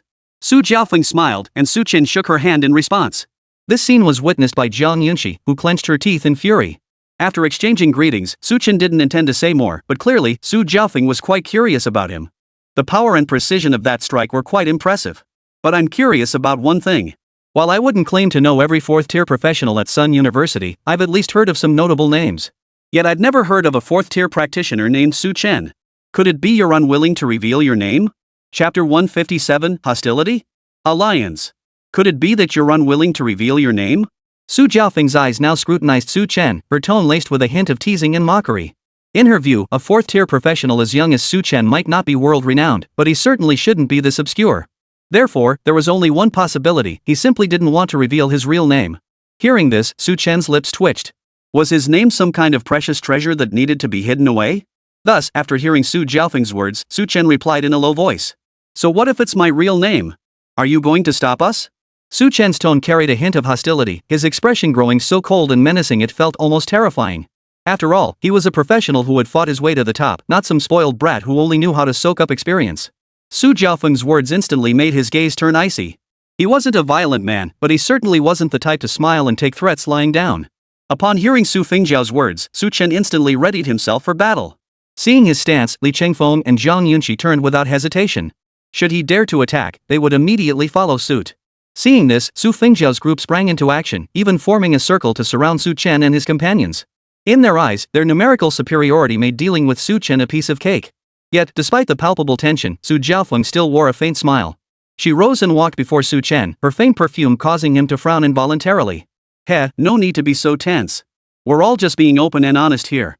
I haven't heard the name Su Chen among previous 4th-tier practitioners, but I've heard that this year's freshman Wang from your school is Su Chen. Now then, could that person be you? Su Jiaofeng's face now showed a mix of confusion and excitement. After all, who could have imagined that the 4th-tier professional standing before them was actually a freshman? Hearing this, several teammates behind Su Jiaofeng immediately looked stunned. They weren't unfamiliar with the name Su Chen. After all, they all moved in the same circles in the capital. While they couldn't recognize every freshman, knowing each school's top newcomer was considered basic knowledge. Yet none of them could have imagined that Su Chen, who had been a mere 2nd-tier practitioner at the start of the semester, had now ascended to 4th tier. Such terrifyingly rapid advancement was utterly unheard of. Indeed. What might you need? Yet even though Su Jiaofeng had recognized his identity, a trace of wariness still lingered on Su Chen's face. While he believed she wouldn't strike lightly, he wouldn't show any mercy if things took a turn for the worse. Nothing much, just wanted to invite you all to form a party. After all, you know this instance is quite challenging. Teaming up would at least provide mutual support. Su Jiaofeng walked up to Su Chen with a beaming smile, appearing utterly unfazed. Yet it must be said, her proposal did hold some appeal for Su Chen. After all, 3 people tackling this alone was too difficult. Dealing with a single venomous earthworm was already a huge challenge, let alone taking down the boss here. Joining forces with another team might lighten the load and offer some safety net. As for loot distribution, that was no big deal to Su Chen. Whether it was based on contribution or split evenly, he didn't care. In his view, the prerequisite for obtaining loot was simply surviving the dungeon. As long as they gained something, their chances of clearing the dungeon next time would increase significantly. There was no need to dwell on the loot distribution. By then, he might even clear the dungeon solo. Why bother with such trivialities? Noticing Su Chen's expression, Zhang Yunqi understood he was considering something. Stepping forward, she addressed Su Jiaofeng. Alright, we accept this proposal. But you have more people and you're all combat classes. If we encounter monsters, you'll naturally go first. Zhang Yunqi stood beside Su Chen, a hint of seriousness still lingering on her lovely face. Clearly, there was no room for negotiation in what she said. You. Upon hearing Zhang Yunqi's words, someone immediately stepped forward from the opposing team, their face still flushed with indignation. Before he could speak, however, Su Jiaofeng promptly interjected. Of course. Consider it looking out for our juniors. Su Jiaofeng's words instantly silenced the members behind her. After all, she was their leader, and her strength surpassed everyone else's. Whatever Su Jiaofeng said, they naturally had no objections. Or rather, even if they had objections, they dared not voice them. After all, the nickname Yanjing's mother tiger wasn't given lightly. Then let's work together smoothly. Seeing Zhang Yunqi make the choice for him, Su Chen smiled and shook Su Jiaofeng's hand. After all, in his view, this was merely a transaction, hardly mutual assistance. Su Jiaofeng didn't argue with his words. After all, the 2 teams were complete strangers. Calling it mutual support would be overstating the closeness. With consensus reached, Zhang Yunqi held nothing back, immediately casting her stamina restoration skill on everyone present. Feeling their stamina rapidly replenish, the Yanjing University members who had earlier looked down on Su Chen and his group were instantly filled with delight. They had indeed slain a venomous earthworm, but their stamina was severely depleted.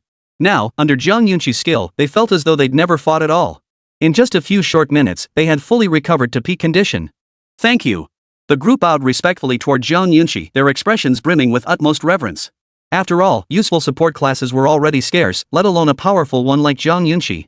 If they encountered Zhang Yunqi traveling alone elsewhere, they would likely pay any price to recruit her into their party. Such a top-tier support truly deserved such treatment. Alright, let's continue exploring forward. Seeing everyone had recovered, Su Jiaofeng instinctively took the lead. Upon hearing her speak, Su Chen gave a slight nod. Only then did Zhang Yunqi and Li Chengfeng leisurely follow behind. Chapter 158, Boss, the Frenzied Thunder Lion King. Having established their cooperation, Su Chen and Su Jiaofeng didn't dwell on it further. As the team's top combatants, they immediately positioned themselves at the very front to clear the path. Zhang Yunqi, the team's sole support class, was firmly protected in the center by everyone, leaving no chance for any monsters to approach. As for Li Chengfeng, after everyone learned of his experiences over the past few months, even Su Jiaofeng couldn't help but regard him with newfound respect. After all, surviving so long in bed without dying, and even launching attacks after entering the dungeon, Li Chengfeng might not be made of iron, but he was certainly forged from bronze. Little brother, we encountered a boss right here last time. But that thing was way too powerful, the 5 of us were no match for it. Now that you've joined us, we should finally be able to take that boss on. Approaching a massive skeleton, Su Jiaofeng examined the bite marks and instantly recognized it as the dungeon boss they'd failed to defeat last time. Hearing her words, Su Chen immediately frowned. He walked over to the skeleton, and a look of caution spread across everyone's faces. After all, the boss in this dungeon was a complete madman. If ambushed, one careless move could easily cost them their lives. Su Chen approached the skeleton and couldn't help but feel astonished. The skeleton before him was enormous, stretching over 10 meters from head to toe. Judging by the thick leg bones, the owner of these remains couldn't have been weak either. But what puzzled Su Chen most were the myriad bite marks covering the skeleton, along with scorch marks resembling lightning strikes. It seemed as though the creature had been electrocuted or roasted alive just before its death. What was the name of that boss you encountered? Su Chen circled the skeleton twice before asking aloud. Thunderclap Lion King. According to our intel, its territory has always been in this vicinity. Su Jiaofeng answered immediately upon hearing Su Chen's question. After all, as the team leader, she knew all too well what her group had endured last time. Facing that mad thunder Lion King, even her prideful offensive power couldn't scratch it, let alone withstand its terrifying speed and lethality. Had she not carried an escape scroll, she might well have lost her life there. Is the one you're talking about the thunderous Lion King, the one covered in gold, with a mane made of lightning? That's right. How did you know?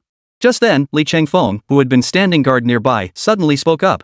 Su Jiaofeng couldn't help but feel curious. After all, from their earlier conversation, she'd gathered that this was Li Chengfeng's first time in this instance. He shouldn't have been so familiar with the Mad Thunder Lion King's appearance. Could it be that Li Chengfeng had secretly obtained information about these monsters beforehand? But after waiting for a long while, Li Chengfeng remained silent, leaving Su Chen feeling somewhat curious as well. He immediately turned his head and instantly widened his eyes. Now he finally understood how Li Chengfeng knew the appearance of the Mad Thunder Lion King, because the creature was right there, just dozens of meters away, glaring menacingly at the party. Bad news. Prepare for battle. Realizing the Mad Thunder Lion King was right beside them, Su Chen bellowed, jolting everyone awake. After all, none of them had imagined that the very boss they'd just been discussing would appear so abruptly before their eyes. Roar! The moment Su Chen's words fell, a mocking gleam flashed in the Mad Thunder Lion King's eyes. The humans it had deliberately let escape last time had unexpectedly brought it even more prey, this time a delight beyond measure. This group was more than enough for a satisfying meal. This time, the Thunder Lion King intended to show no mercy. He would slaughter every last one of them. Instantly, a layer of lightning armor erupted across the thunderous Lion King's body. Its already razor-sharp fangs were now enveloped in crackling electrical energy. On its back, lightning coalesced into a pair of elemental wings over 10 meters long, making the thunderous Lion King appear even more formidable. In that instant, this terrifying monster sent a chill down the spines of everyone present, including Su Chen. After all, they weren't strangers to elemental-wielding beasts, but a creature that could manipulate elements with such mastery was a first for them. Boom! Before Su Chen and his companions could react, the thunderous Lion King's attack struck without pause. Raging thunderbolts tore a massive crater into the ground, while boundless lightning energy surged through the air. Should any of them step into it, they would instantly be bound in place by the lightning. Watch out! Zhang Yunxi saw Su Chen charging straight toward the boss and immediately shouted a warning. She then swiftly activated her skill, casting a buff on all her teammates present. In an instant, Su Chen, leading the charge, felt his body surge with power as a light screen appeared before his eyes. All attributes plus 400, duration 30 minutes. Though he didn't know why, Zhang Yunxi's skills sometimes came with various immunities, while other times they simply boosted attributes. But Su Chen didn't dwell on it now. He planted his toes, drew the Dragon Emperor star-shattering blade from his waist, and swung it directly at the thunderous Lion King. As for Su Jiaofeng, her weapon, a pair of gauntlets, made effective attacks impossible at this moment, leaving her only to distract the enemy from the sidelines. The Mad Thunder Lion King's face twisted into a sneer when he saw Su Chen leap directly at him. Never before had he witnessed such audacity, a foe who not only refused to flee upon encountering him but dared to initiate an attack. Such behavior was nothing short of suicide. Instantly, the Mad Thunder Lion King let out a low roar. The lightning energy surging from his body violently expanded outward, forming a ring of light. Seeing this, Su Jiaofeng raised an eyebrow and immediately warned Su Chen. Don't go in. That light ring has a paralyzing effect. Yet despite hearing Su Jiaofeng's warning, Su Chen paid it no mind whatsoever. He charged straight toward the Mad Thunder Lion King. What's a light circle? Even if it has negative effects, so what? As long as he could slay this beast swiftly, that would be more valuable than anything. With that thought, Su Chen clenched his teeth, his eyes flashing with ruthless determination. Since the Mad Thunder Lion King showed no intention of evading, he would have to meet its force with force. Chapter 159, The Frenzied Thunder Lion Pack slaughtered to the last. At this moment, Su Chen had only one goal in his eyes, to utterly destroy the Mad Thunder Lion King before him. This beast was far too powerful. One misstep could deal a devastating blow to his entire team. While no one would die, serious injuries were inevitable. Given that, he had no choice but to risk injury himself and kill this beast before anything else. Sword of Heaven and Earth. Su Chen swung his long blade, and a flash of steel streaked through the air. A flicker of astonishment suddenly crossed the Mad Thunder Lion King's face. It hadn't expected this human before it to possess such formidable strength. Most crucially, he hadn't taken any defensive measures. If Su Chen's attack landed on him, who knew what might happen? Roar! Instantly, the Thunder Lion King let out a furious roar, leaned a basketball-sized ball of lightning before it. Whoosh! A piercing whistle cut through the air as the lightning orb hurtled toward Su Chen, colliding with the Dragon Emperor star-shattering blade in his hand. Stop! Seeing this, Su Jiaofeng grew frantic. The thunderous Lion King before them was a top-tier boss one she herself couldn't handle, let alone Su Chen alone. She knew her own attack power exceeded 1,000 points, yet even that couldn't faze the Mad Thunder Lion King. Could Su Chen's attack power possibly surpass hers? Even if this guy was this year's Sunday University Rookie King, he couldn't possibly be strong enough to crush her, could he? The other members now gritted their teeth, their eyes fixed intently on Su Chen. As for Zhang Yunxi, she had already prepared her scroll. The moment Su Chen faced any danger, she would immediately rush forward to rescue him. Boom! The Dragon Emperor's star-shattering blade collided with the lightning orb. A terrifying shockwave erupted, violently sending Li Changfeng flying. He tumbled several times across the ground before finally regaining his footing. The others fared little better, forced to endure the full brunt of the shockwave. After a long moment, the group looked up to see Su Chen standing where he had been, still panting heavily. The frenzied Thunder Lion King fared no better. A crimson blade scar now marred his once majestic face, blood dripping intermittently. A thick, pungent smell of blood filled the air, making the atmosphere grow increasingly oppressive. Yet, observing the wounded Mad Thunder Lion King, Su Chen exhaled a breath of stale air, a faint smile playing on his lips. He had thought this creature before him possessed formidable strength, but it turned out to be merely his equal. Su Chen's vision now displayed the Mad Thunder Lion King's attribute panel, revealing nearly everything about this boss before him. Thunderous Lion King LV38. Attack, 4000 Spirit, 2000. Defense, 1200 Magic Resistance, 1200. Speed, 2500. Status effects, double damage, thunderstorm, immune to paralysis, immune to slow, Lion King's might, tough body, thunder roar, pack leader, berserk permanent. The boss of the Feral Beast Wilderness Dungeon, this absolute ruler of the Thunder Lions possesses fierce territorial instincts. Any intrusion into its domain will trigger relentless, unyielding attacks. The thunderous Lion King before them boasted impressive stats across the board, with both magic and physical resistance significantly higher than ordinary monsters. Yet before Su Chen, such defenses were utterly insignificant. With that thought, he pointed his blade at the boss before him, a hint of arrogance flickering in his eyes. Come on, let's see what you're really made of. Su Chen's tone was utterly carefree, as if he were facing not a thunderstorm Lion King, but an adorable little kitten. Hearing his words, a flash of fury suddenly appeared on the thunderous Lion King's face. After dominating this dungeon for so many years, it never imagined this human before it would be so brazen. But right now, this one guy alone was enough to deal with, let alone the others. Therefore, the thunderous Lion King resolved these humans had no honor in battle. He would tear every last one of them to shreds. Roar! The thunderous Lion King let out a long, piercing arrow towards the heavens. Soon after, a series of sounds began echoing from the distance. Su Chen and Su Jiaofeng looked up to see a horde of thunder lions charging toward them from the distance. By the looks of it, there were at least 20 of them. The critical issue was that each of these beasts possessed combat prowess capable of overwhelming the venomous earthworms. Under the Thunder Lion King's command, they would likely unleash even more formidable strength. This is bad. We have to get out of here fast. Su Jiaofeng's pretty face instantly flashed with fear at the sight. Last time, her group had only faced the Thunder Lion King and ended up fleeing in disarray. Who knew this beast could summon a lion pack? With so many thunder lions gathered now, if they didn't flee immediately, they'd be surrounded and doomed. With that thought, she immediately rushed to Su Chen's side, intending to drag this reckless junior away. Yet no matter how hard she pulled, Su Chen remained frozen in place, utterly unmoving. Seeing this, Su Jiaofeng's gaze turned puzzled. To her surprise, she noticed a faint smile playing at the corners of Su Chen's lips. "Junior, aren't you leaving?" she hurriedly asked, fearing the thunder lions would close in any second. But Su Chen merely shook his head, then began walking forward slowly. His gaze was unwaveringly resolute, as if he possessed absolute confidence in his own strength. "Originally, I intended to fight these fellows with ordinary strength, but now it seems you won't concede defeat unless I reveal my true power." With that, Su Chen waved his hand, and a set of magic energy armor materialized around his body. A formidable aura radiated out from Su Chen, overwhelming not only Su Jiaofeng, a fourth-tier professional, but even the Thunder Lion King sensed an intense threat. Roar! The boss roared furiously, ordering its minions to attack immediately. Only by swiftly eliminating Su Chen could it find some peace. But before the Thunder Lions could close in, Su Chen smiled faintly, gripping his blades with both hands. Dragon Transformation, World's End. He unleashed both innate skills of the Dragon Emperor star-shattering blade, channeling all his defense into offense. The sheer power surging through his body felt poised to burst forth and shatter his very frame. Boom! The frenzied power surged from his hands, coalescing into a soaring demonic dragon in the sky before crashing down upon the Thunder Lion King. Witnessing this, everyone was utterly dumbfounded. None could have imagined Su Chen's power to be so terrifying. This single area of effect attack alone was enough to wipe out their entire team. The thunderous Lion King, witnessing this, flashed a look of terror in its eyes. The boss turned to flee, but Su Chen's attack had already arrived. Over 10,000 points of damage pierced through its body. Yet, being a tier 4 boss, it survived. By the time the attack dissipated, all other monsters lay dead, leaving only the thunderous Lion King gasping for breath. Su Chen stepped forward, his gaze icy as he stared at the boss, now clinging to its last shred of health. Without hesitation, he brought his blade down. Crack! A crisp sound echoed as the thunderous Lion King's body abruptly ceased struggling. Its massive head rolled across the ground like a basketball. Su Chen turned back to find Su Jiaofeng and her group frozen like statues, their mouths gaping wide enough to swallow his fist. Seeing this, Su Chen shrugged helplessly and said, "Sorry, I killed them all." Chapter 160, Farewell, Wang Luantian. At that moment, everyone stared at Su Chen with expressions of utter shock, their eyes fixed on him as if he were some kind of monstrous abomination beyond comprehension.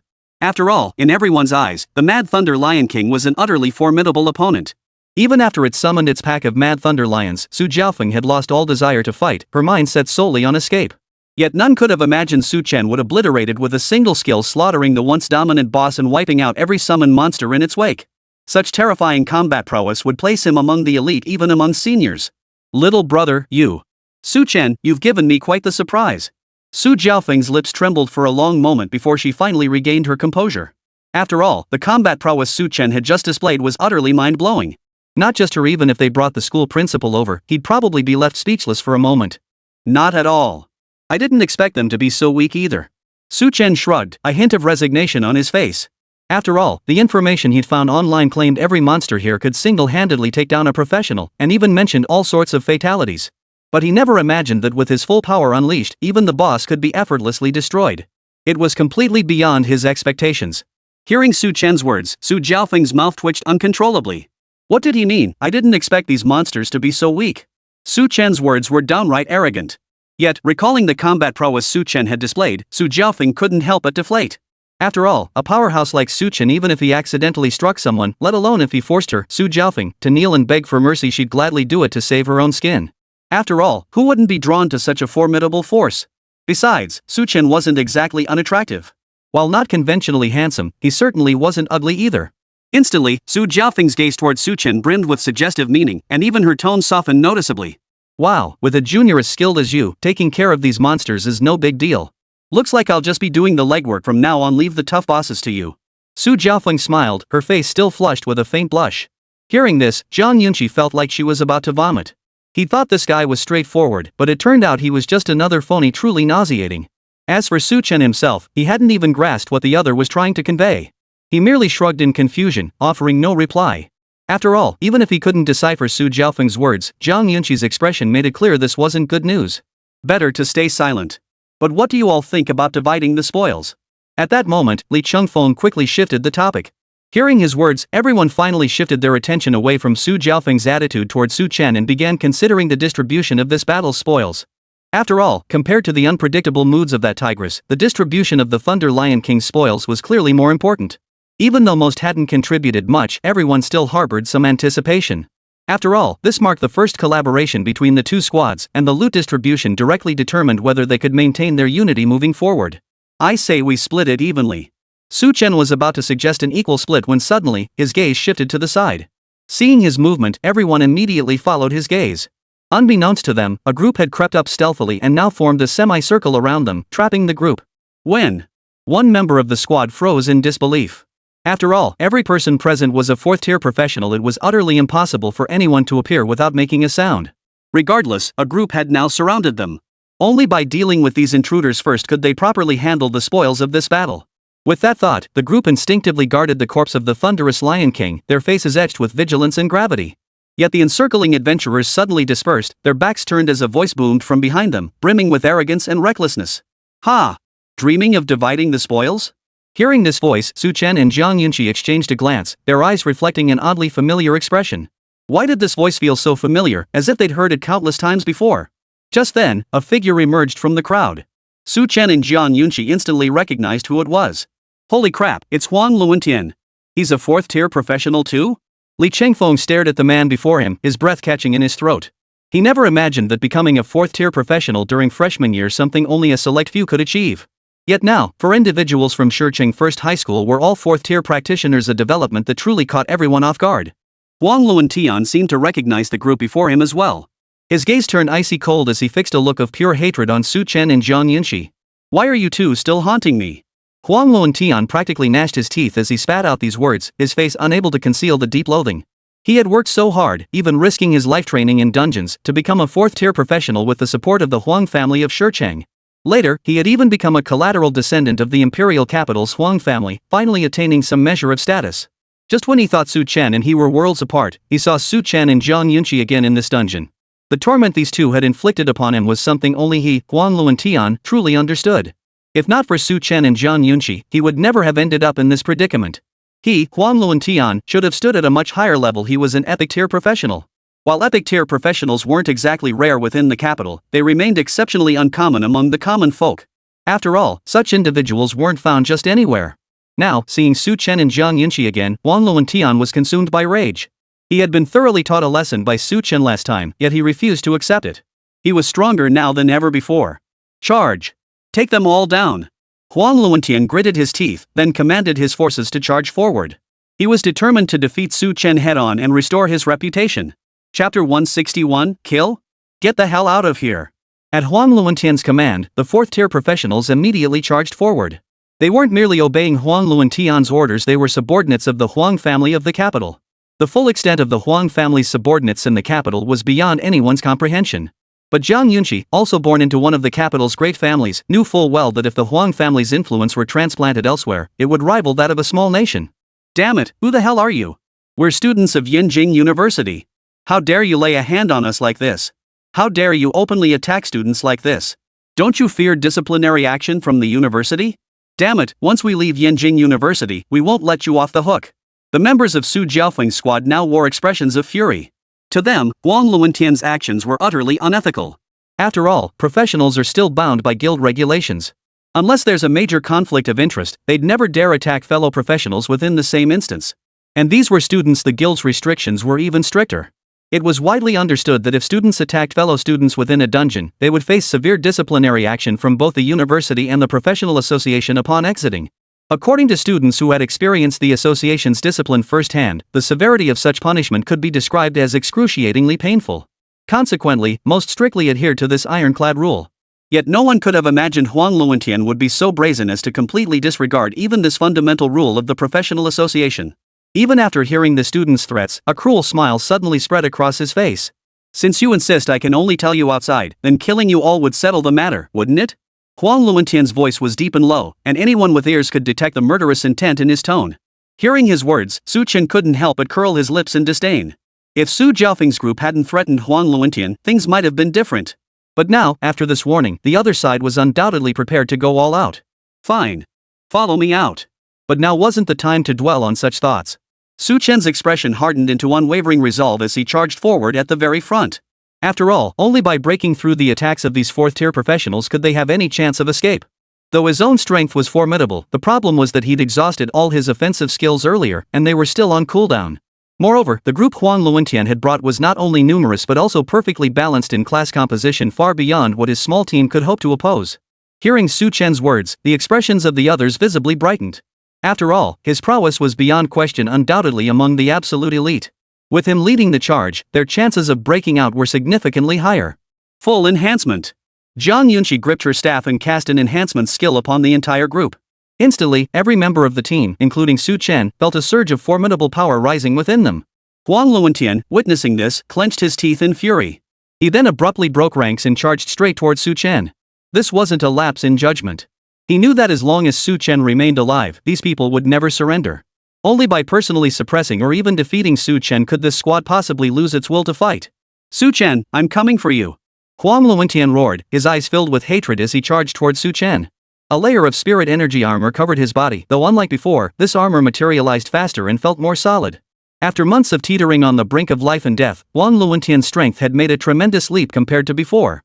Not only had his skills grown more proficient and formidable, but his willpower itself had become vastly stronger.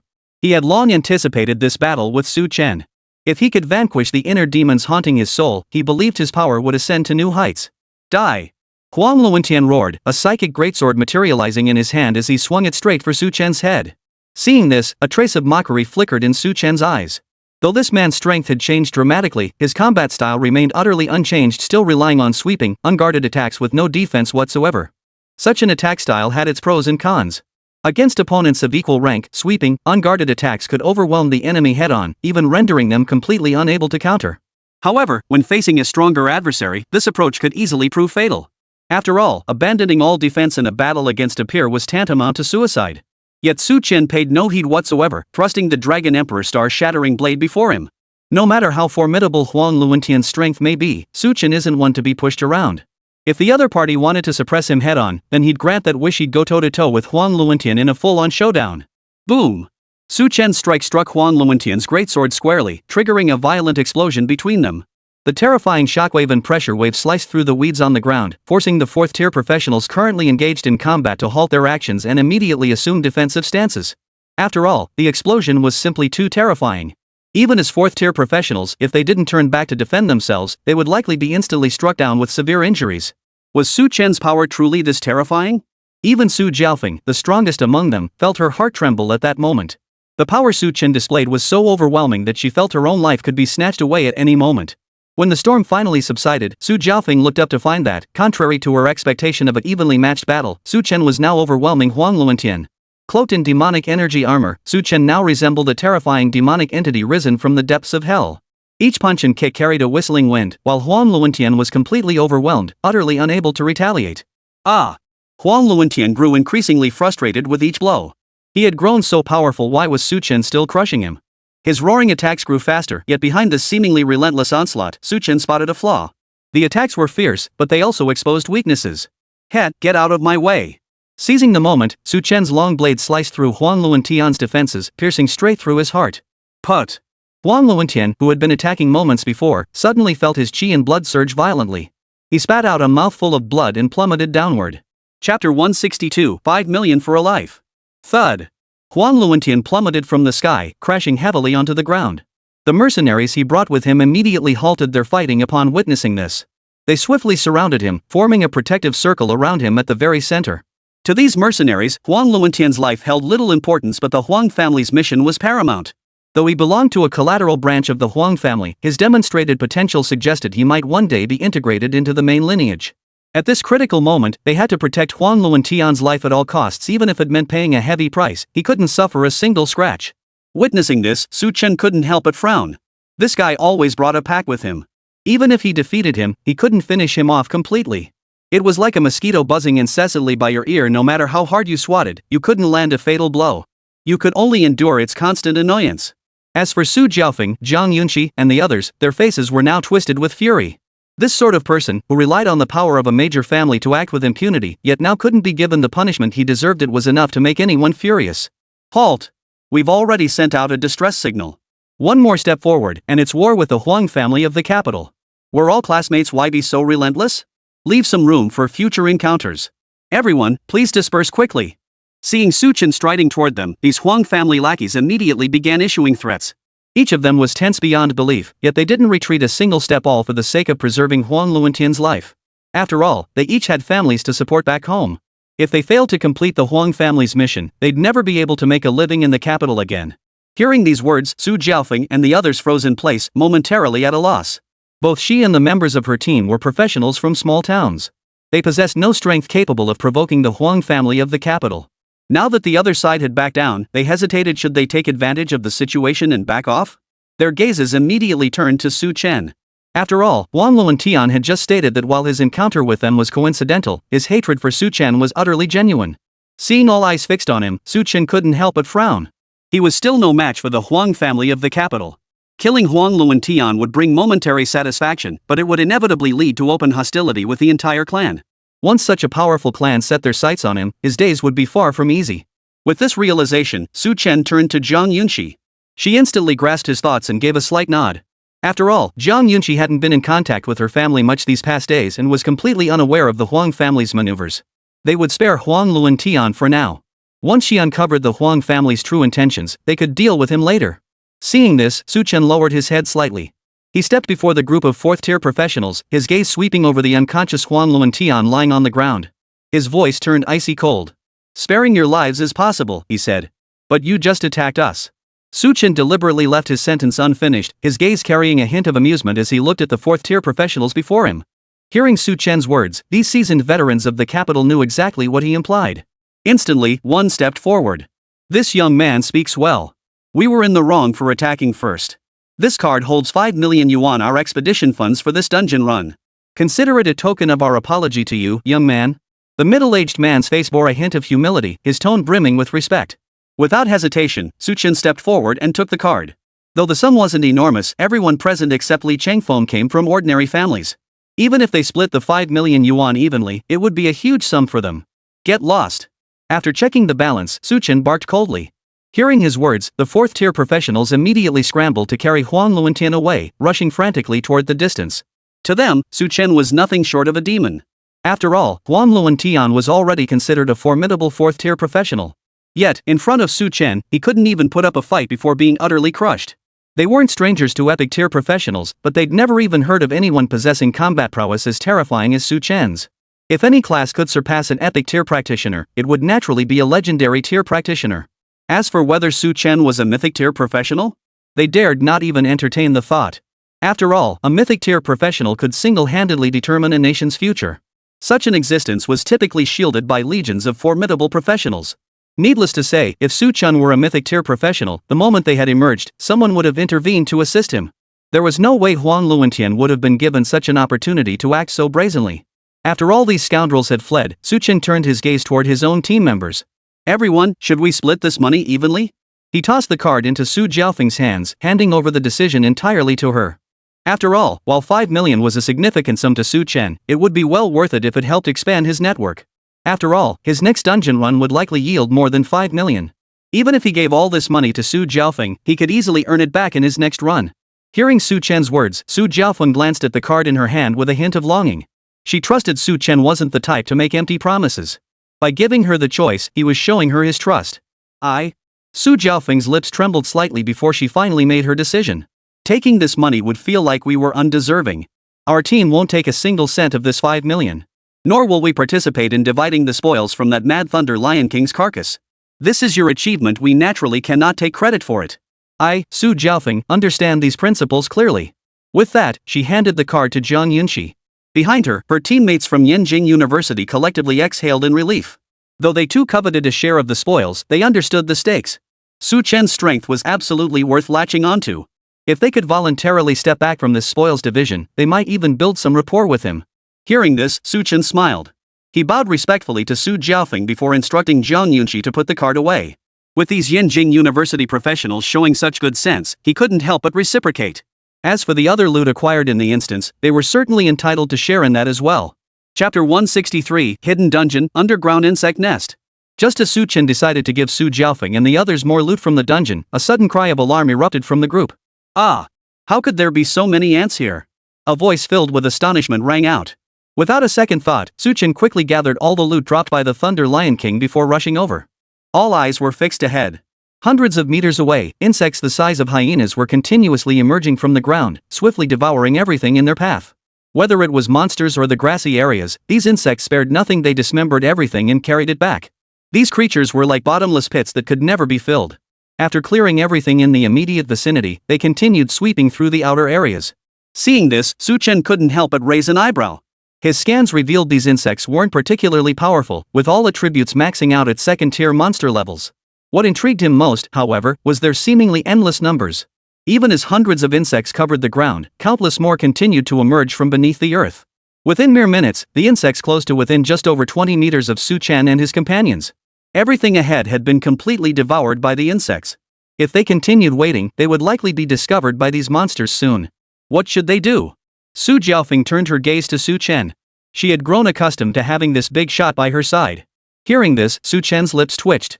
What other choice did they have in this situation? They had to charge straight in and wipe out every last one of these insects. Otherwise, if these creatures appeared in large numbers within the dungeon, the entire place would likely be devoured. Moreover, to ensure their own safety, they had to eliminate every last one of these insects. Otherwise, if the swarm pursued them even with their formidable strength, they would eventually be overwhelmed by the tidal wave of insects. Kill them. Su Chen murmured softly. Hearing his words, the others didn't hesitate. After all, Su Chen was the strongest among them. Whatever he said, the team members simply followed. Moreover, dealing with these insects was as easy as eating and drinking for someone of Su Chen's caliber. As long as they could block the holes these creatures emerged from, they would be safe. Su Jiaofeng, split your team into 2 groups and launch surprise attacks from both flanks. Zhang Yunxi, Li Changfeng, and I will charge head-on from the front, aiming to eliminate every last one of these insects. Su Chen finished his brief deployment when he noticed the insects were now only a few meters away. The others didn't respond, simply splitting into groups as instructed and preparing to strike. Kill. Seeing everyone fully prepared, Su Chen gave a low shout. Instantly, the group charged forward like wild horses breaking free from their reins. Crack. The insects never imagined that a small team of human professionals lay concealed just meters ahead. The moment they made contact with these monsters, they were slaughtered as easily as slicing through cucumbers. Su Chen charged at the forefront, his body splattered with the green fluid oozing from the dead insects. Fortunately, the fluid held no corrosive or toxic properties, so he needn't worry about being affected. SSS.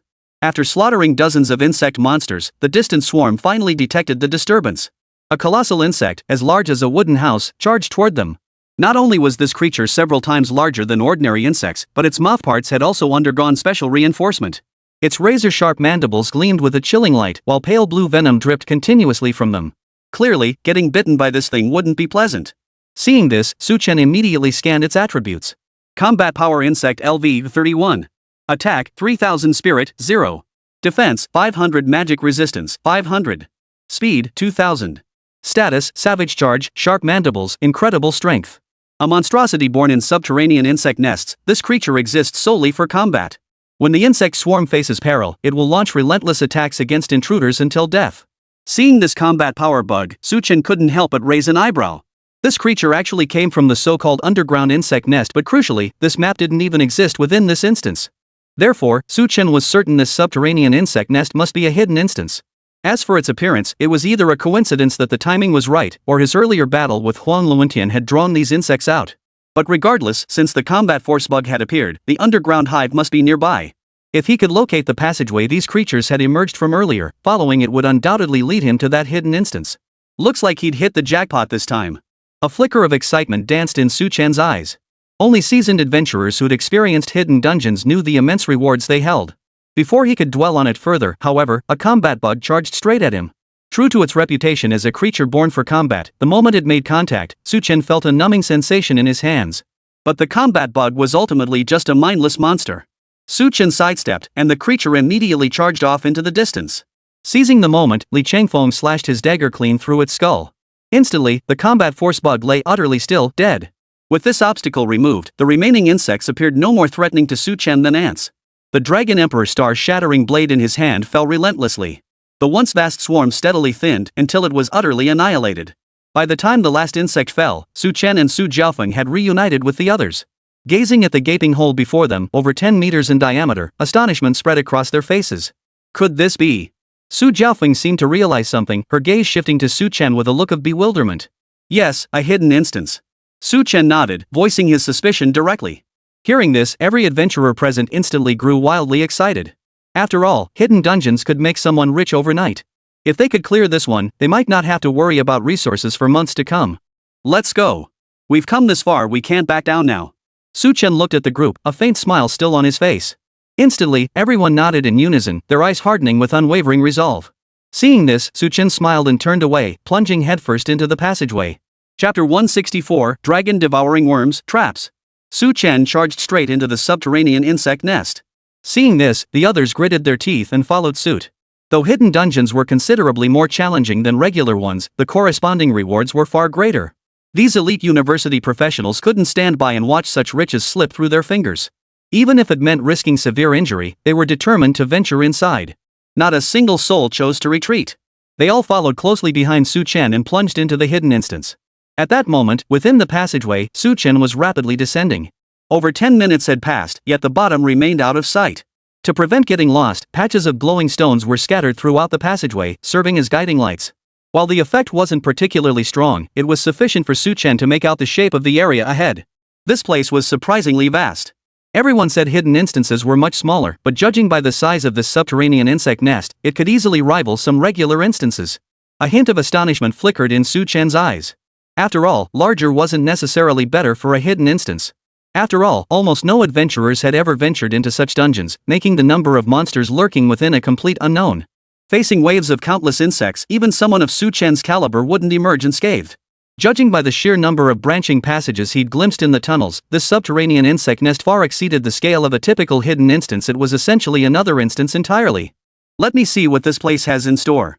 Gritting his teeth, Su Chen slid through the passage for another 10 minutes before finally gaining a clear view of the passage's end. Thud! Su Chen slammed onto the ground, the powerful impact leaving a deep crater beneath him. Several muffled thuds followed as the rest of his team landed behind him. The sheer force of the impact left them momentarily dazed. Su Chen scanned his surroundings, his eyes narrowing slightly. What met his gaze wasn't dirt, but the skeletal remains of monsters. At the bottom of this passageway, Su Chen could clearly see wriggling insect eggs. It seemed specialized insects had transported these eggs here, and now the insect race had established a small base. Squish! Spotting an egg on the verge of hatching, Su Chen wasted no time, crushing it into dust. Instantly, the corpse of an ant-like insect fell out. Judging by its sharp mouthparts, this creature was likely a juvenile combat ant. Seeing this, Su Chen proceeded to destroy every remaining egg. Only after he finished did the others finally react. Holy, it stinks! The fluid inside these insect eggs is actually poisonous. I have no idea how these creatures evolved. Enough about that, this stench is overwhelming. My head's spinning.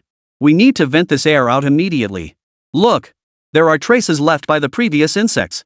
Amidst the grumbling, Jiang Yunqi suddenly spotted the monster's previous traces.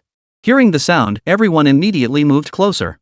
Su Chen hurried over too, and soon discovered rows of footprints on the ground. Though the tracks had faded, their general direction was still discernible. Should we follow them?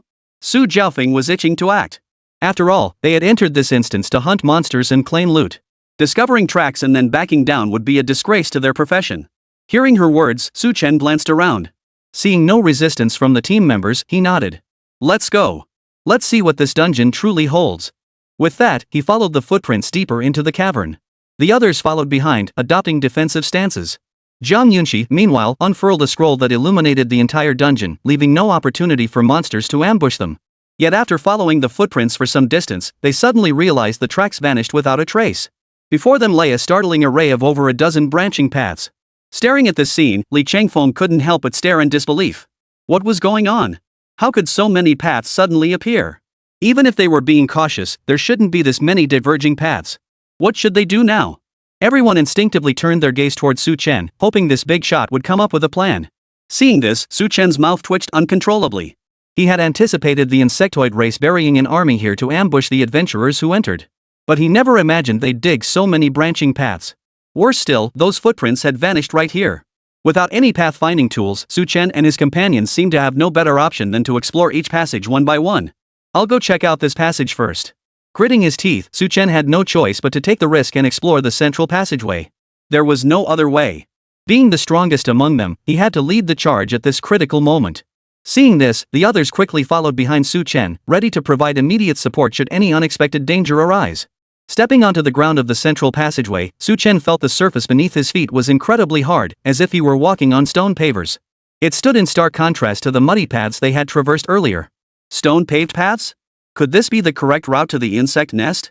This discovery immediately caught Su Chen's attention. He bent down to inspect the surface, only to jerk backward in the next instant. What he had been stepping on wasn't stone bricks at all, it was the teeth of a monstrous creature. The creature, mouth wide open, lunged forward the moment it realized Su Chen was looking at it. Thud! The violent clash of teeth echoed through the passageway. Su Chen swiftly led everyone to the fork in the path ahead. The monster, thwarted in its attack, roared and charged out. Roar! A bone-chilling scream reverberated around them. Su Chen fixed his gaze intently on the central passageway, waiting for the monster to burst through. But just then, someone suddenly shouted, snapping everyone's attention to their surroundings. Monsters were on the walls. Their eyes darted around, and shock spread across their faces. One by one, insect eggs concealed behind the earthen walls began to hatch. Insects resembling four-winged dragons, yet armed with rows of sharp mandibles, crawled out. They rapidly grew larger as they advanced toward Su Chen and the others. Seeing this, Su Jiaofeng immediately recognized the type of insect. They were dragon-eating insects. Chapter 165, Retreat? Or Take a Gamble? Dragon-eating insects? Su Chen's face betrayed a hint of confusion upon hearing Su Jiaofeng name these creatures. He'd never heard of such creatures before, but judging by their size and appearance, they clearly weren't creatures to be trifled with. Taking advantage of the dragon-devouring worm's slow advance, Su Chen immediately scanned their attribute panels. Dragon-devouring worms LV38. Attack, 4000x2 Spirit, 2000x2. Defense, 1000x2 Magic Resistance, 1000x2. Speed, 200. Status, Swarm bonus strength increases with numbers, brutal strength, pseudo-dragon might, toxic acid. Dragon-eating worms are the main force of the insect hive. They can only be born when the dragon-eating worm queen lays eggs on the corpses of dragon monsters. These creatures can absorb some of the abilities of the dragon they parasitize, making them formidable foes for adventurers. Gazing at the dragon-eating maggots before him, Su Chen's eyes narrowed slightly, a hint of surprise flickering within. He hadn't expected these creatures to be born from the corpses of dragon monsters. If so, these dragon eaters must carry a trace of dragon blood within them. If I could locate the dragon-eating worm queen, could I simply use my dragon aura to render it incapable of fighting? The thought sent a surge of excitement coursing through Su Chen's entire being. Needless to say, this was a hidden instance dungeon, and he had no idea how many monsters lurked within. The most critical issue was the sheer scale of the subterranean insect nest. Destroying every single one would be an impossible task. But if he could pinpoint the location of the mother dragon-eating worm and take down this boss directly, he could clear the entire hidden dungeon in one go. Su Chen, snap out of it. Those things are about to break through any second. Just then, Su Jiaofeng's voice snapped him out of his daze. He stared at the dragon-devouring worms, now mere inches away, a glint of murderous intent flashing in his eyes. If these creatures dared to charge, he wouldn't hold back his ruthlessness. Kill. Su Chen locked eyes with one dragon-devouring insect, then drew the Dragon Emperor star-shattering blade and charged straight at it. Seeing this, the others shielded Zhang Yunqi in their center before charging forward. In an instant, they all closed in on the dragon-devouring worms, thrusting their weapons directly into the creatures' foreheads. Boom! A deafening roar echoed as countless attacks collided with the monsters' bodies, forcefully repelling them. The dragon-devouring worm blocking Su Chen's path met an especially gruesome end. Su Chen sliced off its head cleanly with his blade. Swoosh! The Dragon Emperor's star-shattering blade sliced through the monster's skull as easily as cutting paper, then carried its momentum forward, striking the dragon-devouring worms behind it. Seeing this, the dragon-devouring worms were initially stunned. But when they witnessed their comrade being slain so brutally, they erupted into fury. Roar! The dragon-devouring worms let out a furious roar, then surged toward Su Chen and his companions like a tidal wave. They spewed waves of nauseating purple poison gas, their bodies churning recklessly throughout the cavern. In an instant, the entire cavern was filled with these dragon-devouring worms, their purple poisonous gas permeating the air and making Su Chen and his companions, already suffering from the toxins, feel nauseous. Instantly, the two professionals from Yanjing University felt their legs go weak. The toxic fumes rapidly drained their strength, leaving them unable to sustain even the most basic combat. Spotting their enemy's vulnerability, the dragon-devouring worms lunged madly, intent on exploiting this moment to decimate the professional team. No! Get out of the way! Su Jiaofeng watched the scene unfold with growing panic. She fought fiercely to push back the monsters before her, then turned to rescue her companions. But though her movements were swift, the dragon-devouring worms charged like mad, leaving her no chance to break free. Witnessing this, everyone clenched their teeth in frustration. In such a fierce battle, how could anyone possibly break free? Even the two adventurers themselves had resigned themselves to their fate. In this moment, they could neither save themselves nor rely on others. All that remained was to await their end. Just as the dragon-eating worms' attacks were about to strike, a figure suddenly blocked their path. Su Chen stood before them, one hand gripping a dragon-devouring insect, the other wielding a great sword. No attack could breach his defense. Snap! With a forceful twist of his left hand, Su Chen made the creature's head explode like a water-filled balloon, emitting a crisp pop. The dragon-devouring worm, which had been struggling moments before, instantly fell still. Then, with a swift swing of his right hand, he sliced through the monsters in front of him, slaying them all in one fell swoop. Such decisive and ruthless action instantly left everyone utterly astonished. These dragon-devouring worms are no pushover. In fact, they're formidable foes. It takes immense effort to slay even a single one. Yet before Su Chen, these dragon-devouring worms were like paper tigers, utterly powerless to resist. At that moment, Zhang Yunqi reacted swiftly, pulling out a purification scroll and crushing it in her hand. Such scrolls, capable of dispelling negative effects, only lasted for 2 hours. As soon as she finished speaking, everyone frowned. 2 hours was nowhere near enough time to explore the entire hidden dungeon. Moreover, with so many monsters surrounding them, it was unrealistic to expect they could eliminate every last one. Was abandonment their only option? Su Jiaofeng felt a surge of reluctance.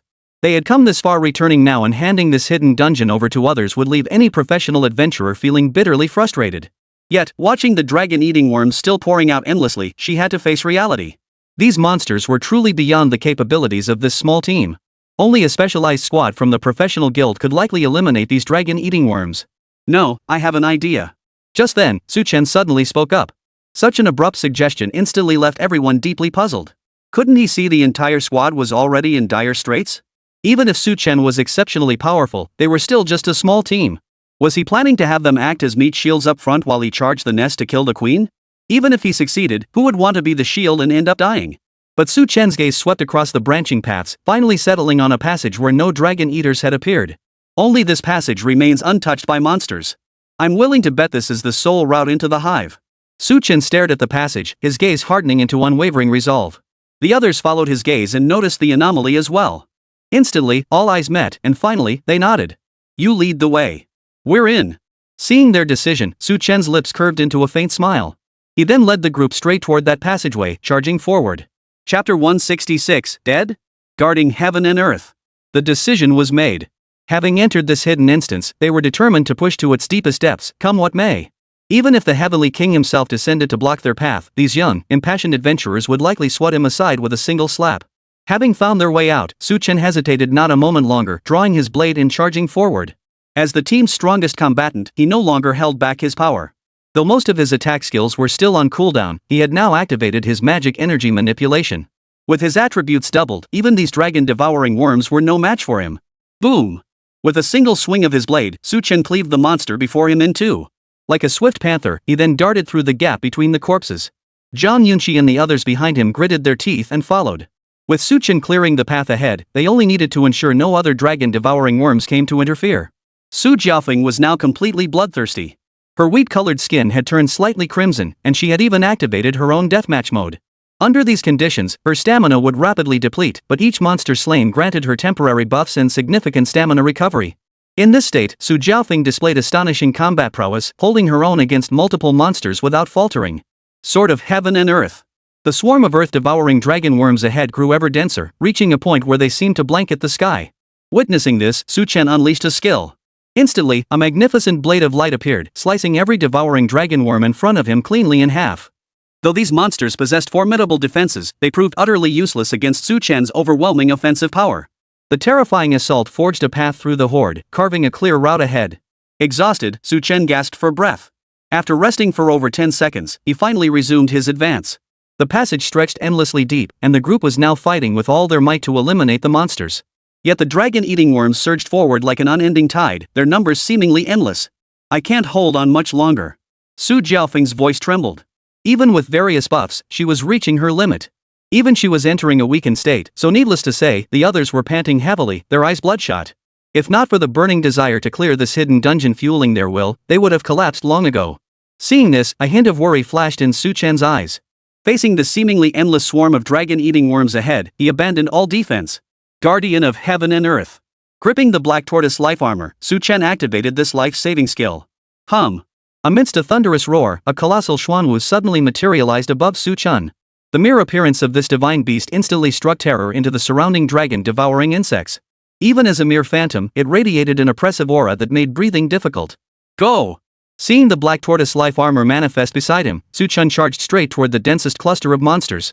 The dragon-devouring insects, seeing someone abandon defense entirely, instantly bypassed Zhang Yunqi and the others, charging directly at Chen. In an instant, the creatures surrounded Chen at the very center. All the dragon-devouring worms enveloped him like a sphere, leaving not a single crack for escape. Witnessing this, Zhang Yunqi's eyes widened in shock. Her beautiful eyes reflected shock and disbelief. After all, no one could fathom how Chen could possibly survive this situation. Even as this year's Rookie of the Year, even possessing combat prowess far surpassing other fourth-tier professionals of his rank, in the eyes of battle-hardened veterans like Su Jiaofeng, Chen's actions were nothing short of sacrificing himself to save the others. Let's go! Don't waste his good intentions. Su Jiaofeng walked over to Zhang Yunqi, intending to lead the stunned girl away. Chen had no chance of survival. She couldn't let his comrades sacrifice themselves here too. Only by bringing these two surviving professionals back could Su Jiaofeng truly honor Chen's sacrifice. No! But Zhang Yunqi clenched her teeth, rooted to the spot like a boulder. She couldn't bring herself to believe Chen had died right before her eyes. He had promised to take her to the National College Professional Competition to see the world. How could he just die like this? Witnessing this scene, Su Jiaofeng couldn't help but sigh softly. Finally, she resolved to forcibly take Zhang Yunqi away. She stepped forward, wrapped her arms around Jiang Yunqi, and prepared to retreat while the dragon-devouring worms were still distracted. But at that very moment, something strange erupted ahead. The dragon-devouring worms, which had been clustered together like a ball moments ago, now let out wails of agony. They scattered in all directions, desperately trying to flee their original positions, their cries filled with terror. Turning back, Jiang Yunqi and the others discovered that these monsters were now covered in countless fresh wounds. The dragon-devouring worms collapsed after only a few steps, convulsing before finally succumbing to death. The surrounding monsters, witnessing this widespread carnage, had now cleared a large open space. Within this clearing, a life armor continuously swirled around Su Chen, providing him with all-around protection. Su Chen's eyes burned crimson. Surrounded by so many dragon-devouring worms, he had expended every ounce of strength to slay them all. Combined with the damage reflection from the Heaven and Earth Guardian, this had finally led to the complete annihilation of the dragon-devouring worms. Though covered in monster blood, Su Chen's fighting spirit burned fiercely. Su Chen! Jiang Yunqi's eyes snapped open at the sight. Su Jiaofeng's arms then plunged into Su Chen's embrace as she burst into tears. Gazing at the tender young woman in his arms, Su Chen simply stroked her head, a flicker of tenderness passing through his eyes. True friends indeed. She was terrified he'd perish right here.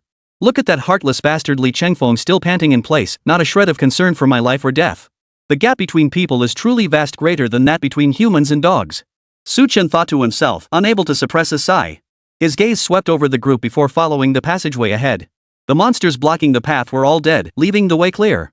Everyone, let's move out. Su Chen grinned, hoisting his greatsword onto his shoulder before striding forward with purpose. Mother Dragon Eater Worm, Su Chen is here. Chapter 167, The Depths of the Dungeon, Mother Dragon Eater. With no further obstacles ahead, the group now followed Su Chen into the deepest recesses of the hidden instance. At this moment, Su Chen led the way, the Dragon Emperor star-shattering blade in his hand gleaming with an unusual radiance. Jiang Yunqi held a scroll in her hand, ready to crush it at any moment. With no monsters blocking their path, Su Chen and his companions made exceptionally swift progress. As they traversed the passageway littered with countless monster corpses, the group suddenly heard a howling wind sound approaching from ahead. Hearing this sudden gust of wind, the group halted and exchanged glances. Was there something unusual ahead? Su Jiaofeng's face now bore a trace of confusion. If the path ahead was merely a passageway, then such a wind sound shouldn't occur.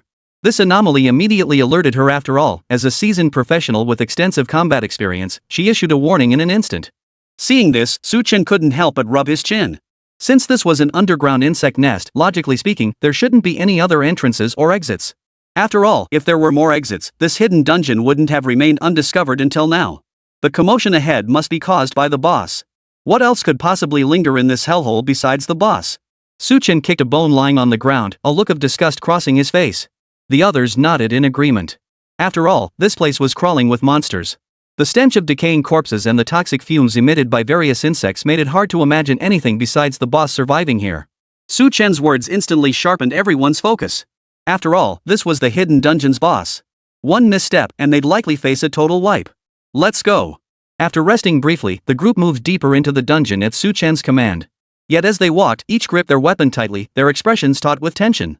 Only Su Chen remained utterly composed, even sporting a faint smile, as if completely unconcerned about the boss they were about to face. Passing through the passageway, they soon discovered the cavern ahead. The cavern was vast, resembling a small plaza. In the center of this entire plaza, a colossal dragon-devouring worm lay sprawled on the ground. Surrounding it were densely packed insect eggs, a sight that sent a chill down anyone's spine. But the most astonishing sight was the pile of monster corpses laid out before the dragon eater, left for it to devour. It's the boss. Seeing this creature, Li Chengfeng instantly became wildly excited. Hadn't they been searching high and low for this very creature? Now the boss stood before them. Defeating it would mean clearing the hidden instance. But the very next second after he spoke, Su Jiaofeng immediately covered his mouth. After all, they had sneaked into this cavern while the boss wasn't paying attention. If they could launch a surprise attack, they might deal massive damage to it. But the creature had actually spoken out loud, making such a commotion that the enemy had sensed their presence. What followed unfolded exactly as Su Jiaofeng had anticipated. The colossal dragon-devouring worm slowly turned, its face twisted in furious rage. But upon seeing this boss, the group who had been itching for battle froze solid in place. Even Su Chen wasn't surprised. For the dragon-devouring worm before them was not merely a dragon-devouring worm in body, its neck bore the upper torso of a human. Though the human torso was grotesquely obese, bordering on repulsive, the party still sensed a terrifying dragon's aura emanating from it. Now, the dragon-eating worm mother swung her arms wildly, letting out a shrill battle cry from its mouth. Ah! Accompanying its roar, the dormant insect eggs rapidly hatched. Countless dragon-eating worms crawled out, each pair of bloodshot eyes fixed on Su Chen and his companions. The mother dragon devouring worm glared at the group of adventurers with utter loathing, its insect-like buzzing echoing throughout the entire cavern. You won't let me be human, nor will you let me be a monster. You so-called adventurers deserve to die. The dragon-devouring mother roared furiously, then commanded her insect army to attack.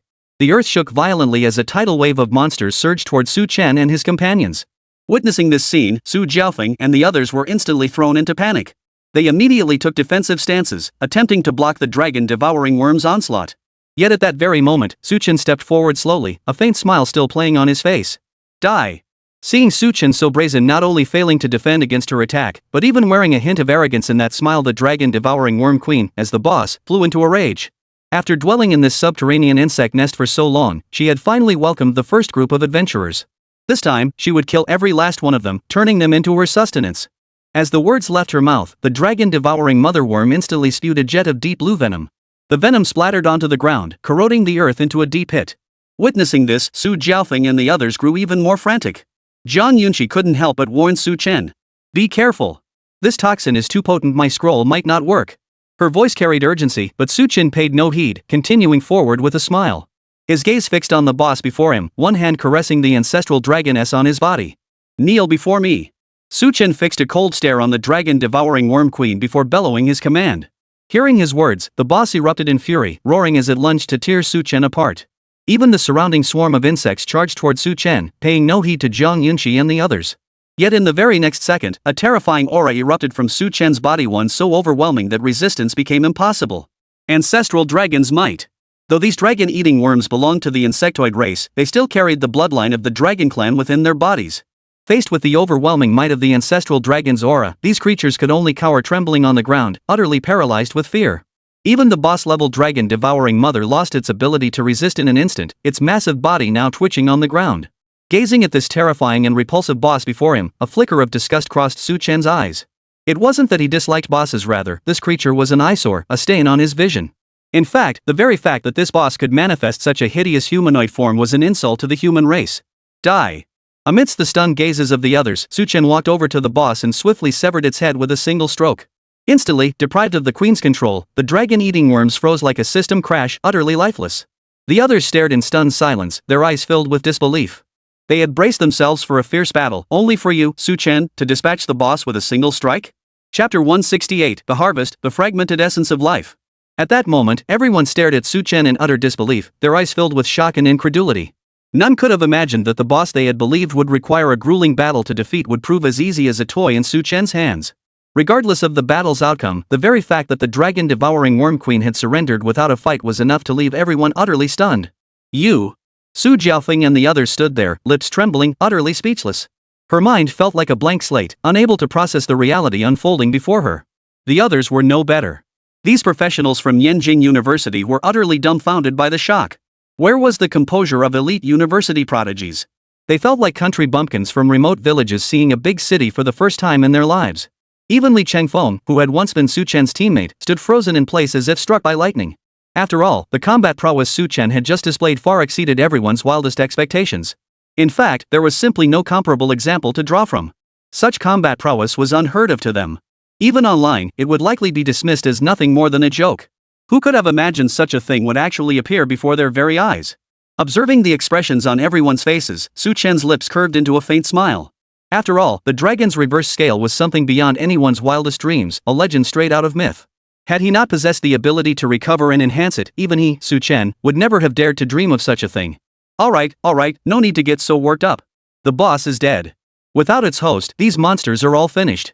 For us, this is nothing short of a major victory, right? Su Chen's voice cut through the stunned silence, snapping everyone back to reality. Instantly, their spirits soared. Right. They'd now cleared the hidden dungeon and could finally tally their loot. At his words, their eyes lit up. This was a tier 4 hidden instance they'd fought so hard to reach this point. Just how much loot would they reap? For a moment, everyone felt their mouths go dry, their eyes even glinting with a hint of greed. Su Chen, however, remained calm, his expression even carrying a hint of relaxed contentment. He walked over to the corpse of the dragon-devouring worm queen and immediately began inspecting their loot. Congratulations on defeating the dragon-devouring worm queen. Obtained, fragmented life essence. Congratulations on earning 5 million EXP, 50 gold chests, 100 tier 4 resource packs, and 10 epic resource packs. A hint of surprise flashed across Su Chen's face. Though he didn't know what the essence of life was, he could tell at a glance that it could be recycled and enhanced. Most crucially, it seemed only he could obtain the essence of life. Others didn't even have a chance to participate in the distribution. It appeared only the one who defeated the boss could claim it. Chen nodded slightly before stowing the fragmented life essence. Its purpose could be explored later. For now, he needed to distribute the other loot. His gaze swept over the others, who were all captivated by the current reward. Holy crap, it's an epic resource pack.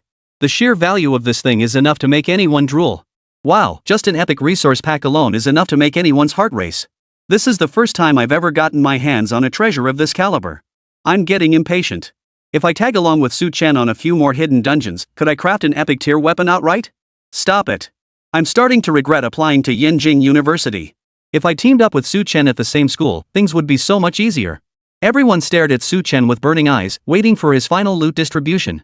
After all, he was the most qualified to claim his share. Not only was he the strongest, but he'd single-handedly taken down the boss.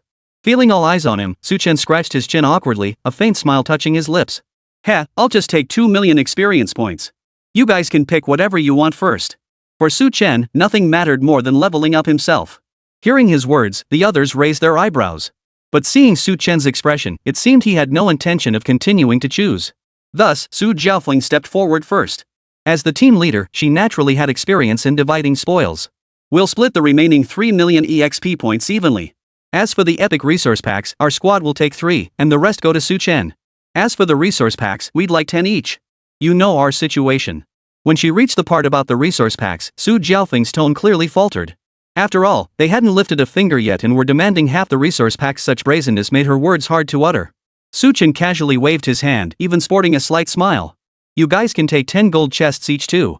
After all, you did come to the hidden dungeon, can't exactly leave empty-handed. With that, Chen distributed the gold chests to Su Jiaofeng and the others. Hearing his words, the 4th-tier professionals from Yenjing University were so moved they nearly shed tears. While most teams would fight tooth and nail to secure more loot for their own members, Chen was surprisingly generous.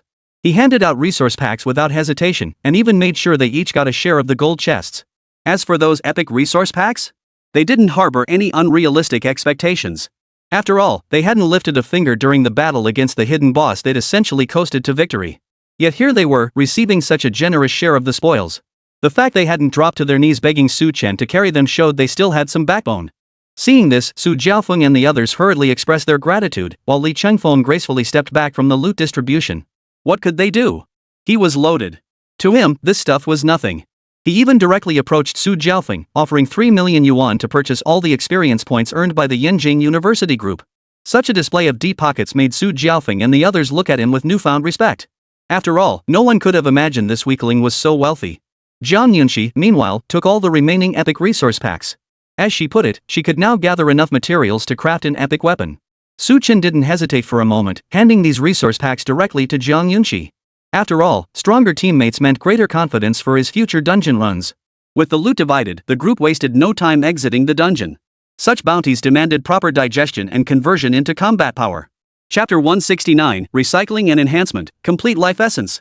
After exchanging contact information, Chen and Su Jiaofeng returned to their respective schools. Eager to swiftly convert their gains into combat power, their actions showed no hesitation whatsoever. As for Li Chengfeng, he headed back to the small building he'd just purchased, intending to buy some skill scrolls to expand his attack repertoire.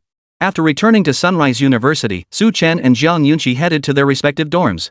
This hall was quite substantial. After absorbing all the experience points, Chen discovered his level had surged to 35. This was a hidden dungeon run. Clearing a regular stage wouldn't have yielded even half this much experience. However, for Chen, the greatest reward wasn't the experience points, but the essence of life. Even in its fragmented state, his past experiences told him this substance's value far exceeded his wildest expectations. Let me see what this treasure can actually do. Excitedly rubbing his hands together, Chen retrieved the fragment of life essence he had obtained. Instantly, the item's information materialized before his eyes. Incomplete life essence, extremely rare drop from special hidden dungeon bosses. A fragment of an ancient artifact. Collecting all fragments may yield unexpected effects, can be recycled and enhanced.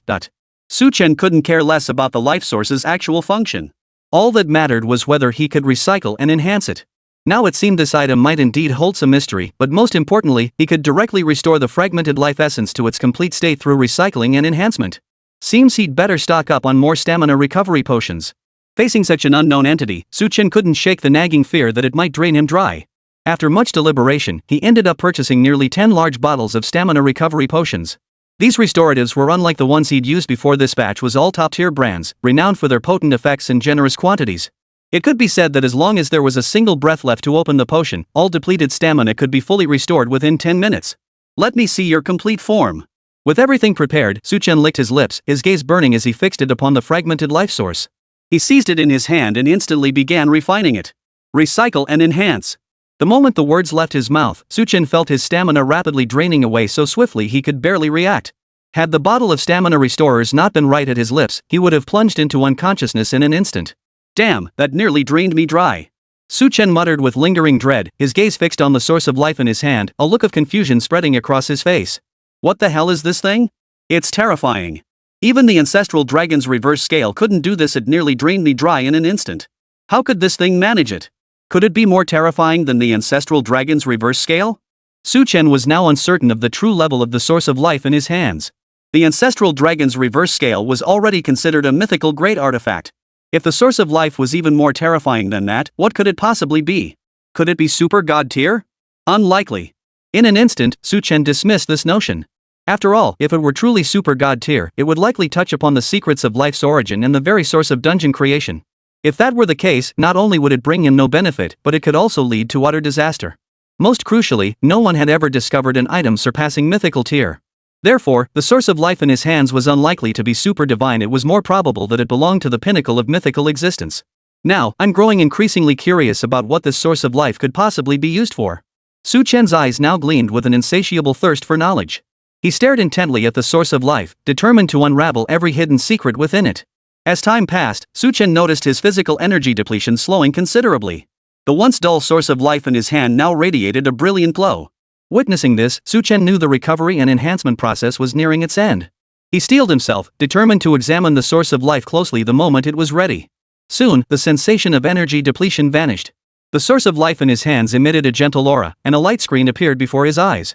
Source of life, Mythic Tier Enhancement Artifact. Forcibly elevates 2 of the user's skills to Mythic Tier while granting the user an exceptionally long lifespan far surpassing ordinary humans. Staring at the source of life in his hand, Chen's eyes widened in disbelief. Forcing 2 skills to Mythical Tier, this single effect alone was enough to drive any practitioner into a frenzy. If the ancestral dragon's scales could be considered a mythical artifact, then the source of life in his hands was undoubtedly the pinnacle of such items. Without a doubt. Not to mention its ability to extend lifespan. If others discovered this, they'd likely tear half the blue star apart to snatch it from my grasp. Even if the high-ranking officials of Donghuan Kingdom found out, they'd risk the world's outrage to force me to surrender it. Chen's eyes burned with intensity as he stared at the source of life in his hand. Without a moment's hesitation, he activated it. Such a treasure absolutely must not be revealed to others. The only way to prevent anyone from snatching the source of life was to consume it. After all, he'd already used it up. Surely they wouldn't go so far as to strip him of his very essence, trying to restore the source of life? Even if his own strength was lacking, the powerful backing of the Sun Moon University stood behind him. If all else failed, he could always report this matter directly to the high-ranking officials of the Donghuan Kingdom. Chen refused to believe that if the Donghuan Kingdom's higher-ups learned he'd absorbed the source of life, they wouldn't dispatch professionals to protect him. Mythic Tier professionals were exceptionally rare. Though I wasn't one myself, possessing a Mythic Tier skill seemed to make little difference. Unfortunately, his current skill wasn't particularly powerful. If it were some kind of cursing ability. If it were elevated to Mythic Tier, he reckoned he could curse someone to death with a single skill activation even across an entire planet. Chen chuckled a few times before focusing his attention back on his interface. The chance to elevate a skill to Mythic Tier was an opportunity that came once in a lifetime. He would deliberate carefully, determined to maximize the gains from this opportunity. Chapter 170, Mythic Tier Skill. At this very moment, Chen's gaze was fixed intently on his interface, his expression utterly serious. Having his skill reach Mythic Tier would undoubtedly represent a massive leap in his power. But now, all his skills were already ridiculously powerful. Choosing just one to elevate to Mythic Tier felt downright agonizing. Yet, the skill Recycle Enhancement remained unaffected by the life source. What level of existence was this skill?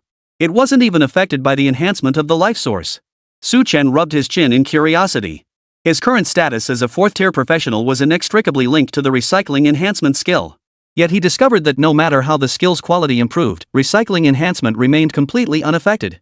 Well, if this skill couldn't be enhanced, he might as well look at the others. Sighing deeply, Chen finally settled his gaze on 2 skills. One was Magic Energy Manipulation. This skill could double all his physical attributes, but it accelerated stamina depletion, making it a significant burden for him. Yet magic energy manipulation proved exceptionally practical. Whenever he could activate it, it offered the potential to turn defeat into victory. Thus, Su Chen deemed this skill his unquestionable choice for advancement.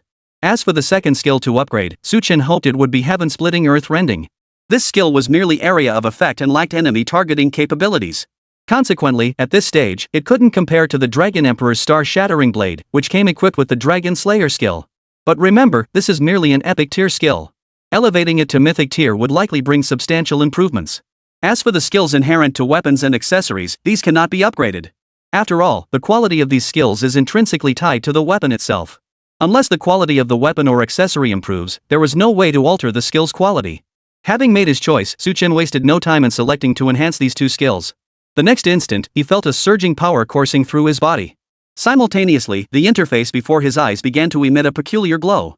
Bathed in this radiance, he couldn't make out what was happening on the interface, so he could only wait patiently. Unbeknownst to him, the moment he chose to elevate these two skills to mythic tier, chaos erupted at the headquarters of the Donghuan Kingdom's professional association in the capital city. Detected unusual energy fluctuations. Locating position now. Unless another professional has emerged, but it's not time for professional awakening yet. Never mind that, for now quickly check the energy source. Prevent other nations' professionals from causing trouble. President Chen, we've pinpointed the approximate location. It's within the capital city, specifically in the university district. A staff member rushed to President Chen of the professional association and immediately reported the current detection progress. Chen, a 9th rank professional and concurrently the association president, now had eyes that flashed like lightning. Narrow down the area further. We must locate the source of this energy. Didn't those research institute folks say they developed an energy detection device? Bring it out now and pinpoint the exact location. He issued the order in a deep voice, his eyes gleaming with excitement. As a legendary tier practitioner, he was among the rare humans who had witnessed mythical tier beings. Thus, he was all too familiar with the situation unfolding before him. This wasn't just the emergence of a mythic tier professional, there were two of them. Regardless of who these mythical tier professionals were, or even how they had concealed their identities. As long as their locations could be monitored, the association could implement countermeasures. Whether it was to aid their growth or protect them from threats and assassination attempts by other factions, precise location tracking was essential. Mythic tier beings. What kind of era is this, where such rare entities appear in pairs? Chen stared intently at the screen, his face radiating excitement he couldn't conceal. These were practitioners capable of dominating an entire era, and now they were both in the capital. Could it be that the Eastern Splendor Kingdom was about to rise? Just then, a staff member gasped in alarm. It's rapidly fading, now completely undetectable. Hearing this, Chen immediately rushed over, his expression turning grave. His concern wasn't that these two professionals didn't want the association to find them.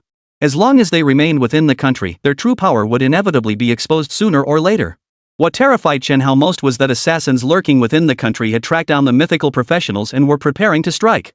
If that were to happen, the Eastern Huang Kingdom would suffer immense losses. Impose martial law on the capital immediately. This time, I'll root out every last one of those lurking bastards within our borders. Killing intent flashed in Chen eyes, his expression hardening with unwavering resolve. In the past, he might have extracted valuable information from these men. But now, for the safety of two unidentified mythic tier professionals, he had no choice but to eliminate the threat at its source. Yes. In an instant, all association-affiliated professionals in the capital received the order, launching a manhunt for the hidden assassins. As for Su Chen, he had already fully upgraded both skills and now stared at his interface with excitement. My god, these are mythic tier skills? They're terrifying. His lips trembled as endless emotions surged within him. Before him, two information panels glowed with colorful light, the descriptions of his enhanced skills. Mythic tier divine power manipulation. Upon activation, all attributes including stamina recovery increase 5-fold. All damage dealt becomes true damage, while gaining a 10% damage absorption effect. If fatal damage is received while active, the state is forcibly terminated, leaving a sliver of health intact. Mythic tier heaven-splitting earth-rending locks onto all enemies within a 500-meter radius, dealing 10x attack damage as true damage. Also applies execution and 10 stamina drain. Excess stamina converts into a true shield lasting 1 hour, blocking all damage. 1 hour cooldown. Execute instantly kills all enemies with health below 15%, no level restriction. Staring at the two mythic tier skills before him, Su Chen trembled violently. Divine power manipulation was beyond compare. Not only did it lack a cooldown, but it could even save his life. The enhanced heaven-splitting earth-rending was even more absurd. Shield, life drain, and instant kill all concentrated in a single skill. From now on, He wouldn't fear even crippled 9th tier practitioners, he could simply unleash heaven-splitting earth-rending. Even immortals, as long as their health dips below 15%. Su Chen can slay them. Su Chen couldn't help but marvel with these two skills at his disposal. Who could possibly stand as his opponent? Chapter 171, Terrifying Attributes. Gazing at the two mythic tier skills before him, Su Chen was overcome with excitement. But then he remembered he still had 3 accessories that hadn't been recycled and enhanced. So he went ahead and enhanced all 3 of them. Only after the dragon's rebellious scale, the black tortoise life armor, and the Qilin's horn were fully upgraded did Su Chen finally breathe a sigh of relief. The recycling and enhancement process had been completely effortless, with minimal stamina expenditure, making the entire experience quite pleasant. Su Chen then turned his gaze to his attribute panel, carefully examining his current stats. Name, Su Chen. Class, Tier 4 Scavenger, Special Enhancement, Storage Tank, currently holding 0 EXP, Trash King, Level, 35. Attack, 2190, 790, 1400, Spirit, 1-800-400, 1400, Defense, 1890, 901800, Magic Resistance, 1890, 90800. Speed, 1760, 601700, Luck, 60, 3045. Critical hit, 50 critical damage, 400. Equipment, Legendary Dragon Emperor's Star-Shattering Blade, Tier 4 Legendary. All stats plus 200. Purple Scaled Dragon Armor, Tier 4 Epic. Defense plus 200. Magic Resistance plus 200. Luck plus 10. Double bonus. Qilin Horn, all stats plus 400. Critical hit plus 20. Critical damage plus 200. Spirit Resonance Boots, Tier 5 Epic. Speed plus 300. Luck plus 10. Critical hit plus 25. Ancestral Dragon's Reverse Scale, Tier 4. All attributes 600. Double bonus. Black Tortoise Life Armor, Tier 4. All attributes 300. Skills, Scrap Recycling. Mythic Tier Divine Power Manipulation. Legendary Tier Ancestral Dragon's Might. Legendary Tier Sacred Dragon / Demon Dragon Transformation. Legendary Tier Sacred Dragon's Heavenly Might / Demon Dragon's Apocalypse. Legendary Tier, Guardian of Heaven and Earth. Mythic Tier, Cleave Heaven and Split Earth. Legendary Tier, Sacred Beast, Passive. Gazing at the string of attributes before him, Su Chen couldn't help but inwardly gasp in astonishment. Such terrifying stats, only I could possibly possess them. For anyone else to attain such stats, it would likely be impossible unless they were a Mythic Tier professional. With stats like these, I'd be unbeatable out there, right? Su Chen mused to himself before retracting his attribute panel. Just seeing this panel alone would make anyone else doubt their own eyesight. After all, a 4th tier professional's attack power exceeding 2000? Such stats rival those of a 5th tier professional. As for Su Chen's other stats, they were equally terrifying. Even if one consumed every single level boosting pill available, it would be incredibly difficult to achieve such monstrous numbers at his current stage. It could be said that even without any skills, Su Chen could likely beat monsters to death with just his basic attacks. This was the essence of a 5A tier combo: high base attack damage, high critical hit rate. Weaving basic attacks into the combo, this is the strongest skill a practitioner can wield. Su Chen smiled as he rubbed his chin, then prepared to check his course schedule for the past few days. After all, 2 or 3 months had passed since the semester began, and it was nearly over, yet he had barely attended any classes. He could even say he barely knew any classmates besides Luo Tao. Moreover, attending a professional university meant that even if they didn't run dungeons daily, they should at least have time to relax. But he spent every day running dungeons with Zhang Yunxi. The two of them tackled challenges inside those dungeons, leaving him not a single moment to himself. This university life was turning out to be a complete failure. He was already a 4th tier professional, wasn't it reasonable to relax a bit? Su Chen stretched lazily, just as he was planning his leisure activities for the next few days, when a knock sounded at the door. Thump. The rhythm was unmistakable. Su Chen knew instantly who it was. President Bai Yu. Without even looking, he opened the door and called out to Bai Wanyu. But when he finally looked up, he found Zhang Yunxi standing before him with a cold expression. Behind her, Luo Tao's eyes were wide, filled with utter disbelief. Holy, is this guy that bold? Calling out Bai Wanyu right in front of Zhang Yunxi? He clearly doesn't know the meaning of the word death. Luo Tao felt a chill run down his spine. His gaze swept over Su Chen's face, only to find the latter frozen in place like a wooden statue.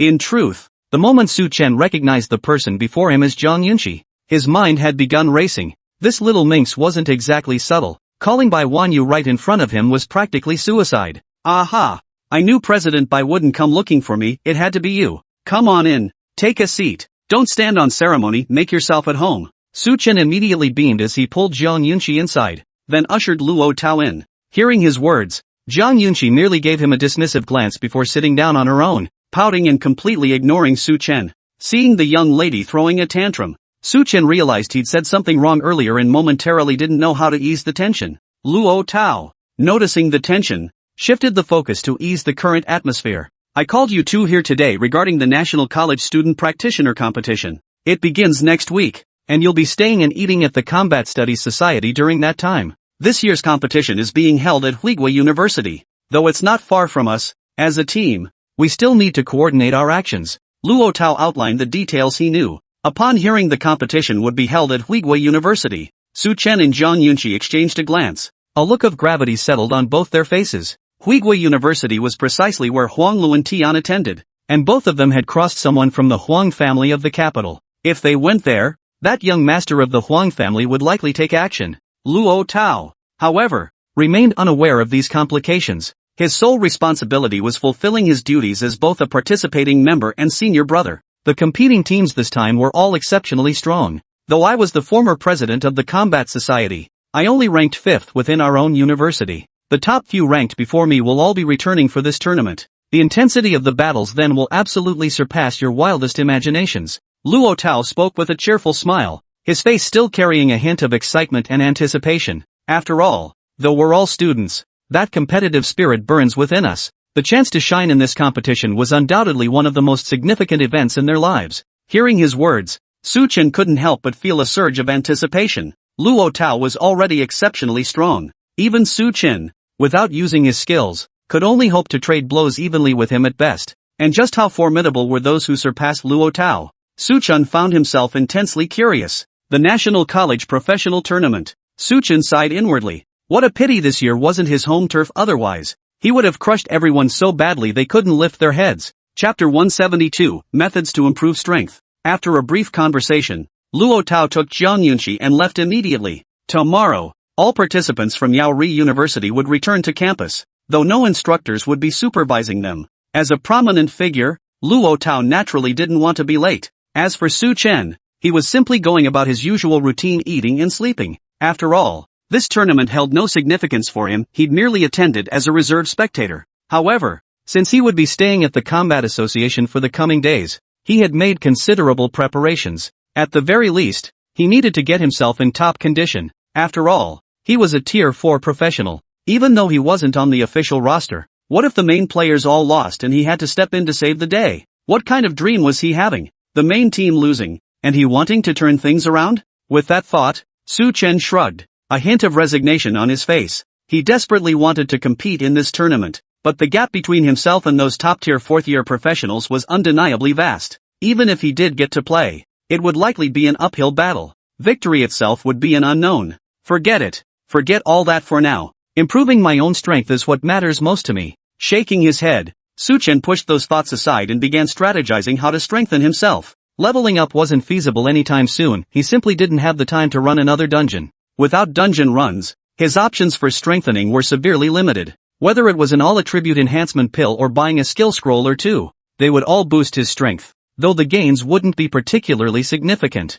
Both were the most conventional methods, and since Su Chen wasn't short on funds, he planned to pursue both avenues simultaneously. Besides, his current gear was in need of an upgrade. With money in hand, now was the perfect time to splurge. With that thought, Su Chen immediately got up and headed toward the equipment market outside the school. While most items here were of dubious origin and questionable quality, Su Chen couldn't care less. After all, no matter how shoddy an item might be, he could restore it to perfect condition through recycling and enhancement. Therefore, as long as the gear boosted his strength, Su Chen had no qualms about its quality. Before heading to the gear market, however, he first visited the professional association. After purchasing every single attribute boosting pill he could afford, he finally arrived at the place to buy equipment. First tier, second tier, fourth tier, fifth tier, these 4 pills were powerful enough. Each of my attributes would gain an additional 200 points. Su Chen mentally calculated his enhanced stats, licking his lips in anticipation. If it weren't for the requirement to reach a certain level to purchase higher tier pills, he would have bought every single all-attribute enhancement pill from tier 1 to tier 9 today. With these pills, this round of power-ups was quite decent. A faint smile touched Su Chen's lips, his expression tinged with satisfaction. But he quickly composed himself and dove headfirst into the equipment marketplace. Compared to the gains from attribute boosting pills, his most urgent priority now was upgrading all his equipment to the level it should be at. After all, some of his current gear was completely outdated. Replacing all of it might just elevate his strength to an entirely new tier. Hey, don't miss out if you're passing by. Everything here is top-notch, handcrafted by master smiths. Absolutely no second-hand goods. Our nationwide chain invites you to shop. Our experts will help you find the perfect gear. Items found in dungeon ruins, 100% authentic. Come take a look. The constant bellowing of sales pitches reached Su Chen's ears, making him wish he could plug them shut. The capital city had countless times more adventurers than other towns, but selling gear near the university district wasn't exactly a walk in the park. After all, students studying here, even those from smaller towns, had broadened their horizons considerably. Trying to pull a scam like those con artists selling tier 1 gear at tier 2 prices would likely earn the shady merchant a beating from students, not even a complaint. Yet as Su Chen's gaze swept over the gear, his expression remained utterly calm, showing not a hint of interest. After all, the stats on this gear are just too poor. Not only would I never consider it, but even students from ordinary schools would probably shake their heads at the sight of it. Not to mention, Su Chen's target had never been these finished items, but rather those tattered fragments. These items were already fully formed, offering Su Chen absolutely no room for improvement. Only in his hands could those precious fragments unleash their full potential. Young man, would you care to take a look at our shop? These are all precious items unearthed by specialized professional teams searching through various ruins. Though slightly damaged, a proper restoration would make them far superior to ordinary gear. Just as Su Chen frowned and prepared to leave the equipment market, a shopkeeper suddenly approached him with a smile, extending an invitation. He'd been observing Su Chen for quite some time. The young man hadn't made a single purchase, whether it was ordinary gear or even hull-grade equipment, and his expression remained distinctly dissatisfied. The vendor concluded this customer was either deep-pocketed or had exceptionally high standards for gear quality. He saw an opportunity to recommend some of the unwanted, flawed gear he had on hand. After all, he wasn't trying to rip anyone off. These flawed items were actually of much higher quality than most others. If properly reforged, they could offer a far greater boost to one's strength than ordinary gear. Hearing the vendor's words, Su Chen raised an eyebrow. The last time he'd bought gear, he'd encountered a vendor who'd offered him the Zilong's reverse scale. Now someone else was coming to him to peddle broken gear. Could he be in for another lucky find?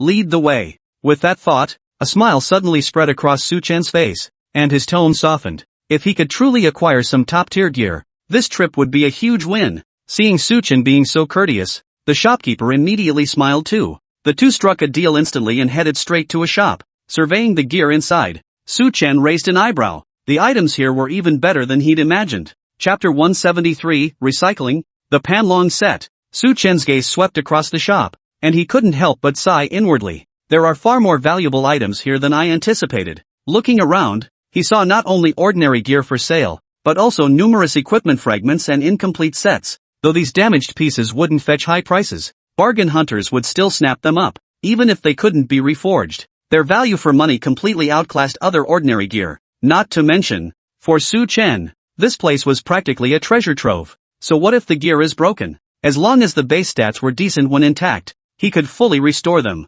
With that thought, Su Chen began swiftly scanning the broken gear, searching for pieces suitable for himself. Needless to say, any gear crafted from dragon materials would grant him double the attributes. Therefore, if he could find any dragon-derived equipment, this trip would be a huge win for him. His gaze swept over the broken gear from the most common, unranked junk to hull-tier equipment. He practically reviewed everything one might find in an ordinary shop. Yet, the dragon-grade gear he sought remained elusive. He even began to wonder if all dragon monsters had been wiped out in the dungeon. How else could he find not a single piece of dragon-grade equipment? Can you sell this set too? Just then, Su Chen's gaze fell upon a set of armor displayed prominently in the center of the shop. His eyebrows shot up as a gleam of recognition flashed in his eyes. After examining so many pieces of gear, none had suited him, yet this armor set perfectly met his requirements. Su Chen ran his fingers over the armor, and an information panel instantly appeared before his eyes. Epic Tier Coiled Dragon Set, a coiled dragon set with 80% damage.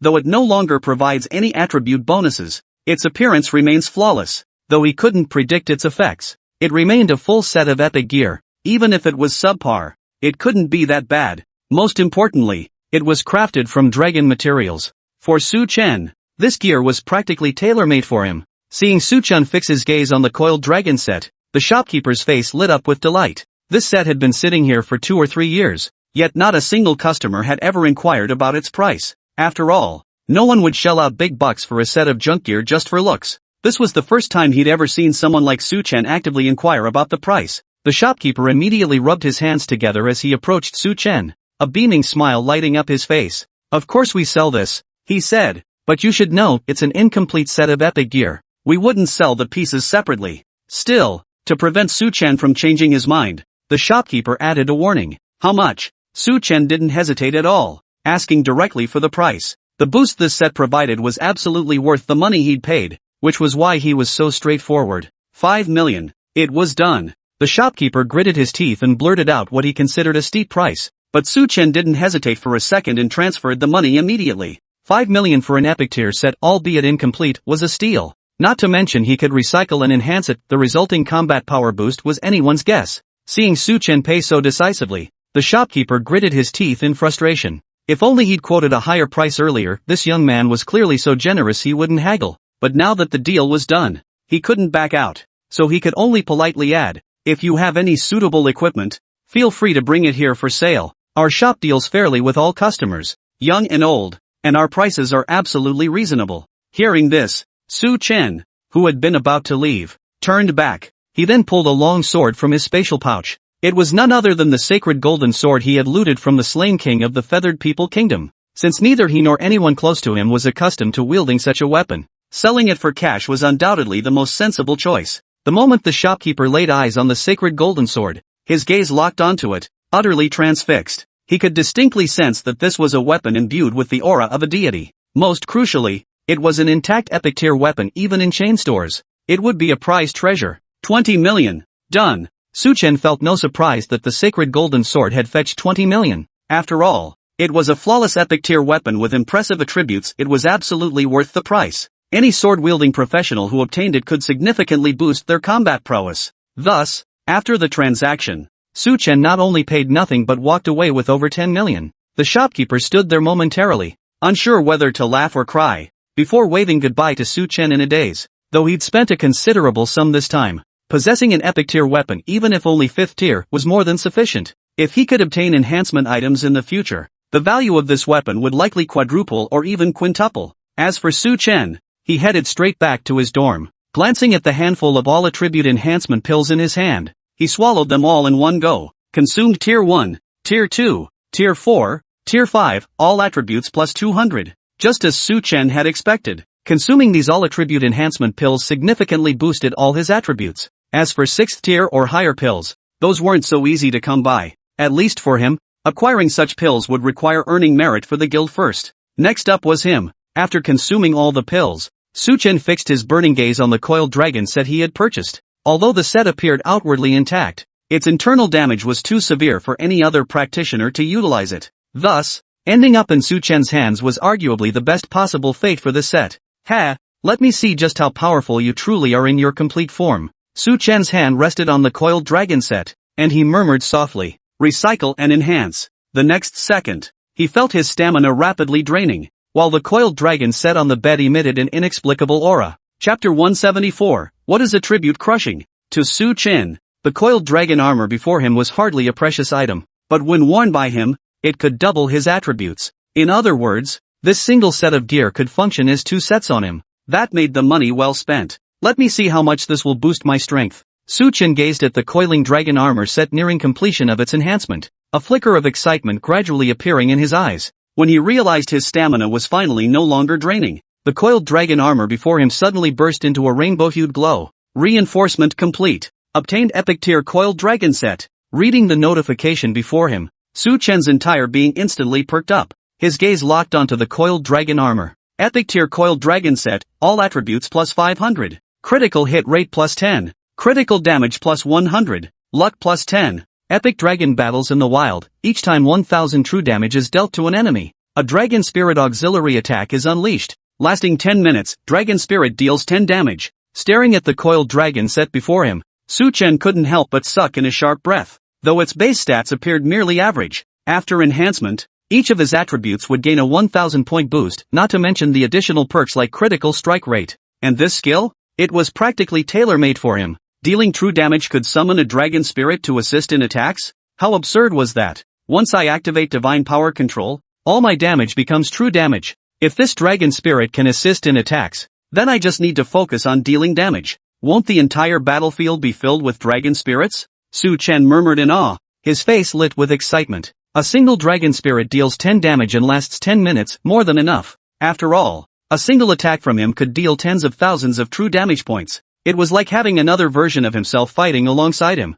Absurdly powerful effects. But thankfully, this set fits me perfectly. Chen grinned as he stripped off his current gear and donned the coiled dragon set. He immediately opened his attribute panel. Name, Chen. Class, Tier 4 Scavenger, Special Enhancement, Storage Tank, currently holding 0 EXP, Trash King, Level, 35. Attack, 3490, 990, 2500, Spirit, 3100, 600, 2500, Defense, 2790, 290, 2500, Magic Resistance, 2790, 290, 2500, Speed, 2760, 260, 2500, Luck, 50, 3020. Critical hit, 40 critical damage, 400. Equipment, Coiled Dragon Set, all stats plus 1000. Critical rate plus 20. Critical damage plus 200. Luck plus 20. Enhanced, Legendary Dragon Emperor's Star-Shattering Blade, Tier 4 Legendary. All stats plus 200. Sheelan's Horn, all stats plus 400. Critical rate plus 20. Critical damage plus 200. Ancestral Dragon's Reverse Scale, Tier 4. All stats plus 600. Double bonus. Black Tortoise Life Armor, Tier 4. All stats plus 300. Skills, Scrap Recycling. Mythic Tier Divine Power Manipulation. Legendary Tier Ancestral Dragon's Might. Legendary Tier Sacred Dragon / Demon Dragon Transformation. Legendary Tier Sacred Dragon's Heavenly Might / Demon Dragon's World Shattering. Legendary Tier, Guardian of Heaven and Earth. Mythic Tier, Cleave Heaven and Split Earth. Legendary Tier, Sacred Beast, Passive. Epic Tier, 1 Dragon Battles in the Wilderness. Surveying his attribute panel, Chen's face broke into a satisfied smile. Needless to say, with this panel, he could now be called invincible. With an attack power exceeding 3000, not only would 4th tier practitioners pale in comparison, but even 5th tier practitioners would likely fall short before him. Now, I finally have the qualifications to compete with those contestants. Chen's face now radiated confidence,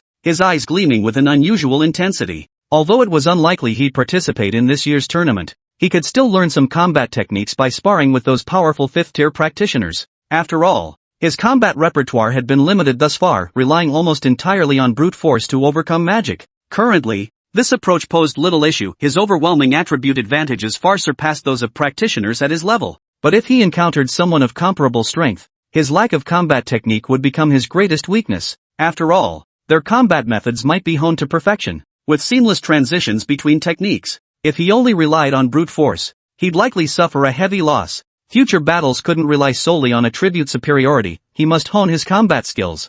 Chen stroked his chin, a sharp gleam flashing in his eyes. After all, skills inevitably enter cooldown periods, forcing most practitioners to rely on their combat techniques for the majority of the time. Players like him, who possessed both rapid cooldowns and high damage output, were exceedingly rare. And even then, he entered a vulnerable window after casting. If he couldn't protect himself during that time, even the most powerful skills would be useless. Thus, Chen resolved to train his combat skills with even greater determination. He would pay close attention to this in the future. Just as he finalized his plans, Luo Tao's call came through. Hurry to the Combat Academy, everyone's here. Hearing the voice on the other end, Chen realized he was likely the last one missing. He promptly gathered his things and headed toward the Combat Academy. By the time he arrived, the area was already packed to the brim. Beyond the competing teams, countless students had gathered to watch the spectacle. Of course, some starstruck students were also gathered here, eagerly awaiting the appearance of the competing teams.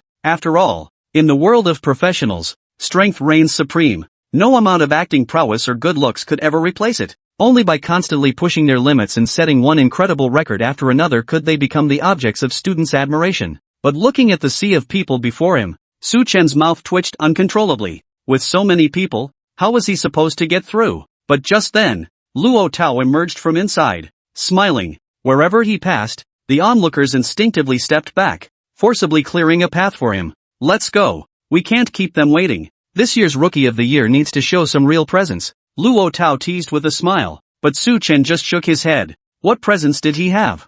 They were all professionals, why bother competing for supremacy? As long as others didn't target him, Su Chen wouldn't look down on anyone. Seeing Su Chen's reaction, Luo Tao said nothing further and simply let him inside. After all, seniors rarely lingered on campus. Hearing that Su Chen alone had taken on nearly half a grade, those guys were practically drooling with anticipation. Chapter 175, New Recruit Joins the Team, Huigui University. Luo Tao led Su Chen into the venue, where they quickly spotted all the participants for this competition. The 4 official members and the 3 reserves excluding Jiang Yunqi all turned their curious gazes toward Su Chen. They were all sophomores and juniors, while only Su Chen and Jiang Yunqi were freshmen, making the situation seem rather peculiar. Allow me to introduce them, Ouyang Fan, top graduate of our class, a level 55 legendary tier professional. Wang Wei, level 55 legendary tier professional. Huang Wen, level 54 legendary tier professional. Zhang Yida, level 54 legendary tier professional. Luo Tao introduced each of them in turn, leaving the reserve members for Su Chen to familiarize himself with on his own. Hearing that all the official members before him were legendary tier practitioners in their 50s, a look of astonishment flashed across Su Chen's face. After all, legendary tier practitioners were exceedingly rare. He hadn't even heard of many this year, yet here were 5 of them in his senior class alone. Such a lineup would be hard to find even at other schools. Ha! That's putting it too strongly. With Su Chen's formidable strength, he'd likely be a 6th tier professional by the time he graduated. By then, we might even have to ride on our little junior's coattails just to get by in the capital. Ouyang Fan chuckled as he spoke, and the others burst into laughter upon hearing his words. After all, seeing is believing. Now that they'd met Su Chen in person, they felt considerably more at ease. At the very least, they wouldn't have to worry about future graduating classes getting beaten up by other schools. Though they were formidable, they were still graduates of Yaori University. Damaging the school's reputation would be a huge blow to them personally. Alright, let's not linger here. Pack up and head to Kagetsu University. Stuck here isn't going to get us anywhere. Luo Tao laughed, changing the subject, then led everyone to the Combat Society's lounge. They'd hoped this year's tournament could be held on their own campus, but it ended up being at Huigui University after all. Their accommodations might not be terrible, but nothing compares to the comfort of our own campus. While waiting in the lounge for departure, Su Chen took the opportunity to properly introduce himself to his teammates. Besides Jiang Yunqi, the other 3 were all sophomores and all legend tier professionals. However, the 3 formed their own tight-knit circle, so they merely exchanged brief greetings with Su Chen and the others before falling silent. Seeing this, Su Chen and Jiang Yunqi exchanged a glance but said nothing more. After all, they weren't close to begin with, and there was no need to force familiarity. Before long, Su Chen watched as Luo Tao and the others finished organizing everything needed for the competition. Their expressions relaxed as they walked toward the lounge. Let's go. With a wave of his hand, the group immediately rose and followed suit.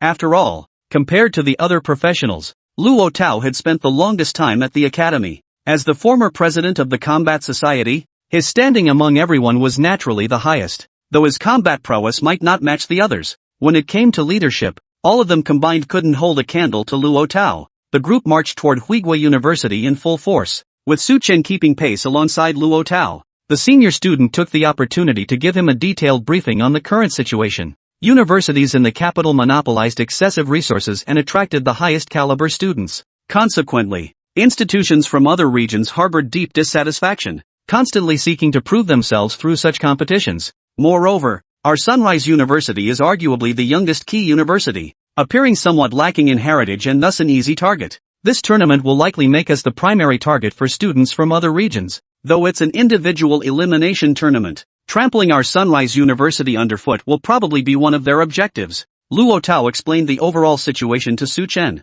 After all, in his view, this junior would eventually lead the university team in the competition and naturally needed to be aware of these dynamics. As for his confidence this year, Luo Tao believed that unless other schools made a significant leap in quality, this year's results would likely mirror last year's. Even if Sunrise University couldn't climb higher among Kyoto's top schools, it wouldn't fall behind. Once Su Chen became eligible for such competitions, Luo Tao believed they could break into the top 3, even claiming the championship wasn't out of the question. As for the legendary sophomore players behind him, one word sums them up: terrible. If the juniors weren't even worse, these sophomores wouldn't be relegated to the reserve squad. Though both groups were subpar, the junior shortcomings lay solely in their poor professional skills. Few possessed legendary tier abilities, and their combat prowess was merely above average. The sophomore juniors, on the other hand, were simply squandering their promising professions through sheer lack of dedication. While Su Chen had already reached the 4th tier, these guys had barely scraped by to break through to the 4th tier themselves. Under these circumstances, anyone would feel a bit dissatisfied. Of course, Su Chen remained oblivious to these dynamics. In his view, his sole responsibility was preparing for next year's tournament. This year, he was nothing more than a spectator, but competing within Huigui University meant he'd likely cross paths with Huang Luentian's crew again. Facing the Huang family of the capital head-on would undoubtedly bring some pressure. Su Chen leaned close to Zhang Yunxi, a hint of concern in his voice. Zhang Yunxi offered no response, merely nodding stiffly with a grim expression. Although the Huang family wielded considerable influence, the Zhang family's strength was no slouch either. Her biggest worry now was whether her older brother would enter the competition. If he ended up facing Su Chen again, that dead sister-obsessed guy would probably go berserk. Seeing Zhang Yunxi had no desire to chat, Su Chen shrugged and focused on keeping pace beside Luo Tao. The gates of Huigui University lay ahead, adorned with various decorations and bustling with students gathered to welcome the arrivals. And as luck would have it, one face among them looked incredibly familiar.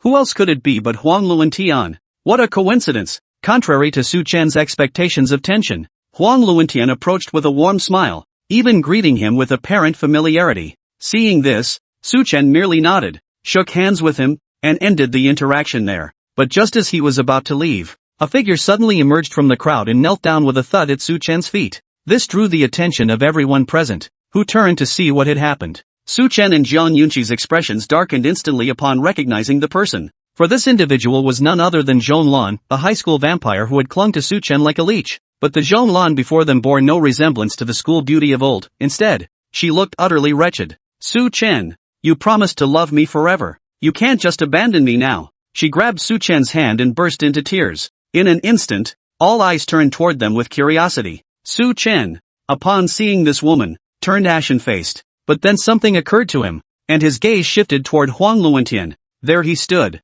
coldly laughing, his eyes glinting with icy malice. Now, Su Chen finally understood what a coincidence really meant. Chapter 176, the eldest young master of the Zhang family. At this very moment, all eyes were fixed intently on Su Chen and Zhong Lan, though no one knew what had transpired or the full story behind it. A woman kneeling before a man and recounting their past affection clearly hinted at something fishy. After all, as the old saying goes, no woman would gamble with her own virtue. But at this moment, Su Chen's gaze was murderous. Regardless of his relationship with Zhong Lan, he could never forgive her for what she had done back then. After so long apart, he'd assumed they'd never cross paths again. Who would have thought she'd resurface now to stir up trouble? While it wouldn't affect his abilities, this whole incident would likely ruin his reputation in the capital. If he couldn't clear his name, he'd likely have to wear a mask whenever he went out, praying no one recognized him. Yet at this moment, anything he said would be misinterpreted. Thus, Su Chen could only turn his gaze toward Zhang Yunxi.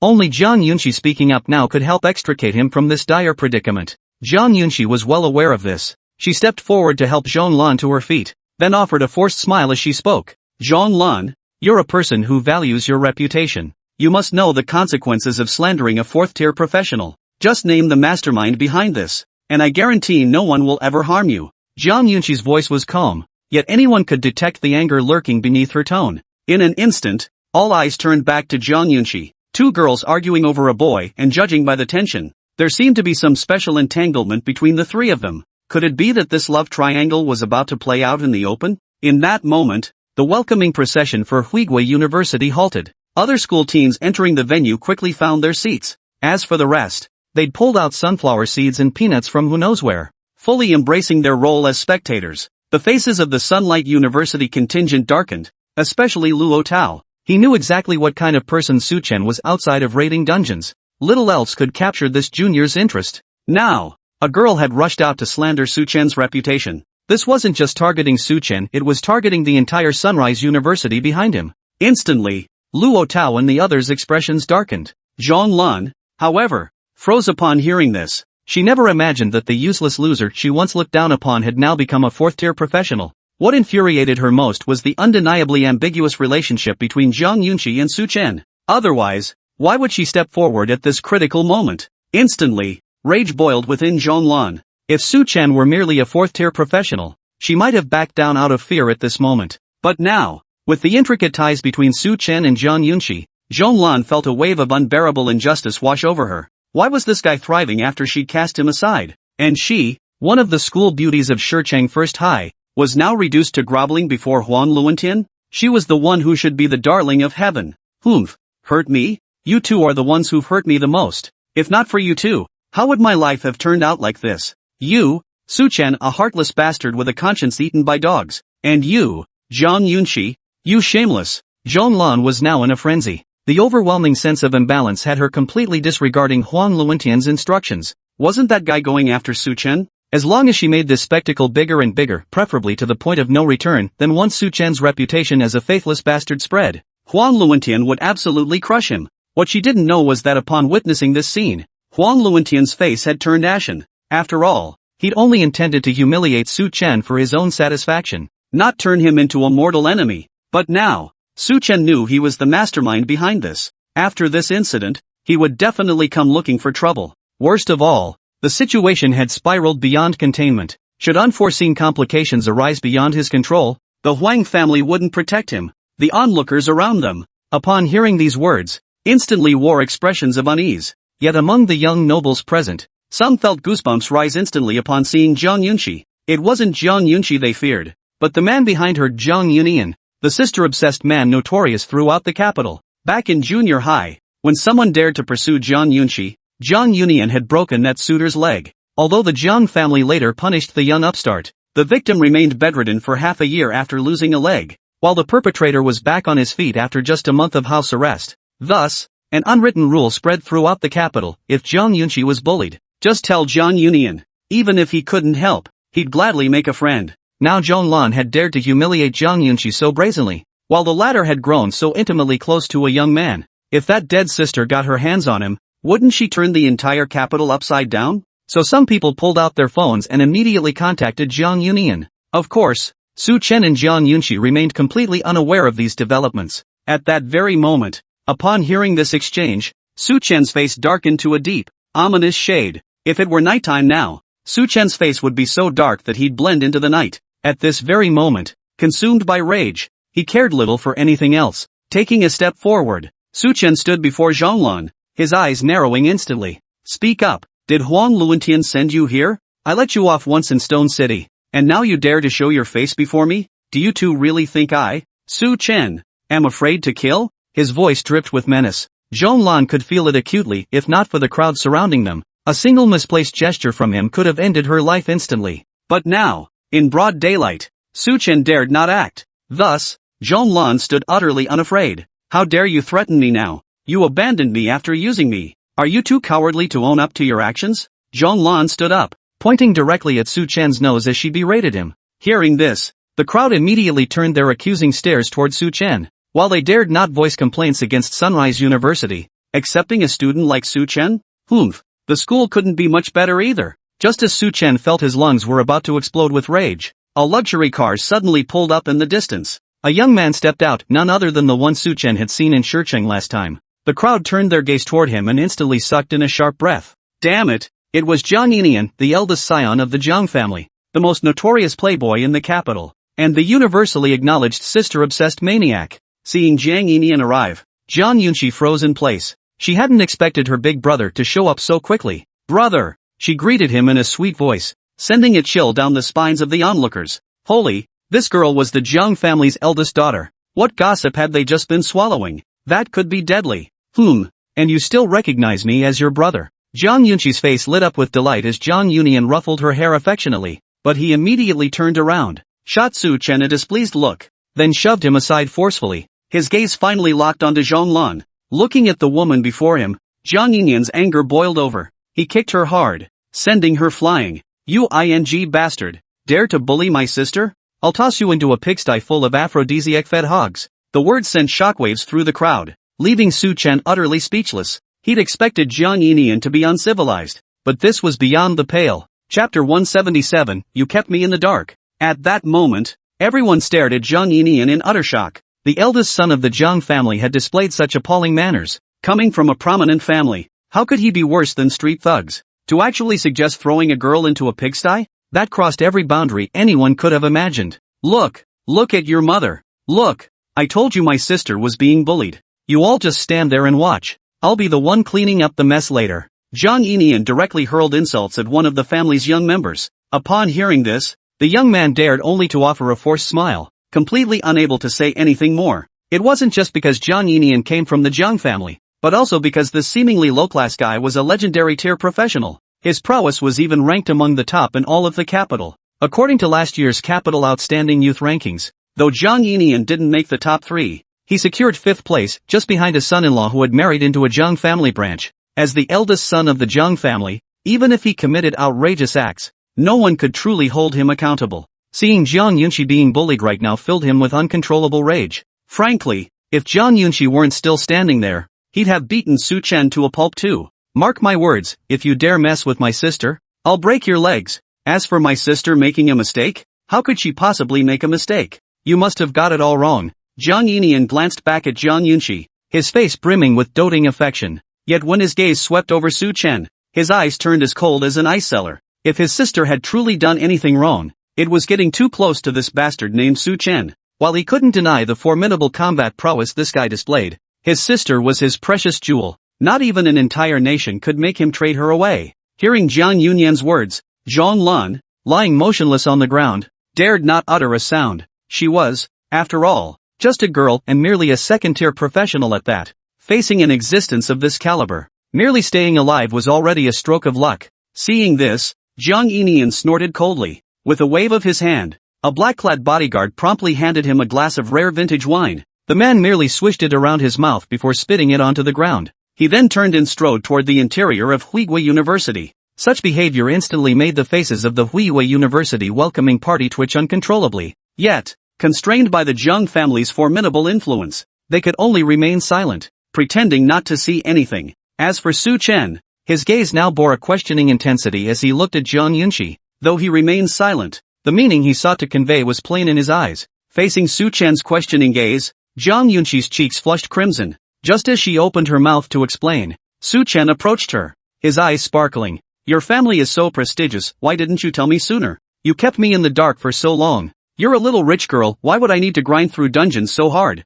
Wouldn't it be better to just kick back and relax? Su Chen poured out his pent-up frustrations like bitter water. Zhang Yunxi froze in place upon hearing his words. She had expected Su Chen to resent her, even imagined him distancing himself due to their vast status difference, but she never anticipated he'd be so shameless openly begging to latch onto her coattails. For a moment, Zhang Yunxi was at a loss for words, especially with her older brother still ahead of them. If she and Su Chen appeared too intimate, the Su Chen she'd see tomorrow probably wouldn't be in one piece. I never expected you to have ties to the Zhang family. Luo Tao approached them then. Having lived in the capital for so long, he knew exactly what the Zhang family represented. They were one of the top 5 major clans in the entire Donghuang kingdom, and Zhang Yunxi was the legitimate heiress of the Zhang family. If Su Chen really ended up with Zhang Yunxi, at this thought, Luo Tao's gaze toward Su Chen grew peculiar. Could this guy have had this plan all along? Regardless of what others thought, Su Chen felt a surge of pride. After all, he now had a wealthy young lady by his side.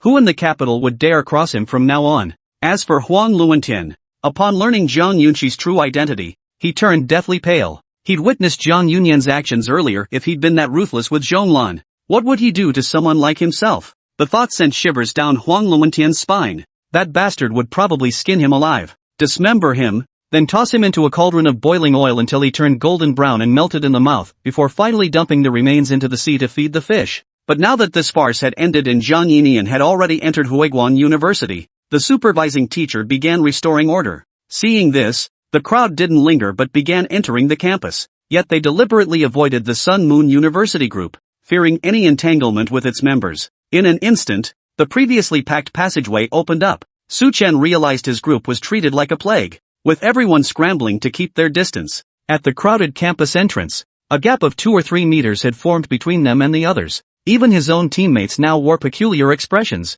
keeping several body lengths away from him and Zhang Yunxi. Faced with this situation, Zhang Yunxi could only sigh. She had worked so hard to conceal her identity, only for her older brother's antics to completely expose it. Now, her teammates were all distant toward her, with only Su Chen still smiling as he stayed by her side. Sigh. She let out a long sigh, her expression filled with helplessness. As for Su Chen, he was beaming from ear to ear, practically wanting to greet everyone he saw. After all, beside him stood a woman renowned nationwide as a minor fortune seeker. From now on, He was destined for a life of luxury, though Su Chen had always believed women were obstacles to his growth. In the presence of this wealthy young lady, all principles and integrity could be cast aside. Even if it meant selling his body and ending up as pathetic as Li Chengfeng, it wouldn't matter. After all, what's a professional striving for if not a better life? And now that good life was walking right beside him. Why the hell should Su Chen keep pushing himself? The group made their way to the lounge at Huigui University, where everyone dispersed to their respective rooms. Before Su Chen could even get comfortable, someone appeared at his door, glaring at him with clenched teeth. Su Chen, you scumbag! I'll kill you! Zhang Yinian charged straight at him, a fist flying towards Su Chen's face.